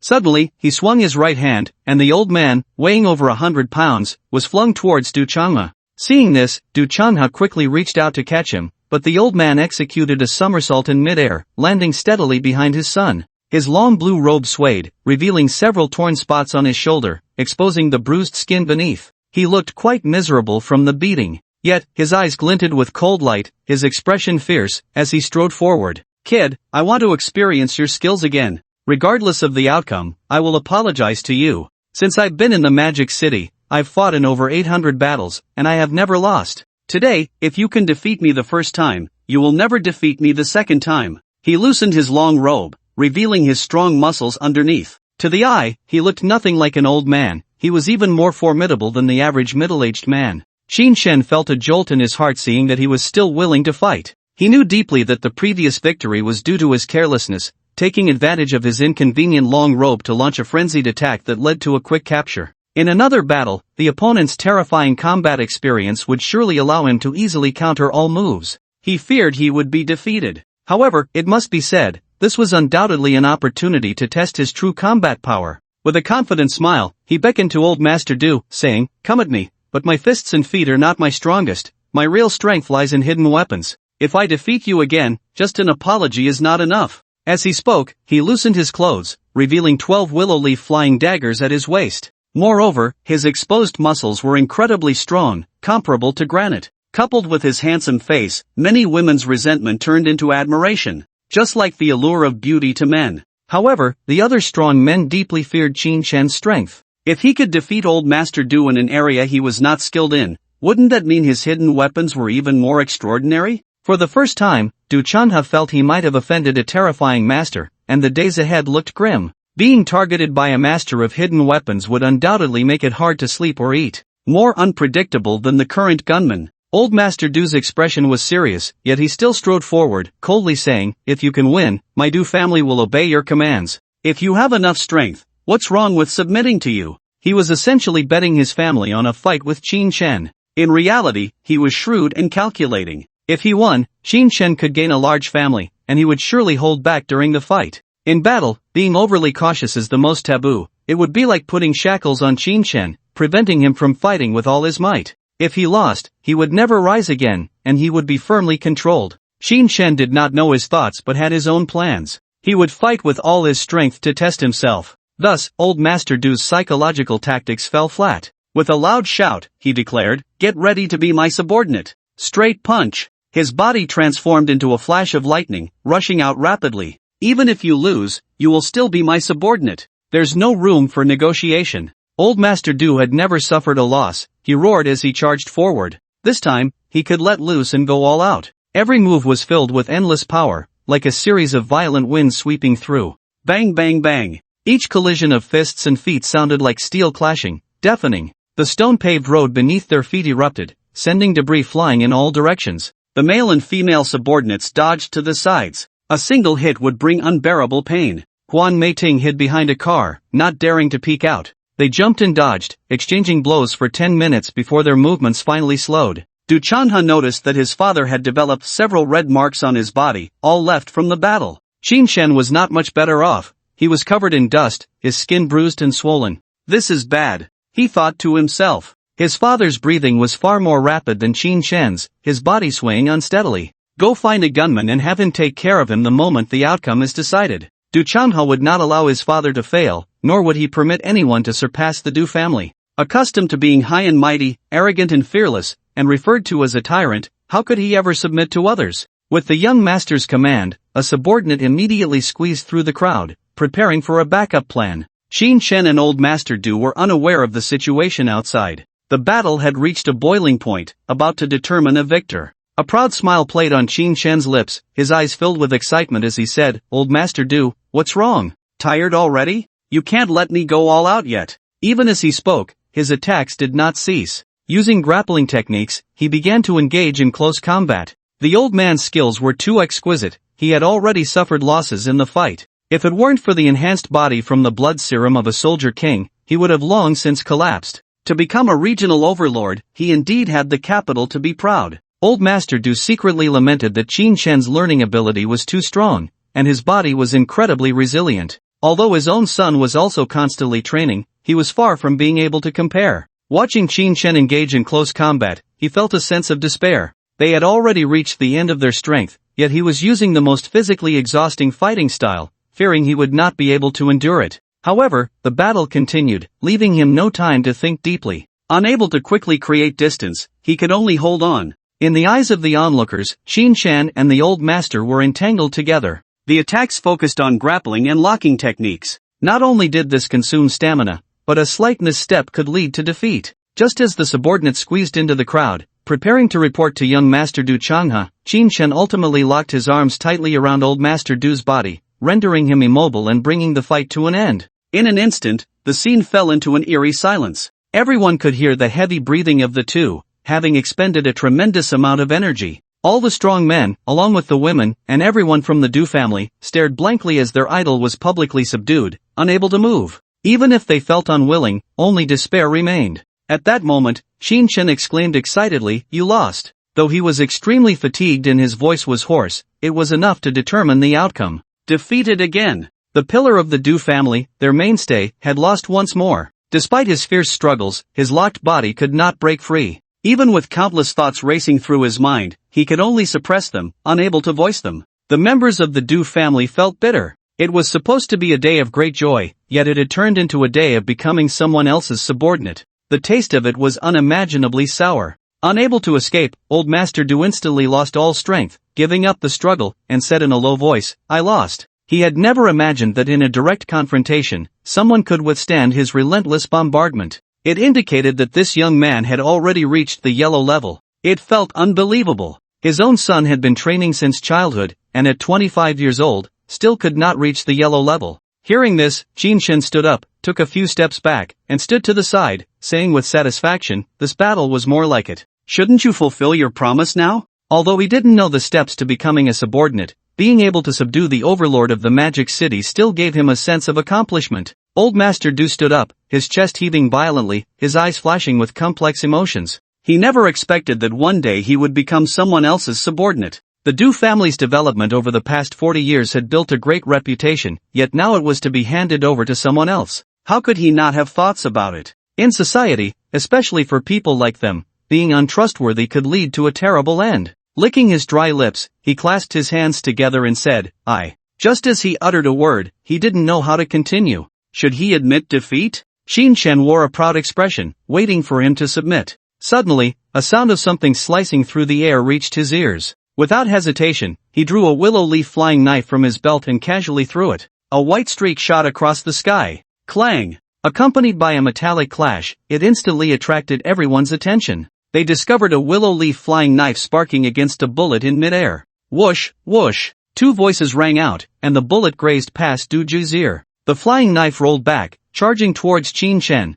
but he effortlessly retrieved it. Noticing a small notch on it, he felt a pang of heartache. His eyes sparkled with boundless killing intent as he glared at Du Jui, coldly reprimanding, "Can't you handle losing? Then don't blame me for disregarding everything and going on a killing spree." With his words, the murderous aura erupted, and he drew two willow leaf flying knives, one in each hand, ready to strike at any moment. Although his voice was icy, it resonated deeply. However, the crowd was even more shocked by his feat of blocking a bullet with a flying knife. They stood there like fools, staring blankly at the bullets that had fallen to the ground, gazing at the glinting flying knives in Qin hands. Du Chanha's eyes nearly popped out, his robust body swaying uncontrollably. A bullet. In modern society, a lethal weapon that can easily decide a person's life or death. Yet, it was blocked by Qin's flying knife. And he had 12 more on him. This was a bit too terrifying, too shocking, too unbelievable. Du Jui, ignoring the pain in his ear, stared blankly at the flying knife in Qin's hand.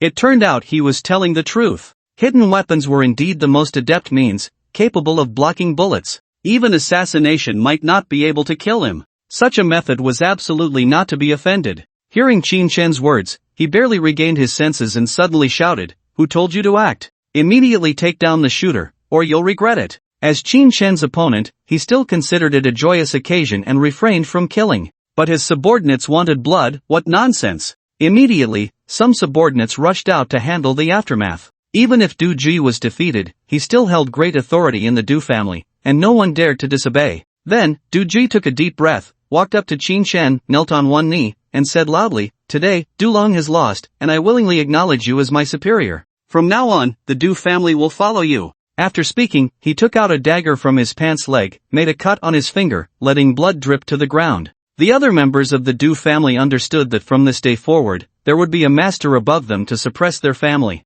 Even if they were unwilling in their hearts, they had no choice but to kneel and draw blood. Especially Du Changhe, who was 120 times unwilling. However, the calamity of the entire Du family was brought upon by himself, and he had to submit. He took out the dagger, made a cut on his finger, and said, "I pay my respects to the master. I pay my respects to the master." Regardless of gender, they all knelt in the same posture, a sea of black kneeling on the ground. Only a few relatives of the Du family stood outside, staring in shock at everything before them. They never expected that the Du family, a tyrant in the Magic City, would submit to one person. Guan Meiting finally stood up, looking incredulously at the dramatic turn of events. The Du family, known for its domineering and arrogant ways, was subdued by a rich second generation. Whether they were genuinely submitting or not, at least for now, they were kneeling on the ground, and no one dared to look up, which already indicated their surface submission. Seeing their actions, Qin nodded and slowly sheathed the flying knives. He said loudly, "Do not spread the news of your submission to me.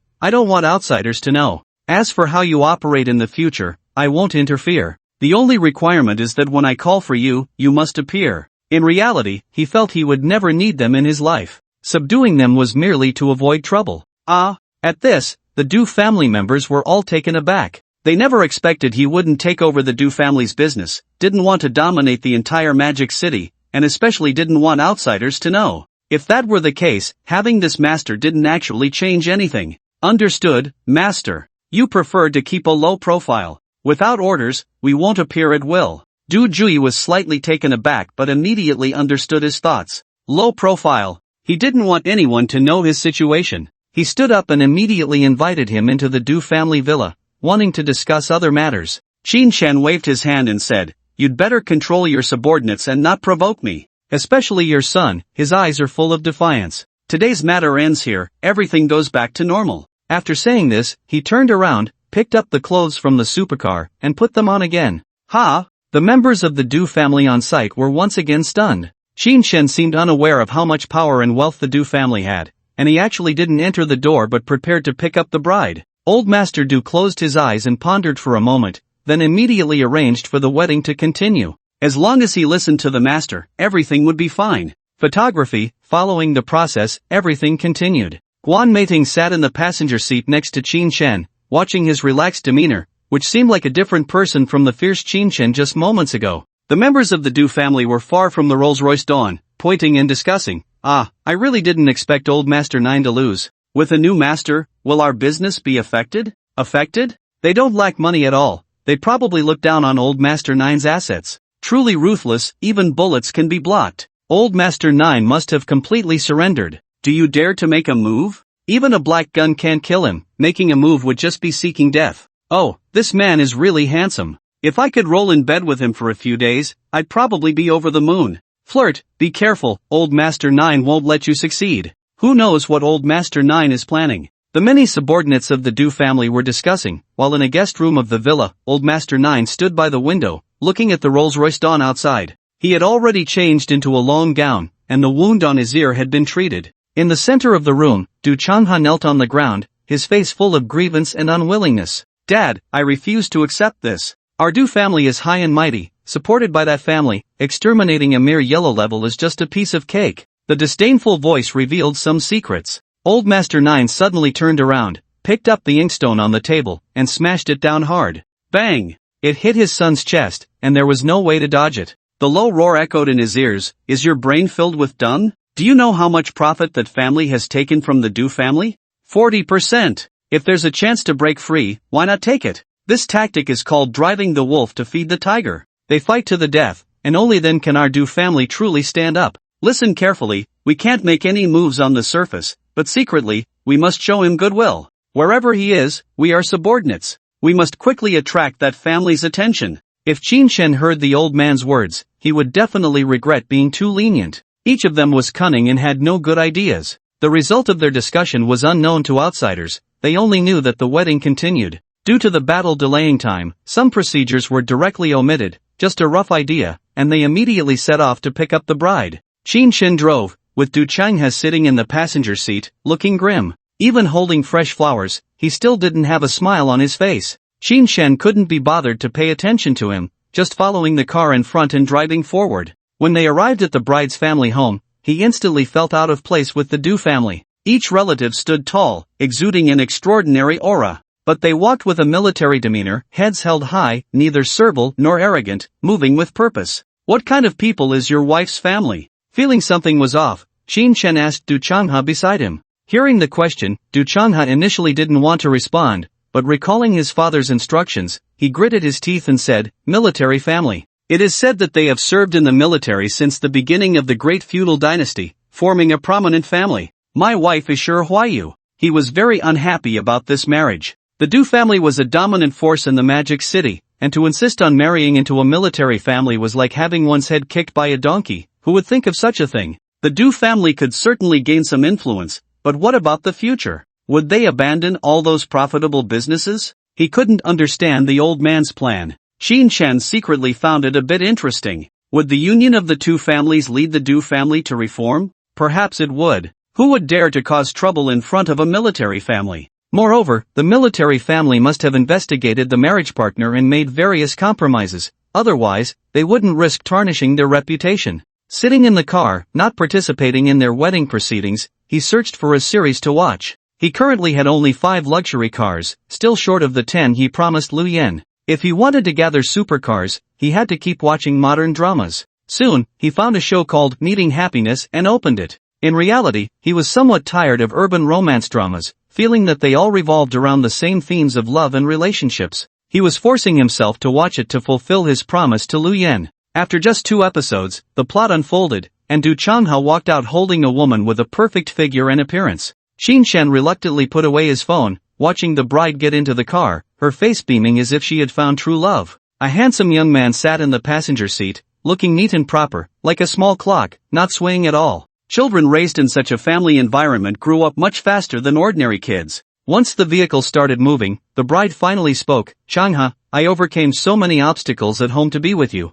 Aren't you happy? The girl was very excited, finally marrying her beloved. But for Du Changha, his heart was far from the excitement one would expect. He was not satisfied with this marriage. He hadn't had enough fun yet, and now he was being forced to marry a tigress. Once entangled with such a tigress, it would be impossible to shake her off. Even the Du family was powerless. His father's personal intervention only facilitated the marriage, giving him no chance to break free. Hearing this, he felt countless emotions inside but forced a smile on his face, saying, happy, of course happy. I specially rented a Rolls-Royce Dawn for the wedding. Exciting, right? Mentioning the Rolls-Royce filled him with regret and helplessness. The owner was an absolutely formidable character, not one to be trifled with, nearly wiping out his entire family. Others were thrilled about their weddings, but for him, it was a bundle of worries. Satisfied, very satisfied. I see your sincerity, and I know you will change everything for me. By the way, what position do you want tonight? Let's see if I can satisfy you. By the end, Qin Shen could no longer listen. This woman was simply insatiable, unable to resist a strong man. Looking at her posture in the rearview mirror, if there were no one else in the car, she would have jumped Du Changha right then and there. It was truly shocking. He didn't care about what they said, he just needed to drop them off at the hotel to complete his task. As the newlyweds got out of the car, old Master Du approached and whispered, Take care, Master. I transferred 1 million to your WeChat, partly as an apology and partly as compensation for your flying knife money. His attitude seemed very humble, his voice respectful. In reality, he intended for his daughter-in-law, Shi Huayu, to overhear and become suspicious. This old man's every move was purposeful, he would never act without reason. Qin Shen replied lightly, I don't want 1 million, 20,000 is enough. I told you, how you want to manage is your business, it has nothing to do with me. He wouldn't take more just because it was offered. After all, accepting favors makes one indebted. Therefore, he was determined not to get involved with them. Seeing his insistence, old Master Du felt somewhat disappointed. He hadn't expected him to be so unready, just doing what he needed to do. Reluctantly, he transferred 20,000 to Qin Shen. With a slight smile, Qin Shen had no intention of maintaining any further ties with the Du family and quickly moved away. Such a family could indeed be useful, for example, for gathering information or finding individuals. They were absolutely efficient, beyond imagination. Just as he left, Shi Huayu, held in Du Changha's arms, immediately asked curiously, who was that? Why did your dad call him master, and give him 1 million? For ordinary people, 1 million was an astronomical figure, something they might never earn in a lifetime. Moreover, she had never seen old Master Du be polite to anyone. Wasn't this a joke? Du Changha whispered, that is the master above our Du family, incredibly powerful, able to block bullets with flying knives. We are also helpless. The mix of truth and falsehood in his words could take root in people's hearts, making them believe without doubt. Shi Huayu, with all his thoughts on Du Changha, naturally took it as truth, feeling that the Du family was being coerced. If given the chance, he would definitely want to meet the master behind the scenes and warn him. Unbeknownst to them, Qin Shen had already driven to Luo Bad Dao's house. He hadn't come yesterday, so he was here today to check the situation. Upon arriving at the house, he found the old man walking in the villa's courtyard, supported by Fan Xinghua. His health had improved significantly, his legs were strong, and he no longer walked unsteadily. Upon seeing Qin Shen, both of them were very excited and welcomed him into the villa. After giving the old man acupuncture again and having a meal, they hurriedly left. Having not seen Zhang Shoxing for 2 days, and considering their relationship, he thought he should pay a visit. However, he was troubled by Zhang Xiaoyu, otherwise, it wouldn't hurt to keep in touch. When he called, Zhang Shoxing was out at the racetrack with his wife and daughter. For the wealthy, having time to play at the racetrack was common. Ordinary poor people not only couldn't afford to raise a horse but couldn't even pay the membership fee for the racetrack. Qin Shen only had 200,000 on him, not enough to even get the lowest level copper membership. The copper membership cost 500,000 a year. After hanging up, he told Su Wanru to go chat with Zhang Shoxing and headed straight over. Su Wanru had a banquet that night, and Qin Shen didn't ask where, as they might not be together. When he arrived at the racetrack, he found a sea of luxury cars outside. It could even host a luxury car exhibition. This was the gathering place for the wealthy. Just as he got out of the car and headed to the entrance, a few young men dressed like rich kids happened to appear. The first was Chuyu, whom he had once angered away. He was holding a stunning beauty in his arms, being quite ostentatious. However, this woman was not Lan Yufei but a somewhat famous cover model. The two young men behind him, trying to curry favor, probably didn't have as good a family background as his. As they reached the entrance, Qin Shan ran into Chu Yu. "Oh, isn't this young Master Qin? You also came to the races?" Chu Yu's eyes sparked with anger upon seeing Qin Shan, but he forcibly suppressed it and mocked. He never expected to encounter him in a place like this again.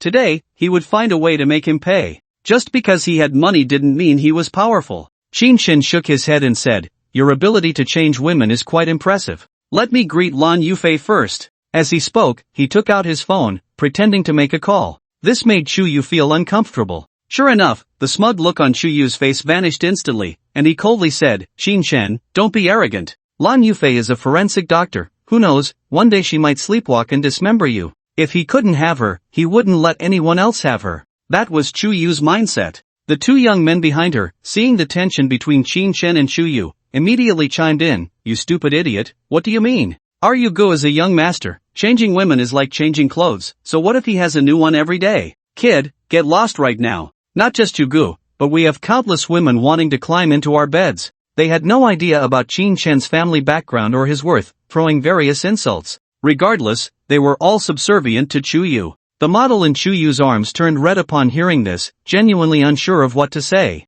She cast a resentful glance at the two young men. Qin Shan had never seen such brainless trash, thinking that a few words could make him a confidant? What a joke, they were merely being used. He calmly said, "What's your words? Don't bring trouble to your fathers. Get lost." After saying that, he had already connected the call and said to Zhang Shuxing inside, "I don't have a membership card, can you let me in?" With no way to afford even a copper membership, hearing this made Chu Yu and the others freeze, then they pulled out various membership cards from their bags. The man with foundation on his face quickly said to Qin Shan, "Damn, you don't even have a membership card and you dare to come here to play? Saying it's for your elders? You're just talking nonsense." Another man with puffy eyes shouted even louder, pointing at Qin Shan, "Anyone can brag, but you really dare to say anything? Come on, tell us your name so we can teach you a lesson." He gestured with a silver card, saying, "See this? A silver card from the racing club, 2 million a year. You also need a certain social status to bring someone in." The silver card was entirely silver in color, not real silver. They seemed like clowns, showing off in front of Qin Shan. Chu Yu suddenly shouted, "I get it, you're a plant sent by Lan Yufei on purpose? Her family is rich, so she deliberately invited you, right? Renting a car, giving you a watch, just to make you fool me? I can't believe I fell for it." The more he thought about it, the more he felt he had been played by the two, filled with regret. When Qin Shan heard that Zhang Shuxing was coming, he hung up the phone and retorted, "Does it matter to you whether I'm a plant or not? I can make Lan Yufei leave, can you?" With one sentence, Chu Yu was so angry he wanted to fight him. Qin Shan then pointed at the three men and said bluntly, "With you three losers, the money for your cards must all come from your families, right? A bunch of trash. Everything I have, I earned myself." As he spoke, the watch on his wrist reflected the sunlight. The boy with makeup on his face instantly widened his eyes upon seeing it. He pointed at the Roger Dubuis watch, hesitating to say anything. Even they knew their parents wouldn't buy them that watch. At least over 2 million. It was better than a membership card, and could be used by the whole family for exercise. This was a watch given by a woman? Another one, however, unwilling to back down, said, "Shut your damn mouth, who do you think you are? You can't even pull out a card and you're shouting at us? Looking for a beating?" As he spoke, he rolled up his sleeves, ready to step forward and fight. Chu Yu leaned towards the entrance and said to the security guard at the door, "This person has no money for a membership card, keep an eye on him, he might be a thief." He absolutely wouldn't get involved in a fight. But scheming and plotting, one could do twice as much. Sure enough, upon hearing his words, the 4 security guards all focused their attention on Qin Shan, preventing him from sneaking in. Just then, the sound of hooves came from inside. A beautiful woman in riding attire rushed over like a princess. As she approached, she dismounted and called out sweetly, "Darling, where are you?" Hearing the voice, Qin Shan couldn't help but feel a headache. Although he was there to see her, he really didn't want to hear that term. He hadn't even made a sound when Chu Yu, standing at the entrance, assumed she was looking for him. He immediately pushed the woman beside him aside and strode forward, saying, "Darling, I'm right here. You're so beautiful." His eyes were fixed on Zhang Xiaoyu, as if he wanted to drill into her to take a closer look. The woman beside him was just cheap makeup, completely incomparable. "Congratulations, young master, congratulations. Truly born with good fortune. And such a beautiful woman is throwing herself at you. Ha ha, kid, this is the charm of the young master, can you imagine? The two little losers really thought she was looking for Chuyu and stopped trying to fight Qin Chen, instead mocking him. But the slap in the face came quickly, as Zhang Xiaoyu angrily shouted, "Who are you? Dare to take advantage of me? I'll have my dad kill you." After scolding Chuyu, she called out loudly to Qin Chen outside the door, "Darling, why are you standing so far away? Come here quickly, I have a platinum card, let's go in together." Her face was full of happiness, exuding a unique charm. Instantly, all 8 people at the entrance froze. Only Qin Chen waved at her and said, "Darling, why did you come over? Where's your dad?" As he spoke, he stepped forward. As he passed by Chuyu, he coldly said, "Don't be so shameless. You have no ability but want to claim relationships recklessly. If there's a next time, I won't hesitate to break your 3 legs." After saying this, he signaled Zhang Xiaoyu to take out her platinum card for the security to see. Zhang Xiaoyu obediently took out the card and waved it a few times in front of the 4 dumbfounded security guards. Then she grabbed Qin Chen's right hand, her whole body almost pressed against him, and quickly headed towards the chestnut horse. Chuyu was shocked and deeply hurt. Blue Yufei had been taken away by Qin Chen, and now another Zhang Xiaoyu came along, directly calling him darling. Was it just because he was a pretty boy? The incredulous man exclaimed, "God, who is he? Why is he so impressive, managing to hook up with a woman who can afford a platinum card?" The watch on his wrist is from the Roger Dubuis Eternal Classic series, worth 2.8 million. Another man swallowed hard and murmured, "No way, I was just about to make a move on him. Who is this young master? Will he hold it against us? He could really kill us." The two of them were completely stunned. Qin Chen, however, felt nothing unusual. But a woman who could hold a platinum card was definitely someone not to be trifled with. They were simply not in the same world. Chuyu grabbed the woman, forcefully kneading her body to vent his anger. He thought he could hit Qin Chen hard, but instead, he was once again thwarted and lost a beautiful woman. This was unacceptable, especially after he had just tried to show off to Qin Chen, wanting him to feel the aura of a young master, only to be slapped in the face. Damn it! These despicable women just love pretty boys. His anger surged, unbearable, and he had to take revenge. The 4 security guards were truly shocked. They knew who the girl was. She was the sole heir of the Xinghe group, a real rich beauty. If he could win her love, he could say he wouldn't have to struggle for a lifetime. Yet unexpectedly, the so-called thief had become her lover. Why didn't they have such good fortune? After working as security at the racetrack club for several years, they had met too many rich beauties, yet none had favored them. With various thoughts in their minds, their eyes caught an even more heart-wrenching scene. Zhang Xiaoyu insisted on being held by Qin Chen, riding together on the horse into the distance. Damn! He deserves to die. Chuyu felt that Qin Chen was showing off to him, secretly planning his revenge. Growing up, he had been continuously robbed of women by him, and such humiliation was unbearable for his proud heart. The model beside him deeply understood what kind of person the young master was, with bruises all over her body. Tears welled up in her eyes. She vowed never to seek out such a perverted young master again. Money was hard to earn. The remaining 2 young men, seeing Qin Chen holding Zhang Xiaoyu, were very angry but dared not say anything. After all, he had already attached himself to a woman with a platinum membership card. If Qin Chen knew their thoughts, he would definitely teach them a lesson. What does it mean to attach oneself? It was clearly Zhang Xiaoyu who was attached to him. With soft jade in his arms, it was impossible not to feel moved. The soft and elastic touch, rising and falling with the galloping horse, truly made him feel refreshed. To avoid awkwardness, he had to shift all his attention to the surrounding scenery. Beautifully built stables, an 8-story entertainment building. It included places for food, bathing, resting, and entertainment, truly deserving to be called a club. Soon, they passed through the wide area in front and appeared on an endless grassland, scattered with galloping steeds. In the distance, there was a large forest, where occasionally one could see people moving with bows and arrows, chasing after the wild rabbits and pheasants that roamed freely. If it were an ordinary person, they wouldn't have time to enjoy such scenery and leisure. Galloping on horseback, with an empty heart, beautiful scenery, and soft jade in his arms, he enjoyed the infinite beauty of nature. For Qin Chen, it was also a rare enjoyment. Zhang Xiaoyu rode the horse, galloping across the lawn, attracting the attention of wealthy vacationers and young masters. Many people know she is Zhang Shouxing's daughter, and some even know she was in a car accident that nearly took her life. Even though she survived, rumors say her intelligence regressed to that of a 7 or 8-year-old, and she couldn't stand on her own legs. However, everything changed today. Not only could she ride a horse and wield a whip, but there was also a man by her side. Countless suitors had been turned away by Zhang Shouxing, yet she had found one herself. This immediately drew the ire of many wealthy second-generation heirs. They dared not confront Zhang Xiaoyu, but they could take action against Qin Shen. Each of them had coldness and murderous intent in their eyes, wishing they could rush over and take his place. What the hell? Who is that idiot? Why can he hold Zhang Xiaoyu? I'll kill him. Wasn't it said that Zhang Xiaoyu is mentally challenged? Why does she call every man darling but treats him so differently? It's probably just a rumor, something Zhang Xiaoxing intentionally spread. Do you really believe it? News will come soon about who Zhang Xiaoyu's boyfriend is. They wouldn't dare to trouble Qin Shen in front of Zhang Xiaoxing due to their status, but the private discussions were certainly plentiful. They didn't know how Qin Shen felt about it. Even if he did, he wouldn't care. After riding around for a while, he finally stopped in front of Zhang Xiaoxing. He jumped off the horse, his thighs sore from the rough ride, walking awkwardly. Zhang Xiaoyu had a saddle, but he did not, and the friction against the horse's back was as painful as one could imagine.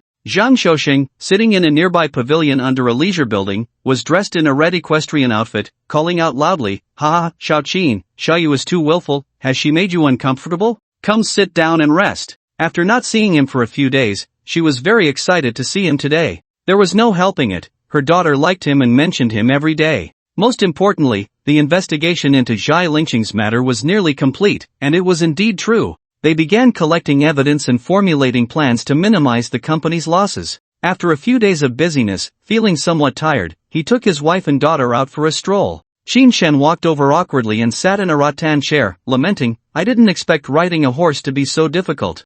I wonder how ancient people managed to dance with spears and sticks while sitting on them." When his gaze fell on the saddle beneath Zhang Xiaoyu, he was instantly speechless. It turned out she had protective gear. "Darling, I'm sorry, I forgot to wear the double saddle. How about we each ride a horse later and see who is faster?" Zhang Xiaoyu jumped down nimbly, feeling a bit embarrassed, nervously saying. She didn't look like a wealthy young lady, but rather like a little girl who had done something wrong. "I'm fine. I'll be okay in a bit, don't forget, I'm very capable." Qin Shen waved his hand at her, signaling that he was alright and she didn't need to worry unnecessarily. Then his gaze turned to Zhang Xiaoxing, saying, "I just checked her pulse, there are no issues with her body. As for when the post-traumatic stress response will disappear, I can't be sure." In fact, even without him saying it, the couple knew their daughter was fine. Otherwise, how could she be running back and forth on the lawn? Zhang Xiaoxing nodded. She has indeed recovered. She used to love riding horses, wanting to be an ancient female hero. Now she can get back in the saddle.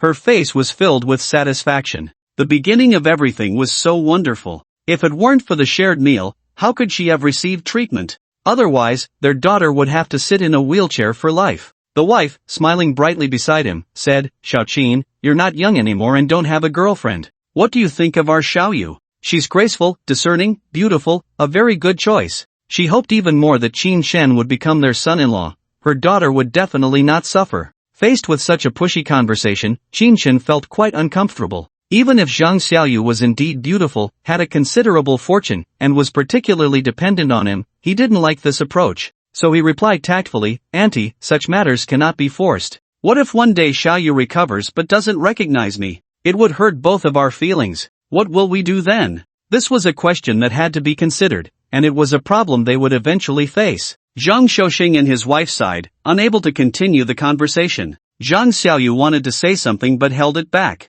The anxious look on her face gradually transformed into innocence. The glimmer in her eyes flickered in and out as she playfully said, "Dear, let's go play together. You haven't slept with me for a long time." That last sentence, once spoken, nearly caused the approaching family of three to stumble. What Zhang Xiaoyu said was too explosive to bear. Even Qin Shen, who had heard it many times before, found it somewhat hard to accept. Clearly, there was nothing between them, yet saying such a thing made it seem as if he was abandoning her. Noticing someone coming over, he said to Zhang Xiaoxing, "Uncle Zhang, give me a horse, and I'll go play with her. Otherwise, I'll become a scumbag who abandons her." On one hand, he wanted to try riding a horse, and on the other, he wanted to avoid conflict with the newcomers. He realized that in the wealthy circle, if one had no connections or reputation, they would almost be a target for criticism, with everyone wanting to take a shot at them. Perhaps, to enter a circle, one had to pay a certain price. Alright, dear, let's go." Zhang Xiaoxing didn't have time to say anything before Zhang Xiaoyu excitedly clapped her hands and shouted.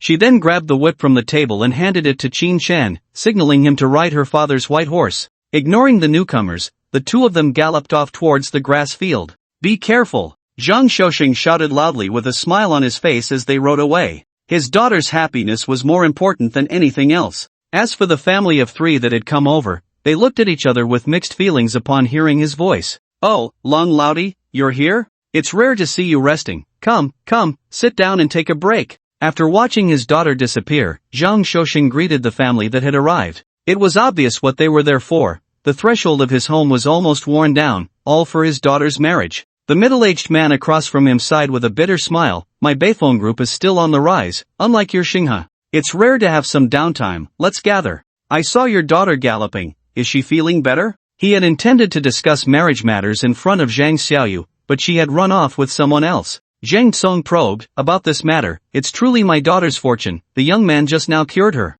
It's only been a week. He's a miracle doctor. If you have any ailments, you can seek him out." Zhang Shouxing meant well, trying to help Qin Chen find a potential big client. However, Lung Feng had already figured out Qin Chen's identity. They discussed many things, with indirect hints but no concrete news, yet learned that the Zhang couple was very grateful to Qin Chen and had given him 25% of the shares. Such a huge fortune was unimaginable to him. As for his own son, the more he heard, the more he felt that Qin Chen was fortunate to receive support from a big shot. His own son had completely lost hope. While they were chatting, Qin Chen had already distanced himself. He galloped away while communicating with Zhang Xiaoyu. Although her logic in speaking was somewhat flawed, her mental maturity was almost that of an adult. Suddenly, he thought of a possibility. Perhaps Zhang Xiaoyu was deliberately pretending to be simple-minded to get close to him. Over time, feelings would develop, and she would never leave. Of course, this was merely speculation, waiting to be tested. After running a couple of laps, when he saw that only Zhang Shouxing and his wife were left, Qin Chen returned with Zhang Xiaoyu. After sitting down and drinking a glass of water, he casually asked, "Riding a horse is quite exhilarating. You can experience a different kind of speed. Building such a horse club must cost a lot, right?" He admired the business acumen of those who could come up with ways to profit from wealthy individuals. There were countless methods. Zhang Shouxing stretched his neck, leaned back in the rattan chair, and explained, "This horse club was initially established by a few friends who loved horses. Later, as the number of horses increased, the cost of care became too great. That's when the subsequent horse farm club was established." There was a hint of self-satisfaction in the voice, likely from one of the initiators. Qin Chen nodded, greatly admiring them. Without waiting for a response, Zhang Shouxing continued, "By the way, I will hold a shareholders meeting next Wednesday, so make sure to attend. It's time to drive out the troublemakers." He stared into Qin Chen's eyes, trying to read something from them. Qin Chen was slightly taken aback, not expecting to be scrutinized so soon. He smiled and said, "That's great. After all, I own a part of the company's shares, and making money is a win-win. I'll definitely come to see it. I won't say much." He was more interested in witnessing the scene of Zhai Lingqing being expelled. Having 4 bodyguards attack him, how could that not come at a cost? After learning this news, Qin Chen chatted for another 10 minutes, then excused himself, saying he had a banquet to attend that evening, and hurriedly left the horse farm. Originally, he planned to go home to help move things and switch to another car. The Rolls-Royce Dawn was too ostentatious. The Cullinan seemed more powerful and dignified. Upon returning to Binjiang Lijing, he found Su Wanru had organized all the food in the room and was preparing to load it into the car. "You're just in time. 2 people moving will be faster." Su Wanru was sweating profusely, clearly not preparing for the banquet that was still hours away. Seeing this, Qin Chen quickly walked over and asked, "What's going on? Aren't you going to get ready? Is the dinner not important?" For women, attending a banquet requires at least 4 hours of preparation. Evening gowns, makeup, jewelry, etc. They need to look their best. Otherwise, they absolutely wouldn't go out. However, Su Wanru was clearly different, still busy with household chores. She raised her right hand, wiped the sweat from her forehead, touched her Vacheron Constantine watch, and said with a tight nose, "It's not that it's not important, but I don't need to put on a show. I'm just an administrative assistant. No one pays attention to me. The less noticeable, the better." She didn't need to promote herself through the banquet and didn't want to be a social butterfly, so she naturally didn't bother to dress up. But when she saw the clothes Qin Chen was wearing, she couldn't help but say, "What about you? Why don't you change into a different outfit? The one I bought for you was only over 6,000, you should at least switch to something around 100,000. In her mind, a man's appearance was more important. She was just the little woman behind him. Qin Chen lifted all the beers while putting them into the elevator and said, "I'm not the host, and besides, when have I ever cared about clothes? Not wearing takeout clothes is already good enough." He thought 6,000 was too extravagant. It shouldn't be wasted money. However, he didn't say it out loud. It would seem immature to complain about someone buying something and then nitpick. Su Wanru deeply didn't understand his taste in clothing. He could spend millions on his parents, buy luxury cars, mansions, and famous watches without hesitation, yet he wouldn't buy branded clothes. She really didn't know what to make of it. In casual conversation, Qin Shen learned that she was attending a new product launch while he was heading to an engine celebration party, which should be in different directions. After returning to Tangchen Yipin, Su Wanru did a bit of makeup, wore a chiffon long dress, and let her long hair down. Although she had the aura of an ice goddess, she dressed like a fiery beauty. It was still her most unique style. Qin Shen didn't change clothes, he just washed his face and prepared all the ingredients. They made 12 pieces of tofu together and checked the time, which was just past 5. He took the Cullinan alone, brought the liquid nitrogen accelerator, and headed to the Xintiandi Grand Hotel for the celebration banquet. Last night, Qin Shen acquired shares in the Linshan Engine Company and became one of the shareholders. Although the invitation was for special guests, it didn't have much impact. When Qin Shen parked the car and appeared at the entrance, he realized that Linshan Engine was hosting a rather grand celebration this time, inviting many wealthy individuals. As Qin Shen approached, he saw someone, Koichiro, the East Sang people, the arrogant fool who was harshly taught a lesson by his piano piece. It's actually you? What are you doing at the New World Grand Hotel if you're not delivering takeout? Iki Koizumi clearly recognized who Qin Shen was and shouted loudly with disdain on his face. Finally finding an opportunity to publicly humiliate a nobody. So what if he had a watch and a needle pouch? In some places, money alone won't get you in. What you need is status, an invitation. Qin Shen shot him a glance and ignored him, walking straight towards the door guarded by security. Ignoring. The greatest insult to a clown is to be ignored. The feeling of being looked down upon, dismissed entirely. Koizumi was furious at being ignored, his chest aching with anger, and he couldn't help but chase after him, saying, I told you, this isn't a place for delivery workers. Security, he's a delivery guy, not qualified to attend the press conference inside. Stop him immediately. He just wanted to discuss Qin Shen, to have him stopped by security, proving he was far inferior. The 4 other young masters of equal status gathered around, staring at Qin Shen and saying, so you snuck into the banquet hall this way, trying to hook up with Chairman Zhang's daughter? Sick. In our wealthy circle, even if you have money, it's hard to squeeze in. Newly rich can only be called nouveau riche. Just leave quietly, you need an invitation to enter the celebration. Look at us, we are all VIPs. They looked down on Qin Shen, feeling a natural superiority. They even took out their VIP invitations and handed them to the security. After checking, they were allowed to enter. Iki Koizumi stood inside the door and said to him, see? Some places are destined to be off limits to nouveau riche. You lack the foundation. He deeply remembered how he had been slapped in the face with money last time, and this time he would use status to suppress him. There would always be a way to make him bow his head. The others all showed expressions of watching a good show, staring at him intently. The security guard had no expression on his face, looking at Qin Shen and saying, do you have an invitation, sir? If not, you are not allowed to enter. This is a private event, not open to the public. They were quite professional and did not show any bias because of Koizumi's words. In a hotel filled with celebrities, one must never look down on others. You never know who you might offend. Just as Qin Shen was about to take out his invitation, a chubby man came running out from inside, smiling broadly and saying, Master, it's great to see you again. Come on, why are you standing outside? Come in. He was plump, stomping on the ground like a tank, thudding loudly. With a beaming smile, he greeted Qin Shen politely. Ji Kuai-yu. Unexpectedly, just a day later, he ran into Qin Shen again. The 6 security guards, seeing their young master come out, quickly saluted, Good day, young master. Ji Kuai-yu waved his hand, not caring at all. Koizumi was somewhat taken aback, and the 4 young masters looked a bit dumbfounded. They had just said that without an invitation, he absolutely couldn't come in.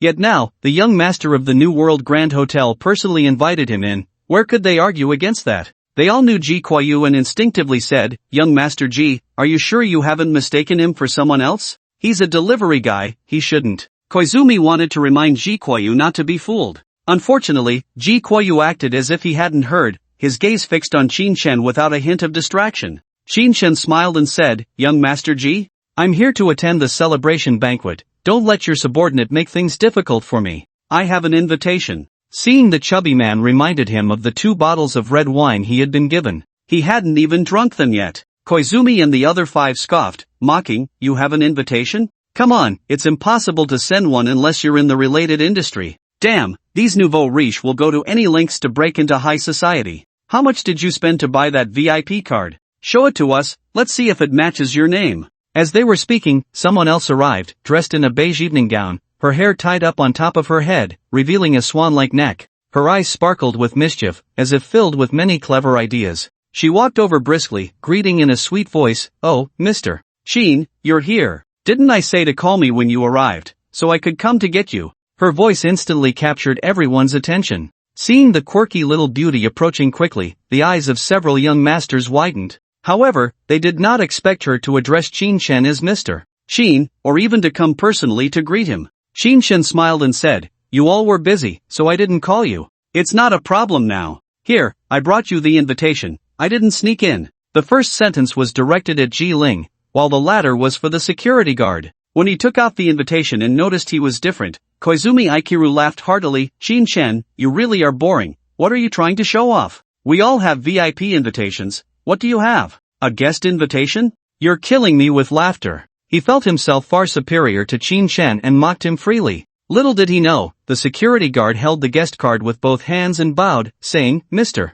Sheen, please come in, there's a special passage over there." They secretly rejoiced that they hadn't heard the young master's voice just now and spoke carelessly. A guest invitation is a special invitation, far more prestigious than a VIP one. This was the exact wording from the organizers. Ji Ling shot a disdainful glance at Koizumi Aikiru and said, "What do you know? VIPs are just outsiders, only knowing how to go with the flow. Mr. Sheen is a guest who solved the most critical aspect of the engine, he's an insider. Don't speak nonsense." Her words came out rapidly, like a machine gun, as she reprimanded him. Then she walked to Qin Shen's side, guiding him toward the special elevator, saying, "This way, Mr. Sheen, we've set up a special passage for guests, so you won't walk with them." She was exceedingly polite in front of Qin Shen, making others envious. Ji Kuayu couldn't help but feel astonished, his expression revealing, "A genius, he's really a genius. He understands engines too? Damn, that's terrifying." He knew a bit more about Qin Shen, yet found that every meeting brought surprises.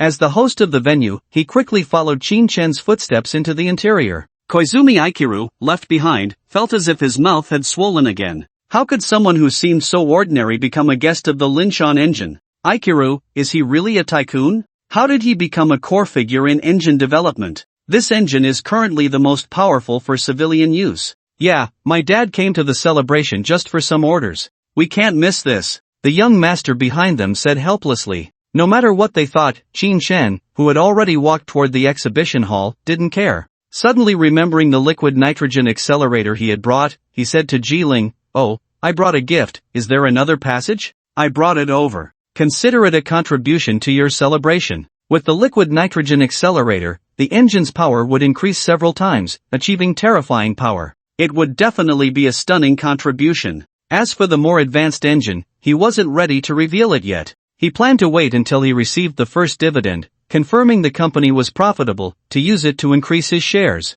Otherwise, it would be too much of a loss. Upon hearing that Qin Shen had brought a gift, Ji Ling thought it was just an ordinary item and casually said, "Mr. Sheen, your ability to handle the engine is already a huge gift. We can't take anything else from you, let's go in." Ji Kuayu, following behind, felt that Qin Shen's gesture was definitely extraordinary and quickly said, "Do you need help? I have specialized movers." He was very curious about Qin Shen's gift and hoped to see it first. Ji Ling, feeling she couldn't refuse the two, simply agreed. Qin Shen turned to leave, saying, "You just wait here, it's not light, don't break it for me." He progressed quickly, and when he appeared at the door again, Koizumi Aikiru and the others had already vanished. The security guard was very respectful to him, not only because he was the young master's friend but also a guest at today's banquet. Qin Shen nodded and quickly walked to the parking lot, retrieving a liquid nitrogen accelerator from the trunk of his car. To his dismay, he ran into someone he knew who took the initiative to speak to him. "Qin Shen, I didn't expect you to quit the delivery job and become a mover.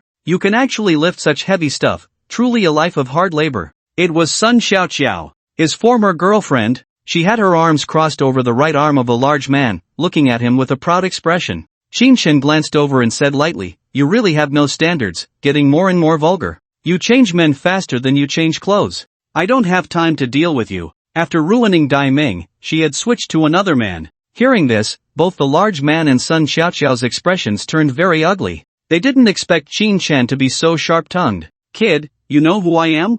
I'm the president of the Blamei Group in Longwa. I can crush you in an instant." Kneel down and kowtow to me immediately, or I'll have your limbs sawed off, and you'll die a miserable death. The large man showed no demeanor of a president of a big group, acting more like a street thug. A cold glint flashed in Qin Shen's eyes as he coldly replied, "You're the president of Longwa district? Kneel down and apologize immediately, or I'll break your limbs and make you lie in bed for the rest of your life." Someone was asking for trouble, cursing his mother. Did they not know to watch their words? As for how he dealt with himself, he didn't care at all. Sun Xiaoqiao snorted coldly beside him. "Qin Shen, don't bring out your old tricks, our Yulis isn't afraid. He's a shareholder of the Blamai Group, do you know how much money that is?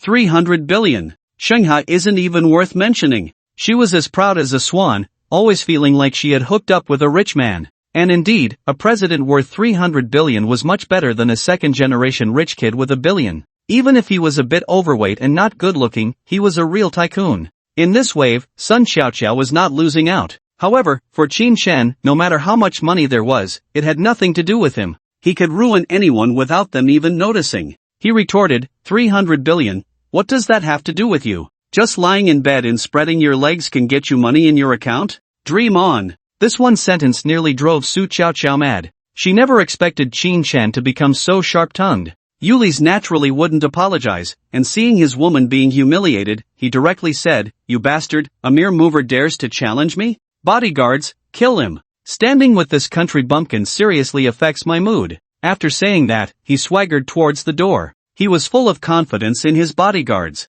Four tall black bodyguards, showcasing their powerful muscles, approached Qin Shen. They spoke in broken words, "Yellow-skinned monkey, kneel down immediately and let us break your limbs. The boss wants you dead. You won't survive until dawn. Trash, daring to make the boss angry, I must make you feel the rage." As the celebration party was about to start, the crowd grew larger, with almost all the prominent businessmen arriving. Some were friends, some were from related companies, all there to see the cutting-edge technology. As a wealthy person, one must be good at spotting business opportunities. Therefore, many people stopped to watch near the entrance due to the conflict. Especially when they saw 4 black men gathering around Qin Shen, ready to make a move. Many simply stopped in their tracks, preparing to see what would happen. Qin Shen saw the 4 men and smirked, coldly saying, "Since you're willing to be lapdogs, I'll let you know what's up, lie down." He swung the 400-pound liquid nitrogen accelerator towards the 4 men's bodies. The collision between the steel cylinder and their bodies showed no change at all. Bang!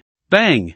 Bang! Bang! 4 consecutive sounds echoed as the 4 incredibly strong, muscular men didn't even have time to react before they were sent flying into the distance. Crack, crack, crack. A series of bone-breaking sounds echoed, dense and overwhelming, leaving one to wonder how many bones had been broken. It sent chills down people's spines. In an instant, those who were still watching the commotion all felt that Qin Shen was not to be trifled with. They watched as 4 black men, their bodies twisted, leaned against the nearby steps, blood spewing from their mouths, looking utterly tragic. The looks in their eyes as they glanced at Qin Shen were filled with shock and fear. In front of the security guard, Yuri's, holding a VIP invitation, said without looking back, "You guys, be gentle. I can't hear the screams, don't kill them outright. You'll have to bear legal responsibility." Sun Xiaoqiao, beside him, wanted to see Qin Shen's miserable state and turned to look back as he spoke. In an instant, her eyes widened in disbelief, frozen in place. She had seen the fighting power of the 4 black men. They could knock down a cow with a single punch and kick a 100-pound tire away with 1 foot.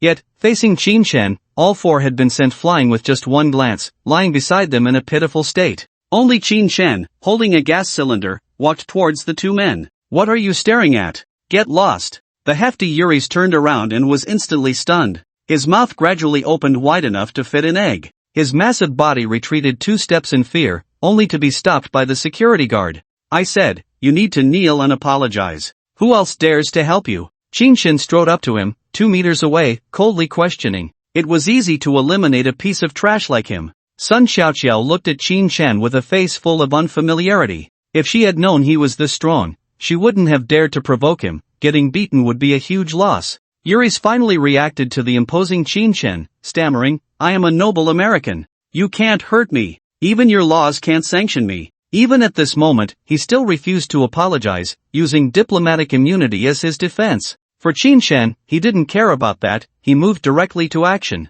Stepping forward, his left hand shot out like lightning, instantly grabbing Yuri's right hand. With a slight exertion, Yuri's wrist bent upward. Feeling the intense pain, Yuri's could no longer stand, his knees buckled, and he fell to the ground. Sun Xiaoqiao, almost dragged down by him, stumbled back a couple of steps. Apologize, or I'll break your wrist. If you dare to break my limbs, I dare too. Qin Shen ignored her, his gaze fixed on Yuri's, coldly stating. In his right hand, he still held the liquid nitrogen accelerator, looking like a fierce demon, sending chills down the spines of those who saw him. It could be said that Yuri's had no backbone at all, shouting loudly, apologize. Apologize. I'll apologize right away. Please don't hurt me, don't hurt me. I'm the president of the Dragon Country region, you can't hurt me. What attitude, what demeanor, what grace, none of it mattered. He only cared about his own body and life. Sun Xiaoqiao never expected that a president worth 300 billion would be in such a pathetic state. He was even less dignified than Dai Ming.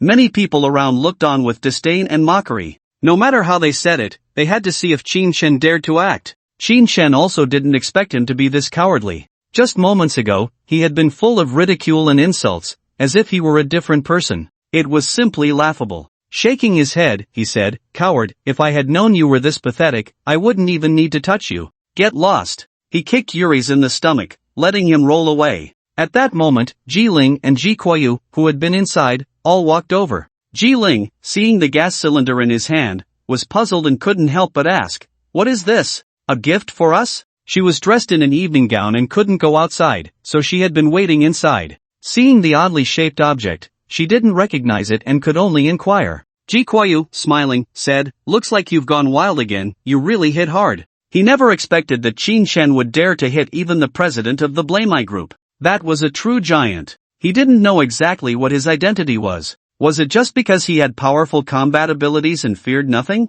Qin Shen felt indifferent. Was he supposed to endure others' insults without reacting? An eye for an eye. He liked to use whatever method he preferred, and naturally, he would return the favor in kind. As for what the outcome would be later, he didn't care at all. Ignoring Ji Kuoyu, he said to Ji Ling, this is a good thing, a liquid nitrogen accelerator. It can speed up engines, and it's a stable version. Of course, it's a prototype. If you want it, I can give you the design blueprint, but you have to trade something for it. He had thought it through. He would start making money from today. A design blueprint could easily fetch a few million, and he would sell it. Without a few million on him, he always felt insecure when going out. Today's visit to the racetrack club was the best example. Without a membership, he couldn't even enter the door. If he had a few million, he could walk in effortlessly and act like a big shot. So, many things are easier with money. He had always been struggling and needed to find a way to make money. What? A liquid nitrogen accelerator? Isn't that something many modified car enthusiasts use?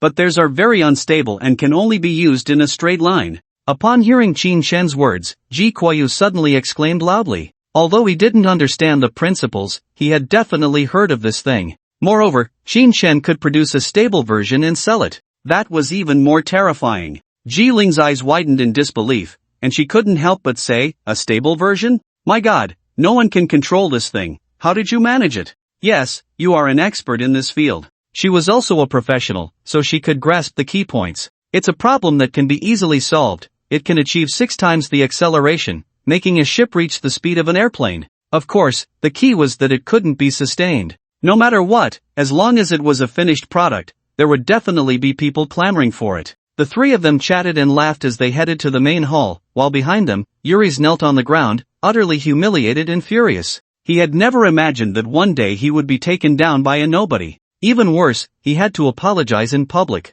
The 4 strongest henchmen beside him had been reduced to trash after just one encounter, swept aside and piled in a corner. He couldn't swallow this humiliation, he had to take revenge. As a regional president, how could he maintain his position without some foundation? With Sun Xiaoqiao by his side, he hid in a corner and took out his phone to make a call. The other guests pointed and whispered about them as they strolled into the New World Hotel. Alas, the regional president of the Blamai group is actually like this. I wonder if their cars are still trustworthy? I'm more curious about the person who hit him. That steel bottle was really something. I can't imagine how much strength it took to send 4 strong men flying with just one bottle, without even the ability to dodge. Maybe he's a rising star? Talents emerge in every generation, and new people replace the old. Too many newcomers rise, most of them fall like shooting stars, too young and impulsive. They were all discussing what had just happened, talking about Qin Shen's rise and Yuri's suppression. In reality, they were just venting their frustrations. They wouldn't take any real action. No matter what was happening outside, Qin Shen, who had entered the hall, was completely unaware. Even if he knew, he wouldn't care. Mr. Qin, please have a seat here. Only guests have seats, the rest can only stand. Ji Ling led Qin Shen to a seat next to the central platform. There were 3 tables and 3 chairs set up here, with Qin Shen's position at the front. Seeing the tables and chairs, Qin Shen was very pleased. At least there was a place to put the liquid nitrogen accelerator. The other VIPs held wine glasses, standing in groups of 3 or 5 in the middle of the venue, constantly chatting. When Qin Shen entered with the steel bottle, most people assumed he was a staff member and didn't pay him any mind. Even after he placed the gas cylinder down and sat down to rest, he still thought it was just fatigue, and no one came over to say a word. His gaze was mostly fixed on the sweet-looking, beautiful fairy like Ji Ling beside him. They had inquired and learned that she was the special assistant to Zhao Dalong, the boss of Lingshan Engine. Perhaps because the two had a romantic involvement, Ji Ling was quite special in the company. There were many rumors, but no one knew the specifics. In any case, beautiful women were certainly attractive, and many men wanted to get close to her. Whether it was for the beauty or for Lingshan Engine, knowing oneself and the enemy could lead to victory in every battle. Many people were moving towards her. After Qin Shen instructed the staff to keep an eye on the liquid nitrogen accelerator, he also entered the crowd. He had spotted a familiar figure. Xiu Hong, the rich second generation who once entangled with Su Wanru, was now entangling with another woman, and coincidentally, Qin Shen also knew Gu Qingxian. Qin Shen couldn't understand why a prominent lawyer would come to this engine celebration. Could it be that they had some collaboration? How could they collaborate? With doubts in his heart, he quickly walked over. Gu Qingxian, feeling impatient, caught sight of Qin Shen approaching. Her eyes lit up instantly, revealing a smile. Xiu Hong, unaware that she saw Qin Shen, thought she was moved by him and quickly flattered. Miss Qingxian, you are truly beautiful. To be able to drink and chat with you is a blessing I must have earned in my past life. He tried his best to compliment the beauty, hoping to win her over, thinking that if he made her happy, he might get a chance to be close to her. However, it seemed Gu Qingxian didn't hear him. She raised her brandy glass and gestured towards Qin Shen. As he got closer, she suddenly said, "Handsome guy, care to chat for a bit? I have wine and stories to share." It seemed she didn't recognize him and wanted to talk further. For Xiu Hong, this was simply unacceptable. Clearly, he was the one chatting with the beauty first. How could she be thinking of another man? Turning to look, he immediately spotted Qin Shen. "Ah, how come? You're here too, His stammering voice turned into a muddle, completely unsure of what to say. He had never imagined he would see Su Wanru's boyfriend at the engine celebration banquet. He could never forget that day when he was so scared he almost wet his pants, nearly falling down. It had become a laughingstock among the various companies in the building, and to this day, whenever someone mentioned his incident, it had turned into an inescapable nightmare. Qin Shen ignored him and said to Gu Qingxian, "I have countless stories. Right now, I'm feeling lonely and cold. Want to walk together?" Not knowing what kind of riddle Gu Qingxian was playing, he casually made a remark. Gu Qingxian's smile became even more charming, as if she could melt a man's heart. She linked her arm with his and said, "Of course. My father once said, when you meet a good man, you must hold on tight. No matter if he has a girlfriend, if I can hold him, he's mine." Without even glancing at Xiu Hong, she turned in another direction. Xiu Hong couldn't stand it. Damn it, Qin Shen has a girlfriend. Now he was out here looking for such an exquisite girl, he had to find a way to pry her away. Immediately, he caught up from behind and said, "Beauty, he has a girlfriend, very beautiful. They sleep together every day, and he even bought her a supercar." He decided to spread the word, making it impossible for her. Even if there was a chance, he wanted to increase the difficulty. Women are afraid of comparisons. If he gives another woman a supercar, he must give her something too. But Gu Qingxian replied, "Of course I know he has a girlfriend, but so what? I like him. You men can flirt with women, but women can't like men?" After saying that, she ignored his response and continued to hold on to Qin Shen's arm, moving forward. Qin Shen, without looking back, shot back, "I have that ability. If you have the ability, you come too." Xiu Hong was so furious he felt like spitting blood. A pair of dog men and women. Not a good thing among them. He didn't dare provoke Qin Shen, fearing another high-altitude hang, which would truly scare him to death. Once they had moved far away, Qin Shen finally asked, "What brings you to this kind of occasion? Does the engine celebration have anything to do with your lawyers?" Not understanding, she wanted to clarify. Gu Qingxian released his arm, glanced around, and nodded to acquaintances, saying, "What else could it be? We are a partner of the Lingshan Engine, and many of the legal matters are handled by us. They are celebrating and invited us to come and congratulate. It's all about building relationships for future cooperation. You are a shareholder of the company, and whether big or small matters, we are the ones working hard. After saying this, she took a sip of brandy, her beautiful eyes sweeping over Qin Shen's face. Although she wasn't as handsome as when she wore a long robe that day, she was still striking.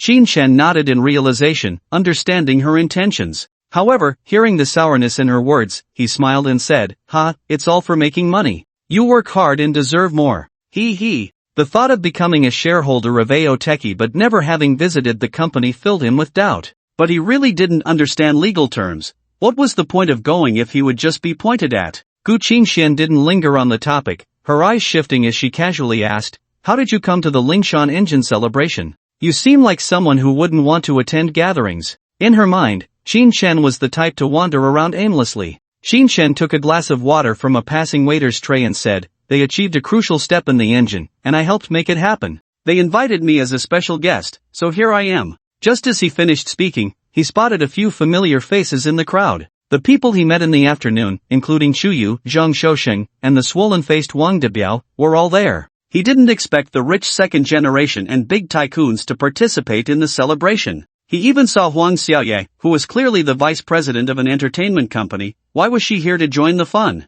He felt quite puzzled. Special guest? You completed a crucial step? Are you bragging without a script? How is that possible? Gu Qingshan didn't believe it at all, scrutinizing him from head to toe. Knowing martial arts, playing the piano, and guitar was already impressive, but now he claimed to know about high-end engines? What kind of international joke was that? What was his brain made of? A computer storage? Ordinary people couldn't possibly learn so much. Qin Shen didn't argue, it wasn't worth it. Instead, he smiled and said, "What do you think those real estate and entertainment bosses are here for? Their businesses are completely unrelated." While speaking, he pointed to familiar figures in the crowd. Gu Qingshan naturally saw them too, took a sip of her drink, and said, "What else could it be? These big shots are here to observe the changes in the engine. Lingshan's promotion of the engine is quite aggressive and may impact various industries." As a lawyer, she had access to an overwhelming amount of information. Even if they crossed industries, as long as the capital was strong, they could share in the profits.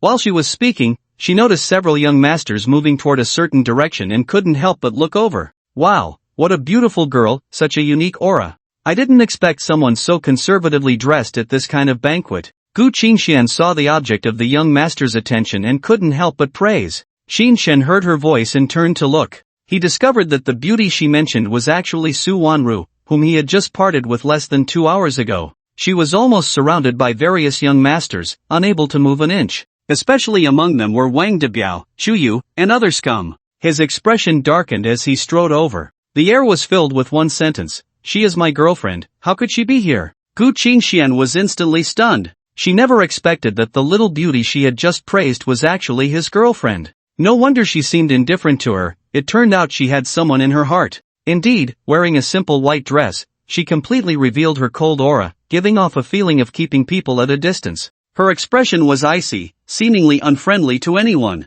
With several young masters gathering around her, if she were a socialite, she would have been all smiles and welcoming, not so cold. A sigh, not following the crowd. Perhaps that is the reason for winning Qin Shen's true heart? Slowly keeping pace with Qin Shen, I went to see what he was doing. Qin Shen was incredibly composed, walking straight towards a small circle nearby. He noticed Su Wanru ignoring all the flirtations from the surrounding young masters, her expression cold and vigilant, giving no one the slightest opportunity. Wang Debiao, whose swollen face had already returned to normal, flashed a glint in his eyes and said, "Beautiful lady, what's your name?" "I'm the son of the shipping tycoon, Wang Debiao, with assets of 1 billion. Can I have your contact information?" Su Wanru ignored him. Chuyu adjusted his dark red tailcoat, performed a Western knight's salute, and said, "Beautiful miss, you are like the bright moon in the sky, the most beautiful flower among the crowd. To protect this beauty, please allow me to be your guardian knight." He didn't know if he had read too many novels or watched too many Western operas, but he praised loudly.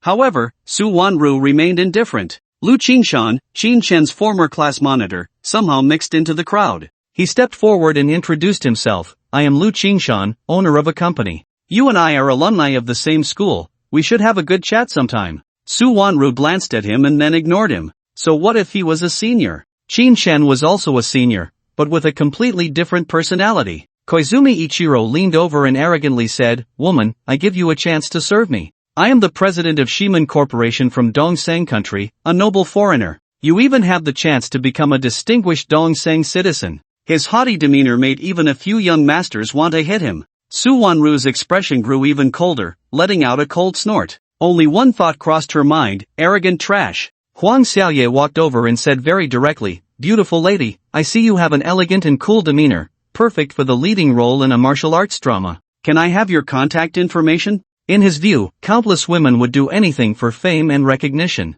She wouldn't refuse someone in this situation. Even after knowing his identity, she would actively throw herself at him. With a proud smile on his face, he waited for her to take the initiative. The result disappointed him. Su Wanru didn't even acknowledge him. The level of the young masters kept rising, and no matter what they said, Su Wanru remained unmoved, at most giving a glance. This performance made Qin Shen, standing outside the crowd, secretly admire her. She was indeed safe out there. At that moment, Bai Silong walked in from outside the crowd and coldly said, "All of you get lost. Don't you know that Su Wanru is the woman I have my eyes on? Whoever dares to say more, don't blame me for being rude." Perhaps due to his title as the third young master of the Magic City, all the young masters nearby stepped back in fear. Bai Silong proudly turned to Su Wanru and said, "Wanru, my feelings for you are as clear as the sun and moon, as evident as heaven and earth. As long as you agree to be my woman, I will pluck the moon from the sky for you." A public confession. He hoped to move Su Wanru and win her heart. Even after being severely taught a lesson by Qin Shen yesterday and losing his status as the heir of the Bai family, he still did not change his mind. Qin Shen, standing outside the crowd, couldn't help but sigh. Su Wanru's charm was too great, and Bai Silong had a short memory. Su Wanru finally responded, "Bai Silong, have you not had enough of being taught a lesson? Do you want him to come teach you again? This time, it might not just be losing your heir status." Her icy voice instantly spread within a small circle. In an instant, Bai Silong's face turned extremely ugly. He hadn't expected her to publicly expose that he was no longer the heir of the Bai family. His heart raced, almost jumping out of his throat. The surrounding young masters were all taken aback, not expecting Bai Silong to be stripped of his heir status. Moreover, it was done by the boyfriend of this beautiful girl in front of them. They were momentarily stunned, and then various discussions erupted. What the hell? What's going on? Who has such power to make old master Bai change his mind? Is this for real? Since Bai Silong is not the heir, then it doesn't matter. I want to know, what is her boyfriend's name? Is he just trying to fool us? Could it be that he colluded with young Master Bai? Various thoughts raced through their minds as they scanned the crowd, hoping to find her so-called boyfriend. However, they did not see any particularly impressive young master. Instead, they spotted Qin Shen standing not far away. At that moment, a pair of fiery eyes shot towards him. It was because of him that everyone had been suffering these past few days. Bai Silong did not notice Qin Shen outside the crowd but loudly said to Su Wanru, "Wanru, my love for you is sincere. Although my dad announced it publicly, it was a temporary measure. No one in the Bai family is more outstanding than I am." To prove himself, he stepped forward, wanting to grab Su Wanru's arm, feeling as if he were swearing to the heavens. Seeing this, Qin Shen could no longer stand by and shouted, "Enough!" The shout rang out like thunder, startling Bai Silong. With a chilling aura, he stepped forward like a mountain, pressing down on the many young masters present. Qin Shen did not expect them to gather so closely, as if it were intentional. As he moved forward, Wang Debiao and Chu Yu could not help but step aside. They were puzzled about what he was doing there. Did he have a grudge against Bai Silong? Each of them had unfriendly looks, wanting to show him who was boss, but none had the courage. After all, when truly facing Qin Shen, they were all suppressed. Especially Lu Qingshan, who never expected to see Qin Shen again in such a setting. At the last class reunion, he had been humiliated by him. After finally attaching himself to a wealthy tycoon and mingling in high society, hoping to connect with a certain beauty and never fear Qin Shen again, he did not expect that just as he found Su Wanru, Qin Shen would show up. Perhaps due to the large number of people, some onlookers were drawn in. Zhang Xiaosheng, Luo Bad Dao, and others, upon hearing his voice, could not help but look over, curious to see what he would do. In an instant, Qin Shen's shout drew everyone's attention, making him the center of focus. In reality, many were watching coldly, eager to see the clash of the younger generation and who would come out on top. When Bai Silong saw Qin Shen approaching, memories of Shang Wu, who was still lying in bed unable to move, flashed through his mind. He also recalled how his father dared not provoke Qin Shen and publicly announced the revocation of his heir status.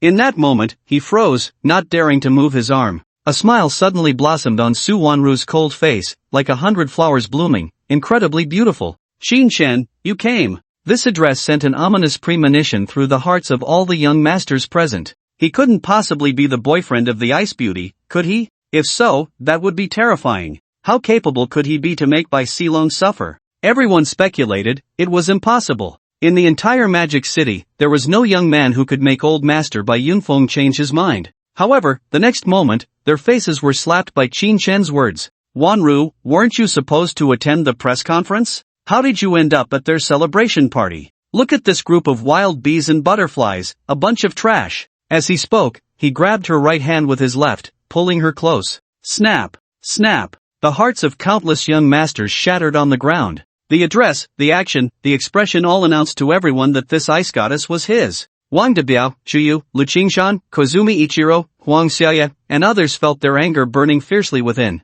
Their eyes, filled with rage and murderous intent, fell on Qin Shen, wishing they could burn him to ashes immediately. Su Wanru seemed to see only him, her voice soft as she said, "Isn't it the engine press conference? Don't forget, we signed a contract for online sales with them. We have the rights to sell online. What are you doing here? This is a celebration party?" She finally wrapped her arms around Qin Shen's, her cold expression melting away, looking delicate and dependent. This scene, seen by many, instantly struck them. Zhang Shouxing sighed, no wonder he didn't agree to be his son-in-law, he had a beautiful girlfriend. Gu Qinxian also sighed inwardly, although she was pretty, she lacked that kind of striking contrast. Luo Baddao nodded, it seemed that he and Meng Kor were really just friends. Jiling's smile faded considerably as she felt the gap between her and Su Wanru. They were behaving relatively normally, but the many young masters around them were almost driven mad. Good cabbage had been trampled by pigs. Bai Silong was the first to speak out, directly saying, "Qin Shen, remember this, my dad is wary of you, but I'm not afraid of you, just wait. Su Wanru is mine, and I will find a way to get her in this lifetime." His expression was like a mad lion, roaring in anger. He couldn't believe that all of Su Wanru's tenderness was given to Qin Shen. Huang Xiaoya shouted angrily from the side, "Qin Shen, what are you? Just a takeout delivery guy caught by Meng Kor to be her rumored boyfriend. Why do you deserve a beauty? If she were with me, I would easily make her famous and the center of attention." He made a promise to win the beauty. To prevent Qin Shen from succeeding, he deliberately threw in barbs. Koizumi Aikiru also joined in, saying, "Beauty, you must not believe him, he is not a good person at all. Not only is he a delivery guy, but he also publicly calls Zhang Shouxing's daughter dear. Many people can testify to this." He couldn't accept that Qin Shen was her boyfriend, he would feel the same way about any man. Shuyu immediately echoed, "Yes, I can prove it." This afternoon, he was at the horse club riding the same horse as Zhang Xiaoyu, very intimately. He is a fickle man, absolutely cannot be accepted. He couldn't accept that Qin Shen was Su Wanru's boyfriend, he had to make him pay the price. Make the beauty leave on her own. Wang Debiao also said, so he has a thing with Chairman Zhang's daughter, and in fact, he also has a thing with the school beauty of the art school, Xiaoyayu. And because of that woman, he came after me. He smirked, throwing dirt on Qin Shen. He would not let Qin Shen have it easy. Lu Qingshan followed suit. Su Wanru, you don't know, during his startup period, he was involved with several women at the same time. In the end, the company fell apart and went bankrupt. Otherwise, he would be a big boss now. He spoke nonsense with his eyes wide open, adding insult to injury. He believed that under the pressure of the many young masters, Qin Shen would definitely not be able to turn things around, so he might as well say a few words. The entire scene was filled with voices of condemnation. It seemed that Qin Shen had done something heinous, attracting a united attack from the young masters. Qin Shen scanned their faces one by one, a surge of anger burning within him. He looked at Su Wanru beside him, still as cold as ice, her expression indifferent, as if she didn't care about anything. Noticing Qin Shen's gaze, she said coolly, "Don't worry, I won't doubt you. Living under the same roof, how could I not know who you are? They are throwing dirt on you. Do whatever you want. Although I can't help you, I will never be your obstacle." This statement gave him endless trust. She would not change her mind because of what others said. The people around couldn't help but sigh in disbelief. Damn, did all the words just spoken mean nothing? It felt like hitting a fist into a pile of cotton. Clearly seen with their own eyes, why didn't Su Wanru believe it? At this moment, Qin Shen began to fight back. How could he tolerate being publicly slandered? Koizumi Aikiru, Shuyu, Zhang Xiaoyu, your personal reputations have been disturbed, and I will pursue your legal responsibilities. If anyone is not convinced, come find me. Wang Debiao, do you not know why I hit you? You dare to come find me and still not come. Lu Qingshan, I've been busy lately and have no time for you, yet you still come to annoy me? I will definitely not let you off. Huang Xiaoya, what if I am a delivery guy? Whatever she does, I can support. To put it bluntly, do you really think you need the Genesis Group to become a star? Everyone listen up, Su Wanru is my woman. If anyone dares to speak out of turn, don't blame me for being rude. After cursing each one by name, his anger subsided a little. Whoever dares to provoke will pay the price. As the young master, he couldn't tolerate public threats. Used to being lawless, especially when everyone was together, how could he maintain his face? Especially by Silong, who, as the former third young master of the Magic City, looked down on everyone. His eyes narrowed slightly, ready to step forward and humiliate him fiercely. At least he had money. The first to insult Qin Shen was Chiu Hong, hiding in the crowd, shouting loudly, "Give it a rest. You just left with a beauty, and now you say Su Wanru is your woman? Are you straddling multiple boats?" Di Zhuang chimed in, "You're just a broke loser, daring to provoke all the young masters here. Aren't you afraid of being attacked together?" He was so scared he nearly wet himself, then was dismissed from his position in the Linshan Engine's network expansion, feeling a lot of resentment that he vented out. Qin Shen heard their voices and scoffed, "With you guys, do you dare to challenge me? Go ahead and try." His voice was cold, laced with a hint of menace. The two recalled being thrown out of the building and instantly their gazes became evasive, no longer daring to say anything.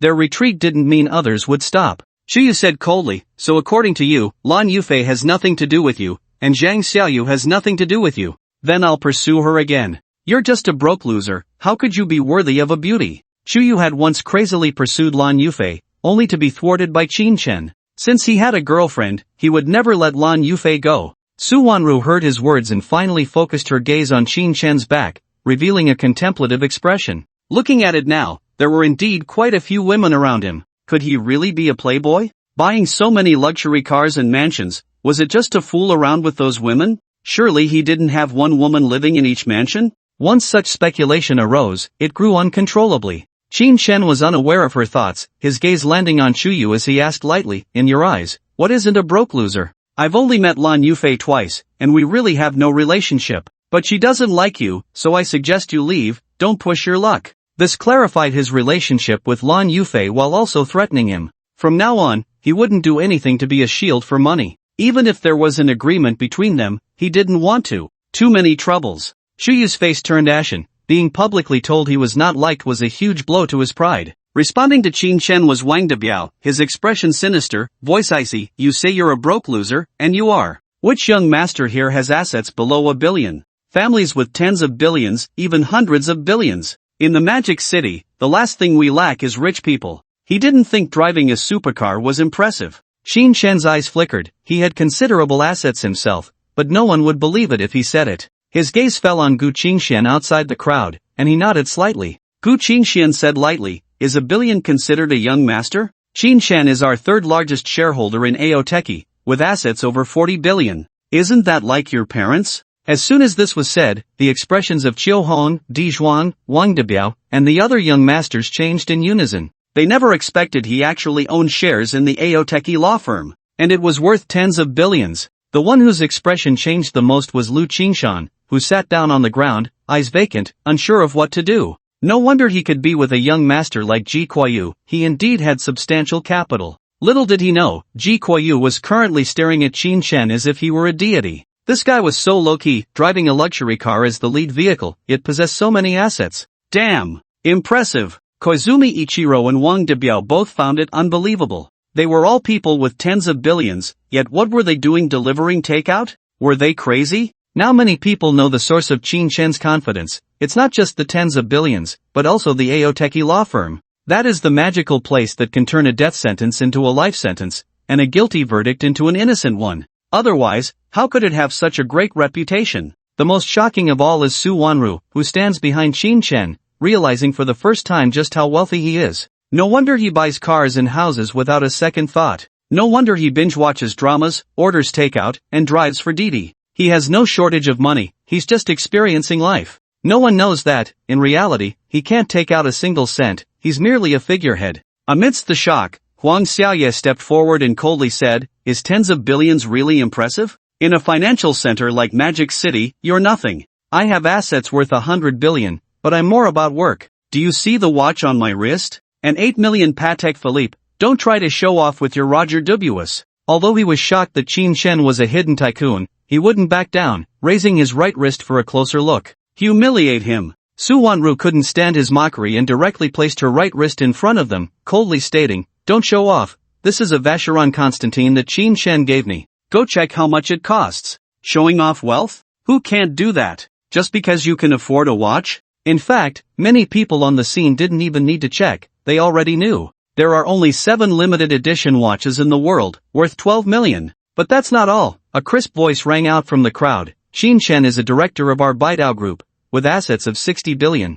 He has never boasted about it, but today you must know. This statement made many young masters gasp in shock. They realized that the person they had called a delivery man and a poor loser, Qin Shen, was actually a true wealthy tycoon. Combined, his assets exceeded those of Huang Xiaoye. At that moment, the small circle fell silent. Many wealthy individuals were the same. Xiu Hong, Di Zhuan, Lu Qingshan, Xu Yu, Wang Debiao, and others had their mouths agape, as if they could fit an egg inside. Their bodies recoiled, looking at the inconspicuous Qin Shen in disbelief. It was as if the world had turned gray. Such a blow truly exceeded their imagination. Huang Xiaoye's expression turned very ugly. She never expected that the delivery man Meng Kor casually found would be such an impressive tycoon. No wonder he opposed her. It turns out he had deep pockets. She had just said that Su Wanru didn't rely on the Genesis Group. The reason was here. Su Wanru's gaze fell on Qin Shen, her heart racing uncontrollably. 100 billion. Qin Shen had never mentioned having so much money. It's no wonder he insisted on buying a 400,000 gold knife, a 780,000 bone knife, and a 120,000 rolling pin. Wouldn't he spend his money? The only one still somewhat calm, Bai Silong, said with a cold expression, "Is 100 billion really that impressive? I earned 200 billion for the Bai family. What have I said? Don't show off. There are countless big shots here with assets over 500 billion. He still wanted to suppress Qin Shen, making him understand that he was a rich second generation he could never reach. He wasn't afraid of him. Qin Shen merely smiled and said nothing. Ji Ling spoke up in the crowd. Is 200 billion really that impressive? Mr. Qin is our technical director at Linshan Engine, with assets of 78 billion. The engine developed today is largely thanks to his contributions. Moreover, tonight he will launch the engine accelerator, which will change the entire engine world. She couldn't stand the scene of others looking down on Qin Shen from above. They had to pay a price. Hiss. A gasp echoed in the ears of those around.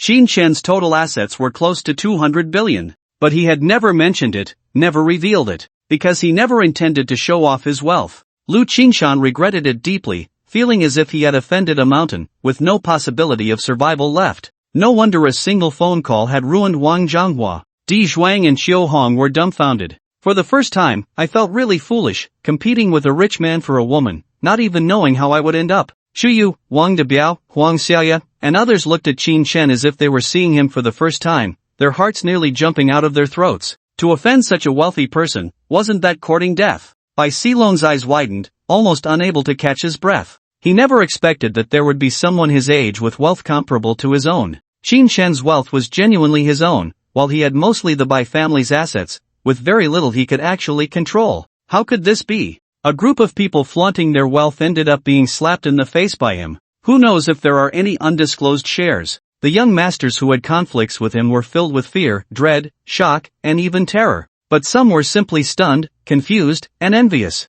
For instance, Ji Ling realized for the first time that Mr. Qin, who taught foreign experts a lesson for 100,000 yuan, was actually so wealthy. Gu Qingxian was a bit slow to react, thinking he only had shares in Aoteki, but she never expected he had so much money. 2 billion, enough to rival the entire Aoteki. Among the crowd, Meng Kor's eyes sparkled with countless little stars. She finally understood why he could stand shoulder to shoulder with Luo Badeo. He was also a big tycoon. Zhang Shouxing wore a bitter expression, realizing that Qin Shen was indeed rare. With so many assets, he still cared about Zhang Xiaoya's illness, willing to accompany her in pretending to be foolish. No wonder he wasn't very attentive to himself. Combined with Shenghe's 5 billion, he had already surpassed him. Ji Kuiyu didn't know what to say anymore. Being able to befriend someone like him was enough to be proud of. Initially attracted by his talent, he was now shocked by his wealth. It felt like stepping into the world of the rich. Su Wanru could no longer maintain her cold demeanor. Qin Shen was simply a money printing machine.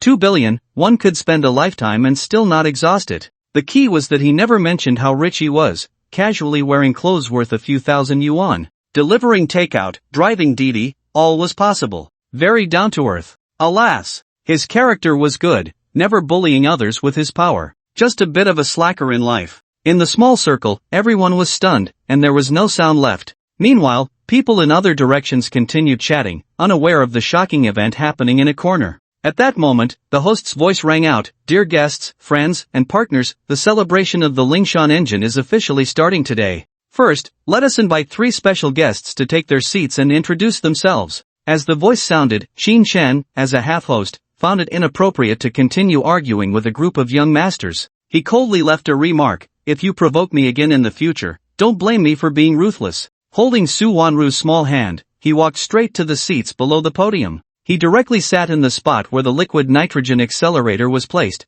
with Su Wanru naturally standing not far away. Today, she truly realized how powerful Qin Chen was. Not only was he a director of Lingshan Engine, but also a special guest. She really didn't know what other abilities he had that would shock her again. The 2 elderly men beside him, both with gray hair, looked at Qin Chen with a hint of arrogance. The host's voice continued, "Our Lingshan engine has finally welcomed a revolutionary breakthrough. We celebrate the birth of the Muton Moving Type 1. With a horsepower of 5,000, it can not only meet the needs of heavy machinery but also be used in mining equipment, agriculture, forestry, communication, railways, and more. It is the most advanced civilian engine in the world. Next, let us invite our special guest, Director Zhang Pengfei of the Machinery Appraisal Department, to introduce it to everyone." Upon hearing the host's voice, Qin Chen realized that Zhang Pengfei, sitting beside him, was actually quite a significant figure. Just a thin, frail old man, yet he controlled the entire country's machinery appraisal responsibilities. The good or bad all depended on his words.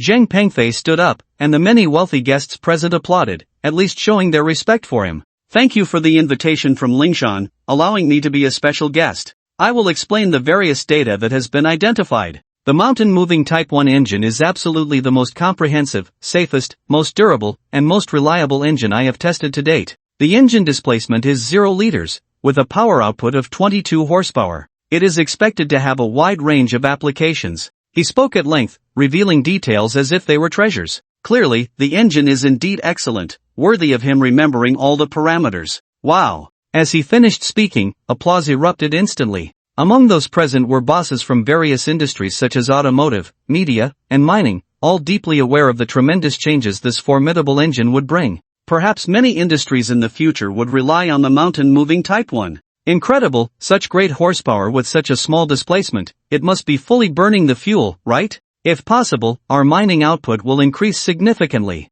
We can manufacture heavy trucks with greater load capacities, which will likely have a terrifying impact on the automotive industry. Various discussions arose, all praising the engine. In reality, they were waiting for the final price. The host's voice rang out again, "As for the data, it has all been personally tested by relevant leaders, so everyone can rest assured. Now, everyone is wondering, who exactly proposed such a great engine?" The voice paused, deliberately leaving 3 seconds for everyone to react before continuing. "Next, let us invite Professor Deng Taishan from our company's Product Research and Development Department to explain the origin of the engine." As the initiator, he was even more sought after for ultimately achieving the engine. Once the applause subsided, Deng Taishan stood up and said, 3 years ago, I saw foreign engines flooding the Dragon country, and I was determined to independently develop an engine. The entire research team spent 6 months before we had the prototype of the Mountain Moving Type 1. However, we encountered various difficulties, and it wasn't until today that we succeeded.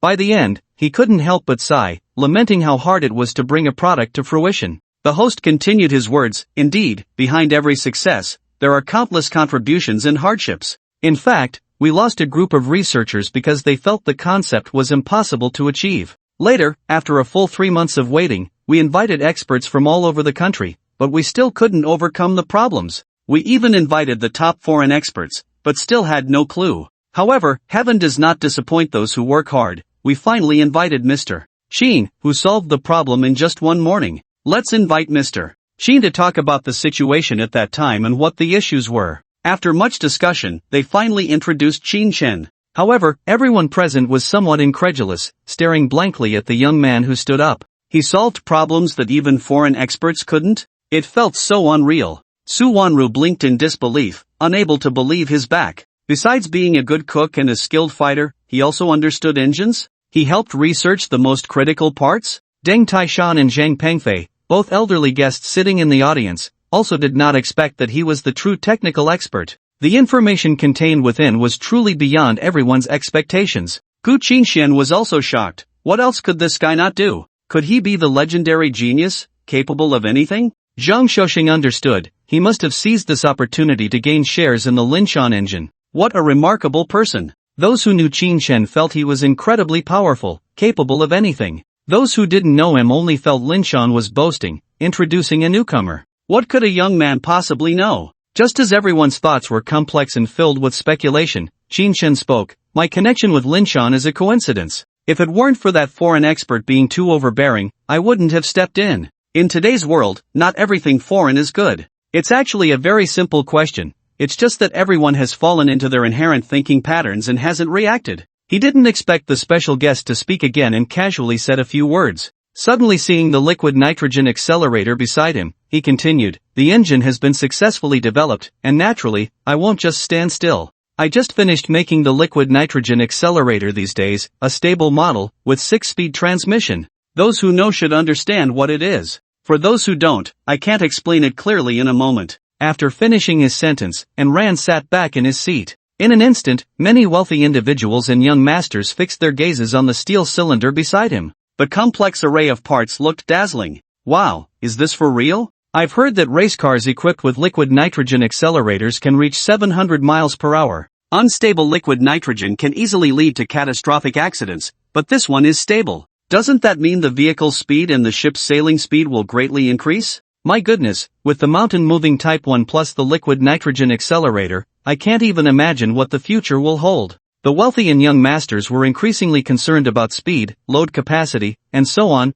feeling that they were about to break through traditional transportation concepts. Zheng Pengfei quickly took out his reading glasses from his pocket, walked over to the liquid nitrogen accelerator, and observed it closely. He hoped to find where Qin Shan was lying. However, there were many things he didn't know how to construct, and he could only appreciate it purely. Deng Taishan's expression also changed dramatically as he stood up to take a closer look. People hadn't even noticed that the person on the podium had changed to Zhao Daolong, whose voice rang out at the right moment. Mr. Qin, since you brought it up at the engine celebration, how about the Lingshan Engine Company buying the manufacturing patent? He was a successful businessman, adept at seizing opportunities, and immediately realized it was the best chance. By the time others reacted, he would have to pay a greater price. Before Qin Shen could respond, someone in the crowd shouted, Mr. Qin, our Shenghua group specializes in making various transmissions. Sell us the patent. We can give you shares too. Immediately, a woman's strong voice came through. This kind of accelerator has surpassed all the accelerators currently on the market.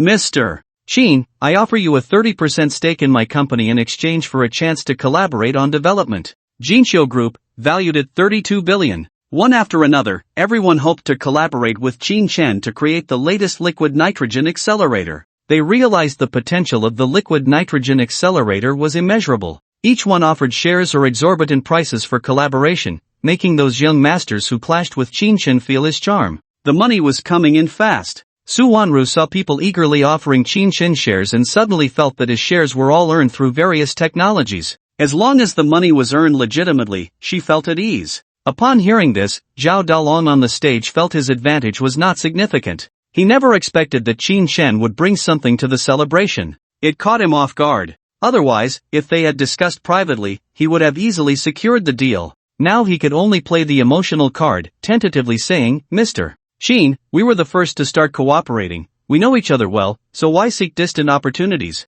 Besides, you are one of the company's shareholders. Why not continue investing and double your shares? This was the only card he had to play. Facing everyone's invitations, Qin Shen stood up again and said, You may not know, but the accelerator I designed and developed is more for compatibility with the mountain-moving Type 1, achieving better results. Moreover, I am already a shareholder of Lingshan, so I naturally have to consider Lingshan's future. The collaboration will continue, and we will work hard for the future. As he finished speaking, the excitement in the venue gradually dissipated. They knew they could never compete with Lingshan. Zhao Daolong was almost dancing with excitement on the podium, shouting, Mr. Qin, trust me, I will definitely not let you suffer a loss. We can even sign a profit-sharing contract. As long as we produce an accelerator, you will have your share. Such a contract was equivalent to Qin Shen's death. Only with descendants would he continue to enjoy the profits. Unless the item was eliminated and became a thing of the past, it would never appear again. In response, Qin Shen nodded and said,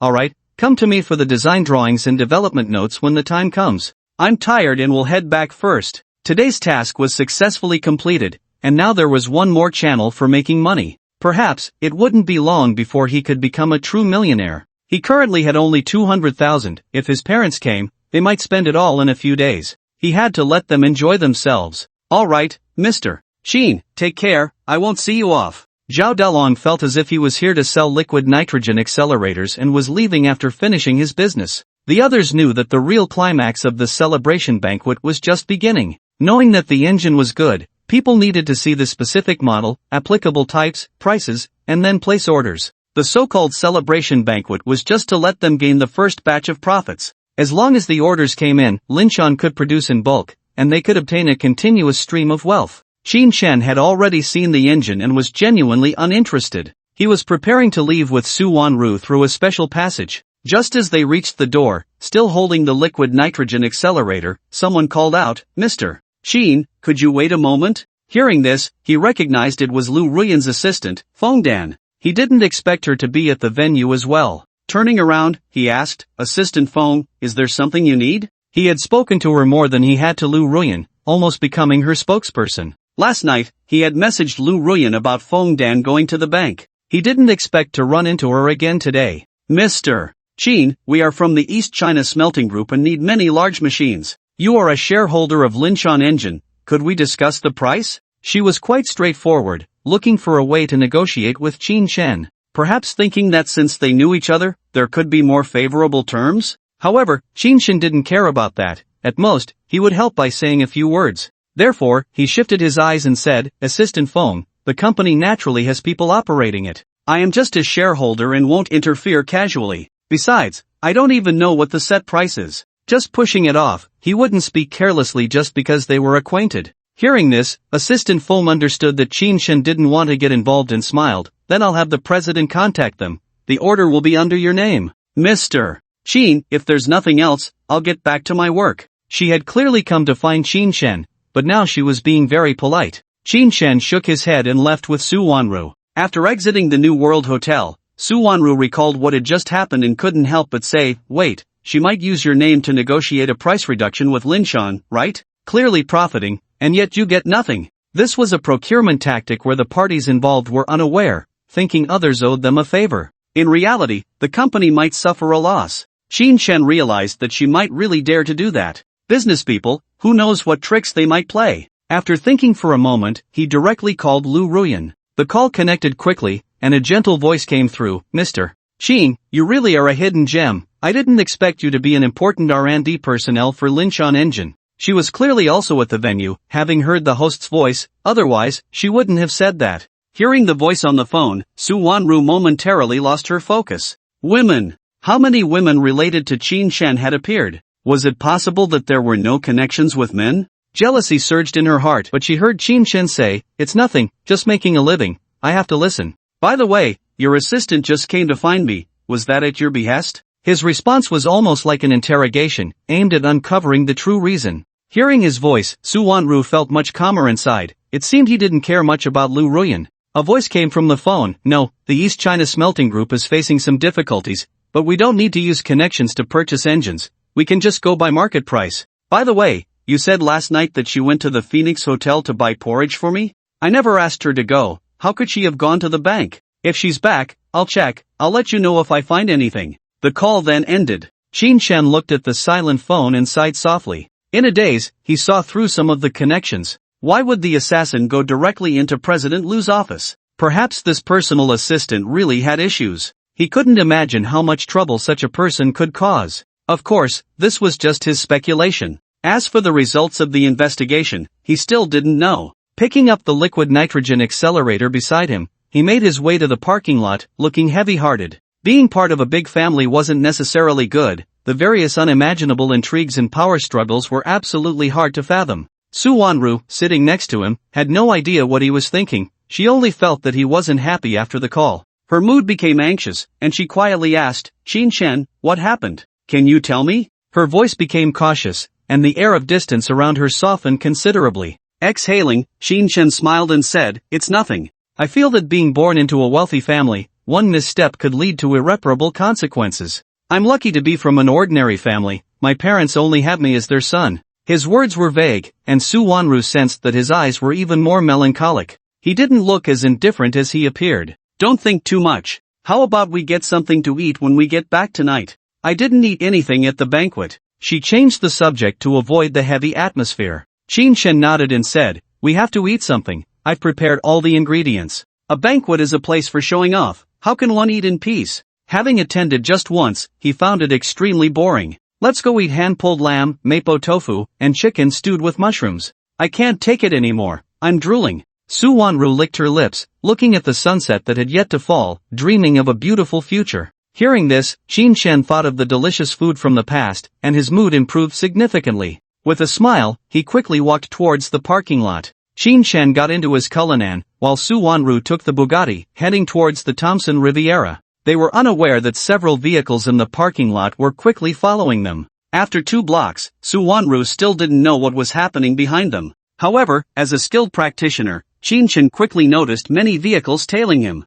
His brows furrowed, it seemed someone didn't want him to live. He called Su Wanru, telling her he had something to do outside the city and asked her to go back and prepare dinner. Su Wanru, without suspicion, agreed immediately. Driving the Bugatti, she easily headed towards Thompson Riviera. Qin Shen slowed down, noticing that the following vehicles also slowed down, not trying to overtake him but chasing after Su Wanru. He felt much more at ease, knowing they were after him. Did they think he was driving alone? After sending Su Wanru into the Thompson Riviera community, Qin Shen then drove his Cullinan southward. His racing skills came into play, showcasing stunning driving techniques during the evening rush hour. The massive Cullinan felt heavy and grand, but under Qin Shen's control, it was incredibly agile, weaving through traffic without a hint of delay. The vehicles following him thought he was insane, racing at this moment. However, to complete their mission, they had to give it their all to keep up. They became aware of each other's presence, all trailing behind Qin Shen. An astonishing scene unfolded on the street. A Cullinan ahead seemed like a massive locomotive, charging forward wildly.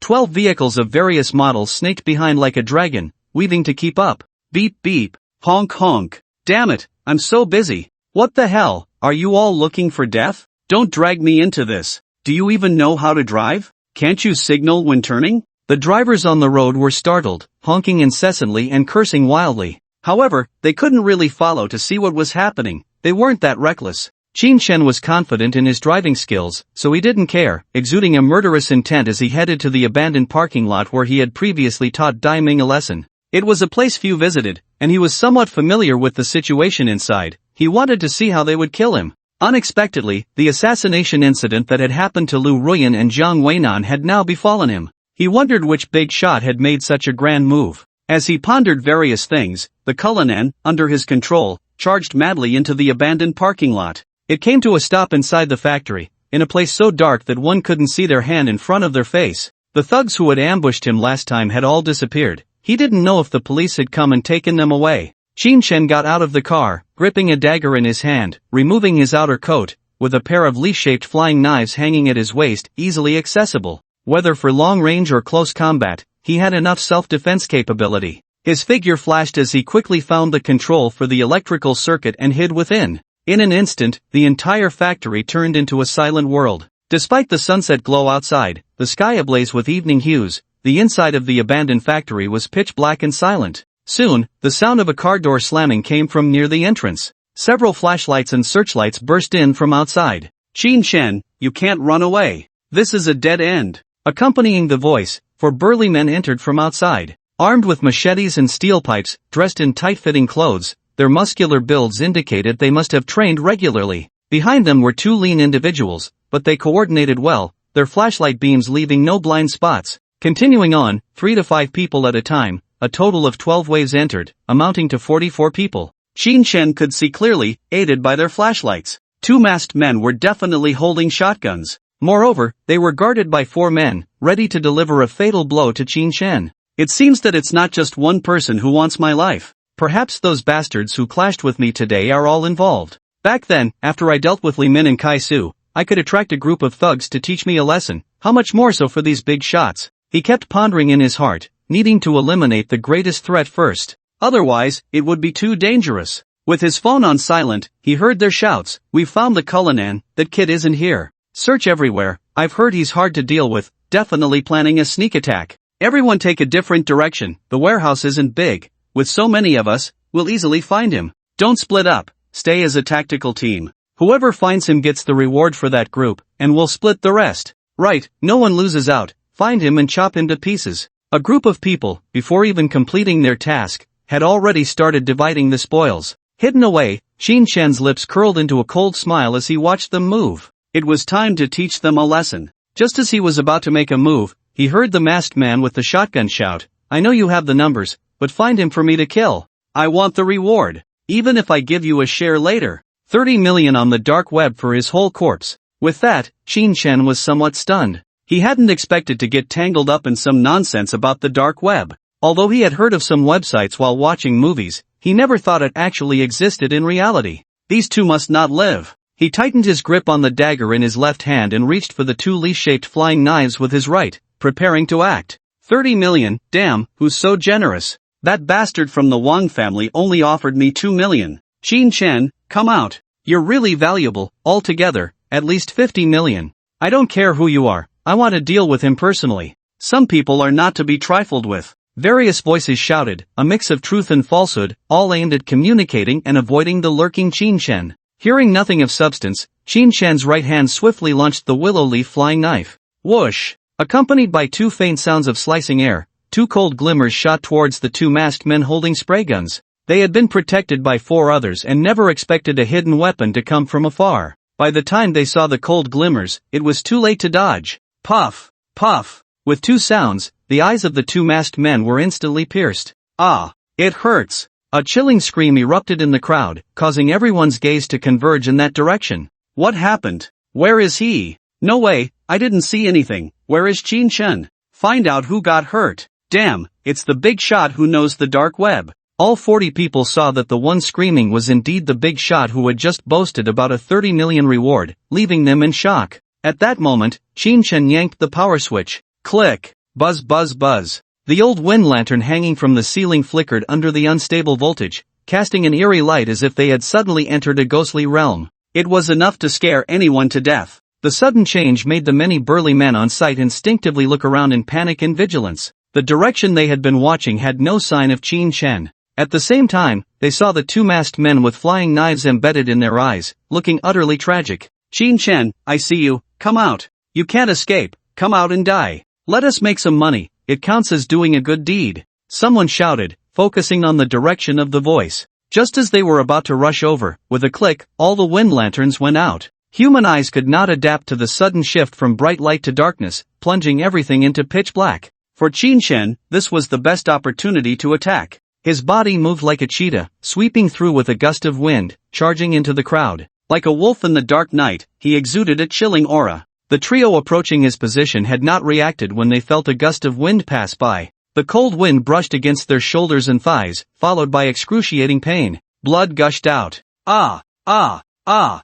3 consecutive screams truly shocked everyone present. Who is screaming? Shin Chen, is that you? Come out and die. Damn, quick! Check what's happening over there. Hurry, shine the flashlight over. Hearing the screams, people knew Shin Chen had struck, and they clamored to see what was happening. But when they shone their flashlights and searchlights, they only saw 3 burly men lying on the ground, blood spraying from their arms and thighs, staining their bodies red. As for the assailant Shin Chen, he had long vanished from sight. Before they could grasp the situation, another direction erupted with 4 screams. Ah! Ow! Damn! It hurts! The 4 screams melded into one, making it seem as if everyone had been stabbed in an instant. The speed was astonishing. In an instant, the assassins grew timid. Shin Chen was like a ghost in the dark night, striking from all directions, elusive and impossible to catch. The only proof of his existence was the moaning men on the ground. Quick, quick, shine the flashlight outward, he can't possibly enter the crowd. Damn, is this a rich second generation? Clearly, he's a killer even more formidable than us. What a trap! Stop complaining, the important thing now is to stay alive. Various voices echoed in the empty, abandoned workshop. Clearly, there were many people, and the flashlights could see around, yet there was only one opponent, and they had turned into a defensive posture. As they prepared their protective measures, they heard continuous screams. In just 30 seconds, at least 15 people lay on the ground wailing. The remaining people could not fathom how it had come to this. Could it be that he truly was the king of the night? Just as they took precautions, 5 or 6 more people were struck in vital areas, lying on the ground, unable to move. In an instant, their numbers were reduced to less than half. They huddled together, almost forming a back-to-back defensive stance, watching in all directions. At that moment, a strange voice came from the center. "You clowns dare to kill me? Lie down." Hearing the voice, all the remaining people were startled and hurriedly turned their bodies, shining their flashlights toward the center. As they struggled to turn around and adjust the beam of light,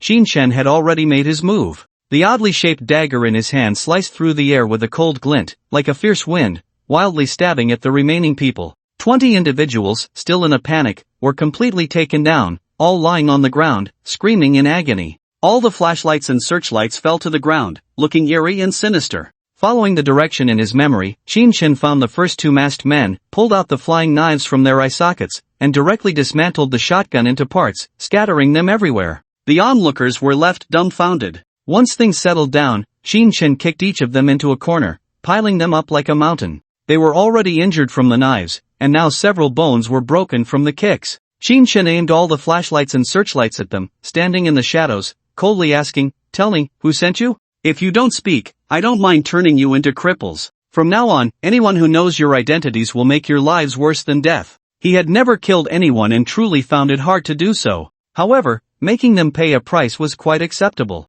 There was no answer, only the rising chorus of screams. Shin-chan knew that they wouldn't shed tears until they saw the coffin. He needed them to realize their mistakes. He quickly stepped forward and made 2 small cuts with the dagger on a killer's shoulder and acupoint. Ah, damn, so ruthless. In an instant, the screams of the 2 intensified tenfold, their muscles trembling to the point of spasming. It was as if he had opened a valve in their bodies, activating a trembling switch. Blood gushed out like it was free, flowing out wildly. The others, seeing their miserable state, felt a pang of sympathy, knowing they were enduring unimaginable pain. Some, unwilling to bear the suffering, shouted provocatively, "Killing is just a matter of hitting the ground, a real man gives a quick end. Damn it, if I die today, I'll be a good man in 18 years. Come at me. Go ahead, if you dare, my grandpa isn't a coward." Their words were wild, hoping Shin-chan would kill them. In response to this request, Shin-chan grinned, revealing a sinister smile, and immediately agreed. He stepped forward and left wounds on them with the dagger.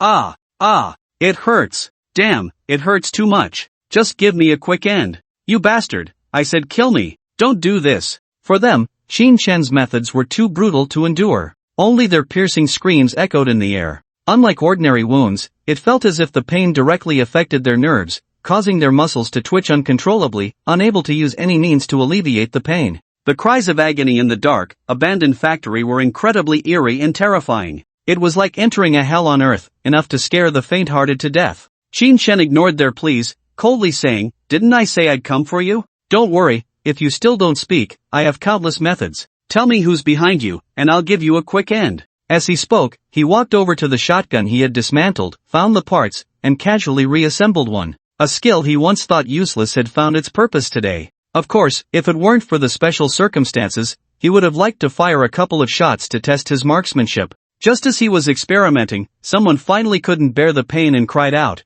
"I got the news from the dark web. Someone paid to kill you. I was sent by Chuyu to teach you a lesson. I had no intention to kill. Huang Xiaoye, it's Huang Xiaoye. Let me tell you, keep a low profile in the future, don't provoke him, don't cause any fatalities." Sure enough, they were all young masters he had offended, coming to teach him a lesson. Of course, some of them had also found assassination tasks on the dark web. Overall, the young masters were here to teach him a lesson and did not intend to kill him. Only the bastards from the dark web had put a bounty of 30 million to kill him. No wonder the wealthy moved around with bodyguards, surrounded by a crowd. It was to guard against assassins. Some people just had a case of envy, not wanting others to live better than they did. Damn it! Shin-chan's mind raced, unable to guess who would be willing to pay tens of millions to kill him. Couldn't they coexist peacefully? His first guess was Bai Silong. Losing the position of heir to the Bai family would surely leave him resentful. Killing him would be understandable. Hundreds of billions in benefits had turned into someone else's. He deserved to die.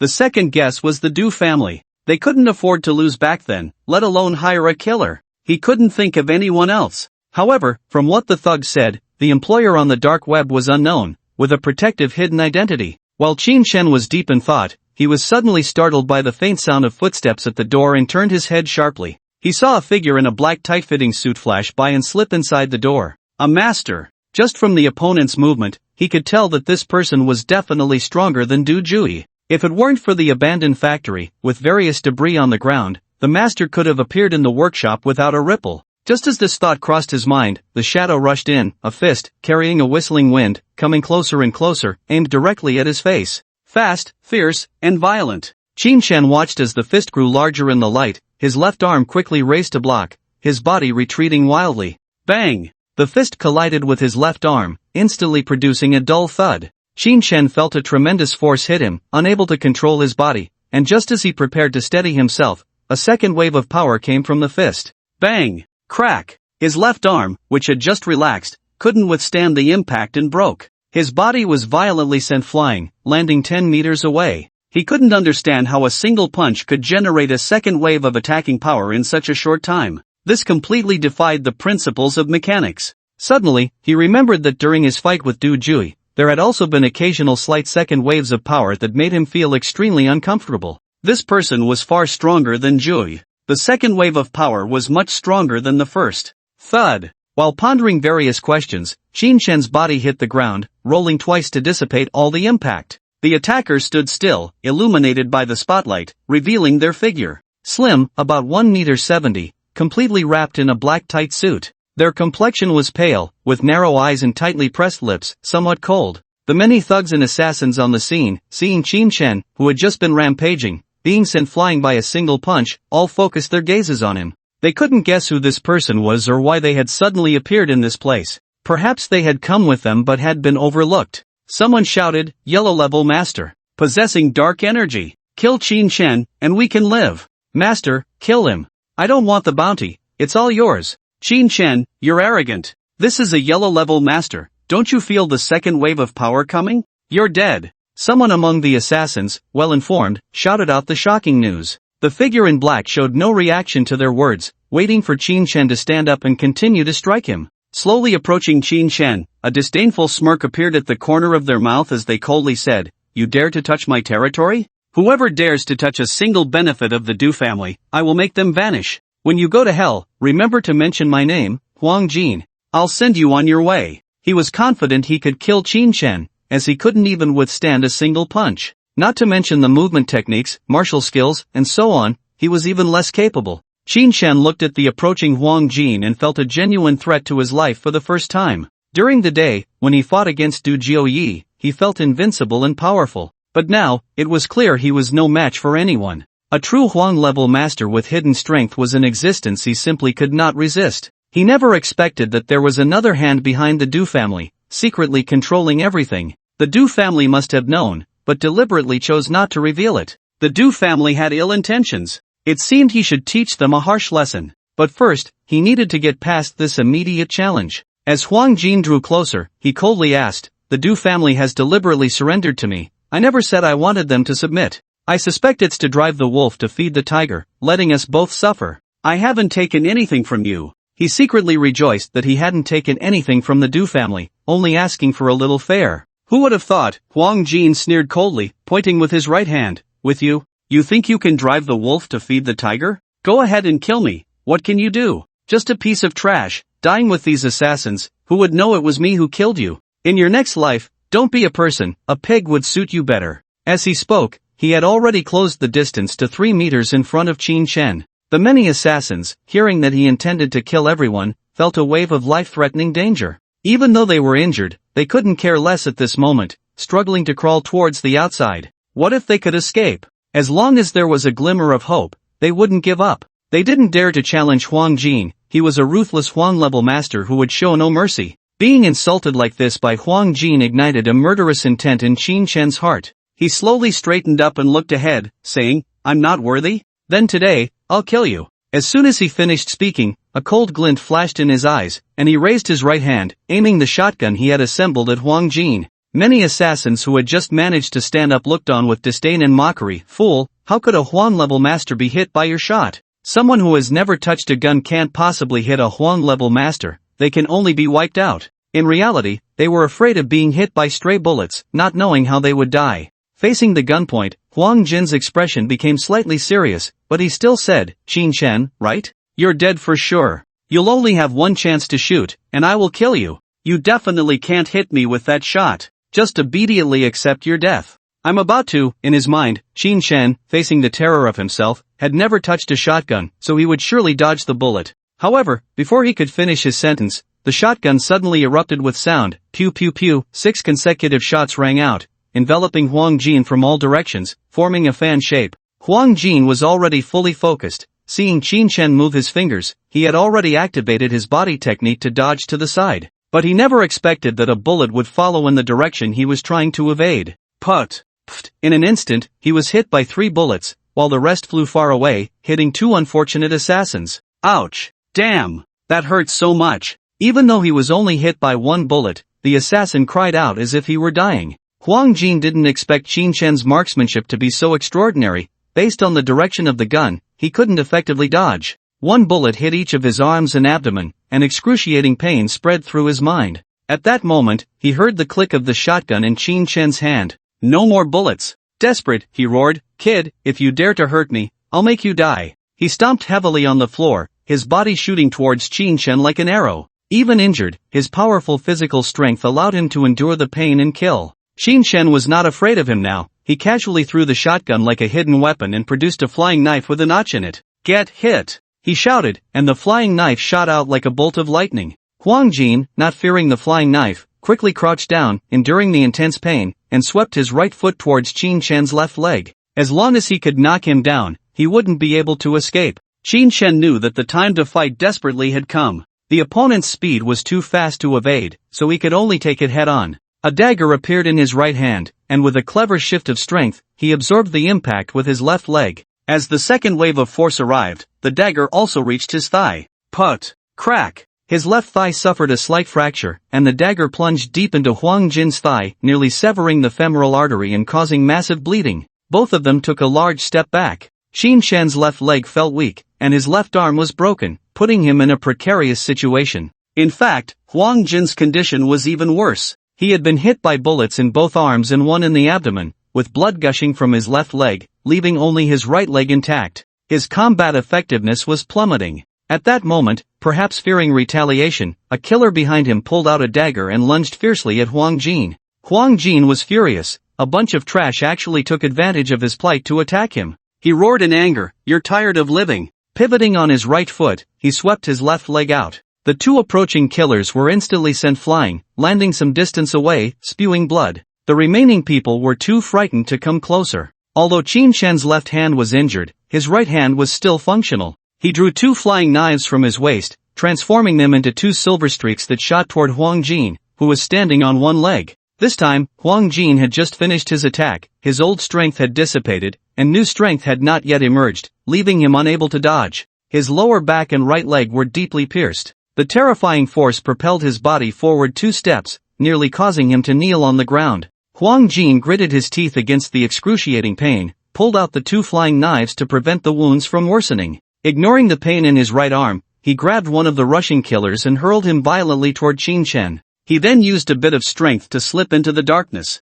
In the chaotic environment, Qin Shen found it hard to discern his location. He simply retracted the flying knives, activated the Kurinan, and rushed outside with a howl. By the time he got outside, the sky was filled with stars, devoid of any light. Unable to find Huang Jin's figure, he dragged his injured body back to Tang Chenyi Pin at a rapid pace. Nothing was more important than healing and survival. If another Huang-level powerhouse appeared, he wouldn't even have the strength to resist. Stay and wait for death? Knowing who was behind these people, everything awaited his revenge. Qin Shen didn't take the liquid nitrogen accelerator, and in the shocked gaze of the service staff, he made it home. Su Wanru, busy in the kitchen, was filled with shock when she saw Qin Shen limping in. She rushed over, anxiously asking, "What happened?" She couldn't even imagine how the incredibly powerful Qin Shen, who could defeat more than 30 thugs, could be injured. In her panic, she grabbed his left arm, trying to help him sit on the sofa, but she saw him grimacing, his right hand pushing her away. His face was pale, and he dragged his left leg as he made his way to the sofa, saying, "Don't touch me, get the first aid kit, I'm hurt."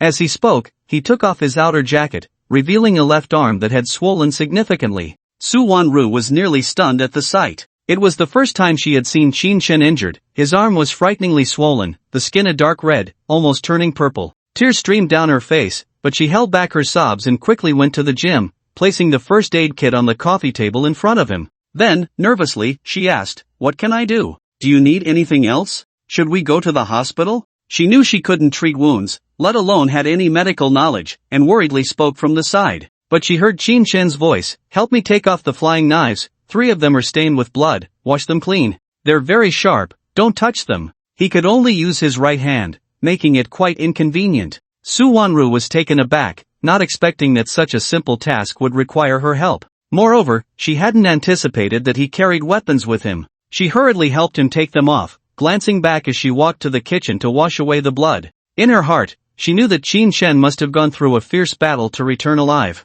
Although she was cleaning the flying knives, her gaze occasionally fell on Qin Shen. As for the chicken stew with mushrooms and the hand-pulled lamb on the stove, the aroma had long since faded. Qin Shen had learned the flying heaven 13 needles and could completely save himself. He took the alcohol swabs from the first aid kit, quickly dipped them in alcohol, then took out a golden needle, found the right acupoint, and directly pierced it in. After 3 consecutive needles, Qin Shen closed his eyes, his right hand gripping the broken bone, carefully feeling the direction and angle of the fracture inside. Then he suddenly opened his eyes, determination flashing within, and pressed down hard. Crack! The broken bone instantly reset. In that moment, excruciating pain spread throughout his body. Sweat poured out, soaking his clothes. His face turned as pale as paper, large drops of sweat falling to the ground.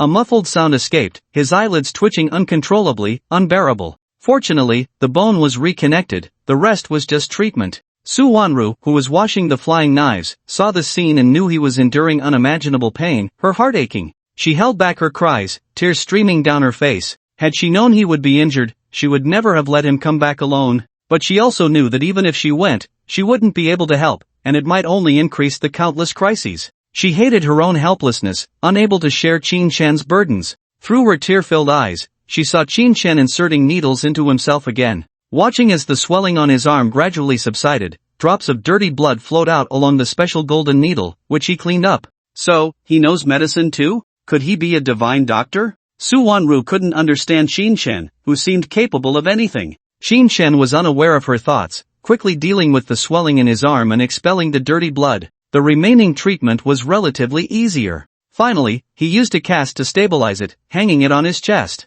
He had no choice, he feared he would be unable to resist moving it, so he had to increase its stability. The fracture in his left leg wasn't a big problem. As long as it was stabilized, it would heal easily without much effort. After everything was taken care of, he leaned back on the sofa and rested quietly. In reality, his heart was far from calm. He had encountered a yellow-level master that morning and defeated him, but he hadn't expected to receive a painful lesson that night. He couldn't block a true yellow-level master at all. If it hadn't been for the assassin bringing a gun, he might have faced a dire fate today. The number of people he had offended was increasing, and he indeed needed to improve his combat power. He had only watched military movies before, thinking being a soldier was really cool. Now it seemed he should watch martial arts films. Perhaps he could really learn the martial arts within. Why not try Journey to the West or Investiture of the Gods? If I could directly obtain the methods for cultivating gods and immortals, wouldn't I be invincible? As for binge-watching shows, he definitely couldn't go out carelessly in the coming days.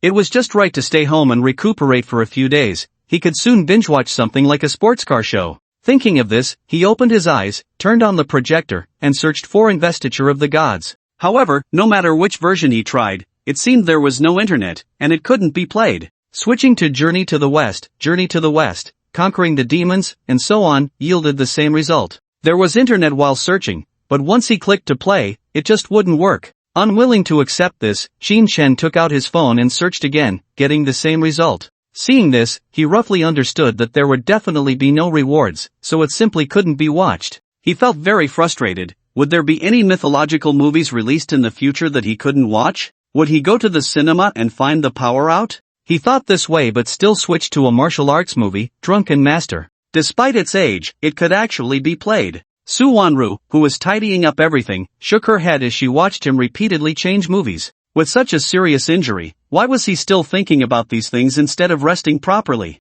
Once she finished tidying up, she asked Qin Shen, "So you know medicine too? Shall we eat together?" Her eyes were filled with curiosity, waiting for his answer. Qin Shen saw the movie start and felt much less pain. He extended his right hand to signal her to help him up, saying, "Medicine is nothing special. What can I do? I'm starving. let's eat. He was really hungry. He hadn't eaten all afternoon, and the intense battle had taken a huge toll. Not to mention, after getting injured, he had expelled a lot of blood clots, which was also exhausting. Fortunately, there was hand-grabbed lamb and chicken stewed with mushrooms, which made his appetite soar, leading to a feast. With Su Wanru's support, he walked to the dining table and took a seat. You just sit there, I'll serve you rice. In fact, I'll take a week off to take good care of you. She knew that Qin Shen was injured and needed help. She scooped 2 bowls of rice into small bowls and placed them in front of them. No need, I can take care of myself. As long as I get through tonight and my left leg is fine, I'll be okay. Qin Shen was confident in his medical skills.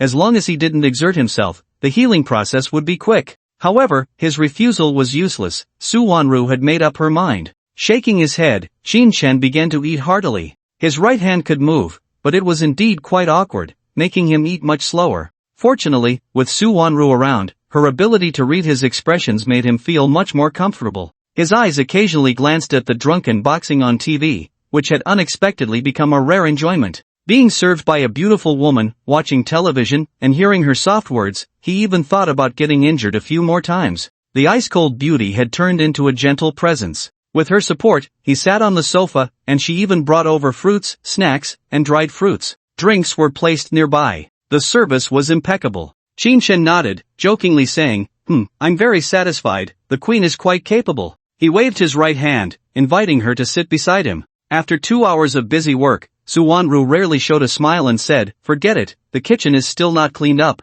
I'll come back to keep you company later. After saying that, she reluctantly walked into the kitchen. Qin Shen, satisfied, sat on the sofa and picked up an apple, slowly nibbling on it. The protagonist in the movie, after finishing his drink, seemed powerful, as if he didn't know what pain was. Moreover, his moves were casual, sometimes bold and sometimes sneaky, making it hard to defend against. If he practiced enough, when he encountered Huang Jin again, at least it wouldn't be too tragic. He could still dodge a few times. After finishing a large apple, when Su Wanru came out, the drunken boxing had just ended. There were 2 glowing balls in the corner, and he didn't find it convenient to pick them up, so he decided to leave them for now. His gaze fell on Su Wanru as he asked, are you tired? Hurry and sit down to drink some water. What TV series do you want to watch, or should we watch a movie? He was now more interested in watching martial arts dramas to learn some good martial arts, definitely not just at the yellow level. Su Wanru plopped down on the sofa, grabbed a bottle of yogurt, and asked, does it still hurt? You should rest early today, don't stay up late. She wasn't very interested in movies or TV shows. More often, she was more interested in Qin Shen. Her beautiful eyes were fixed on him, as if she wanted to see through him.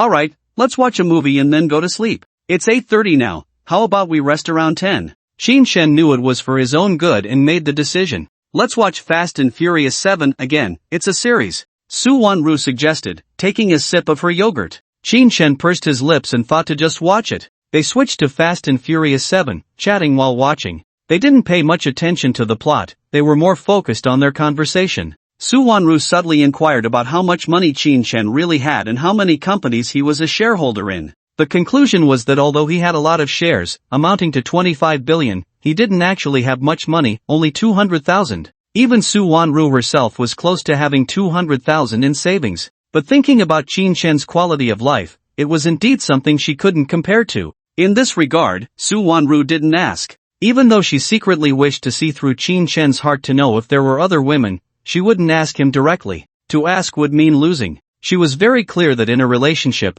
if there was no trust and confidence, it was better not to force it. So, she didn't ask. After the movie, Qin Shen prepared to go to the bathroom to wash up, naturally not letting Su Wanru follow him. I've squeezed the toothpaste for you, just wash your face and soak your feet before sleeping. Wait until you're really better to take a shower. I can't help it. If I don't remind him, I'm afraid he'll push himself too hard. It's necessary. You're so virtuous, are you planning to marry me? Even though Qin Shen was injured, his mouth was still unrestrained. Seeing Su Wanru come out holding a foot bath, he asked with a mischievous smile. It was just a tease, and he didn't expect an answer. Su Wanru's face instantly turned crimson, and she said irritably, even with an injury, you can't keep your mouth shut for a moment. Want to marry me? That depends on your performance. Hurry up and brush your teeth. As she spoke, she walked towards the sofa with the foot bath. Marry him? That thought had indeed crossed her mind several times, but the secret she kept buried deep inside made her hesitant to discuss marriage. Perhaps she could only marry once the problem was resolved?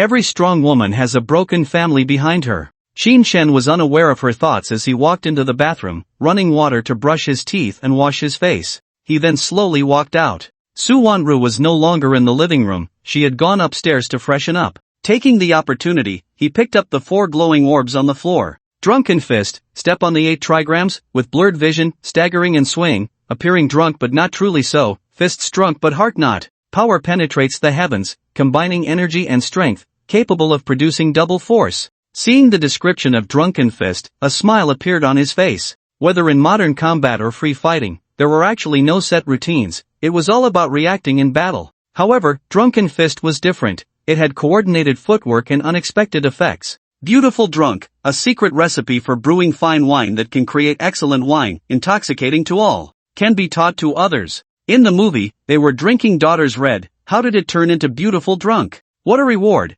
could it be that he would open a winery in the future? With no capital now, selling the recipe was impossible. Then, his gaze fell on the next glowing orb, top engine technology, capable of manufacturing engines that surpass the current world's top engines, conceptual engines, can be taught to others. Seeing this, Shin Shen's heart ignited with excitement, as if he could see a stream of wealth rolling in. A liquid nitrogen accelerator had already driven many wealthy individuals crazy. If he could create an engine that surpassed the mountain-moving Type 1, it would likely cause a riot. The Linshan engine could become the world's largest engine company. This was the profit brought by technology, absolutely exorbitant. Moreover, engines weren't just one type, there could be many models, small, medium, heavy, giant, and so on. The profits were still in the realm of imagination, and his gaze landed on the 4th glowing orb's pop-up. Heavenly Eye System, utilizing facial recognition, connecting to the internet, can track anyone's activity. Worth tens of billions. Not for sale, can be gifted.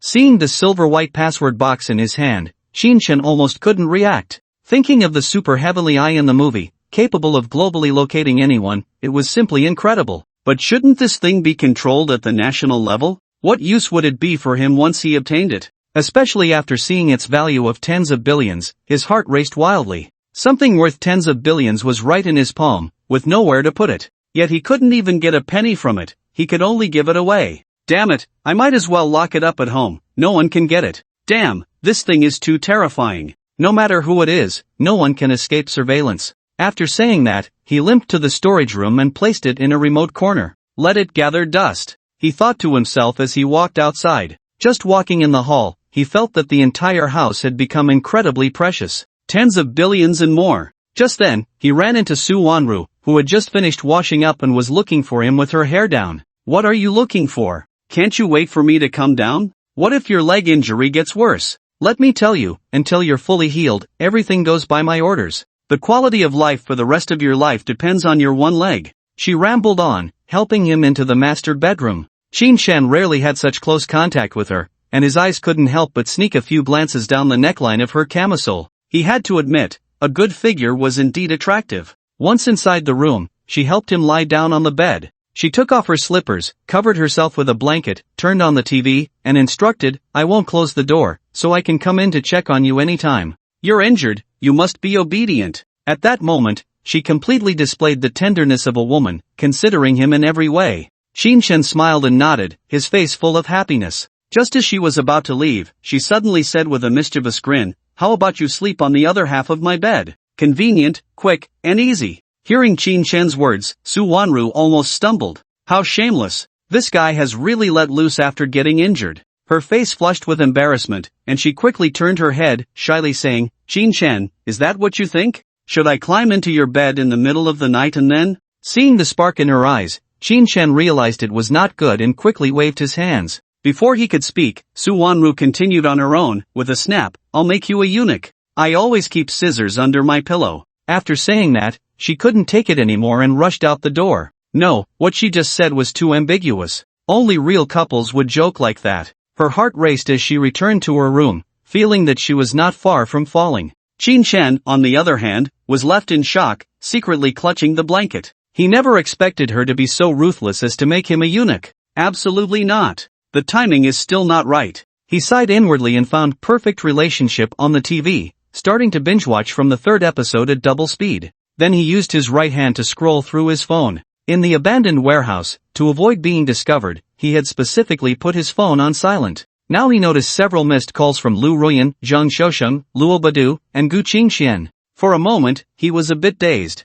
Were they coming in a group? Checking the time, it was already around 11 o'clock, and he hadn't returned the calls. But then he suddenly remembered the Du family matter, and a cold light flickered in his eyes. It seemed he had to make them pay the price. Should he give them a warning now? While he was pondering, he saw many messages on WeChat. Lu Ruyan had left 3, Mr. Qin, we have confirmed that Fengdan made a large profit through company quotes and self-negotiation, and we are preparing to report it to the Public Security Bureau. Another update, the assassin was able to enter the office because she deliberately distracted the bodyguards. She took 3 million from my brother. How can she do this? Sigh, I'm so tired, I just want to find a man to rely on. I want to consult you about something, do you have time to chat? Seeing the last message, his heart raced a couple of beats. To say he wasn't moved would be a lie. When she wore her uniform, she had a queenly demeanor, a goddess in the hearts of many men. If he could have her by his side, it would definitely be impressive. However, it was just a fleeting feeling, nothing more.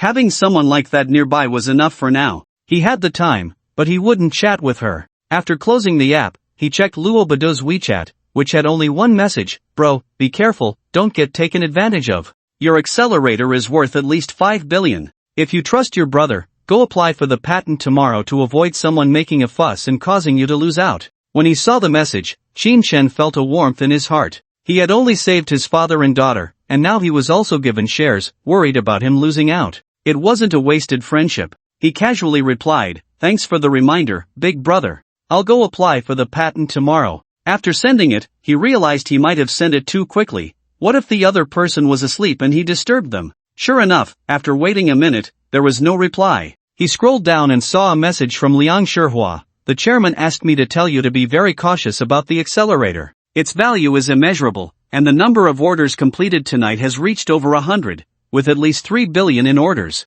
This is just the beginning. There will be countless more, with a profit-sharing ratio of at least 10%. Every time there's an update, a contract revision must be proposed. Seeing her lengthy message, Qin Shen was once again touched. Although Zhang Shousheng was not very willing to engage in emotional exchanges, this kind of care was genuine. Even knowing that he couldn't become a son-in-law, nothing changed. After thinking for a moment, he replied, thank you, Chairman Zhang, for the reminder. Tomorrow my brother will take me to apply for the patent, and I will also carefully consider the contract. Typing with one hand was too cumbersome, so he used voice input, which was converted to text and sent out. There was also a message from Gu Qingxian, which essentially emphasized that the contract must be read carefully to avoid being trapped by textual pitfalls. When it comes to interests, one might fall victim to deception. Regardless, Qin Chen expressed his gratitude. Following that, there were messages from Ji Kuayu and Jiang Weinan, marveling at his change in status and congratulating him on making a fortune. People who hadn't contacted him for days suddenly sent their congratulations today. The intention to connect was evident. He was even surprised to see a message from Master Du Jiao, Master, you didn't answer the phone. News has come in that someone will make a move against you after the banquet. It's over, Master. Huang Jin from the Du family's hidden aristocracy is looking for you. Be very careful, he is a Huang-level expert. Noticing the time, it was clear that these messages were sent after the battle had ended, long after Huang Jin had already run far away. He probably got the news of his victory and deliberately staged this. For now, he decided to ignore it. When the opportunity arose, he must demand an explanation. Perhaps tonight's ostentation had attracted attention from all sides. In the university class group, the class monitor Lu Qingshan actually solemnly apologized to him and promised to transfer the owed money as soon as possible. He then hoped that, considering their relationship as classmates, Qin Shen wouldn't hold it against him too much. Seeing his clumsy performance, Qin Shen couldn't be bothered to respond. The remaining 40 or so classmates in the group were all condemning his actions, expressing their sentiments. Instead of garnering sympathy, he was met with various mockeries. Lin Fong was the most direct. Lu Qingshan, with your big face, you come to the group to seek sympathy. You know Qin Shen has power and ability, and now you remember to pay back the money. Do you know how hard it was for him when you went bankrupt because of you? She laid out the entire sequence of events. Lu Qingshan became the target of everyone's scorn in the group, with no one sympathizing with him. After reading this, Qin Shen couldn't help but reflect on how people's statuses can truly change. He remembered that during their gatherings, they didn't speak like this. He left a message, people are doing things, and heaven is watching. You reap what you sow. If you do something wrong, you must pay for your mistakes. He then switched to the high school group, finding it still lively. Discussions centered around Qin Chen's luxury cars and mansions, the value of each car, the worth of each mansion, and so on. Shen CK especially mentioned that he must come to his house for a meal this weekend, absolutely not to be missed. Lu Yan also suggested that classmates from Modu or nearby cities gather on Saturday night since the class monitor would be coming for a meeting. Ultimately, in the foreign land of Modu, 12 high school classmates were set to gather for a reunion. They were waiting for Qin Chen's reply. Upon hearing this, Qin Chen shook his head and left a voice message. Let's see how it goes. I just got back from outside, and if I have time this weekend, I'll go. He wasn't very enthusiastic about the gathering. With so much boasting in the group, he wondered what it would be like in person. As soon as he showed up, a group of night owls immediately appeared, found the rich guy, grab him, tie him up. I'm getting the water ready, preparing to cook. What are those upstairs doing? Shouldn't they be clinging to the rich guy? We want a souvenir. A bunch of people were being silly, and the atmosphere turned chaotic. Qin Chen ignored the group chat, binge-watching until 12:40, finishing the 7th episode, and then fell into a deep sleep. The next day, he didn't have to wake up early, but still woke up at 7 on the dot. Before he could get up, he felt the blanket on him was being pressed down. Opening his eyes, he found Su Wanru sitting on a small stool by the bed, having fallen asleep beside him. What the hell? What's going on? Qin Chen was stunned. He didn't expect Su Wanru to actually enter his room in the middle of the night. He hadn't even noticed. Perhaps his movements had startled the sleeping Su Wanru, who shook her head and sat up. You're awake? How are you feeling? While speaking, she didn't notice that her strap was a bit loose, giving Qin Chen a surprise. After glancing for a moment, Qin Chen shifted his gaze and said, I'm fine. How did you end up in my room? Men in the morning are usually not in their right minds, and seeing even a little bit of benefit is truly uncomfortable. He had to look away. However, Su Wanru was unaware of this. Upon hearing his words, she stretched lazily, fully revealing her delicate figure. Then, with a hint of annoyance, she said, Isn't it because of you? You were shouting in pain in the middle of the night, so I came to check. I found you had your left arm pinned under you. I tapped you a couple of times, and then you rolled over and grabbed my hand, not letting me go. Honestly, you can't even sleep properly. After saying this, she stood up, stretched her legs, and slowly walked outside. Qin Chen didn't expect to be so deeply asleep. Su Wanru was right next to him, moving around without a clue. Did he suffer a loss? Did he get an eyeful? Thank you. He called out to the woman walking towards the door. It was a genuine expression of gratitude, without any hint of a joke.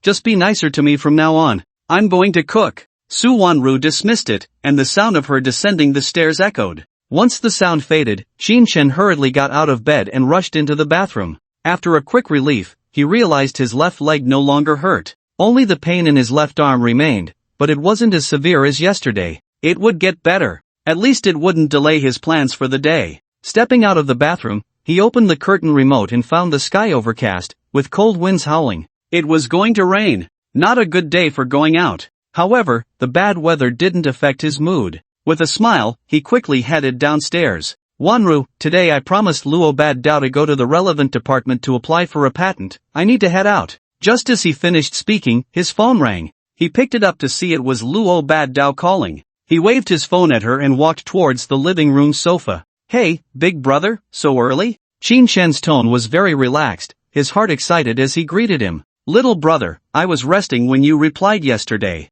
When do you have time to come to my place? I'll call someone. Luo Bad Dao was concise and direct, skipping the pleasantries. He was doing his best for his little brother's sake. We're just about to eat. We'll definitely be at your place by 9. How's the old man doing? After discussing the main topic, Qin Chen casually inquired about the old man's condition before hanging up. Soon after, Gu Qingxin and Zhang Shouxin called, asking about the situation. Qin Chen politely responded to each one. For the first time, he felt that his years in the Magic City weren't wasted. He still had a few friends. Perhaps this was what it meant to integrate into the upper circles? After quickly having breakfast and washing up with Su Wanru, he drove off in the Cullinan. This time, Su Wanru was the driver, with Qin Chen sitting in the passenger seat. The trunk held a liquid nitrogen accelerator as they braved the endless drizzle towards Luo Bad Dao's villa. It was Su Wanru's first time visiting their home, and seeing the large villa shrouded in misty rain gave her a feeling akin to a fairyland. The bodyguards recognized Qin Chen's car and let them through.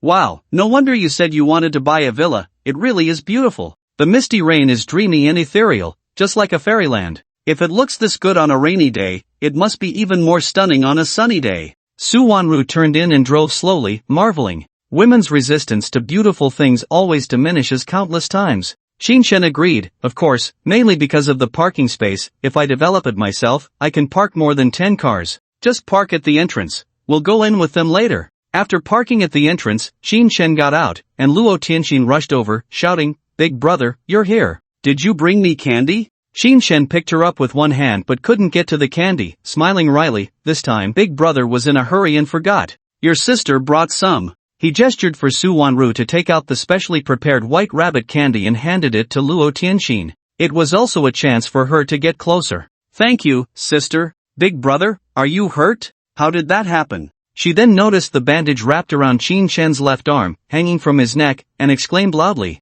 Luo Baddao and Fan Xinghua heard and saw it too, unable to help but ask, "Qin Shen, what happened last night? Did someone try to steal the accelerator?" Luo Baddao's brows furrowed. It seemed the situation was more serious than he had thought. On the other side, Su Wanru walked over and quietly stood to the side. She noticed how close Qin Shen was to the famous entertainment mogul, which was not just a partnership based on mutual interests. Qin Shen smiled slightly and said, "It's nothing, it wasn't a theft, they came to kill me. Maybe I've offended too many people. By the way, does Big Brother know about the dark web?" He spoke casually, as if it were just another topic. Confident that Huang Jin's injuries were even more severe than his own, he knew he couldn't recover quickly. Luo Baddao didn't respond, his gaze shifting to Su Wanru as he said, "So this is your girlfriend, no wonder she looks down on Mangkor, she really is a beauty. Interested in developing in the entertainment industry? I guarantee you'll be an instant hit." He didn't ask if she knew, but instead turned the focus onto Su Wanru,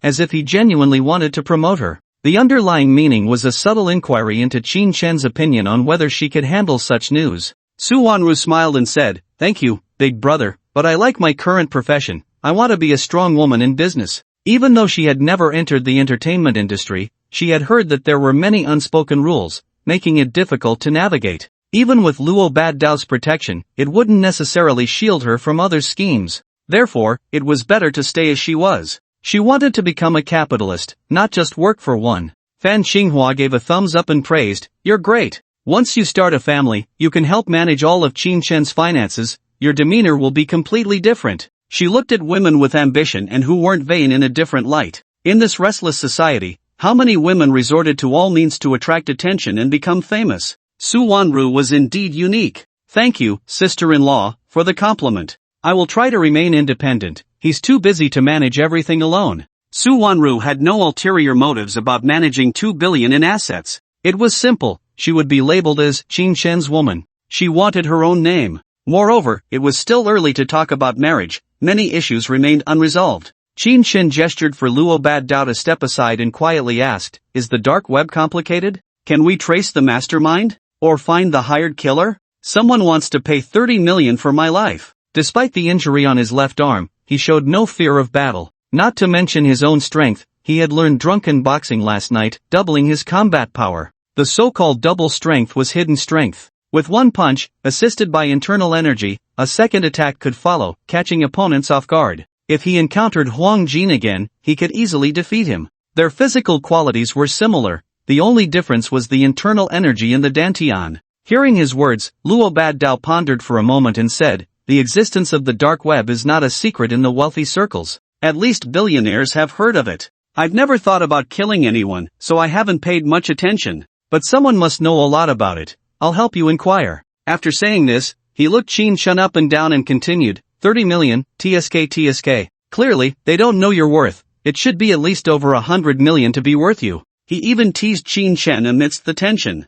"I have a bounty of 100 million on my head, you're too low-key." After joking with Qin Shen, he chuckled at himself. Qin Shen felt that he was carefree yet helpless. Clearly, he could enjoy a wonderful family life, yet he had to live in constant fear and anxiety. Bodyguards surrounded him, and his wife and daughter had no freedom. Just a few days ago, an attempt to poison him almost succeeded. Perhaps this would be his life in the future? He patted Luo Baddao on the shoulder and sighed. In this world, there are always some people with envy, unable to stand seeing others stronger than themselves. "Let's go, let's get today's business done." With that, he took the lead towards the Cullinan. On the other side, Su Wanru was having a delightful conversation with Fan Xinghua, feeling a sense of camaraderie. "Tianxin, be good. Mommy is going to work with the big brother. You have fun at home with Grandpa. She comforted her daughter before getting into the car. Originally, Xin Shen would have gone alone in a curry nan, but with Luo Bad Dao's entourage, there were at least 5 cars, 1 curry nan and 4 Kayans guarding the surroundings. In comparison, he seemed somewhat out of place. Sitting in the driver's seat, Su Wanru, following behind, couldn't help but say, Xin Shen, look at their setup, they must be big shots. You seem a bit shabby. Of course, it was just a joke. If there were really that many people following her every day, she would definitely not want it. Not a bit of freedom. Xin Shen could only smile bitterly, he could barely support himself, let alone afford bodyguards. Looking at the misty world outside, he said softly, on the surface, it seems glamorous, but who knows what burdens they carry. If I hadn't happened to go to his house a few days ago, I might have been dead. He was also facing nameless threats, and no one knew what situation would arise next. Su Wanru didn't know how to persuade him. She had just heard Fan Xinghua mention that Luo Bad Dao had recovered not long ago. They chatted about everything under the sun and soon arrived at the patent application office. They were a bit late, and there were people queuing ahead. After Qin Shen filled out the application form, he picked up the gas cylinder and stood alone at the end of the line. Luo Bad Dao took Su Wanru to find the leader, hoping to use the fast track. Just as Qin Shen was feeling bored, a gloomy middle-aged man appeared behind him, looking around the queue. He then directly said to Qin Shen, "You, move aside, I'm going in front." Everyone else was in groups, chatting and laughing, but no one paid him any attention. The key was that his left hand was wrapped in bandages, clearly posing no threat. Qin Shen rolled his eyes at him, pretending not to hear. There are all kinds of people, trying to cut in line? No way. The gloomy middle-aged man's expression darkened further, and the 4 groups in front turned to look at him. "Kid, what patent can you have with a gas cylinder?" "My patent can save the country over 100 million resources, and I came up with it in prison." "Listen to me, get lost." He fiddled with the form in his hand, scolding in a low voice. Hearing he was from prison, the 4 groups tried to distance themselves, as if he carried bad luck that could infect others. But Qin Shen didn't move, disdainfully saying, "First come, first served. Don't you understand? What did it matter if he was from prison?" The gloomy man frowned tightly. This guy just wouldn't get it. He moved closer and coldly said, "Kid, I came out to apply for a patent to reduce my sentence. Don't force me to hit you. Watch your back when I get out." As he spoke, he kicked the gas cylinder. Clang! With a sound, the gas cylinder wobbled slightly but did not fall. However, the gloomy man was in trouble. He felt a sharp pain in his foot and couldn't put his whole leg down. Holding his right foot with both hands, he sat on the ground, looking miserable. The people in front saw his pitiful state and began to discuss, "Deserved it. Always thinking he's so great, now he's kicked a hard one. This is the first time I've seen such a fool, kicking a gas cylinder, he must have broken his toe. What is this thing? I can't even tell, it must be a worthless patent, right? Ours can create millions in value." They couldn't understand Qin Shen's liquid nitrogen accelerator and had no good feelings for the gloomy man who tried to cut in line. Criminals are naturally not well received, and forcing their way in only made them more annoying. Qin Shen disdainfully said, "Let me tell you, if you break it, you owe me 10 billion. It can generate over 50 billion in profit." After saying that, he raised the gas cylinder to examine it closely. In an instant, the waiting hall fell silent. The patents they were applying for were at most worth hundreds of millions. Qin Shen's claim of 50 billion was unimaginable. However, since he dared to boast, the appraisal department would surely take notice. The gloomy man sitting on the ground, recovering from his pain, tried to stand up and said, "Kid, you've messed with me. I'm Sun Dogwa. Wait until I get out of prison, I'll make your whole family restless. What are you so tough about?" He was fierce, like a hungry wolf. After being repeatedly pressured and threatened, Qin Shen's temper flared. With a wicked smile and a cold glint in his eyes, he said, "I actually hope you get out soon. Prison can't educate you. I'll make you understand that there is retribution in this world." He really wanted to reach out and kill him, but with so many eyes on them and cameras nearby, he couldn't act recklessly. At that moment, Luo Badu and others walked over to Qin Shen and said, "Brother, let's go. I happen to know the leaders inside. I heard they are powerful tools for the country. We should go in and test it out." As soon as he finished speaking, noticing something was off with Qin Shen's expression, he asked again, "What's wrong? Is someone bullying you here?" His gaze swept over the gloomy man beside them, sensing he was no good. The 12 bodyguards behind Luo Badu were all strong and intimidating, making people fearful. Luo Badu's appearance truly shocked everyone in the hall. It wasn't just his words but also his aura. The 12 bodyguards behind him posed a significant threat to anyone. The gloomy man never expected that a loser with an injured arm could command such a scene. He recognized him as the unapproachable Luo Bado. His style was extremely domineering. As long as someone was an enemy, he would ensure their complete destruction. Yet, he didn't realize that this was actually Qin Shen's big brother. Mr. Luo, this is the president of the Badu Group. Young and accomplished, he controls half of the entertainment industry. Damn, what kind of patent is this big shot talking about that benefits the country and the people? Someone who initially wanted to cut in front of Qin Shen now dared not say a word, only acknowledging the power of the patent. Hearing Luo Badu's words, Qin Shen revealed a faint disdain and said, "This is Sun Dagwa, who just got out of prison and insisted on cutting in line. When I wouldn't let him, he threatened to make my whole family restless. I seriously doubt how someone like him could do any scholarly work. I want to have my lawyer completely nail him down. Never let him out again." While speaking, he took out his phone and called Gue Luanqing, asking her to handle the matter specially. After all, he was a major shareholder of Aoteki, so he had some influence.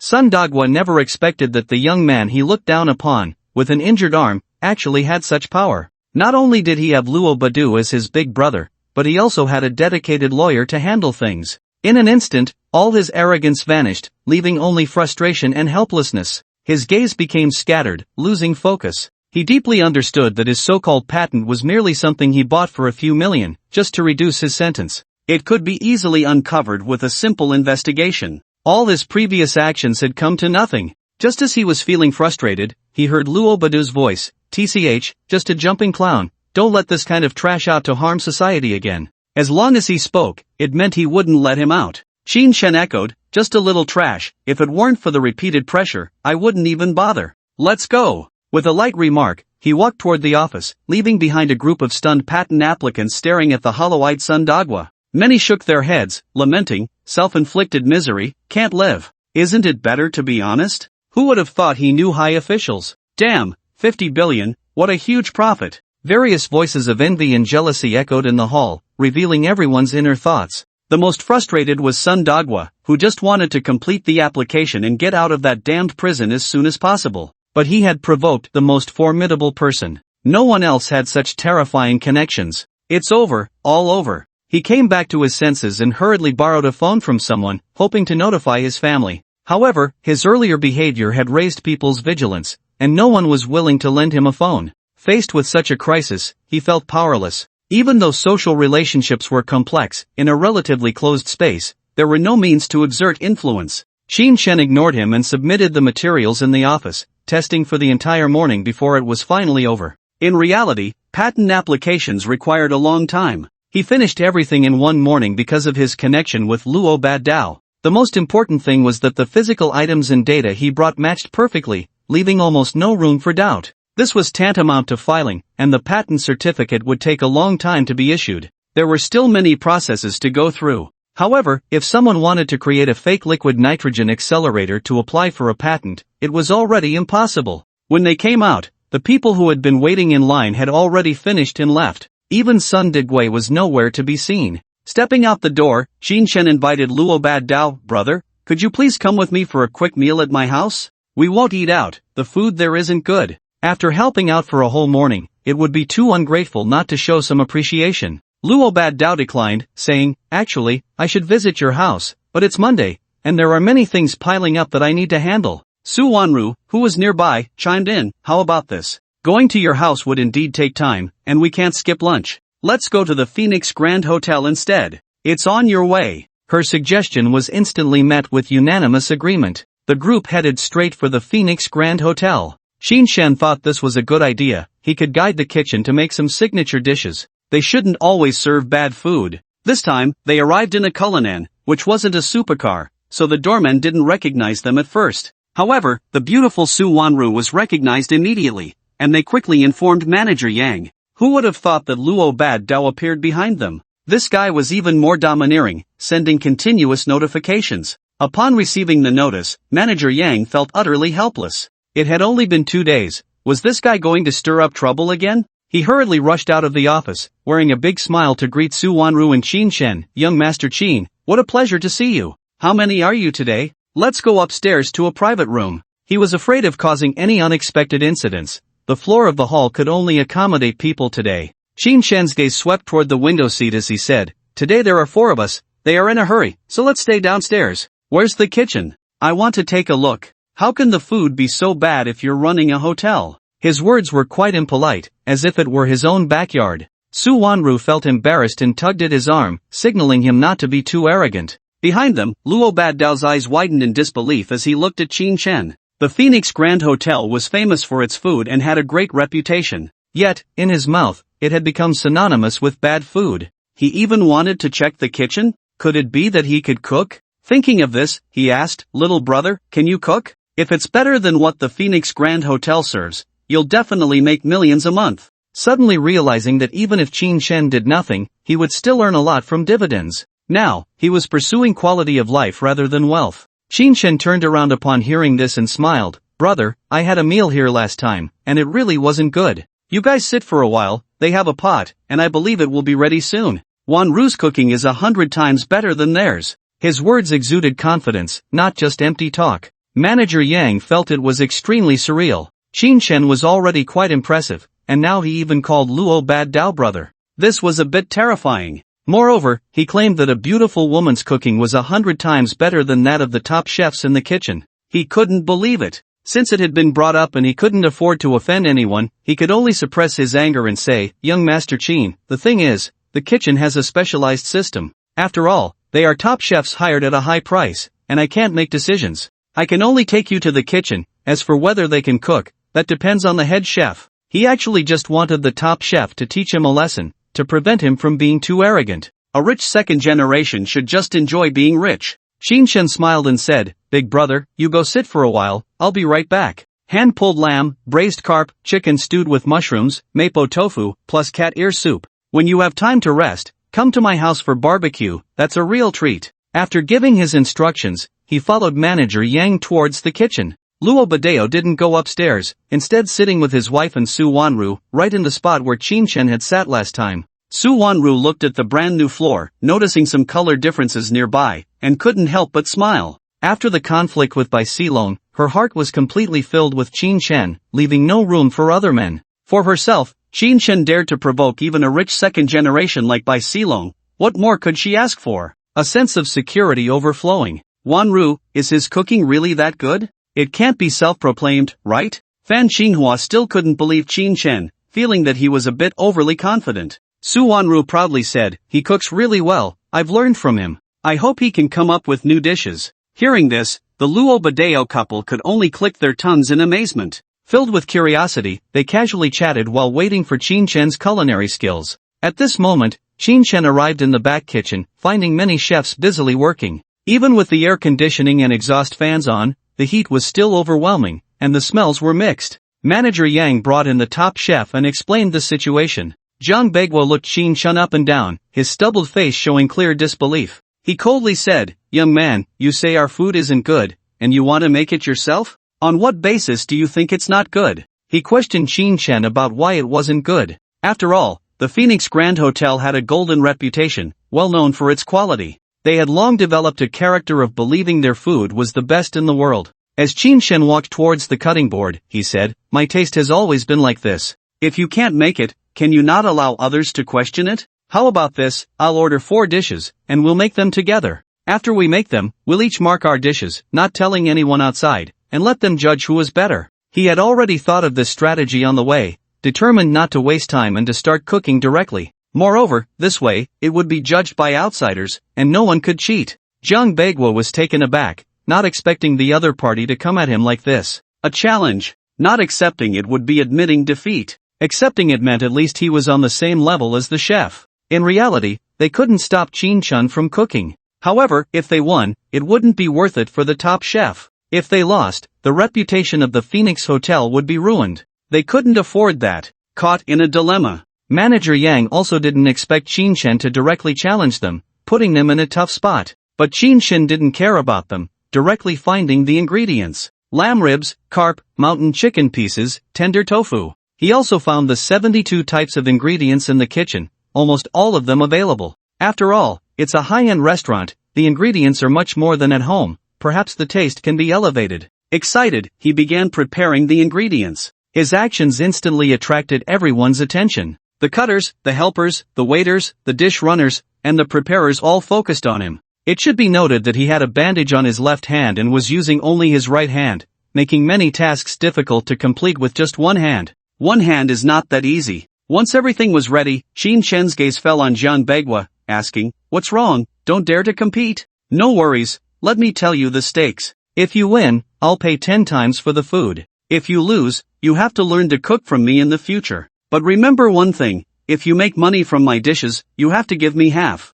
Otherwise, you can't make money. At least you have to make dishes of this flavor." After saying this, everyone on site was stunned. If he lost, he would pay 10 times for the food. If the hotel lost, they could still learn the cooking skills. It seemed like no one was losing out. Jiang Bagua was quite angry, which proved that Qin Shen was extremely confident, believing he would win for sure. Otherwise, how could he be so assertive? "Come on, let's compete. If I win, everything you eat today will be on me. If I lose, I'll smash the hotel sign, and learning your skills will be normal." He was already prepared to burn his boats and give it his all. In an instant, the entire kitchen was in an uproar. As the head chef of the Phoenix Hotel, one couldn't hold the position without some real skills, otherwise, one couldn't command so many people. Now, an unknown person had come to challenge, naturally attracting their attention. Except for those who had to prepare the dishes, the rest watched from a distance. Qin Shen smiled lightly and said, "Alright, although I don't like eating other people's food for free, it should be worth it to let you all see something. Let's get started. I'm in a hurry, so it might be a bit shocking." After saying that, he lifted his shirt, drew 2 flying knives with his right hand, and flicked them onto the cutting board. In the next moment, he suddenly threw the lamb chops into the air and began to dance the flying knives rapidly. His right hand moved like a flying scalpel, swiftly gliding over the lamb chops. Puff puff puff, crack crack crack. Whether it was bone or meat, everything was cut into evenly sized small pieces under his sharp flying knives, falling into the basin beside him. Then he dealt with the carp, his technique both exquisite and fast, like a transforming butterfly. Fish scales flew up, the belly was opened, the gills were removed, and the fish's mouth still opened and closed as if it were alive. The chicken pieces also instantly transformed into neat little chunks under his flying knives. The wild mushrooms had already been soaked, and upon inspection, they were ready to use. Scallions, ginger, garlic, and various other ingredients were all neatly piled up without needing his left hand. One hand was enough. Even with the same ingredients, the cuts were entirely different. Everything was completed in less than 3 minutes. In the entire kitchen, only the chef's frying dishes could still be heard, with the sound of flames rising. The rest were already dumbfounded. It was unimaginable that Qin Shen could finish preparing everything in 3 minutes with just one hand. Opposite him, Jiang Bagua, though decent, had only finished preparing the auxiliary ingredients. The lamb chops and chicken pieces were pre-prepared. The carp still needed to be freshly killed and had not been processed yet. Without comparison, one wouldn't know the difference. The once formidable top chef in the eyes of many chefs had now become a mere backdrop. Qin Shen directly occupied 3 stoves, and only after starting the braised carp did he begin to prepare the other 2 stews. The moment the braised carp was served, everyone in the kitchen knew that their top chef might have lost. The fish was a brilliant yellow, as if cast in gold. It was garnished with some white garlic slices, green cilantro, red honjo peppers, and blue accents. The aroma of the fish wafted through the air. On the plate, he carved a mark to distinguish the dishes between the two. Just by the color and aroma, it already surpassed Jiang Bagua's braised carp from before. Meanwhile, Qin Shen had begun making mapo tofu. In less than 5 minutes, it was ready. The same golden color, topped with red peppers, exuding a delightful fragrance. Following that, the hand-grabbed lamb and chicken stewed with mushrooms were all served. On the other side, the cat ear noodles were also ready, just waiting to be cooked. In just half an hour, everything was completed. In the entire kitchen, all the chefs and helpers, along with manager Yang, had their eyes fixed on the 4 dishes. One by one, they swallowed hard, their eyes shining, noses flaring, greedily inhaling the aroma of the dishes. They never expected that a top chef could also lose. Jiang Bagua did not stop his movements, but it was evident that he was flustered. He had only managed to finish a plate of mapo tofu, while the braised carp was still in progress. The other 2 stews were unknown as to when they would be done. In terms of speed and appearance, he had already lost. Of course, the final judgment would depend on taste. After all, it was about flavor and filling the stomach. With all 4 dishes ready, Qin Shen couldn't just wait for them and said coldly, "I'll leave a portion of each dish. Once you're done, take them out for comparison. There's a guest waiting outside." After saying this, he picked up a tray, arranged 4 dishes, and left on his own. A portion of the dishes was placed on 2 plates. The aroma wafting from them attracted the appetites of many chefs, who couldn't help but want to rush over and eat first. Zhang Bagua finished cooking the chicken stew with mushrooms and placed it on a nearby plate, saying, I want to see what's so impressive about it. He grabbed a piece of chicken with his hand and put it in his mouth, instantly feeling the flavor, his eyes widening in surprise. Exquisite! On the other side, Luo Badao, sitting in the living room, tentatively picked up a piece of fish and put it in his mouth, his eyes also widening. Next to him, Fan Qinghua picked up a piece of ordinary mapo tofu, and her chewing action came to an abrupt halt. Delicious! So delicious it was explosive. The taste was beyond words. At that moment, all her taste buds were activated, as if they were receiving an endless assault of flavors. Luo Badao and Fan Qinghua simultaneously picked up their chopsticks again, diving back into the food. For dishes, for sensations, all incredibly delicious. The two of them forgot about commenting and just focused on eating. Qin Shen smiled and said to Su Wanru, you take care of things here, I'll go make the cat ear noodles. Just eating dishes wasn't enough, there had to be some staple food to fill their stomachs. I've noticed that today's flavors are much better than usual. Why is that? Su Wanru nodded, voicing her curiosity. They often ate at home, but the taste was quite different. Hearing this, Luo Badao and Fan Qinghua looked up, grateful, and said, little brother, no need to say more. From now on, you treat us to meals, and we absolutely won't decline. Oh my, I can't hold back anymore. He didn't care about his image and dove into the food. Fan Qinghua was a bit more restrained but found it hard to control herself. She muttered, little Qin, you're the nemesis of all dieting girls, I'm probably going to turn into a fat lady. She knew her intake was enough but she just couldn't help herself. Her appetite was wide open, and her taste buds were in desperate need of awakening. Qin Shen smiled and went back into the kitchen with the tray. He discovered that the 4 dishes prepared for the competition had been completely wiped out, leaving nothing behind. When he walked in, a group of chefs looked at him with embarrassed expressions, unable to say a word. What's going on? Did you all eat the dishes? Are you conceding automatically? Qin Shen didn't expect them to steal from their own kitchen and finish all the food. The head chef, Zhang Bagua, strode up to him and said directly, I concede, your dishes are visually appealing and flavorful. Most importantly, your speed is faster than ours. I admit defeat. As he spoke, his rugged face showed admiration and helplessness.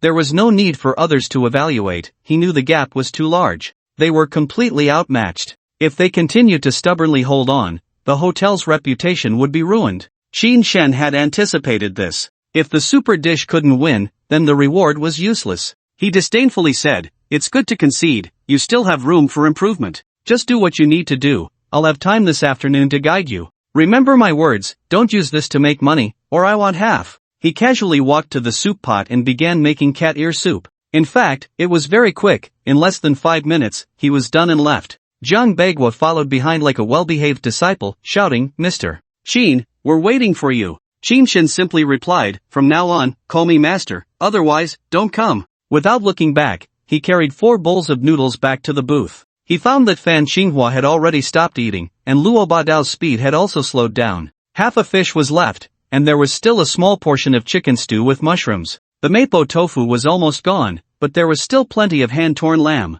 My goodness, little brother, how can there still be more? I can't eat anymore. Luo Badao said, unable to handle it as he saw Qin Shen bringing 4 more bowls of noodles. In reality, most of the food on the table had been eaten by him. Su Wanru hadn't touched her chopsticks much, and Fan Qinghua was already full. Hearing this, Qin Shen put down the 4 bowls of noodles and said to them, just eating dishes without staple food will make you hungry quickly. Come, eat as much as you want, this meal is on the house. He smiled, sitting in his seat, handing the tray to the approaching waitress. It wasn't just about the bet, there was also the Phoenix card involved. Everything was free. Mr. Qin, Manager Yang has already informed the boss, and he might want to meet with you. Can you wait until after the meal? The beautiful waitress said with a smile, trying to please him. She never expected that the boss, who usually traveled around the world, would rush back from out of town just because of a rich second generation. Even if he wasn't afraid of Bai Silong, it was still quite unexpected. Qin Shen asked in confusion, your boss?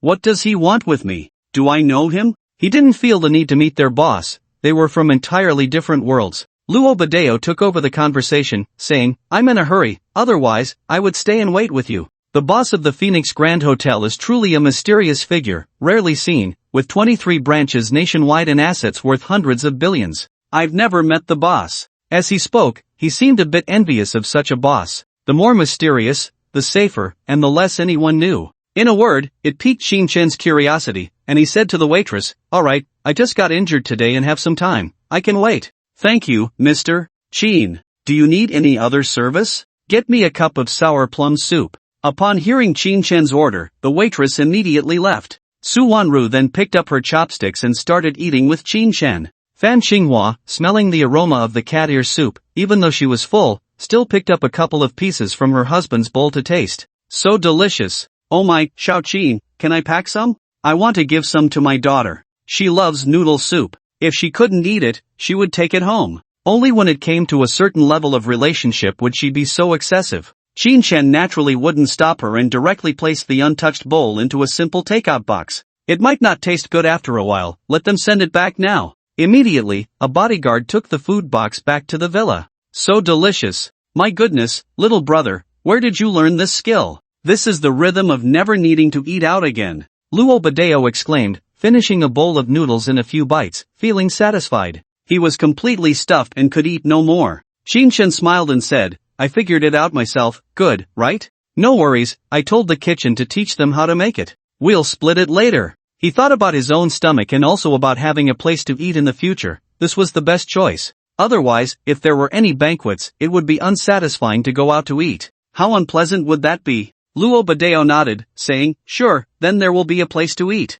Sigh, I guess the Phoenix Grand Hotel will be on fire because of you. He was completely conquered by the food, envisioning a future where the Phoenix Grand Hotel would gain fame and defeat all competitors. Suddenly, Fan Xinghua said, if you teach them, what if they go open their own restaurant or teach others? Shouldn't you keep a secret? It wasn't that she was overly cautious. Once huge profits were involved, unimaginable changes would inevitably arise. Chin Chen, who was eating hand-pulled lamb, was momentarily stunned by her words. He really hadn't thought about what to do if such a situation arose. After all, once a skill was learned, it was learned. It wasn't like a computer, where you could set a password. If it wasn't unlocked, it couldn't be used. No way, if they learn it, they naturally learn it. There's no way to control it, you can't stop it. If any procedure is missing, it won't taste the same, he said while eating the lamb. His mind was racing, thinking of what could be done. Su Wanru suddenly said, I've seen a lot of movies where the master chefs always keep some broth and don't allow others to touch it.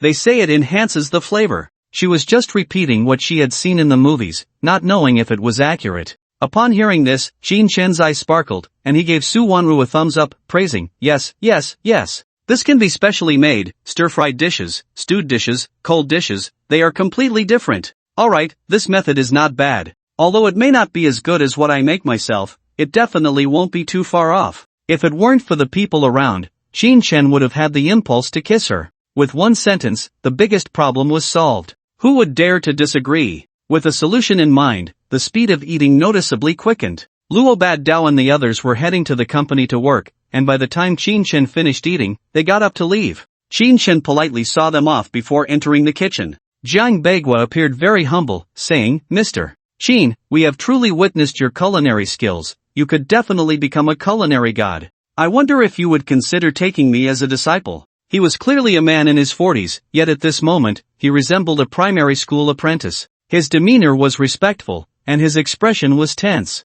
If he wanted to learn someone else's skills, how could he do so without giving something in return? Chin Chen thought for a moment. His skills were quite good, and if he held back a bit, he could definitely control the sales, but his reputation might not be as loud. Sitting in the chair in the adjacent office, he looked at Jiang Bagua and said, originally, I planned to only teach you knife skills, the order of operations, and the preparation of ingredients. I would prepare the seasonings for you, but seeing your sincere attitude, and wanting to enjoy this properly, I will take you as my disciple. Remember, there is a price to pay. You cannot leave this restaurant for 10 years, and your salary will be at your discretion. You can train apprentices, but it depends on their character. His ultimate goal was to serve himself. Everything else was secondary. Thank you, Mr. Chin. No, thank you, Master. I will follow your teachings and absolutely will not pass them on carelessly. Jiang Bagua knelt on one knee and said loudly. As long as he learned his culinary skills, he would become the head chef of the entire Phoenix Hotel. At that time, not only would his social status rise, but money would also flow continuously into his pockets. The person before him clearly did not understand the culinary industry and was unaware of the vast prospects ahead. His eyes held endless ambition, desperately hoping to acquire his culinary skills. Seeing the ambition in his eyes, Chin Chen coldly said, You've seen my knife skills, I can tell you, I can kill someone faster than I can cut meat. If you have any bad thoughts, you can take a look at that flying knife. He pointed to the wall as he spoke. Zhang Bagua followed his finger and saw a shiny flying knife embedded in the wall. He trembled all over. His gaze remained fixed on Qin Shen, completely unaware of how he had thrown it. Swallowing hard, he felt that this man was not simple. Kill someone? Could it be true? He couldn't believe it. Just as he was filled with fear, Qin Shen's voice came again. Go, bring me the flying knife. There's a fly stuck on it. Zhang Bagua was momentarily stunned, his mind flashing with disbelief. A flying knife hitting a fly? What a joke!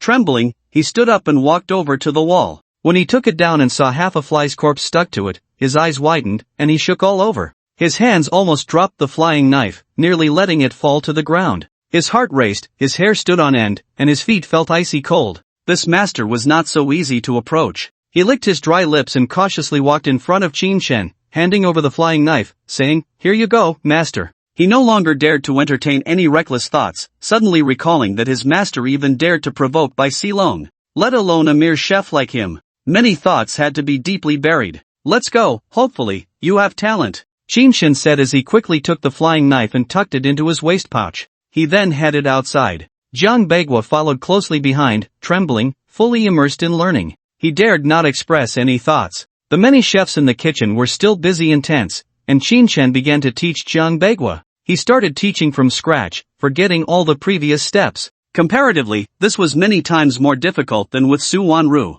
Su Wanru was not a top chef and did not have so many habitual movements or ingrained thinking. She was focused on learning. But he was different. He had been a top chef for over 10 years, and many things were deeply rooted and hard to change. This is also the reason why it is more difficult for skilled hands. In order to enjoy a delicious meal, Qin Shen was quite patient, watching dramas while giving guidance. After 3 hours, they reached the 18th episode, and Zhang Bagua had prepared 8 plates of hand-grabbed lamb. Since becoming a top chef, it was the first time he had made a dish 8 times. Each time there were changes. Even so, it still did not reach the level of what Qin Shen had made at noon, but the flavor had already reached 80% of the mark. Practice more and change your bad habits. Alright, do it one more time, and I'll take it to go. It will save me trouble tonight, Qin Shen said to Zhang Bagua after just a glance. Zhang Bagua did not dare to refute and could only continue to improve. The chefs and assistants in the entire kitchen were seeing such a strict master for the first time, making a top chef learn.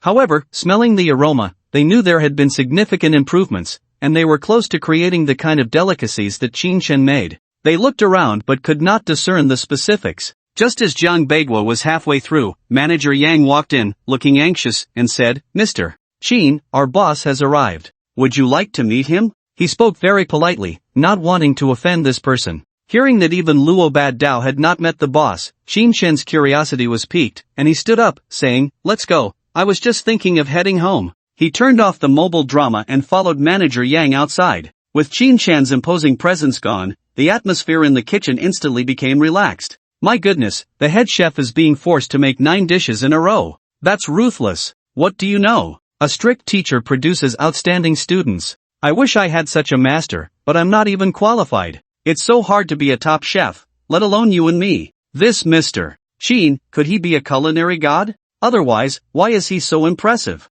They speculated about Qin Shen's identity, launching into various assumptions, yet they had no idea what the truth was. As the subject of their discussion, Qin Shen followed Manager Yang into the hall, where Su Wanru was actually asleep, lying on a table. Afraid she might catch a cold, he gently patted her shoulder, and when she woke up, he asked, "I'm going to meet the boss of the Phoenix Hotel, are you coming with me?" Since they had come together, they should go see together. Su Wanru's dazed eyes suddenly sparkled with excitement as she said, "Let's go, I want to see." Managing such a large Phoenix Hotel must be no simple task. She aspired to be a strong woman, not relying on Qin Shen's wealth, and was eager to meet a formidable entrepreneur. The two of them, guided by Manager Yang, entered the innermost room on the 2nd floor. Inside was a woman dressed in a white long dress, as if she were untouched by the mundane world. She held a purple clay teapot in both hands, slowly pouring tea into 2 cups. The sound was soft and tinkling, like a mountain spring. The rising steam made her extraordinary beauty even more ethereal,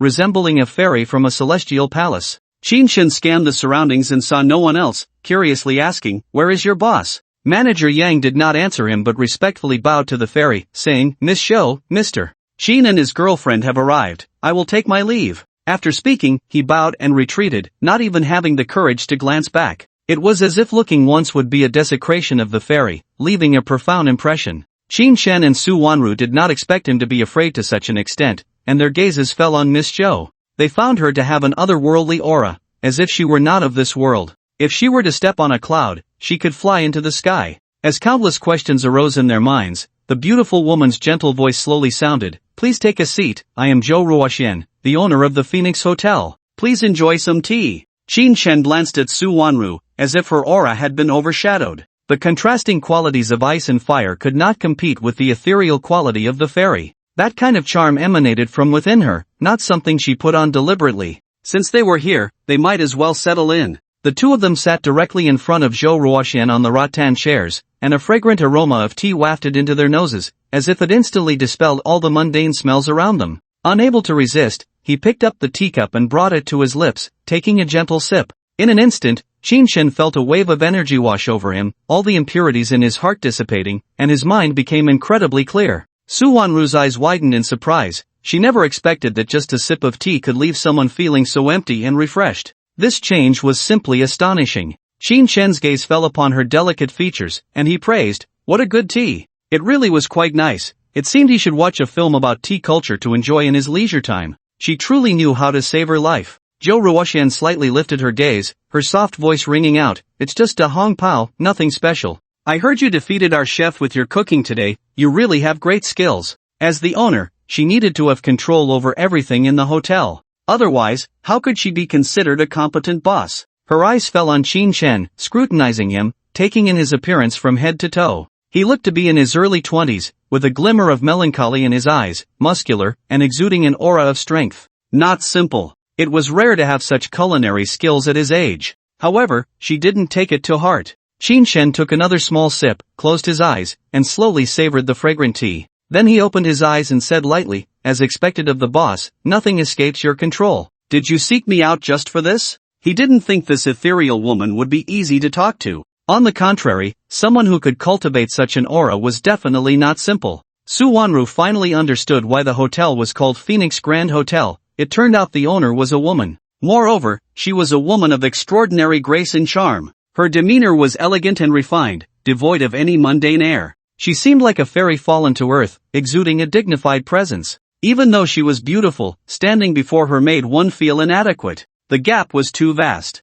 Opposite her, Qin Shen found Zhou Ruoxian very beautiful, but he knew she was not someone to approach lightly. He didn't believe that someone who could manage a chain hotel worth 4 billion would lack ability. He set down the teacup, letting the tea's aroma linger on his palate. Zhou Ruoxian poured him another half cup. Amidst the rising steam, it felt like a fairyland. The windows were wide open, and the sheer curtains fluttered gently in the breeze, allowing the tea's fragrance to waft around. Setting down the kettle, Zhou Ruoxian sat still, lifted her head, her gaze landing on Qin Shen's face, and her soft voice spoke, "I was eager to meet Mr. Qin because there are indeed some matters to discuss. What do you think of my Phoenix Grand Hotel?" Though she said she was in a hurry, her actions and words conveyed no sense of urgency. It seemed merely a formality. Upon hearing this, Su Wanru wanted to exclaim, "It's fantastic," but she bit her lip and held back her words. She was conversing with Qin Shen and felt it inappropriate to interrupt. Qin Shen took a deep breath, his eyes drifting to the decor around them, all imbued with an ancient style.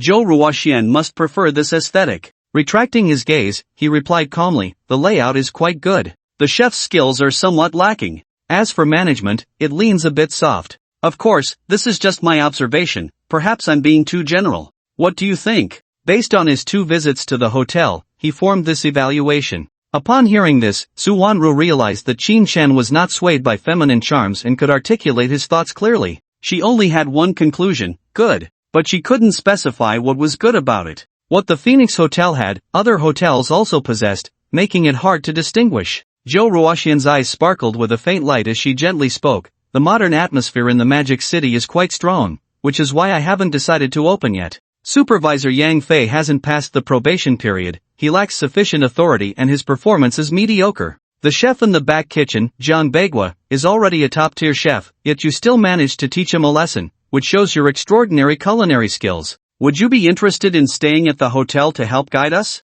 You can propose your conditions." At this point, both Qin Shen and she understood. Her ultimate goal was to have him stay on as a chef. Even pointing out to the chef, producing many high-level chefs, If it were an ordinary person, facing the fairy like Zhou Ruoxian, they might impulsively agree. However, Qin Shen had experienced the ups and downs of life, possessing hundreds of billions in wealth. How could he be swayed by just a few of her words? So, after taking a sip of tea, he pondered slightly and said, "For my own gluttony, I took the liberty of guiding Jiang Beiguo on a dish. Please don't mind. In the future, I will teach him more recipes as a way to repay you for the precious phoenix card you gave me. Relationships must be reciprocated." Since she could give him the valuable phoenix card, it was only fair to give her a little sweetness in return. Zhou Ruoxian's eyes instantly brightened, and a smile blossomed on her face. The entire ancient room radiated a bright glow. The rain outside dissipated, revealing a clear sky. Su Wanru couldn't imagine how one person's smile could have such a terrifying effect.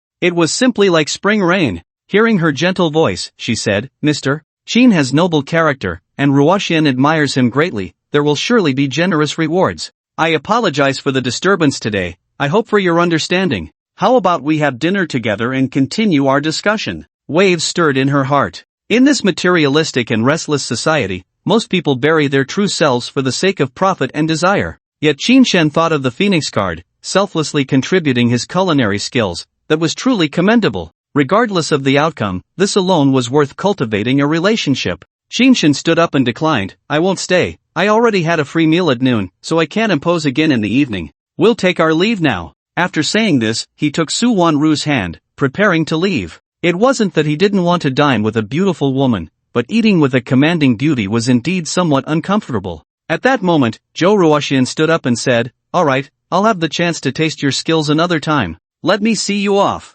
She was just being polite. The matters to discuss had already concluded, and it was time to send them off. Qin Shen nodded, but as he watched her move, he suddenly realized something terrifying. A few drops of water had spilled on the floor from pouring tea. She had clearly stepped over it, yet the droplets remained in their original form. If it were an ordinary person, stepping over would surely flatten the droplets, spreading them into irregular shapes. Moreover, the most exaggerated part was that her feet seemed to always hover half a centimeter above the ground, floating gracefully. A master! This was the only thought in Qin Shen's mind. After witnessing Huang Jin's power, he believed there must be countless strong individuals in the world. However, those from another world had no intersection with his own, thus remained unseen. Only a master could explain how a seemingly delicate woman could control the vast Phoenix Hotel. His heart was filled with astonishment, yet he tried to maintain his composure and said, "No need to see us off. Thank you for your kind tea hospitality. Once I learn the art of tea, I will certainly invite you to taste it."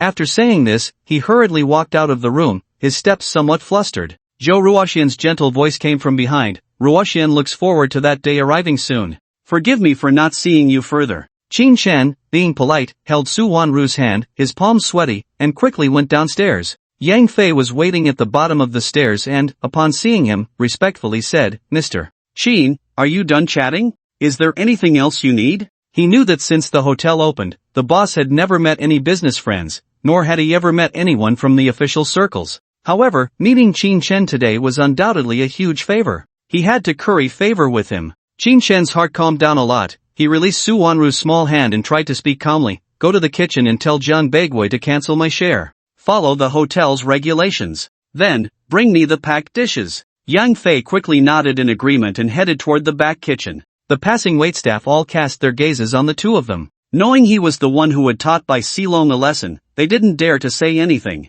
However, their curiosity couldn't be contained. They wanted to see what kind of formidable person he truly was. Su Wanru ignored their gazes, rubbed her sore hand, and quietly asked, "Qin Shen, what's wrong? You seemed very tense just now. Is there some danger?" She scanned the surroundings but found nothing unusual. Qin Shen let out a breath, trying to calm his mind, glanced at the second floor, and said in a low voice, "She is a super expert. If nothing's wrong, don't provoke her." That was the only way he could describe her. He had no idea how high her skills were.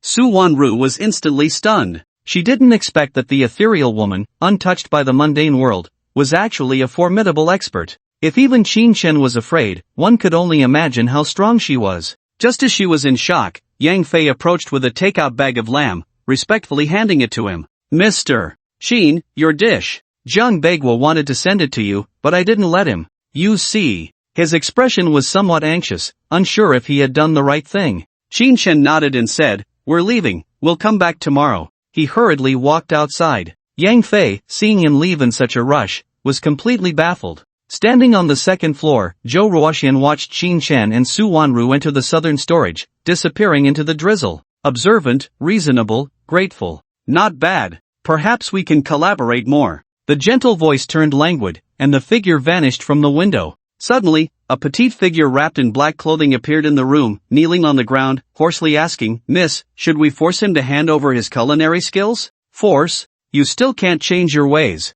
Not to mention whether you have that ability. Given the current situation, you mustn't cause any trouble. Step back, just don't let anyone interfere. The languid voice drifted in the air, and the black-clad woman had already disappeared from the room. Qin Shen was unaware that he was under Zhou Ruoxian's observation and had no idea that someone wanted to take action against him. Sitting in the passenger seat, he contemplated what to do in the future. He needed to watch a few more videos on Jiang Baigua's culinary skills. At least he had to come up with 10 dishes. He also needed to settle accounts with the Du family. An injured arm couldn't be brushed off with just a WeChat message. On Wednesday, there was a shareholders meeting for Shenghe, and he planned to take action against Jai Lingqing. Let's see how arrogant he could still be. There was a high school reunion on the weekend, and Lu Yan specifically asked him to attend. He definitely wouldn't miss it. As it stood, it seemed there was no time to make money. This week would end, and soon it would be the 25th, marking the farewell to takeout. Then his parents would come, and he needed to accompany them for a few days.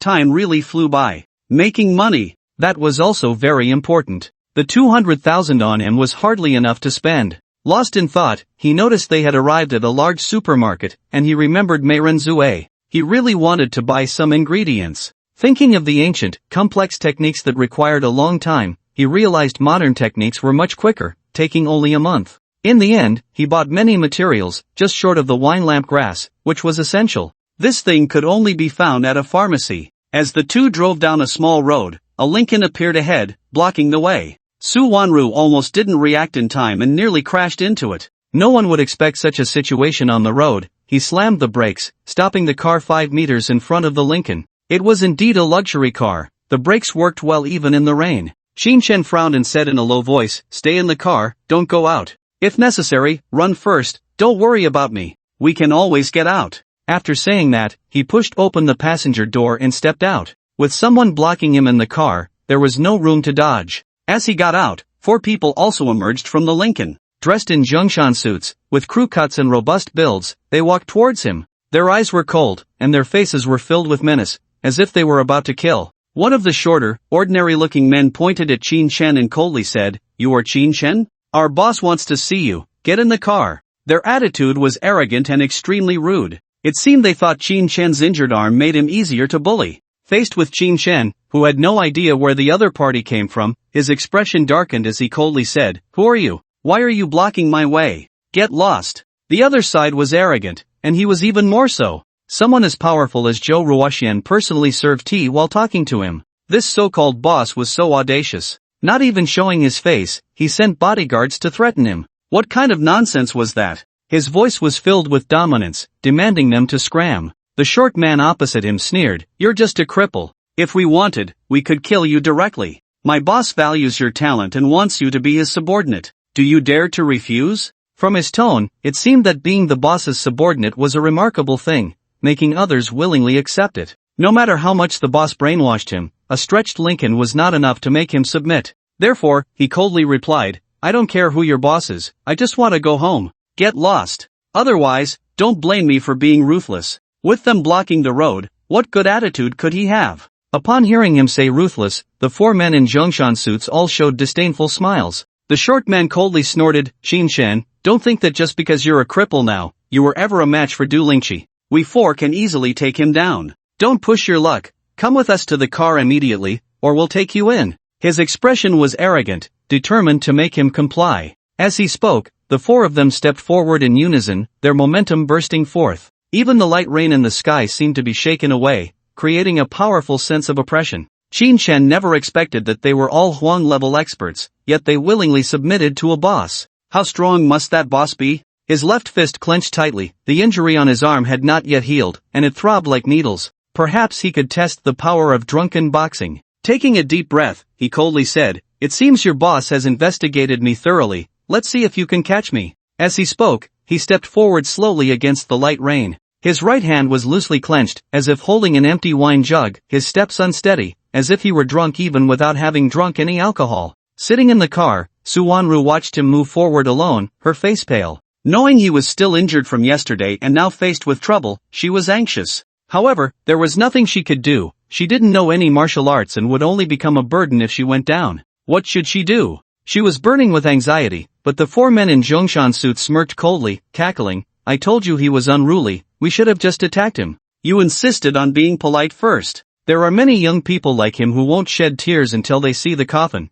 A good beating will make him obedient. When he meets the boss, he'll easily become a dog. There's a beauty in the car too, just right to offer to the boss for his enjoyment. Who knows, one day when he's done playing, we might get a share. Their words were filled with disdain, sarcasm, and coldness. Moving their bodies casually, they stepped forward boldly, preparing to grab Qin Shen without any hesitation. He could match Du Lang, but in their eyes, he was still trash. Moreover, they were 4 against 1. Just as they were only 2 meters away, Qin Shen stumbled, as if slipping on the ground, and fell towards the burly man on his right. But this collision turned his hard elbow into a weapon, smashing into the man's chest and abdomen. His left arm was unusable, so he could only deal with the enemy on his right first. Ha, you can't even stand still and you wanna fight us? Just lie down. The burly man didn't feel any danger, his right hand blocking Qin Shen's right elbow while his left hand reached straight for Qin Shen's shirt. He aimed to capture him in one move. However, just as his right arm collided with Qin Shen's elbow, he felt an overwhelming force surging towards him.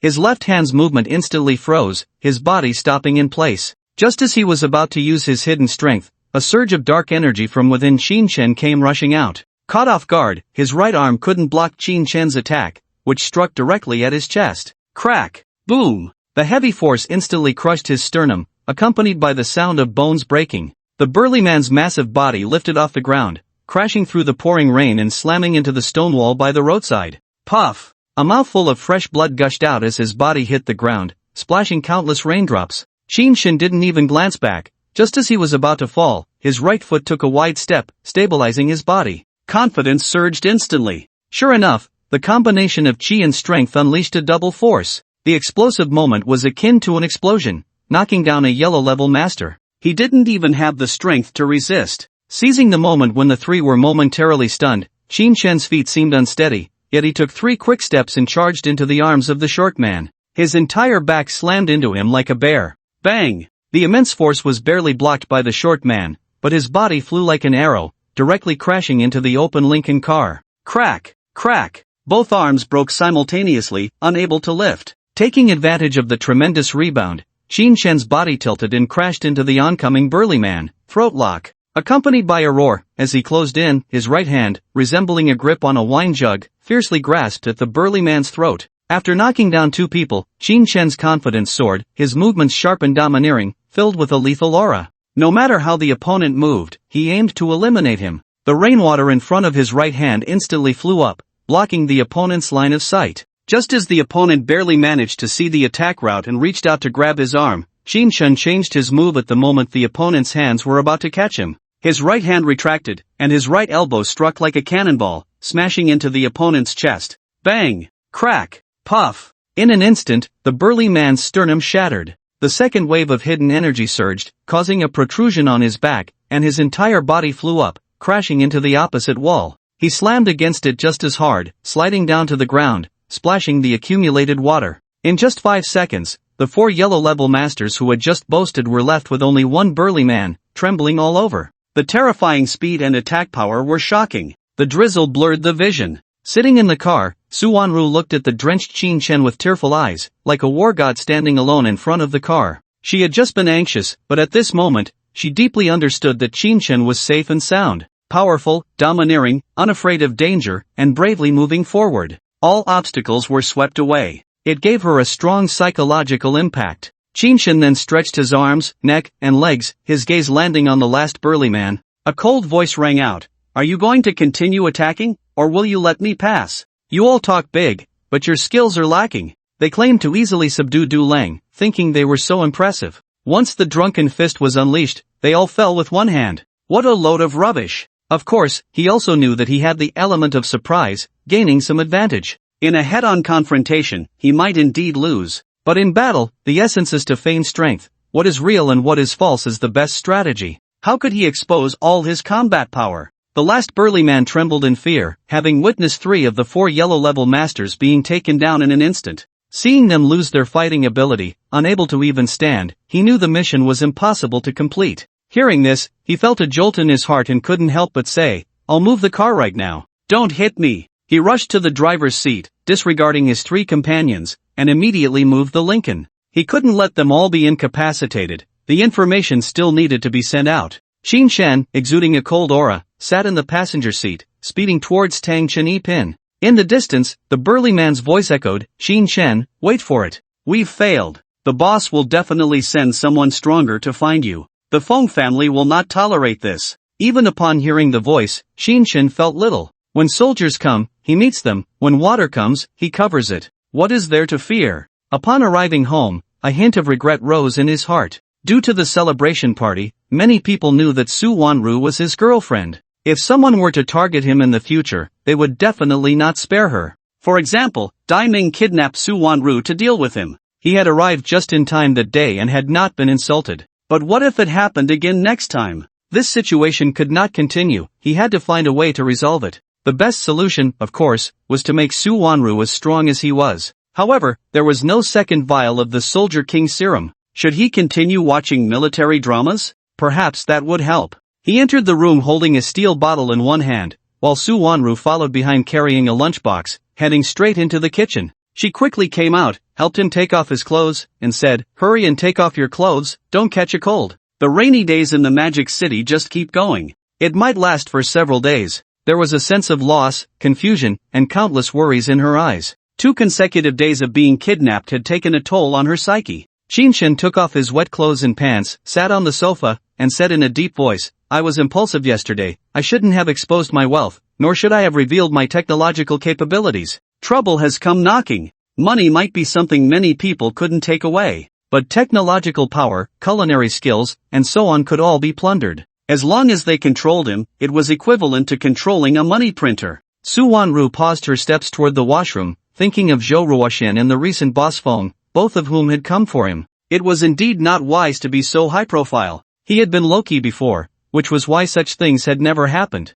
With a hint of sorrow in her voice, she said, "Don't take it to heart. Your talents, no matter how suppressed, will shine with brilliance. Since it can't be hidden, why not let it shine and drown out all the noise? What I'm most worried about now is dragging you down. The last time Dai Ming kidnapped you will definitely repeat itself, and you will be caught in a dilemma." As she spoke, she was tidying up the clothes in her hands, shaking off the dirt. Qin Shen glanced at her and said solemnly, "I've thought about this issue too and am looking for a solution. Go cook first, I'll think about it." He felt a bit restless. Just like the gloomy rainy day outside, it inexplicably dampened his mood. Zhou Ruoxian was incredibly powerful, Huang Jin should still have a family, and now there was the Feng family emerging. If the dark web's bounty was added, it could be said to be fraught with danger. The methods of the rich second generation were, relatively speaking, child's play. He only had 200,000 in hand. Even if he hired bodyguards, what kind of bodyguards could he hire? The dividends were delayed, making him feel almost as poor as a beggar. He picked up the remote control, found a food show, and decided to watch 1 episode a day for now.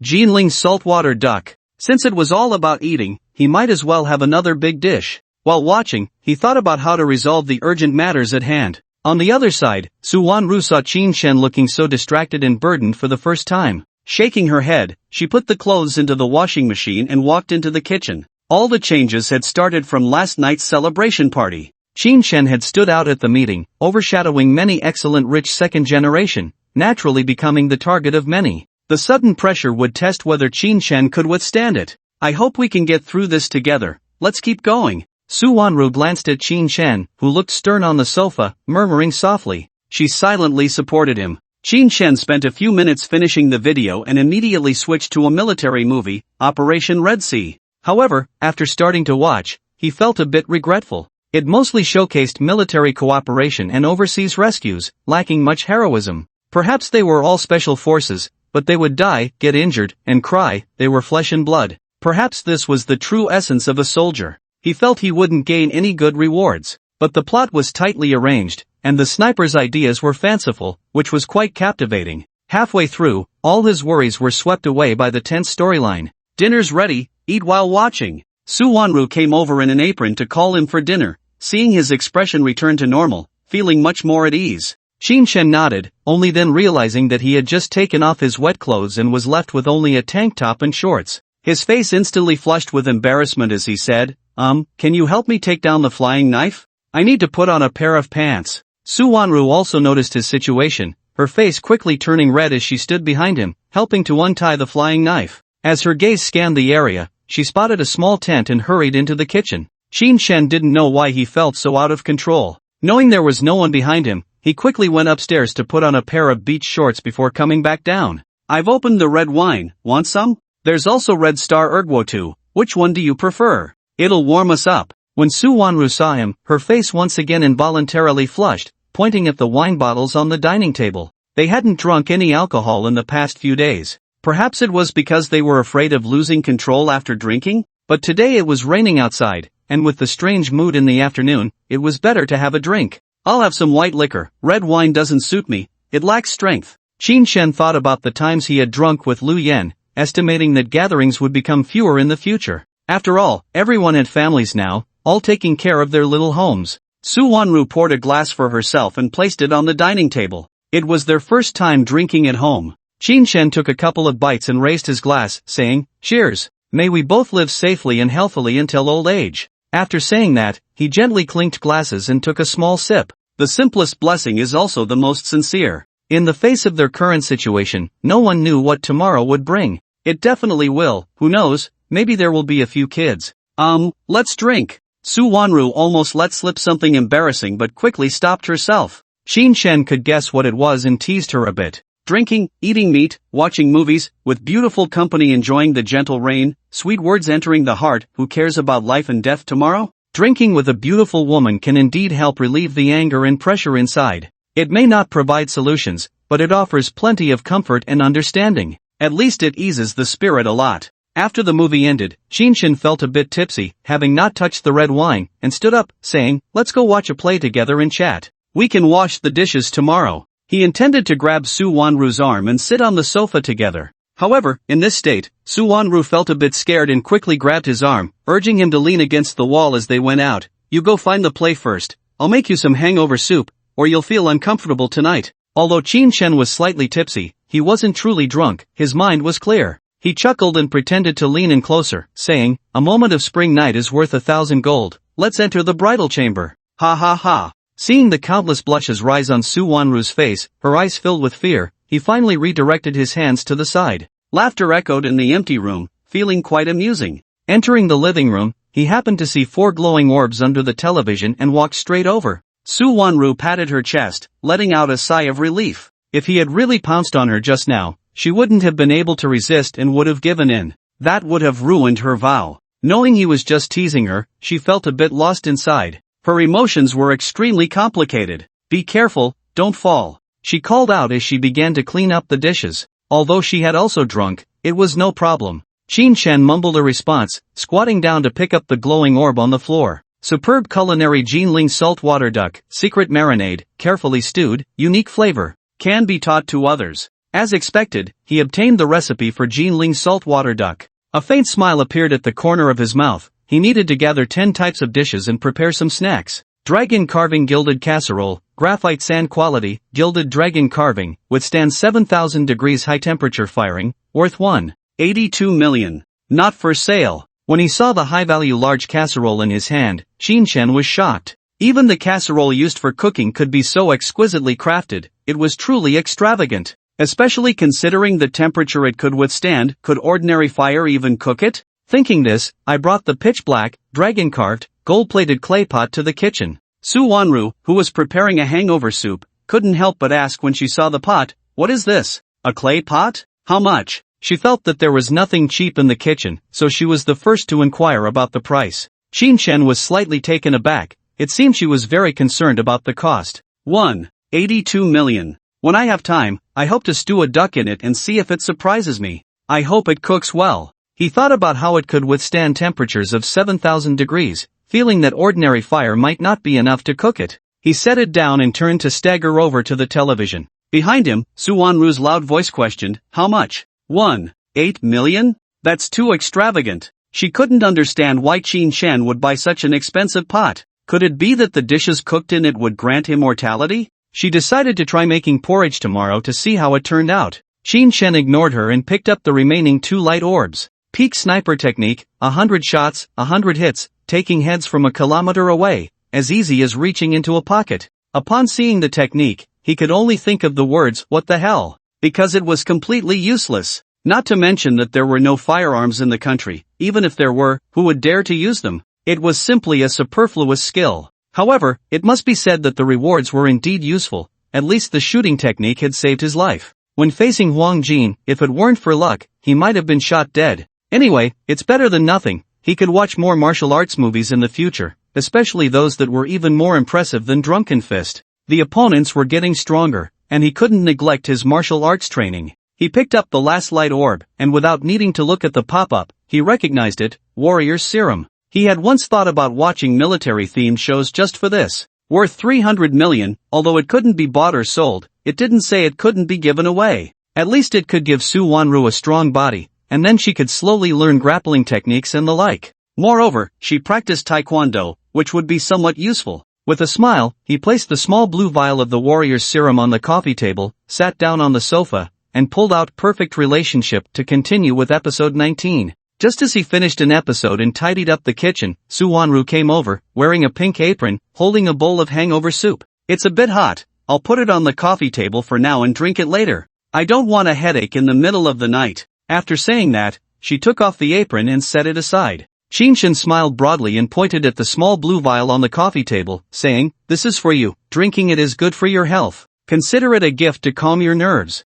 He deliberately didn't say what it was or its value, fearing she would refuse outright. However, just because he didn't say anything didn't mean Su Wanru wouldn't ask. Curiously, she picked it up, examined it closely, and asked, "What is this? A small blue vial, zinc oral solution? 1 bottle equals 2? She knew it couldn't be the junk from advertisements. She was just joking. Qin Shen grinned mischievously. "It could also be a love potion? After drinking it, you'd be at my mercy, and then you wouldn't even know what happened. He. His sinister laughter sounded like that of a scheming uncle. However, Su Wanru wasn't scared at all. She puffed out her chest, twisted her ankle, and said, "Cut it out. If you've had too much to drink, I can take on 10 of you. Now tell me, what is this? Otherwise, I won't take it." Her beautiful eyes sparkled with curiosity, wanting to know what it was even more. Seeing that teasing didn't work, Qin Shen spoke honestly. "Inside is the Warrior's Serum. After drinking it, your physical fitness will greatly improve. Although it can't compare to mine, it's still pretty good."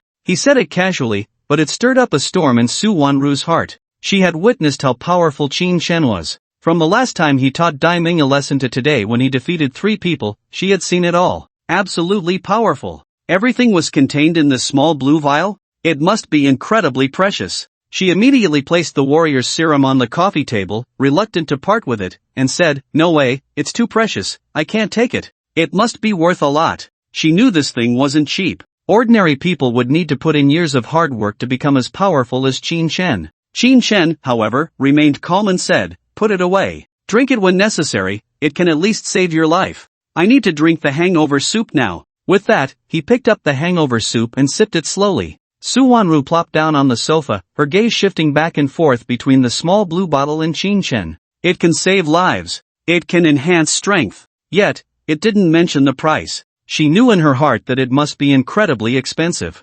Finally, after Qin Shen finished the hangover soup, Su Wanru made up her mind to keep it. If danger truly arose, it would be good to drink it. Better than causing trouble for Qin Shen. Anyway, she couldn't bear to part with it now. She sat on the sofa with Qin Shen, discussing future careers. Su Wanru wanted to change companies. Although Tiani Internet was good, there was no room for advancement anymore. The ceiling had been reached. Qin Shen pondered and said, "You see for yourself, small companies have fewer matters, while big companies have many people and many issues. Just find a company to try." In reality, he could arrange for her to enter several companies, but he didn't want her to survive under his wing. It might dull her sharpness. Su Wanru said, "I'll work here until the end of July, then take a half-month vacation to look for a job. I need to go back to my hometown. There are some things I must handle." Upon hearing this, Qin Shen suddenly turned around, realizing that they had been together for a long time, yet it seemed like it was the first time they were discussing her hometown. "Do you want me to accompany you?"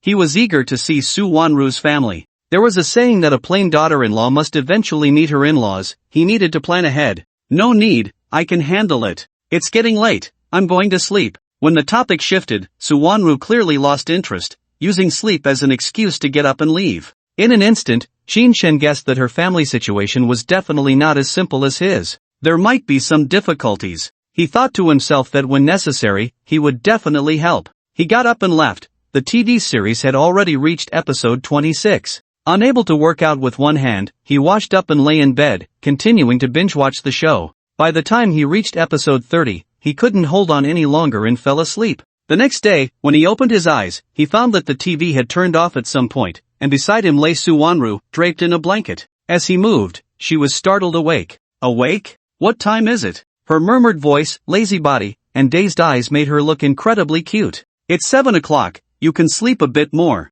I'll go make you something to eat. Shin's heart fluttered as he looked at her soft red lips, wishing he could kiss them. He suppressed his thoughts and replied. Suwonru noticed something off in his gaze and quickly said, no need, I'll sleep during the day. I'll go make food, you're the injured one. With that, her face flushed as she ran outside. He had no idea what she had seen. The morning was busy until 8 o'clock, and they finished eating together. To take care of Suwonru, Shin didn't go anywhere. After all, it was still a gloomy, rainy day, feeling as if it could drip water. He took off the plaster himself, and after another acupuncture session, although it still hurt, it felt much better. After securing the splint again, he turned on the TV to watch while preparing a plate of tofu. Then he made merengue and prepared a rack of mushrooms. Finally, using a gilded dragon sand pot, he cooked a pot of Jinling saltwater duck, completing everything. He hadn't made any money for 2 consecutive days, but he still felt fulfilled. By the time Suwonru came down to eat, it was already 1 in the afternoon.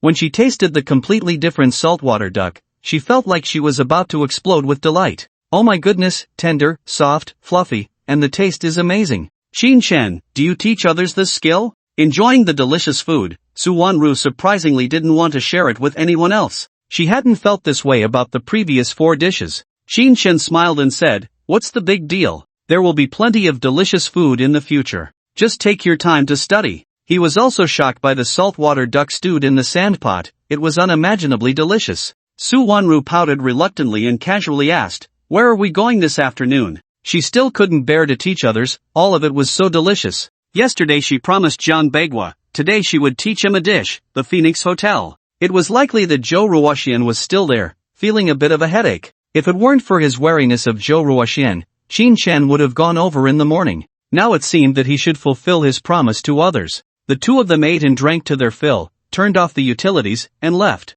They had already watched 48 episodes of the drama, and Shin felt very helpless. How nice it would be if he could fast forward. Although the rain had stopped outside, the sky was still overcast, and another downpour could come at any moment. The weather was cool, with the sea breeze blowing, making them feel damp and uncomfortable. This time they drove a Ferrari, with warm air blowing, which was somewhat better. To avoid being followed by those with ulterior motives, it was impossible to know all his luxury cars. This car is nice. The acceleration is explosive, Suwonru said as she drove, feeling it was a notch above the Bugatti. Shin didn't know what to say, he hadn't driven one before. Sure enough, they arrived safely at the Phoenix Hotel. Perhaps because it was the first time driving this car over, the doorman didn't react in time. It wasn't until Shin, with a bandaged arm, walked in that they realized a tough guy had arrived. Hello, Mr. Shin. Hello, Miss Su. The doorman quickly bowed and greeted them, hastily notifying Yang Fei. He secretly clicked his tongue, having seen Shin 3 times, each time he arrived in a completely different car.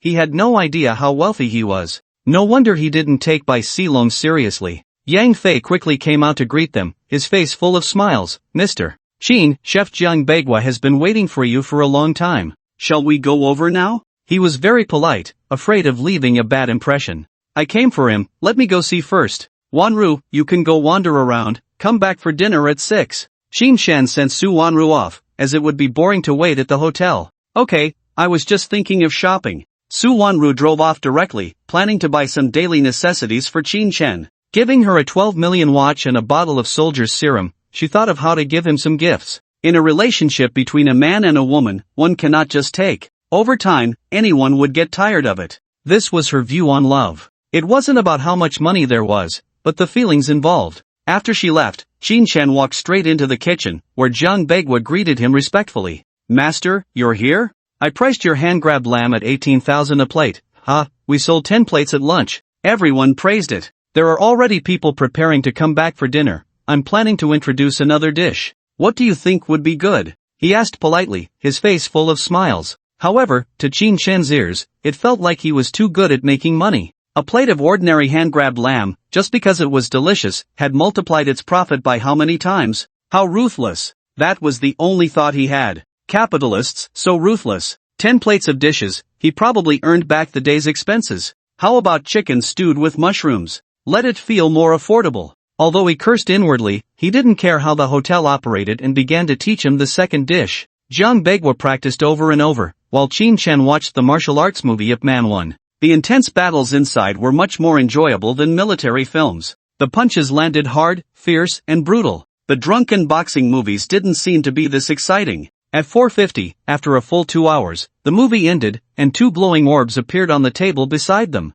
Just then, Jiang Bagua came in with a large bowl of chicken stewed with mushrooms and placed it directly on top of the glowing orbs. Qin Shen quickly picked it up to check, finding that the glowing orbs had not disappeared and were still on the table. What's wrong, master? Is something off? He couldn't see the glowing orbs and was puzzled by Qin Shen's sudden action, unable to help but ask. Nothing, just the timing of the seasoning was almost off. Your knife skills need practice. The chicken pieces are uneven, and the marinating times vary too much, leading to a big difference in taste. Keep going. After saying that, he set the bowl aside. Jiang Bagua licked his lips and helplessly continued to redo it. He had already made 5 bowls, yet still hadn't succeeded, unable to find the key point. In reality, it was because many of his habits couldn't be changed, which led to such repetition. Qin Shen ignored him and picked up the glowing orb on the table. Wing Chun, close-range strikes, continuous and unbroken, like water splashing in. The combination of breath and strength, exhaling and inhaling with vigor, can reach the second level of power.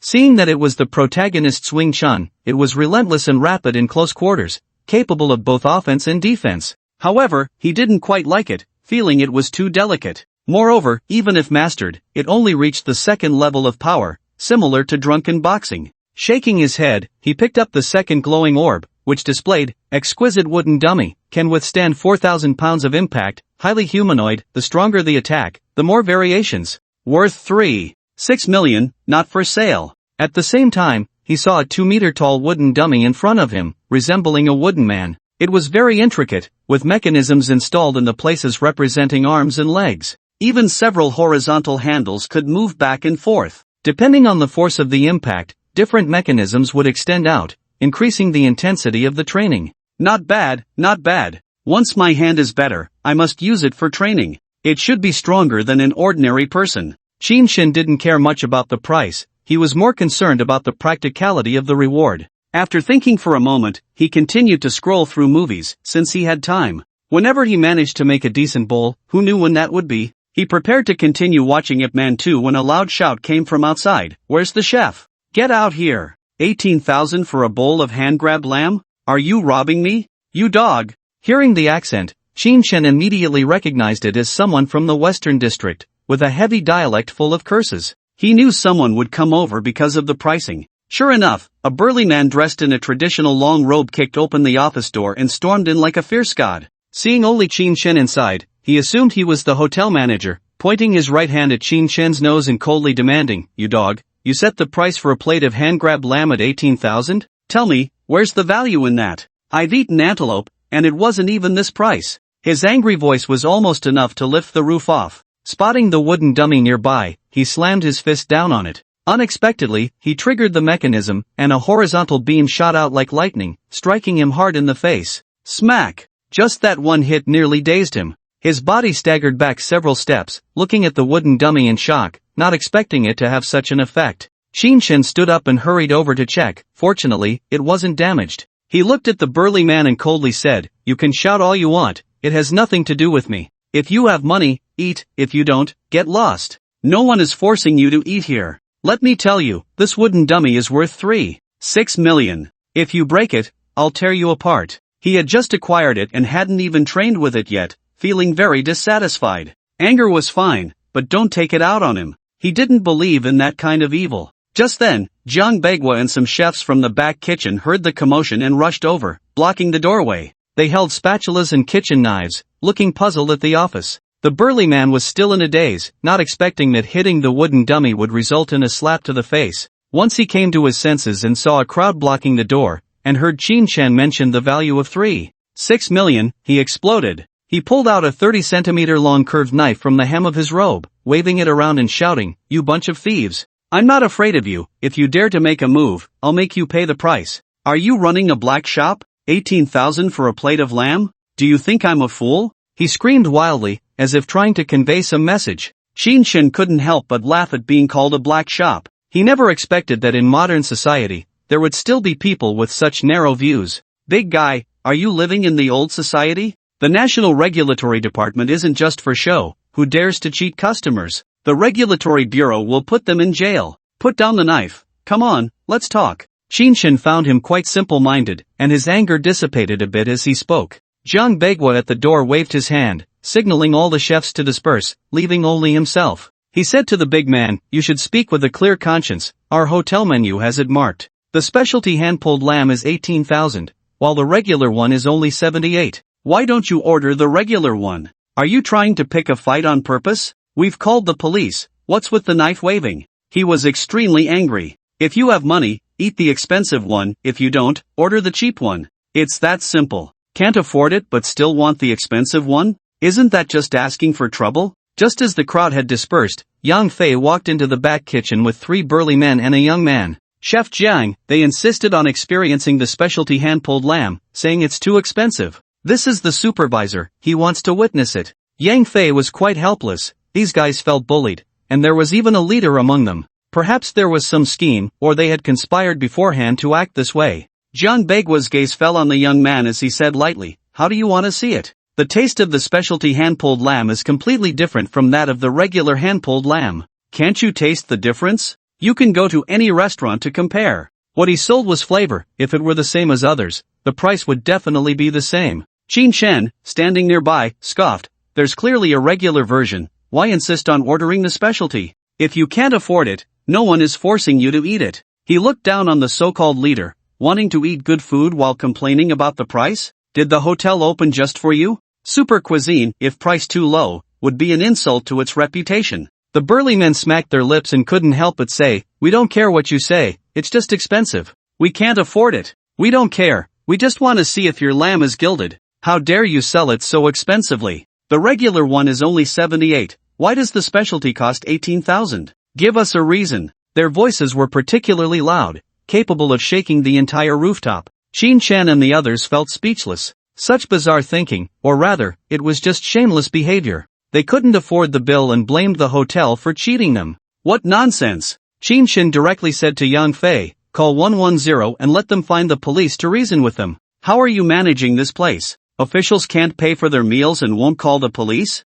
He pointed out bluntly that it was all the young man's fault. However, Yang Fei was in a difficult position. He leaned close to Qin Shen's ear and stammered, "His name is Fan Jinsher. The top official in the Magic City is his uncle." This one sentence indicated that this young master had a significant background and was used to doing as he pleased. A super rich kid. It was Qin Shen's first encounter with such a person. The rich second generation he had met before were nothing compared to this one. Even Jiang Bagua didn't dare to speak casually. If he offended someone because of this, the hotel would attract all sorts of trouble, and he would be the sinner. The 4 men from the Western District wore smug expressions, especially the one holding a curved knife, gesturing as he said, "We don't care what you do. We just want to see if the lamb is gilded. You're the leader, right? Hurry up and speak." The blade was pointed at Qin Shen's nose, only 3 or 4 centimeters away. Qin Shen frowned slightly. This matter had little to do with him, yet he was treated as the hotel leader. He was being targeted and insulted. He could endure that,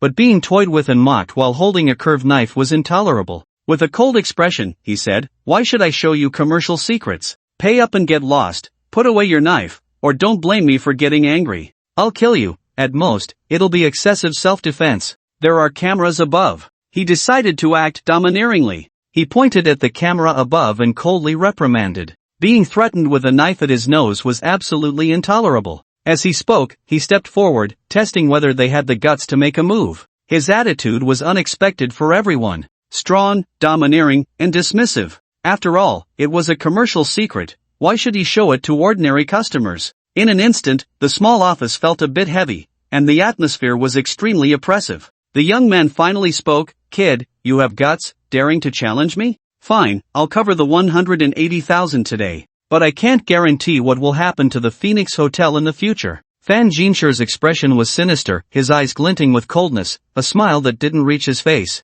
He pulled out a gold card and tossed it on the ground. Yang Fei was taken aback, his soul nearly leaving his body. The threat in his words was palpable, and it was highly likely he would hold a grudge against the Phoenix Hotel and seek revenge. These types of officials were like mad dogs. Once they caught someone, they would go all out. At that time, the Phoenix Hotel's branch in Magic City might be severely suppressed. Zhang Bagua was also very fearful, not expecting that the 10 plates of hand-grabbed lamb he had just prepared would all be served to them. No wonder they came to cause trouble, they couldn't afford it. Qin Shen, however, stepped on the gold card and continued forward, grinning wickedly. "Just you, a mere spendthrift. What can you do to me? And let me tell you, I'm not even from the Phoenix Hotel. I'm just here to eat. To put it bluntly, crushing you is like squashing an ant." As he spoke, he stomped down hard on the gold card, crushing it into small pieces. Not only that, he grabbed the curved knife from the big man. With his thumb on one side and his middle and index fingers on the other, he held it with just 3 fingers.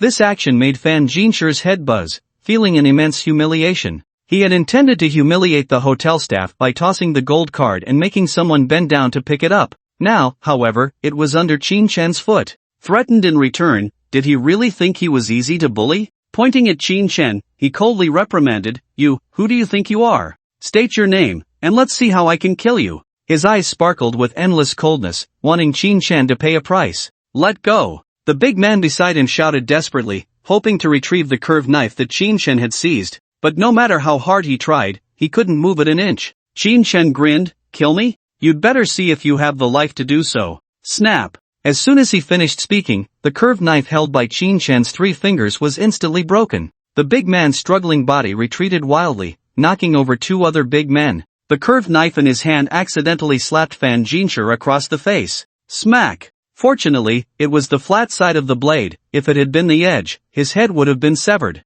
The big man trembled in fear, the curved knife falling from his hand, completely forgotten. "Fan Shao, I didn't do it on purpose." His face was filled with horror, completely at a loss for words, stammering without a complete sentence. The 3 big men behind him were also in a state of panic, nearly kneeling down as well. Yang Fei and Zhang Bagua's hearts raced, soaring from hell to heaven, nearly exploding. If anything happened to Fan Jinshi, the Phoenix Hotel would definitely not withstand the subsequent retaliation. The responsibility was too great. Even Fan Jinshi himself touched his right cheek, where it seemed there was a trace of blood. He secretly rejoiced at having snatched back a life from the King of Hell. Thinking about the blade nearly landing on his face made his whole body tremble uncontrollably, nearly wetting himself. He couldn't bear to think about how close he had come to death. At that moment, Qin Shen's wicked laughter rang out. "Hee, how does it feel? Exciting, isn't it? Thrilling? Don't worry, if you come looking for trouble with me in the future, it probably won't be the flat side of the blade hitting your face,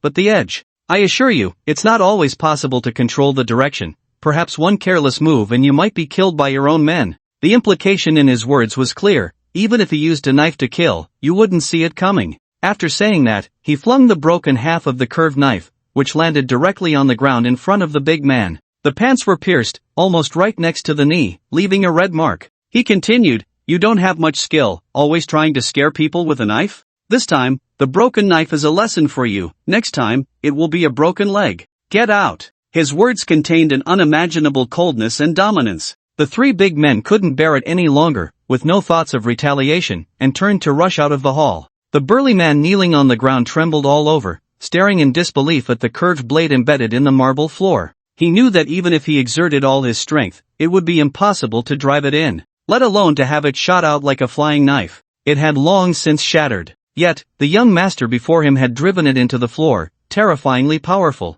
At least his strength exceeded imagination. Fan Jinshi stared blankly at the broken blade on the ground, looking at the man who was scared to the point of wetting himself, his heart racing wildly. His eyelids twitched incessantly, muscles quivering. His scalp tingled, and a chill ran down his spine, his feet feeling icy cold. For the first time, he felt the threat of death. Being accidentally killed by a subordinate would be an absolute injustice. Qin Shen's methods were too horrifying. Yang Fei and Zhang Beigua finally realized how strong Qin Shen was, going head-to-head with the young master. No wonder he was unafraid of Bai Silong and could easily kill him. The small office became extremely oppressive, filled only with the heavy breathing of everyone present. They were all terrified by Qin Shen's words. While others dared not speak, Qin Shen sat comfortably in the armchair, his left arm still crossed over his chest, using his phone to find it Man 2. As the opening theme played, his voice followed, "I'm going to watch a movie now, what's your attitude? Give me an answer." Upon hearing this, everyone present jolted back to their senses.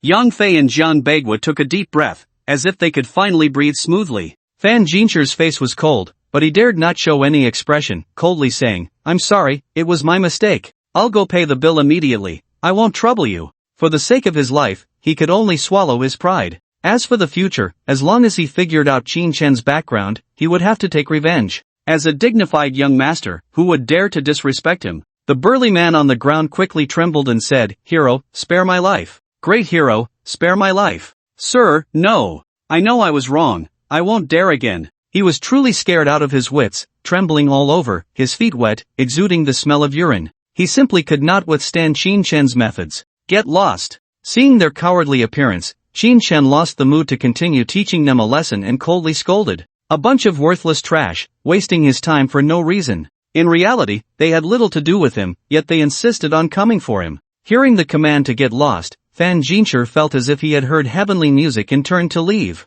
He regarded Qin Shen as a venomous snake or fierce beast, fearing to avoid him at all costs. The burly man on the ground, in his haste, scraped his knee, blood flowing and mixing with the smell of urine. But he couldn't care less, panicking as he turned and ran. Yang Fei signaled and followed out to settle the bill. He hadn't expected Qin Shen to be so domineering and overwhelmingly powerful, leaving a deep impression. Zhang Beigua quickly cleaned up the scene, smashing the curved blade on the ground with a hammer and casually discarding it. In the kitchen, discussions about Qin Shen's impressive display of skill were circulating. "Damn, the culinary god is amazing." He grabbed the curved blade with 3 fingers and just snapped it. "That's nothing." The broken blade went straight into the marble floor. "Our best knife, when struck against the ground, would have shattered." The key is his commanding presence, completely suppressing the young master's arrogance, taking the initiative to admit his mistake. They almost worshipped Qin Shen like a deity. Zhang Beigua no longer had any other thoughts in his mind, truly recognizing Qin Shen's strength. He wholeheartedly began to change his cooking habits according to Qin Shen's words.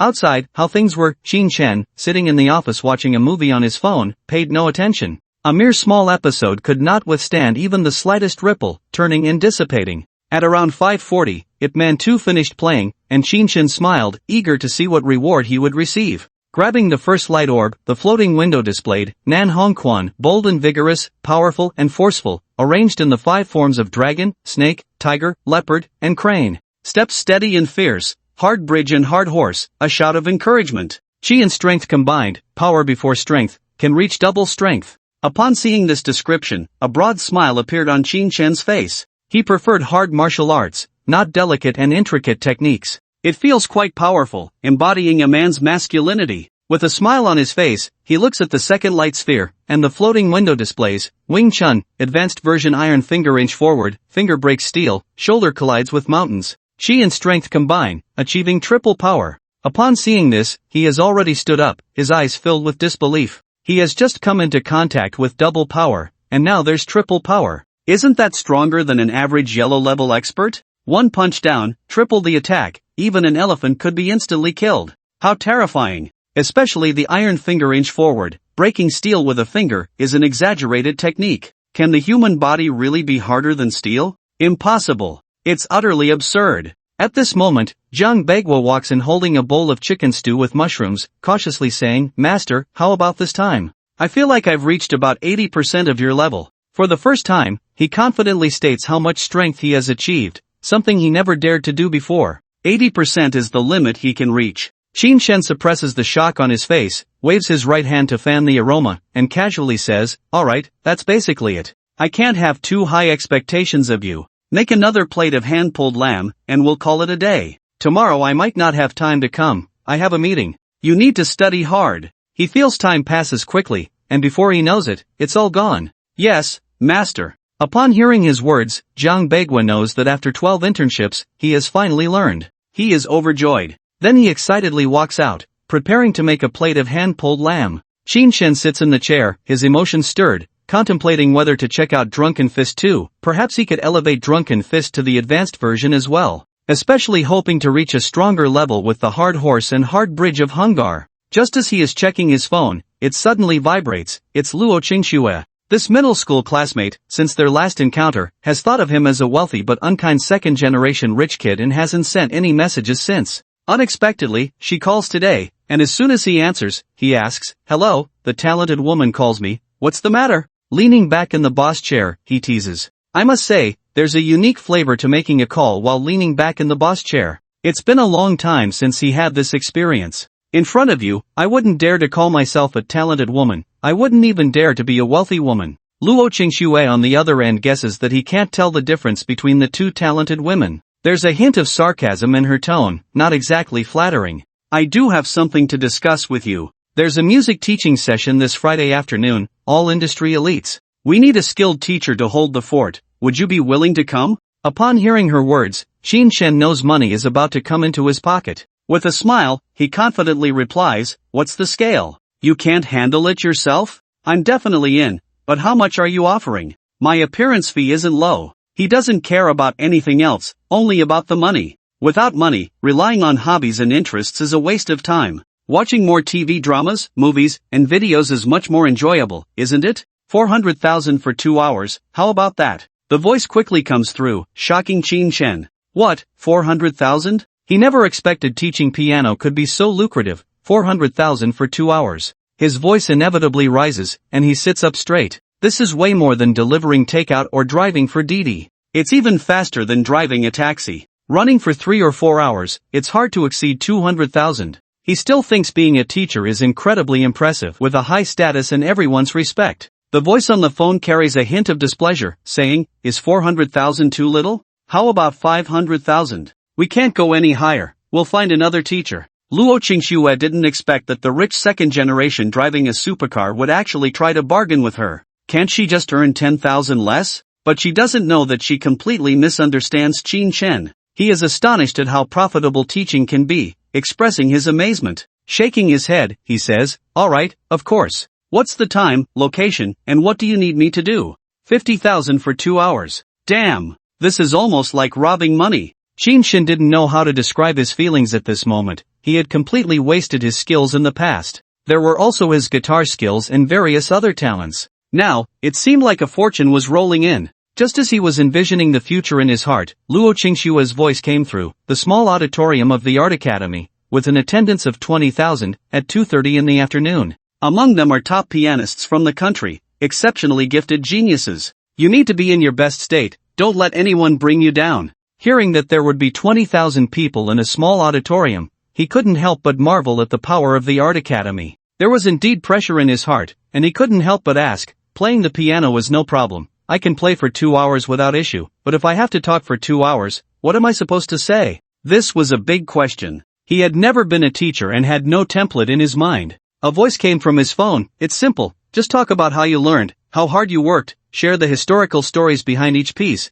and play a piece to go along with it. If you can grasp the soul of each piece, you must understand the background of the original creator even better. Just say it, and that's it." Hearing this, Qin Shen roughly knew what to do. He indeed had the artistic conception of each piece in his mind, and no one should understand it better than him. "Okay, I understand." He had some ideas now. Fortunately, the rewards were of high quality, or else he wouldn't be able to bluff. The voice from the phone came again. "We've prepared a guitar for you. What else can you do? You can mention that too." Qin Shen rolled his eyes and said, "Let's talk about it later. How could I possibly have other skills?" He really hadn't acquired any music-related skills recently, but being able to do 2 things was already impressive, okay? After casually discussing some precautions, they hung up the phone. Qin Shen, who had intended to search for movies, saw that it was almost 6 o'clock and thought, "What's the point of watching now?" Just as he was about to call Su Wanru, his phone vibrated again. When he saw the name, he couldn't help but frown. Du Lan, Du Jui,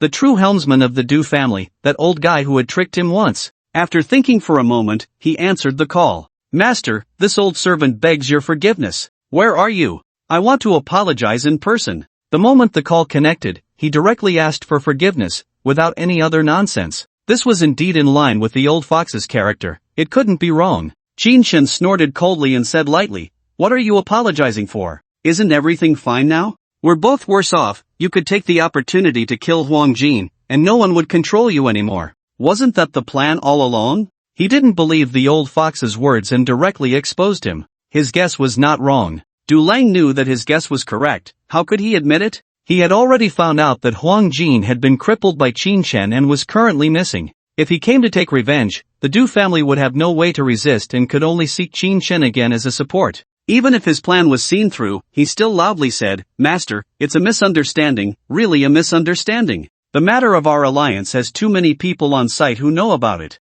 I don't know which bastard has a loose tongue and let it slip to Huang Jin. Otherwise, if he got the news, it would take at least a few months." In reality, it was his suggestion. He wanted the two to fight as soon as possible, and it would be best if they both ended up worse off. Otherwise, who would dare? However, when facing Qin Shen, he would absolutely not admit it. Qin Shen sneered, believing him was nonsense. He said indifferently, "You don't need to act in front of me. When Huang Jin finds you, you can give me a message. We'll confront each other. To put it bluntly, if I encounter Huang Jin again, I will make him pay the price." After saying this, without waiting for his agreement or disagreement, he directly hung up the phone. Next time he would settle the score, not only with Huang Jin but also with the Du family. Little did he know, hanging up the phone meant something entirely different for Du Lang. Anyway, it was none of his business. Feeling a bit down, he called Su Wanru, wondering if it was almost time for dinner and if she would be back soon. When the call connected, the voice on the other end was very noisy, with only intermittent sounds coming through. "Qin Shen, wait for me, I'll be back soon."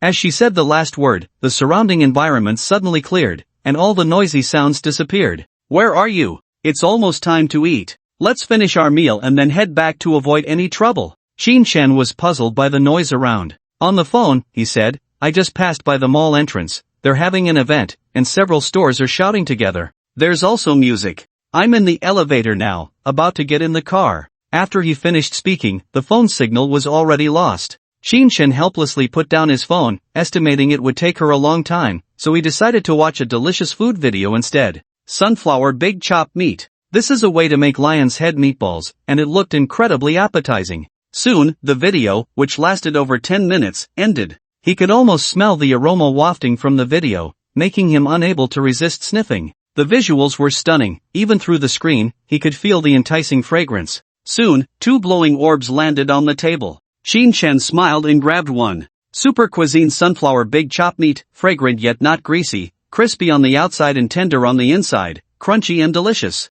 Can be taught to others. Once learned, he could also make meatballs and other delicacies. It was just a different method. Grabbing the second glowing orb, a floating window displayed, aquamarine spatula, made from precious aquamarine, maintains a constant temperature year-round, smooth and won't damage the pot. Worth $3.28 million, not for sale. What he saw was a spatula with a slight blue hue, as smooth as blue and white porcelain. It felt only a few degrees cool to the touch, with slight bumps. Wow! Even though he had seen many luxury items, he never expected a spatula could be so expensive. Compared to a golden knife or a delicate boning knife, it was simply in a different league. The value was beyond imagination, hard to accept. Shaking his head, just as he was about to put it away, Jiang Begui came out carrying a plate of hand-grabbed lamb, politely saying, "Master, I've mastered this dish quite well, but there's still a huge gap compared to you. Where exactly is the difference?" Even a renowned top chef was just a novice in front of Qin Shen. To this, Qin Shen smiled and said, "The difference lies in the timing and a humble heart.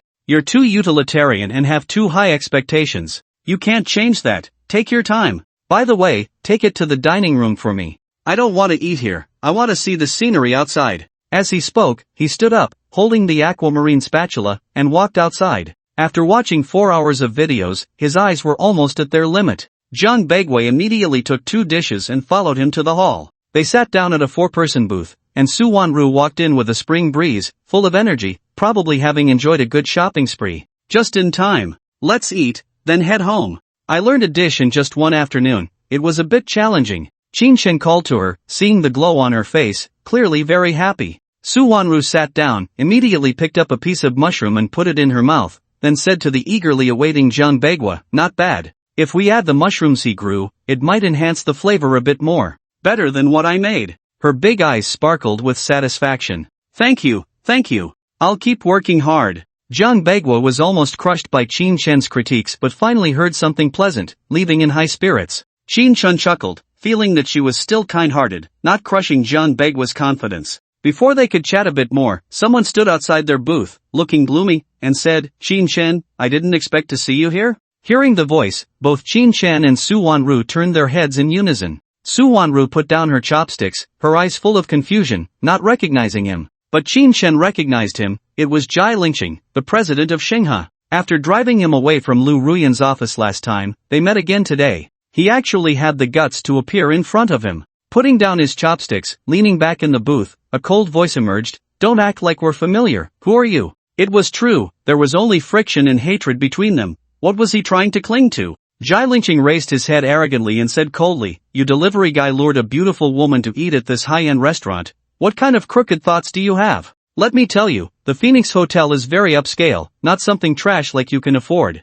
He reprimanded Qin Shen with an air of superiority, as if he were a deity high above, demanding worship from others. As he finished speaking, 4 young men approached from behind him, all under 30. One of them was handsome with sharp features, sporting a buzz cut dyed a striking gray, very flamboyant. His narrow eyes sparkled with a piercing light. Upon hearing Jai Lingqing's words, he looked at Qin Shen and Su Wanru, and suddenly his eyes lit up. He said to Su Wanru, "Little beauty, why eat with this poor loser? Come, let me treat you to a feast. I've heard the hand-pulled lamb is classic, eat whatever you want." His voice was hoarse, as if it had been damaged by years of smoking. The 3 men behind him were clearly his sycophants, chiming in, "Yeah, hang out with our young Master Lu, you won't miss out on the benefits, at least a BMW 5 Series. Right, our young Master Lu has assets worth billions. Buying a house is nothing to him. What does a poor loser have? Just a cripple. Follow our young Master Lu, and you'll have everything." Their words were extremely arrogant, completely disregarding the annoyed glances from other customers in the restaurant,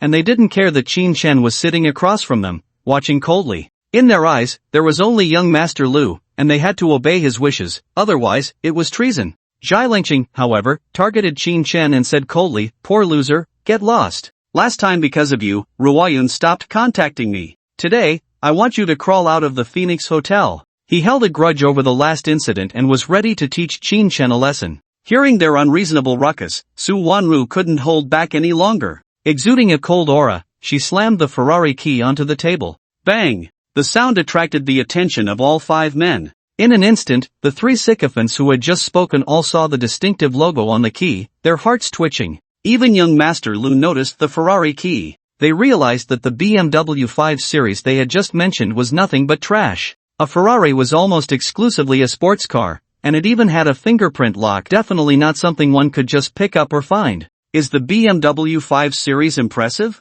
Do I need it? Su Wanru's cold voice exploded in their ears like a bomb. Indeed, the comparison was enormous. She could buy 10 BMW 5 Series with what she had. Bang! Another sound followed as Su Wanru threw out a key to a house, saying coldly, "Tang Shinipin, top floor penthouse, do I need you to give me my house?" This statement was like a loud slap in the face, resounding against the 3 men. Giving away cars and houses was nothing compared to what she had. It was simply laughable. This was the first time young Master Lu had been slapped in the face with wealth, and he was left speechless. "So you're a rich woman keeping a toy boy? What do you think of me? I'm very skilled, I can definitely satisfy all your desires." He shifted the topic, being as shameless and lewd as possible. His hands brushed over his buzz cut, and the cold light in his eyes swept over Su Wanru. Suddenly, he noticed the watch on her wrist, and his eyes widened in disbelief. He couldn't believe it was on her wrist. To know that there were only 7 in the world, it was definitely not something an ordinary person could afford.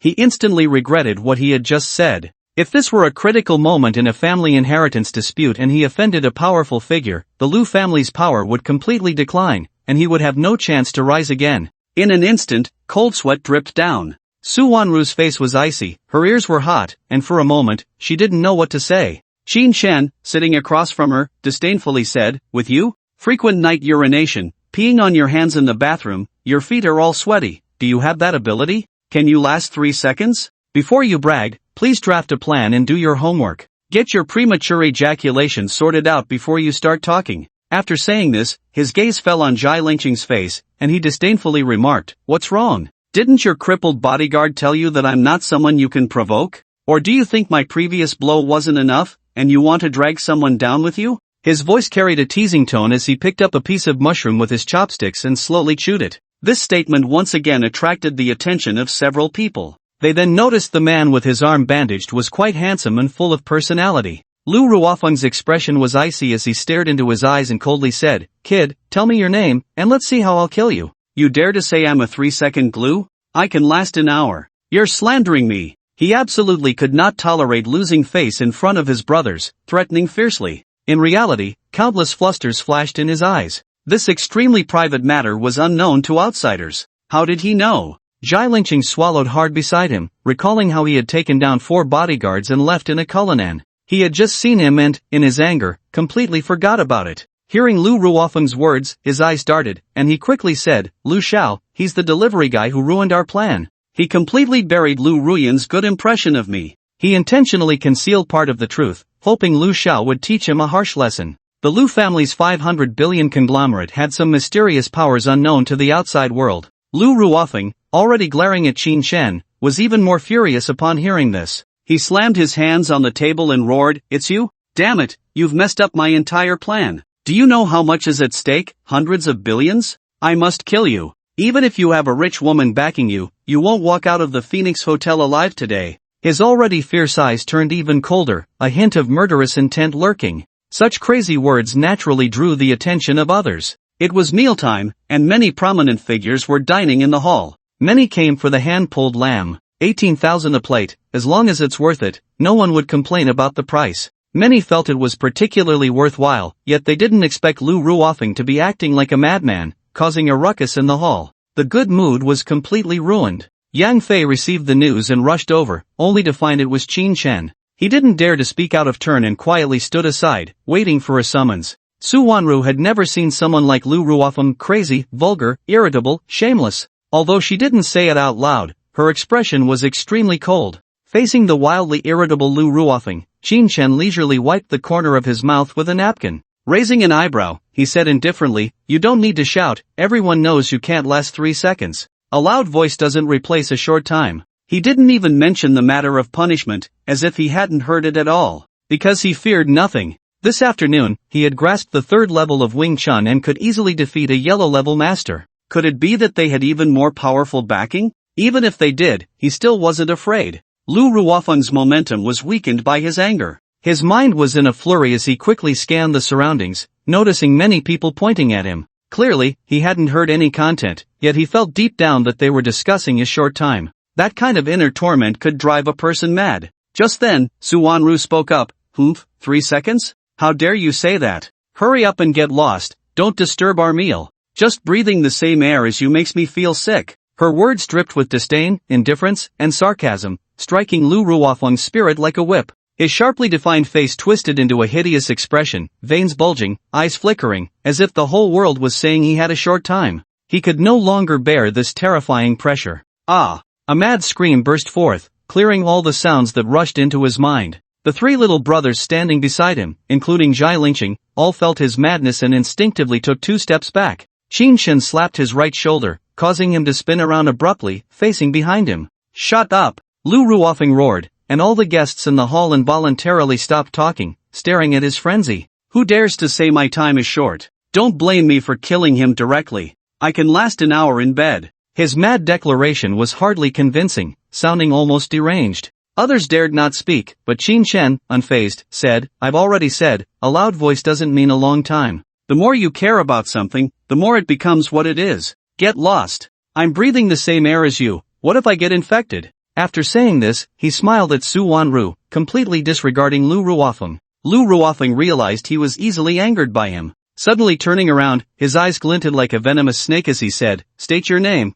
I will make you pay the price." As he spoke, he had already taken out his phone, preparing to call the family elder, embellishing the story to escalate the hatred. "Qin Shen." Qin Shen glanced at him disdainfully and uttered 2 words. Upon hearing the name, Lu Ruofeng's dialing hand froze instantly. "Qin Shen? Which Qin Shen are you?" In the past 2 days, he felt like his ears were developing calluses from hearing that name. The events of that night were well known and widely spread. However, he didn't know if the Qin Shen in front of him was the legendary one. Zhai Lingqing's voice sounded from the side, "Lu Xiao, this Qin Shen is just a delivery guy, how could he be Master Qin? The two are worlds apart." He was very certain that the person in front of him was trash. Lu Ruofeng shot him a fierce glance, as if he was the one who caused the misunderstanding from the start. Yang Fei knew it was his turn to step in and quickly walked to Qin Shen's table, respectfully saying, "Mr. Qin, may I ask what you need us to do? Should we kick them out?" He knew that Qin Shen was very domineering, not even putting the young masters in his eyes, let alone a mere rich second generation. No need, this guy can only afford to eat today, satisfying his gluttony won't guarantee he can eat in the future. While speaking, he pointed at Jai Lingqing. The reason he ignored him was that he knew this was his only night of glory. Tomorrow, without his CEO halo, with evidence in hand, he would be sent to prison. He then pointed at Lu Ruofeng and said, with his body, eating one less meal means living one less day, living 3 more years is already a blessing for him. If he can make money, why not earn it? The disdain and coldness in his words could infuriate anyone. The content of his speech was even more enraging. Moreover, without answering his question, he had already made his identity clear. Yang Fei bowed and, after agreeing, said to the two who were still in a daze, "Mr. Qin has said you are allowed to eat here, please do not disturb him while he dines. Please follow me, there are private rooms upstairs." With Qin Shen watching from behind, even a steel knife could be broken. What was there to fear? However, at that moment, Jai Lingqing's heart felt as if it had been stabbed, rapidly contracting, looking at Qin Shen in disbelief. Then, a trembling voice emerged. "What do you mean? Are you going to kill me? This is a society governed by law, you can't just kill people." Don't be fooled by his spirited demeanor when he instructed 4 bodyguards to beat someone. When it came to enduring various pains himself, he was filled with terror, fear reaching its peak. In reality, Qin Shen had no intention of killing him, he was just going to have him legally dealt with at tomorrow's shareholders' meeting. It was merely a matter of going to jail. Since he had misunderstood, all the better, let him spend a night in fear, enjoying the last moments of his freedom. With a wicked smile, he said, "Did you not think about today when you sent 4 bodyguards to beat me? Haha, enjoy your last meal slowly." Qin Shen reached out and gently patted his cheek, as if scolding a little brother. Bang bang! Jai Lingqing involuntarily stepped back 2 steps, his breathing becoming heavy. Usually arrogant, it was because he had strong bodyguards by his side. The actual combat power is 0. Faced with Qin Shen's threat, he had no ability to resist at all. This was the most distressing thing. Powerless to fight back. Jai Lingqing's fate was witnessed by Lu Xiao and the others, who suddenly felt that Qin Shen was extremely arrogant. The person opposite was still a rich woman, as if they had provoked someone they shouldn't have. "Are you the Qin Shen who developed the engine?" Lu Ruofeng had already thought of it, his words laced with disbelief as he stared at him and asked. It was said that he was worth 20 billion, even richer than him. But Jai Lingqing said he was a delivery man, purely a fool. Qin Shen scoffed, coldly saying, "So what? You are already on my blacklist, and there will be no cooperation in the future. If you dare to covet my woman, you won't get a chance to stand up." With that, he waved his hand, telling them to get lost. Upon hearing the affirmative answer, Lu Ruofeng instantly felt lost. He knew that he was the 20 billion Qin Shen, how could he afford to offend him? He must curry favor and seize the family power. Just then, Qin Shen's voice came to his ears, "Don't get involved in the Lu family's presidential competition. Your body is already ruined, enjoy your wealth." He reminded him out of consideration for Lu Ruyan. As for whether he believed it or not, he didn't care at all. Even if he didn't say it, Lu Ruofeng knew that with Qin Shen's help, his sister would never be able to compete for the chairman position. Everything had already become a thing of the past. Stumbling upstairs, he thought it would have been better not to come for dinner. The 3 little brothers following Lu Ruofeng were like wooden blocks at this moment, not knowing what to do. "Aren't you going to get lost?" Qin Shen's cold voice instantly scared away Jai Lingqing and the 3 little brothers. Yang Fei knew the matter was over, so he didn't stay in place and went to greet other guests. "So boring, there's always this kind of trash looking down on others." After saying that, Qin Shen grabbed a piece of hand-pulled lamb and started eating heartily. His originally good mood was ruined by encountering Jai Lingqing. He couldn't even enjoy a meal in peace. Su Wanru put away the car keys and the house keys, saying lightly, "Now your fame is growing, and there may be more trouble in the future. Be careful. By the way, I bought you some daily necessities today, don't mind if it's not much money, after all, I'm not as rich as you." It was just a token of her goodwill, unable to keep up with Qin Shen's luxurious lifestyle. Seeing the spatula next to her, she felt it must not be cheap. Don't spend money recklessly. Save it to fulfill your dreams. After we finish eating, I have to take the stuff back, our sports car probably won't fit, sigh. Thinking of the wooden stake gave her a headache, it was too big. Although the supercar was valuable, it wasn't practical when in use. "Isn't this a hotel? Find a vegetable transport vehicle, How much can it not fit? Su Wanru instantly solved the problem, making Qin Chen show a look of approval. The two chatted while eating, slowly digesting their food. However, the surrounding customers could no longer eat in peace. The scene that had just unfolded was enough to change everyone's perception of Qin Chen. Have you heard? At the Lingshan engine celebration, the unknown Qin Chen outshone by Silong and others, taking the lead. What does that count for? Not to mention his 20 billion in company shares. He's also a tech whiz, having developed a liquid nitrogen accelerator. A patent has already been applied for. Sigh, comparing goods means throwing them away, comparing people means living. Among the younger generation, it seems only the top two young masters remain in Magic City, a moment of brilliance. I just want to know, which Qin family is he from? The Longxi Qin family or the Beijing Qin family? It doesn't matter whose family, what matters is that he made it on his own. The first young master Wu Qian, the second young master Lu Yun, are all pushed out by their families. That's how they have such a big name. They whispered among themselves, and Qin Shin couldn't hear them at all, so he didn't know he had become the focus of people's discussions over tea and meals. Although most people had never seen him, it didn't stop them from talking. After Qin Chen and Su Wanru finished eating, they asked Yang Fei to help carry the wooden stake, and he readily agreed. He then said, Mr. Qin, the two dishes you taught to Jiangbei country have been served over 40 plates tonight, and they are in high demand. How about we set up a profit-sharing arrangement? Otherwise, it would be too. Yang Fei understood that once money was made, people would definitely get envious.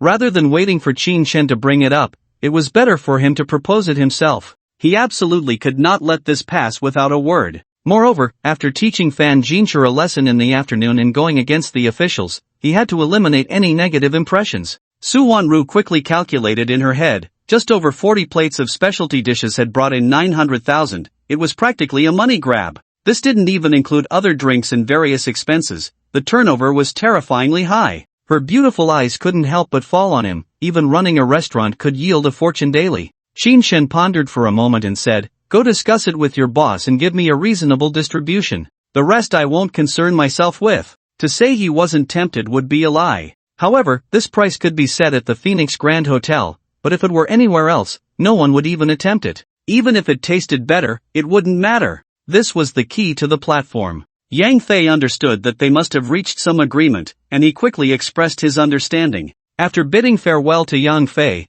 the two of them returned to Tang Chenyi Pin with the delivery truck. Qin Shen's posture of carrying the wooden post upstairs with one hand truly shocked the property staff. They never expected him to have such strength. It didn't look easy at all. Su Wanru entered the house with various bags and a blue spatula. This spatula isn't cheap, is it? I've held it in my hand, and it hasn't changed temperature at all. Once inside, she couldn't help but finally ask. About 3.28 million, I can't remember exactly. It's made of sea blue stone, it should be useful. He had nothing to hide from Su Wanru, and he was also worried she might break it. What? Su Wanru truly couldn't imagine, it was just a spatula, right? Most people would consider 20 or 30 expensive. He directly mentioned over 3 million. Over 3 million was luxury goods. She then pointed to the wooden post he was holding and asked, that one isn't cheap either, right? Isn't it worth tens of thousands? She was just guessing randomly, not understanding what was truly valuable. Qin Shen smiled and said, that's also over 3 million.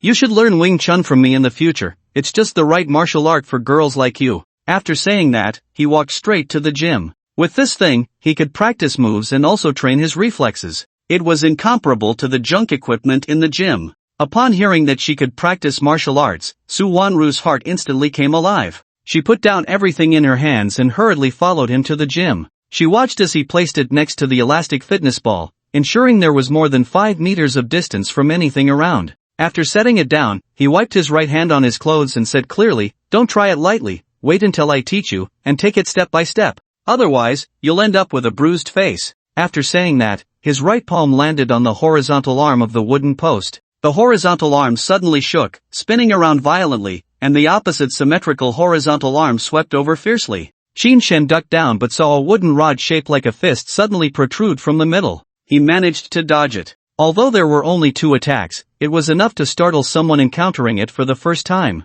Su Wanru watched closely from the side, knowing it wasn't the simple stuff she saw on TV. Her eagerness to try was instantly halted. Qin Shen timely said, don't think it was just 2 moves. The more you hit, the more it changes, and the counterattacks become more unpredictable. Try to train from few to many, being greedy will only get you hit. For her, having never been in contact with martial arts, she needed to learn from scratch. Taekwondo and martial arts were two different concepts, completely different. Alright, I'll learn slowly. I hope I can be as powerful as you. She was determined. She absolutely couldn't become a burden to Qin Shen. However, Qin Shen's left arm was injured, so he couldn't teach much. You go work out, I'll go wash up and prepare for tomorrow's shareholders meeting. By the way, I'm teaching piano on Friday. What do you think I should wear? Qin Shen had intended to head straight back to his room, but suddenly remembered Luo Qingshue's invitation and couldn't decide, so he asked directly. Everyone attending was an elite, and he didn't want to show up in a pile of ragged clothes.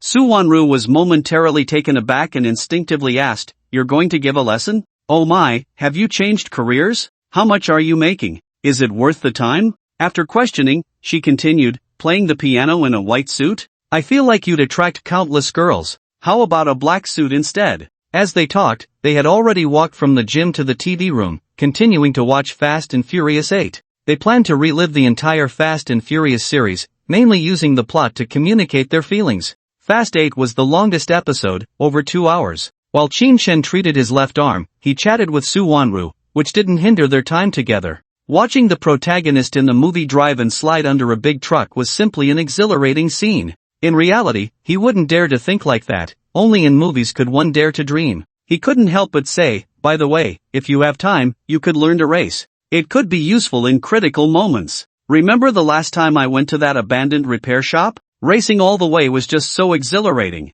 With so many sports cars at home, not knowing how to race would be a pure waste." Hearing this, Su Wanru, who was nervously watching the three being wanted, relaxed her muscles and leaned back on the sofa, saying, "I can't do it, the reaction time is too fast, I can't keep up." Watching a movie is one thing, but racing in reality is not that easy. Seeing the protagonist show off various driving skills made her feel quite envious. "Learn? Take it slow. Luckily, my arm is almost better. It shouldn't affect my lesson on Friday." The flying needle technique he learned was indeed impressive. Otherwise, it would take 100 days to heal from a serious injury. How could it show results in just a few days? He still felt some pain, but it hardly affected his movement, just couldn't exert too much force. One day, he would be able to perform on the piano without any issues. The timing was just right. "That motorcycle is really cool. If we had one, we could go for a ride when the sun is shining outside." Su Wanru surprisingly admired the villain's motorcycle, longing for it. Not just her, Qin Shen also felt quite envious.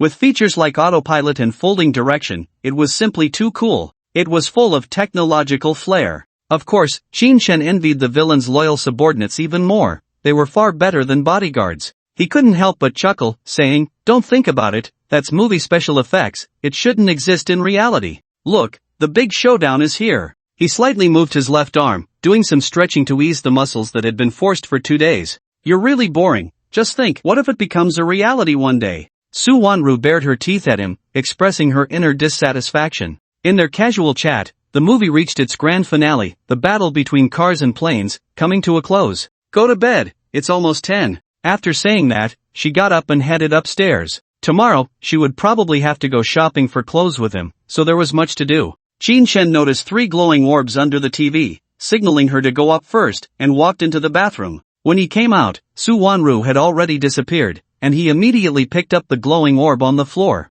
Triumph Motorcycle, Elite Edition Fingerprint Recognition, Automatic Cruise, Body Control, Remote Control. High-tech motorcycle, priced at 32 million, not for sale. When he saw it was a motorcycle key, Qin Shen was completely stunned. Just a moment ago, Su Wanru was asking if they could get one, and now it appeared out of nowhere. Where could he argue about this? Did it mean that in the future, if he murmured a few more words while watching movies, he could receive corresponding rewards? Thoughts raced through his mind. The second glowing orb displayed intermediate hacking skills, can crack some company computer programs, solve most programming problems, can be taught to others. When he saw the skill, Qin Shen was in a daze, not feeling it was that impressive. But he quickly thought of the dark web. Perhaps he could investigate it thoroughly, at least it would give him some means. Useful. Very useful. It's just a bit low in level, otherwise, it would be too perfect. With a smile, he opened the third light orb, and the floating window displayed, Master-level piano performance, the strongest pianist in the world, ranked first.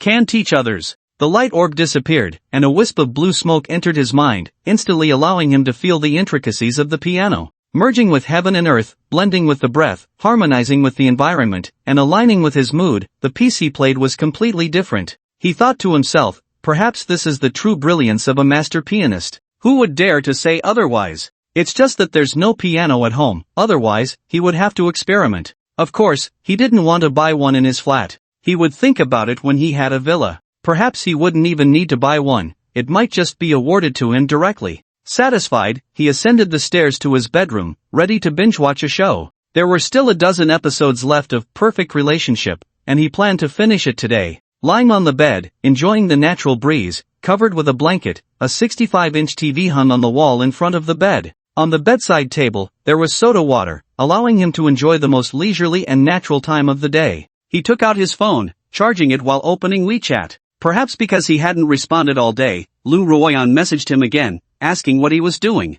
She also mentioned that she was in a bad mood, as she no longer had a personal assistant, and her workload had increased significantly. She didn't dare to go out casually or shop around. Perhaps Qin Shen was just a listener, hearing about the many difficulties in her life. He looked at the 20 or so messages of her self-talk and felt that Lu Ruoyan wasn't that busy with work. Otherwise, how could she have time to flirt with him? You know, tonight I ran into your brother Lu Ruofeng. I told him he has 3 years left to live. I wonder if he will go crazy or enjoy the rest of his life. As for the assistant, it's hard to find a three-legged toad in this world. There are plenty of two-legged people, just promote one casually. After replying, he shook his head continuously. Born into a wealthy family, he spent his days in intrigue, and life was not as satisfying. Then he looked at other messages, which were not very meaningful. It seemed like everyone was just idling away their days. Ignoring them, he entered the university group, which was quiet, with only a few cats around. He was surprised to find that the class leader, Lu Qingshan, had actually left the group.